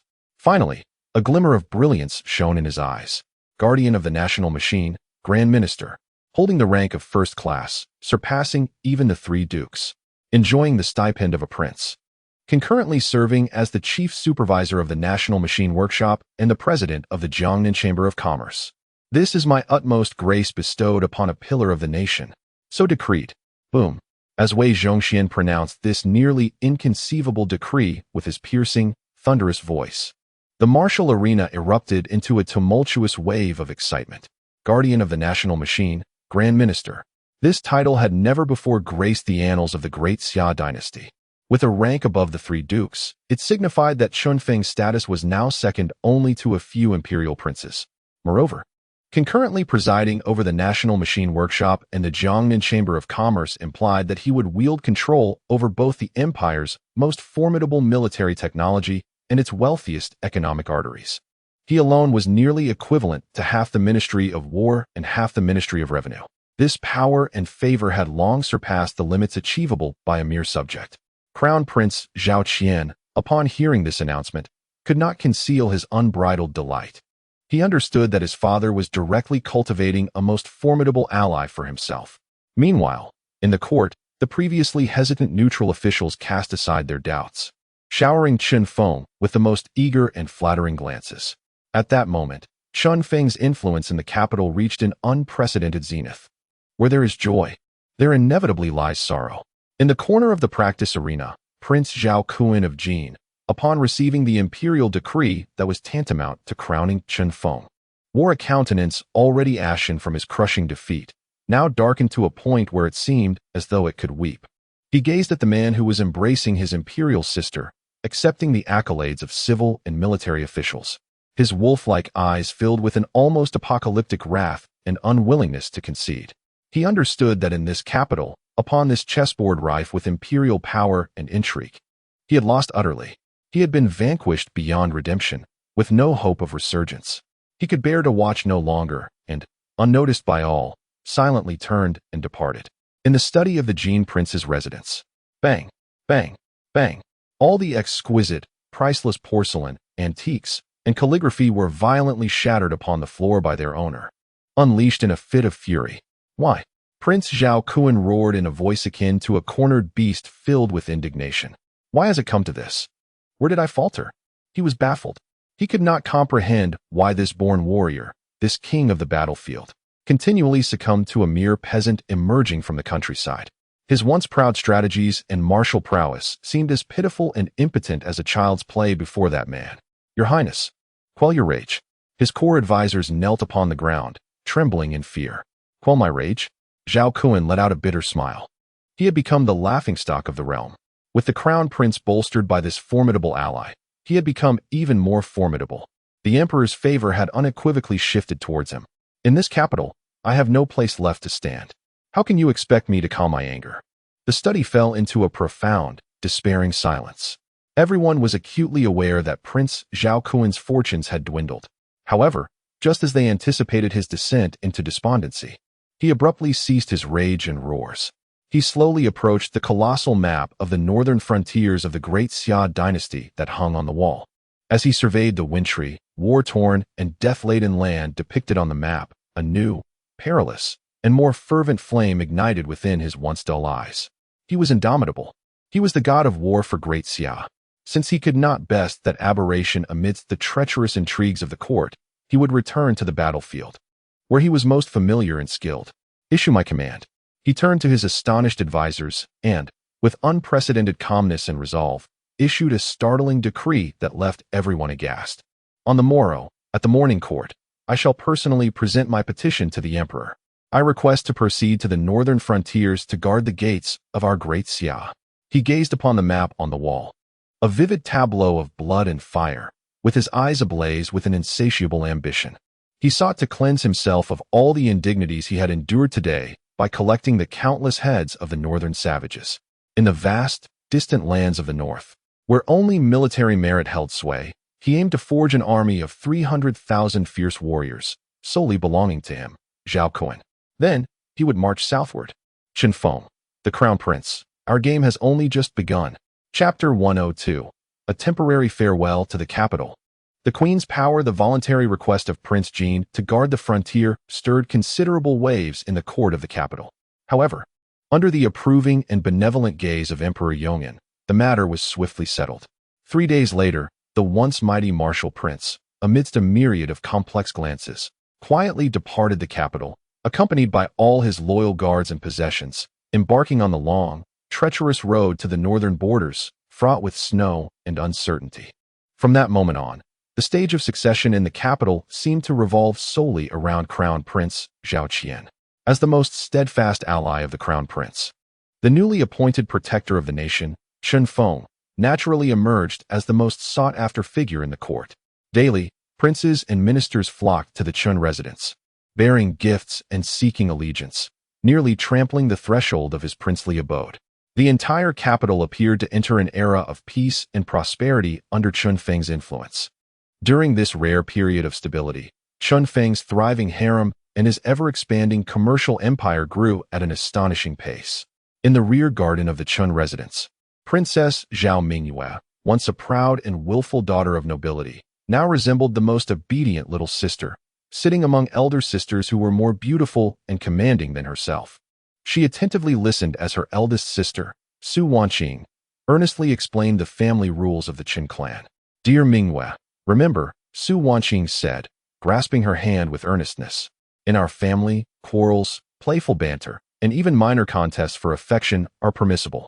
However, there exists one absolute, unbreakable rule. The husband is forever our family's sole and supreme authority. All of us and everything must align with his will as the highest decree. Do you understand? Mingyue understands. Thank you for your guidance, Sister Wanqing. Princess Mingyue fervently nodded, as she gazed at her 5 sisters, who felt like family. Her heart was filled with a warmth she had never experienced before, a true sense of belonging. Under the influence of the aura of harmony in the harem, she had completely integrated into this formidable and blissful family. As Chen Feng observed the 6 queens harmoniously coexisting and growing increasingly close, his heart brimmed with immense satisfaction. He realized it was time to bestow upon them greater power and trust. He summoned the 6 women to his study and activated his newly acquired aura, Royal Protection. Beep. Would you like to consume 120 conquest points to decompose the Royal Protection, beginner, aura into 6 dragon chi seals and bestow them upon your partners? Yes, as Chen Feng confirmed. 6 faint yet supremely majestic golden dragon auras emanated from his being, transforming into 6 ethereal seals inscribed with the character Chun, which gradually integrated into the foreheads of the 6 women. From this moment forth, Chen Feng gazed upon them and smiled, proclaiming that they had all been imbued with a trace of his dragon aura. In their future encounters with so-called nobles and dignitaries, they need no longer harbor any trepidation or fear. Subsequently, Chun Feng's commercial empire entered an explosive phase of development.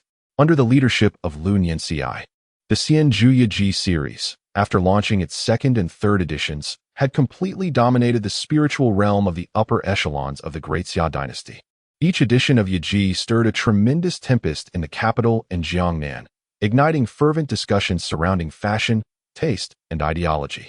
Meanwhile, the Qi Xiang nourishing soap and Jiu Lu Ling Xiang liquid, overseen by Lin Chu Xia, finally debuted for sale at various branches of Xianjuge. The ensuing buying frenzy eclipsed even the initial craze for drunken red beauty by a factor of 100. Countless affluent ladies and young heiresses were willing to spend lavishly, even resorting to physical altercations, in their quest for a limited bottle of orchid dew or a bar of nourishing soap adorned with Lin Chu Shui's uniquely designed patterns. Chun Feng's wealth accumulated at an alarming, snowballing pace, just as everything in the capital had settled into a steady rhythm. And as Chen Feng was poised to marry Princess Zhao Yang in a highly anticipated royal wedding, he unexpectedly announced a shocking decision at a pivotal cabinet meeting. I wish to return to Jiangnan. What? The 5 women, including Princess Zhao Yang, now a member of the Chun family and present at the meeting, exclaimed in unison. Husband, why? Su Wanqing queried, perplexed. The situation in the capital is flourishing, and you are the foremost favorite of the emperor. Why leave the center of power at this moment? Indeed, Qin Hongmian added, her brows slightly furrowed. Though Prince Jin has departed the capital, his faction remains powerful. If you leave now, what if they? Do not worry, Chen Feng interrupted, gesturing dismissively. He approached the vast map of the realm, his eyes shimmering with a deeper and more far-reaching strategic insight. Though the capital is splendid, it ultimately resides beneath the sovereign's feet. It is another's chessboard. No matter how well I perform here, I remain merely the sharpest pawn. My true aspiration has never been to be a piece moved at will, but to become the player who commands the board. He looked at his queens and articulated the 3 genuine reasons behind his decision. First, our commercial empire has expanded too rapidly, and its foundation remains unstable. I must personally return to Jiangnan to oversee, to consolidate, and to entwine all our strengths into a single force. Second, Wanqing, Chu Shui, Chu Xia, Hongmian. You have diligently guarded our stronghold in Jiangnan, earning your due merit. As a devoted husband, it is high time I return to pay my respects to you, my esteemed allies. Suddenly, his voice turned cold, imbued with an inexorable intent to kill. Furthermore, and most crucially, the Prince of Jin has ventured to the northern territories. He seeks to forge a formidable army, one that bears his own insignia. He aims to settle our rivalry through martial strength, and I cannot remain passive. In Jiangnan, a region over which I wield absolute dominion, I must act decisively. He gazed upon the map, focusing on the prosperous land of fish and rice, and articulated each word with intention. I shall clandestinely assemble an invincible naval force, loyal solely to me, Chen Feng. While he commands the iron cavalry of the north, I shall possess grand ships that traverse all seas. When he descends southward, I will lead my unmatched fleet upstream. At that moment, the question of who shall prevail in this realm remains uncertain. He turned to face the queens, who were left speechless by his grand vision. A tapestry woven with iron and blood, and a confident smile graced his features. Thus, this journey to Jiangnan is one I must undertake without fail. Chapter 103. The Prelude Before the Emperor. The hidden dragon returns to the sea. The night was deep and tranquil as water. In the Forbidden City, within the imperial study, Emperor Yongin gazed at the confidential report recently submitted by the Grand Council, detailing the movements of various factions in the court following the departure of Prince Zhao Kuan from the capital. A subtle trace of fatigue flickered in his murky old eyes. At that moment, Wei Zhongxian, like a ghost, silently entered from outside the hall. Bowing slightly, he spoke in a hushed tone, "Your Majesty, the National Protector and Grand Master Qinfeng requests an audience at the palace gates, holding me as if I were present gold medal." Oh, the weariness in Emperor Yongin's eyes instantly brightened. What could he want at such a late hour? Admit him. Soon, clad in casual attire, Qinfeng, under Wei Zhongxian's personal guidance, entered the study, which symbolized the empire's utmost authority. "I, Qinfeng, am deeply sorry to disturb your Majesty at this late hour. I deserve the gravest punishment." He performed a standard deep bow. "There is no need for such formalities, my dear minister." Emperor Yongin set aside the report, a warm smile gracing his face. "Your late visit must indicate a matter of great importance. Please sit." "Thank you, your Majesty." Qinfeng perched himself on the embroidered cushion that Wei Zhongxian had brought, adopting an exceedingly humble posture. "Speak." Then, the emperor said, lifting a cup of ginseng tea and leisurely blowing away the steam. "Has there been a challenge in the construction of the Divine Mechanism Workshop? Or has some oblivious official attempted to thwart your efforts? Rest assured, with me here, no one in the capital would dare to harm you." Though his words appeared to be filled with concern and support, Qinfeng astutely detected a hint of imperial scrutiny within the emperor's seemingly casual tone. He understood that he must tread carefully. Rising once more, he bowed deeply. "Your Majesty, the progress of the Divine Mechanism Workshop is proceeding smoothly. The officials in the court have also treated me with considerable respect. I have come at this late hour to seek your gracious approval for a matter." "Oh." Emperor Yongin set down his teacup, curiosity flickering in his eyes. "Do share." Taking a deep breath, Qinfeng articulated the well-rehearsed proposal that had played repeatedly in his mind. "Your Majesty." His voice brimmed with unwavering loyalty for the nation and the sovereign. "I believe that while the divine crossbow is indeed a crucial national asset, the vast human, material, and financial resources required for its subsequent mass production and further advancements will amount to an astronomical figure. Relying solely on the court's allocations and the workshop's own research and development may lead to prolonged delays and modest results." Thus, he raised his gaze to meet Emperor Yongin's, his eyes shining with loyalty. "I humbly request your gracious approval for me to temporarily return to Jiangnan. I wish to personally oversee the integration of all resources in Jiangnan, to swiftly forge an invincible army equipped with the divine crossbow, for your Majesty and for our great Xia." These words were delivered with such fervor and loyalty, exuding a profound patriotism. It seemed as though his return to Jiangnan was not driven by personal gain, but rather by a desire to serve the emperor and the nation more effectively.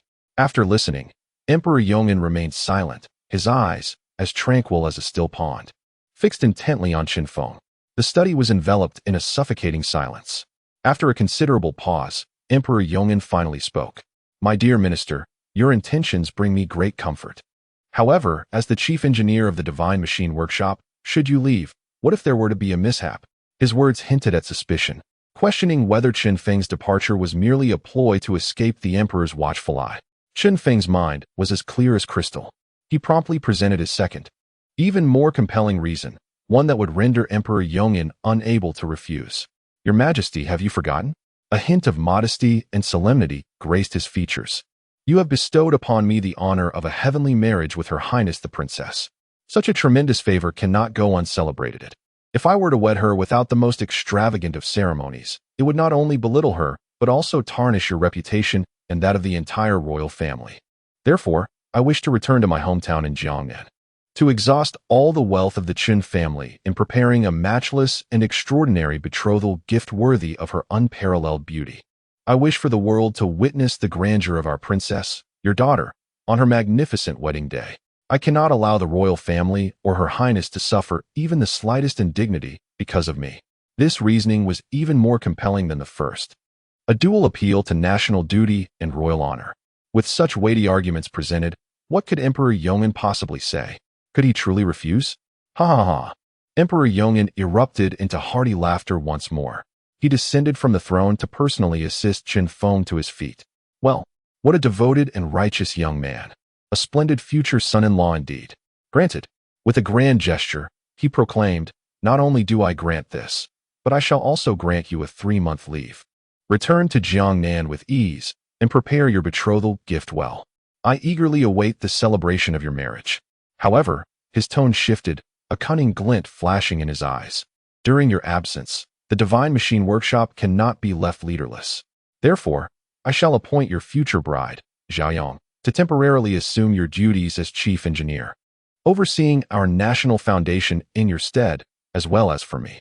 This serves as both a test and a measure of trust. I humbly accept your command." Qin Feng thought to himself, amused, while outwardly displaying an expression of profound gratitude. "Your Majesty's foresight is truly admirable." Thus, a court encounter rich in strategy and wit culminated in Qin Feng's resounding triumph, as he secured the coveted permission to leave the capital. Upon departing from the imperial palace, he clandestinely met with another individual, the Eastern Depot commander, Cao Xiaoqin. The details of their conversation within that secret chamber remain shrouded in mystery. However, it is known that when Qin Feng emerged, a satisfied smile adorned his face.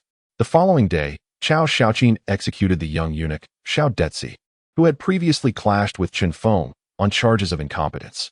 Furthermore, he orchestrated the arrest and confiscation of property belonging to several indiscreet officials within the capital who were entangled with the Prince of Jin. This act served as a new testament of allegiance to Qin Feng. Consequently, all overt and covert obstacles in the capital had been thoroughly eradicated.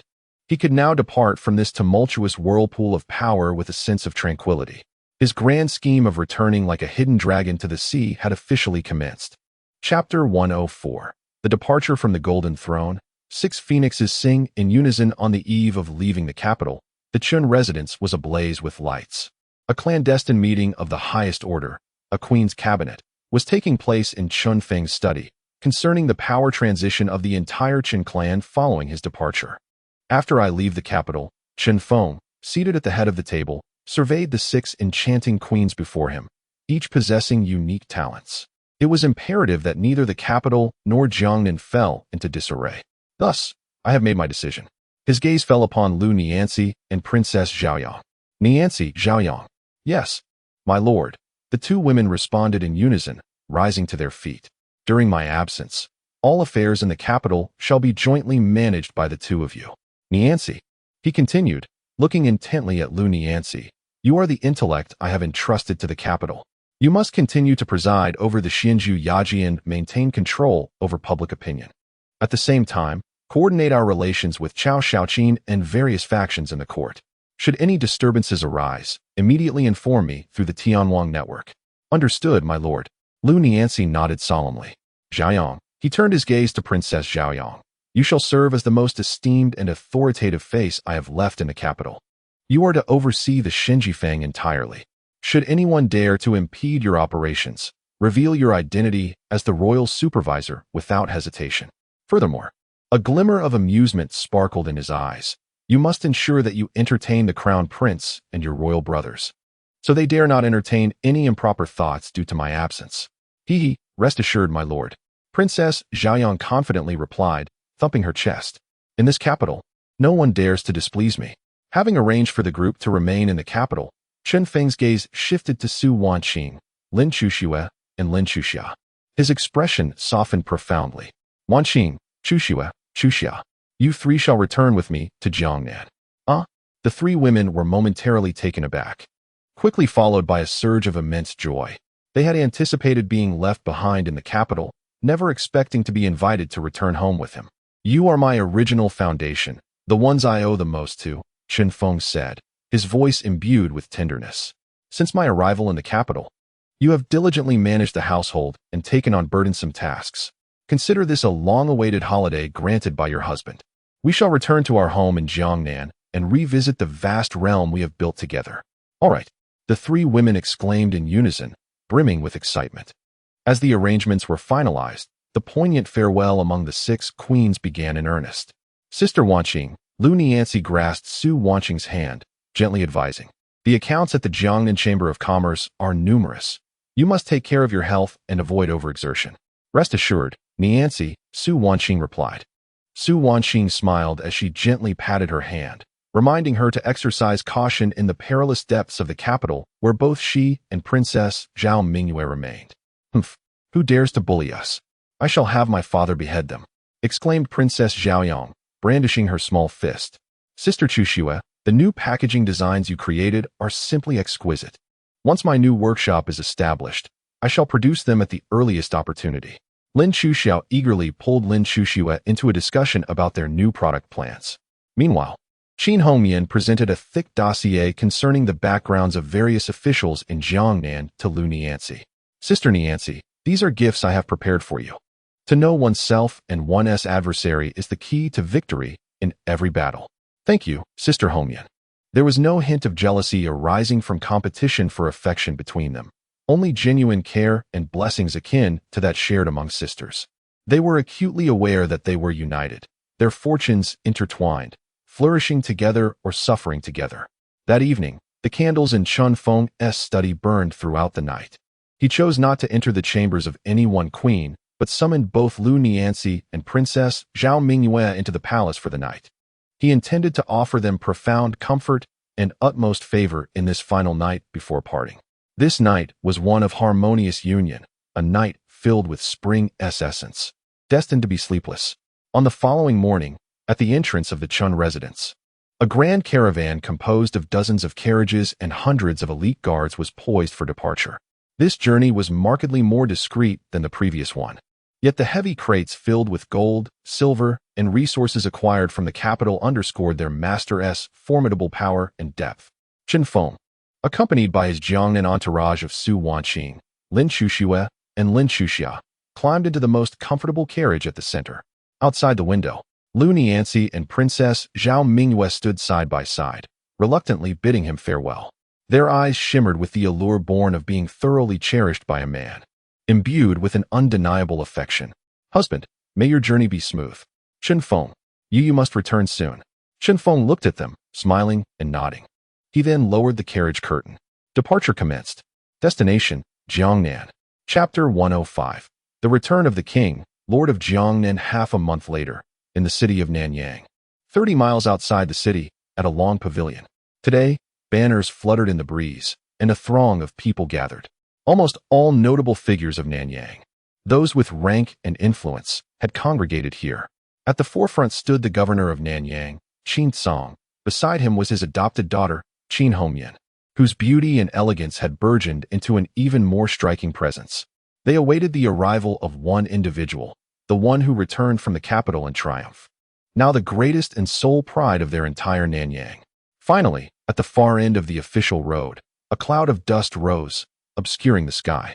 A grand convoy, escorted by hundreds of elite guards, emerged into view. He has arrived. He has returned. A voice, filled with excitement, rang out, igniting the crowd into a fervor. Qin Song promptly adjusted his official robes, his face blossoming into a warm and sincere smile as he stepped forward to greet the esteemed guest. That evening, in the city of Nanyang, at the Chun residence, the lights shone brightly, laughter and joy filled the air. An extravagant welcome banquet was underway, marking the historic gathering of Chun Feng's royal cabinet in his land of resurgence. Among them was Lu Niancy, who had hastened from Suzhou upon hearing the news, already waiting with eager anticipation. Thus, the 5 exquisite queens, Su Wanqing, Lin Chuxue, Lin Chuxia, Qin Hongyan, and Lu Niancy, gathered at last. They gazed upon the man seated at the head of the table, who now exuded an even greater calmness and authority than before his departure from the capital. Their eyes sparkled with boundless affection and admiration. During the banquet, they enthusiastically reported the remarkable achievements they had accomplished in his absence.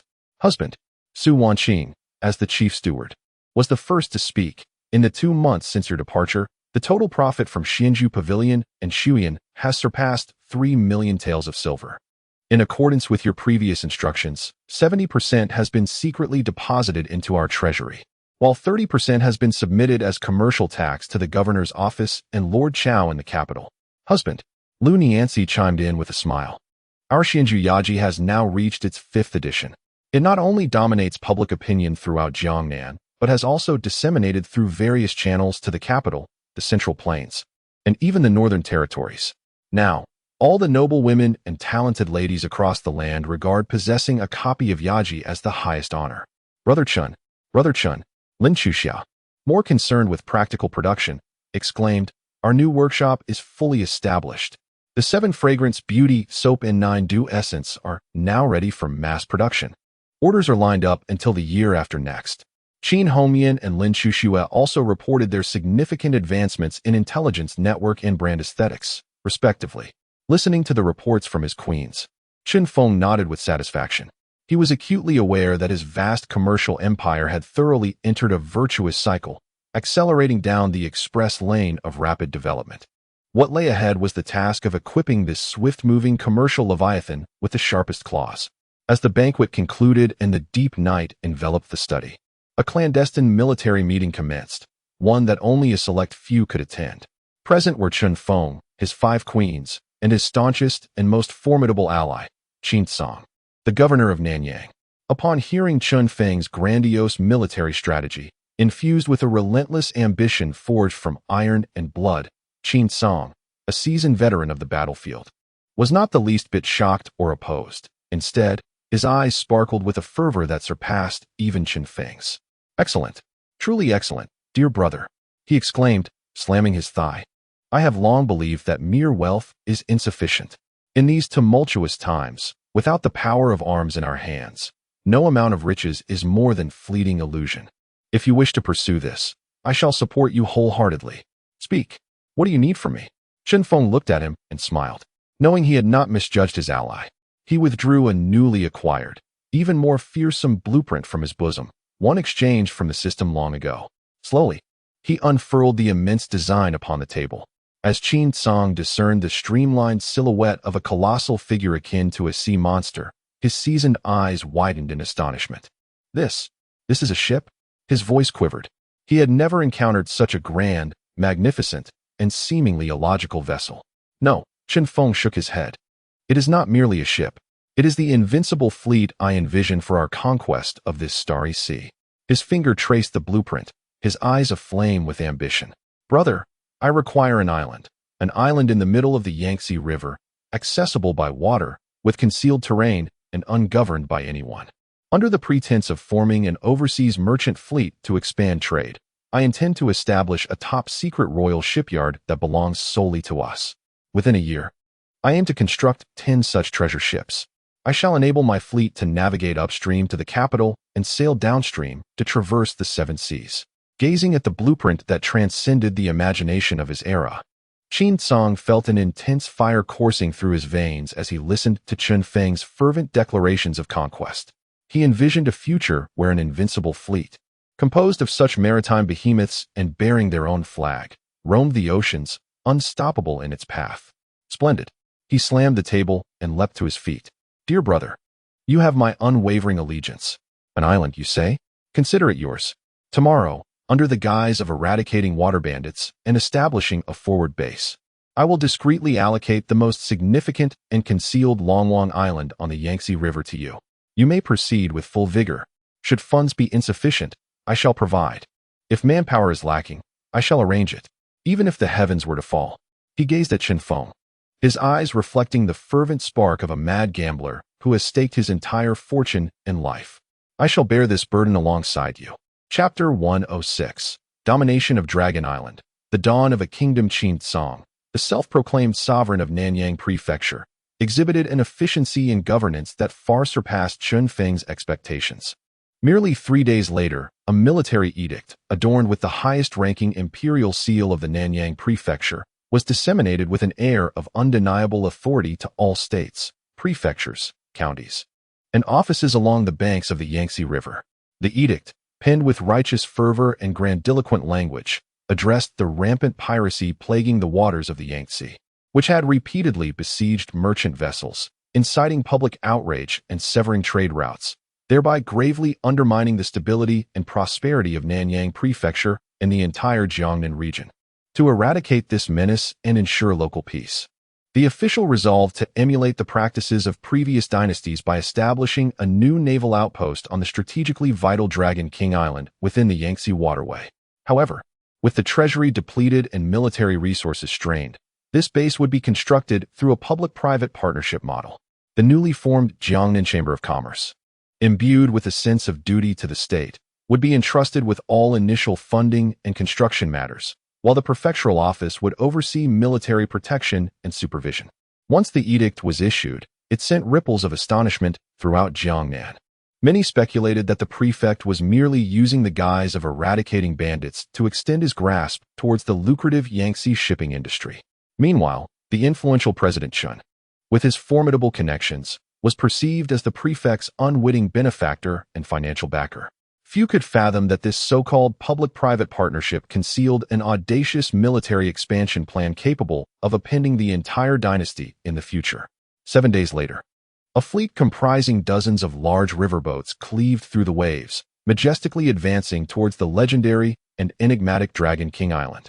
Long spoken of in hushed tones along the Yangtze's mid-lower reaches. At the helm of the flagship stood Chen Feng, facing the wind. Behind him were two strikingly beautiful women of remarkable poise. One, clad in red military attire, was Qin Hongyan, the chief military officer responsible for training the future Dragon Guards and overseeing the island's defenses. The other, Lin Chuxia, donned practical civilian attire as the chief executive officer in charge of logistics, operations, and construction for the entire base. This marked their inaugural undertaking of such a significant independent mission since their formal appointments, both faces flushed with excitement and brimming with anticipation for the future. "My husband, is that Dragon King Island?" Lin Chuxia inquired curiously, pointing towards the massive, shadowy outline that emerged from the mist in the river's heart, resembling the back of a colossal beast. "Indeed," Chen Feng nodded, a fervent gleam igniting in his eyes. "That is the starting point for our conquest of the stars and seas." As the fleet drew nearer, the full visage of Dragon King Island gradually materialized before all eyes. Upon discerning its true form, a collective gasp of awe escaped from the crowd. How vast, how perilous! This island, with an expanse nearly equivalent to that of a small county, boasted dense forests and rugged rocks, crowned by a towering peak that soared hundreds of feet into the sky. What is even more astonishing is its geographical location. To the east, south, and west, it is surrounded by enormous black reefs, jagged and treacherous, alongside deep, turbulent whirlpools that vanish into the abyss. Any vessel daring enough to approach from these three directions would be ruthlessly torn to shreds. Only to the north, nestled between two colossal cliffs that serve as natural barriers, lies a vast, windless harbor, deep and protected. This is no mere island. It is a perfect military fortress, crafted by the divine hands of nature itself. A land bestowed by the heavens, a true gift from above. Even the seasoned Qin Hongyan, upon witnessing this sight, could not help but express her genuine admiration. Chen Feng smiled, thoroughly satisfied with this novice village meticulously chosen for him by the system. The fleet slowly navigated into the concealed natural harbor. As Chen Feng set foot on the land of his independent kingdom for the first time, an unprecedented surge of ambition erupted within him.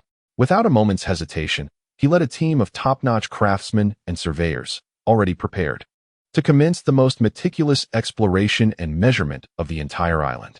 3 days later, atop the highest peak in the island's center, Chen Feng unfurled an awe-inspiring new blueprint.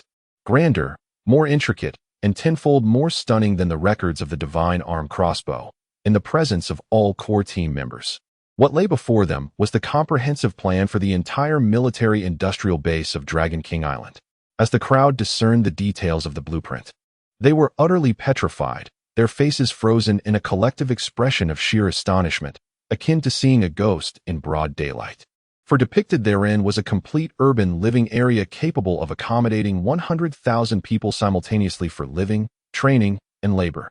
There was a colossal steel mill and armory featuring hundreds of hydraulically powered giant forging hammers, a modern, three-dimensional fortress defense system composed of bastions, artillery positions, and innumerable bunkers, capable of withstanding a frontal assault from an army of 100,000. Most notably, at the heart of the base, was the world's largest outdoor dry dock. Stretching a mile long and 100 yards wide, sufficient to simultaneously construct 10 treasure ships. This was not merely a shipyard. It was a creation of a true maritime kingdom, independent of the Great Xia dynasty. This. Even though Qin Hongmian had mentally prepared herself for Chun Feng's miracles, she was rendered speechless by this Genesis-like, audaciously grand blueprint. She gazed at the man standing with arms crossed, his eyes ablaze with the fire of conquering the entire world, her heart filled with the purest and most profound reverence. At that moment, a dark mass of sails appeared on the distant horizon. It was the first batch of thousands of elite craftsmen, recruited by Lu Mingxian from various regions of Jiangnan, lured by generous salaries and Mr. Chen's call, selected personally by Chun Feng, the Dragon Guard Reserve. Composed primarily of veterans and orphaned refugees, gathered 500 robust individuals, their eyes brimming with a fervent desire for a new life. They have arrived. They are destined to become the inaugural citizens of this future maritime kingdom. Standing atop his island, Chun Feng gazed down upon the expansive construction site below, soon to be bustling with activity. He extended his arms, as if to embrace the entirety of the world. For the first time, he truly felt the profound ambition and grandeur that belongs to a founding sovereign, the exhilarating aspiration to create an entirely new realm. Chapter 107. The Oath of the Dragon Guard, the birth of military spirit on Dragon King Island, at the central parade ground. 500 men clad in uniform gray shorts stood askew, their faces a tapestry of varied expressions, some numb, others vigilant, a few skeptical, and many harboring a wild, untamed spirit deep within their eyes. They belonged to the most destitute echelon of society, veterans cast out from the army for offending their superiors, bankrupt vagrants stripped of their lands by calamity and forced into servitude, and orphans from the slums of the capital who fought desperately for mere morsels of food. These men had been lured to this isolated island by Chun Feng's promise of ample food and relocation assistance. Unbeknownst to them, they stood on the precipice of an uncertain future. All they understood was that they could survive here. At this moment, they scrutinized the youthful figure atop the platform, the so-called leader, with a mix of skepticism and disdain. They were unconvinced. Chun Feng observed the myriad expressions before him without anger, merely smiling. He then prepared to deliver his inaugural and most significant address to these 500 future vassals of the dragon. He eschewed grandiose rhetoric about loyalty and patriotism, opting instead to present 3 tangible truths that would ignite their spirits. "I know what you are thinking," he said, his voice soft yet resonating clearly in each ear, bolstered by his mental fortitude. "You wonder why this boy, still in his youth, should be your leader. You question why you should pledge your service to me." A murmur rippled through the crowd. Chun Feng raised a hand to quell the unrest. "Today, I shall answer these 3 questions. First," his voice rose dramatically, "here, you shall have enough to eat. Not the meager scraps mixed with sand, but steaming bowls of white rice at every meal, accompanied by generous portions of succulent meat. As long as you are under my command, I vow you shall never again endure hunger." At this proclamation, a flicker of hope ignited in the eyes of those who had long tasted the bitterness of starvation. Secondly, Chun Feng raised a second finger. "Here, you shall live with dignity. I care not if you were once beggars, refugees, or the detritus of society. From this day forth, you shall bear a singular title, my brothers. You will don armor forged from the finest tempered steel and wield weapons crafted from the sharpest obsidian iron. You shall no longer be the oppressed and scorned, but rather warriors who instill fear in all adversaries." This declaration ignited a spark in the hearts of those men, who had long been dulled by the harshness of the world, their once icy blood beginning to simmer with fervor. And then came the third proclamation. Chun Feng's voice resonated with a devilish allure. "Follow me. I shall not only ensure that you are well fed and live with dignity, but I will also bestow upon you a future you once dared not even dream of. I can grant you land. I can provide you with wealth.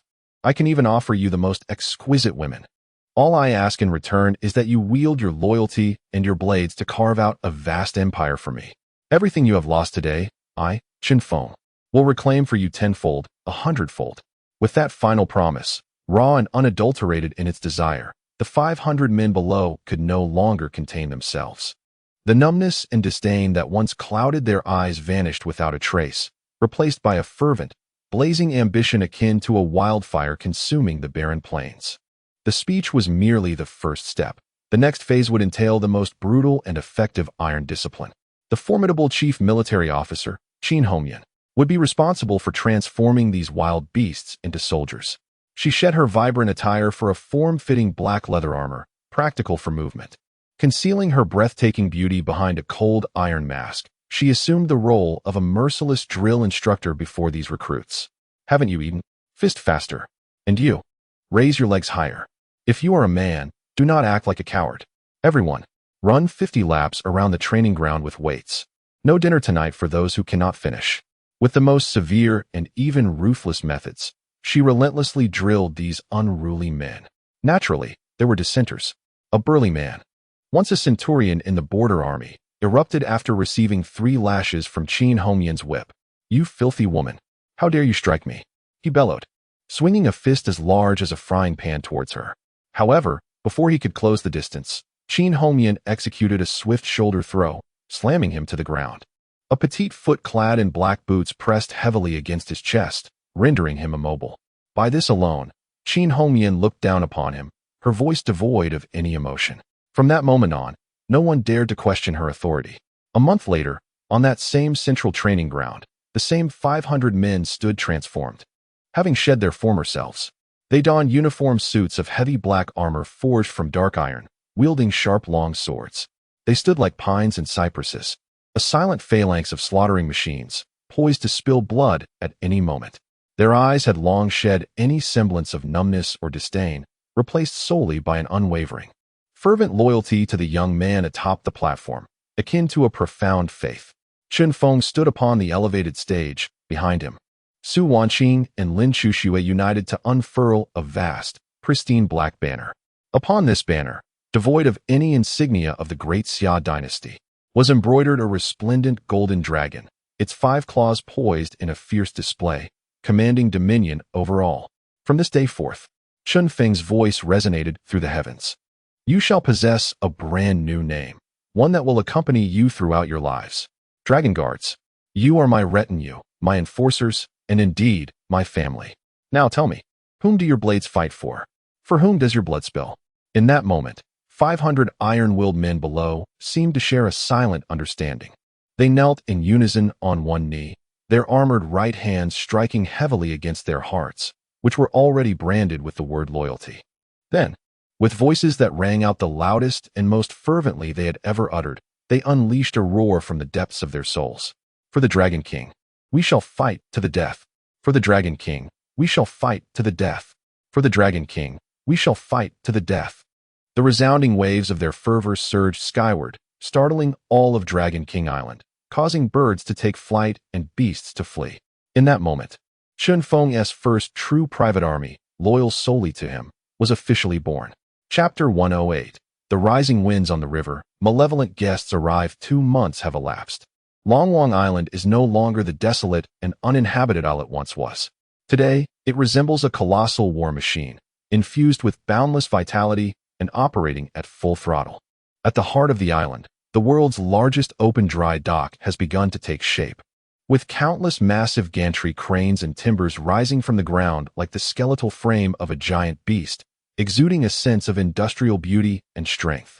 On the western side of the island, over 100 newly constructed towering blast furnaces tirelessly belch forth crimson flames day and night, transforming the finest iron ore mined from the island and coal transported from afar into blocks of shimmering, tempered steel.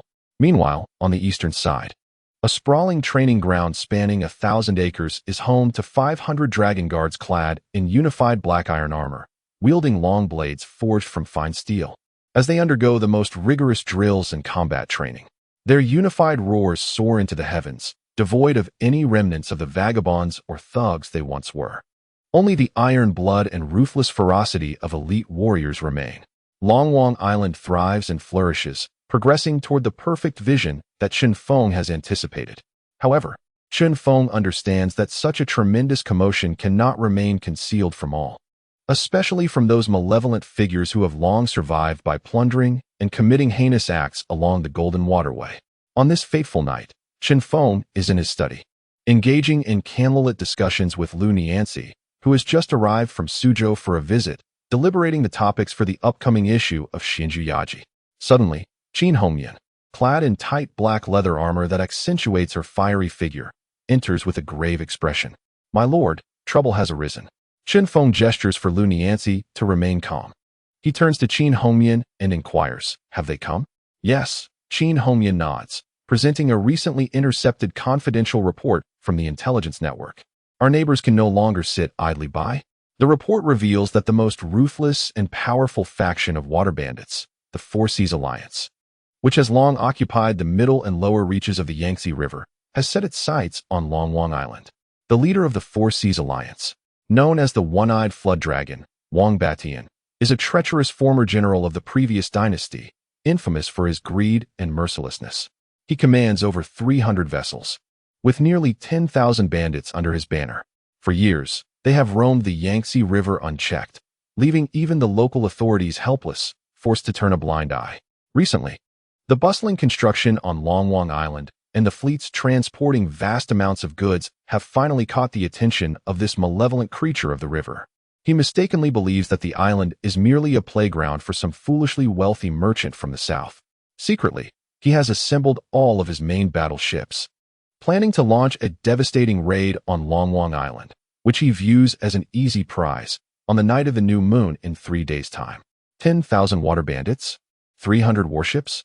Chen Feng gazed at the contents of the confidential report and smiled. Not only was he devoid of any anxiety, but his eyes also gleamed with the exhilaration akin to that of a famished hunter, finally encountering the most plump prey that had willingly presented itself. He had been troubled by the fact that none of the 500 ravenous dragon guards could serve as suitable offerings for his banner, yet unexpectedly, this one-eyed dragon had come to him unbidden. Convey my orders. Chen Feng rose, his eyes shimmering with a cold, calculating light. Summoned the first military operation meeting since the establishment of my dragon guards. Half an hour later, in the central assembly hall of Dragon King Island, a meeting exclusively for Chen Feng and his most trusted military team was clandestinely underway. Apart from Chen Feng, Qin Hongyan, and the permitted listener Lu Nianzi, 5 of the most exceptional centurions, selected through a rigorous elimination process from among the 500 dragon guards, were present. Each of them had survived the harshest battlefields. True kings of warriors. As they surveyed the immense battle map of Dragon King Island and its surrounding waters on the wall, their eyes burned with a bloodthirsty, fervent flame. They had awaited this day for far too long. My lord, spoke a one-armed centurion, his face marred by 3 deep scars, his voice rumbling. These water bandits are merely a rabble. There is no need for such complexity. Just grant me 300 brothers, and I shall pledge a military decree to bring you the head of that one-eyed dragon. Fool, Qin Hongyan coldly retorted.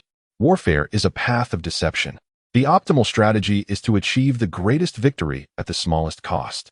She turned her gaze to Chen Feng, awaiting his decision. Chen Feng chuckled and approached the map. Rather than focusing on the treacherous routes suitable for ambush, his finger directly pointed to the only natural deep-water harbor that granted access to Dragon King Island. Convey my orders. His voice, though soft, exuded a chilling madness. Load the first batch of snow salt we have recently produced, amounting to a staggering 10,000 jin, onto 10 large ships.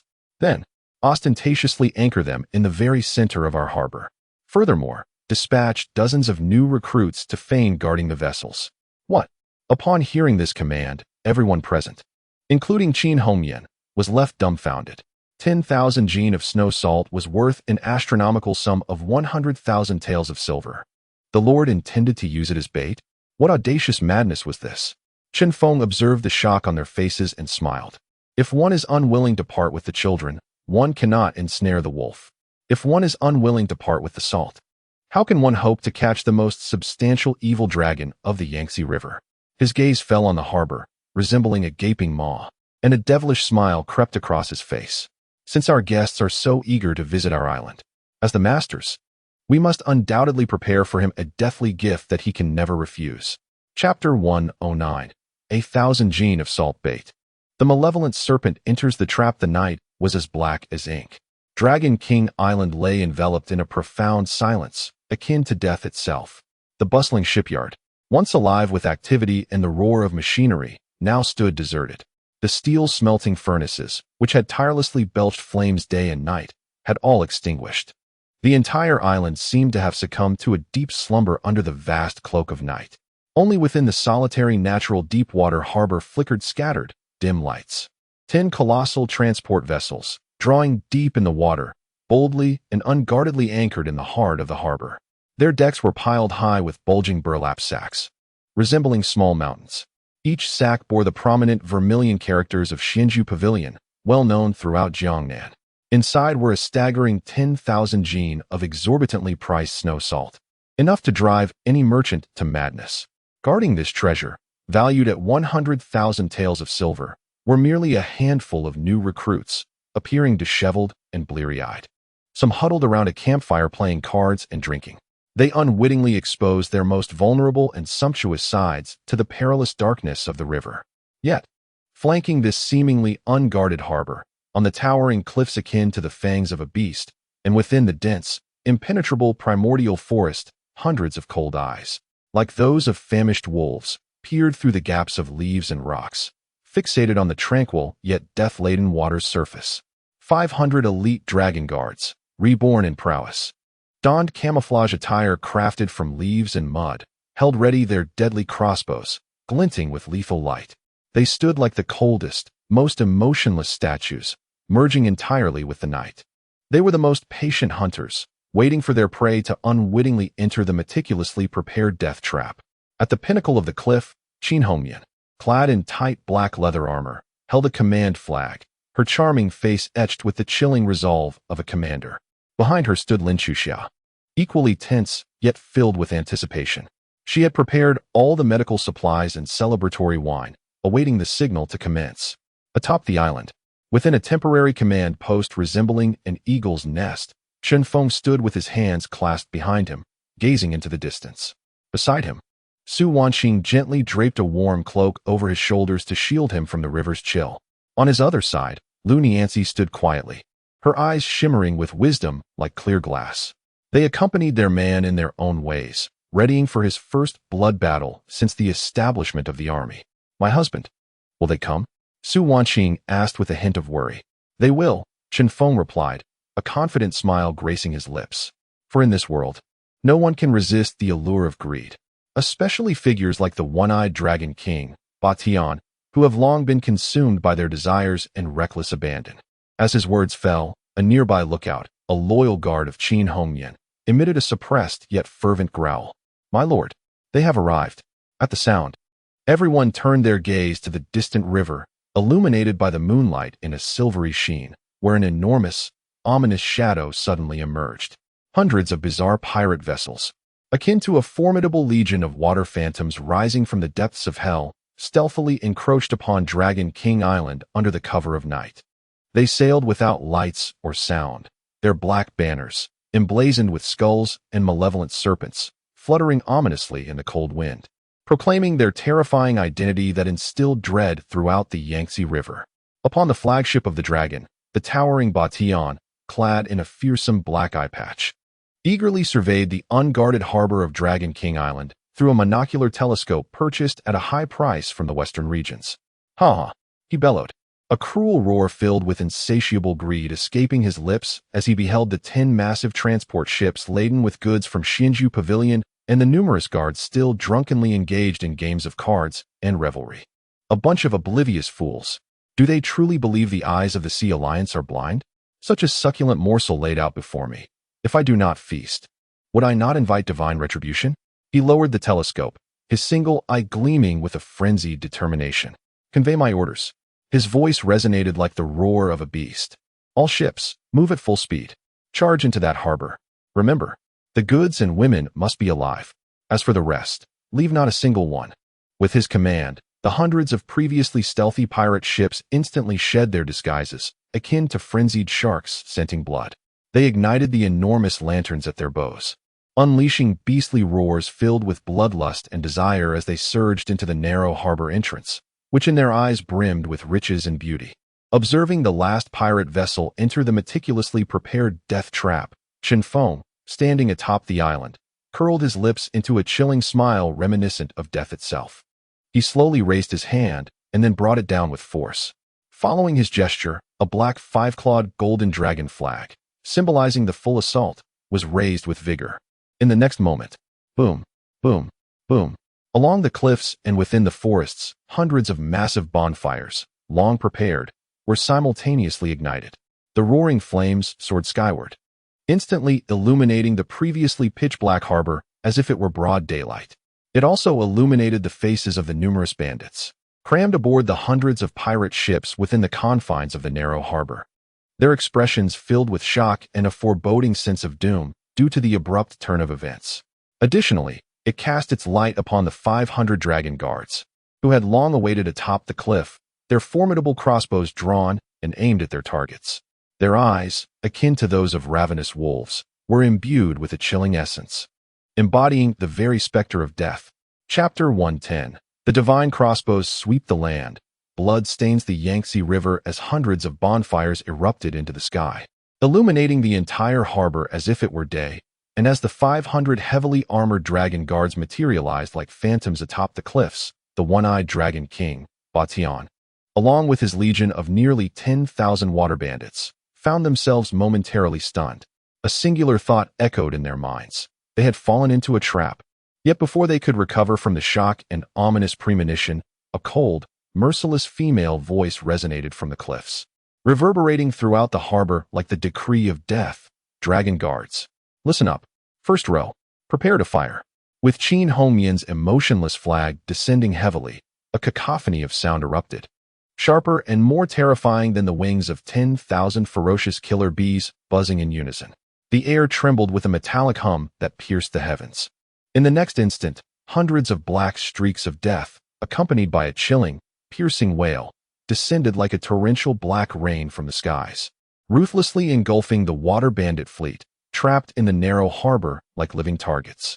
This marked the first time the divine crossbow unveiled its fearsome fangs on a true battlefield, evoking a lament even from the gods. Thud, thud, thud, thud. The sound of arrows slicing through wood echoed relentlessly, akin to blades severing decayed timber. The decks of the bandit ships, crafted from the hardest wood, crumbled before the specially forged armor-piercing bolts made of Xianjing iron, as fragile as paper. The crossbow bolts easily pierced the deck, then, with unmatched residual force, struck the bodies of bewildered water bandits in the lower cabin. One arrow pierced 2. One arrow pierced 3, and even one arrow could impale 4 or 5 water bandits huddled together, nailing them to the ship's floor like candied hawthorns. Ah, my hand. My hand is broken. Help. What is this monstrous thing? It is divine retribution.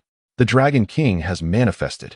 The harbor was instantly filled with piercing screams of agony and terror, transforming into a bloody, brutal hell on earth. Steady. Everyone, hold your ground. On the flagship, Batian, having recovered from his initial shock, finally regained his composure.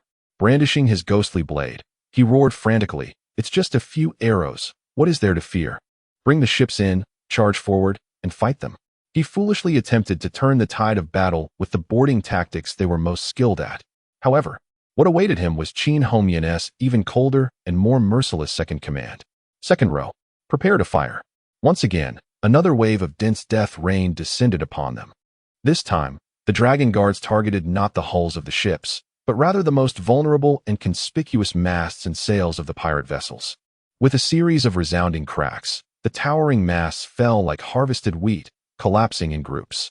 Stripped of their sources of power, the hundreds of pirate ships became mere floating coffins, immobilized upon the water's surface.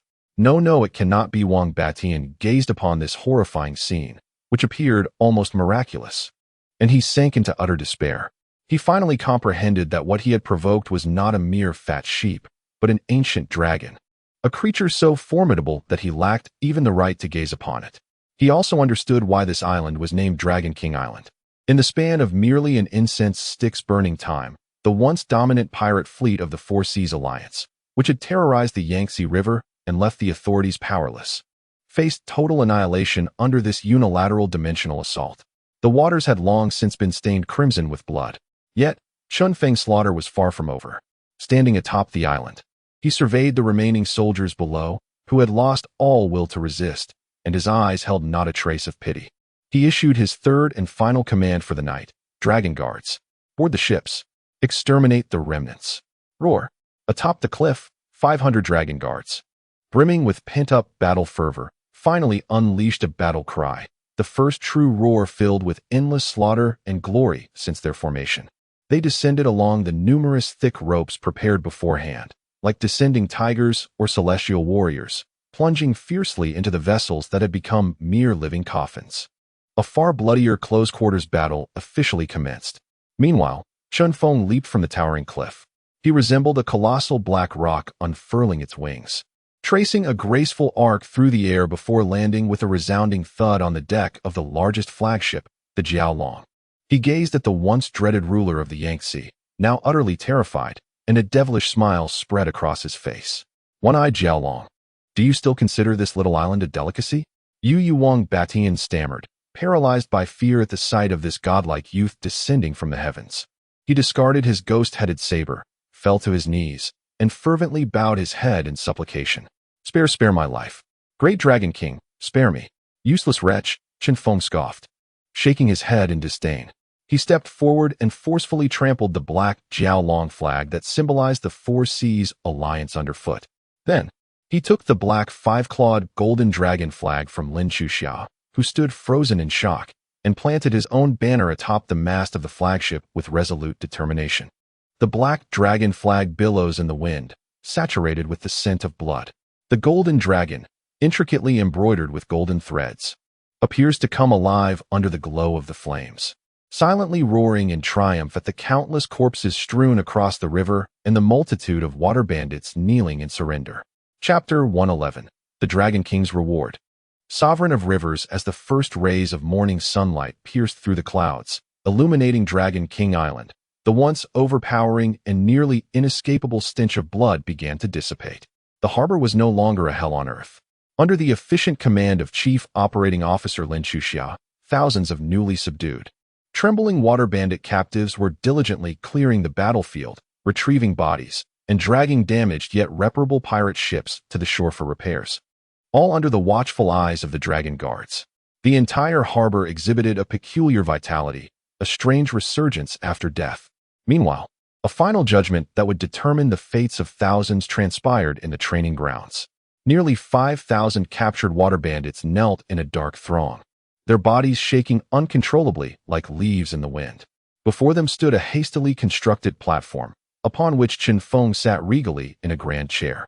Qin Hongyan held a blood-stained list, her delicate face etched with frost. Through interrogation, it has been confirmed. Her voice, cold and clear, resonated throughout the grounds. Second in command of the Four Seas Alliance, Iron Hanley Kuei, third in command, Crossing River Karpzhang Shun. She recited over 30 names, and with each name announced, a bound chief bandit was dragged onto the platform by 2 dragon guards, unceremoniously forced to the ground. You have ravaged the Yangtze River, committing unspeakable atrocities, resulting in the deaths of countless innocent merchants and civilians, a truly heinous crime that cannot be overlooked. Today, I, the Dragon King Island, shall act on behalf of justice, Qin Hongyan declared, raising her hand decisively. Execute. With a swift command, the executioners, armed with fearsome sabers, descended upon the condemned. Heads filled with terror and resentment soared into the air, the scorching blood staining the platform a dark crimson. This gruesome yet impactful scene sent waves of horror through the thousands of water bandit captives below, leaving them trembling and crying out for mercy. Great Dragon King, spare us. We were forced into this. We shall never dare again. Please grant us a chance at life. Chun Feng surveyed the crowd of utterly terrified individuals, a satisfied smile gracing his features. This was the effect he desired. He rose and stepped forward to the edge of the platform. Silence. His voice, though not loud, seemed to possess an enchanting power, instantly quelling all cries and pleas for mercy. He gazed down at the faces filled with dread and hope, and began to speak slowly. You are all guilty. By rights, I should hand you over to the authorities for a just punishment. Upon hearing this, the faces of all the water bandits turned as pale as paper. They were aware that once handed over to the authorities, only death awaited them. However, Chun Feng shifted his tone, proclaiming that he possessed a benevolent nature and recognized that most of them were merely unfortunate souls driven by the need to survive. Therefore, he offered them a chance to reclaim their humanity. He extended 2 fingers, presenting them with 2 paths. The first was a road to death, as he would now deliver them to the governor of Qin County. Whether it be through slow slicing, being torn apart by chariots, or being set alight, their fate would rest solely on their own making. The second path, however, was a road to life, his voice laced with the tempting allure of a devil. They could remain on his Dragon King Island, provided they swore unwavering loyalty to him, Chen Feng, a loyalty that would never falter. From that moment onward, they would be subjects of Dragon King Island, part of Chen Feng's domain. They would atone for their sins through labor, earning their rebirth. Like all the craftsmen under his command, they would have food to eat, clothes to wear, and shelter to dwell in. Those who performed well might even have the opportunity to join his dragon guards, becoming true warriors. The choice lay at their feet, to choose life or death. The decision was theirs. Was there truly any choice? There was none at all. We are willing to pledge our allegiance to the Dragon King. We are ready to toil for the Dragon King, willing to face death 1,000 times. The thunderous roar of loyalty reverberated throughout Dragon King Island. Chen Feng smiled. Having gained thousands of the most inexpensive and obedient laborers for his rapidly developing maritime kingdom in just one night. Within the secret chamber, Chen Feng regarded the one-eyed Dragon King, Wang Batian, who had been rendered helpless, resembling a puddle of mud. There was no trace of compassion in his eyes. "Speak," he said coolly. "Tell me everything you know." Wang Batian let out a laugh, reminiscent of a broken wind instrument. Chen Feng, you will never extract anything from me, even if I die." His words were abruptly cut short by Chen Feng, who had placed a finger upon his forehead with an ethereal touch. A wave of indescribable agony erupted from the depths of his mind, as if his very soul were being torn asunder. It was a mental piercing. Under this supernatural method, Wang Batian's so-called resilience crumbled before even a single breath had passed. He divulged all the secrets of the Four Seas Alliance, including the hidden treasure troves along the Yangtze River and the numerous officials they had bribed as informants, spilling them forth like beans from a bamboo tube. Upon acquiring this invaluable treasure map and blacklist of information, Chen Feng immediately issued a series of expansion orders to his queens. Qin Hongyan would lead 300 elite dragon guards alongside newly recruited defectors to eradicate all remnants of the Sea Alliance, reclaiming their territories and waterways. Meanwhile, Su Wanqing would venture forth with her financial team to unlock a colossal treasury, one so vast that it would leave her fingers cramping from counting the riches. As for Chen Feng, he resolved to execute his final act. He commanded his men to bind Wang Batian, now rendered utterly devoid of value and reduced to a pitiful state, to a small, unmanned vessel. On board, a banner fashioned from the severed heads of his 30 or so most trusted lieutenants stood ominously. "Let us go," Chen Feng said, casting a benevolent smile at the thoroughly terrified Wang Batian. "Relay this message to all the treacherous serpents and turtles lurking along the Yangtze River. Your Dragon King has returned home." As this ghostly vessel, steeped in an aura of death and terror, drifted downstream, making its presence known across the myriad waters of the Yangtze, the underworld fell silent. All water bandits, illicit salt traders, and river pirates, upon witnessing the gruesome banner and the deranged one-eyed dragon, unanimously chose surrender. Some disbanded, while others fled in fear. From that moment forth, the 1,000-mile stretch of the Yangtze River was tranquil. On the same day that Chen Feng solidified his dominion over the Yangtze, within the expansive No. 1 dock of Dragon King Island, amidst the fervent cheers of thousands of craftsmen filled with adoration, the first treasure ship, with a dragon spine resembling that of a true leviathan, measuring 30 zhang in length, was gently hoisted into position. At that moment, Chen Feng's dream of an invincible fleet was officially set in motion. Chapter 112. The Astonishment of the Prefect. A shift in power 3 days after the Battle of Dragon King Island, at the official dock in Nanyang County. A fleet, comprising dozens of grand vessels adorned with the dual banners of the Immortal Abode Pavilion and the Nanyang Salt Administration, arrived with great fanfare, causing a stir throughout the entire dock. When the cargo from the ships was revealed to the public, the city of Nanyang erupted in fervor. The first item unveiled was the severed heads of 36 notorious bandit leaders, preserved in lime, their eyes forever closed in death. At the forefront was the infamous one-eyed Dragon King, Wang Batian, a figure who had long instilled fear among merchants traversing the Yangtze River. The second item consisted of 50 crates brimming with dazzling gold, silver, jewels, and ancient artifacts that sparkled under the sun. Heavens! Is that not the one-eyed dragon? Has he truly been vanquished?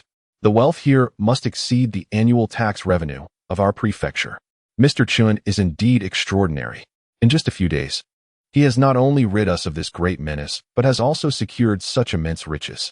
The common folk and merchants murmured in awe, their gazes fixed upon the fluttering banner of the Immortal abode pavilion, filled with profound reverence and admiration. In the study of the prefect's residence, Qin Song beheld the mountain of severed heads and the 50 crates of treasures that nearly filled his entire study. For the first time, his typically stoic expression of authority revealed a semblance of astonishment, akin to a mortal witnessing a divine miracle. He was aware of Chun Feng's formidable prowess, but had never anticipated such extraordinary feats. This was the Four Seas Alliance, a water bandit force that had plagued the Yangtze River for over a decade, comprising nearly 10,000 pirates and 300 warships. Yet, within a single night, Chen Feng had utterly wiped them out. Such capability transcended that of mere mortals. It was the power of deities and demons. Father, just as he was engulfed in profound shock, Qin Hongyan, clad in military garb, yet radiating an undeniable grace, entered the room. A flush of victorious excitement still lingered on her face. She recounted the details of the battle at Dragon King Island to her adoptive father. When Qin Song heard of the hundreds of divine crossbows unleashing a rain of arrows, akin to heavenly retribution, he was astounded. Upon learning that the 500 dragon guards, trained for less than 3 months, could rout thousands of pirates like celestial soldiers, he was further amazed. The most astonishing revelation came when he heard how Chen Feng, with a single leap from a 100-foot cliff, captured the one-eyed Dragon King, a master of martial arts, with just a few swift strikes. His hand trembled violently, causing the scalding tea to spill, burning the back of his hand, yet he was oblivious to the pain. All that remained in his heart was an icy dread and profound fear. For the first time, he became acutely aware of the gravity of the situation. How laughable, how naive, and how utterly unaware of his own peril he had been, once harboring the delusion of controlling and exploiting Chun Feng's ambitions. He believed he was collaborating with a young tiger of boundless potential. It was only today that he was horrified to realize that what he was partnering with was not merely a young tiger, but rather an ancient true dragon. Having long since cast off all shackles, poised to soar and stir the winds of the world at any moment. He and his diminutive Nanyang County, within the vast expanse of Chun Feng's imperial ambitions, could scarcely be considered even a trifling pawn. At best, they were merely a temporary foothold before the dragon ascended from the shallows. Upon grasping this reality, Qin Song felt a chill of dread wash over him, soaking him in cold sweat. He understood that he must reassess his position. No longer was he an ally of Chen Feng, nor a figure of elder stature. He and his Nanyang County had unwittingly transformed into the foremost and most loyal territory under the command of this true dragon. Rising slowly, he approached the writing desk and unfurled a sheet of the finest rice paper. With pen in hand, he penned a confidential letter that would irrevocably alter the power dynamics of the entire Nanyang County. In this correspondence, his address to Chen Feng shifted from that of an equal peer to a respectful and humble sir, indicative of a subordinate's deference to a superior. The contents of the letter exuded the utmost sincerity from a wise man who had come to terms with reality. Sir, your might is unparalleled, and I bow to your supremacy. Long Island is the domain of the true dragon's depths, beyond the governance of my humble Nanyang County. Henceforth, I shall petition the court in the name of the county governor's office to designate Long Island as an independent royal military industrial zone, exempt from the jurisdiction of any local authorities. All matters and affairs on the island shall be decided solely by you, and no one shall interfere. In doing so, he was proactively draping the burgeoning private kingdom of Chen Feng in the most legitimate and unassailable official garb. Upon completing the letter, he sealed it with meticulous care using the county governor's private seal and 3 layers of wax, representing his highest authority. He then entrusted it to his most trusted daughter, Qin Hongyan. Hongyan, his voice carried an unprecedented gravity. You must personally deliver this letter to him. Also, convey to him that from this day forth, my Qin family and his 100,000 Nanyang troops shall heed only his command. Chapter 113, The Foundation of the Kingdom. The 6 successors ascend. The submission of Qin Song served as the final, most potent stimulant for Chun Feng's impending, audacious expansion of Dragon King Island. With the formidable official shield of the governor's office at his disposal, Chen Feng unleashed his ambitions without restraint. Countless premier resources from across Jiangnan, irresistibly drawn, began to converge frantically upon the enigmatic island at the heart of the river. A month later, Dragon King Island had transformed from a desolate isle, once merely marked by the tracks of birds and beasts, into a vibrant, independent kingdom brimming with vitality and martial order. To the north, the vast natural harbor had been more than doubled in size, now capable of simultaneously accommodating over 100 colossal ships. To the west, numerous steel furnaces roared day and night, exhaling crimson flames that supplied an unending stream of high-quality steel for the construction of the entire base. To the east, an expansive military camp and training ground, capable of housing thousands, had risen, where 3,000 newly recruited dragon guards endured the most rigorous training under the relentless regimen of Qin Hongyan. At the island's center, in the most level and vital area, the embryonic form of a city had begun to take shape, complete with residential, commercial, medical, and educational districts. Tens of thousands of artisans, laborers, and their families thrived here, their faces no longer bearing the numbness and inferiority of refugees and brigands. Instead, they radiated boundless hope for their new lives. Coupled with fervent admiration for their godlike island lord, Dragon King Chen Feng, this day was auspicious. The entire Dragon King Island was adorned with festive decorations, filled with joy. For today marked a pivotal occasion for both Dragon King Island and the entire Chun family enterprise, the grand ceremony for the laying of the keel of the first Conqueror-class treasure ship. Amidst the thunderous cheers of tens of thousands of citizens, and under the solemn military salute of 500 elite dragon guards, a colossal dragon backbone, constructed entirely from the rarest millennial ironwood and resembling the spine of an actual dragon, was slowly hoisted by dozens of massive steam cranes, personally designed by Chen Feng. It was then carefully placed in the center of the dock. Boom! At the moment the keel descended, the entire Dragon King Island seemed to shudder gently. A heartfelt, exuberant cheer erupted from the crowd, the most passionate they had ever expressed.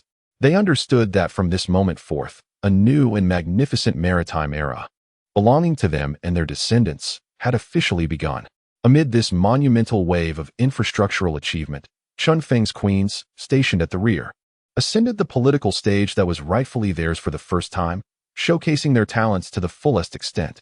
Su Wanqing, once the daughter of a merchant, now the queen of finance, has exhibited a truly formidable business acumen and financial prowess. She adeptly manages vast sums of money that flow in and out like water, maintaining impeccable order. Remarkably, she has innovatively issued a unique currency, the Dragon King Notes, for internal circulation on Dragon King Island, significantly enhancing the island's economic circulation. Meanwhile, Lin Xuxiwe and Lu Nianxi, two unparalleled queens of talent, have joined forces to oversee the cultural development of the entire kingdom. They have brought the wildly popular Xianju Yaji directly to Dragon King Island, establishing the first Dragon King Academy on the island to provide free elementary education for the children of artisans and dragon guards. They have even composed an exclusive battle song, Dragon Battle in the Wild, inspired by the iron-blooded and glorious melodies occasionally hummed by Chen Feng from a past life, igniting fervor among all soldiers. As for Lin Chuxiao, the queen of operations brimming with boundless energy, she has unleashed her talents to their fullest extent. Each day, she flits about the island like a joyful, tireless butterfly, personally overseeing everything, from the workers' meals to material transportation and the development of new products, ensuring that all is meticulously arranged. In their unique ways, they contribute all their light and warmth to their men and their shared kingdom. On this night, with the moonlight shimmering like water, a grand banquet was held in the newly constructed Dragon King Hall atop Dragon King Island, celebrating the successful laying of the dragon bones and honoring these industrious queens.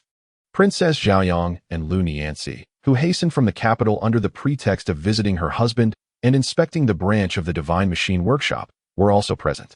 Thus, the 6 enchanting queens under Chen Feng's command, each excelling in their respective domains, gathered for a historic assembly in his independent kingdom for the first time.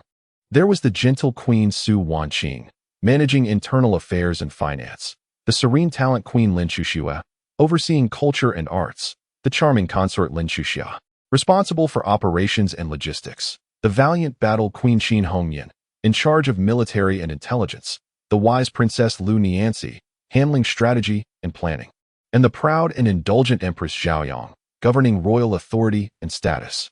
As Chen Feng beheld these 6 magnificent queens who maintain his vast empire in meticulous order and flourishing prosperity, he felt an unprecedented wave of immense satisfaction and accomplishment belonging to a founding emperor. He realized that he possessed not only the mightiest army and the most fortified stronghold, but also the most perfect, powerful, and loyal cabinet of queens in the world. With these 6 queens at the helm, what more could he desire? The great affairs of the world could now be settled with certainty. Chapter 114.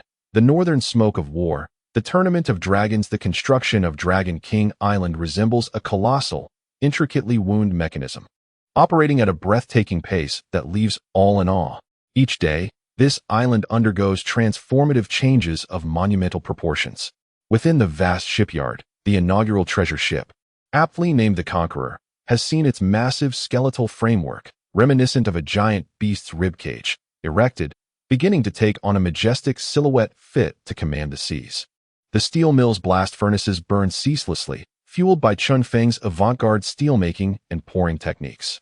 As a result, vessels of Dragon King steel, surpassing the resilience and flexibility of any found in government arsenals, are produced in abundance, accumulating like mountains. Meanwhile, the latest edition of the Celestial Abode Gathering has been released throughout Jiangnan as scheduled. In this issue, Lu Nianxi, using the divine crossbow as a motif, has penned a thought-provoking editorial titled "The Nation's Crucial Instruments Should Be Governed by the Capable." Concurrently, Qin Hongmian has divulged exclusive insider accounts of the so-called heroic deeds of the Jin Wang at the borders. The interplay of these 2 articles, one uplifting and the other critical, appears objective and fair, yet subtly constructs an image of Chen Feng as a capable and loyal minister in the hearts of the gentry and common folk of Jiangnan. It also quietly tarnishes the already tenuous reputation of Jin Wang, casting him in the light of a reckless and ambitious individual. Everything is unfolding according to Chen Feng's envisioned perfection. He sits like a masterful chess player in his command tent, effortlessly maneuvering the pieces, completely asserting control over the entirety of Jiangnan. However, just as all are immersed in this flourishing facade of false peace, an urgent missive arrives from the capital, sealed with the blood-red wax of a most unexpected ally, signifying a matter of life and death. Like a bolt of black lightning, it rends the tranquil night sky. In the Dragon King's hall, the atmosphere has reached a peak of tension. Chen Feng gazes at the letter from the Eastern Depot's governor, Cao Shaoqin, his typically serene smile vanishing entirely for the first time. A cold, grave glint, tinged with a hint of apprehension, flickers in his eyes. The letter is brief, yet each word seems inscribed in blood, exuding an aura of impending turmoil and lethal intent. It meticulously recounts the actions of the once-forgotten failure, Jin Wang Zhaoquan, upon his arrival in the frigid, death-laden northern front. Contrary to the expectations of many, he did not succumb to despair. Instead, he emerged like a ferocious prehistoric beast released into the wild, fully unleashing his long-suppressed martial nature. In the span of merely 1 month, he has set in motion a series of events that would alter the course of destiny. With the most ruthless and bloody iron-fisted measures, he purged all discordant elements within the entire Northern Legion that did not belong to him.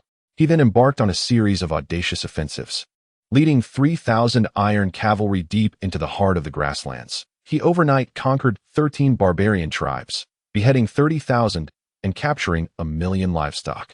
In a fierce encounter, despite facing an overwhelming disadvantage of 30,000 against 100,000, he decisively shattered the main forces of the barbarian royal court.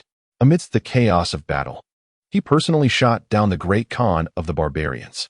Now, beyond the Great Wall of the North, the ground lay strewn with corpses, rivers ran red with blood. Every barbarian tribe, upon hearing the name of King Jin, trembled in fear and fled in terror. Through these resounding and epic victories, along with the countless spoils he seized, enough to drive any soldier to madness, within a mere 3 months, he transformed the once unruly 300,000 troops of the North into a private army that obeyed only his command.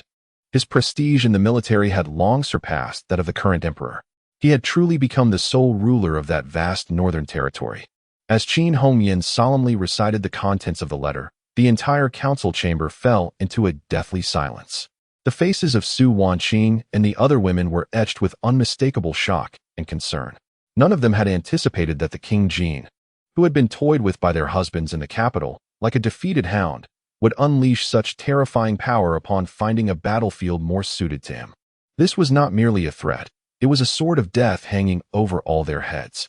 Should this northern tiger, now possessing complete control over the empire's most formidable military force, march southward, the consequences would be unimaginable. All eyes instinctively turned to the man who had remained silent throughout.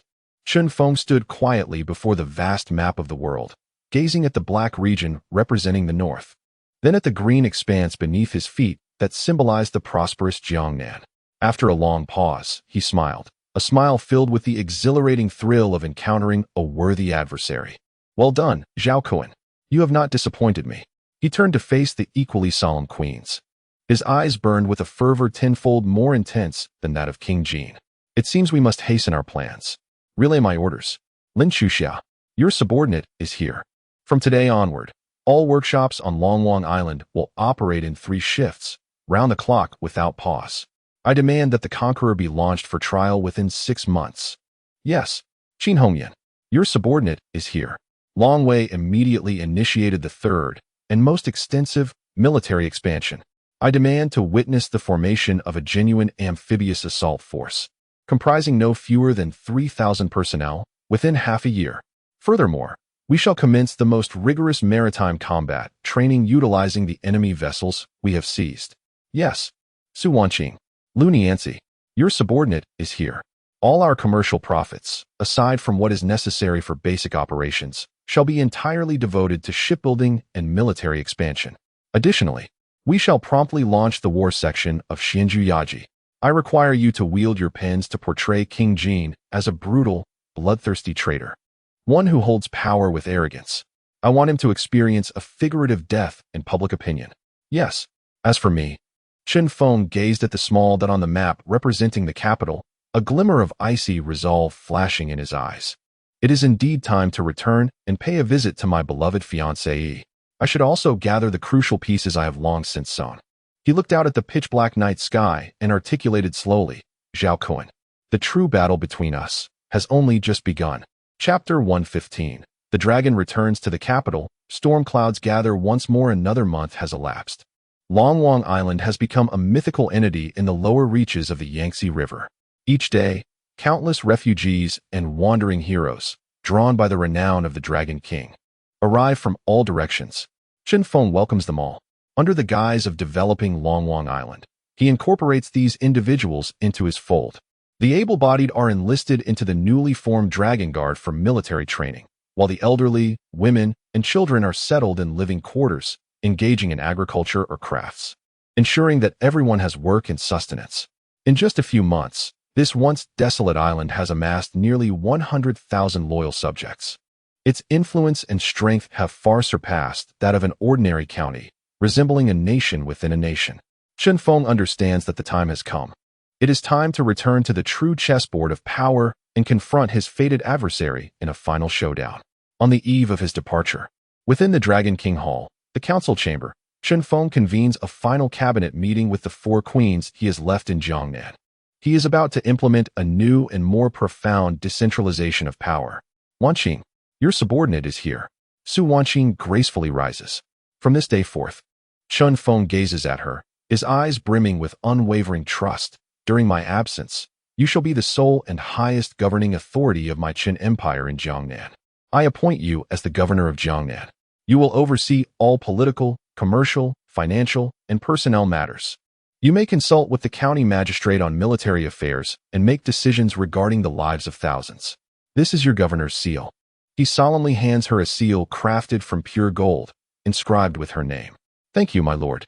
Su Wanqing kneels, tears in her eyes, accepting this symbol of supreme power and trust. "Chuxue Chuxia, you two shall serve as the left and right ministers of Jiangnan, assisting Wanqing in handling state affairs. Chuxue will focus on culture, education, and brand development, while Chu Xiao will oversee industry, agriculture, and logistics operations. Understood. Hongyan, your subordinate is here. You will serve as the admiral of the Jiangnan Navy and the chief instructor of the Dragon Guard. During my absence, the safety of the 5,000 Dragon Guards and 100,000 subjects of Longwang Island will rest entirely upon you. I am willing to defend our king's territory with my life. Qin Hongyan kneels, her voice resolute and filled with indomitable spirit. In this moment, Chen Feng entrusts the vast territory he has painstakingly established in Jiangnan to these foremost trusted and capable queens without reservation. He can now head north with peace of mind, prepared to face the fierce tiger of the northern borders in the ultimate battle. The following morning, a scene unfolds above the Yangtze River, a miraculous spectacle that will be etched into the memories of all who witness it for eternity. A magnificent vessel, measuring 40 zhang in length and towering 5 stories high, constructed entirely from the most resilient Dragon King steel and millennium-old ironwood, resembled a floating maritime fortress known as the Conqueror. Amidst the fervent and adoring cheers of tens of thousands of Dragon King Island denizens and the reluctant, affectionate gazes of Su Wanqing, Lin Shuxue, Lin Shuxia, and Qin Hongyan, the ship's colossal black 5-clawed golden dragon sail slowly unfurled.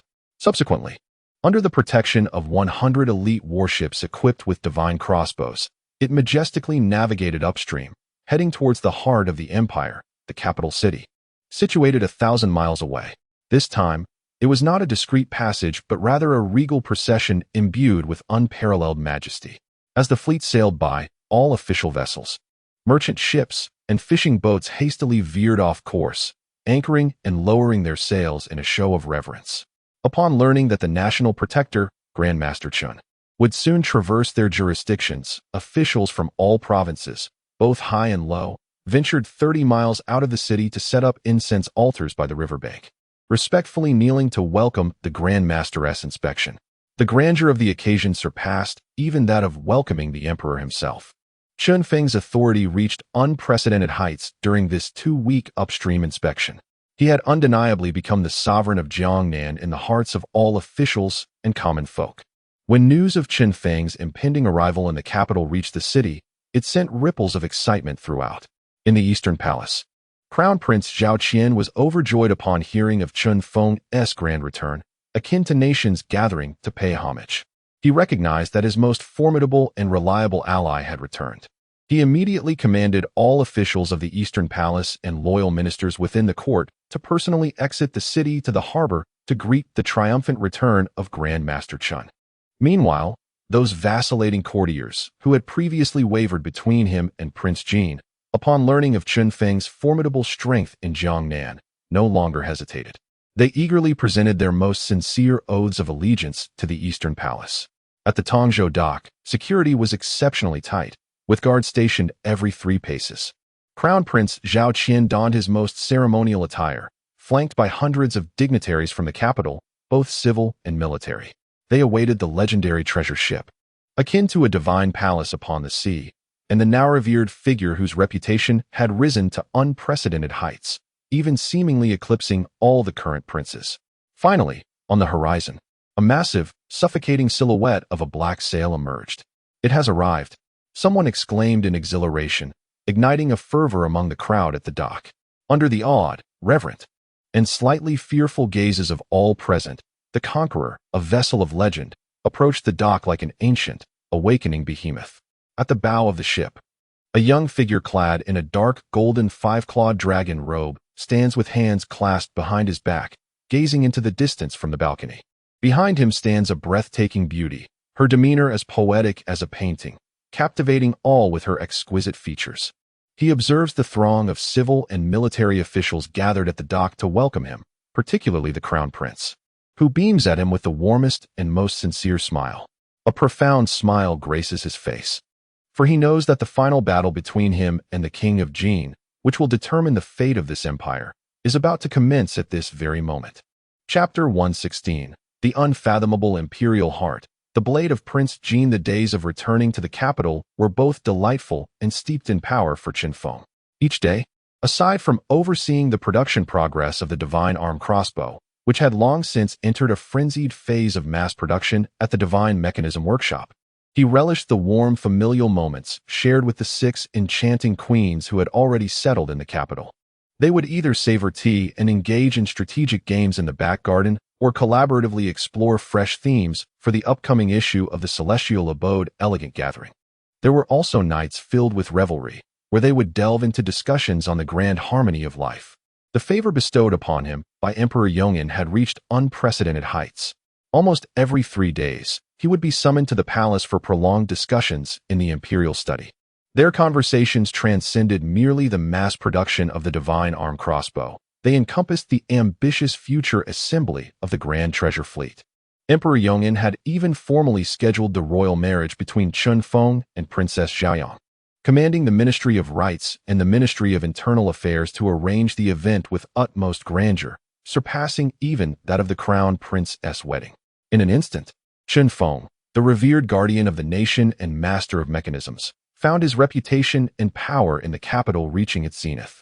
His political alliance with Crown Prince Zhao Qian solidified like never before, rendering the court of the capital seemingly a realm ruled by him and the princess faction. Many believed that the Prince of Jin, far removed in the northern territories, was akin to a grasshopper post-harvest, unable to leap much longer. However, they underestimated the resilience and ferocity of the undefeated war god, and equally misjudged the inscrutable imperial intentions of the aged emperor seated upon the dragon throne. On this particular day, during the morning court session, the atmosphere in the Golden Luan Hall was tranquil. Just as everyone anticipated another uneventful day, a blood-soaked steed, bearing 3 urgent edicts and hailing from the northern frontier, burst into the capital like a bolt of black lightning. A great victory! A great victory! The triumph in the northern territories. The exhausted messenger, upon entering the Golden Luan Hall, expended his final ounce of strength to bellow these 4 words, capable of shaking the entire daxia. He then collapsed, lifeless, upon the grand hall floor. The court erupted in chaos. A military report, handwritten by Prince Jin Zhaokuan and stained with blood and frost, was presented to Emperor Yongin's dragon desk. As Wei Zhongxian read the contents of the report in a voice trembling with excitement, all present were rendered utterly astonished. On a night of blizzards and icy winds, Prince Jin Zhaokuan had lured the self-assured barbarian royal court's main forces into a premeditated death trap with a mere 30,000 iron cavalry as bait. He then personally led 200,000 troops from all directions to encircle them.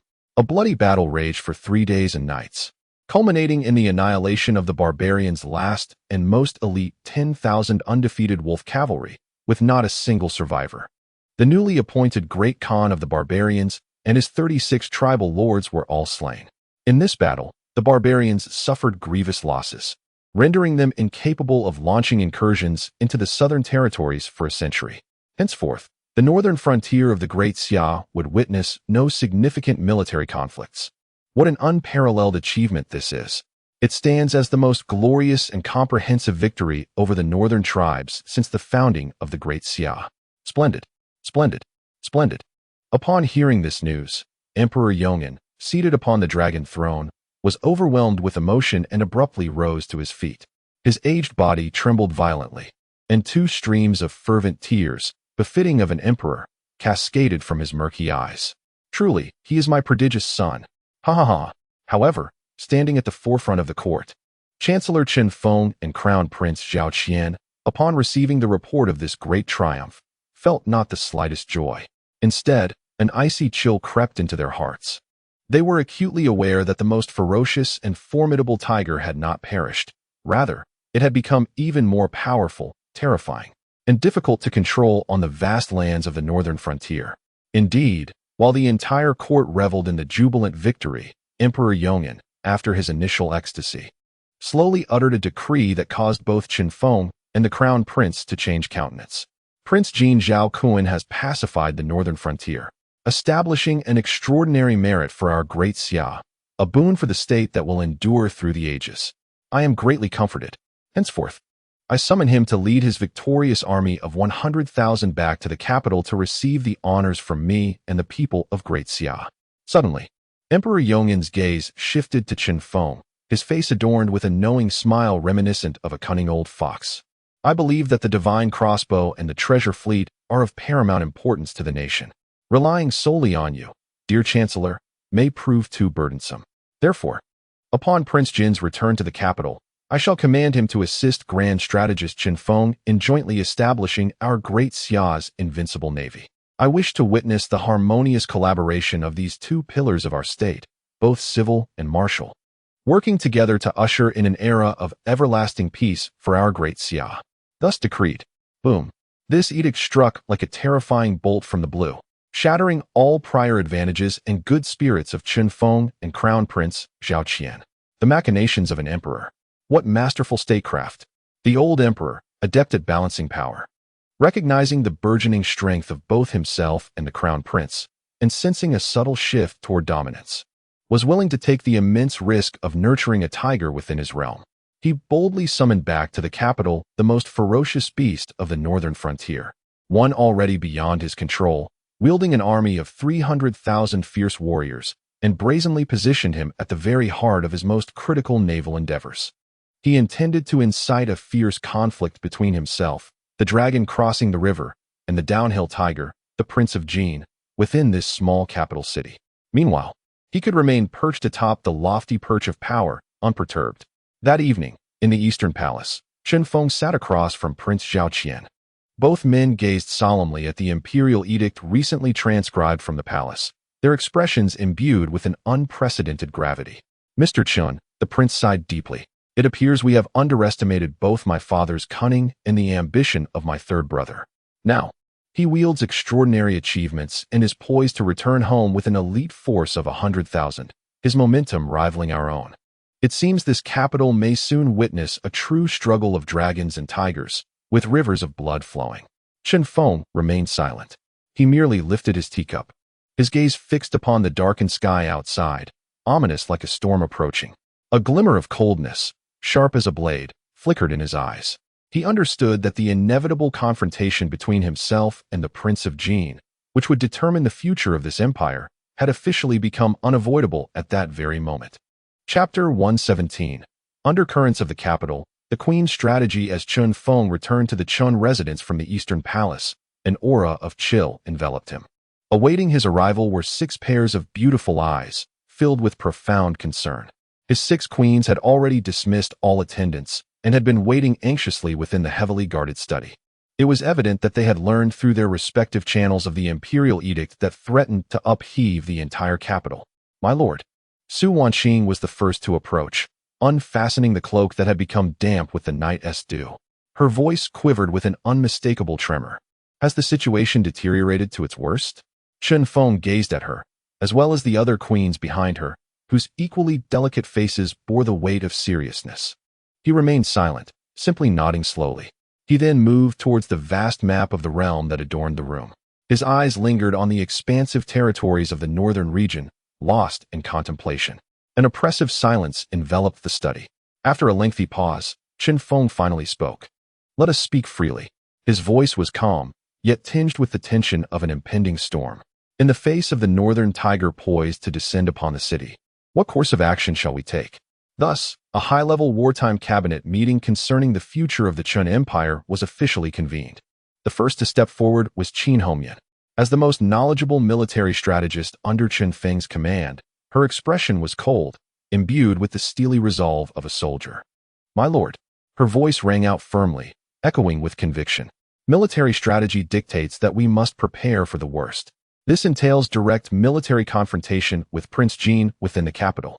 He commands 100,000 border troops, comprised mainly of heavy cavalry and infantry, which are advantageous for open field battles but ill-suited for the urban warfare of our densely built city. However, we possess the divine crossbow. I propose we discreetly mobilize 1,000 of the most skilled crossbowmen from the dragon guards of Jiangnan. They can infiltrate the capital in small groups, disguised as merchant escorts, hiding within our pre-purchased secret strongholds. Should Prince Jin make any move, we shall lay a deadly trap of arrow rain from the divine crossbows in any corner of the city, any street. Agreed, Qin Feng nodded. Qin Hongyan's suggestion was both prudent and ruthless. The second to speak was Lu Nianzi. This chief strategist's eyes sparkled with a cunning light, starkly contrasting with Qin Hongyan's approach. While it is wise to prepare for Sister Hongyan's contingencies, she began slowly, in my opinion, Engaging Prince Jean in a direct confrontation within the capital is a strategy of last resort. After all, we are beneath the emperor's gaze, regardless of the outcome. If the disturbances escalate, it will inevitably attract our father's suspicion and discontent. Thus, a hint of a cunning smile graced the corners of her lips. We must not only emerge victorious, but we must do so with integrity and dignity. The Prince of Jean is to lead 100,000 troops back to the capital for his reward, is he not? The lengthy journey spanning thousands of miles from the northern borders to the capital shall serve as the finest stage we have prepared for him. We need not dirty our own hands. We can enlist others to do so for us. For instance, a glint of cold light flickered in her eyes. Those remnants of the barbarian tribes, whose 10,000 wolf riders he had ensnared, harboring a deep-seated vendetta against him. Likewise, those old generals from the northern territories, whom he had purged during his consolidation of military power and who loathed him to their very bones. Even those allies in the court who equally wished to see him return to the capital in disarray. We shall transform his triumphant homecoming into a perilous path lined with assassination and traps. I intend for him, should he miraculously survive the journey back to the capital, to be utterly exhausted, both physically and mentally. What a brilliant ploy to kill with a borrowed blade. What a cunning strategy to commit murder without bloodshed. After hearing this, Chen Feng could not help but silently applaud the ruthless cunning of his beautiful strategist. Subsequently, Su Wanqing, Lin Chuxia, and Lin Chuxia each contributed their suggestions from perspectives of finance, logistics, and public opinion. Yet, the last to step forward was none other than Princess Zhao Mingyue of Zhaoyang, who had hitherto shown little interest in political matters. She gazed at Chen Feng, her beautiful apricot eyes revealing a newfound determination and resolve. Husband, their strategies are commendable, yet you have all overlooked the most crucial individual in this matter. My father, the emperor. The one who tied the bell must untie it. Since this situation arose because of him, it should also conclude with him. Taking a deep breath, she articulated an unexpected decision that astonished all present. Though I may not comprehend your schemes of violence, I possess a deeper understanding than any of you on how to win my father's favor. Starting tomorrow, a confident and slightly mischievous smile emerged on her fair face.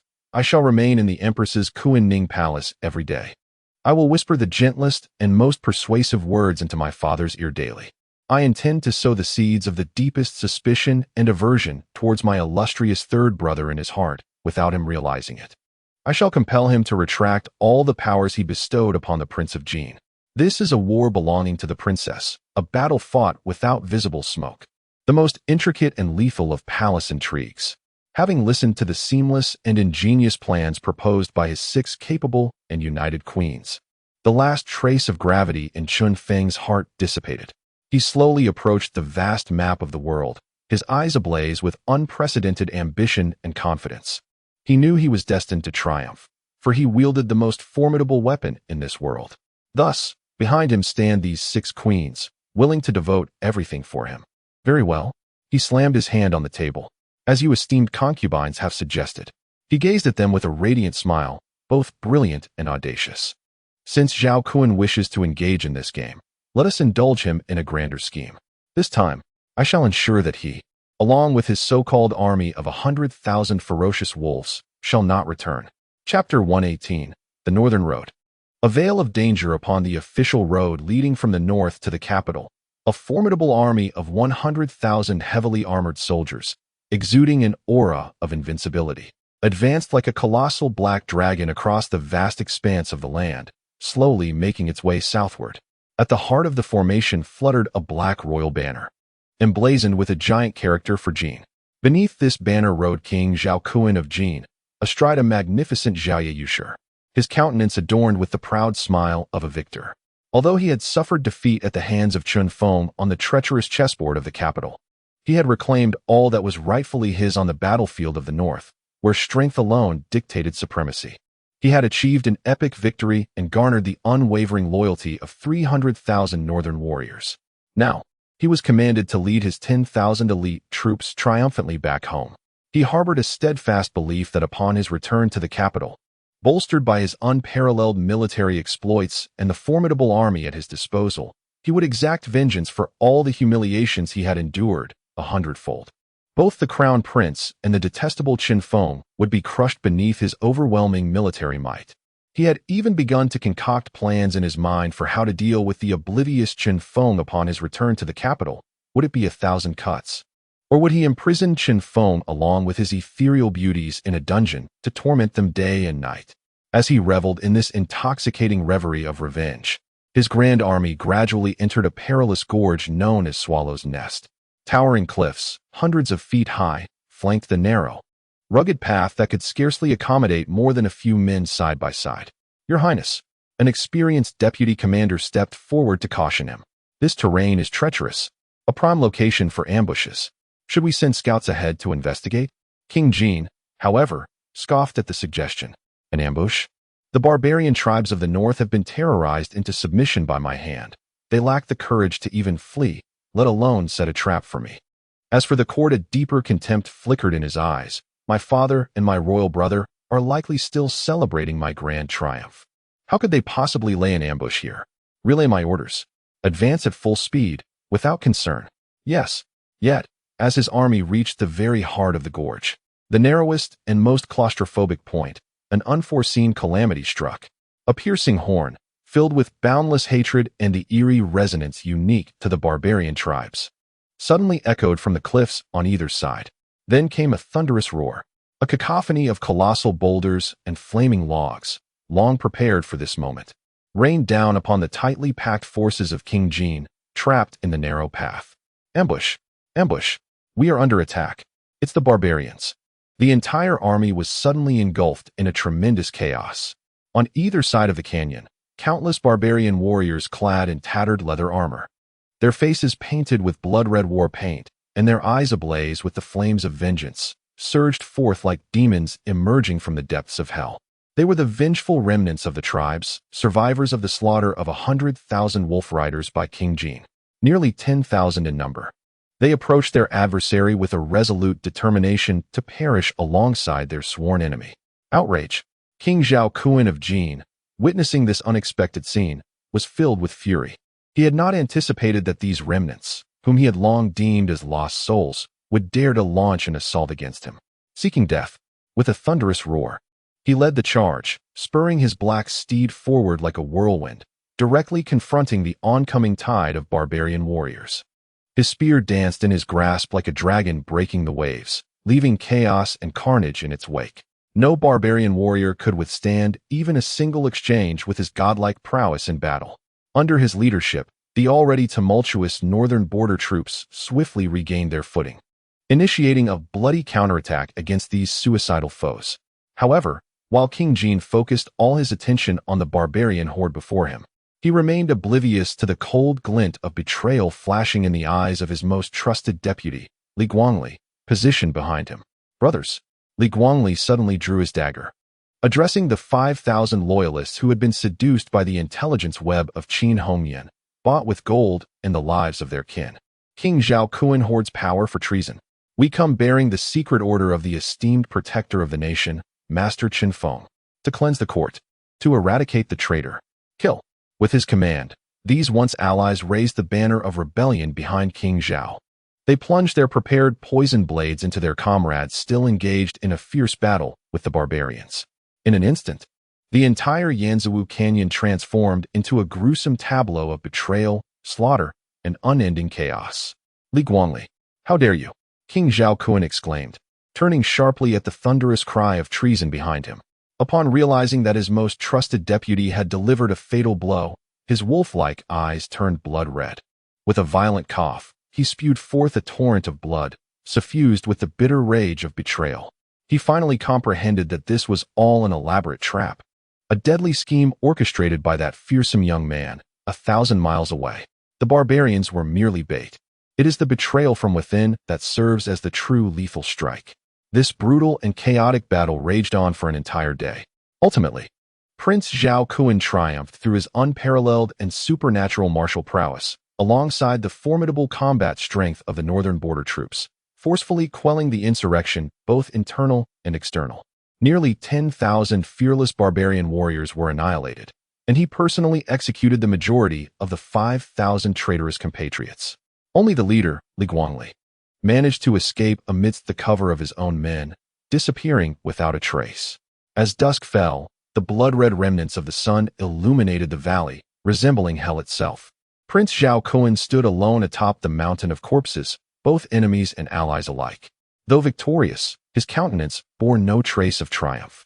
Instead, it was marked by profound, bone-deep fatigue and uncertainty. His elite force of 100,000 had suffered grievously in this devastating fratricide, with casualties exceeding 10,000, leaving their morale severely shaken. More critically, the once unbreakable spirit of his invincible army had sustained a tremendous, irreparable fracture following this sudden internal betrayal. He gazed toward the southern capital, envisioning the young man there, flashing a devilish smile in his direction. He understood that in the true war between them, he had been at a distinct disadvantage from the very beginning. Chapter 119. The heart of the monarch is as deep as the abyss. Comforts of the imperial harem. A mutiny has erupted in Yanzhou. The forces of Prince Jin are besieged from within and without, suffering grievous casualties. The rebel leader Li Guangli brazenly unfurls the banner of the esteemed protector of the nation, Grand Tutor Chen Feng, claiming to purge the treacherous from the court. As these urgent military reports, akin to thunderclaps, return from the northern frontier to the capital, the vast imperial city seems to have been struck by a cataclysmic bomb, unleashing towering waves of turmoil. Everyone is bewildered. How could this be? Hadn't Prince Jin just achieved an epic victory? How could a mutiny suddenly arise? And how is it possible that the newly favored Grand Tutor Chen, basking in imperial grace, is entangled with the rebels? In an instant, the capital is rife with undercurrents and trepidation. Countless gazes converge upon two residences. One belongs to the Eastern Palace, the other to the Chun residence. All await the judgment of the supreme sovereign seated upon the dragon throne regarding this matter.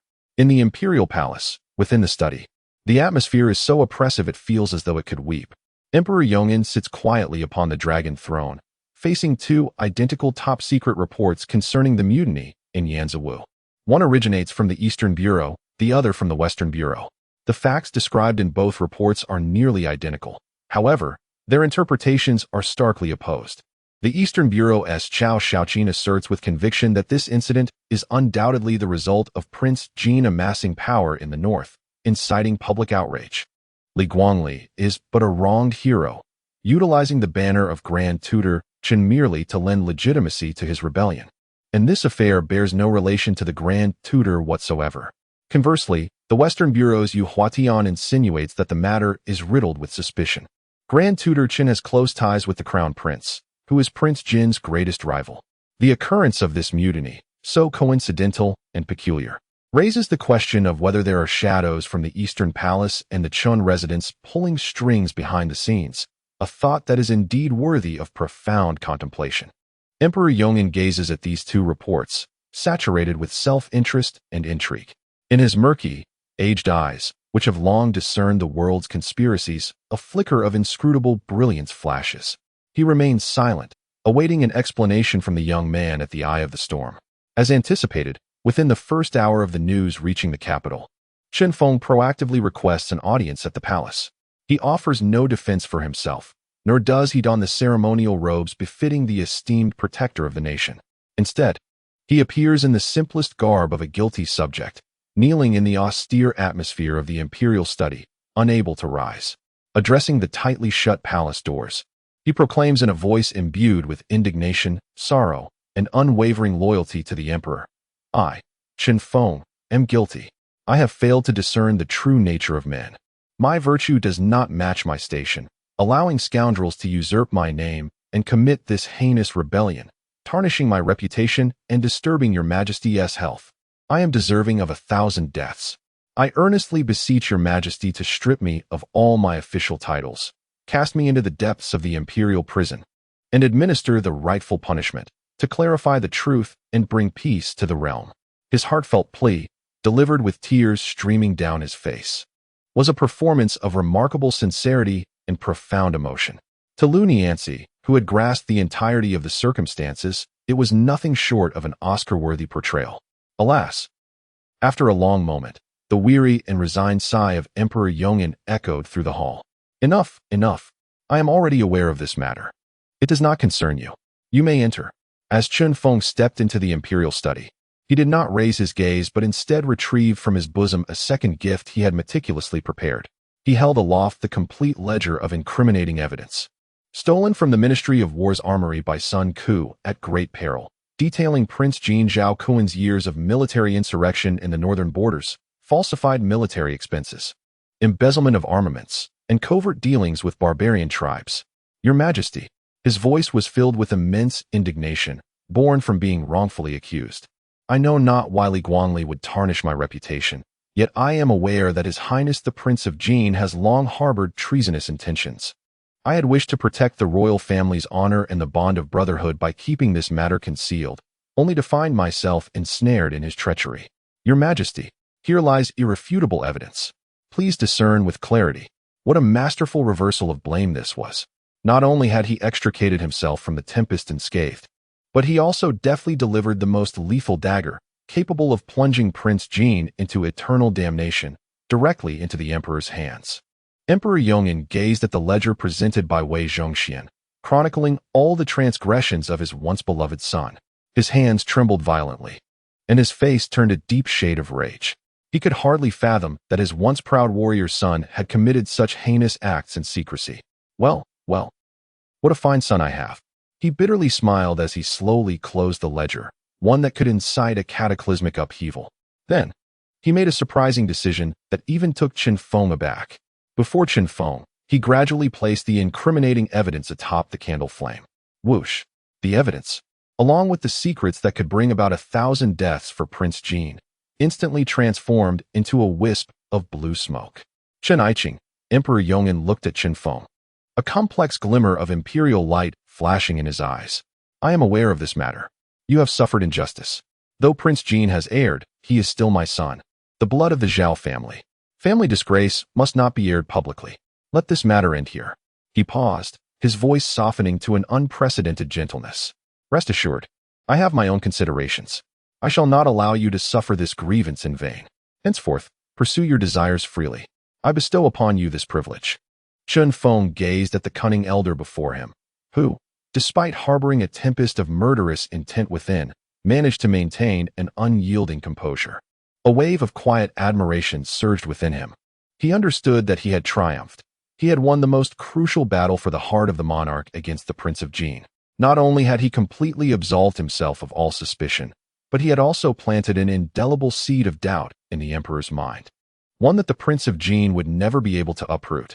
That evening, upon his triumphant return to the Chun residence, he was greeted by his 6 queens, who had been eagerly awaiting him, their eyes brimming with admiration and affection. They had prepared the most lavish feast and the finest intoxicating red wine to celebrate their king's hard-won victory. On this night, Chun Feng chose not to dwell on the intrigues of the court. Instead, he surrendered himself to the exquisite tenderness and joy that belonged to the victor. He embraced all 6 of his queens, savoring the sweet, passionate calls of husband that echoed around him. In those moments, he was enveloped in an unprecedented wave of happiness and contentment. He knew that regardless of the tempests raging outside, upon returning to this abode, he would always find it to be his most warm and steadfast sanctuary. Chapter 120. The Birth of the Treasure Ship. The name of the Dragon King. Half a year has elapsed once more.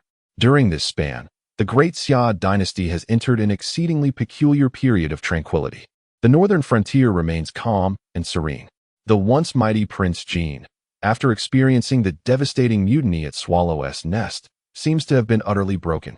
Retreating into the confines of his royal tent, no longer launching any assaults against the barbarian tribes, his demeanor has grown increasingly silent and sullen. The capital, too, is enveloped in peace. With the absence of his most formidable rival, Crown Prince Zhao Qian's position as heir apparent has become ever more secure. Chun Feng relishes this leisure. His days consist solely of overseeing the production of the divine arm crossbows at the Divine Mechanism Workshop and enjoying a celestial existence within the opulent royal palace alongside his 6 enchanting queens. It appears as though all conflict and bloodshed have receded far from his life. Yet, those who truly comprehend the underlying reality are acutely aware that this is merely the suffocating calm before the storm. The 2 colossal beasts that dominate the Great Xia are fervently amassing power in their own ways, biding their time for the day of the final confrontation. In Jiangnan, on Dragon King Island, the day dawns bright and clear, with a gentle breeze wafting through the air. The vast island transforms into a jubilant sea of celebration as tens of thousands of its inhabitants converge upon the grand shipyard they have constructed, the largest in the world. For today marks a momentous occasion that will be inscribed in the annals of history. They are to witness the birth of a magnificent maritime marvel. Deep within the shipyard, a colossal iron beast, forged from the most resilient Dragon King steel and millennia-old ironwood, lies quietly, resembling a mountain in stature. It measures 40 zhang in length, 15 zhang in width, and rises 5 stories high. Towering masts, 9 in total, stand like a forest, while 300 gleaming crossbow ports, sparkling with a cold, icy light, line both sides of the ship's hull like a beehive. At the prow, a massive spiral ram, crafted from a solid block of dark crystal iron, extends 10 zhang in length. It has transcended the definition of a mere ship. It is a floating fortress of war, teeming with an aura of death and destruction. This flagship, the Conqueror, is the culmination of Chunfeng's relentless investment of Jiangnan's resources and the tireless efforts of countless artisans. The auspicious moment has arrived.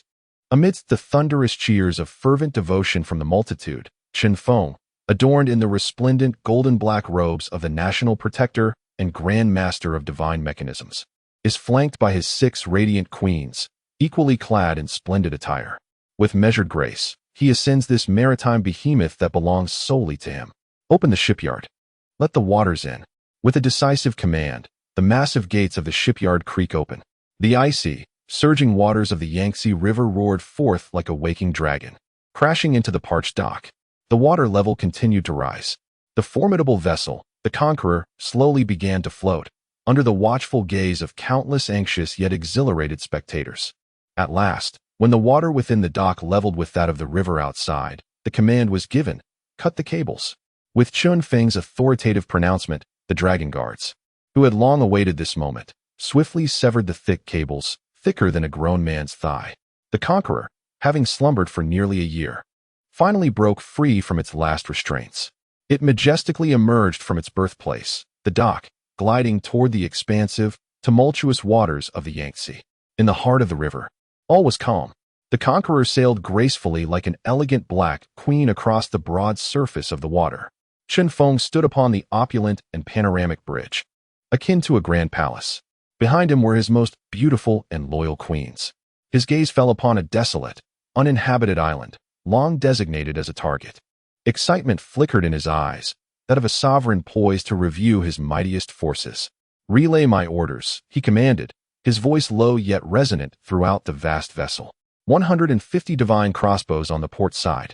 Target, the uninhabited island ahead. Fire in 3 rounds. Release.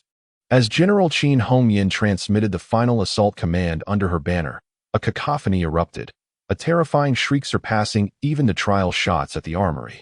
A cataclysmic wail that echoed across the heavens and earth. In an instant, thousands of black arrows, akin to the breath of demons summoned from the abyss, transformed into a massive, shadowy barrage, blanketing the uninhabited island several miles away. Boom, boom, boom. A series of explosive sounds resonated, akin to the very fabric of the earth tearing asunder. The once lush and vibrant island was mercilessly obliterated beneath the relentless, devastating barrage. All that remained was the tumultuous river, swirling with the scent of gunpowder and death. Silence. An eerie, deathly silence fell. All present were utterly stunned by the horrifying spectacle that resembled divine retribution. After a prolonged moment, a fervent shout broke through the awe. Long live the Dragon King. It was unknown who first emerged from the profound shock, but soon, a thunderous roar of unprecedented jubilation erupted from the Conqueror, a tidal wave of applause.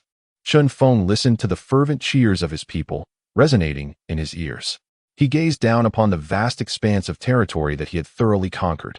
His eyes traversed the mighty Yangtze River, reaching towards the distant, boundless azure ocean, teeming with infinite wealth and unforeseen challenges. He understood that from this day forth, he and his indomitable vessel, the Conqueror, would no longer be confined to the diminutive realm of the Great Xia dynasty. Their journey would extend into the expansive realms of stars and seas. Chapter 121. The Throne Meeting, The Empire blueprint as night descended.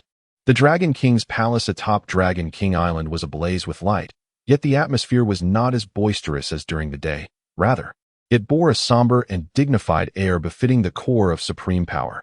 The awe-inspiring might of the conqueror had left all hearts stirred. But as the true sovereigns of this vast, independent kingdom, Chen Feng and his queens were acutely aware that the earth-shattering cannonade was merely the beginning. At the elongated mahogany conference table, Chen Feng sat at the head, his gaze deep as the ocean. To his left were the poised and graceful Princess Zhaoyang and Lu Nianxi, clad in royal attire.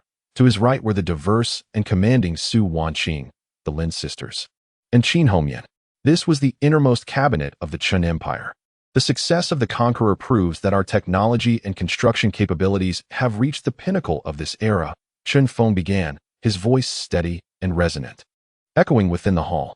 However, my dear consorts, a mobile fortress at sea cannot be deemed a fleet. Our journey is toward the stars and the vast ocean. Our adversary is the ferocious tiger of the north, poised to march south at any moment.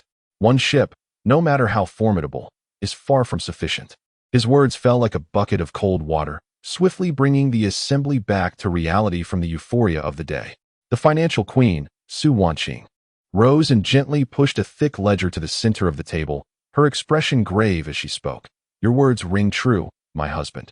Constructing a conqueror took nearly a year and nearly depleted all the liquid assets accumulated by Xianju Pavilion and Jiangnan Salt administration over the past several years.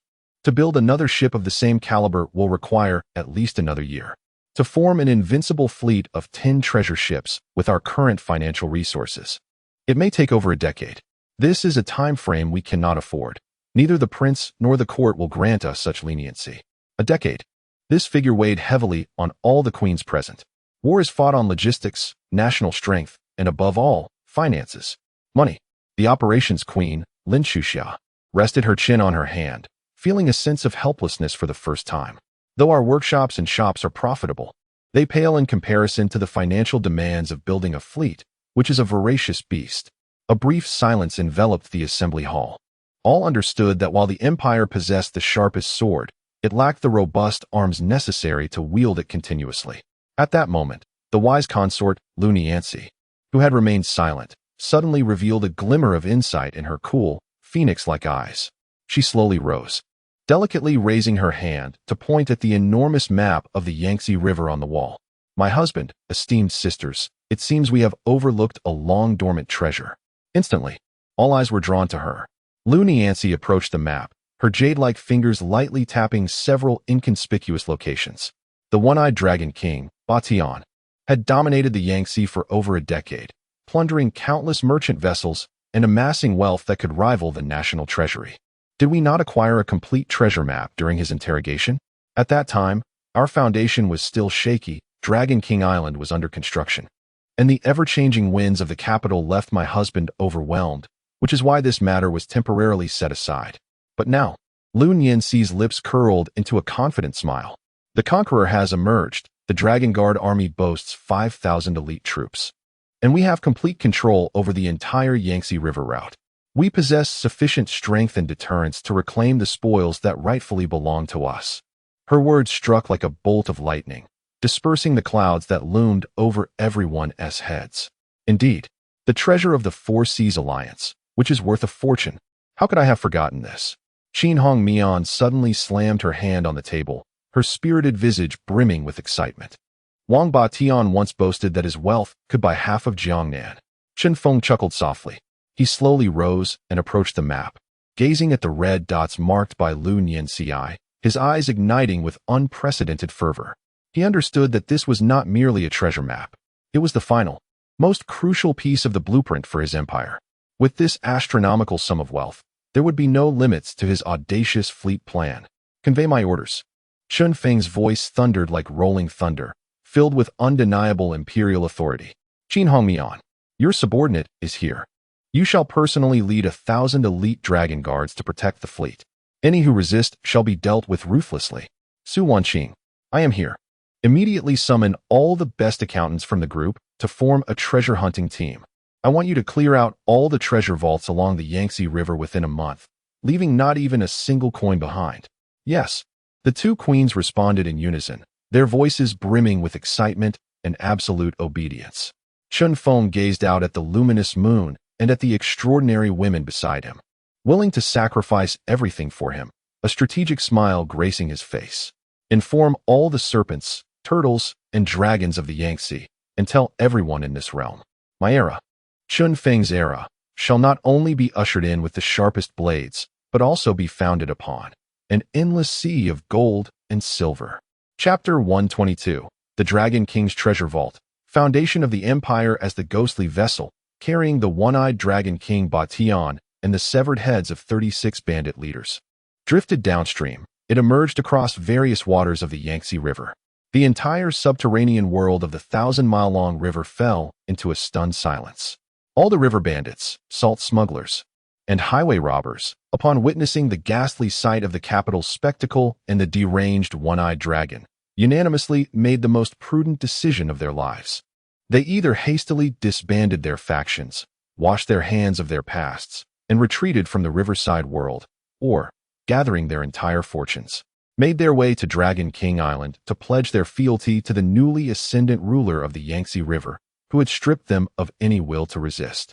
From that moment forth, the waters of the Yangtze flowed with tranquility, and no one dared to exhibit even the slightest audacity upon this golden thoroughfare belonging to the Dragon King. Simultaneously, as Chun Feng firmly established his dominion over the Yangtze, another grand banquet of wealth and riches commenced. A treasure-seeking fleet, personally led by the formidable queens Su Wanqing and Qin Hongyan, consisting of 500 elite dragon guards and over 100 top financial officers from the Chun Group, embarked on an unprecedented expedition. They followed a meticulously detailed treasure map pried from Batian's lips, beginning a sweeping search among the countless hidden strongholds along the banks of the Yangtze. Their first destination was a dilapidated water god temple, long abandoned for decades, located at the junction of Nanyang County and Huguang. The temple appeared unremarkable, even somewhat in ruins. Yet beneath the colossal idol, shrouded in cobwebs, lay a vast underground cavern plunging 100 fathoms deep. When the dragon guards combined their strength to push open the heavy stone door, weighing 1,000 pounds, and Qin Hongyan entered the damp, musty darkness of the cavern holding a torch, the moment the blazing light illuminated the chamber, all present, including the seasoned Su Wanqing and Qin Hongyan, collectively held their breath. Their eyes widened in disbelief, and their faces froze in a profound shock, akin to witnessing a mythical realm. Before them was not a mere collection of neatly stacked gold and silver ingots, but rather mountains composed of the purest gold bars, silver ingots, pearls, agates, corals, jade, and an array of rare treasures they had never laid eyes upon. Mountains of gold, mountains of silver, mountains of jewels. Under the flickering light, the dazzling gold and resplendent gems shone so brightly that they seemed poised to blind all onlookers. Oh my! Even Su Wanqing, the current financial queen overseeing Chun Feng's immensely wealthy commercial empire, trembled uncontrollably, her hand clutching the ledger, quaking at the sight of this terrifying wealth. Reminiscent of a golden sea and silver mountains, she made a rough estimation. The wealth amassed within this small stone cavern alone exceeded 5 million taels of silver. What does this signify? It is sufficient to comfortably sustain an army of 100,000 for a decade, or even two. And this is merely the first of the numerous secret treasure vaults belonging to Wang Batian. In the subsequent half-month, the treasure-hunting fleet advanced with unstoppable momentum. Following the guidance of the treasure map, they systematically dismantled all hidden strongholds of the Sea Alliance along the banks of the Yangtze River. Each vault they opened triggered an immense tremor of wealth. Ultimately, when all treasures were cataloged and transported back to Dragon King Island, Su Wanqing gazed at the terrifying figure on the ledger, a number so staggering it made her dizzy. She could no longer maintain her composure. With trembling hands, she dispatched a top-priority emergency report to Chun Feng, who was far away in the capital. In the capital, at the Chun residence, when Chun Feng perused the detailed wealth inventory sent by Su Wanqing, even he, the man who had long regarded money as mere refuse, could not help but gasp in astonishment. The total assets converted to silver amounted to 37 million taels. What an impressive one-eyed dragon. This was no mere water bandit. It was evidently a floating treasury upon the Yangtze River. He stared at the formidable figure, one that could allow him to purchase nearly half of the Great Xia dynasty. He understood that his already audacious naval plan, bolstered by this windfall of seemingly limitless wealth, would completely shatter the shackles of reality and usher in a new phase of unrestrained military expansion. Not only would he construct treasure ships, but he would also create more, larger, and more formidable invincible warships. While Jin Wang Zhaokuan still fretted over military funds in the northern borders, he would forge an unrivaled fleet, one that would dominate not only the naval forces of this era but indeed claim the title of the world's foremost invincible armada. Chapter 123: The Power of the Queen. The dawn of the empire, when the staggering wealth of 37 million taels, capable of driving any empire to madness, was infused like the most potent fuel into the already rapidly functioning war machine of Dragon King Island. An unprecedented industrial revolution and infrastructural frenzy erupted across the lower reaches of the Yangtze River with a terrifying speed that left all onlookers in awe. Half a year has since passed. The Dragon King Island of today is no longer the solitary isle that merely hinted at the shape of a city. It has transformed into a vibrant, formidable maritime metropolis with a resident population exceeding 150,000. On the western side of the island, the former steel mill has expanded into the vast Dragon King First Steel Industrial Complex, sprawling over 1,000 acres. Hundreds of second-generation high-temperature furnaces and giant hydraulic hammers, more advanced and efficient than ever, constantly roar day and night. They convert the ores ceaselessly transported from dozens of iron mines, also owned by Qin Feng, scattered throughout Jiangnan, into ships laden with the superior Dragon brand refined steel, far surpassing the quality of the military's arsenal. Meanwhile, on the eastern side of the island, the expansive military zone has witnessed an extraordinary transformation. The Dragon Guards have grown from an initial 500 to a formidable 5,000. Each soldier is clad in the sturdiest black full-body armor forged from Dragon King steel, wielding the sharpest battle knives, also crafted from the same steel, capable of slicing through hair with ease. They are equipped with the latest improved second-generation divine crossbows from the Divine Mechanism Workshop, boasting greater range and power. They have rightfully become the most powerful army on this land. As for the core dry dock number 1, it has evolved into a sight of miracles and awe. The colossal conqueror, its main structure fully constructed, stands majestically, awaiting its final interior finishing and armament. Beside it, in 9 equally massive dry docks, the construction of 9 other Conqueror-class vessels has commenced, with their keels laid. A fleet of 10 invincible treasure ships, resembling sea monsters, is taking shape. In this seemingly miraculous endeavor of nation-building, Chunfeng's 6 enchanting queens have each radiated an unprecedented brilliance in their respective domains. Su Wanqing, the Queen of Finance, has managed the Chun Group's finances with the precision of the most intricate instruments.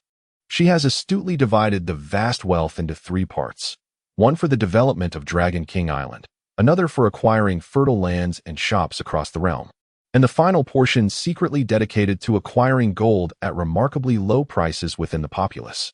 Lin Chuxue and Lu Nianxi, the cultural queens, transformed their Xianju gathering into a veritable cultural flagship capable of influencing public opinion across the realm.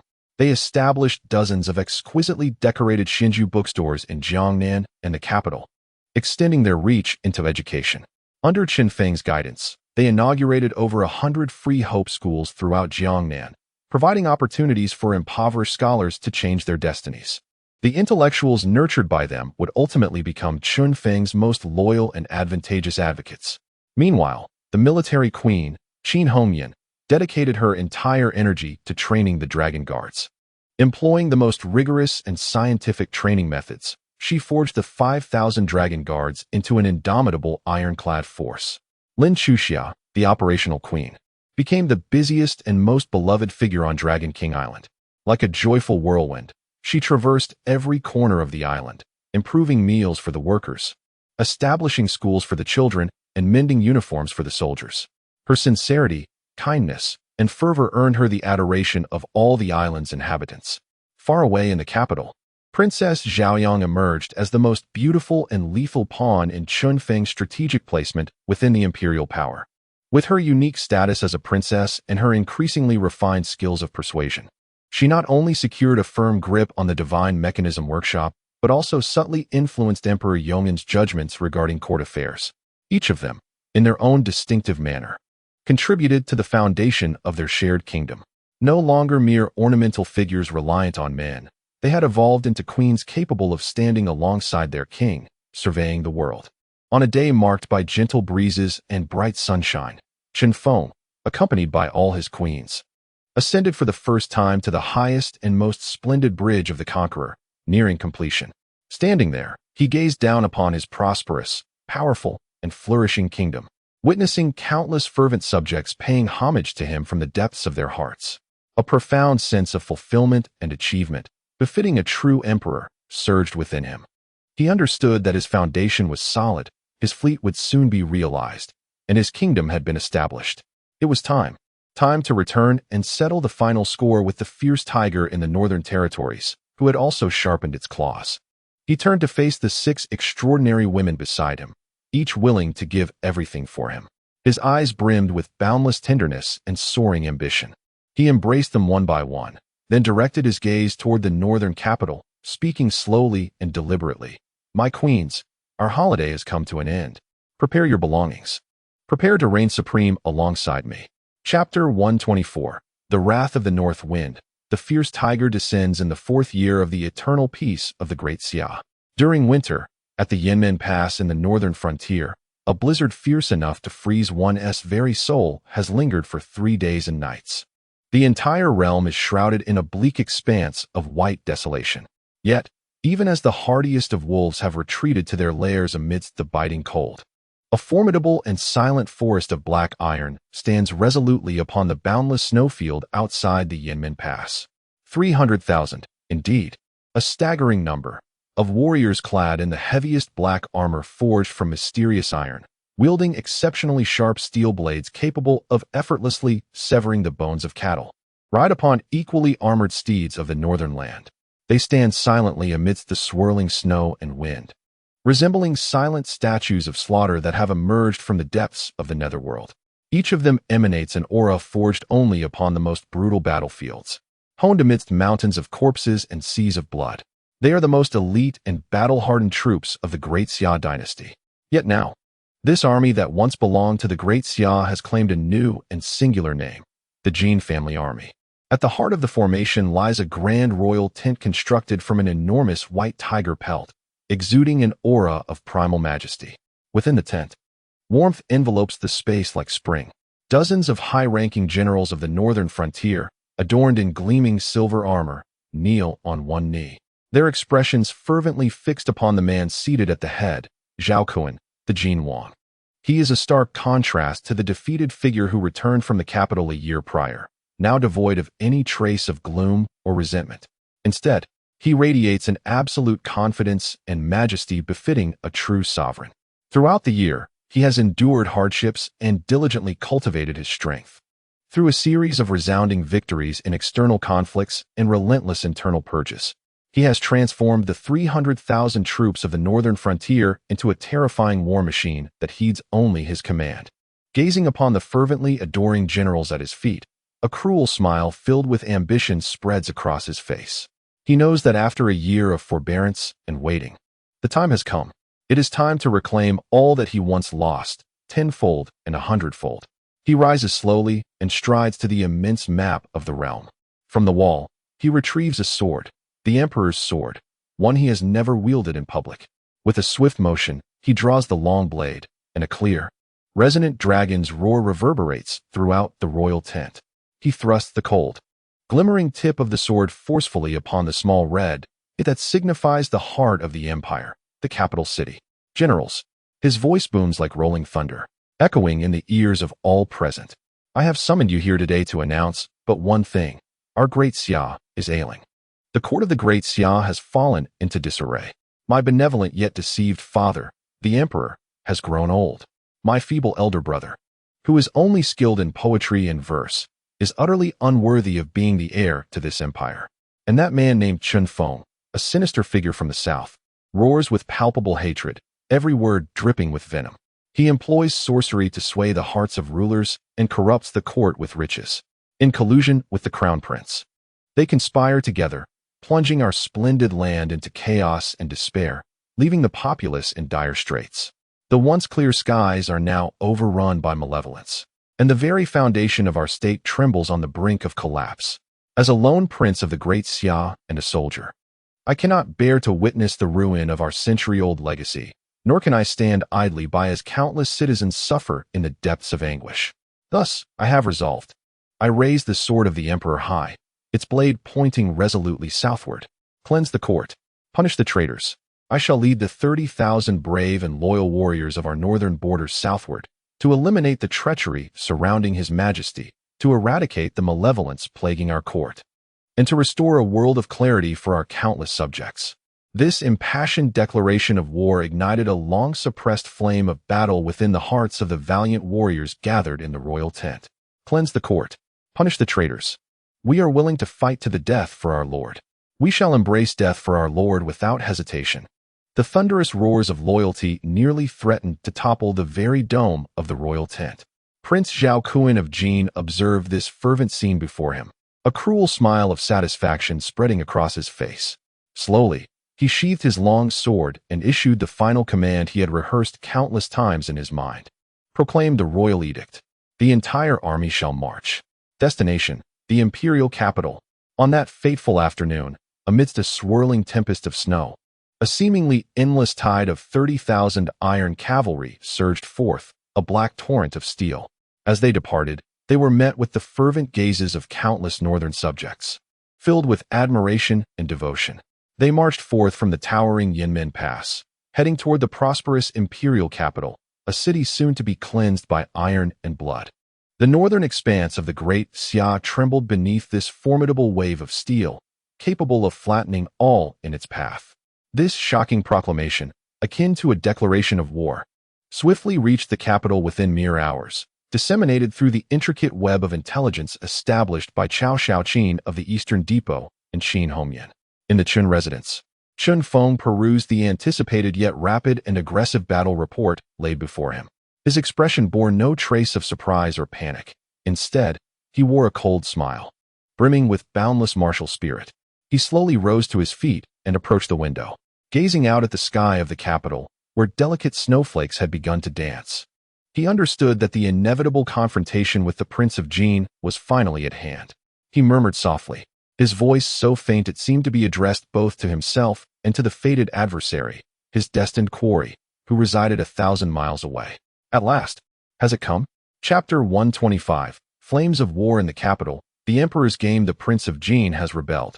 Under the pretext of purging the court, he leads an army of 300,000 ferocious troops from the northern borders southward, their weapons aimed directly at the capital. This shocking news struck like a bolt from the blue, igniting a fervent turmoil within the vast and sensitive imperial city in the span of a single day. Instantly, the capital was engulfed in surging undercurrents, and anxiety permeated the air. The scent of impending warfare and bloodshed grew increasingly potent, palpable to all. In the East Palace, the princess residence, a pall of despair hung heavily. Crown Prince Zhao Qian, upon receiving the grim tidings, found himself transformed into a helpless child. Paralyzed by fear in his study, his countenance ashen. Rebellion, rebellion. How could he dare? How could he dare? He muttered incoherently, his eyes brimming with boundless terror and despair. Despite his princely status and the support of the entire civil officialdom, he wielded no military power. He was acutely aware that should Zhao Kun and his ferocious 30,000 troops reach the city gates, he and the entire East Palace would be torn to shreds by the wrathful tide of iron. What about Master Chen? Amidst his overwhelming dread, he finally recalled his sole and final lifeline. Quickly, fetch Grandmaster Chen. No, I must go to him in person. Like a drowning man clutching at a final piece of driftwood, he scrambled to escape the East Palace, desperate for Chun Feng's assistance.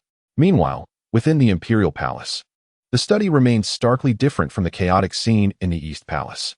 Here, an eerie silence enveloped the space, akin to the eye of a storm. Emperor Yong'an sat calmly upon his dragon throne, his face betraying no emotion, as if the impending advance of the 300,000 troops bore no relevance to him. He simply entrusted 2 secret edicts, imbued with the utmost imperial authority, to his 2 most loyal and sharp-witted subordinates. To Chao Shaoqin of the Eastern Depot, he commanded, "Convey my decree. Mobilize all the imperial guards and the city patrols at once, reinforcing the protection of the Crown Prince's residence and Master Chen's estate. My son and the Grand Master must not be subjected to any alarm." Then, turning to Yu Huatian, the hidden commander of the Western Depot, he instructed, "Transmit my secret order. You are to personally lead all the elite operatives of the Western Depot out of the city. Prepare to greet my victorious son upon his return." These two seemingly contradictory commands, one aimed at placing the Crown Prince and Qin Feng under soft confinement to prevent any treachery amidst the chaos, and the other seeking relentless assassination and attrition against the Prince of Jin on his return, illustrated the deft balancing act of the old emperor. Even in the twilight of his life, he continued to orchestrate a grand game of chess, manipulating all his sons with masterful precision. He seeks to incite them to gnaw at one another, aiming for a mutual destruction that will leave them both vanquished. Then he shall descend, adorned in the guise of a savior, to reclaim the long-abandoned imperial authority firmly within his grasp. The heart of the sovereign is cold and ruthless. Meanwhile, within the Chun residence, the atmosphere presents an entirely disparate scene. There is no panic, no fear, only a remarkable efficiency, akin to the precise workings of the most intricate machinery, where external calm belies an internal tautness. The 6 queens under Qin Feng have long assumed their respective roles, diligently executing the tasks assigned to them within the grand plan of slaughter. The formidable duo of Qin Hongyan and Princess Xiaoyang swiftly united to seize control of the city's defenses. With her princess title and the emperor's mandate, Princess Xiaoyang boldly entered the inspector general's office, compelling the already reverend inspector to cede command of 50,000 city defense troops under the pretext of preventing spies from sabotaging the divine mechanism workshop. Seizing this invaluable opportunity, Qin Hongyan quietly positioned 1,000 Dragon Guard crossbowmen, like lethal nails, at the critical defense points of the 9 city gates, intent on transforming the entire capital into a death trap, permitting entry but forbidding exit. Simultaneously, the brilliant duo of Lu Nianxi and Su Wanqing launched a more sophisticated and ruthless battle in the capital's financial market. With the secret support of Chao Shaoqin's Eastern Depot, they wielded an enormous sum of money capable of shaking the very foundations of the Great Xia. Within a mere day, they systematically dismantled all banks, granaries, and pawnshops in the capital that had any financial dealings with the Prince of Jin, employing a strategy akin to malicious acquisitions and precise demolitions. Their objective was to sever all financial ties the prince held in the capital before his army could arrive. As for the endearing logistics sisters, Lin Chuxue and Lin Chuxia, they undertook the responsibility of fortifying the rear. Lin Chuxue personally penned the latest edition of Xianju Gathering, a war special edition centered around a singular theme: 10 indispensable reasons for the Prince of Jin's inevitable defeat. With sharp prose and meticulous data, sourced from Qin Hongyan's intelligence network, she meticulously dissected the prince's so-called military achievements in the Northern Territories, portraying him as a tyrant who slaughters the innocent and seeks glory through deceit. This edition rapidly disseminated across the capital and surrounding provinces, with a staggering circulation of hundreds of thousands, ensuring the Prince of Jin was firmly affixed to the pillar of historical disgrace in public opinion.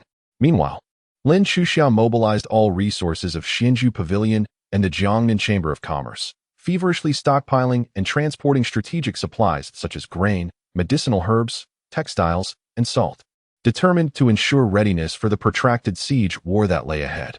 The citizens of the capital shall not suffer from hunger. However, the 300,000 troops of the Jin Wang, who have traveled from afar, will find not even a grain of rice to eat. Within the study, Qin Feng quietly listened to the orderly reports of his queens, observing their exquisite profiles, each dedicated to their roles, efficiently orchestrating the vast war machine. A profound smile of immense satisfaction and pride graced his face. He understood that he was no longer fighting alone, and he knew that victory in this battle was assured. Slowly, he closed his eyes, his mind delving into the system. He witnessed the staggering surge of his conquest points, a terrifying figure propelled by the frenzied expansion of his commercial empire and the tremendous elevation of his reputation among the populace. A devilish smile spread across his face. System, I wish to exchange for a card that could bring this game to an early conclusion. The ultimate trump card. Ding. Detected that the host possesses over 1,000 conquest points. Do you confirm the activation of the hidden war sequence exchange list? Activate. Ding. The war sequence has been activated. Detected that the host currently faces a perilous situation of large-scale military siege.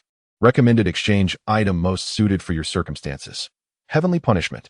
Required conquest points for exchange, 1,000 points. Item description.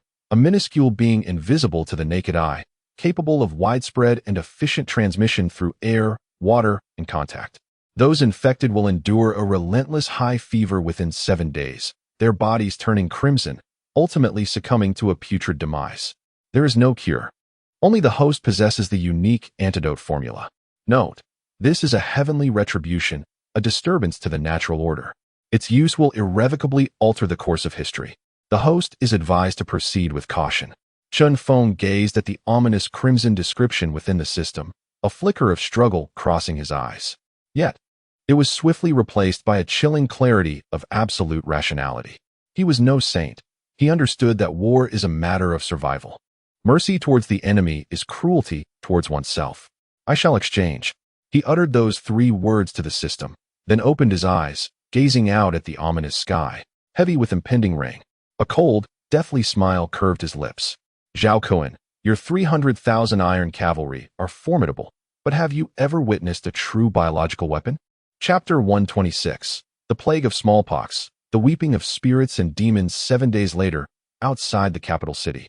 The formidable army of 300,000 fierce warriors from the northern frontier had encircled the city. The immense, ominous encampment, shrouded in an air of impending doom, resembled an ancient beast lying in wait upon the earth, sealing off the grand capital completely.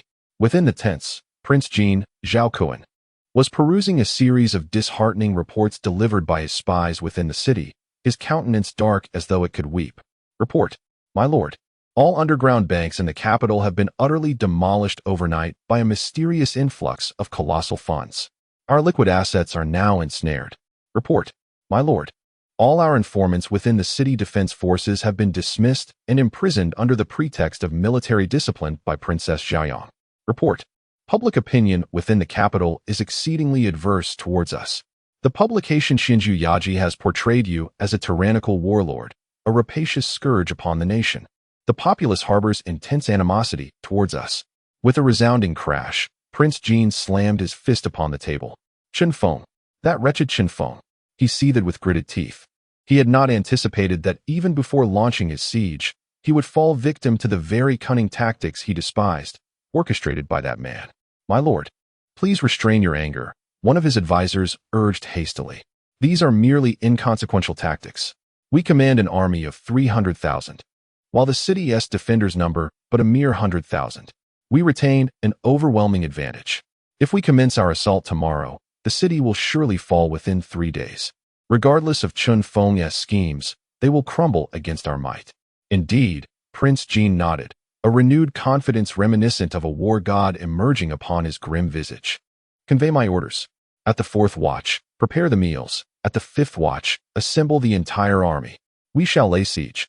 However, he and his 30,000 troops would not live to see the 5th watch of the morrow. For the most terrifying Pandora's box, unleashed by Chun Feng himself, had silently opened within the seemingly impregnable encampment. 3 days prior, on the first day of Prince Jin's army encamping, several members of the logistics team, thoroughly corrupted by Chun Feng's riches and the coercion of Sun Ku, had surreptitiously introduced several vials of odorless, colorless smallpox virus into the vast water supply intended for the 300,000 troops.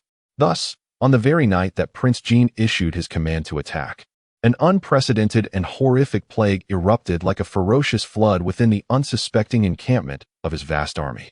The first to succumb was an ordinary patrolling soldier, who felt an alarming fluctuation of temperature and an overwhelming weakness enveloping him. Then a terrifying fever began to manifest. Upon his once healthy, bronze-hued skin, clusters of red pustules emerged, resembling beads of blood. Ah, it itches, it hurts. He let out a piercing scream, rolling on the ground in agony and scratching at himself. His skin was torn and bloodied, yet the excruciating pain and itchiness, akin to 1,000 ants gnawing at his heart, remained unrelieved. Ultimately, amidst endless wails and convulsions, All the pustules on his body burst simultaneously, transforming him into a pool of foul, ominous black pus and blood. And this was merely the beginning. Soon, the second, third, 100th, and 1,000th. Like a cascade of tumbling dominoes, the horrific plague spread with unimaginable speed throughout the airtight military camp. The air was filled with chilling cries of despair, anguished wails, and the painful curses of those on the brink of death, echoing across the night sky of the capital. The once feared tiger wolf army of the northern tribes crumbled utterly before this invisible, unassailable divine retribution. Their morale, their fighting spirit, their military resolve disintegrated in the face of this relentless terror of the unknown death. In a single night, the vast military camp transformed from a bastion of iron-blooded warfare into a hell on earth, replete with death and despair. On the following morning, as Prince Zhao Kun surveyed the battlefield, where nearly a third of his army lay dead or wounded, he witnessed the soldiers still writhing in agony and the terrified remnants fleeing like startled birds. At that moment, his once stalwart spine, as unyielding as a mountain, crumbled entirely. He collapsed to the ground, his wolf-like eyes devoid of the previous bravado and ambition, replaced instead by a vacant, ashen despair. He understood that he had lost inexplicably, lost utterly. Just as he was about to be engulfed by this boundless despair, a voice he had dreaded hearing throughout his life, yet in this moment sounded like a divine melody, drifted towards him from a distance. "Third brother, it seems you are in quite a predicament." Prince Jin turned sharply, only to see Chen Feng, clad in white, with an expression of divine compassion gracing his face, slowly approaching from beyond the death-laden military camp. Behind him trailed a cart laden with vials marked with the insignia of the Immortal residence. It's you?" Prince Jin exclaimed, his eyes brimming with resentment and disbelief. "Did you orchestrate this?" "Yes, and no," Chen Feng replied with a smile. He approached Prince Jin, revealing two items from within his bosom. One was a small vial containing a life-saving elixir, the antidote to smallpox, generated by the system. The other was a dagger, glistening with a chilling sheen, capable of severing all ties. He cast both items before Zhao Kun, the defeated prince, then looked down upon him from his elevated stance, a cruel smile of a victor gracing his face. "Third brother, let us wager one final game. Will you choose to drink this?" He gestured towards the vial. "And then kneel, shedding your armor and relinquishing your military power, becoming the most loyal dog of our imperial brother? Or will you opt to use this?" He pointed to the dagger, "granting yourself and the 100,000 brothers who will share your fate a dignified end? The choice is yours." Chapter 127. The Grief of the Fierce Tiger, the Promise of the Sovereign Silence. An eerie stillness akin to that of a grave enveloped the air. King Zhao Kun of Jin knelt upon the cold earth, a grim tapestry woven from the corpses and tainted blood of his fallen subordinates. Before him lay two fates, one vial containing the essence of survival for himself and his 10,000 remaining warriors, and a dagger that promised to preserve his meager dignity in death. His hand trembled violently, caught in an internal struggle, the most excruciating and arduous of his life. He recalled the unparalleled glory of once severing the head of an enemy general amidst the northern battalions. He remembered the grand ambitions he had sworn to the heavens, vowing to reign supreme and usher in a magnificent era that belonged to him, Zhao Kun. He was a god of war, a born sovereign. How could he kneel? How could he beg for mercy from the man who had annihilated everything he held dear, reducing him to the status of a wretched dog? Death. He would rather die standing than live on his knees. A surge of the warrior's indomitable spirit coursed through him. He abruptly grasped the cold, glimmering dagger, intent on cleansing his humiliation with his own blood, determined to grant himself a dignified end befitting a hero. Yet, at the moment he was poised to plunge the blade into his heart, he was suddenly enveloped by the anguished cries of despair from the thousands of his loyal soldiers echoing in his ears.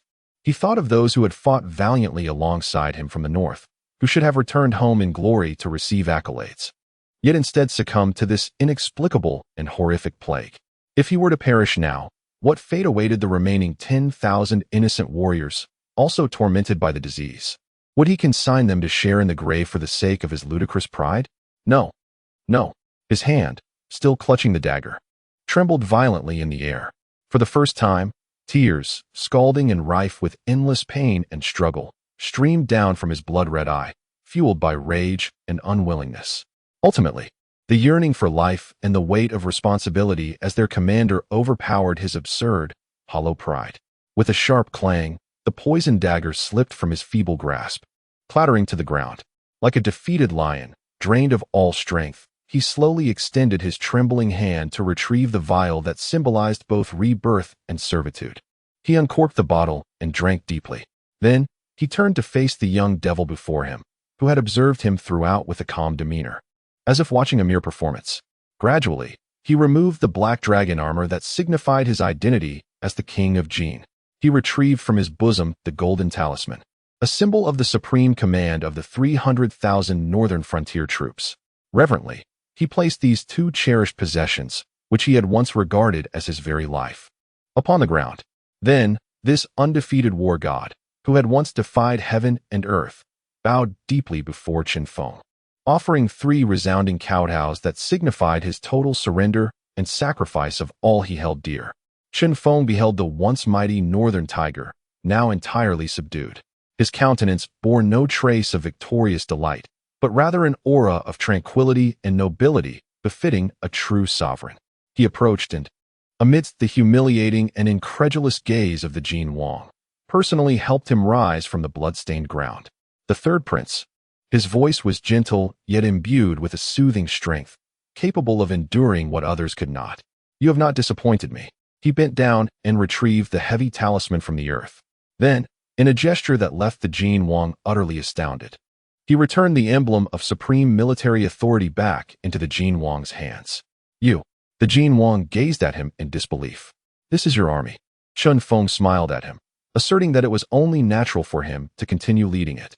What I seek is not a broken servant, but an ally who can defend the northern frontier and withstand external affronts. From this day forth, Chen Feng patted his still broad shoulders. You remain the Jin Wang of the Great Xia, the war god of the northern frontier. However, a glint of undeniable sovereign authority flashed in his eyes. This invincible blade shall be drawn solely for me, Chen Feng. The Jin Wang gazed at the reclaimed talisman in his hands, then at the man before him who surpassed all his expectations in strength, intellect, and magnanimity, resembling a deity or demon. In that moment, the last remnants of his resentment and unwillingness dissipated, replaced by an innate and absolute allegiance. Zhao Kuan.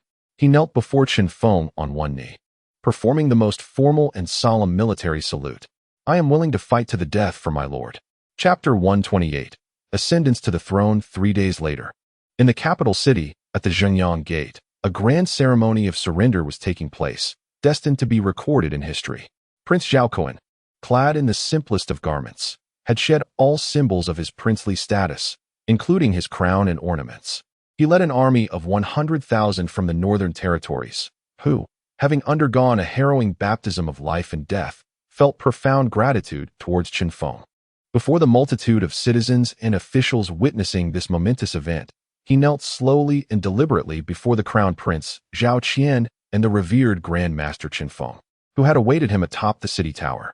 Zhao Kuan, the sinner, he spoke, his voice hoarse yet filled with sincere remorse, was misled by treacherous men and acted in utmost rebellion. Thankfully, Grand Master Chen awakened me with divine insight and a heart of compassion. Today, I am willing to relinquish all military power and titles, henceforth serving solely as a humble foot soldier under the Crown Prince and Grand Master. I shall obey without hesitation, even if it means death.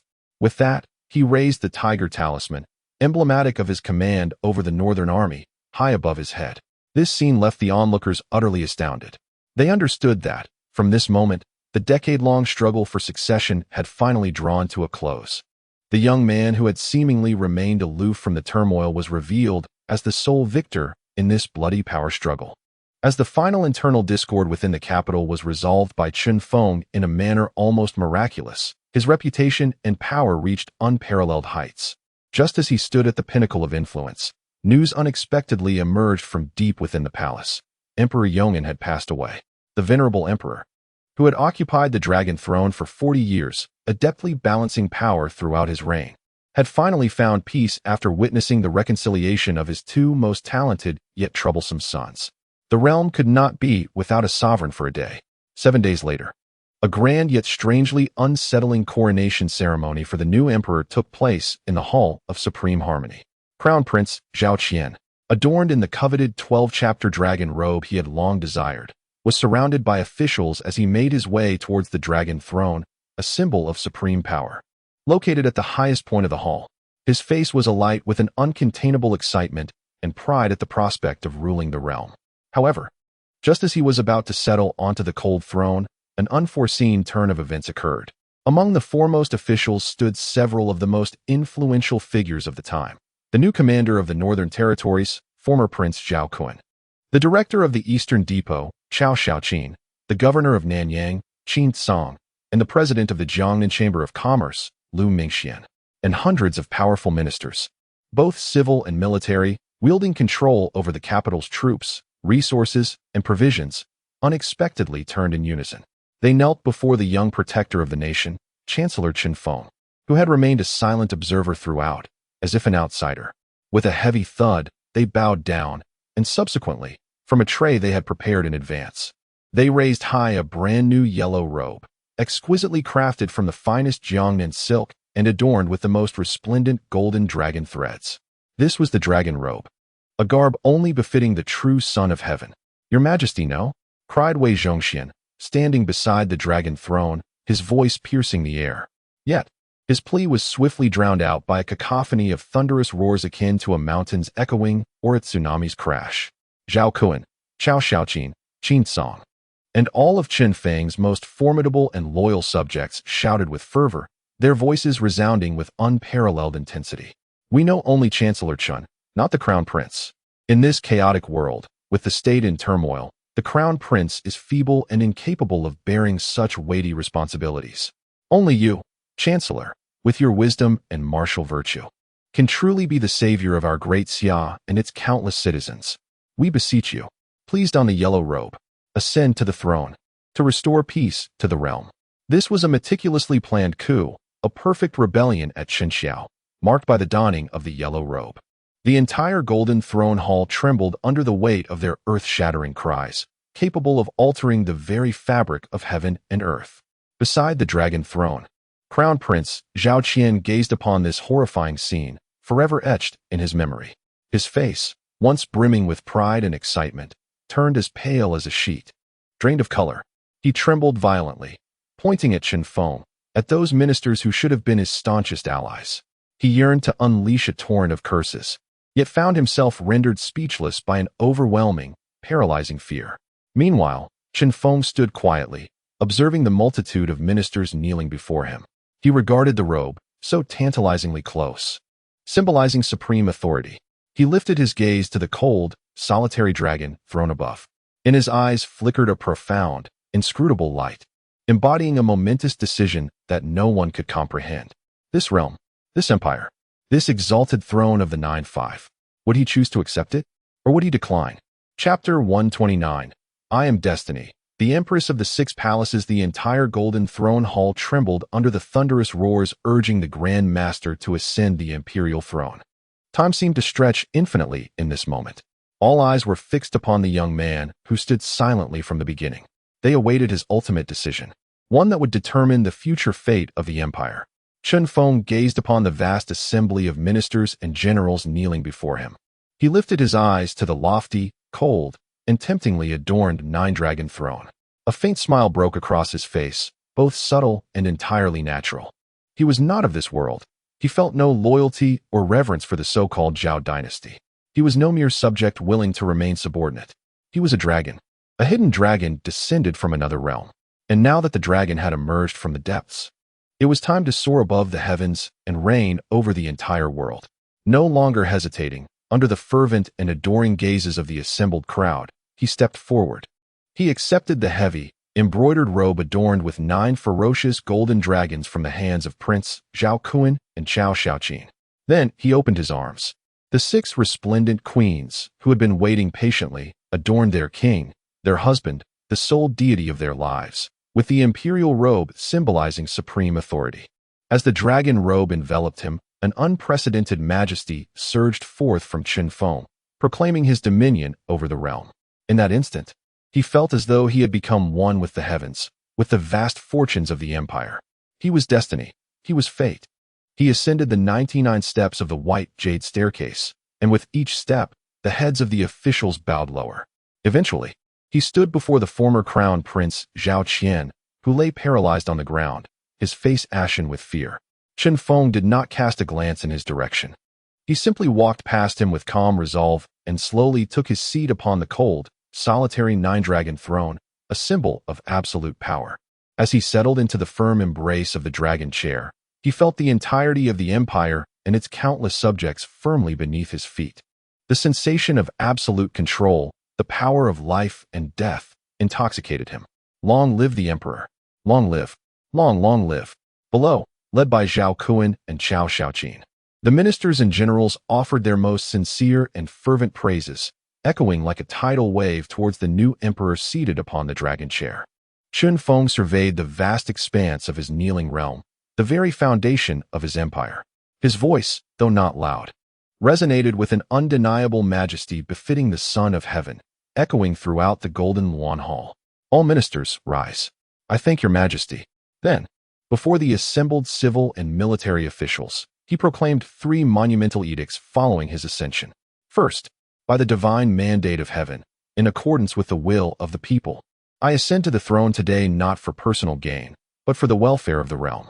I believe the title de Xia has exhausted its fortune. Henceforth, I abolish the name de Xia and proclaim the new name. Huaxia. The era shall be renamed Divine Martial. I shall usher in a magnificent era of Huaxiao under the divine martial governance. Your majesty is wise. Second, his gaze fell upon the former crown prince, Zhao Qian, who appeared as a pitiful heap of mud, terrified. Although Zhao Qian was unworthy of his rank, being of royal blood, he had not committed a grave offense. I cannot bring harm upon him. Therefore, I shall strip him of all titles, relegating him to the status of a commoner. I grant him 1,000 taels of gold and 100 acres of fertile land, allowing him to return to his ancestral home to live out his days in peace, barred from entering the capital unless summoned. This was his final act of mercy towards his former ally. Thank you for your mercy, your majesty. Zhao Qian, feeling as though he had been granted a reprieve, bowed his head fervently. And thirdly, a matter that shall incite envy and fervor among all present gentlemen. I shall confer the title of Empress upon my beloved. I owe my achievements today not solely to my own efforts. His gaze softened as he looked upon the 6 stunning queens standing at the forefront of the officials. They have shared both hardship and joy with me, assisting me in my endeavors, thus enabling this prosperous era. Today, I shall share this supreme honor with them. I hereby declare, I bestow the title of Empress upon Su Wanqing, the primary consort of the Eastern Palace, revered for her maternal grace and filial piety.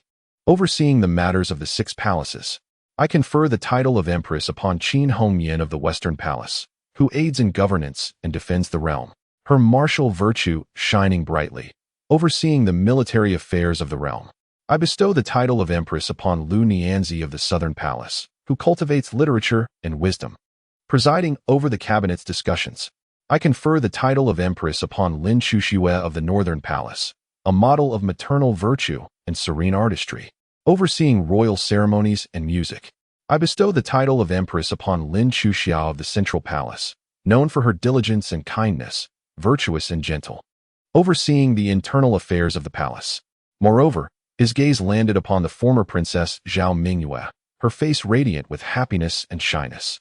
I confer upon the former princess Zhao Mingyue the exalted and unparalleled title of National Protector Princess and Divine Martial Imperial Concubine of our Huaxia Divine Martial Dynasty. 6 palaces in concert, 6 empresses at court. Together with me, they shall govern this vast land. What a remarkable and unprecedented bestowal. What an unparalleled grace, unmatched in history.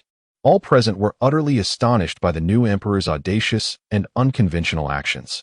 Meanwhile, Chen Feng sat upon the dragon throne, surveying the sprawling lands and beauties that belonged to him, all kneeling in reverence below.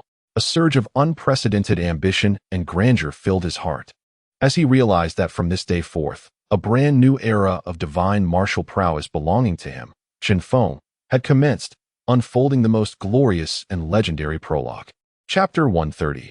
The New Emperor's 3 Fires. The Queen's Might on the first day of the first month of the divine martial year, at the hour of the rabbit. As the inaugural rays of dawn illuminated the golden, glazed tiles of the Forbidden City, a momentous court session destined to be etched into the annals of history for the divine martial dynasty commenced within the solemn grandeur of the Golden Throne Hall. Upon the dragon throne sat the new emperor, Chen Feng, adorned in a black ceremonial robe embellished with 12 intricate patterns, crowned with the Ping Tianguan. His visage tranquil, yet exuding an undeniable aura of supreme authority. Below the throne, the civil and military officials were arrayed according to their newly assigned ranks, each countenance grave and silent as a graveyard. The atmosphere within the hall was stifling, imbued with a unique, sharp brilliance emblematic of the new dynasty. Present matters for audience. Retreat if there are none. With the high-pitched announcement of the Grand Eunuch Wei Zhongxian, all present understood that this unconventional emperor was poised to ignite his first fire since ascending the throne. Indeed, Chen Feng's gaze gradually traversed the assembly of officials, ultimately resting upon the haughty group of civil officials led by the Prime Minister, Li Guangdi. I caught a chill yesterday and could not sleep through the night. He began slowly, his voice not loud yet resonant throughout the Golden Throne Hall.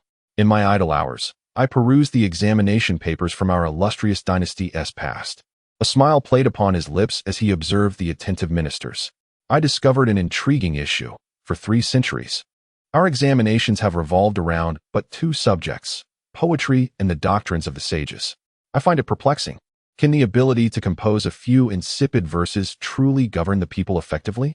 Can reciting phrases of sage wisdom, the meaning of which even the reciter does not grasp, extend our borders or defend against foreign indignities? His words were delivered with unvarnished candor, effectively accusing all present who had ascended through the imperial examinations of being mere purveyors of empty verse. As soon as his remarks concluded, Li Guangdi stepped forward, bowing deeply to Chen Feng, and responded earnestly, "Your Majesty, such words are misguided. Our dynasty is founded upon the principles of literature and moral governance. The imperial examinations emphasize the character and talents of scholars. This is a tradition upheld for 3 centuries and must not be lightly altered. Indeed, Your Majesty, I urge you to reconsider. The examinations are the foundation of our state and should not be tampered with." Behind him, dozens of civil officials knelt in unison, leveraging the collective strength of their ranks to pressure the reform-minded emperor. However, Chen Feng merely smiled at them, a smile imbued with cold disdain. Tradition? Today, I shall amend this so-called tradition. He struck the dragon throne forcefully. Let it be decreed. From this divine martial year's benevolent examination onward, the old imperial examination system shall be abolished.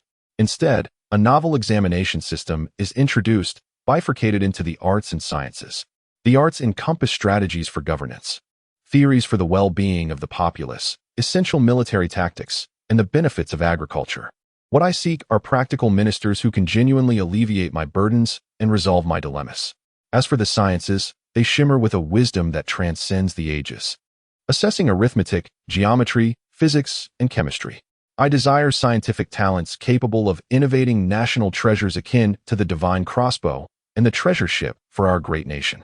Henceforth, I shall ensure that all talented individuals, regardless of their social standing or wealth, can fulfill their life aspirations through this equitable examination.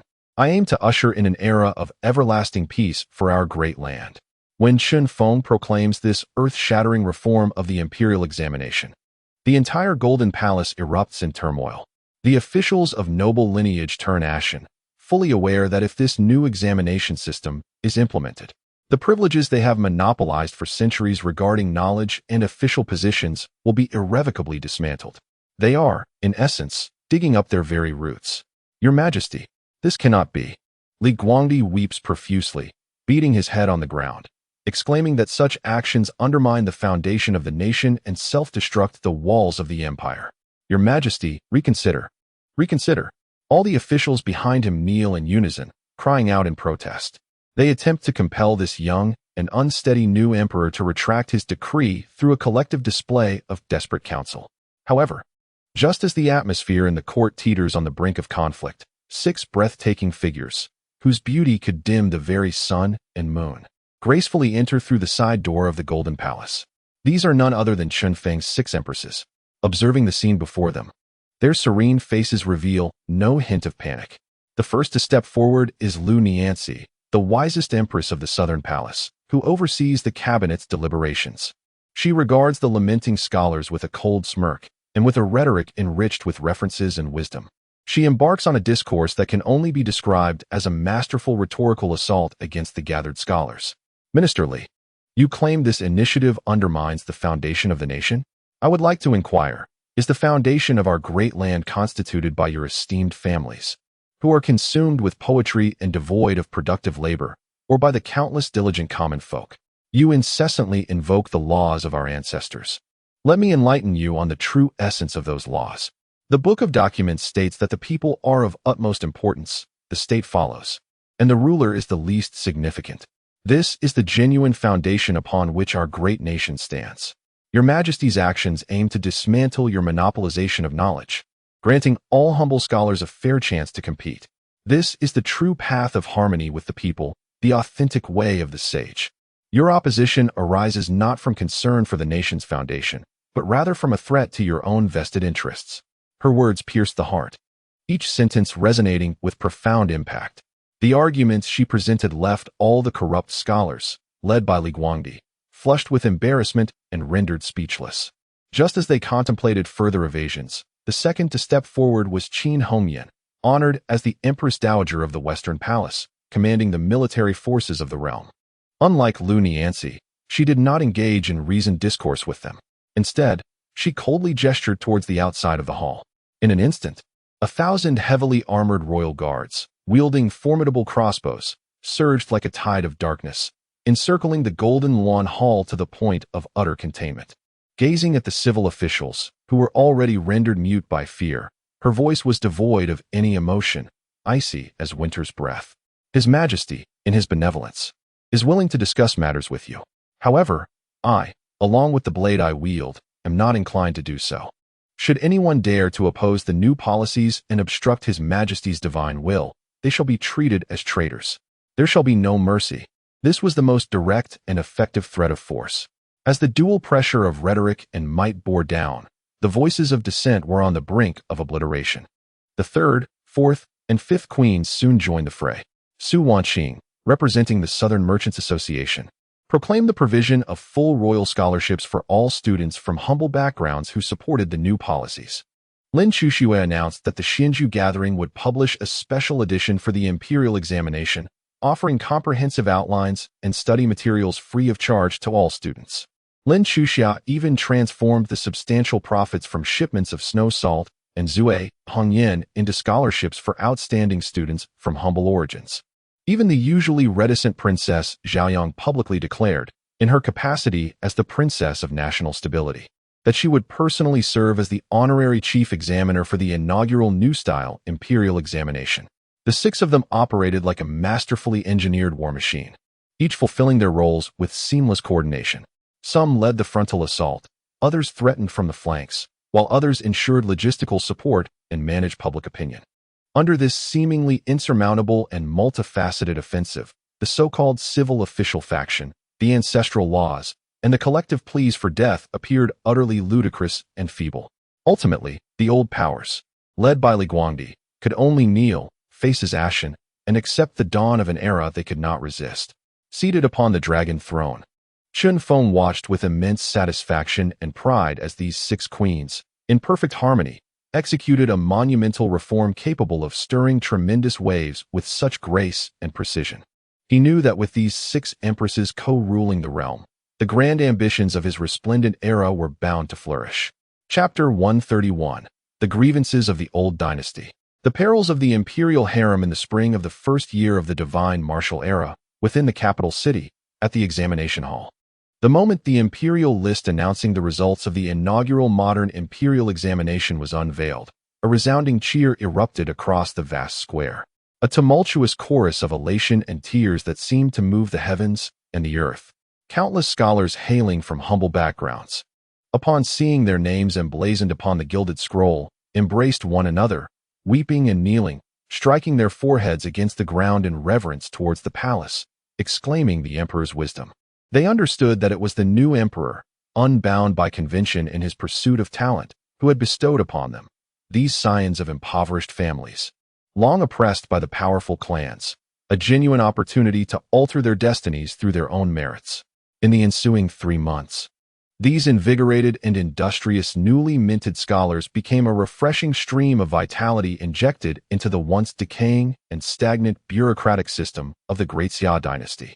They either joined the 6 ministries or were dispatched to local posts. Utilizing the advanced mathematical and physical knowledge acquired in their studies, they undertook water conservancy projects, surveyed lands, and reformed the taxation system. Drawing upon the innovative governance strategies learned in their liberal arts education, they soothed the populace, fostered agriculture, and rectified the conduct of officials. The colossal Huaxia divine martial dynasty was visibly rejuvenating at an unprecedented pace, with all voices singing praises to this eternal sage monarch who had ushered in new life and hope. Yet beneath this facade of revelry and prosperity, a surging undercurrent rife with the most profound resentment and hatred was gathering fervently in the darkest, most obscure corners of the capital. In the western part of the city, within a long-abandoned residence of the former dynasty's royal family, a dim chamber flickered with candlelight, casting shadows upon faces marred by bitterness and malevolence. At the head of the gathering sat the once rightful heir, Prince Zhao Qian, who should have long since returned to his ancestral home to enjoy a tranquil life.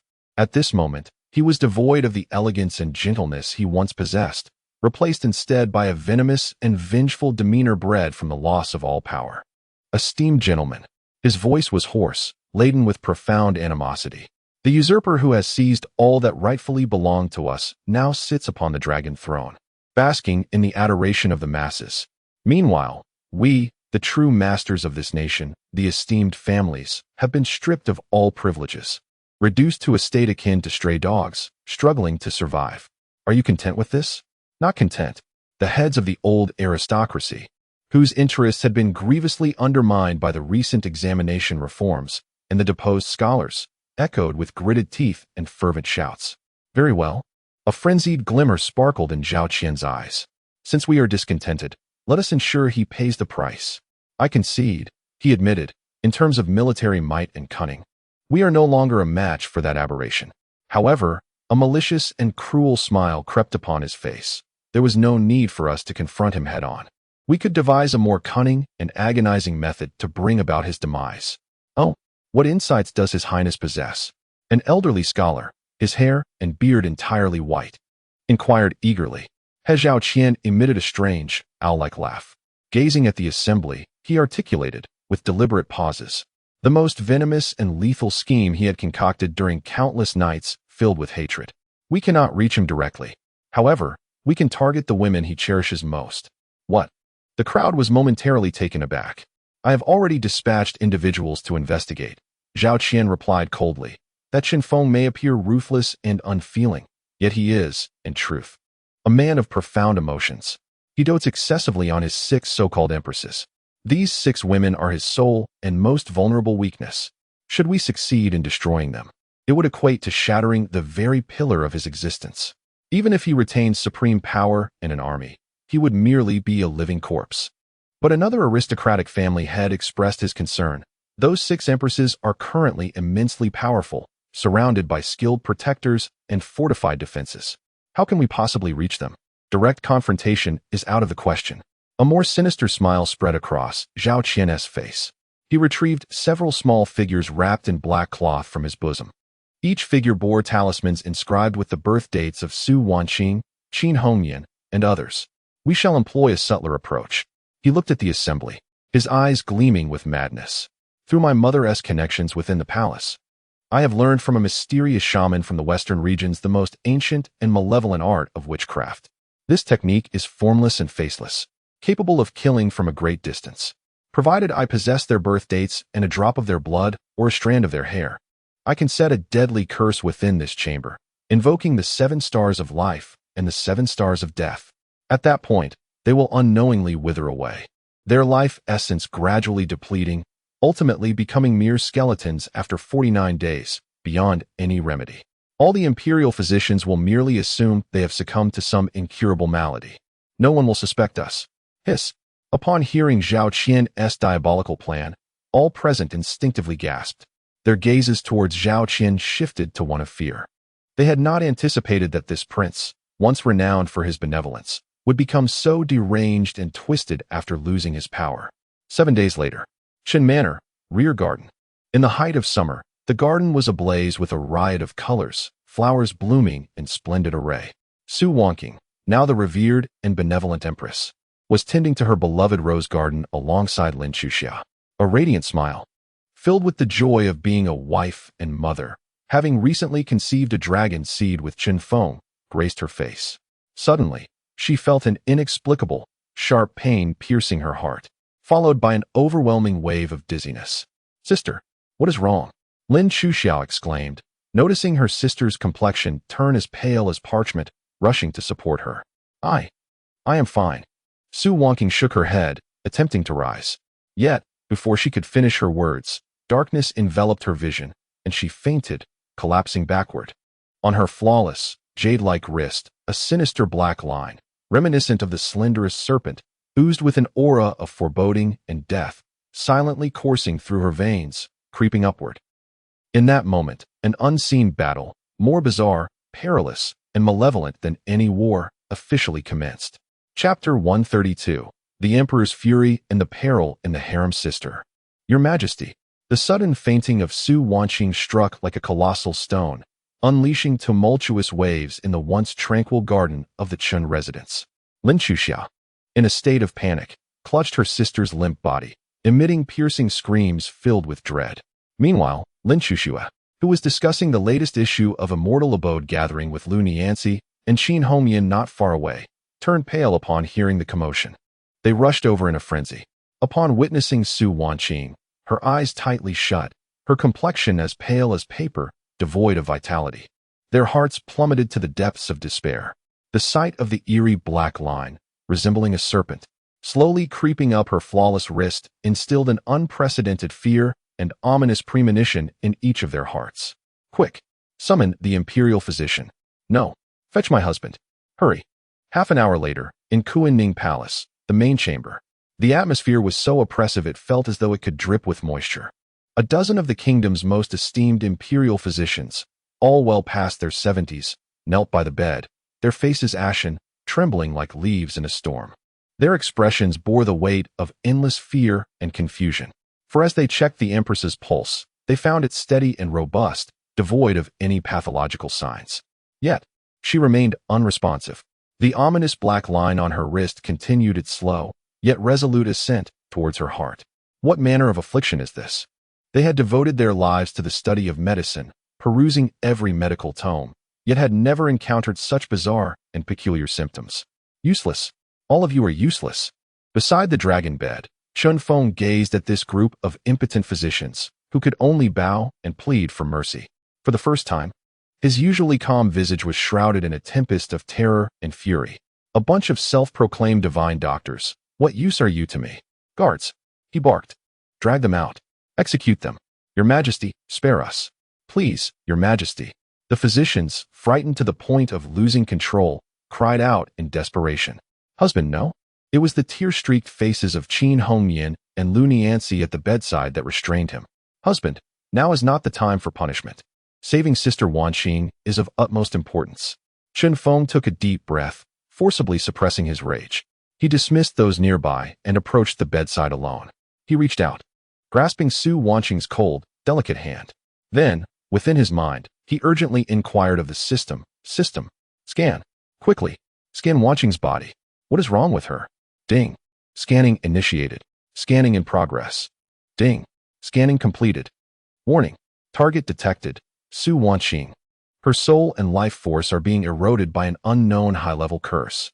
Curse name, 7-star life-seizing curse, variant. Curse origin, suspected to derive from the sorcery power of a higher dimension.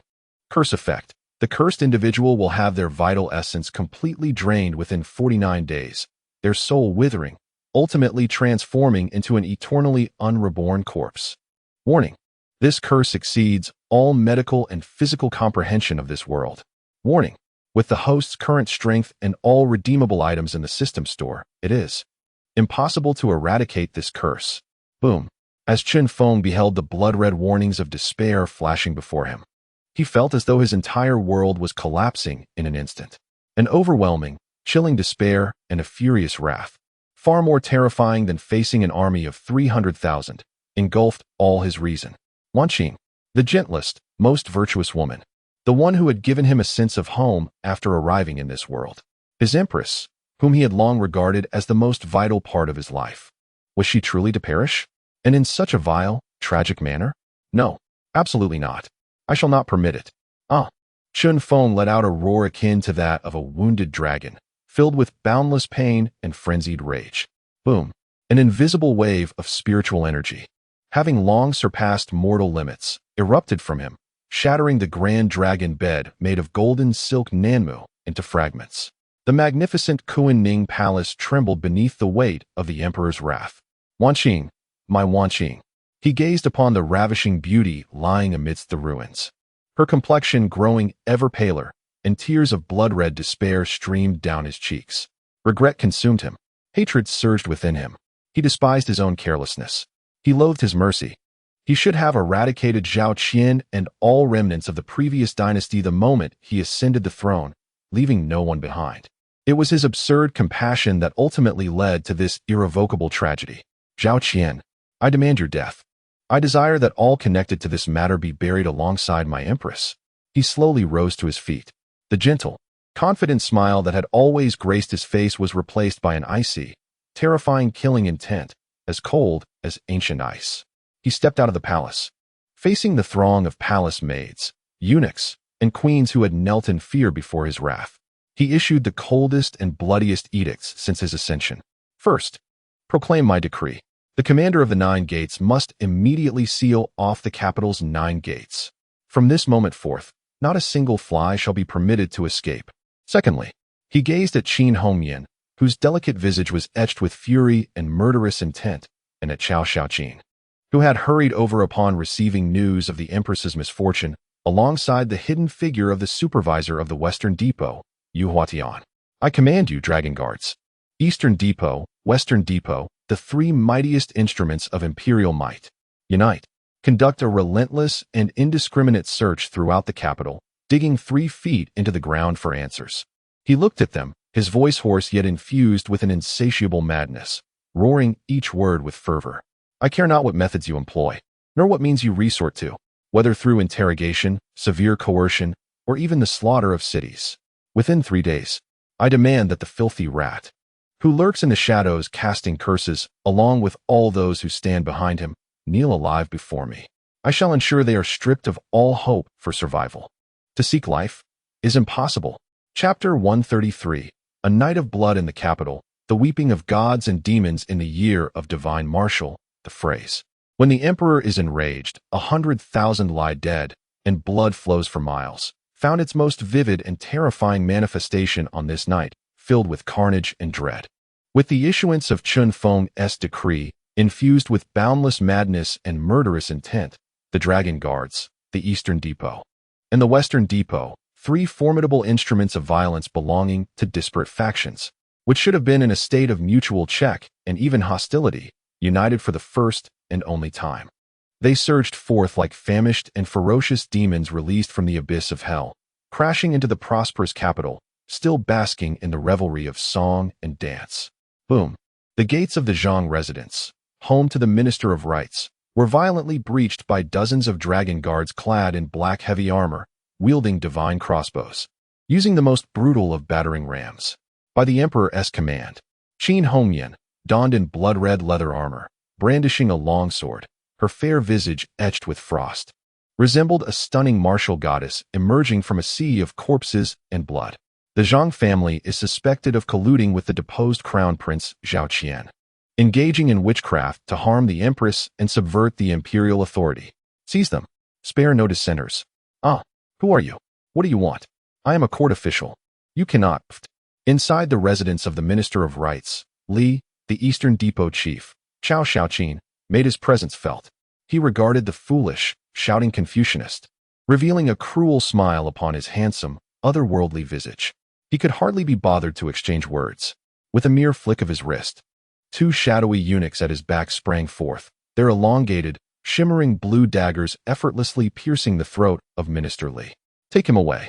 Zhao Shaoqing delicately wiped away non-existent dust with a pristine white handkerchief, his voice sharp and frigid. Search inch by inch. Even if we must dig 3 feet into the ground, we shall unearth all those connected to this affair. He, the Western Depot chief, Yu Huatian, emitted a sinister laugh akin to that of hellish fiends. He gazed at the dozen or so terrified nobles of the fallen dynasty kneeling before him, the fear causing them to tremble uncontrollably. He extended his delicate, porcelain-like hand to caress the cheek of a well-preserved young noble among them. I have long warned you. Following that useless, deposed crown prince would lead to no good end. You refused to believe. Now do you regret it? It is too late. On this night, the entire capital wept. On this night, the entire capital bled. On this night, the entire capital was engulfed in an unprecedented, overwhelming darkness of fear. Countless once mighty families, who had lorded over others, found their mansions forcibly invaded. Countless nobles, once draped in luxurious garments and basking in opulence, now find themselves like wretched dogs, dragged from their warm beds and forced to kneel upon the cold, blood-stained ground. The air is filled with piercing cries of anguish, desperate wails, and the agonizing pleas for mercy, resonating throughout the night sky of the capital. This is a purge devoid of any law or procedure, the most unadulterated and sanguinary cleansing imaginable, under the relentless terror of a sweeping search, akin to a comb through hair. Those who fancied themselves well-hidden vermin are finally laid bare. At the third watch of the night, within a long-abandoned princely residence of a previous dynasty, in a clandestine underground chamber plunging 100 fathoms deep, an elite team comprised of the finest agents from both the Eastern and Western bureaus has at last located their ultimate and most significant target for the night. Inside the chamber, flickering candlelight dances across a vast and eerie 7-star formation, crafted from blood and inscrutable runes, that is slowly coming to life. At the center stands a sorcerer clad in an exotic black shamanic robe, his face adorned with strange paint, reciting incantations while gesticulating wildly. Beside him is the former crown prince Zhao Qian, his visage ashen, eyes filled with boundless terror and despair. Seize him. With a command from the leading agent, dozens of elite enforcers from both the Eastern and Western bureaus charged forth like ravenous wolves. Half an hour later, outside the Imperial Palace, at Kuanning Palace, Chen Feng remains quietly standing. He has stood there for a full 3 hours, his figure already cloaked in the cold dew of the night. He waits, anticipating the outcome that could save his wife's life. At last, a hurried sound of footsteps approaches. Qin Hongyan, Zhao Shaoqing, and Yu Huatian, the 3 most fearsome enforcers of the empire, personally escort 2 bound prisoners, resembling lifeless dogs, before Chen Feng. One is the trembling shaman, and the other, the former crown prince Zhao Qian, whose spirit is extinguished, filled with despair. Chen Feng does not cast a glance at Zhao Qian. Instead, he strides slowly toward the Western sorcerer. Gazing intently, his eyes gleam with a cold, merciless light akin to that of a deity or demon. He speaks slowly, his voice low yet resonating with a profound tremor that sends shivers through the souls of all present. Speak. Reveal the method to break the curse. Or he smiles. A smile so chilling it seems to drain color from the heavens and earth. I shall show you what true hell on earth feels like. Chapter 134. The Emperor's Punishment. The method of unraveling curses outside the Kuanning Palace. Upon the frigid expanse of the square, an oppressive atmosphere lingered, as if the very air had solidified. Chen Feng beheld the figure before him, bound tightly yet defiantly maintaining a semblance of bravado. With a flicker of fervor for divine power and contempt for royal authority dancing in the eyes of the Western shaman, his visage betrayed no emotion whatsoever. It seemed his voice, devoid of warmth, resonated with chilling detachment. You have chosen the more intriguing path. With that, he dispensed with any further trivialities. Gradually, he raised his hand, delicately placing a slender finger upon the shaman's brow. A hum reverberated through the air, an invisible yet formidable force, imbued with the utmost coldness and sinister spiritual energy, surged into the shaman's consciousness. This was the mental stab. However, this time, Chen Feng's approach transcended mere physical pain. It was a manifestation of a far more advanced and terrifying psychological assault. He penetrated the depths of the shaman's memories with his formidable mental prowess, which had long surpassed mortal limitations. He conjured forth the shaman's deepest fears, those born of his world steeped in blood rituals and primal worship, manifesting them vividly within the confines of his mind. A scream erupted from the shaman, a sound not of this realm, filled with the essence of soul-deep terror. In his mental landscape, he beheld the grotesque visage of a hellish demon with 9 serpent heads, the abyssal lord ablaze with black flames, and the chaotic behemoth capable of devouring entire plains. These entities, once mere phantoms from tribal legends, now materialized with terrifying clarity in his mind. They ravenously gnawed at his soul, consuming his very will. No, no, spare me, divine, merciful deity. He writhed and thrashed upon the ground, blood streaming from his orifices, frothing at the mouth. His spirit, crushed beneath the weight of this absolute divine authority from a higher dimension, was utterly annihilated. Speak. Chun Feng's voice resonated like a demon from the netherworld, softly echoing in his ears. The method of unraveling curses. I will speak. I shall reveal all. The shaman, stripped of his earlier arrogance, resembled a most abject creature, a dog wagging its tail in supplication, divulging every secret regarding the 7-star life-claiming curse. As it turned out, this so-called 7-star life-claiming curse was the most malevolent and taboo of the shamanic teachings, a symbiotic curse. It required the caster's very essence and fate as a catalyst, then, leveraging the victim's birth date and personal belongings, it infused this venomous curse, suffused with the essence of death, deep into the victim's soul. From that moment forth, their fates would be inexorably intertwined. The cursed individual shall witness the desiccation of their essence and the dissolution of their spirit within 49 days. Conversely, the one who casts the spell will seize all of their luck upon the demise of the victim, augmenting their own existence. This constitutes a profoundly insidious art of harming one's enemy while inflicting self-harm, a malevolent sorcery that embodies the principle of inflicting 1,000 wounds upon the adversary while incurring 300 upon oneself. The sole means of undoing such a curse lies in the reversal of the sacrifice. It necessitates the spellcaster's voluntary offering of their remaining fortune and half of their essence as a price to perform a counter-sacrificial ritual. This ritual aims to gradually draw back all the cursed power that has already been embedded within the victim. The process is excruciating. Upon completion, though the spellcaster may preserve their life, they shall be left devoid of fortune, plagued by ailments, and reduced to a state inferior even to that of an ordinary citizen. As Chun Feng absorbed this revelation, he slowly turned, his gaze icy and devoid of emotion, falling upon the former prince Zhao Qian, who was already paralyzed with fear, his face ashen and trembling uncontrollably. Upon meeting Chun Feng's gaze, Zhao Qian's body convulsed violently. He collapsed to the ground, desperately prostrating himself and crying out, "No, it's not me. It's not me, Chun. No, your majesty. It's all him. This demon has been bewitching me. It was he who claimed he could help me reclaim everything. I am not involved. I have no part in this." He continued to engage in the most ludicrous and futile struggle. Chun Feng regarded him with a smile, one that brimmed with boundless pity and cruelty. He approached Zhao Qian and, with a flick of his wrist, drew a glinting dagger from the waist of a paralyzed guard nearby. He gently tossed the blade before Zhao Qian. "Now, my dear Zhao Qian, I present you with 2 choices. First," he gestured towards the still twitching shaman on the ground. "You may willingly participate in the sacrificial ritual as he instructs, to save my queen.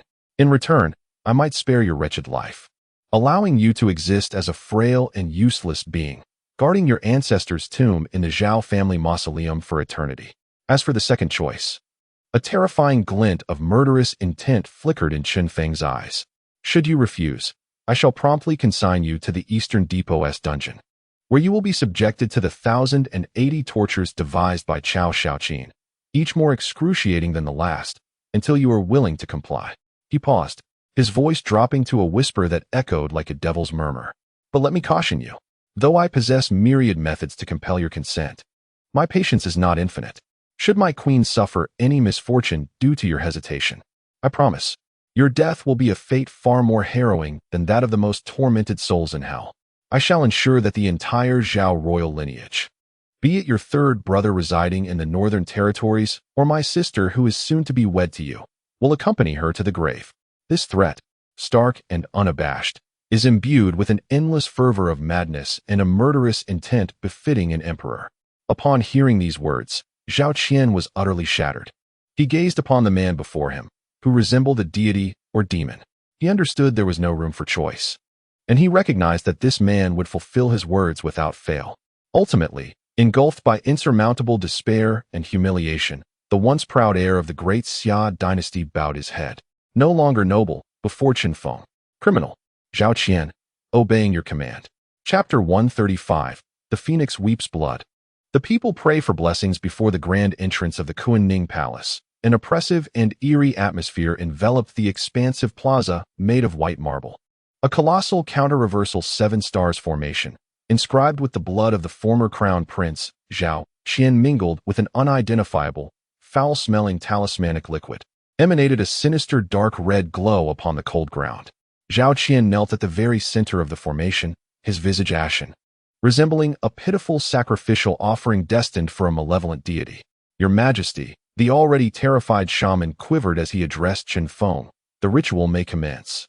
However, I must forewarn you, this counter-reversal sacrifice defies the heavens. Its success hinges solely on the will of the heavens and the fate of Her Majesty. Should Her Majesty's resolve falter, and she succumbs to the backlash of the curse, even a celestial being could not salvage her soul. Qinfeng regarded him with an expression devoid of emotion. Begin, he uttered coldly, 2 words that set the ritual in motion. As the shaman intoned the ancient and malevolent incantation, Zhao Qian's body convulsed violently. A sound escaped his lips, one that was far from human, a cry of despair. From the acupuncture points pierced by the bone needles, wisps of his life essence, golden fortune and crimson blood, were forcefully extracted by an unseen power. They coalesced in the air, forming a cloud of black mist rife with malice and the stench of death. This was the very essence of the 7 stars curse. Simultaneously, within the inner sanctum of Kunning Palace, Su Wanqing, who lay unconscious upon the dragon bed, suddenly expelled a mouthful of dark, foul-smelling toxic blood. Her already pallid face took on an even graver hue at that moment. The ominous black thread around her wrist seemed to react to some unseen stimulus, racing towards her heart at a speed tenfold that of before. Sister, Wanqing, Lin Chuxue, Qin Hongyan, and the others standing vigil at her bedside gasped in despair upon witnessing this scene. They could palpably sense that their gentle and kind Wanqing's life force was dissipating at a terrifying rate. How could this happen? On the plaza, Qinfeng observed the nearly extinguished flame of life within the chamber, his heart bleeding. He unleashed a frenzied roar at the shaman, akin to that of a wounded beast. Didn't you say this ritual could save her? I do not know, Your Majesty. The shaman, paralyzed by fear, stammered. This is the backlash of the curse. Her Majesty, she may not endure much longer. Not endure. Upon hearing those words, Qinfeng felt as though the world was spinning around him. For the first time since his arrival in this realm, he was engulfed by an ineffable sense of helplessness that emanated from the very depths of his soul. He possessed the might to subdue the world through force, the intellect to manipulate the intricacies of power, and the wealth to forge an empire. Yet, in the face of this intangible, enigmatic destiny and its accompanying curses that transcended the mundane, he found himself reduced to the status of the most powerless ordinary man. Rendered utterly impotent, he could only watch helplessly as the woman he cherished most took gradual steps toward her demise. No, within, Qinfeng unleashed a cry of defiance and despair. I refuse to accept fate. I shall not yield to destiny. I am the son of Providence. I am the sole sovereign of this world. At this most critical and despair-laden juncture, an unforeseen variable emerged, one that none could have anticipated. The second issue of the wartime special publication, Xinju Gathering, was meticulously penned overnight by Lu Nianxi, spreading across the capital and throughout Jiangnan with an overwhelming presence.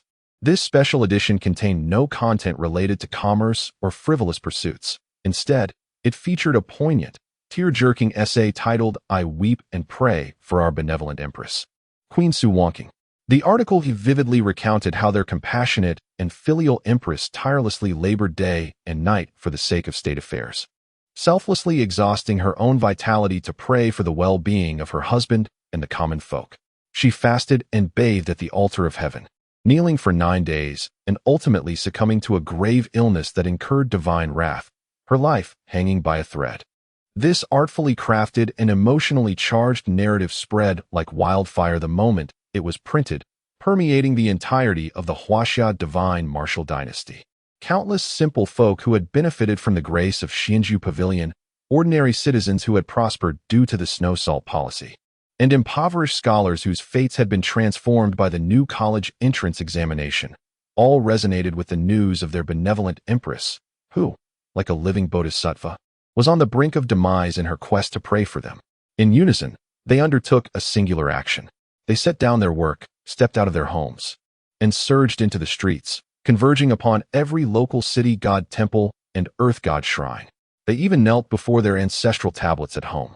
They ignited the simplest of incense candles in their hands, kneeling upon the cold ground, pouring forth their most sincere and devout hearts to pray for their empress, whom they had never met yet regarded as a deity. They implored heaven to open its eyes and safeguard their kind empress through this tribulation. The empress had suffered this calamity for their sake. I, Li Si, vow to sacrifice 10 years of my life in exchange for her safety. I too, and I. In an instant, the incense of the entire Huaxia soared toward the heavens. An invisible, immense, and sacred sea of golden aspiration, formed by the purest goodwill and blessings of countless ordinary yet benevolent souls, began to slowly coalesce high above in the heavens. Ultimately, it transformed into a nearly imperceptible golden beam of light, piercing through the barriers of time and space, and fiercely illuminating the benevolent soul within the palace of cunning in the Forbidden City, a soul on the brink of being entirely consumed by darkness. Notification: a vast, unknown source of pure faithful aspiration is converging upon the target. Su Wanqing. Warning: a violent conflict is occurring within the target's body between the powers of faithful aspiration and witchcraft curse, which exist in different dimensions. The target's soul is on the verge of collapse. Notification: a 100-foot absolute submission link has been detected between the host and the target. Emergency protocol has been initiated. The host may expend 1,000 conquest points to guide this immense faithful aspiration through their own dragon energy, transforming it into the purest, non-attribute life energy, and infuse it into the target's body. This is the sole chance to eradicate the curse. The only glimmer of hope.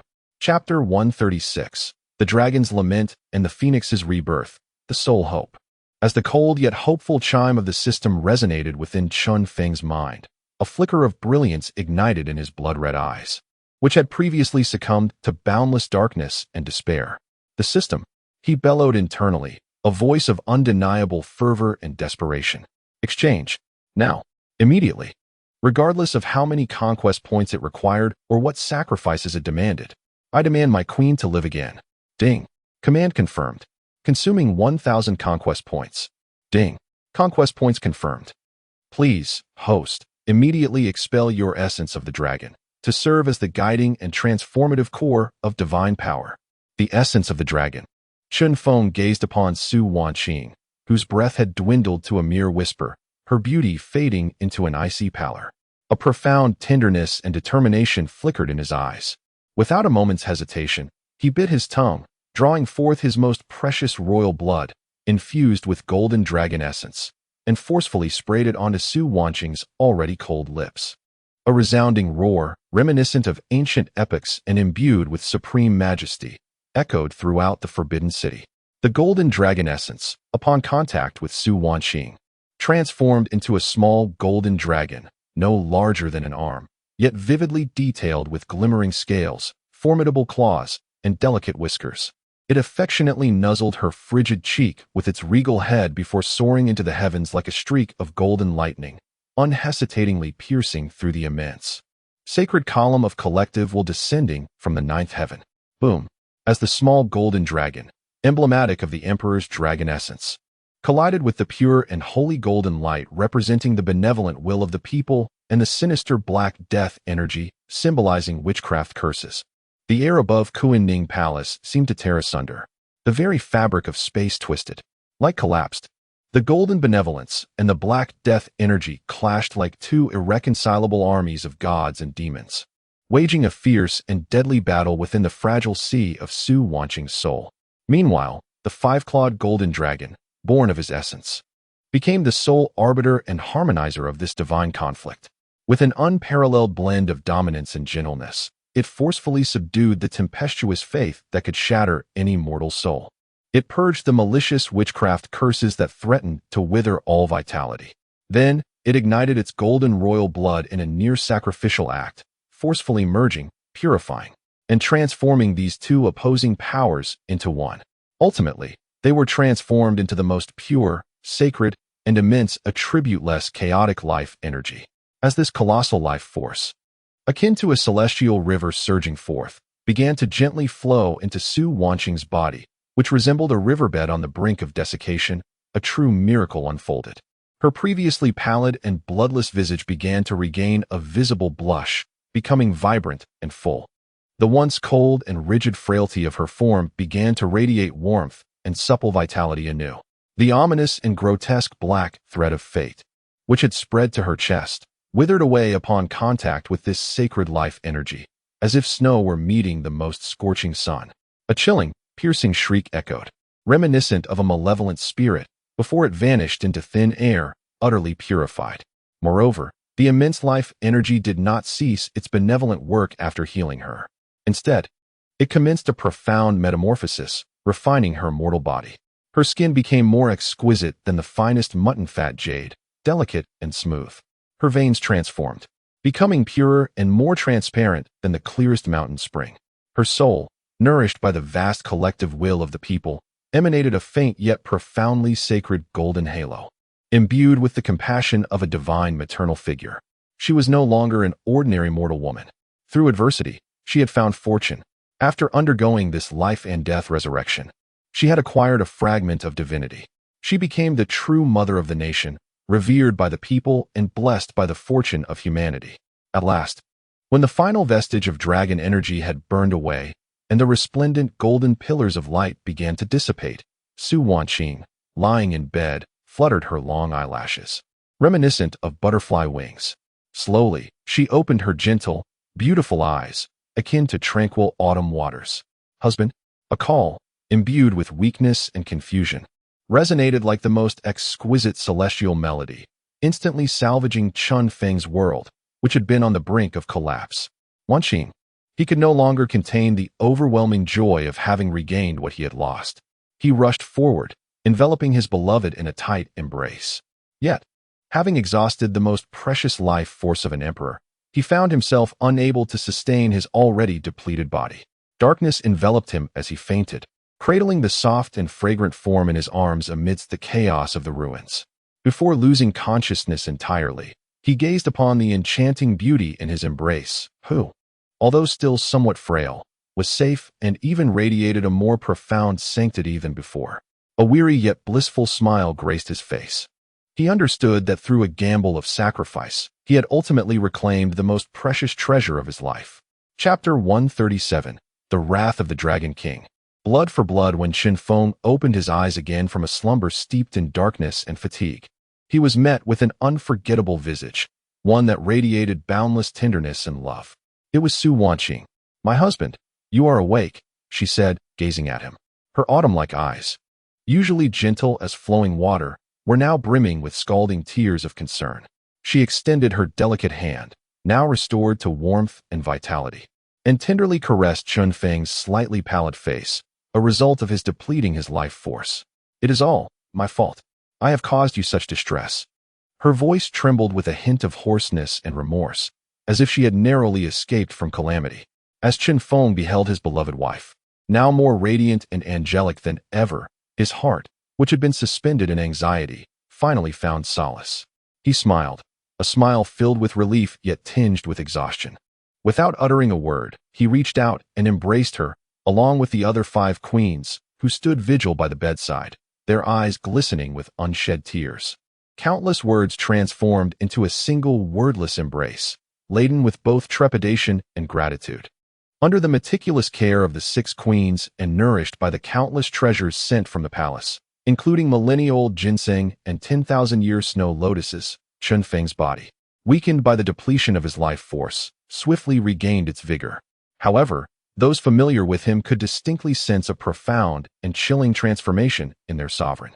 No longer was he the young emperor who, though domineering, occasionally displayed a hint of irreverence. Instead, he had become more ruthless, more resolute, embodying the unmistakable cruelty of a true tyrant.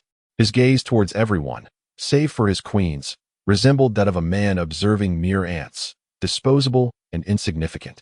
He understood that mercy towards enemies was cruelty towards oneself and those most cherished. He vowed never to repeat the same mistake. 3 days later, upon fully restoring his vitality, the first course of action Chen Feng undertook was to personally escort his 6 queens to the heavily guarded East Factory's prison, nestled deep within the capital. He was poised to commence his long-awaited and blood-soaked reckoning, fueled by imperial wrath. In the deepest recesses of the prison, where the air was thick with dampness, blood, and despair, Chen Feng sat regally upon a magnificent chair procured for him by Cao Xiaoqin. Kneeling at his feet were the once mighty shaman from the western regions, now grotesquely deformed by the East Factory's tortures, and the former prince Zhao Qian, disheveled, ashen-faced, and filled with boundless fear and despair. "Speak," commanded Chen Feng, his voice devoid of any warmth as he regarded the trembling shaman. "How many wretches like you, skilled in the malevolent arts of witchcraft, remain in your western territories?" The sorcerer, paralyzed by terror, dared not conceal a single truth. He divulged everything he knew. Upon learning that this so-called shamanism was not only prevalent in the western lands, but also had thousands of adherents, a frigid loathing akin to that of a deity flashed in Chen Feng's eyes. He immediately issued a decree, steeped in blood and carnage, to his esteemed companion, the respectful Empress Qin Hongyan of the Western Palace. "Let it be known, summon the Wang of Jin, Zhao Kuan, to assemble his 300,000 iron cavalry from the northern frontier at once. Additionally, command the governor of Nanyang, Qin Tsang, to deploy an army of 100,000. Together, these two forces shall total 400,000, sweeping across the western territories. I desire the complete eradication of all savages who adhere to this filthy and wicked witchcraft from this world." Turning his gaze to the root of his beloved woman's near demise, he wore a smile so cruel that even Cao Xiaoqin felt a chill. "Cao Xiaoqin, your servant is here. I have heard that your Eastern Bureau possesses 1,080 forms of tortures that render a man unable to live or die." "Indeed, Your Majesty." "Excellent." Chen Feng nodded. "From this day forth, let a new torment be inflicted upon this wretch each day. I wish for him to wail in the utmost agony for 49 days before he meets his end." "As you command," Cao Xiaoqin replied, bowing deeply, a glimmer of morbid excitement flashing in his eyes. Finally, Chen Feng's gaze settled on Zhao Qian, who was already paralyzed with fear. As he observed the former heir to the empire, now a prisoner, he laughed, an ironic, scornful laugh. He gestured to the guards, and soon, a bowl of pitch-black, ominous blood, reeking of misfortune and disease, was presented before him. This was the blood of Zhao Qian himself, spilled during a reversed sacrificial rite, infused with all his sins. "Do you not delight in curses?" Chen Feng approached Zhao Qian with the bowl of poison. "Today, I shall allow you and your loyal followers to savor the bitter fruit of your own actions." He coldly commanded, "Bring forth all those associated with him." In no time, dozens of once prominent ministers from the Crown Prince's faction, along with their delicate kin, were dragged forth like lifeless dogs. They gazed at Zhao Qian, their eyes brimming with boundless resentment and hatred. It was this useless fool, this incompetent wretch, who had brought ruin upon them all. "No, please, Your Majesty, spare us," they pleaded desperately, staring at the bowl of foreboding blood. Chen Feng paid no heed to them. He merely handed the bowl of venomous blood to the already petrified Zhao Qian. "Shall I do it myself, or shall you?" Under the weight of overwhelming dread, Zhao Qian ultimately trembled as he accepted the bowl that would annihilate everything he held dear. Like a soulless marionette, he walked step by step toward his former allies and kin. Then, amidst their eyes filled with despair and curses, he poured the accursed blood into their mouths spoonful by spoonful. The scene unfolded as a tragic spectacle of excruciating agony and utter hopelessness within the cold, dark dungeons of the Eastern Bureau. Zhao Qian watched as his once loyal subordinates and noble family members, upon consuming the poisonous liquid, began to sprout clusters of festering black boils. They writhed in torment on the ground, howling, ultimately decaying into putrid pools of foul ichor. In that moment, his already fragile psyche shattered completely. A primal, unearthly scream erupted from him, a sound devoid of humanity. He then spiraled into madness, laughing and weeping, singing and dancing within that hellish prison. Chen Feng observed this harrowing scene, devoid of any compassion in his gaze. He slowly turned, embracing his 6 kind-hearted queens, who were already weeping inconsolably. In a tone as cold and devoid of emotion as ice, he addressed the awestruck Chao Shaoqin behind him, proclaimed to the world, "Those who dare to touch my forbidden scales, this shall be their fate." Chapter 138, The Heart of the Emperor. The comfort of the divine empress, the grim and harrowing purge that engulfed the capital, has finally drawn to a close. All remnants of the former dynasty intertwined with the witchcraft case, along with the old aristocratic clans, have been uprooted and eradicated entirely. The oppressive gloom that had shrouded the skies over the capital for days appears to have dissipated, leaving a sense of relief among the officials and the common folk alike. Everyone lauds their new emperor, whose methods, though fierce, have safeguarded the empress and preserved the auspiciousness of the realm. Yet beneath this facade of tranquility, only Chen Feng understands the terrifying beast named the Heart Demon that silently burgeons within him. In the dead of night, within the imperial study, Chen Feng sits alone upon the frigid dragon throne. He neither reviews memorials nor contemplates state affairs. Instead, he stretches forth his hands, repeatedly scrutinizing them under the bright candlelight. It seems he can perceive the long-dried, filthy blood of Zhao Qian and his cohorts upon his clean, slender fingers. He can almost sense the lingering, potent scent of blood that has yet to dissipate from the dungeons of the Eastern Bureau. Before his ascension, he had taken lives, but then it was an act of survival and defiance. This time, however, he has wielded the supreme, unyielding power of an emperor for the first time, conducting an act steeped in his utmost fury and unbridled vengeance. He revels in the feeling of life and death, of absolute control. Yet, it is this very enjoyment that elicits a flicker of profound dread from the depths of his soul. He fears becoming ensnared in this intoxicating thrill of violence, losing himself within the exalted power, ultimately transforming into a monster indistinguishable from the cruel, bloodthirsty tyrants of history. For the first time, he grapples with profound self-doubt. At that moment, the door creaks open gently.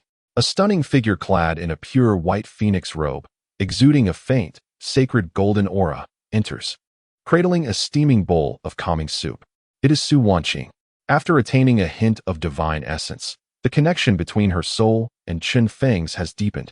She can acutely sense the weary, pained, and fragile heart of her husband, quietly being eroded by the heart demon beneath his cold imperial facade. Approaching him from behind, she refrains from uttering words of counsel. Instead, she slowly extends her arms and tenderly embraces the man who has unleashed his wrath and shed blood for her. Pressing her warm, jade-like cheek against his broad, yet slightly rigid back, she whispers softly in his ear with a maternal, encompassing, and sacred tenderness. "My husband, I perceive your fears." Chen Feng's body trembled violently. Su Wanqing's gentle voice continued, "You fear transforming into a tyrant, one consumed solely by the desire for bloodshed. You fear becoming lost within the exalted power, ultimately morphing into a monstrous being, unfamiliar even to yourself. Am I not correct?" Her words were akin to the most delicate yet sharpest of blades, effortlessly piercing through the heavy armor of pretense that enveloped Chen Feng's heart. "However, my dear," her voice grew increasingly tender and compassionate, "you are mistaken. Profoundly so. A true sovereign is neither devoid of the capacity to kill nor incapable of wrath. Rather, he must possess the clarity to understand the reasons behind his actions of violence and the source of his anger." She embraced him even tighter. "Your anger today is not born of selfish desire, nor is it a senseless slaughter of the innocent. You act to protect your wife, your family, your sacred honor. Your wrath is not an atrocity, but a guardianship, a righteous and entirely justified roar from a man, a husband, a sovereign, in defense of that which he cherishes most when it is under the most vicious assault. It embodies the fury of a bodhisattva, the might of a vajra. It is the ultimate judgment upon all vile evils daring to tarnish the light. Thus, my dear," her voice radiated with a sacred power capable of soothing all wounds, "you need not harbor any self-doubt. For no matter what you become, be it a saintly ruler or a tyrant, my 6 sisters and I shall forever stand by your side. We will be your warmest refuge, cleansing you of all bloodshed. We shall also be the guiding beacon of humanity and kindness within your heart, never to be extinguished." As long as we are present, you shall never lose your way. When Su Wanqing's words, imbued with boundless tenderness and wisdom rivaling that of saints, breezed into the cold and chaotic recesses of Chun Feng's heart, the immense inner turmoil birthed from his first encounter with his own demons was utterly quelled and healed. Slowly, he turned to face the extraordinary goddess before him, one who could not only share in the splendors of wealth, but also rescue his soul in moments of profound confusion and vulnerability. His eyes brimmed with unprecedented emotion and affection. He spoke not a word. Instead, he enveloped her tightly in his arms, as if to meld her into his very essence. That night, they were free of any entanglement of desire. What remained was merely the purest and most profound embrace of two souls, having traversed the realms of life and death, finding solace in each other's presence. Chun Feng's imperial heart, having endured the harshest trials of blood and fire and the softest healing of love, emerged more robust, transparent, and complete than ever before. Chapter 139. The Divine Martial Governance. The rebirth of the empire in the spring of the second year of the Divine Martial Era. A full year had elapsed since the tumultuous sorcery uprising that nearly stained the entire capital crimson. During this time, the vast and newly established divine martial dynasty of Huaxia underwent a monumental transformation under the astute leadership of Qin Feng, the founding sovereign endowed with vision that transcends the ages and a resolute hand, alongside his 6 remarkable queens who govern with unparalleled prowess. The innovative national examination, once regarded by the ancient aristocracy as a harbinger of disaster, has been thoroughly implemented nationwide following its resounding inaugural success.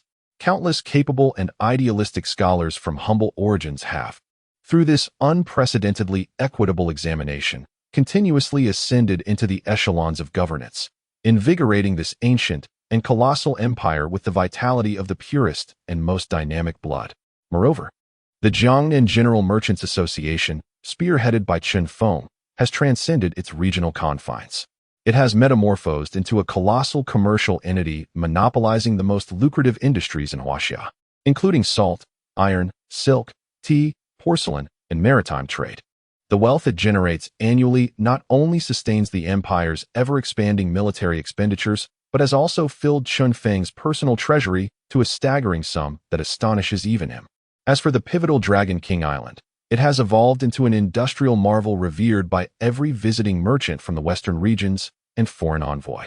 The 10 grand treasure ships, akin to colossal sea beasts, have been fully constructed, forming an invincible fleet capable of overwhelming all maritime forces of the era. They not only command the entirety of Daxia's maritime territories, but also ferry Huaxia's merchant vessels and goods emblazoned with the Xianzhou Pavilion insignia to distant lands brimming with wealth and opportunity. All these achievements are inextricably linked to the 6 extraordinary queens who have matured into true sovereigns of the empire. Queen Su Wanqing, the benevolent matriarch, oversees not just the empire's finances. Her compassion, akin to that of a bodhisattva, extends to every corner of the realm. With the vast profits from the Merchants Guild, she has established free hope schools and benevolent medical institutions in every province and city of Huaxia, ensuring that no child is deprived of education and no impoverished individual is without medical care. In the hearts of the populace, her renown has even begun to eclipse that of Qin Feng, the founding monarch, with the people affectionately referring to her as the Goddess of Mercy. Queen Qin Hongyan, the martial virtue empress, dedicates her every effort to the enhancement of the military. She has expanded the Dragon Guards to a formidable force of 30,000. Employing the most modern and scientific training methods alongside stringent military discipline to reorganize the once unruly 300,000 northern border troops and the varied combat-ready garrison into a truly formidable and invincible divine martial army of Huaxia. Lu Nianxi and Lin Shui, the twin queens of culture and art, transformed their gathering, Xianzhuyaji, into a formidable instrument of thought. Beyond merely promoting more advanced and civilized new ideas, they subtly instilled the imperial authority belonging to Qin Feng and the national pride of Huaxia into the hearts of every scholar. As for Lin Shuxiao, the most endearing queen of logistics, she became the beloved and approachable figure among all subjects of the empire. Tirelessly, she traversed various workshops and fields each day, bringing farmers high-yield rice and curved plows exchanged from Qinfeng's system. She provided workers with safer and more humane assembly lines and benefits. Like a vibrant little sun, she illuminated this burgeoning empire. Princess Zhao Mingyue, once the most willful offspring of nobility, has now undergone a complete transformation, becoming Qinfeng's most capable political ally in the court. Utilizing her unique identity as a princess of the previous dynasty and her mastery over the sentiments of the people, she successfully won over and reassured countless former officials who held loyalty to the fallen dynasty, encouraging them to willingly serve the new divine martial dynasty. Together, the six of them shone like the most brilliant stars in their respective orbits, collectively safeguarding their singular and eternal sun. In the summer of the second year of the divine martial era, as the Huaxia divine martial dynasty basked in an unprecedented era of prosperity and peace, a momentous announcement resonated from the depths of the palace, more exhilarating than any victory. In the East Palace, Empress Su Wanqing, embodying benevolence and virtue, successfully gave birth to a prince at noon in Kuanning Palace after 10 months of pregnancy. This marked the first prince of the Huaxia divine martial dynasty, the inaugural and most significant heir of Qinfeng, the founding emperor. Upon hearing the news, the entire nation erupted in jubilation, proclaiming a general amnesty, as all celebrated together. In Kuanning Palace, within the sleeping quarters, Qinfeng carefully cradled the small, wrinkled yet vibrant life from the arms of the exhausted Su Wanqing, who had long succumbed to slumber. He gazed at the infant, a being connected to him by blood, the once ruthless and decisive ruler, who viewed life with indifference. And the masterful strategist who manipulated the world found his iron-hard imperial heart inexplicably softened in this moment. A profound, tender wave of happiness and fulfillment, laden with the bonds of kinship, engulfed him entirely. He looked at his son, then turned to behold the 5 exquisite queens surrounding him, each radiating maternal warmth and gentle smiles, their own bellies slightly rounded with life. A sincere and heartfelt smile graced his face, the most genuine he had displayed since his arrival in this realm. In that moment, he realized that everything he had sought in this world had finally culminated in the most exquisite fulfillment. He possessed not only the boundless expanse of this world, but also a truly complete and irreplaceable home. Chapter 140, The Divine Warning. The secret of ascension. In the 5th year of the divine martial era, autumn arrived. It has been precisely 5 years since Qinfeng ascended to the throne. These 5 years have been a fantastical golden age for the entire Huaxia divine martial dynasty. Under the governance of Qinfeng, the illustrious divine martial emperor with an extraordinary vision surpassing the era, alongside his 6 exquisite queens, the vast empire has transformed beyond recognition from its once dilapidated state. In agriculture, a revolution sparked by high-yield rice, potatoes, and corn has entirely resolved the famine that plagued this land for millennia. In industry, the steel and steam revolution led by Dragon King Island and the Divine Machine Workshop has propelled Huaxia's productivity and military strength to a level at least a millennium ahead of the world. Culturally, the intellectual enlightenment initiated by the elegant gathering of immortals has fostered an unprecedented atmosphere of openness, inclusivity, and creativity throughout society. Today, Huaxia enjoys peace and prosperity, with the nation thriving and welcoming visitors from afar, truly entering an unparalleled era of grandeur.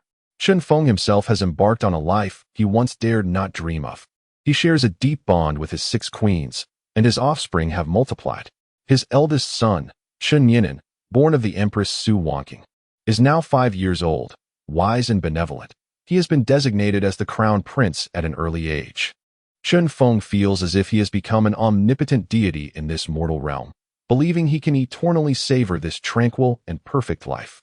Yet, it was on that fateful day when a cold system notification, dormant in his mind for 5 long years, echoed once more without warning.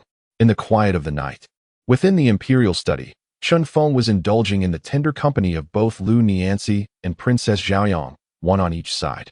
Suddenly, the ominous alerts blared. Ding! Warning! Warning!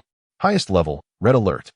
Detected that the world's source in this dimension is undergoing irreversible and rapid decay. It is anticipated that within 100 years, this dimension will be completely drained of energy, laws will collapse, and ultimate destruction will ensue. At that time, all living beings within this dimension will turn to cosmic dust. Boom. As this harrowing series of crimson alerts filled Chun Feng's mind, he felt as though he had been struck by an invisible bolt of black lightning. He jolted upright from the dragon bed, his complexion turning as pale as parchment. "My lord, what is the matter?" The two queens beside him, equally startled, inquired with concern. "And nothing," Chun Feng stammered, forcing down the tempest of overwhelming emotions and boundless chill within him.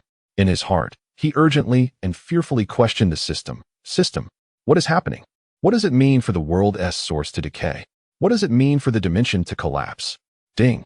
Answering the host. The planet upon which you currently reside exists within an endless multiverse, characterized as one of the lowest energy realms, and it is undeniably fragile.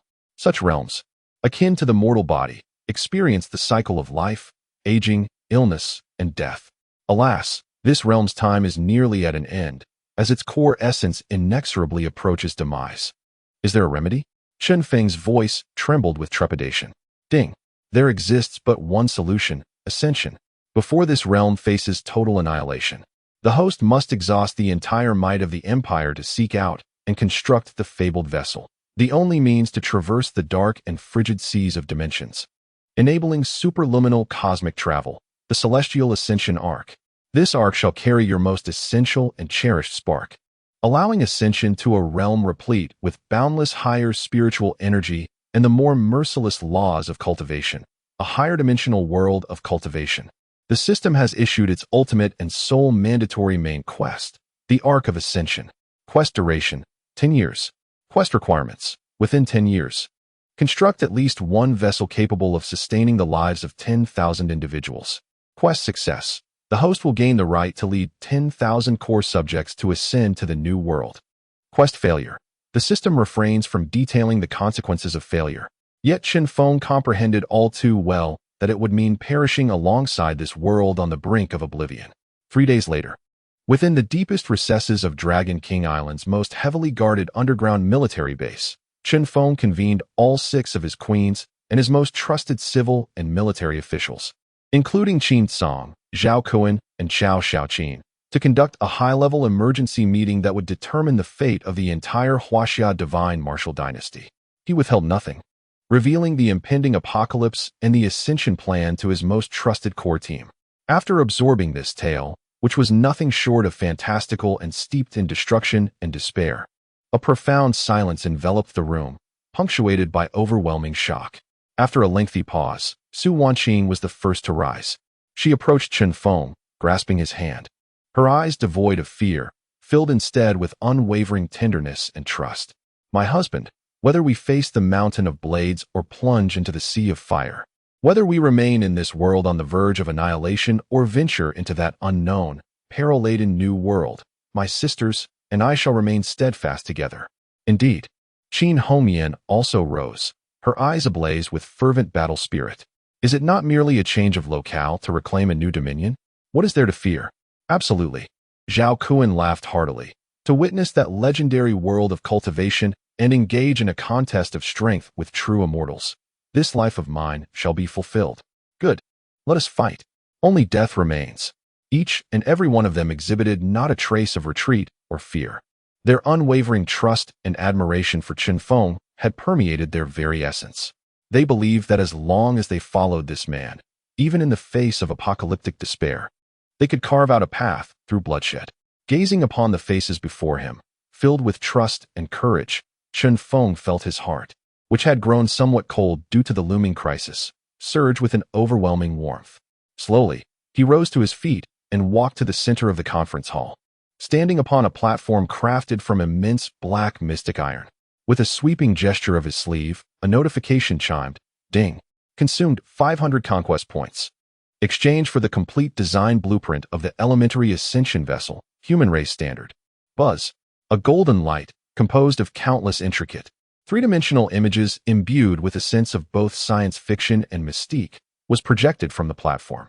Before everyone, a complete three-dimensional structure of an interstellar battleship, 10 times larger than the Conqueror and 100 times more complex, radiating an aura of boundless mystery and aesthetic power, was vividly displayed. All present were profoundly shaken upon witnessing this divine creation that transcended the limits of their imagination. Chun Feng, pointing at the miraculous blueprint. Felt an unprecedented intensity of fervor and madness ignite within his eyes. To his most loyal subjects and beloved, he proclaimed his most audacious and monumental final command as the divine martial emperor of Huaxia. Let it be known, from this day forth, the Huaxia divine martial dynasty enters the highest state of ascension preparation. We shall devote all our national strength. We shall pour forth all our wisdom. We shall invest everything we possess. He extended his finger toward the boundless, profound expanse of the starry sky, brimming with unknown challenges. Our next objective is the stars and the sea. Chapter 141, The Heart of Divine Might. The Wheel of Empire once the grand blueprint, imbued with apocalyptic fervor and aspirations of ascension, was formally established within the Dragon King's palace. The vast and newly birthed divine might dynasty of Huaxia began to operate with the terrifying speed of a war machine, as if a button had been pressed to ignite its intricate mechanisms, casting a transformative shadow across the heavens and the earth. In the 6th year of divine might, during the spring, 3 proclamations, issued personally by the new Emperor Qinfeng, were poised to alter the trajectory of world history. Emanating from the Forbidden City and resonating throughout every corner of Huaxia, the first decree pertained to industry. I believe the strength of a nation lies in its industry, not commerce. Henceforth, I command the mobilization of the nation's resources to establish our sole and highest Royal Academy of Sciences on Longwang Island in the Yangtze River. I shall serve as its inaugural president, with the Minister of Industry and the Divine Mechanism Workshop overseeing its operations. The singular and ultimate objective is to craft a celestial vessel capable of soaring through the 9 heavens. Any artisan who makes a significant contribution to this endeavor, regardless of their origins or past, shall be granted titles and nobility. Upon the issuance of this decree, the realm trembled. Countless artisans, once of lowly status, glimpsed for the first time the possibility of elevating their families through their skills and talents. They flocked to the island, which now stood as a beacon of hope and wonder. The second decree concerned education. I believe the future of our nation lies in talent, not mere virtue. Therefore, I decree a comprehensive reform of the new-style National College entrance examination, shifting its focus towards the sciences. All subjects related to the construction of the celestial vessel, mathematics, physics, materials science, geometry, architecture, and the like, shall have their admission quotas and future official positions greatly increased compared to the humanities. I wish for all scholars of Huaxia to understand that mastering the principles of science is far more beneficial than reciting antiquated verses. This proclamation ignited a cultural earthquake of unprecedented magnitude, shattering the long-standing, decayed belief that only literary prowess held value, a notion that had endured for millennia. A fervent wave of scientific inquiry surged throughout Huaxia. The third decree bore the cold essence of iron and blood, addressing military matters. I believe the safety and security of the nation reside in its military, not in propriety. Therefore, I command the Long Guard to undertake a third and final massive expansion of the armed forces. In a mere year, the total number shall increase from 5,000 to 100,000. All equipment will be replaced with the latest generation of divine crossbows and the Dragon King's mountain-splitting blade, developed by the Divine Mechanism Workshop. Training will no longer be confined to land and rivers. It will expand to include small-scale, simulated training in zero-gravity environments and space combat. Personally overseen by Qinfeng, these 3 proclamations resonated like thunder, rousing the ancient feudal empire from its slumber and thrusting it onto a path brimming with technology, industry, and military might. In this grand and tragic self-rescue movement, pivotal to the survival of an entire race, Qinfeng's 6 extraordinary queens, who had long since matured into true rulers, unveiled their astounding potential. They transformed into a group of the most beautiful yet fervent workaholics. Su Wanqing, tirelessly working day and night, converted the entire empire's finances into an immense, precise digital report. She could discern with clarity the daily influx of wealth into the national treasury, as well as the allocation of funds towards the robust screws on Dragon King Island. Qin Hongyan relocated her royal chamber directly to the military camp on Dragon King Island, sharing meals, living quarters, and training alongside the 100,000 dragon guards. With a blend of iron-fisted discipline and the unique delicacy inherent to femininity, She forged this vast army into a formidable collective imbued with unwavering loyalty and camaraderie. Lin Chuxue and Lu Nianxi turned their celestial gathering into a formidable brainwashing propaganda machine, instilling in the populace the singular thought: our world is on the brink of destruction. The only salvation lies within ourselves. Under the guidance of our divinely powerful emperor, we shall construct the vessel of hope that will lead us away from the apocalypse and into a new world. Meanwhile, Lin Chuxia and Princess Zhaoyang illuminated their respective domains, contributing all their might to this colossal, rapidly operating ascension machine.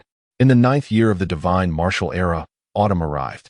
4 full years had passed since the system issued its apocalyptic warning. At Dock 1 on Dragon King Island, after countless failures and attempts, and after Qin Feng expended hundreds of valuable conquest points to exchange for advanced materials, science, and energy technology, the first genuine foundational construction material for the ascending celestial vessel, a Tianzhonglong, luminescent energy alloy dragon bone steel, inscribed with mysterious silver runes, was successfully forged. This milestone marked the illumination of the most critical and core technological branch of Qin Feng's ascension plan. The entirety of Dragon King Island was engulfed in a wave of ecstatic jubilation. On that same night, atop the newly constructed, world-class Royal Observatory, reaching a height of 100 zhang, a young prodigy in astronomy, nurtured by Lu Nianxi, gazed into the cosmos through a colossal, 3-meter aperture reflective telescope designed by Qin Feng. Suddenly, he emitted a piercing scream filled with dread. "Quick, someone come. I see it. Beside the distant Sirius system, I see a vast, ominous, cosmic shadow slowly approaching us." The news reached Qin Feng immediately. He gazed at the star chart meticulously crafted by astronomers, brimming with despair and dread, his face devoid of any surprise. Calmly, he extracted 6 exquisitely crafted jade vials from his cloak, each containing a precious elixir, the last remnants of his 600 conquest points, now transformed into 6 basic elixirs of longevity capable of bestowing an additional century of life and eternal youth. With tender grace, he presented these 6 symbols of his final affection before the 6 queens, whose eyes bore the delicate traces of time's toil. "Consume this," he uttered softly, yet with an undeniable warmth that carried the weight of command. The road ahead stretched long and perilous. He wished not to look back after conquering the infinite expanse of stars only to find none of them by his side. His hope was for them to remain with him eternally. The 6 women, their eyes glistening with tears of joy and emotion, remained silent, unhesitatingly swallowing the elixir that could drive emperors mad with desire. In the 10th year of the divine martial era, during summer, less than half a year remained until the final deadline imposed by the system. At Dragon King Island, Dock 1, after 5 years of relentless and extravagant construction, the grand vessel, Huaxia, a magnificent ship akin to a mountain floating upon the sea, finally united under the fervent and expectant cheers of its people. Simultaneously, a harrowing final alarm echoed from the stargazing platform in the capital, signaling the arrival of a vast, ominous cosmic shadow that had traversed the void for 5 years and was now on the brink of reaching the edge of their minuscule solar system. Time was running short. Chapter 142. The heart of the celestial vessel, the final trial. The hull of the Huaxia ship has come together. This exhilarating news spread like wildfire throughout Longwang Island, and indeed the entire empire. Joyful cheers erupted from the populace as they envisioned the ascendant vessel that embodied their collective hopes, poised to carry them away from impending doom towards a radiant and rejuvenated world. However, only Qin Feng and his most trusted team members comprehended that the true and most arduous trial was only just beginning. Within the core of the Huaxia ship, hidden away in the highly classified and colossal engine room, reminiscent of an underground sanctuary, the atmosphere was tense to the utmost degree. Hundreds of the most elite scientists and array masters, meticulously trained by Qin Feng himself, surrounded a massive object emanating a faint bluish-purple glow, resembling a pulsating heart. This was the sole source of power for the Huaxia ship and the key to their success in traversing the endless, dark expanse of the dimensional sea, the human race standard, primary spatial jump engine. It comprised tens of thousands of components, intricately designed and 100 times more precise than those of a divine crossbow, adorned with shimmering, mystical energy runes. Its complexity and grandeur exuded a sense of aesthetic power, a perfect amalgamation of science fiction and fantasy that transcended contemporary understanding. At this moment, everyone awaited their deity, their dean, their sovereign, Chen Feng, to issue the final and most crucial command for energy activation. Taking a deep breath, Chen Feng approached the main control console of the engine and pressed his palm against a cold crystalline panel. Initiate the first phase of energy preheating. Ding. Command confirmed. Energy infusion commencing. A deep, resonant roar reverberated, as if the very island itself trembled in response. The immense heart began to thrum slowly. Streams of blue energy, akin to lifeblood, commenced their gentle flow through the myriad complex pipes and runes. Everything appeared to be proceeding smoothly.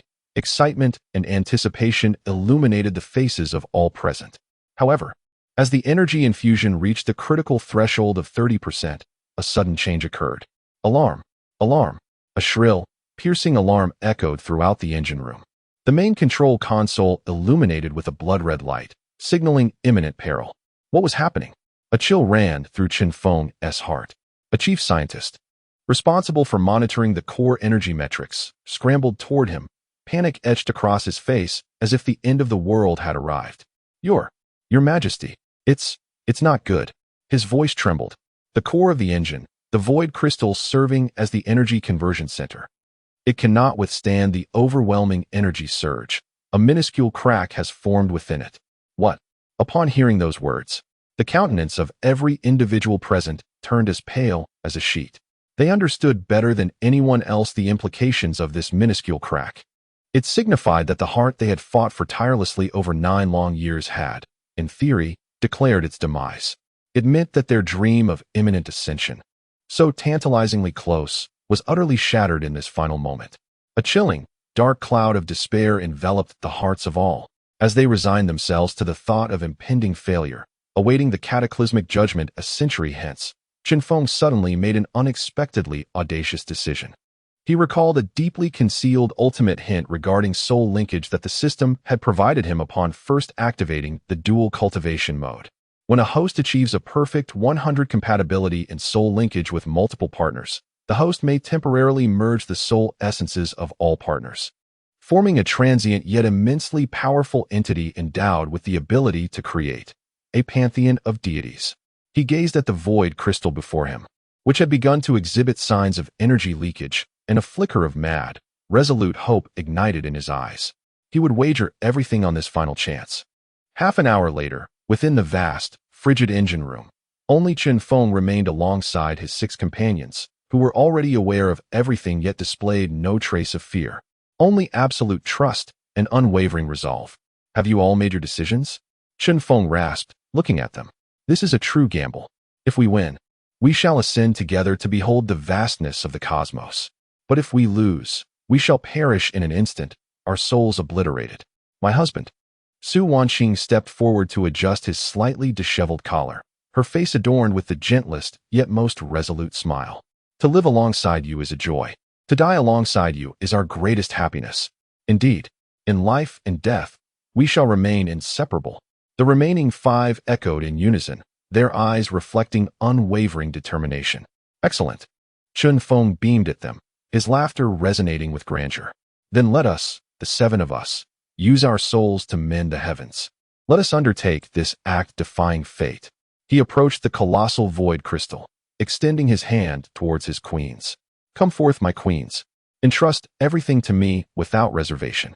The 6 maidens approached with gentle smiles, placing their delicate, soft hands upon Chen Feng's broad, warm, and mighty palm, one by one.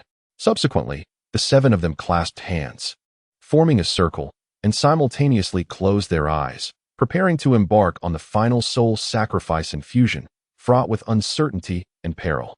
Chapter 143, The 7 Souls Unite. The body of the gods before the enormous void crystal in the engine room. 7 individuals stood hand in hand, forming a sacred circle imbued with a sense of destiny. Are you prepared? Chen Feng's voice resonated deep within the hearts of each queen, a direct communion of souls. We are ready. At that very moment, the voices of the 6 women harmonized within Chen Feng's consciousness, weaving a melody rich with trust and resolute determination. Very well. Let us commence with Qin Feng's command. His vast spiritual consciousness, having long surpassed the limits of the mortal realm, surged forth like an ocean of stars.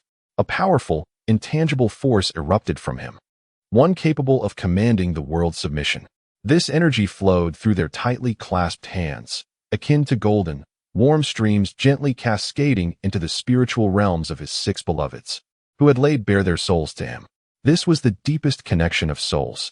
In that moment, the thoughts, memories, emotions, and even the most hidden, precious essence of their souls began to intertwine and share in a manner transcending mundane comprehension. Qin Feng felt the warmth of Su Wanqing's soul, tender and encompassing, radiating maternal brilliance. He sensed Qin Hongyan's proud spirit, fierce and fiery, brimming with boundless combativeness. He perceived Lu Nianxi's profound, wise soul, clear and transparent, filled with endless calculation. He experienced Lin Chushua's icy yet pure essence, concealing a volcanic passion beneath its serene exterior. He recognized Lin Chushua's vibrant, cheerful spirit, overflowing with the purest kindness and vitality. Most notably, he felt Princess Zhao Mingyue's soul, regal and indulgent like a phoenix, yet after his complete conquest, it burned with fervent loyalty and possessiveness. Simultaneously, the six queens sensed their god. They perceived his imperial soul, vast as the universe, profound and filled with an insatiable desire for conquest. In this profound mingling of souls, they glimpsed his entire past. They witnessed how he had journeyed from a diminutive soul in another world to the man he had become today. They finally comprehended the heart of this man, one that, beneath all his coldness and dominance, also felt weariness and loneliness. My lord, they called out to him from the depths of their souls, their voices imbued with tenderness and boundless affection. Without hesitation, they made their greatest and most willingly embraced decision of their lives. I offer my gentleness to my king, Su Wanqing. I offer my fierceness to my king, Qin Hongyan. I offer my wisdom to my king, Lu Nianxi. I offer my purity to my sovereign, Lin Chuxia. I dedicate my vitality to my ruler, Lin Chuxia. I bestow my pride upon my monarch, Zhao Mingyue. They willingly extricated the most precious and core essence of their souls from the depths of their consciousness. Then, like rivers converging into the sea, they devoted themselves unreservedly, merging into the vast ocean of Qin Feng's imperial awareness. Buzz. At the moment when these seven embodiments of the world's most supreme wills and principles fused completely, a terrifying, creation-like divine power erupted with a force that could make the entire realm tremble. In an instant, the physical forms of the seven transformed into countless radiant particles of light, which then reconvened at the center of the engine room. Ultimately, they coalesced into an indescribable, perfect amalgamation of deities. This was a towering figure, 10 zhang high, emanating a resplendent aura of 7 colors. It embodied Qin Feng's overwhelming dominance, as well as Su Wanqing's gentle embrace of all things.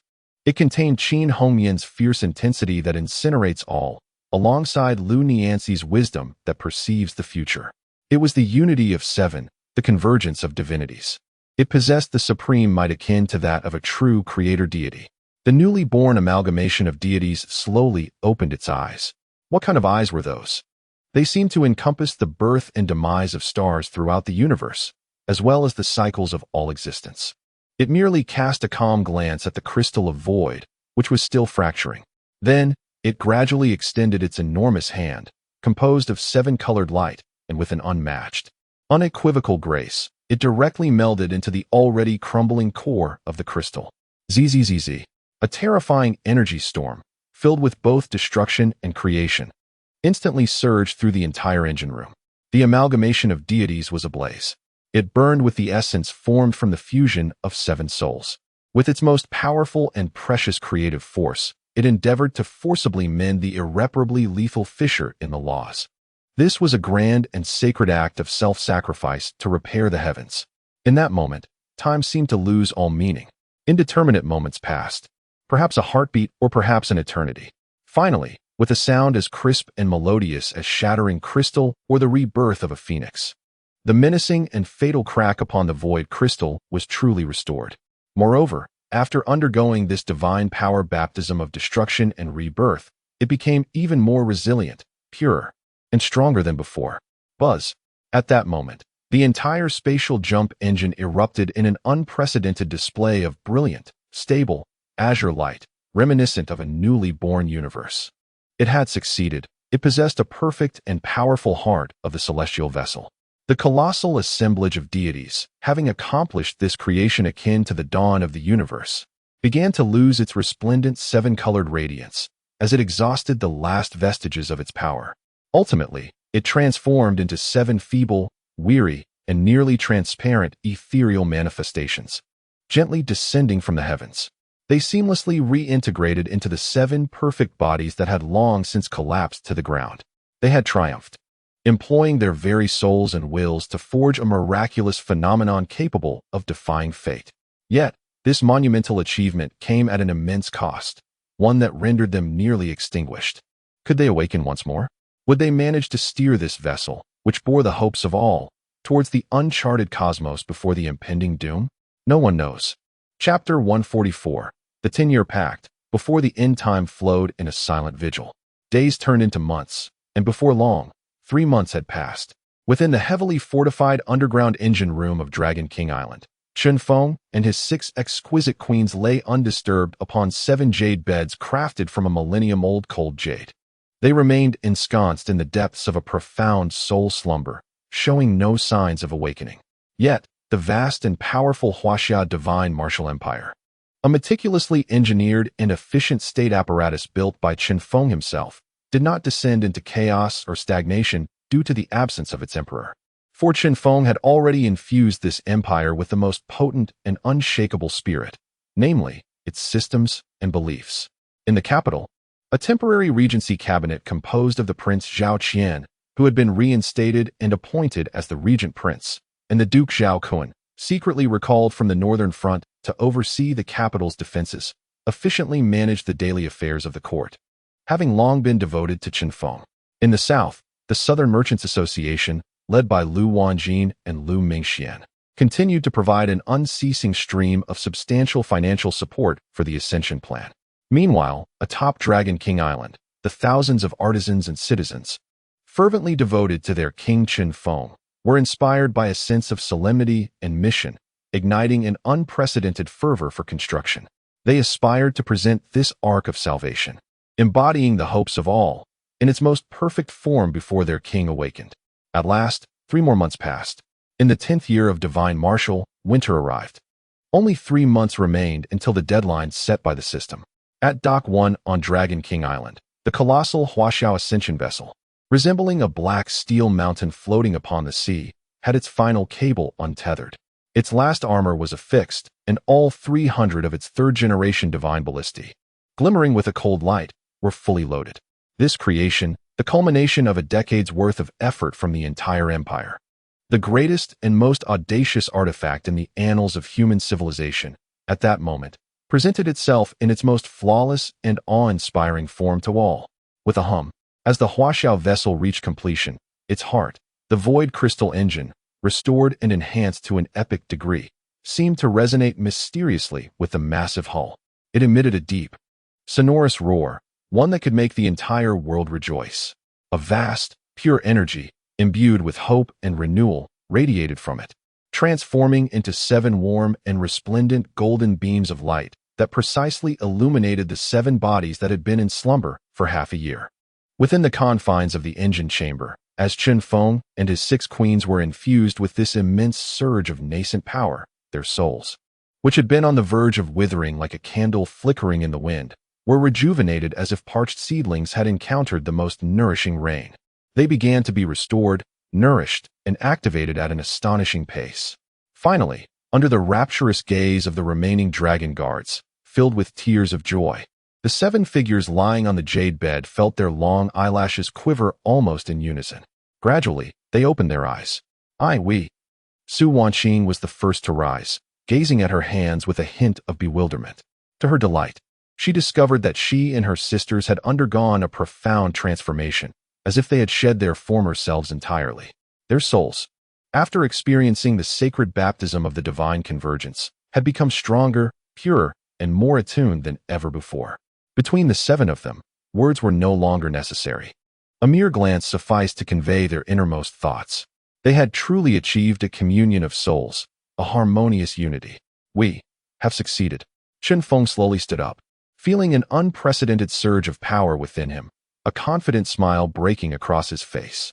He approached each of the 6 queens, who had also been reborn, embracing them one by one.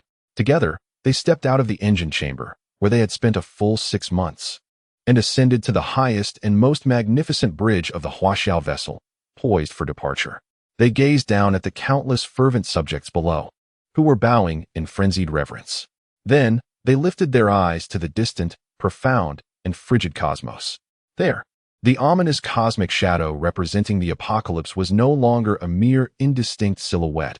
It had fully enveloped their small, fragile solar system. Time was slipping away, with at most 3 months remaining. My queens, Chen Feng addressed the 6 enchanting ladies beside him, with whom he shared an inseparable bond of life and death. His voice, though soft, resonated with the supreme ambition of embarking on a new journey. Our arc has been forged. Our people await. It is time to commence our final Ascension Countdown. Chapter 145. The Coming of the Apocalypse, Enemies from Beyond the Sky. Dragon King Island. Dock Number 1. The colossal Huaxiao Ascendant, akin to an ancient deity on the verge of awakening, lay quietly in repose. Upon the immense boarding bridge leading to the ship's belly, 10,000 of the most exceptional seeds of civilization, meticulously chosen by Chen Feng from his millions of subjects, were methodically boarding under the guidance of the Dragon Guards. Among them were the foremost scientists and artisans, the bravest warriors alongside their families, and thousands of vibrant and hopeful youths. Each face radiated an endless anticipation for the imminent journey of ascension. They were destined to carry forth the legacy of Huaxia civilization into the uncharted expanse of stars and seas. Yet, just as this final boarding ceremony, brimming with hope and renewal, reached its zenith, an unexpected calamity unfolded. A deafening roar, reminiscent of a lament from the very depths of existence, reverberated throughout the heavens and the earth. Instantly, the vast Dragon King Island and the azure planet beneath began to tremble violently at a terrifying frequency. What was happening? An earthquake? Panic engulfed the crowd. Chen Feng abruptly lifted his gaze toward the sky. There, the once warm and gentle sun rapidly dimmed, its light fading at a visibly alarming rate, as if its life force were on the brink of extinguishment. Then darkness descended.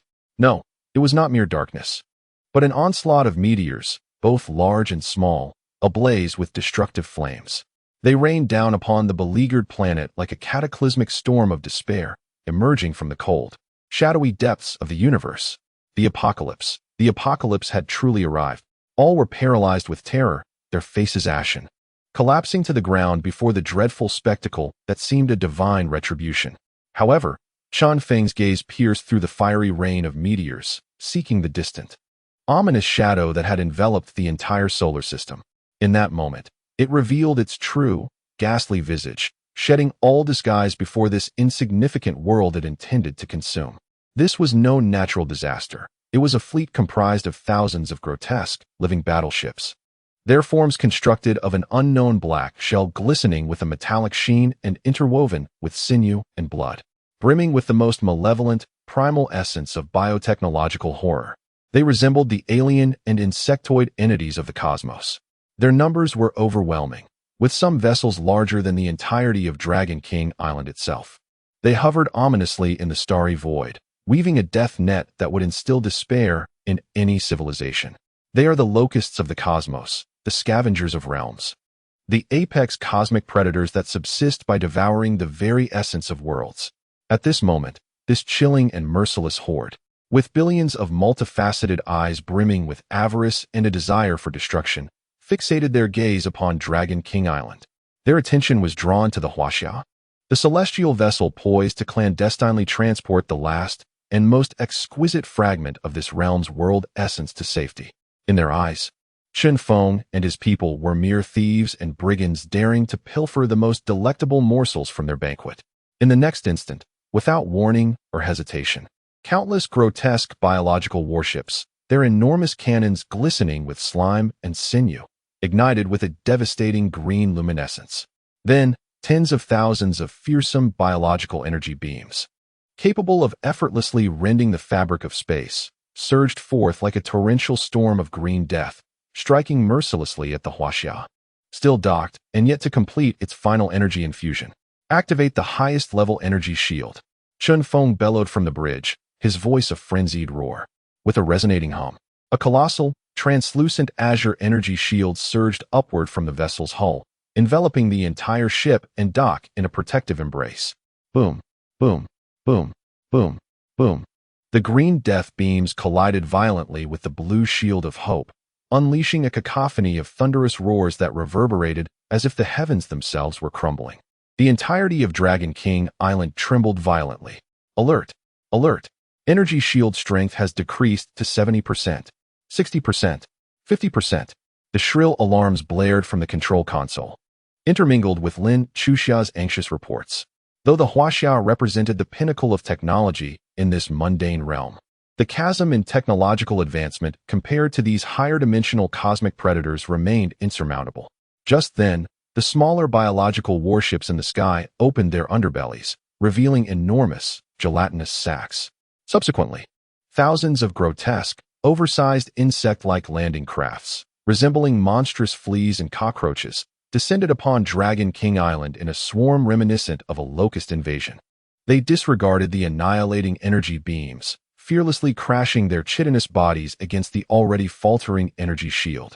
Bang, bang, bang. Each impact dimmed the shield's brilliance further. Ultimately, with a resounding crash akin to shattering glass, the azure energy shield that bore the hopes of all succumbed to the overwhelming burden and shattered completely. The grotesque, alien-like black facehoppers and landing crafts finally breached the last line of defense. Like a torrential downpour of death, they descended upon the expansive deck of the Huaxia, overwhelming the ground where innocent women, children, and the defenseless were still shrieking in terror. This was a true deadlock, a dire predicament devoid of any glimmer of hope. Yet, in this moment of utmost despair, Chun Feng, standing on the bridge, beheld the harrowing scene reminiscent of a doomsday judgment. Despite the immense pressure weighing upon him, a smile suddenly broke across his face, one more frenzied and fierce than ever before, brimming with boundless martial fervor. He turned to the 6 stunning queens beside him, each bearing an expression of unwavering resolve. He embraced them one by one, and then, facing the encroaching black tide of death that threatened to engulf them entirely, he unleashed his most fervent and tragic roar of imperial wrath. You wish to devour us? Very well. Then let you taste the flavor of being mercilessly stripped of your fangs. Chapter 146, The Fury of the Dragon King, The Ultimate Gamble. As Chun Feng's anguished and defiant roar reverberated through the precarious bridge, the 6 exquisite queens beside him displayed no signs of fear. Instead, they shared a knowing smile. They gazed upon the man, who, even in the final moments of an apocalypse, exuded an indomitable spirit of combat. In their eyes, there was no dread of death, only an unwavering love, resolute and profound, to live and die alongside him, to bloom in the cosmos twilight with the most resplendent, yet tragic fireworks. My husband. Su Wanqing adjusted the slightly disheveled collar that had been ruffled by the earlier impact. To marry you is the greatest fortune of my life. Chun Feng. Qin Hongyan then bestowed upon him a passionate kiss infused with the fervor of a soldier. On the road to the underworld, with you and my sisters, I shall not be alone. If there is a next life. Lu Niancy gazed at him dreamily. I wish to hear your Shui Dao song once more. Lin Chuxia, and Princess Zhaoyang each expressed their final and most fervent affections in their own unique manners. Chun Feng looked at them, his smile radiant and filled with boundless tenderness. Very well. If there is a next life, I shall marry you all. He then turned and approached the main communication console, pressing the button that would broadcast to the entire ship. His voice, imbued with imperial authority, calm yet tinged with reluctance, echoed throughout every corner of the Huaxia. All citizens of Huaxia, heed my command. I am your emperor, Chun Feng. I regret to inform you that our ascension journey has encountered a minor setback. However, do not fear, nor despair, for I and my queen shall strive with our lives to secure the final and only glimmer of hope for you. His voice paused, taking on an air of utmost gravity. Now, I hereby issue my final 2 commands. First, all non-combat personnel are to immediately enter the central cryogenic chamber and activate the highest level of life support systems. Second, he turned to the chief scientist. who was already in tears at the control console. I command you, within the time it takes to burn a stick of incense, to charge the space jump engine to full capacity, then initiate a random spatial jump without coordinates or destination. No matter where we may end up, ensure that we survive. Let our civilization, our bloodline, our hopes endure. Your Majesty. Upon hearing this command, which sounded like a final farewell, the 10,000 citizens aboard knelt in unison, unleashing heart-wrenching cries of despair. Yet, Chenfeng paid them no further heed. He turned around, offering a smile imbued with both regret and tenderness to his 6 queens, who had long been in sync with his heart. I am sorry, my queens. It seems our glorious honeymoon of dominion must come to an early conclusion. With that, he led them away from the bridge, the last bastion of safety. The 7 of them joined hands, standing resolutely on the deck, which had long been submerged beneath the onslaught of grotesque, alien-like black landing crafts. They gazed upon the impending tide of darkness, a wave of death that threatened to tear them asunder. Yet their faces bore no trace of fear. Instead, they radiated a serene acceptance, transcending life and death. Chenfeng slowly closed his eyes, summoning the final and most audacious command he had never envisioned he would one day invoke, directed at the system that had accompanied him throughout his life and shaped his destiny. System, in the name of Chenfeng, the divine martial emperor of Huaxia, I command you, with the essence of my imperial dragon aura at the core, fueled by the divine and faith-driven souls of my 6 queens, and at the cost of 70% of the world's essence aboard this Huaxia ascendant vessel, initiate the ultimate self-destruction protocol. Transform this ship, along with the entirety of Dragon King Island and all that constitutes our 7 souls, into a supernova bomb capable of annihilating this wretched fleet of insects before us. Beep. Final command, confirmed. The system's voice echoed with an unprecedented complexity, tinged with what seemed like a sigh. Protocol initiated. Energy commencing fusion. Countdown, 10, 9, 8. Chenfeng paid no heed to the cold countdown. Instead, he extended his arms, drawing his 6 beloved ones tightly into his embrace. He beheld their exquisite faces, each adorned with a tranquil, satisfied smile, and bestowed upon each a final, profound kiss. To have encountered you all is the greatest fortune of my life. 3, 2, 1. In the instant the countdown reached 0, there was no cataclysmic roar, only a vast expanse of white. A blinding light, pure and absolute, capable of consuming an entire galaxy, enveloped them. The light surged from the bottom of the Huaxia vessel, silently yet undeniably, instantly engulfing the countless grotesque bio-warships. It swallowed the immense Dragon King Island, the dying sun that had long since faded in light and warmth, and the entire solar system that was on the brink of annihilation. In the fleeting moment before the cataclysmic brilliance of white annihilation erupted in full force, the core hull of the Huaxia vessel, with its 30% remaining capacity and dormant chambers, ignited a faint yet hopeful azure glow from its rear space jump engine, propelled by a preordained final program. Subsequently, it vanished silently from its original location, embarking on a random, desperate leap through space, one whose destination remained unknown even to itself, yet infused with a final glimmer of hope. Chenfeng and his 6 queens, who clung to him until their last breath, bore serene and contented smiles amidst the sacred, white light of destruction they had conjured, merging with the cosmic dust of their long-lost homeland, thus transcending into eternity. Chapter 147. The Eternal Wasteland. The call of the dragon soul. There is neither light nor darkness, neither sound nor silence, neither time nor space. Even the very concept of non-existence is absent. This is the terminus of all things, as well as the genesis of everything. It embodies the eternal, chaotic void that existed before the birth of the universe. Within this realm, where even thought seems an extravagant luxury, a faint consciousness, nearly non-existent, drifts aimlessly. It is unaware of its origin, nor does it know its destination. It possesses neither past nor future. It simply exists, in an eternally pure and profoundly solitary manner. 10,000 years, 100 million years, even trillions of years. In this void, time holds no significance whatsoever, until, in an equally meaningless instant, a primal and fundamental question erupts like the first thunderclap that split the heavens. resounding without warning in the depths of this consciousness. Who am I? Boom. The very moment this question is born, the entire eternal void seems to tremble gently in response.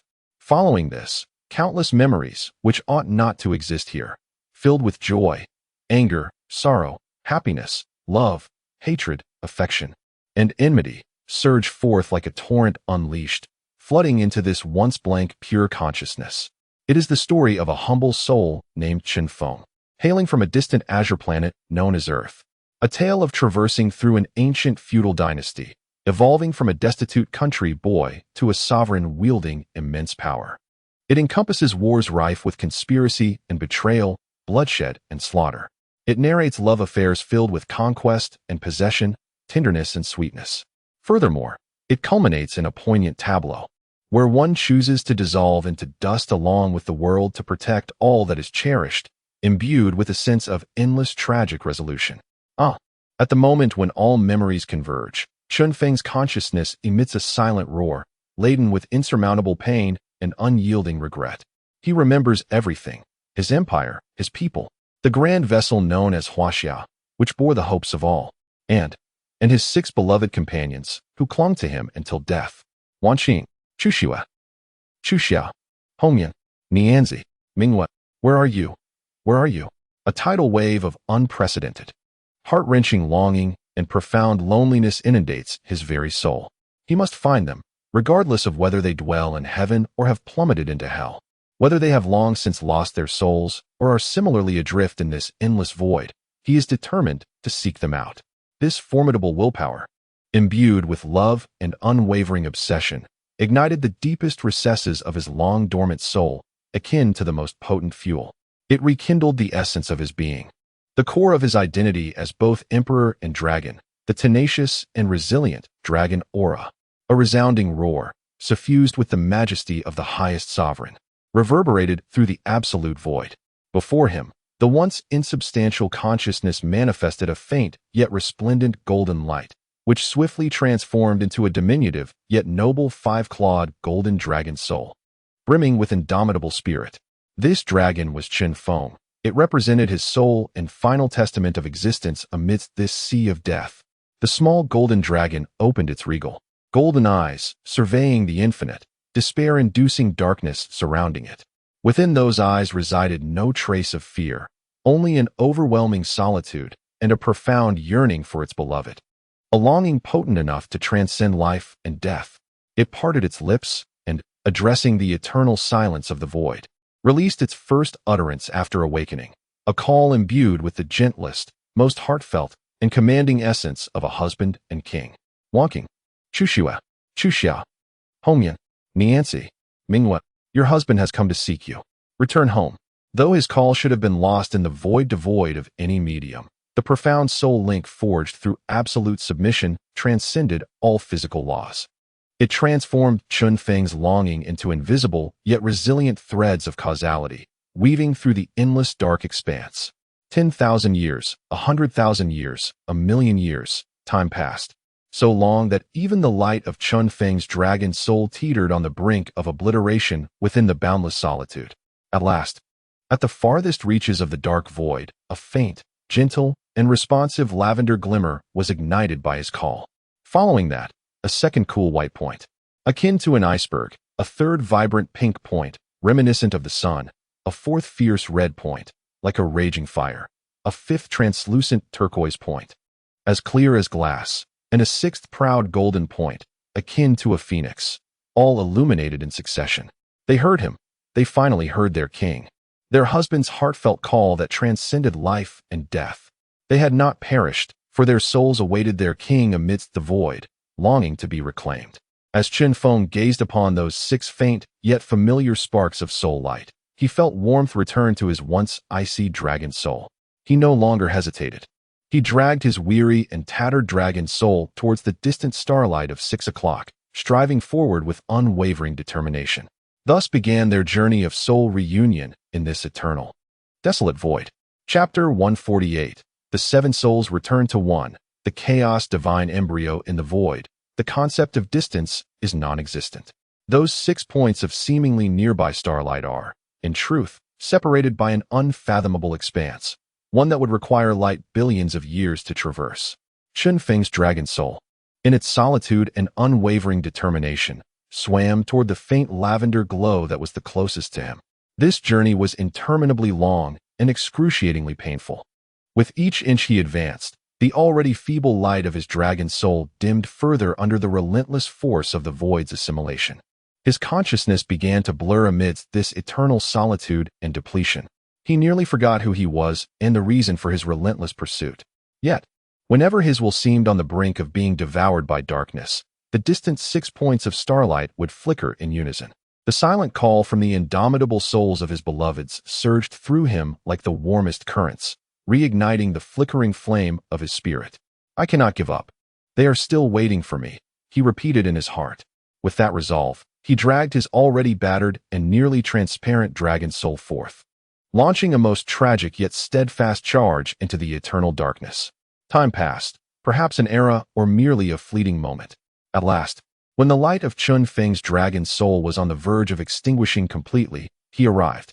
He finally stood before the first gentle, lavender point of soul light. It was Wan Qing, his most tender and virtuous empress. Her soul, too, had been worn down to a mere flicker amidst the endless void, a light that could extinguish at any moment. Two equally fragile and weakened souls gazed quietly at one another in the eternal, deathly stillness of the void. There were no words, no tears, only an infinite longing that transcended life and death, and the joy of reunion. Chunfeng slowly unfurled his illusory dragon claw, composed of light and shadow, and Su Wanqing's lavender soul light unhesitatingly transformed into a stream of brilliance, merging into his embrace. Buzz, in that moment of their souls' complete union, the nearly extinguished light of Chunfeng's dragon soul miraculously brightened just a little. Meanwhile, Su Wanqing's battered soul regained some solidity under the nourishment of his dragon energy. My husband, I am here. They exchanged no further words, for they understood that their journey was not yet over. Together, they turned toward the second point of cool white light, embarking on a long and moving quest to reunite with their kin. They found Lin Chuxia, as cold and distant as an iceberg. They found Lin Chuxia, vibrant and lively as the sun. They found Qin Hongyan, fierce and passionate as a blazing fire. They found Lu Nianxi, as transparent and exquisite as glazed porcelain. At last, they found the proud Zhao Mingyue, akin to a resplendent phoenix. With each sister discovered, they unhesitatingly merged their fragmented souls into the ever-growing collective spirit. With every soul integrated, their combined essence radiated with increasing brilliance and solidity. Ultimately, in the moment when the last golden light belonging to Princess Zhaoyang merged within, the 7 shattered yet kindred souls achieved a profound union within the boundless void of eternity, coalescing into a magnificent spirit of 7 hues, emanating a dazzling spectrum of light. However, at the instant of this new 7-fold spirit's birth, an unforeseen, cataclysmic transformation erupted, akin to a cosmic creation. The last vestige of the dragon vein conquest system, which had been obliterated in the supernova explosion, found its hidden primal law within Chunfeng's soul deeply activated by the newfound, potent amalgamation of spirits. A resonant hum, more ancient and vast than ever before, filled their collective soul consciousness with the Creator's essence. Ding! Perfect chaos soul of 7 gods detected. Ding! Boundless void chaos energy available for absorption. Ding! Final agreement, divine restructuring. Initiated. Ding! Forming seed centered on 7-fold spirit. Ding! Using void chaos energy as the earth of creation. Ding! Forcing the host and all companions into nothingness to condense and reshape anew, uniquely. Chaos divine embryo. As the system's cold yet sacredly ceremonial notifications echoed, the colossal sphere of the 7-fold spirit began to whirl and contract with fervor. It resembled an insatiable black hole, voraciously absorbing the infinite chaos energy of the void. Ultimately, it coalesced into a vast egg, suffused with a gentle, radiant halo of 7 colors, suspended silently in the eternal stillness of the void, as if it were the only and final miracle of life in this dark, deathly cosmos. Thud, thud, thud, thud, thud, thud. Time passed unmeasured, until within this grand, colorful divine embryo, the the faint yet resolute sound of a heartbeat resonated for the first time. Chen Feng and his 6 queens, now inseparable, were poised to usher in their shared rebirth in an unexpectedly magnificent manner, brimming with infinite possibilities. Chapter 149, The Chaos Unveiled. The birth of divinity within the vast, floating, kaleidoscopic womb of chaos suspended in the eternal void lies an entirely different realm. Here, the chilling silence of the external world is absent. Instead, a warm, resplendent sea of chaos, reminiscent of a mother's embrace, teems with the primordial essence of life. 7 ethereal orbs of pure soul, devoid of any concrete form, glide freely and joyfully through this vibrant ocean, engaging in playful pursuits. 1 orb radiates with the majestic brilliance of royal gold. Another emanates the gentle sanctity of maternal purple. A 3rd burns with the fervent crimson of a soldier's spirit. A 4th glows with the translucent wisdom of scholars in azure. A 5th embodies the pure artistic essence of pristine white. A 6th sparkles with the lively vitality of charming pink. The final orb dazzles with the regal pride of resplendent gold. In this sacred space, all secrets dissipate, and barriers vanish. Chen Feng experiences for the first time the unpretentious and benevolent youth of Su Wanqing, the merchant's daughter, prior to her marriage to his brother. He truly grasps the profound loneliness and resilience of Qin Hongyan, a war orphan struggling for survival amidst the mountains of corpses and seas of blood. He vividly perceives the distinct yet equally fervent yearnings for the unknown and love that Lu Nianxi, Lin Shuxia, and Zhao Mingyue each harbored before encountering him. Simultaneously, the 6 queens delve into the depths of the souls of the men they love, uncovering the most concealed origins of their spirits. They behold the magnificent blue planet known as Earth. They witness the towering forests made of steel and glass. They observe the steel beasts, known as automobiles, racing across the ground. They also glimpse the lonely, weary, and insignificant soul that toils tirelessly in a bizarre world, struggling for survival and the absurdity of KPIs, ultimately succumbing to exhaustion. In this moment, their understanding crystallizes. They comprehend their men's intense thirst for power and their obsessive desire to protect their families. They recognize the tender heart that, beneath layers of dominance and coldness, longs for love and warmth, having been wounded in the past. Husband, Chen Feng. In the ocean of souls, they call out to their soul king with the gentlest, most loving, and heart-wrenching intent. Subsequently, they make a unified, instinctive choice, born from their complete spiritual fusion. The 6 beautiful orbs of varying colors, representing them, begin to gently and willingly converge towards the central, resplendent golden dragon soul of Chen Feng. They are no longer content with mere companionship and sharing. They yearn to completely and unreservedly merge their souls, which have long belonged to him, into one. They aspire to become a part of him. With their tenderness, fervor, wisdom, purity, vitality, and pride, they seek to compensate for all his past solitude and shortcomings, forging together a brand new, perfect, and unparalleled divine unity. Buzz, as the 7 intertwined souls, catalyzed by the utmost love and trust, collapse and converge towards a singular core, an authentic creation-like divine power erupts with a force 100-fold more potent and pure than when the gods first converged. The vibrant, chaotic sea within the womb of chaos begins to spin wildly and boil. At the very center of this tempest, a new essence of divinity, ineffable and perfect, emanating a brilliance akin to that of a nascent universe, gradually takes shape. Simultaneously, the colossal womb of chaos, suspended in the eternal void, seems to respond to the inner divine birth. It begins to voraciously consume the boundless, inexhaustible chaotic essence surrounding it at a pace tenfold more frenzied than before.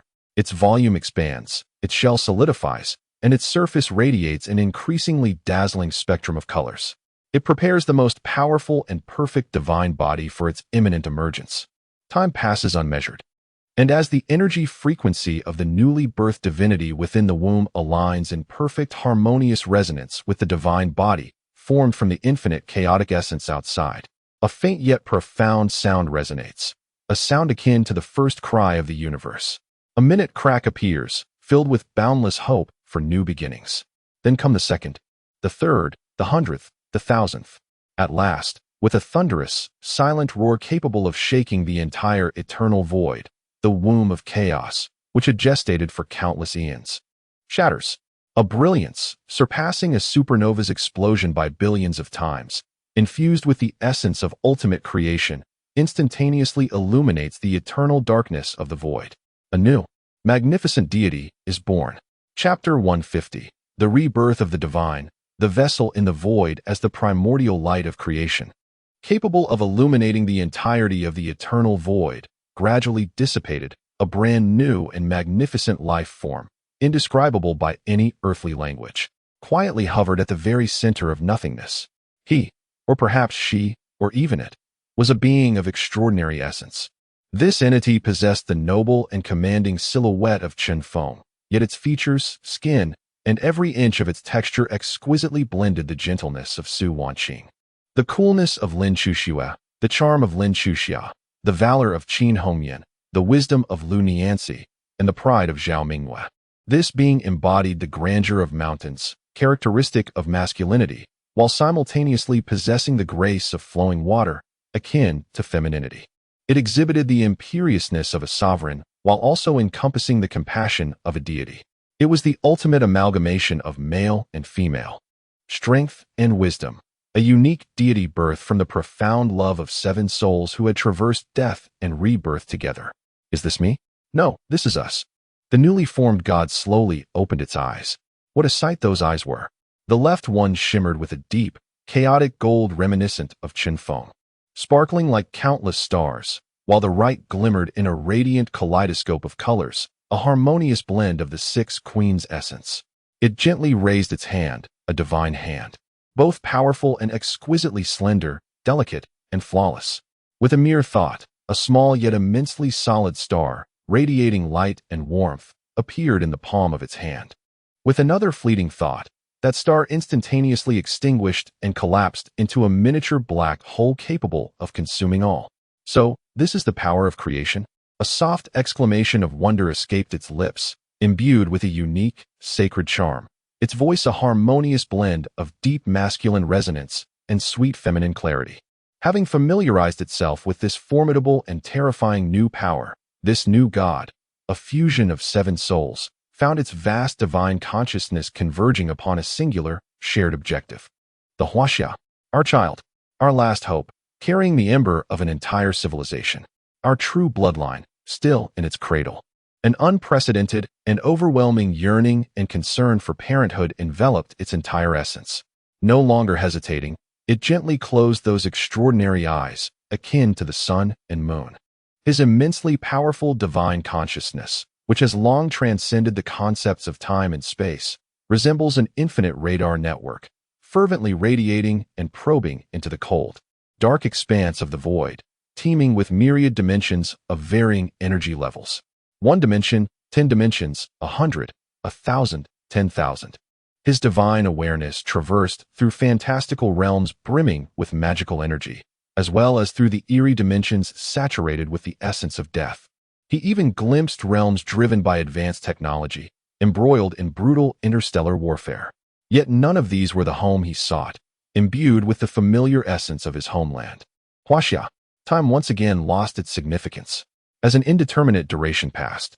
Just as the new deity's formidable consciousness began to feel a whisper of fatigue amidst this endless and monotonous search, he finally detected, from a realm exceedingly distant, a novel and unfamiliar high-level cultivation dimension at the edge of the void, filled with the pure energies of wood, fire, earth, metal, and water, which he had never experienced before.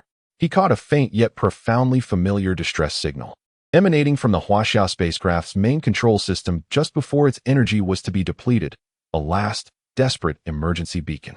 This is the Huaxia civilization's seed ship, Huaxia. Our vessel encountered a space-time storm during a random spatial jump, sustaining severe engine damage, and our energy is nearly exhausted. There are still 9,982 Huaxia citizens in deep sleep aboard.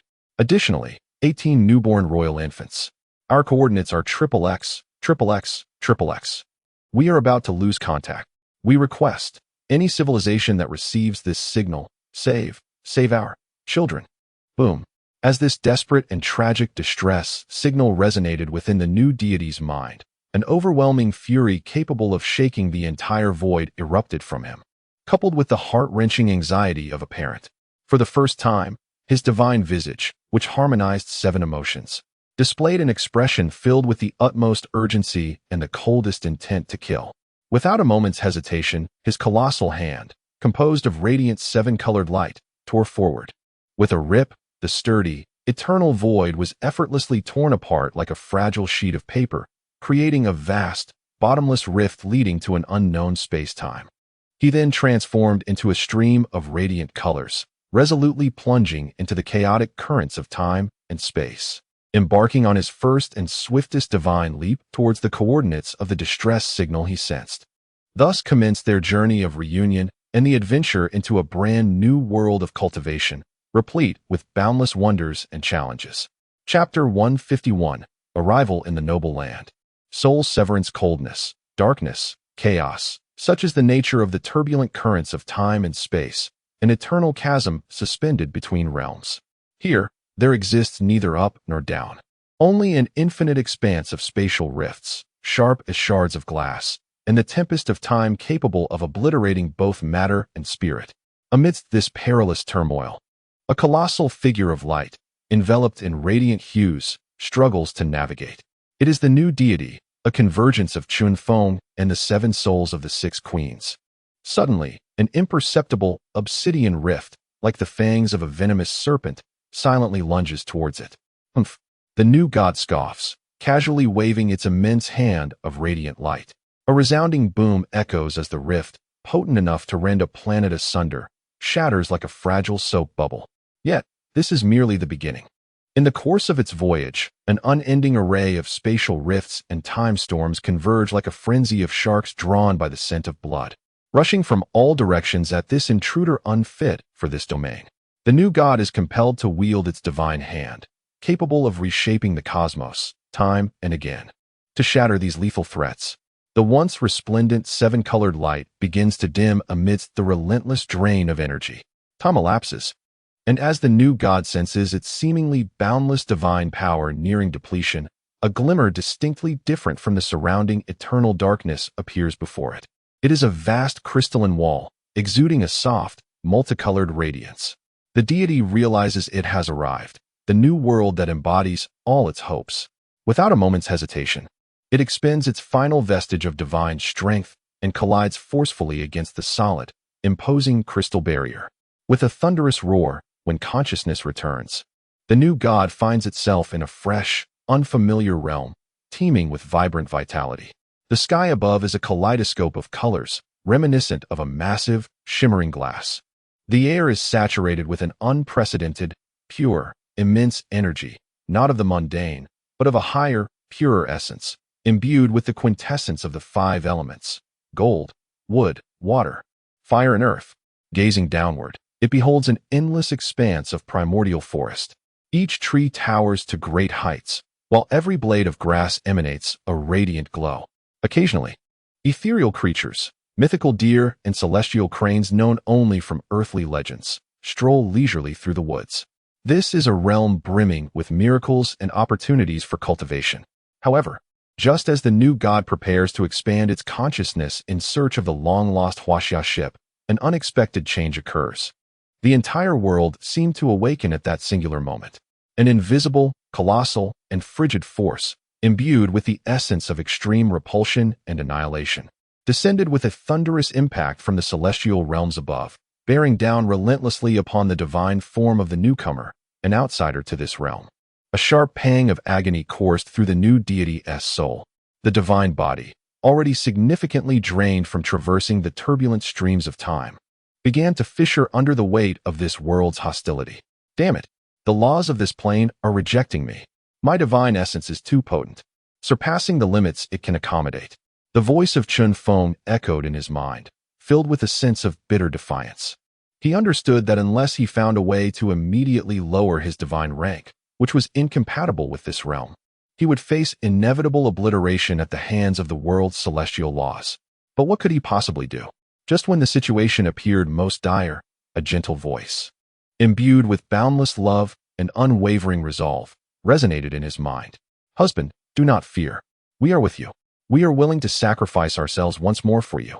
Before Chen Feng could fully comprehend, the 6 souls, which had perfectly fused with him and belonged to his 6 queens, began to resolutely detach from his soon-to-be shattered divine essence. No, Chen Feng let out a heart-wrenching roar. He was unwilling. He could not bear to part with his beloved. Yet, he was powerless to stop it, for this was the collective will of his 6 devoted companions.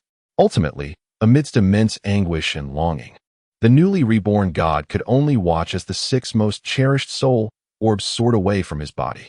In the final moments before his impending collapse, he expended the last vestiges of his divine power to create temporary vessels of pure spiritual energy for his equally fragile lovers, shielding them from being utterly annihilated by the laws of this world.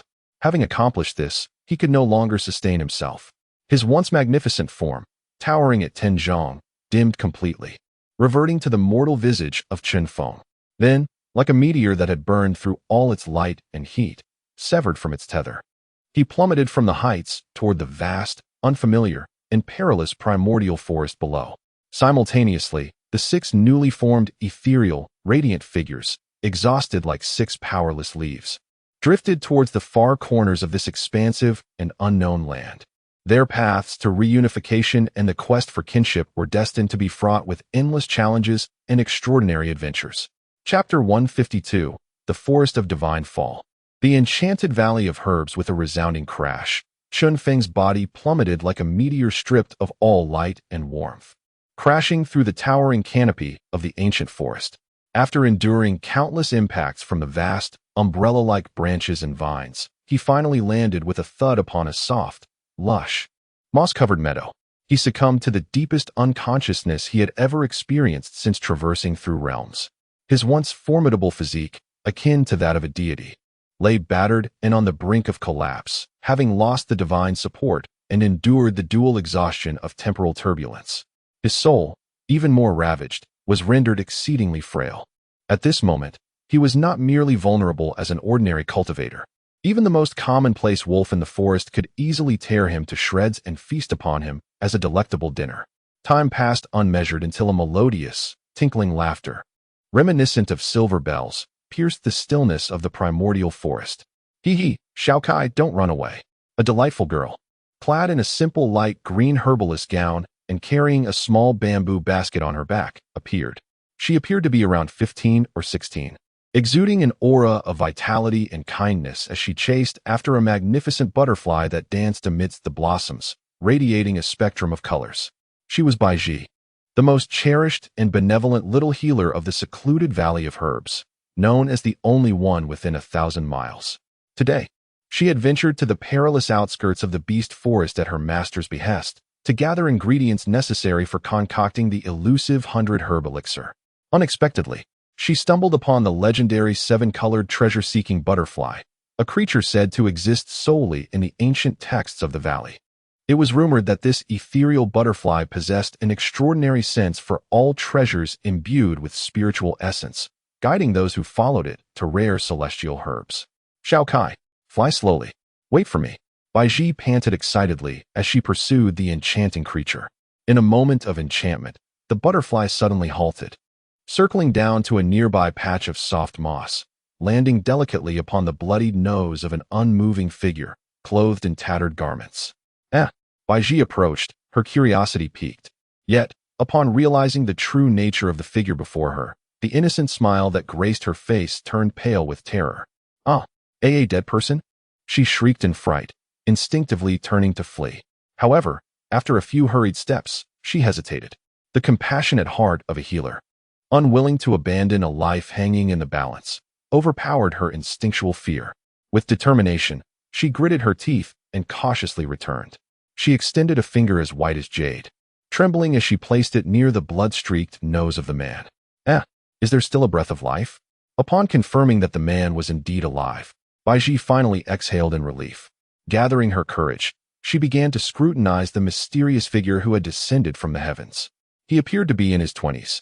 Despite his tattered clothing, his body marred with wounds, and his face smeared with blood, his strikingly handsome features, chiseled as if sculpted from stone, could not be concealed.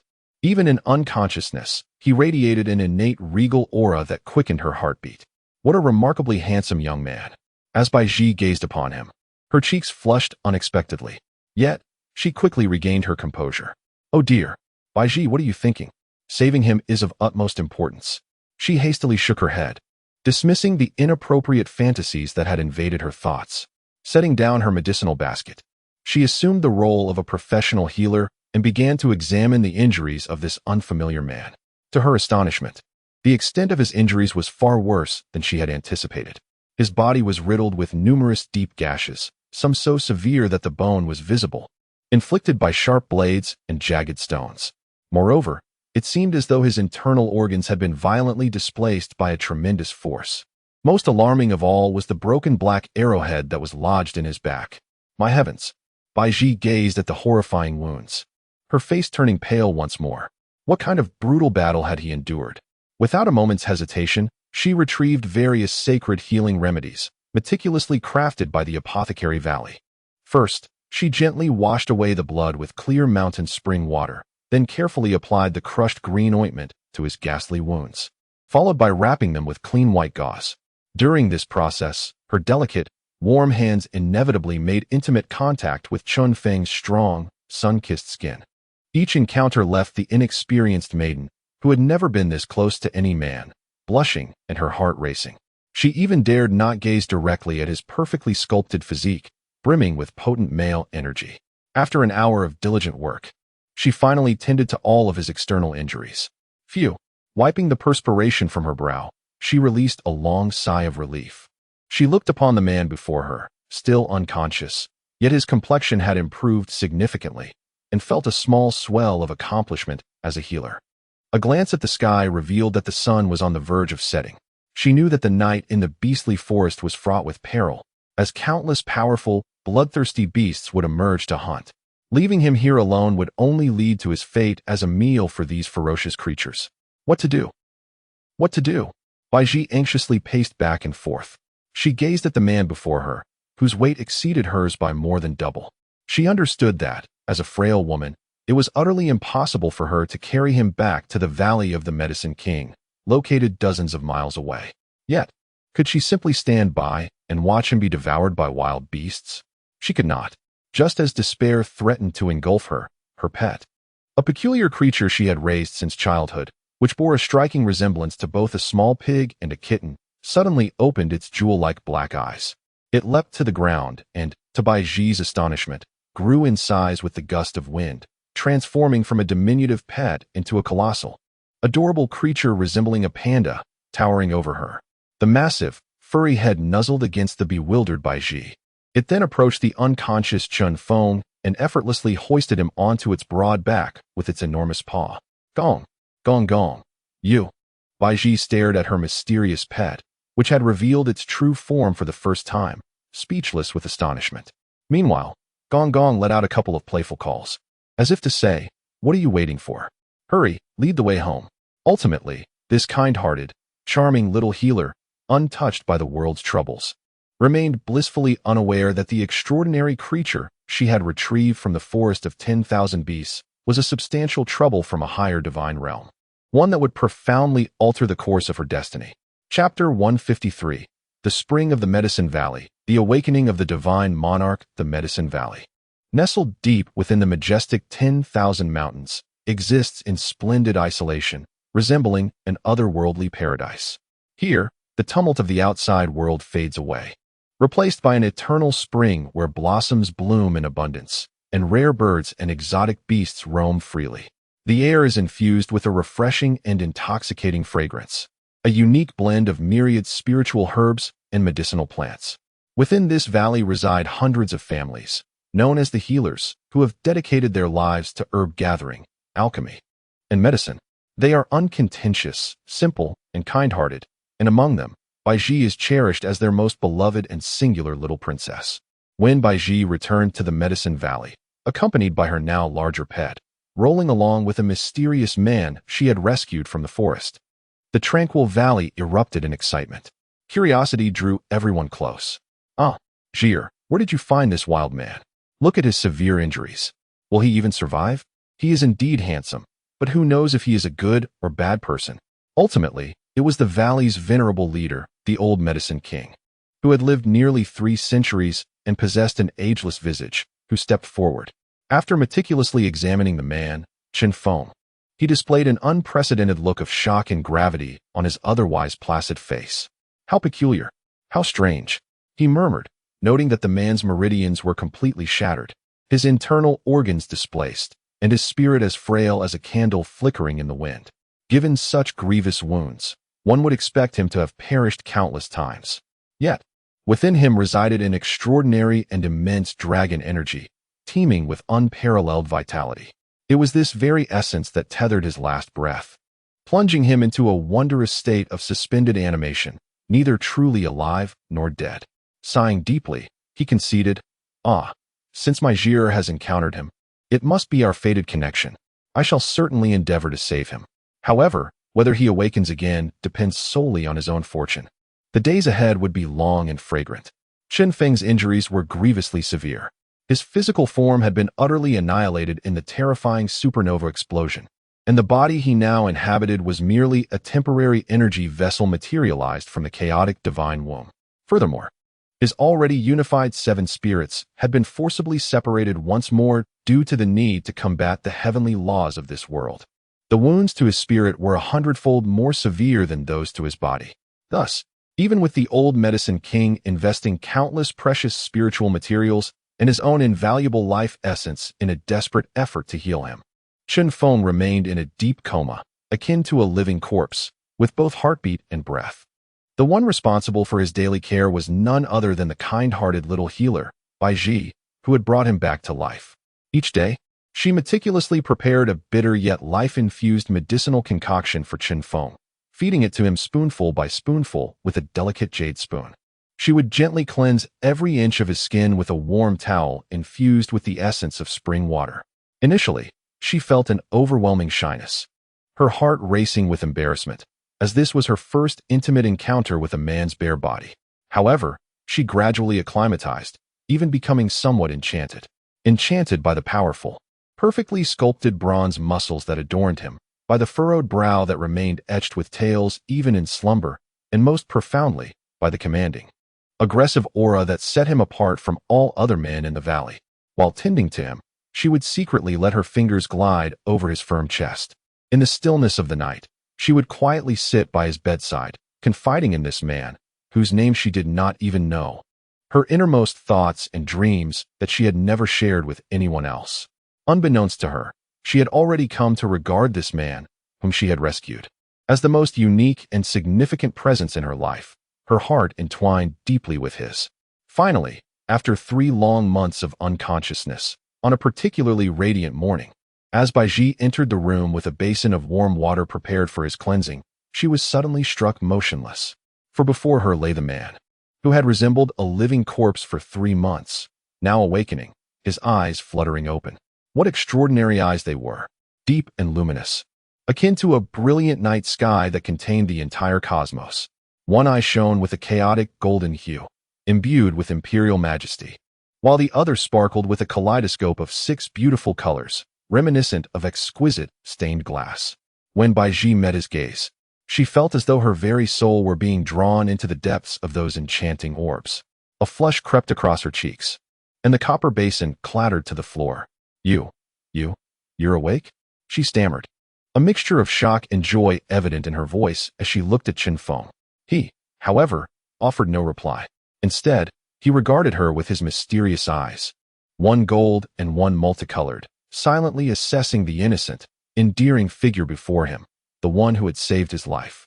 Then, a predatory smile, laden with allure and mischief, graced his lips. He beckoned her with a subtle curl of his finger, his voice, slightly hoarse from his prolonged slumber, yet laced with an irresistible magnetism, uttered his first words upon awakening in this new world. Come here. Me? Bai Ji pointed to herself, her uncertainty palpable. Yes, you, Chen Feng replied, a smile illuminating his face. Come closer, allow me to behold you properly. My savior, and also my. He paused, and in a tone that brooked no argument, he slowly declared, the first woman. Chapter 154, The Body of the Divine King, The mystery of spiritual energy, my first woman. When Chun Feng's declaration, brimming with boundless dominance and unreasonable audacity, escaped his slightly hoarse yet irresistibly magnetic lips, the innocent little healer, Bai Ji, found her petite mind overwhelmed in an instant. As though it had short-circuited, she stood frozen in place, her large, doe-like eyes wide with astonishment, and her mouth agape in an O shape due to sheer shock. Gazing at the audacious rogue who had the audacity to utter such brazen words moments after awakening from unconsciousness, her fair, jade-like visage transitioned through a breathtaking spectrum of colors, from pale to crimson, ultimately resembling a ripe apple. You are talking nonsense. After what felt like an eternity, she finally regained her voice. Embarrassed and furious, she felt her heart race and knees weaken under the weight of his penetrating gaze. She contemplated stamping her foot and vociferously reprimanding him for his rudeness. Yet, inexplicably, when her eyes met his mesmerizing, soul-pulling gaze, all her courage and fury dissipated in an instant. Ultimately, she could only muster a feeble, almost pitiful protest akin to a frightened little rabbit. You are bullying me. Ha ha ha. Observing her adorable demeanor, caught between the desire to flee and the fear to do so, wanting to scold yet unable to, Chen Feng could no longer contain his laughter. A sound filled with delight and exhilaration after his awakening. He relished this feeling, this mischievous pleasure derived from teasing a naive and startled little white rabbit. Having playfully teased his charming savior, Chen Feng then began to earnestly examine his new, enigmatic divine body. He slowly closed his eyes, immersing his consciousness within. To his astonishment, he discovered that his previously shattered meridians and dislocated organs, ravaged by the turbulence of time and space, had been remarkably healed by an unfamiliar yet gentle life force. Although he still felt somewhat weak, he was no longer in dire straits. It seemed that the little girl who had rescued him, along with her so-called Medicine King Valley, was to credit for this miraculous recovery. A warm sentiment flickered in Chun Feng's heart. He had never been one to forget a favor. This life-saving grace was etched in his memory, and he vowed to repay it 100-fold in the future. However, just as he prepared to absorb the energy of heaven and earth to replenish his equally depleted soul power, an incomprehensible and shocking truth emerged. He realized that he could not draw even the slightest bit of the rich spiritual energy from the air, which was so dense it seemed almost tangible, into his body. This perfect divine form, reshaped by the chaos divine embryo, appeared utterly incompatible with the spiritual energy of this world. His body resembled a self-sufficient, perfect microcosm, governed by an insulating principle, an enclosed universe unto itself. He could vividly perceive the vibrant spiritual energies that flitted around him like lively sprites, illuminated by his divine consciousness. Yet, despite his efforts to channel his cultivation techniques, those energies remained unable to permeate his being, as though an invisible yet impenetrable barrier separated him from them. How could this be? For the first time, a tempest of confusion surged within Chen Feng's heart. He had become a unique anomaly in a world where everyone could cultivate. A realm so saturated with spiritual essence that even the tiniest blade of grass could attain sentience. He was rendered a useless entity, incapable of cultivation. In his quest to unravel this mystery and gain a deeper understanding of this new world, Chen Feng turned his gaze towards the timid yet curious little rabbit, Bai Ji, who stood nearby. He retracted the aggressive demeanor of a great wolf he had previously displayed, replacing it with the gentlest, most deceptively benign smile akin to that of a caring elder brother. That, little sister. Huh. Bai Ji was momentarily taken aback by his sudden transformation. Do not be afraid, Chen Feng spoke softly. I was merely jesting. Due to my severe injuries, many things remain unclear to me. Could you enlighten me about this place? The innocent and kind-hearted Bai Ji, upon seeing the sincerity in his eyes and the confusion etched upon his face, instinctively lowered her guard. A wave of sympathy and compassion washed over her. Ah, so he has lost his memory. How pitiable. Thus, like a chattering, delightful magpie, she divulged everything she knew to Chen Feng. From her unguarded and simplistic recounting, Chen Feng gained his first, albeit vague, understanding of this vast realm known as Qingyun continent. He learned that practitioners here were categorized into levels of cultivation, ranging from qi refinement, foundation establishment, golden core, nascent soul, divine transformation, void refinement, body integration, Great Ascension to the legendary Final Tribulation of Ascension. He also discovered that this expansive continent was home to numerous sects and myriad races. With the three great sanctuaries of the human race, the Tai Su Sword Sect, the Wan Fa Immortal Gate, and the Punlai Immortal Island, and the four mighty demon kings, the Oversea Flood Dragon King, the Cracking Sky Kunping King, the Blazing Sky Phoenix King, and the Earth-Shaking Divine Ape King, holding the most significant power. Meanwhile, their humble Yawang Valley was but an inconspicuous, reclusive sect nestled within the southernmost reaches of the 10,000 Great Mountains, existing in peaceful seclusion. After absorbing Bai Ji's informative narration, Chen Feng fell into a prolonged silence. A body incapable of cultivation. 6 beloved ones, scattered across the continent, their fates unknown. A dilapidated celestial vessel, equally untraceable, bearing thousands of kindred souls and his entire lineage. The challenges he faced were far more arduous and perilous than those he had encountered upon first crossing into the Great Xia dynasty, plunging him into a hellish beginning. However, following a brief moment of gravity, the dual orbs of Chen Feng, one golden and the other vibrant, not only refrained from revealing any trace of despondency or despair, but instead ignited a fervor more intense and frenzied than ever before. A tempestuous spirit of battle and a blazing desire for conquest. How intriguing. It has indeed become increasingly captivating. He gazed upon the innocent, kind-hearted, and endearing little healer before him, resembling a blank canvas. A smile, imbued with an alluring charm and an unyielding determination, gradually curled at the corners of his lips. He understood that his ascent in this new realm, teeming with infinite challenges and opportunities, would commence with the complete subjugation of this delightful little white rabbit before him. Chapter 155. The Schemes of the Divine King and the Heart of the Medicine Valley following the initial awakening, which was filled with both awkwardness and excitement. Chen Feng embarked upon a strategy to charm the innocent and delightful little white rabbit before him. He skillfully portrayed a handsome amnesiac, lost and bewildered in an unfamiliar world, bearing the weight of his injuries and engulfed in confusion, helplessness, and fear.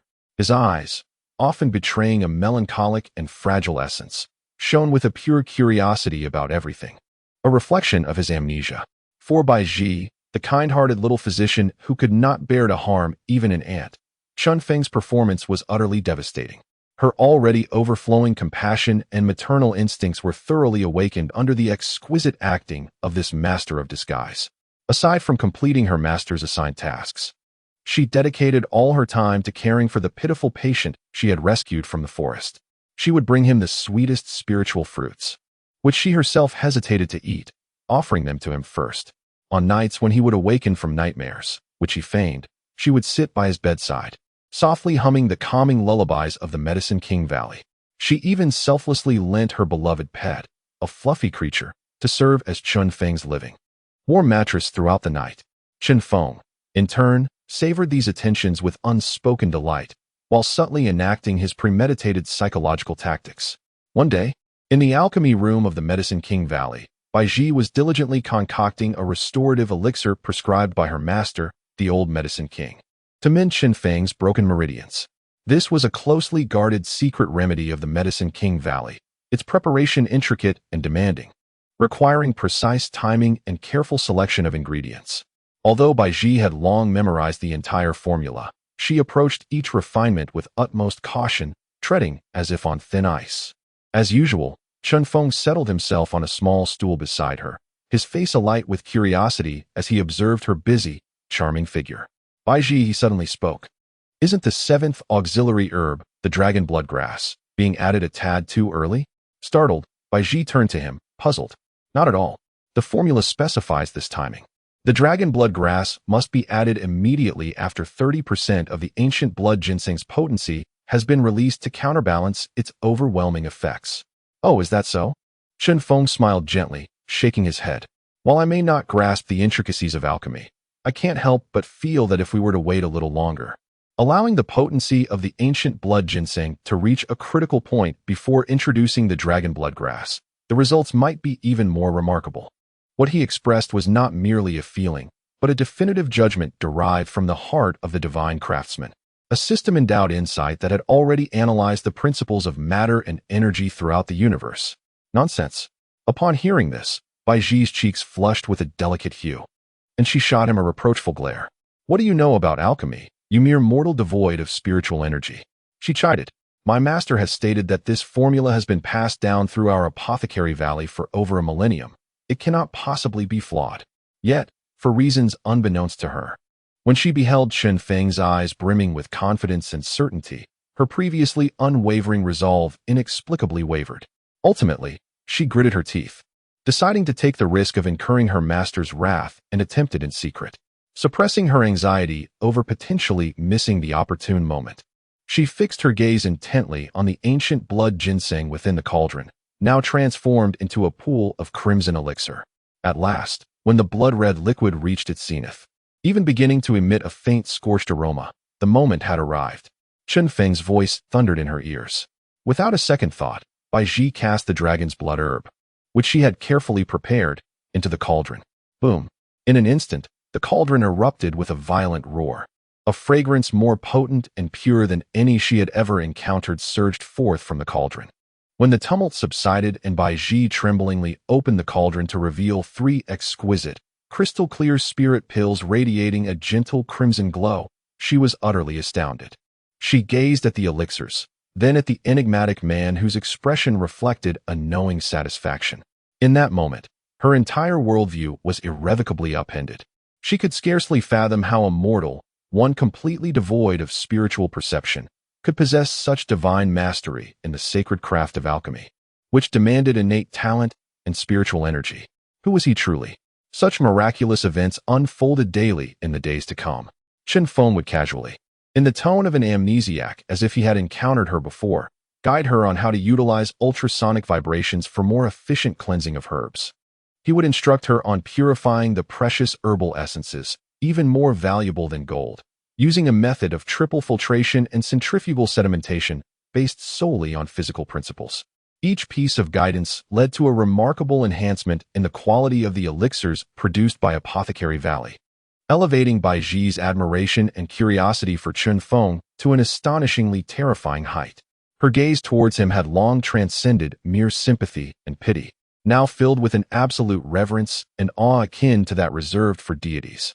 On this particular day, Chen Feng was instructing Baiji in grinding a principal herb known as ice heartgrass. Fool, he said naturally as he stood behind her, gently grasping her delicate hand, which was straining to push the mortar. The pressure must be even. You must feel the slightest melting of the ice heart grass beneath your palm. He leaned in close. His warm breath, imbued with a masculine essence, grazed her sensitive earlobe, causing her body to soften immediately, and her fair face flushed a deep crimson, reaching the nape of her neck. Her heart raced as if it might leap from her throat. I understand. Please, let go of me, she stammered, attempting to break free. Do not move. Chen Feng tightened his grip. You, my dear, lack tranquility. 1 is 1, 2 is 2.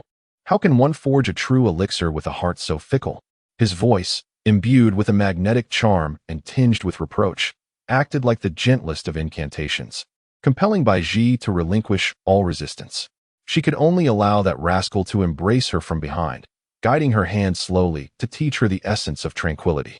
However, amid this intimate and warm atmosphere of instruction, a loud crash echoed as the door to the alchemy chamber was violently kicked open from the outside. Immediately, an arrogant and jealous voice pierced the air. Junior Sister Baiji, I have heard that you have been consorting with a mysterious wild man these past few days. I must see which fool dares to touch the woman designated for me. Zhao Wuji. Chapter 156. The jealousy of the mediocre and the might of the divine king, as the discordant voice, brimming with arrogance and envy, echoed through the air. A young man clad in an opulent white alchemist's robe strode in with an air of swagger. Adorning his waist was a priceless piece of warm jade. He appeared to be in his mid-20s. Though handsome, his eyes betrayed a sense of spoiled pride and malevolence. This was Zhao Wuji, the eldest disciple of the esteemed Elder Yao of the Yaowang Valley, renowned as the most gifted alchemist of his generation, with profound cultivation to match. From a young age, his exceptional talents had garnered him the favor of his master and the adoration of his peers, fostering an arrogant and overbearing disposition. He had long regarded the beautiful, kind-hearted, and innocent junior sister, Baiji, as his destined partner, resolutely unwilling to permit any other male to encroach upon what he deemed his rightful claim. At this moment, witnessing the unknown man intimately embracing his precious junior sister from behind and observing the delightful blush adorning her fair visage, he felt as though a vast, verdant prairie had sprouted above his head. An overwhelming blaze of jealousy surged through him, obliterating all rational thought. "Ah, Baiji," he exclaimed, pointing at the pair, his teeth clenched in a sardonic smile. "Master is worried about you, lamenting that you've neglected your cultivation to care for this patient. Yet here you are, frolicking with a wild man. Do you honor the efforts of our master? Do you uphold the reputation of the Yaowang Valley?" He swiftly cast a heavy accusation upon them, suggesting a lack of decency and a tarnishing of their lineage. "Senior Zhao, you speak falsely." Baiji, confronted by his envious and slanderous demeanor, felt an unexpected surge of courage. She abruptly broke free from Chun Feng's embrace, standing before him with the fervor of a protective hen shielding her chicks. "You shall not speak of him in such a manner. This gentleman, Chun, is not a wild man. He is my guest, and has even provided me with guidance in alchemy." "Teacher?" Zhao Wuji paused at the mention of this word, before erupting into a cacophony of laughter, as if he had just heard the most ludicrous jest imaginable. "Ha ha, Baiji, what enchantment has this pretty boy cast upon you?" he sneered, pointing at Chun Feng with disdain etched across his features. "Him? A mere mortal devoid of any spiritual energy? How dare he presume to instruct you in alchemy? Does he even comprehend the distinctions between June fire and Qin fire? Does he know what constitutes a medicinal sovereign or a medicinal minister? You have chosen such a waste as your teacher? It is utterly laughable. Enough to make me and the entire Yaowang Valley burst into laughter." "You." Baiji felt her face flush with anger at his humiliating words, trembling all over, yet at a loss for how to retort. For Zhao Wuji spoke the truth. Indeed, Qin Feng bore not a trace of spiritual power. Just as she was on the verge of tears, a broad, warm hand, exuding a sense of security, gently rested on her shoulder. It was Qin Feng. He tenderly drew the adorable little white rabbit behind him, then raised his head to regard the still boisterously laughing Zhao Wuji with an expression filled with endless pity, akin to that reserved for a buffoon. He did not engage in argument, nor did he attempt to compete in the so-called realm of cultivation. Instead, he sought to shatter the fragile pride of his opponent in the very domain where Zhao Wuji took the most pride. "Are you truly the so-called greatest genius among the younger generation of the Medicine King Valley?" Chun Feng spoke calmly, his voice imbued with an innate disdain of a superior. "And what of it?" Zhao Wuji sneered. "It is of no consequence," Chun Feng replied, shaking his head. "I merely pity you." "Pity me?" Zhao Wuji reacted as if he had misheard. "Indeed," Chun Feng affirmed with a nod, "I pity you for sitting in this minuscule, well-like realm, yet still deluding yourself into believing you can see the vast skies of the entire alchemical world. You." Zhao Wuji exploded with fury. "You mere mortal dare to insult me so?" "Insult?" Qin Feng chuckled. "I am merely stating a fact."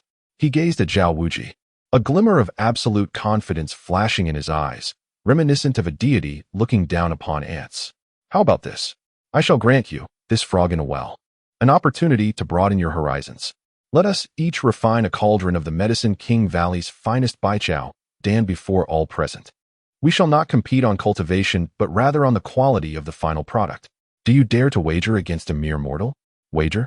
Zhao Wuji laughed, more arrogantly than ever. "Very well. I shall see what audacity you possess." He demanded, "What shall we wager?" "Quite simple." A devilish smile spread across Qin Feng's face. "If I lose, my life is yours, to do as you wish. But if you lose..." He fixed his gaze on Zhao Wuji, enunciating each word. "You must kneel before all the disciples of the Medicine King Valley and bow 3 times.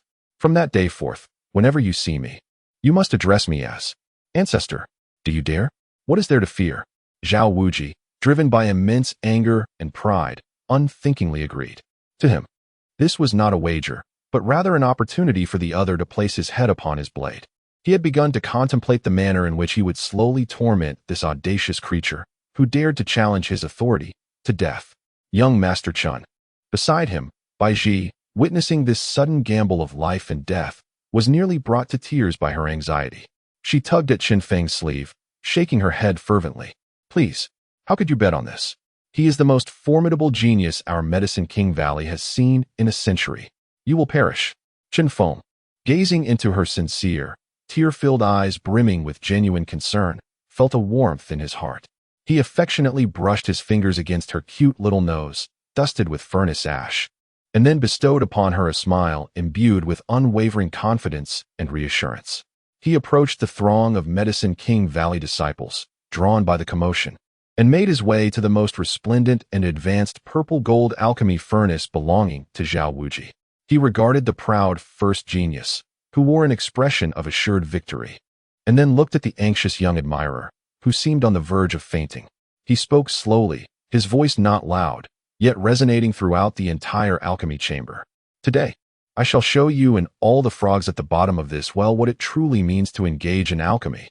Chapter 157. The mortal fire refines the divine pill, the tragedy of genius. Excellent. Excellent. Excellent. Upon hearing Chen Feng's boastful and contemptuous wager, Zhao Wuji, consumed by rage, responded with a mocking smile.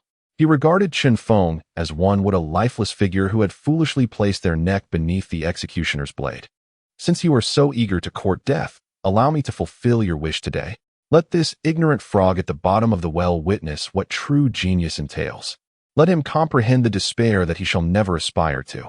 With that, he dismissed Chen Feng entirely and strode confidently to the center of the alchemy chamber. He kicked aside the ordinary furnace meant for novice disciples and approached the resplendent and advanced golden-purple bagua furnace, crafted entirely from precious purple gold and mysterious copper, adorned with an intricate bagua fire array designed to concentrate fire-related spiritual energy. He surveyed the gathering of dozens of disciples from the Medicine King Valley, along with several elderly elders who had come upon hearing the commotion. A triumphant and self-assured smile graced his face. Before all present, he intended to deliver a magnificent and flawless performance that would utterly shatter the delusions of the audacious mortal. Ignite, he commanded in a deep voice, channeling his formidable spiritual power, which had reached the pinnacle of the 9th level of the Qi refining stage, into the furnace. With a thunderous roar, a blazing orange-red flame, known as the Samadhi True Fire, a force only a true Qi refining practitioner could barely summon, erupted beneath the furnace. The exquisite, sentient flames instantly drew gasps of admiration from the surrounding disciples. Wow, it's the Samadhi True Fire. Our senior brother's cultivation has advanced again. Indeed, I heard that only by cultivating the Medicine King Heart Sutra to the 3rd level can one summon this fire.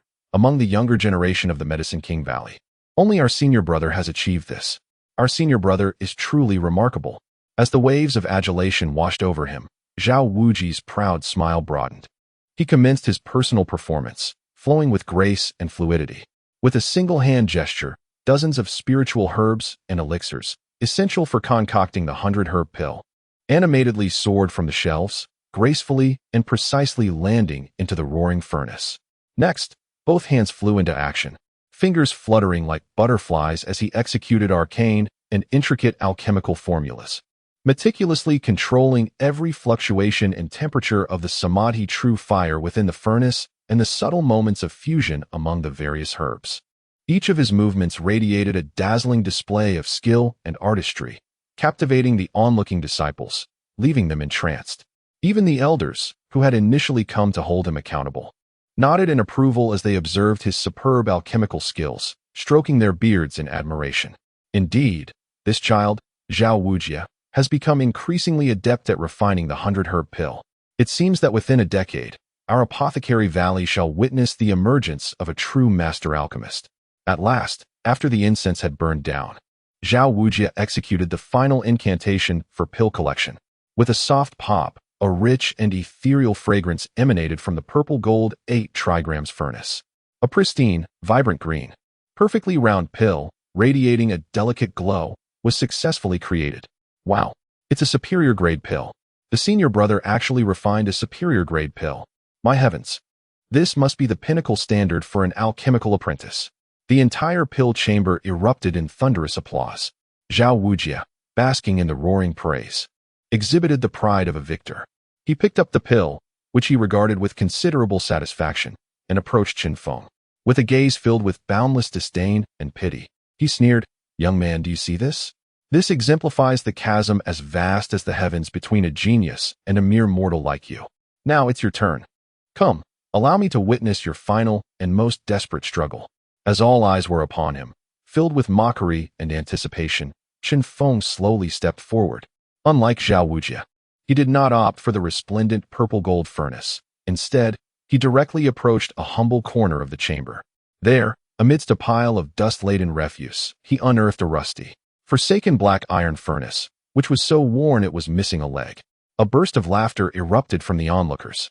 Was he truly attempting to refine pills with that decrepit, leaky furnace? He must be out of his mind.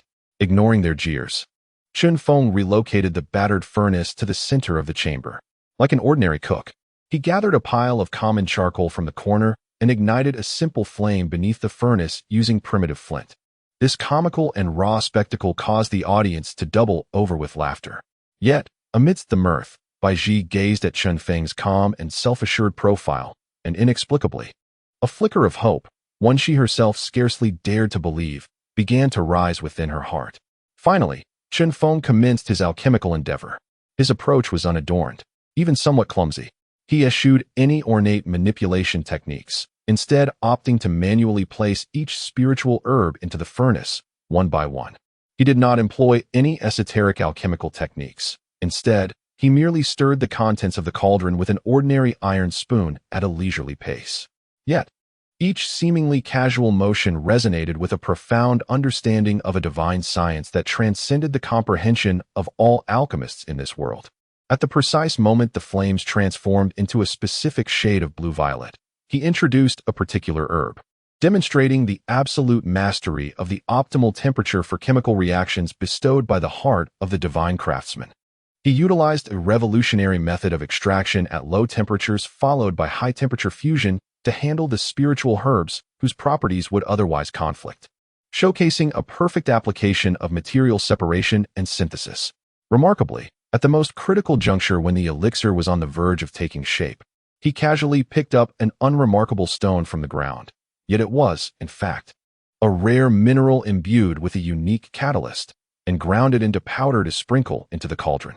This series of bizarre actions, viewed as nonsensical by onlookers, brought Zhao Wujin to the brink of tears from laughter. A fool, truly a fool. He has reduced alchemy to mere swine fodder. What a farce. Finally, as the aromatic essence of Zhao Wujin's high-grade herb elixir began to dissipate, Chen Feng slowly extended his hand to lift the lid of his dark, unremarkable iron cauldron. Everyone craned their necks in anticipation of his folly. However, the anticipated acrid smoke did not materialize, nor did any dazzling spiritual light emerge. Instead, a fragrance emerged, subtler yet vastly purer and more refined than Zhao Wujin's earlier concoction, embodying the quintessence of herbal essence. This aroma swiftly permeated the entire alchemical chamber. Those who inhaled it felt their hidden injuries and fatigue from their cultivation utterly healed in that moment. What is this? Even the elders who had come merely to witness the spectacle changed countenance upon catching a whiff of the scent. They instinctively rushed forward, their eyes fixed intently on the bottom of the unremarkable cauldron. Then they beheld a scene that would be etched in their memories forever. Lying quietly at the bottom of the cauldron were not one, but 9 perfectly translucent pills, round and smooth like pearls, seemingly sculpted from the finest jade. What left them breathless was the sight of golden patterns swirling around the surface of these 9 pills, reminiscent of the cosmos's genesis and the unveiling of the Great Way. Divine patterned elixirs. 9 of them. The head elder of the alchemical chamber, upon witnessing this mythical artifact, a relic spoken of only in the ancient legends of the Apothecary Valley, let out a cry filled with utter astonishment and disbelief. Then, his legs buckled, and with a thud, he knelt before the serene young mortal. As Zhao Wuji beheld the scene within the furnace, the once arrogant and disdainful smile upon his face instantly froze. The color drained from his face in an instant. He gazed upon the 9 divine pills, exuding an aura of the gods, and found himself unable to fathom their existence even in his wildest dreams. In contrast, he glanced at the so-called superior pill in his hand, which paled in comparison and could scarcely be deemed worthy of being called refuse. In that moment, he felt as if his entire worldview and all his pride had been shattered by an overwhelming, insurmountable force. No, no, it cannot be. This is absolutely impossible. Chapter 158. The Name of the Alchemy God. The Return of the Medicine Valley. No, it's impossible. This cannot be. Zhao Wujia sat despondently on the ground, his spirit shattered, mindlessly repeating this phrase laden with unwillingness and despair. He gazed upon the 9 exquisite divine pills, each adorned with sacred golden patterns, crafted by Chun Feng using the most dilapidated alchemy furnace and the most ordinary flame. At that moment, he felt as though all the pride and understanding he had painstakingly built regarding alchemy throughout his life had been ruthlessly shattered, ground to dust by an incomparable force. Surrounding him, the disciples and elders of the Medicine King Valley were equally immersed in the profound shock that resembled a divine miracle, unable to regain their composure. They observed the young mortal, who calmly extracted the 9 divine pills from the furnace, their gazes no longer harboring the earlier disdain and mockery. Instead, they were filled with an overwhelming fervor and reverence, akin to worshipping a true deity of alchemy walking among mortals. Chun Feng paid no heed to the crowd's adoring, almost pilgrimage-like gazes. He simply held the 9 divine pills, capable of inciting madness throughout the entire Qingyun continent, and slowly approached the once proud genius, Zhao Wujia, whose spirit was already in tatters and whose face had turned ashen. He waved the pills before Zhao's eyes, a radiant and innocuous smile illuminating his face. Zhao, my dear genius, it appears that fortune has favored me in this wager. Do your previous words still hold any weight? Zhao Wujia's body trembled violently.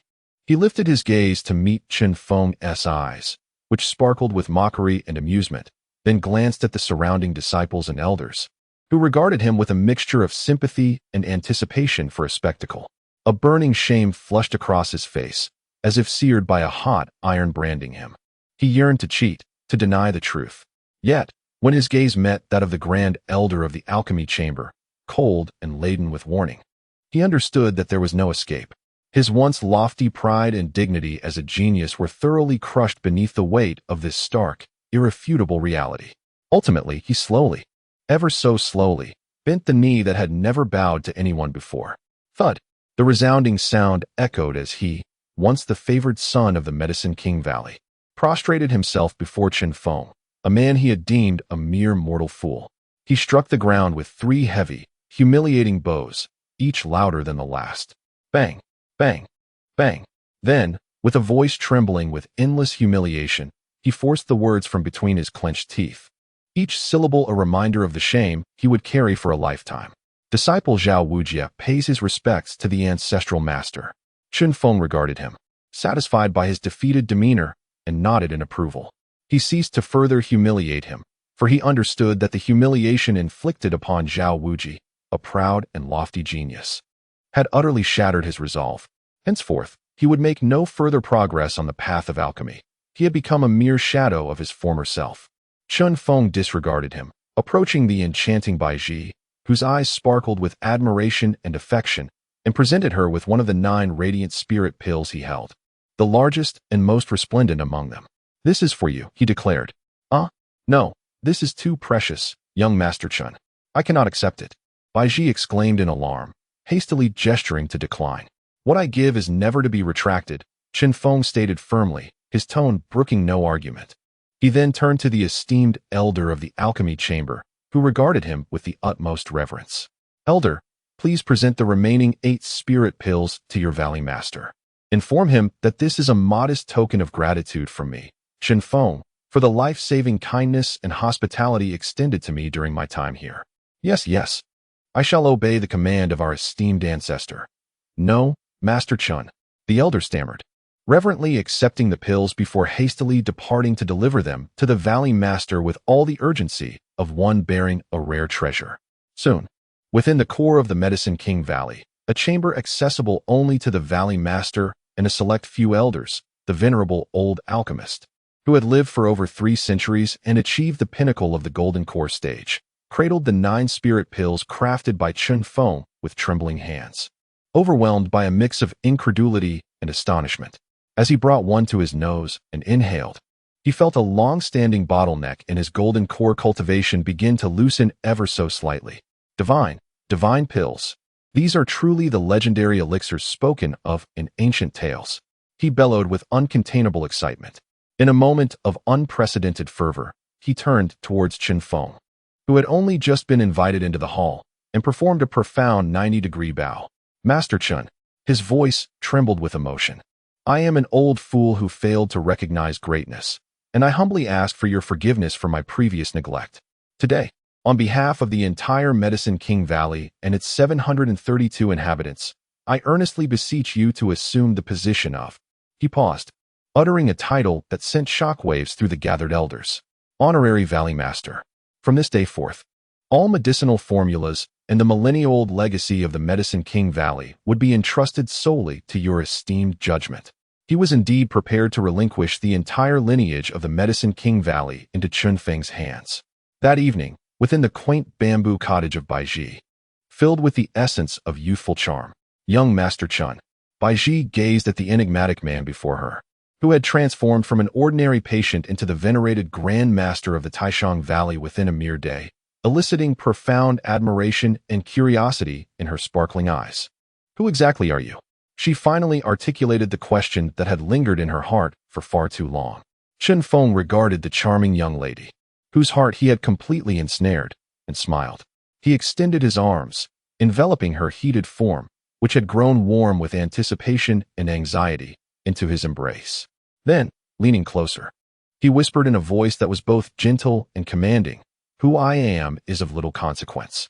What truly matters is—" He lowered his head and captured the soft, fragrant lips he had longed to taste, infused with a subtle scent of herbal essence.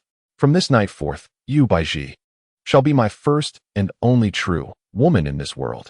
A soft gasp, imbued with shyness yet laden with boundless anticipation, echoed through the tranquil spring night of Yawang Valley. Ding! The heart of the Medicine Valley has fully submitted. The daughter of Shinnong has entered my harem. Target: Baiji, her body, heart, and soul have been entirely conquered by the host. Conquest level of Baiji, 65. Current conquest level, 100. Congratulations, host. Achievement of absolute submission accomplished. Achievement reward: unlocking new skill, Shinnong's Compendium of Herbs, beginner.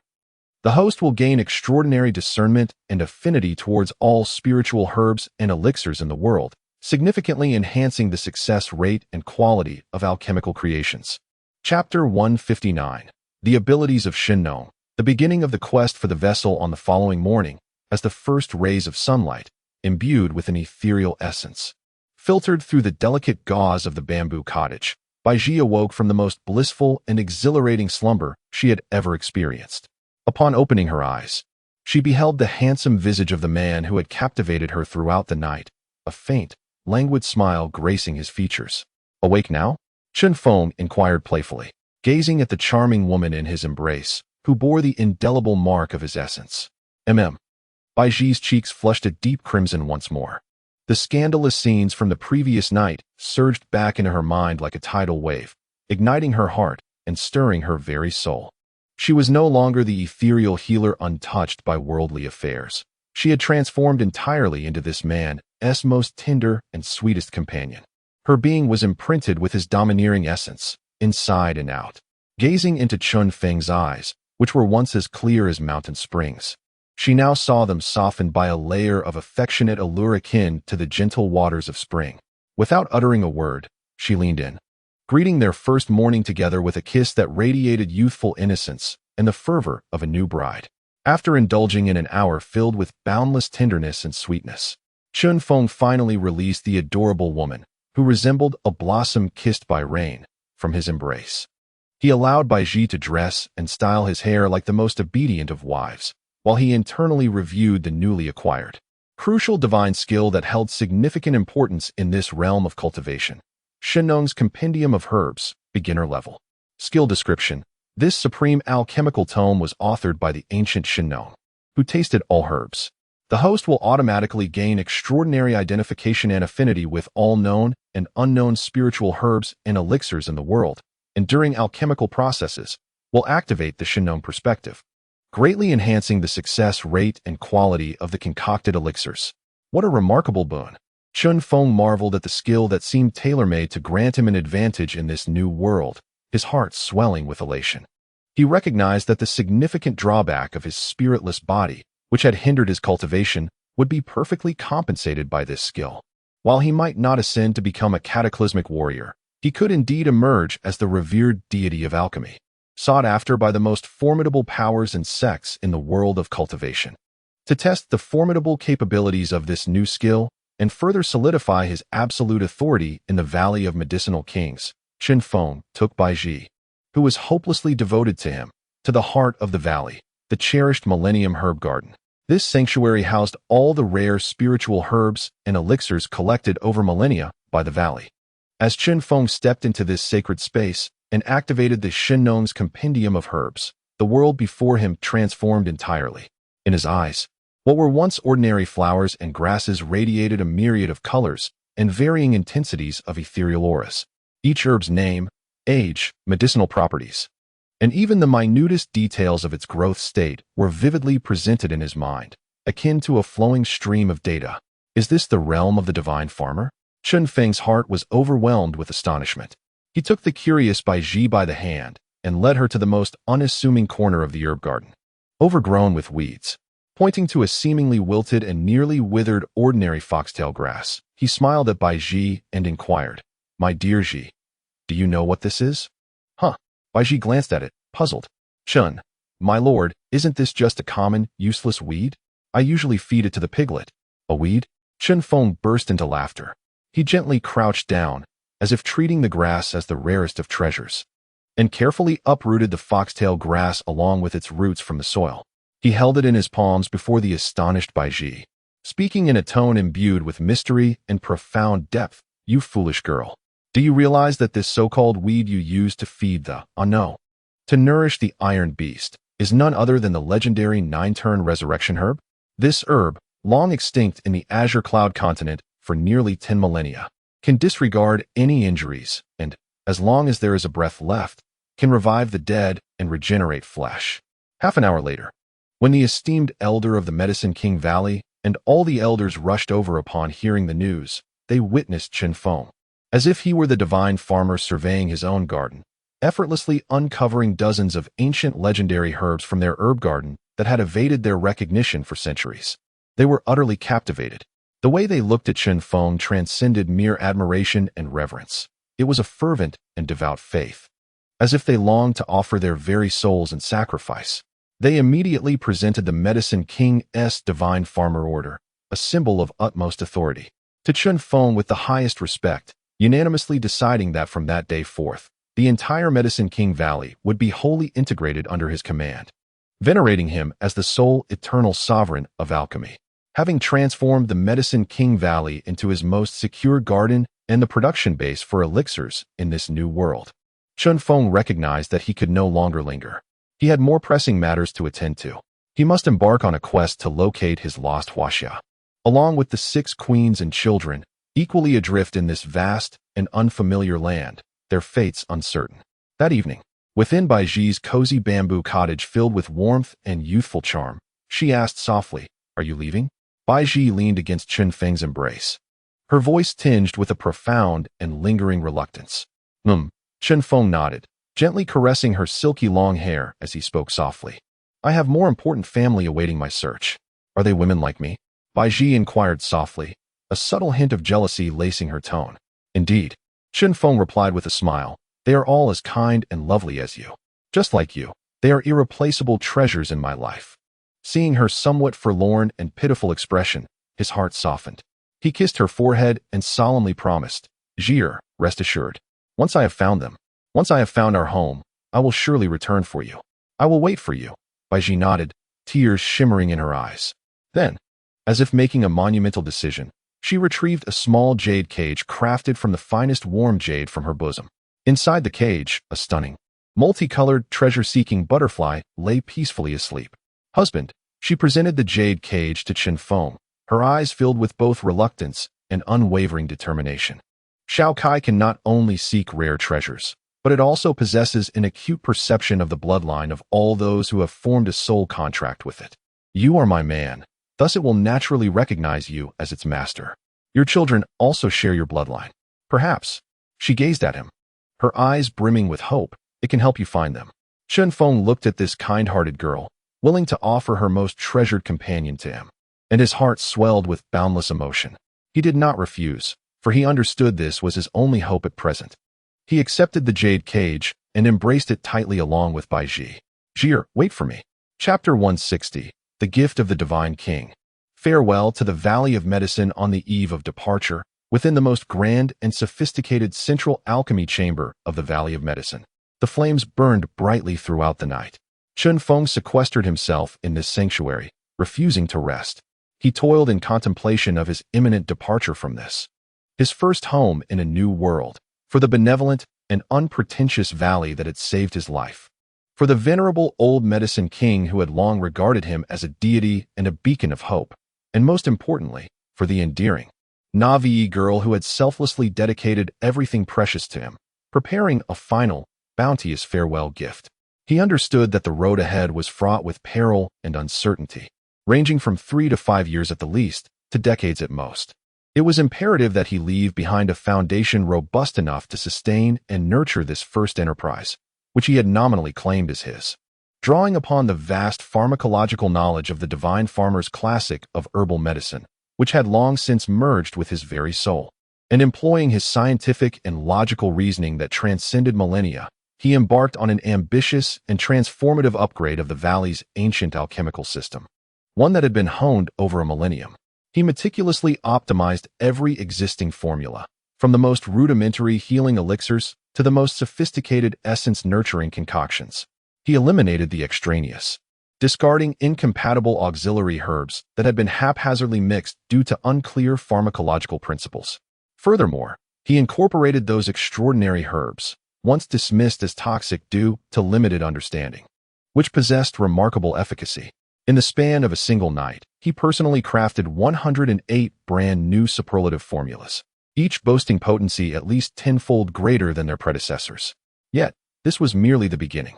He undertook a divine restoration and enhancement of the long incomplete highest scripture, the Heart Sutra of the Medicine King, which had previously only allowed cultivation up to the late foundational stage, infusing his sovereign understanding of the laws of nature and the mysteries of the human body.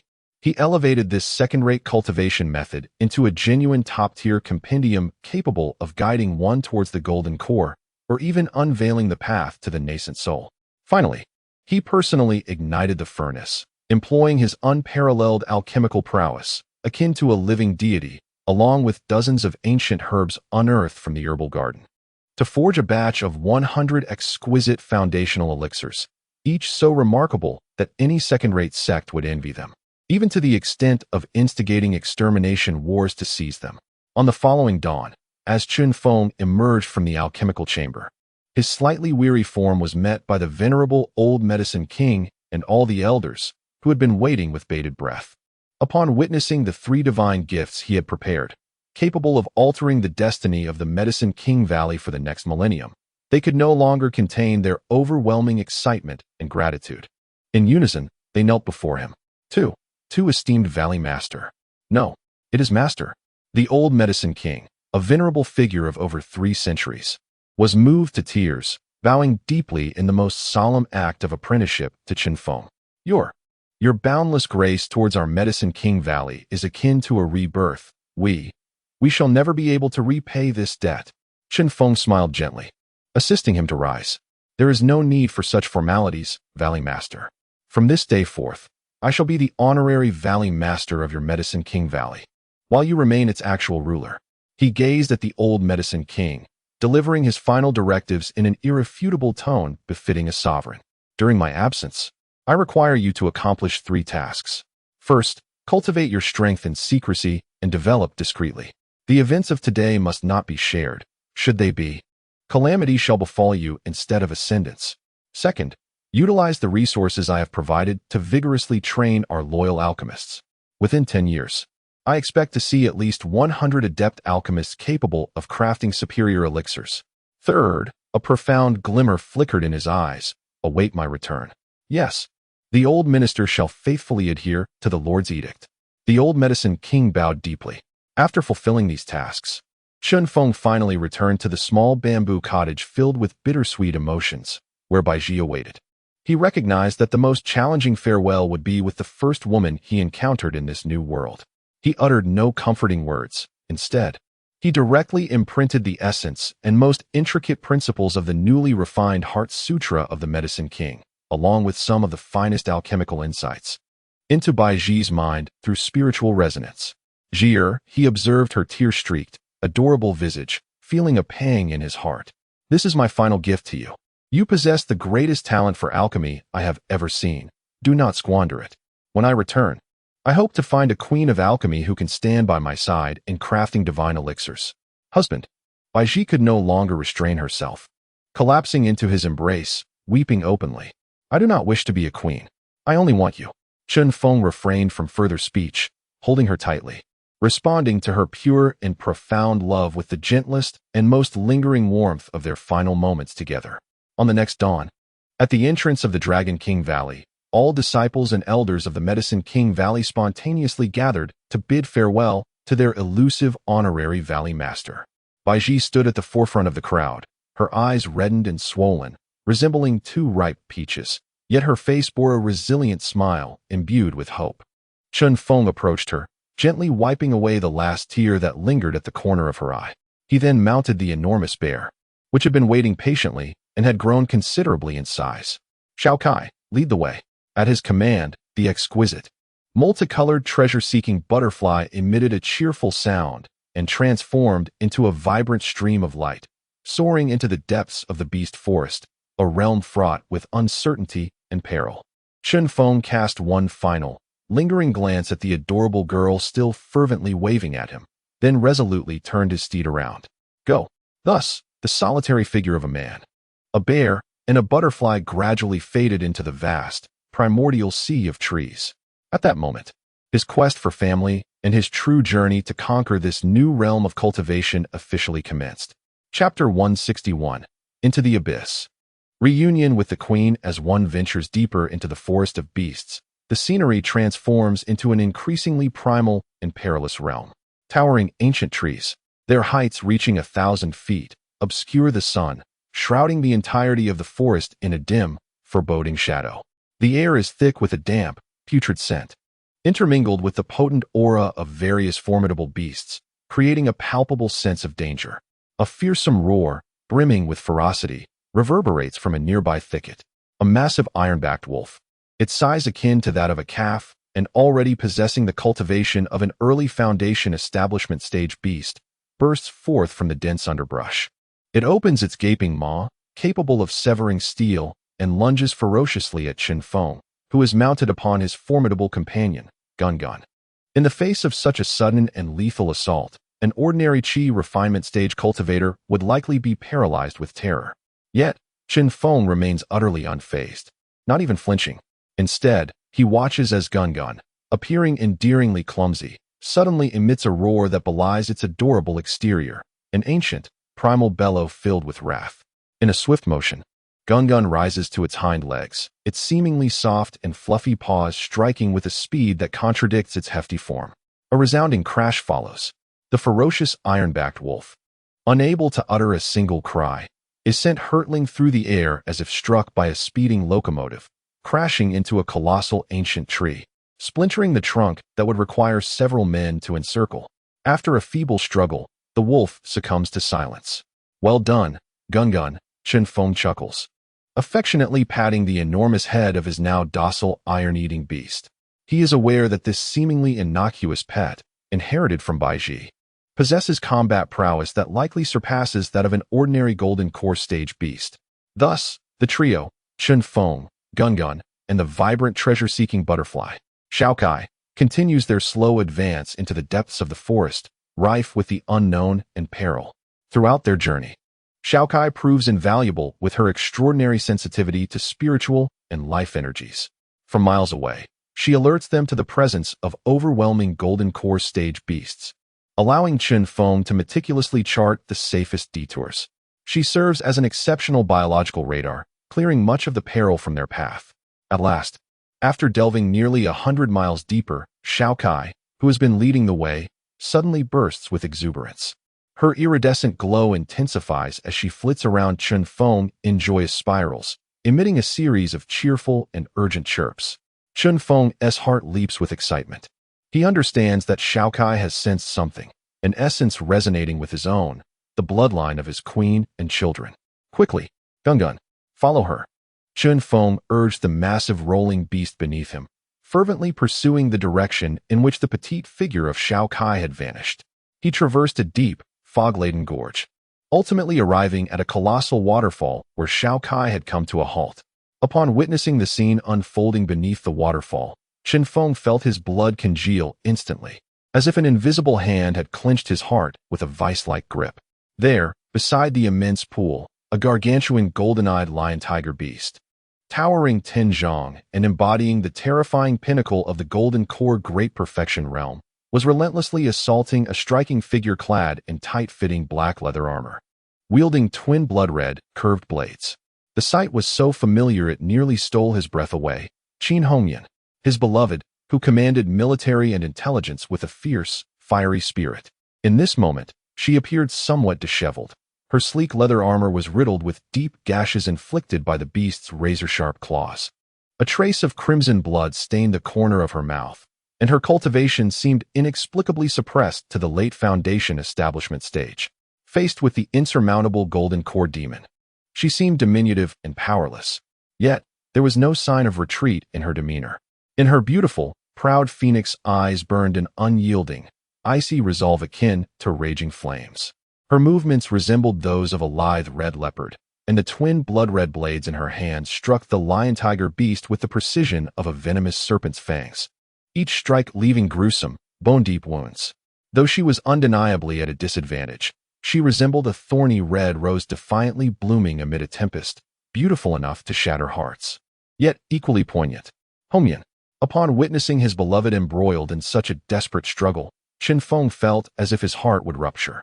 A roar filled with boundless anguish and fury erupted from him. Without a moment's hesitation, he urged the rolling beast forward to fight alongside her. Even in death, he vowed to stand by her side. However, at that moment, the crimson-clad woman engaged in a life-and-death battle with the beast seemed to sense his unexpected arrival. In the brief interval where she evaded a lethal pounce, she turned sharply to look in his direction. Their eyes met, and Chun Feng beheld the beautiful phoenix eyes he had longed for. Yet, they held no joy of reunion, no trace of familiarity, only a chilling coldness. A stranger's disdain for the sudden appearance of a weakling. She had completely forgotten him. Boom. This cruel realization struck him like the most fearsome celestial thunder, shattering the exhilaration and anticipation in his heart, plunging him into a profound abyss of despair. How could this be? How could this happen? Chapter 162. In the name of ice and blood, with the assistance of the divine king, why has she failed to recognize me? After our souls merged into one, how could she possibly forget me completely? In that fleeting moment, countless questions filled with anguish and confusion flashed through Chun Feng's mind. Yet, he is Chun Feng, the once mighty divine martial emperor of Huaxia, who had stirred the world's tumult with his solitary strength. His emperor's heart, tempered through countless trials and as steadfast as divine iron, rapidly regained its composure following an initial wave of profound shock and heartache. He understood that this was not the time to dwell on such matters. His sole focus, the most crucial task at hand, was to aid his queen, who had long forgotten him, in her struggle for survival. Rolling halt, he immediately commanded the iron-eating beast, which had sensed its master's fury and was poised to charge at the formidable golden-eyed lion-tiger beast. Chun Feng was acutely aware that, despite Rolling's formidable defensive prowess, which had reached the late golden core stage, and his own powerless mortal body, recklessly engaging in combat would only hinder Qin Hongyan and plunge her into greater peril. A direct confrontation was not an option. Strategy was paramount. A glint of absolute calm, characteristic of a divine strategist, flickered in Chun Feng's eyes. He remained still, activating his already engaged intermediate insight technique and harnessing the terrifying analytical abilities gleaned from his past life as a special forces commander to their utmost potential. To his perception, the seemingly invincible golden-eyed lion-tiger beast was laid bare, its every attack pattern and minute bodily shift transforming into clear, slow-motion, three-dimensional animations. With each pounce, its left forepaw was delayed by 0.3 seconds compared to the right, indicating an imperceptible injury to its left shoulder. Each tail whip reached its peak force on the third swing, followed by a brief 0.5-second period of exhaustion. Furthermore, its most lethal petrifying gaze required at least an incense stick's worth of time to recharge after each use. Having employed it twice already, it was nearing its limits. A series of fatal, subtle weaknesses, imperceptible to the average person, were swiftly analyzed and compiled within Chun Feng's mind, akin to a supercomputer, ultimately forming a flawless and seemingly unfair strategy for victory. Meanwhile, in the heart of the battlefield, Qin Hongyan's situation had become perilous. Although she evaded the beast's lethal strikes time and again with her agile movements reminiscent of a leopard and her viciously precise blade work like that of a venomous serpent, the insurmountable gap in their cultivation levels proved impossible to bridge. Her spiritual energy was rapidly depleting, and her movements began to slow. On several occasions, she narrowly escaped being struck directly by the enormous claws, potent enough to shatter mountains. She realized her endurance was waning. She could evade at most 3 more attacks before certain death awaited her. Just as a tinge of tragic despair began to blossom in her heart, an unfamiliar voice, imbued with a certain magic that sent shivers through her very soul, resonated unexpectedly in her mind. Step back 3 paces to your left. Its next claw strike will land where you currently stand. Who is this? Qin Hongyan jolted in surprise. It was a voice transmission. Such a capability could only be wielded by a formidable cultivator who had at least reached the late Golden Core stage. To think such a terrifying expert lurked nearby? She had no time to ponder. Instinctively, she followed the voice's command and swiftly retreated 3 steps to her left. In the next instant, a resounding crash erupted as the massive claw of the golden-eyed lion-tiger beast smashed down, nearly grazing the hem of her garments and leaving a deep crater in the solid stone ground where she had just stood. Had she delayed even a fraction of a second, she would have been nothing but a puddle of flesh. How is this possible? He could accurately predict the beast's attack. For the first time, a look of astonishment surfaced in Qin Hongyan's cold and proud phoenix eyes. Yet the mysterious voice offered her no time to process her shock. Do not confront it head-on. Its strength far exceeds yours. Use your speed to maneuver to its right rear and strike the base of the third spine on its left hind leg. That is the second weak point where its demonic energy flows.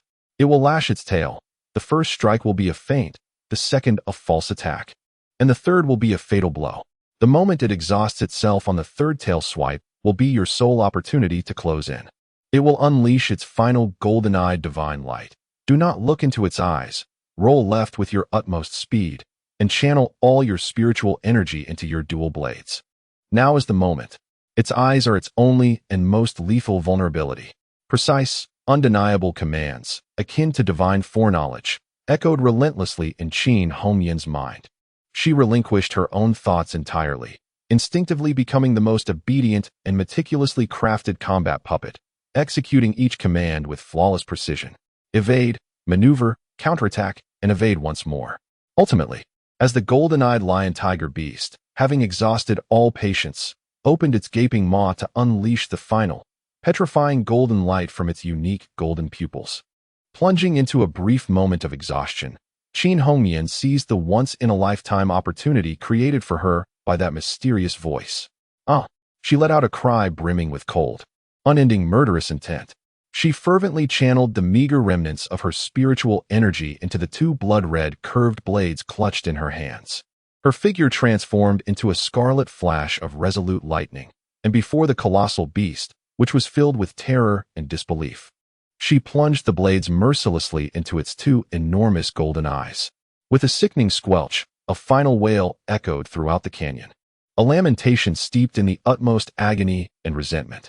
The beast, as massive as a mountain, collapsed with a thunderous crash, shaking the very ground beneath it. As the dust settled, Qin Hongyan, her body bloodied and utterly exhausted, rose from beside the carcass of the giant creature. She gazed at the astonishing outcome of the battle, a triumph that even she found hard to believe. Suddenly, she pivoted sharply, casting her cold, astonished, vigilant, and intensely curious eyes towards the dark forest from whence the sound had emanated. Emerging slowly from the woods was a young, handsome man clad in simple cloth, devoid of any discernible aura of spiritual energy, appearing as an ordinary mortal. He rode a comically charming iron-eating beast and bore a gentle, approving smile, as if the divine voice that had guided her through an epic battle against gods was utterly unrelated to him. Chapter 163, The Name of Ice and Blood. The life-saving grace beneath the waterfall, by the pool, the immense corpse of the golden-eyed lion-tiger beast, resembling a mountain, still emanated the warmth of its sanguine essence. Upon this lifeless form stood a strikingly beautiful woman, clad in tight black leather armor, her body drenched in blood, yet unable to conceal her majestic allure.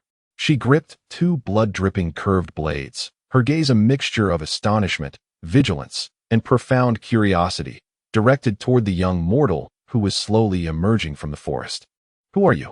Qin Hongyan's voice was cold and hoarse, her enchanting phoenix eyes filled with caution. She found it impossible to reconcile the mysterious voice that had orchestrated strategies within her mind, akin to that of a deity, with the seemingly powerless mortal before her, devoid of any spiritual energy fluctuations. Chen Feng regarded her with a smile, leaping down from the back of the adorably rotund creature. He then performed a slight bow to his both familiar and unfamiliar beloved, his face adorned with a smile imbued with both desolation and sincerity. "I am Chen Feng, merely a wandering cultivator." "Wandering cultivator?" Qin Hongyan frowned, perplexed. How could a wandering cultivator possess such intimate knowledge of the weaknesses and attack patterns of my fully realized golden elixir lion-tiger beast? Her gaze sharpened further. "You just employed a secret transmission. Such a skill can only be wielded by a late-stage grandmaster of the golden elixir. How is it possible for you, a mere mortal, to achieve this?" Chuckling softly, Chen Feng revealed a bittersweet smile. He began the performance he had rehearsed countless times in his mind. "What you may not know, young lady," he sighed, his voice imbued with an air of endless sorrow and solitude, "is that I was once the chief disciple of a moderately sized sect, possessing some minor cultivation. Unfortunately, my sect encountered a catastrophic upheaval, resulting in a massacre by our enemies. Though I narrowly escaped with my life, I was left crippled, my meridians severed by a vile secret technique, leaving me devoid of all cultivation. Now, I am but a shell of a man, incapable of even condensing a trace of spiritual energy." His words, a blend of truth and fabrication, coupled with the melancholic glimmer in his eyes, caused the once cautious heart of Qin Hongyan to soften slightly. However, she remained unconvinced. "Then how did you come to know the weaknesses of this beast?" "Because I have a remarkable memory." Chen Feng spread his hands, an expression of helplessness crossing his face. "Though I have lost my cultivation, I have, by misfortune, gained the ability to remember everything I see. I memorized all the tomes regarding demonic beasts, tactical formations, and herbal alchemy from our sect's library. Thus, while I may be physically powerless," he smiled, "in theory, I may possess a slight edge over the average cultivator. As for that subtle transmission of sound, it is hardly a divine ability. Rather, it is a modest application of mental prowess that I stumbled upon after suffering a severe blow to my spirit. It is merely ornamental, serving only to facilitate conversation, convey messages, or perhaps intimidate others." His explanation was so seamless, attributing all his peculiarities to a tragically reasonable backstory of a sect's annihilation, a loss of cultivation, and the ironic fortune that followed misfortune. Resembling the archetypal narrative of a protagonist, Qin Hongyan regarded his sincere gaze, sensing the undeniable emptiness of his ordinary body, devoid of any trace of spiritual energy. Her heart, once filled with skepticism, finally succumbed to a measure of belief. Yet more crucially, she beheld before her this individual, now rendered incapacitated, yet possessing a terrifying repository of theoretical knowledge akin to that of a divine intellect. Her instinct as a hunter to cherish exceptional talent surged within her. She understood that she could not afford to overlook him. Should someone like him join her sect as an assistant, her future hunting endeavors would undoubtedly soar to new heights. Understanding this, she nodded, sheathing her curved blade and dissipating the murderous aura that had surrounded her. She inclined her body slightly towards Chen Feng and, for the first time, introduced herself with a fresh name in this world. "I am Han Yu, a core disciple of the Heavenly Hunt sect. I thank you for your assistance today." "Han Yu?" Chen Feng pondered over the icy name, feeling a pang in his heart, yet his expression remained impassive. It was but a trifling matter, hardly worth mentioning.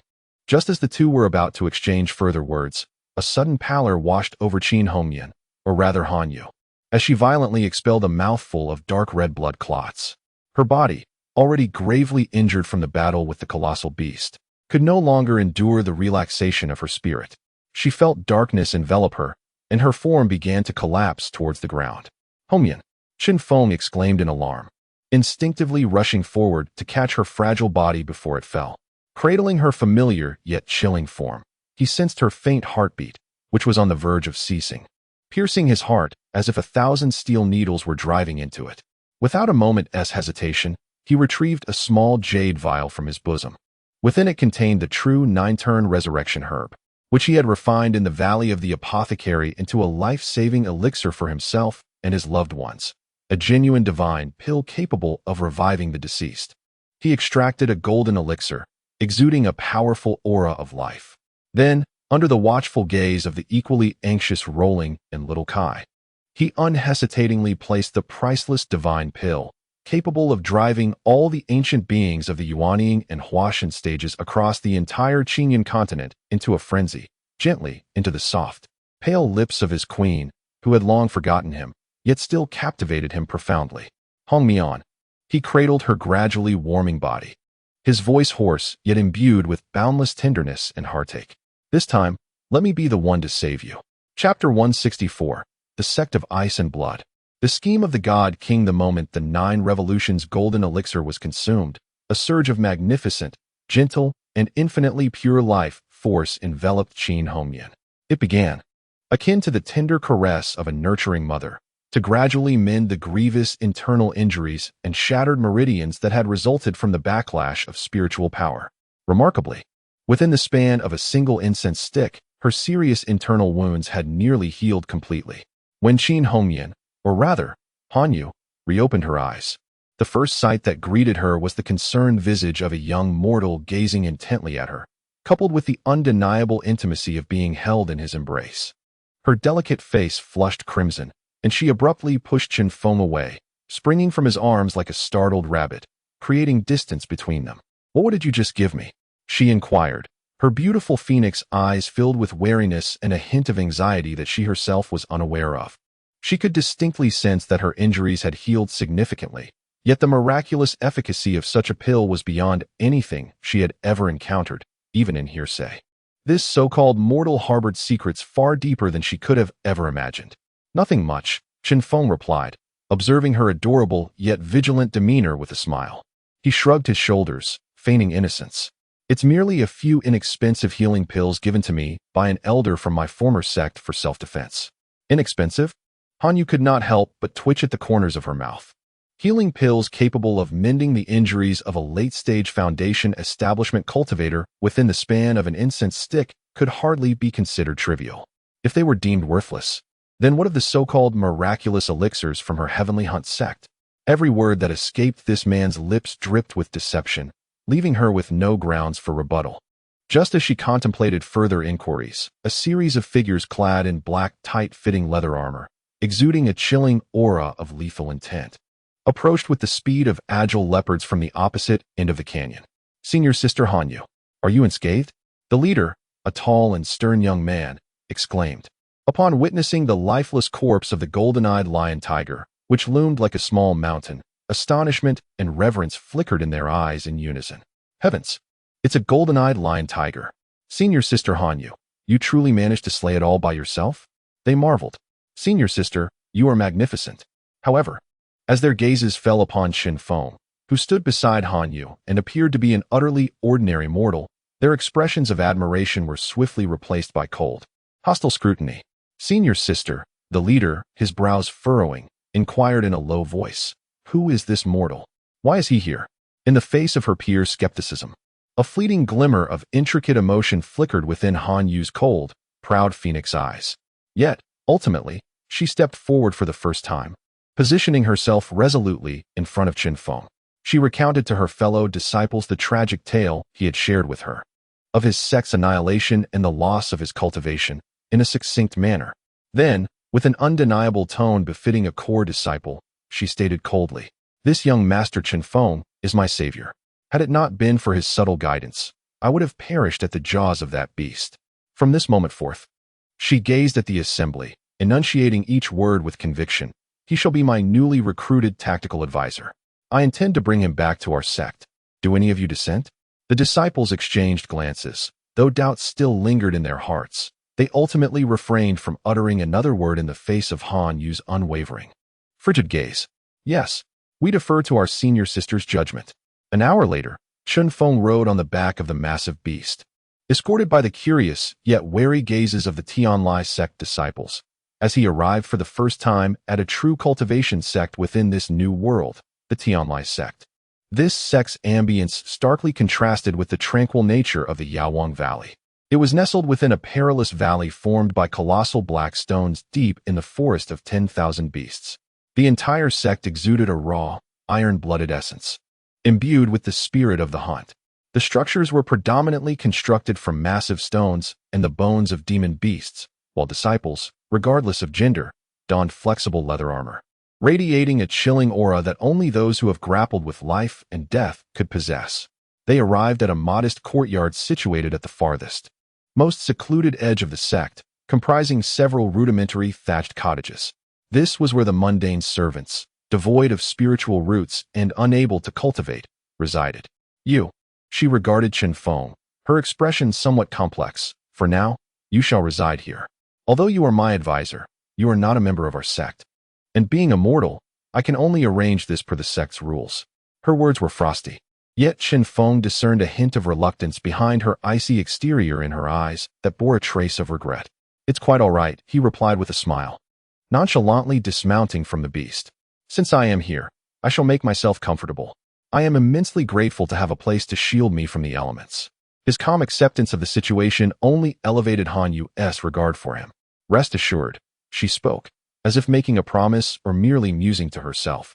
Once I present the demon core of the golden-eyed lion-tiger beast to the sect and earn sufficient contribution points, I shall undoubtedly find a way to procure for you a cleansing elixir capable of mending your meridians, perhaps allowing you to embark once more upon the celestial path. Having uttered these words, she averted her gaze from Chun Feng, as if fearing that further utterance might betray her emotions. Resolutely, she turned away, leaving behind a visage that was fiery red, proud, cold, and exquisitely beautiful.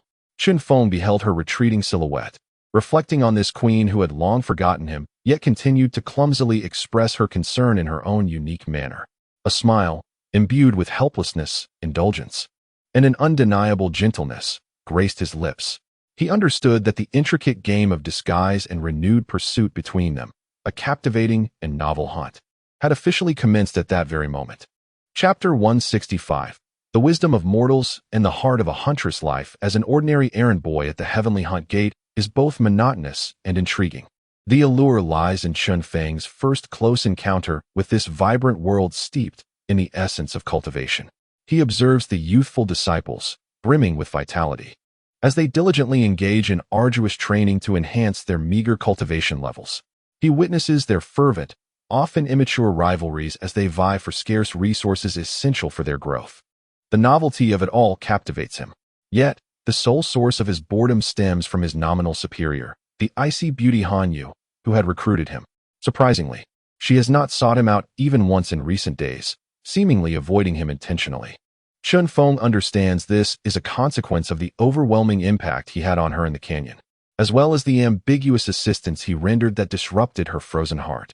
She requires time to process her emotions and to reconstruct the icy armor that protects her. However, would Chun Feng grant her this opportunity? Naturally, he would not. One fateful night, as Chun Feng prepared to rest, a striking figure clad in fiery red appeared silently at the door of his humble straw hut. It was Han Yu, adorned in her customary tight-fitting black leather armor, wielding her twin crimson blades. Yet, her usually frosty visage bore an unusual weight of seriousness and hesitation. "Is there something you need?" Chun Feng inquired with a smile. "Yes." Han Yu nodded, stepping inside. She unfurled a scroll made of beast hide onto his modest table. It was a newly issued A-level hunting mission from the sect. "The Shadow Leopard," she said, pointing to the depiction of a pitch-black, ghostly feline beast on the scroll, "is a formidable creature at the initial stage of the Golden Core realm, renowned for its incredible speed, stealth, and lethal ambushes. It is among the most troublesome assassin-type beasts in the 10,000 Beasts Forest.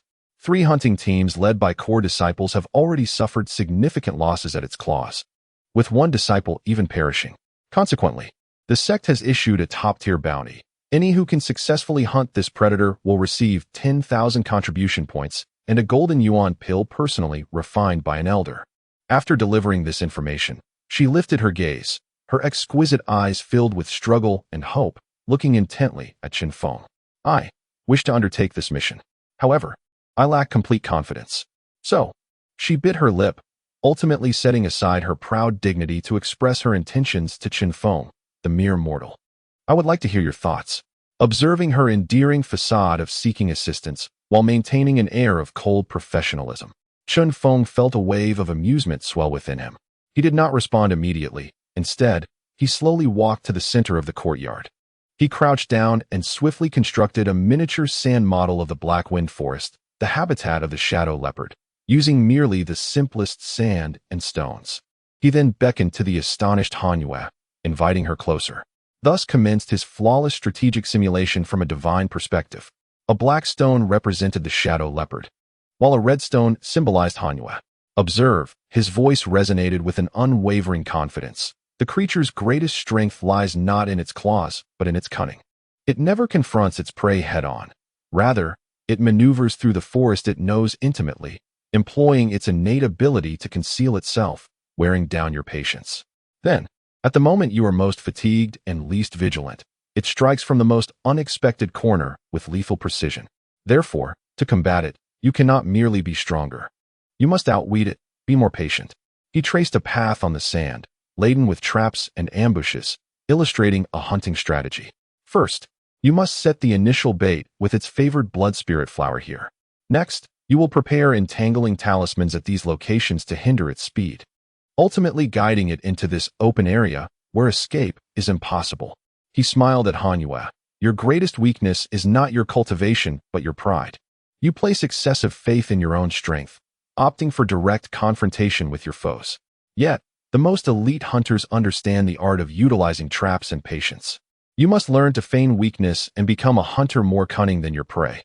Throughout the night, Chen Feng meticulously elucidated every detail of the hunting plan with a modern tactical mindset, akin to a dimensional strike.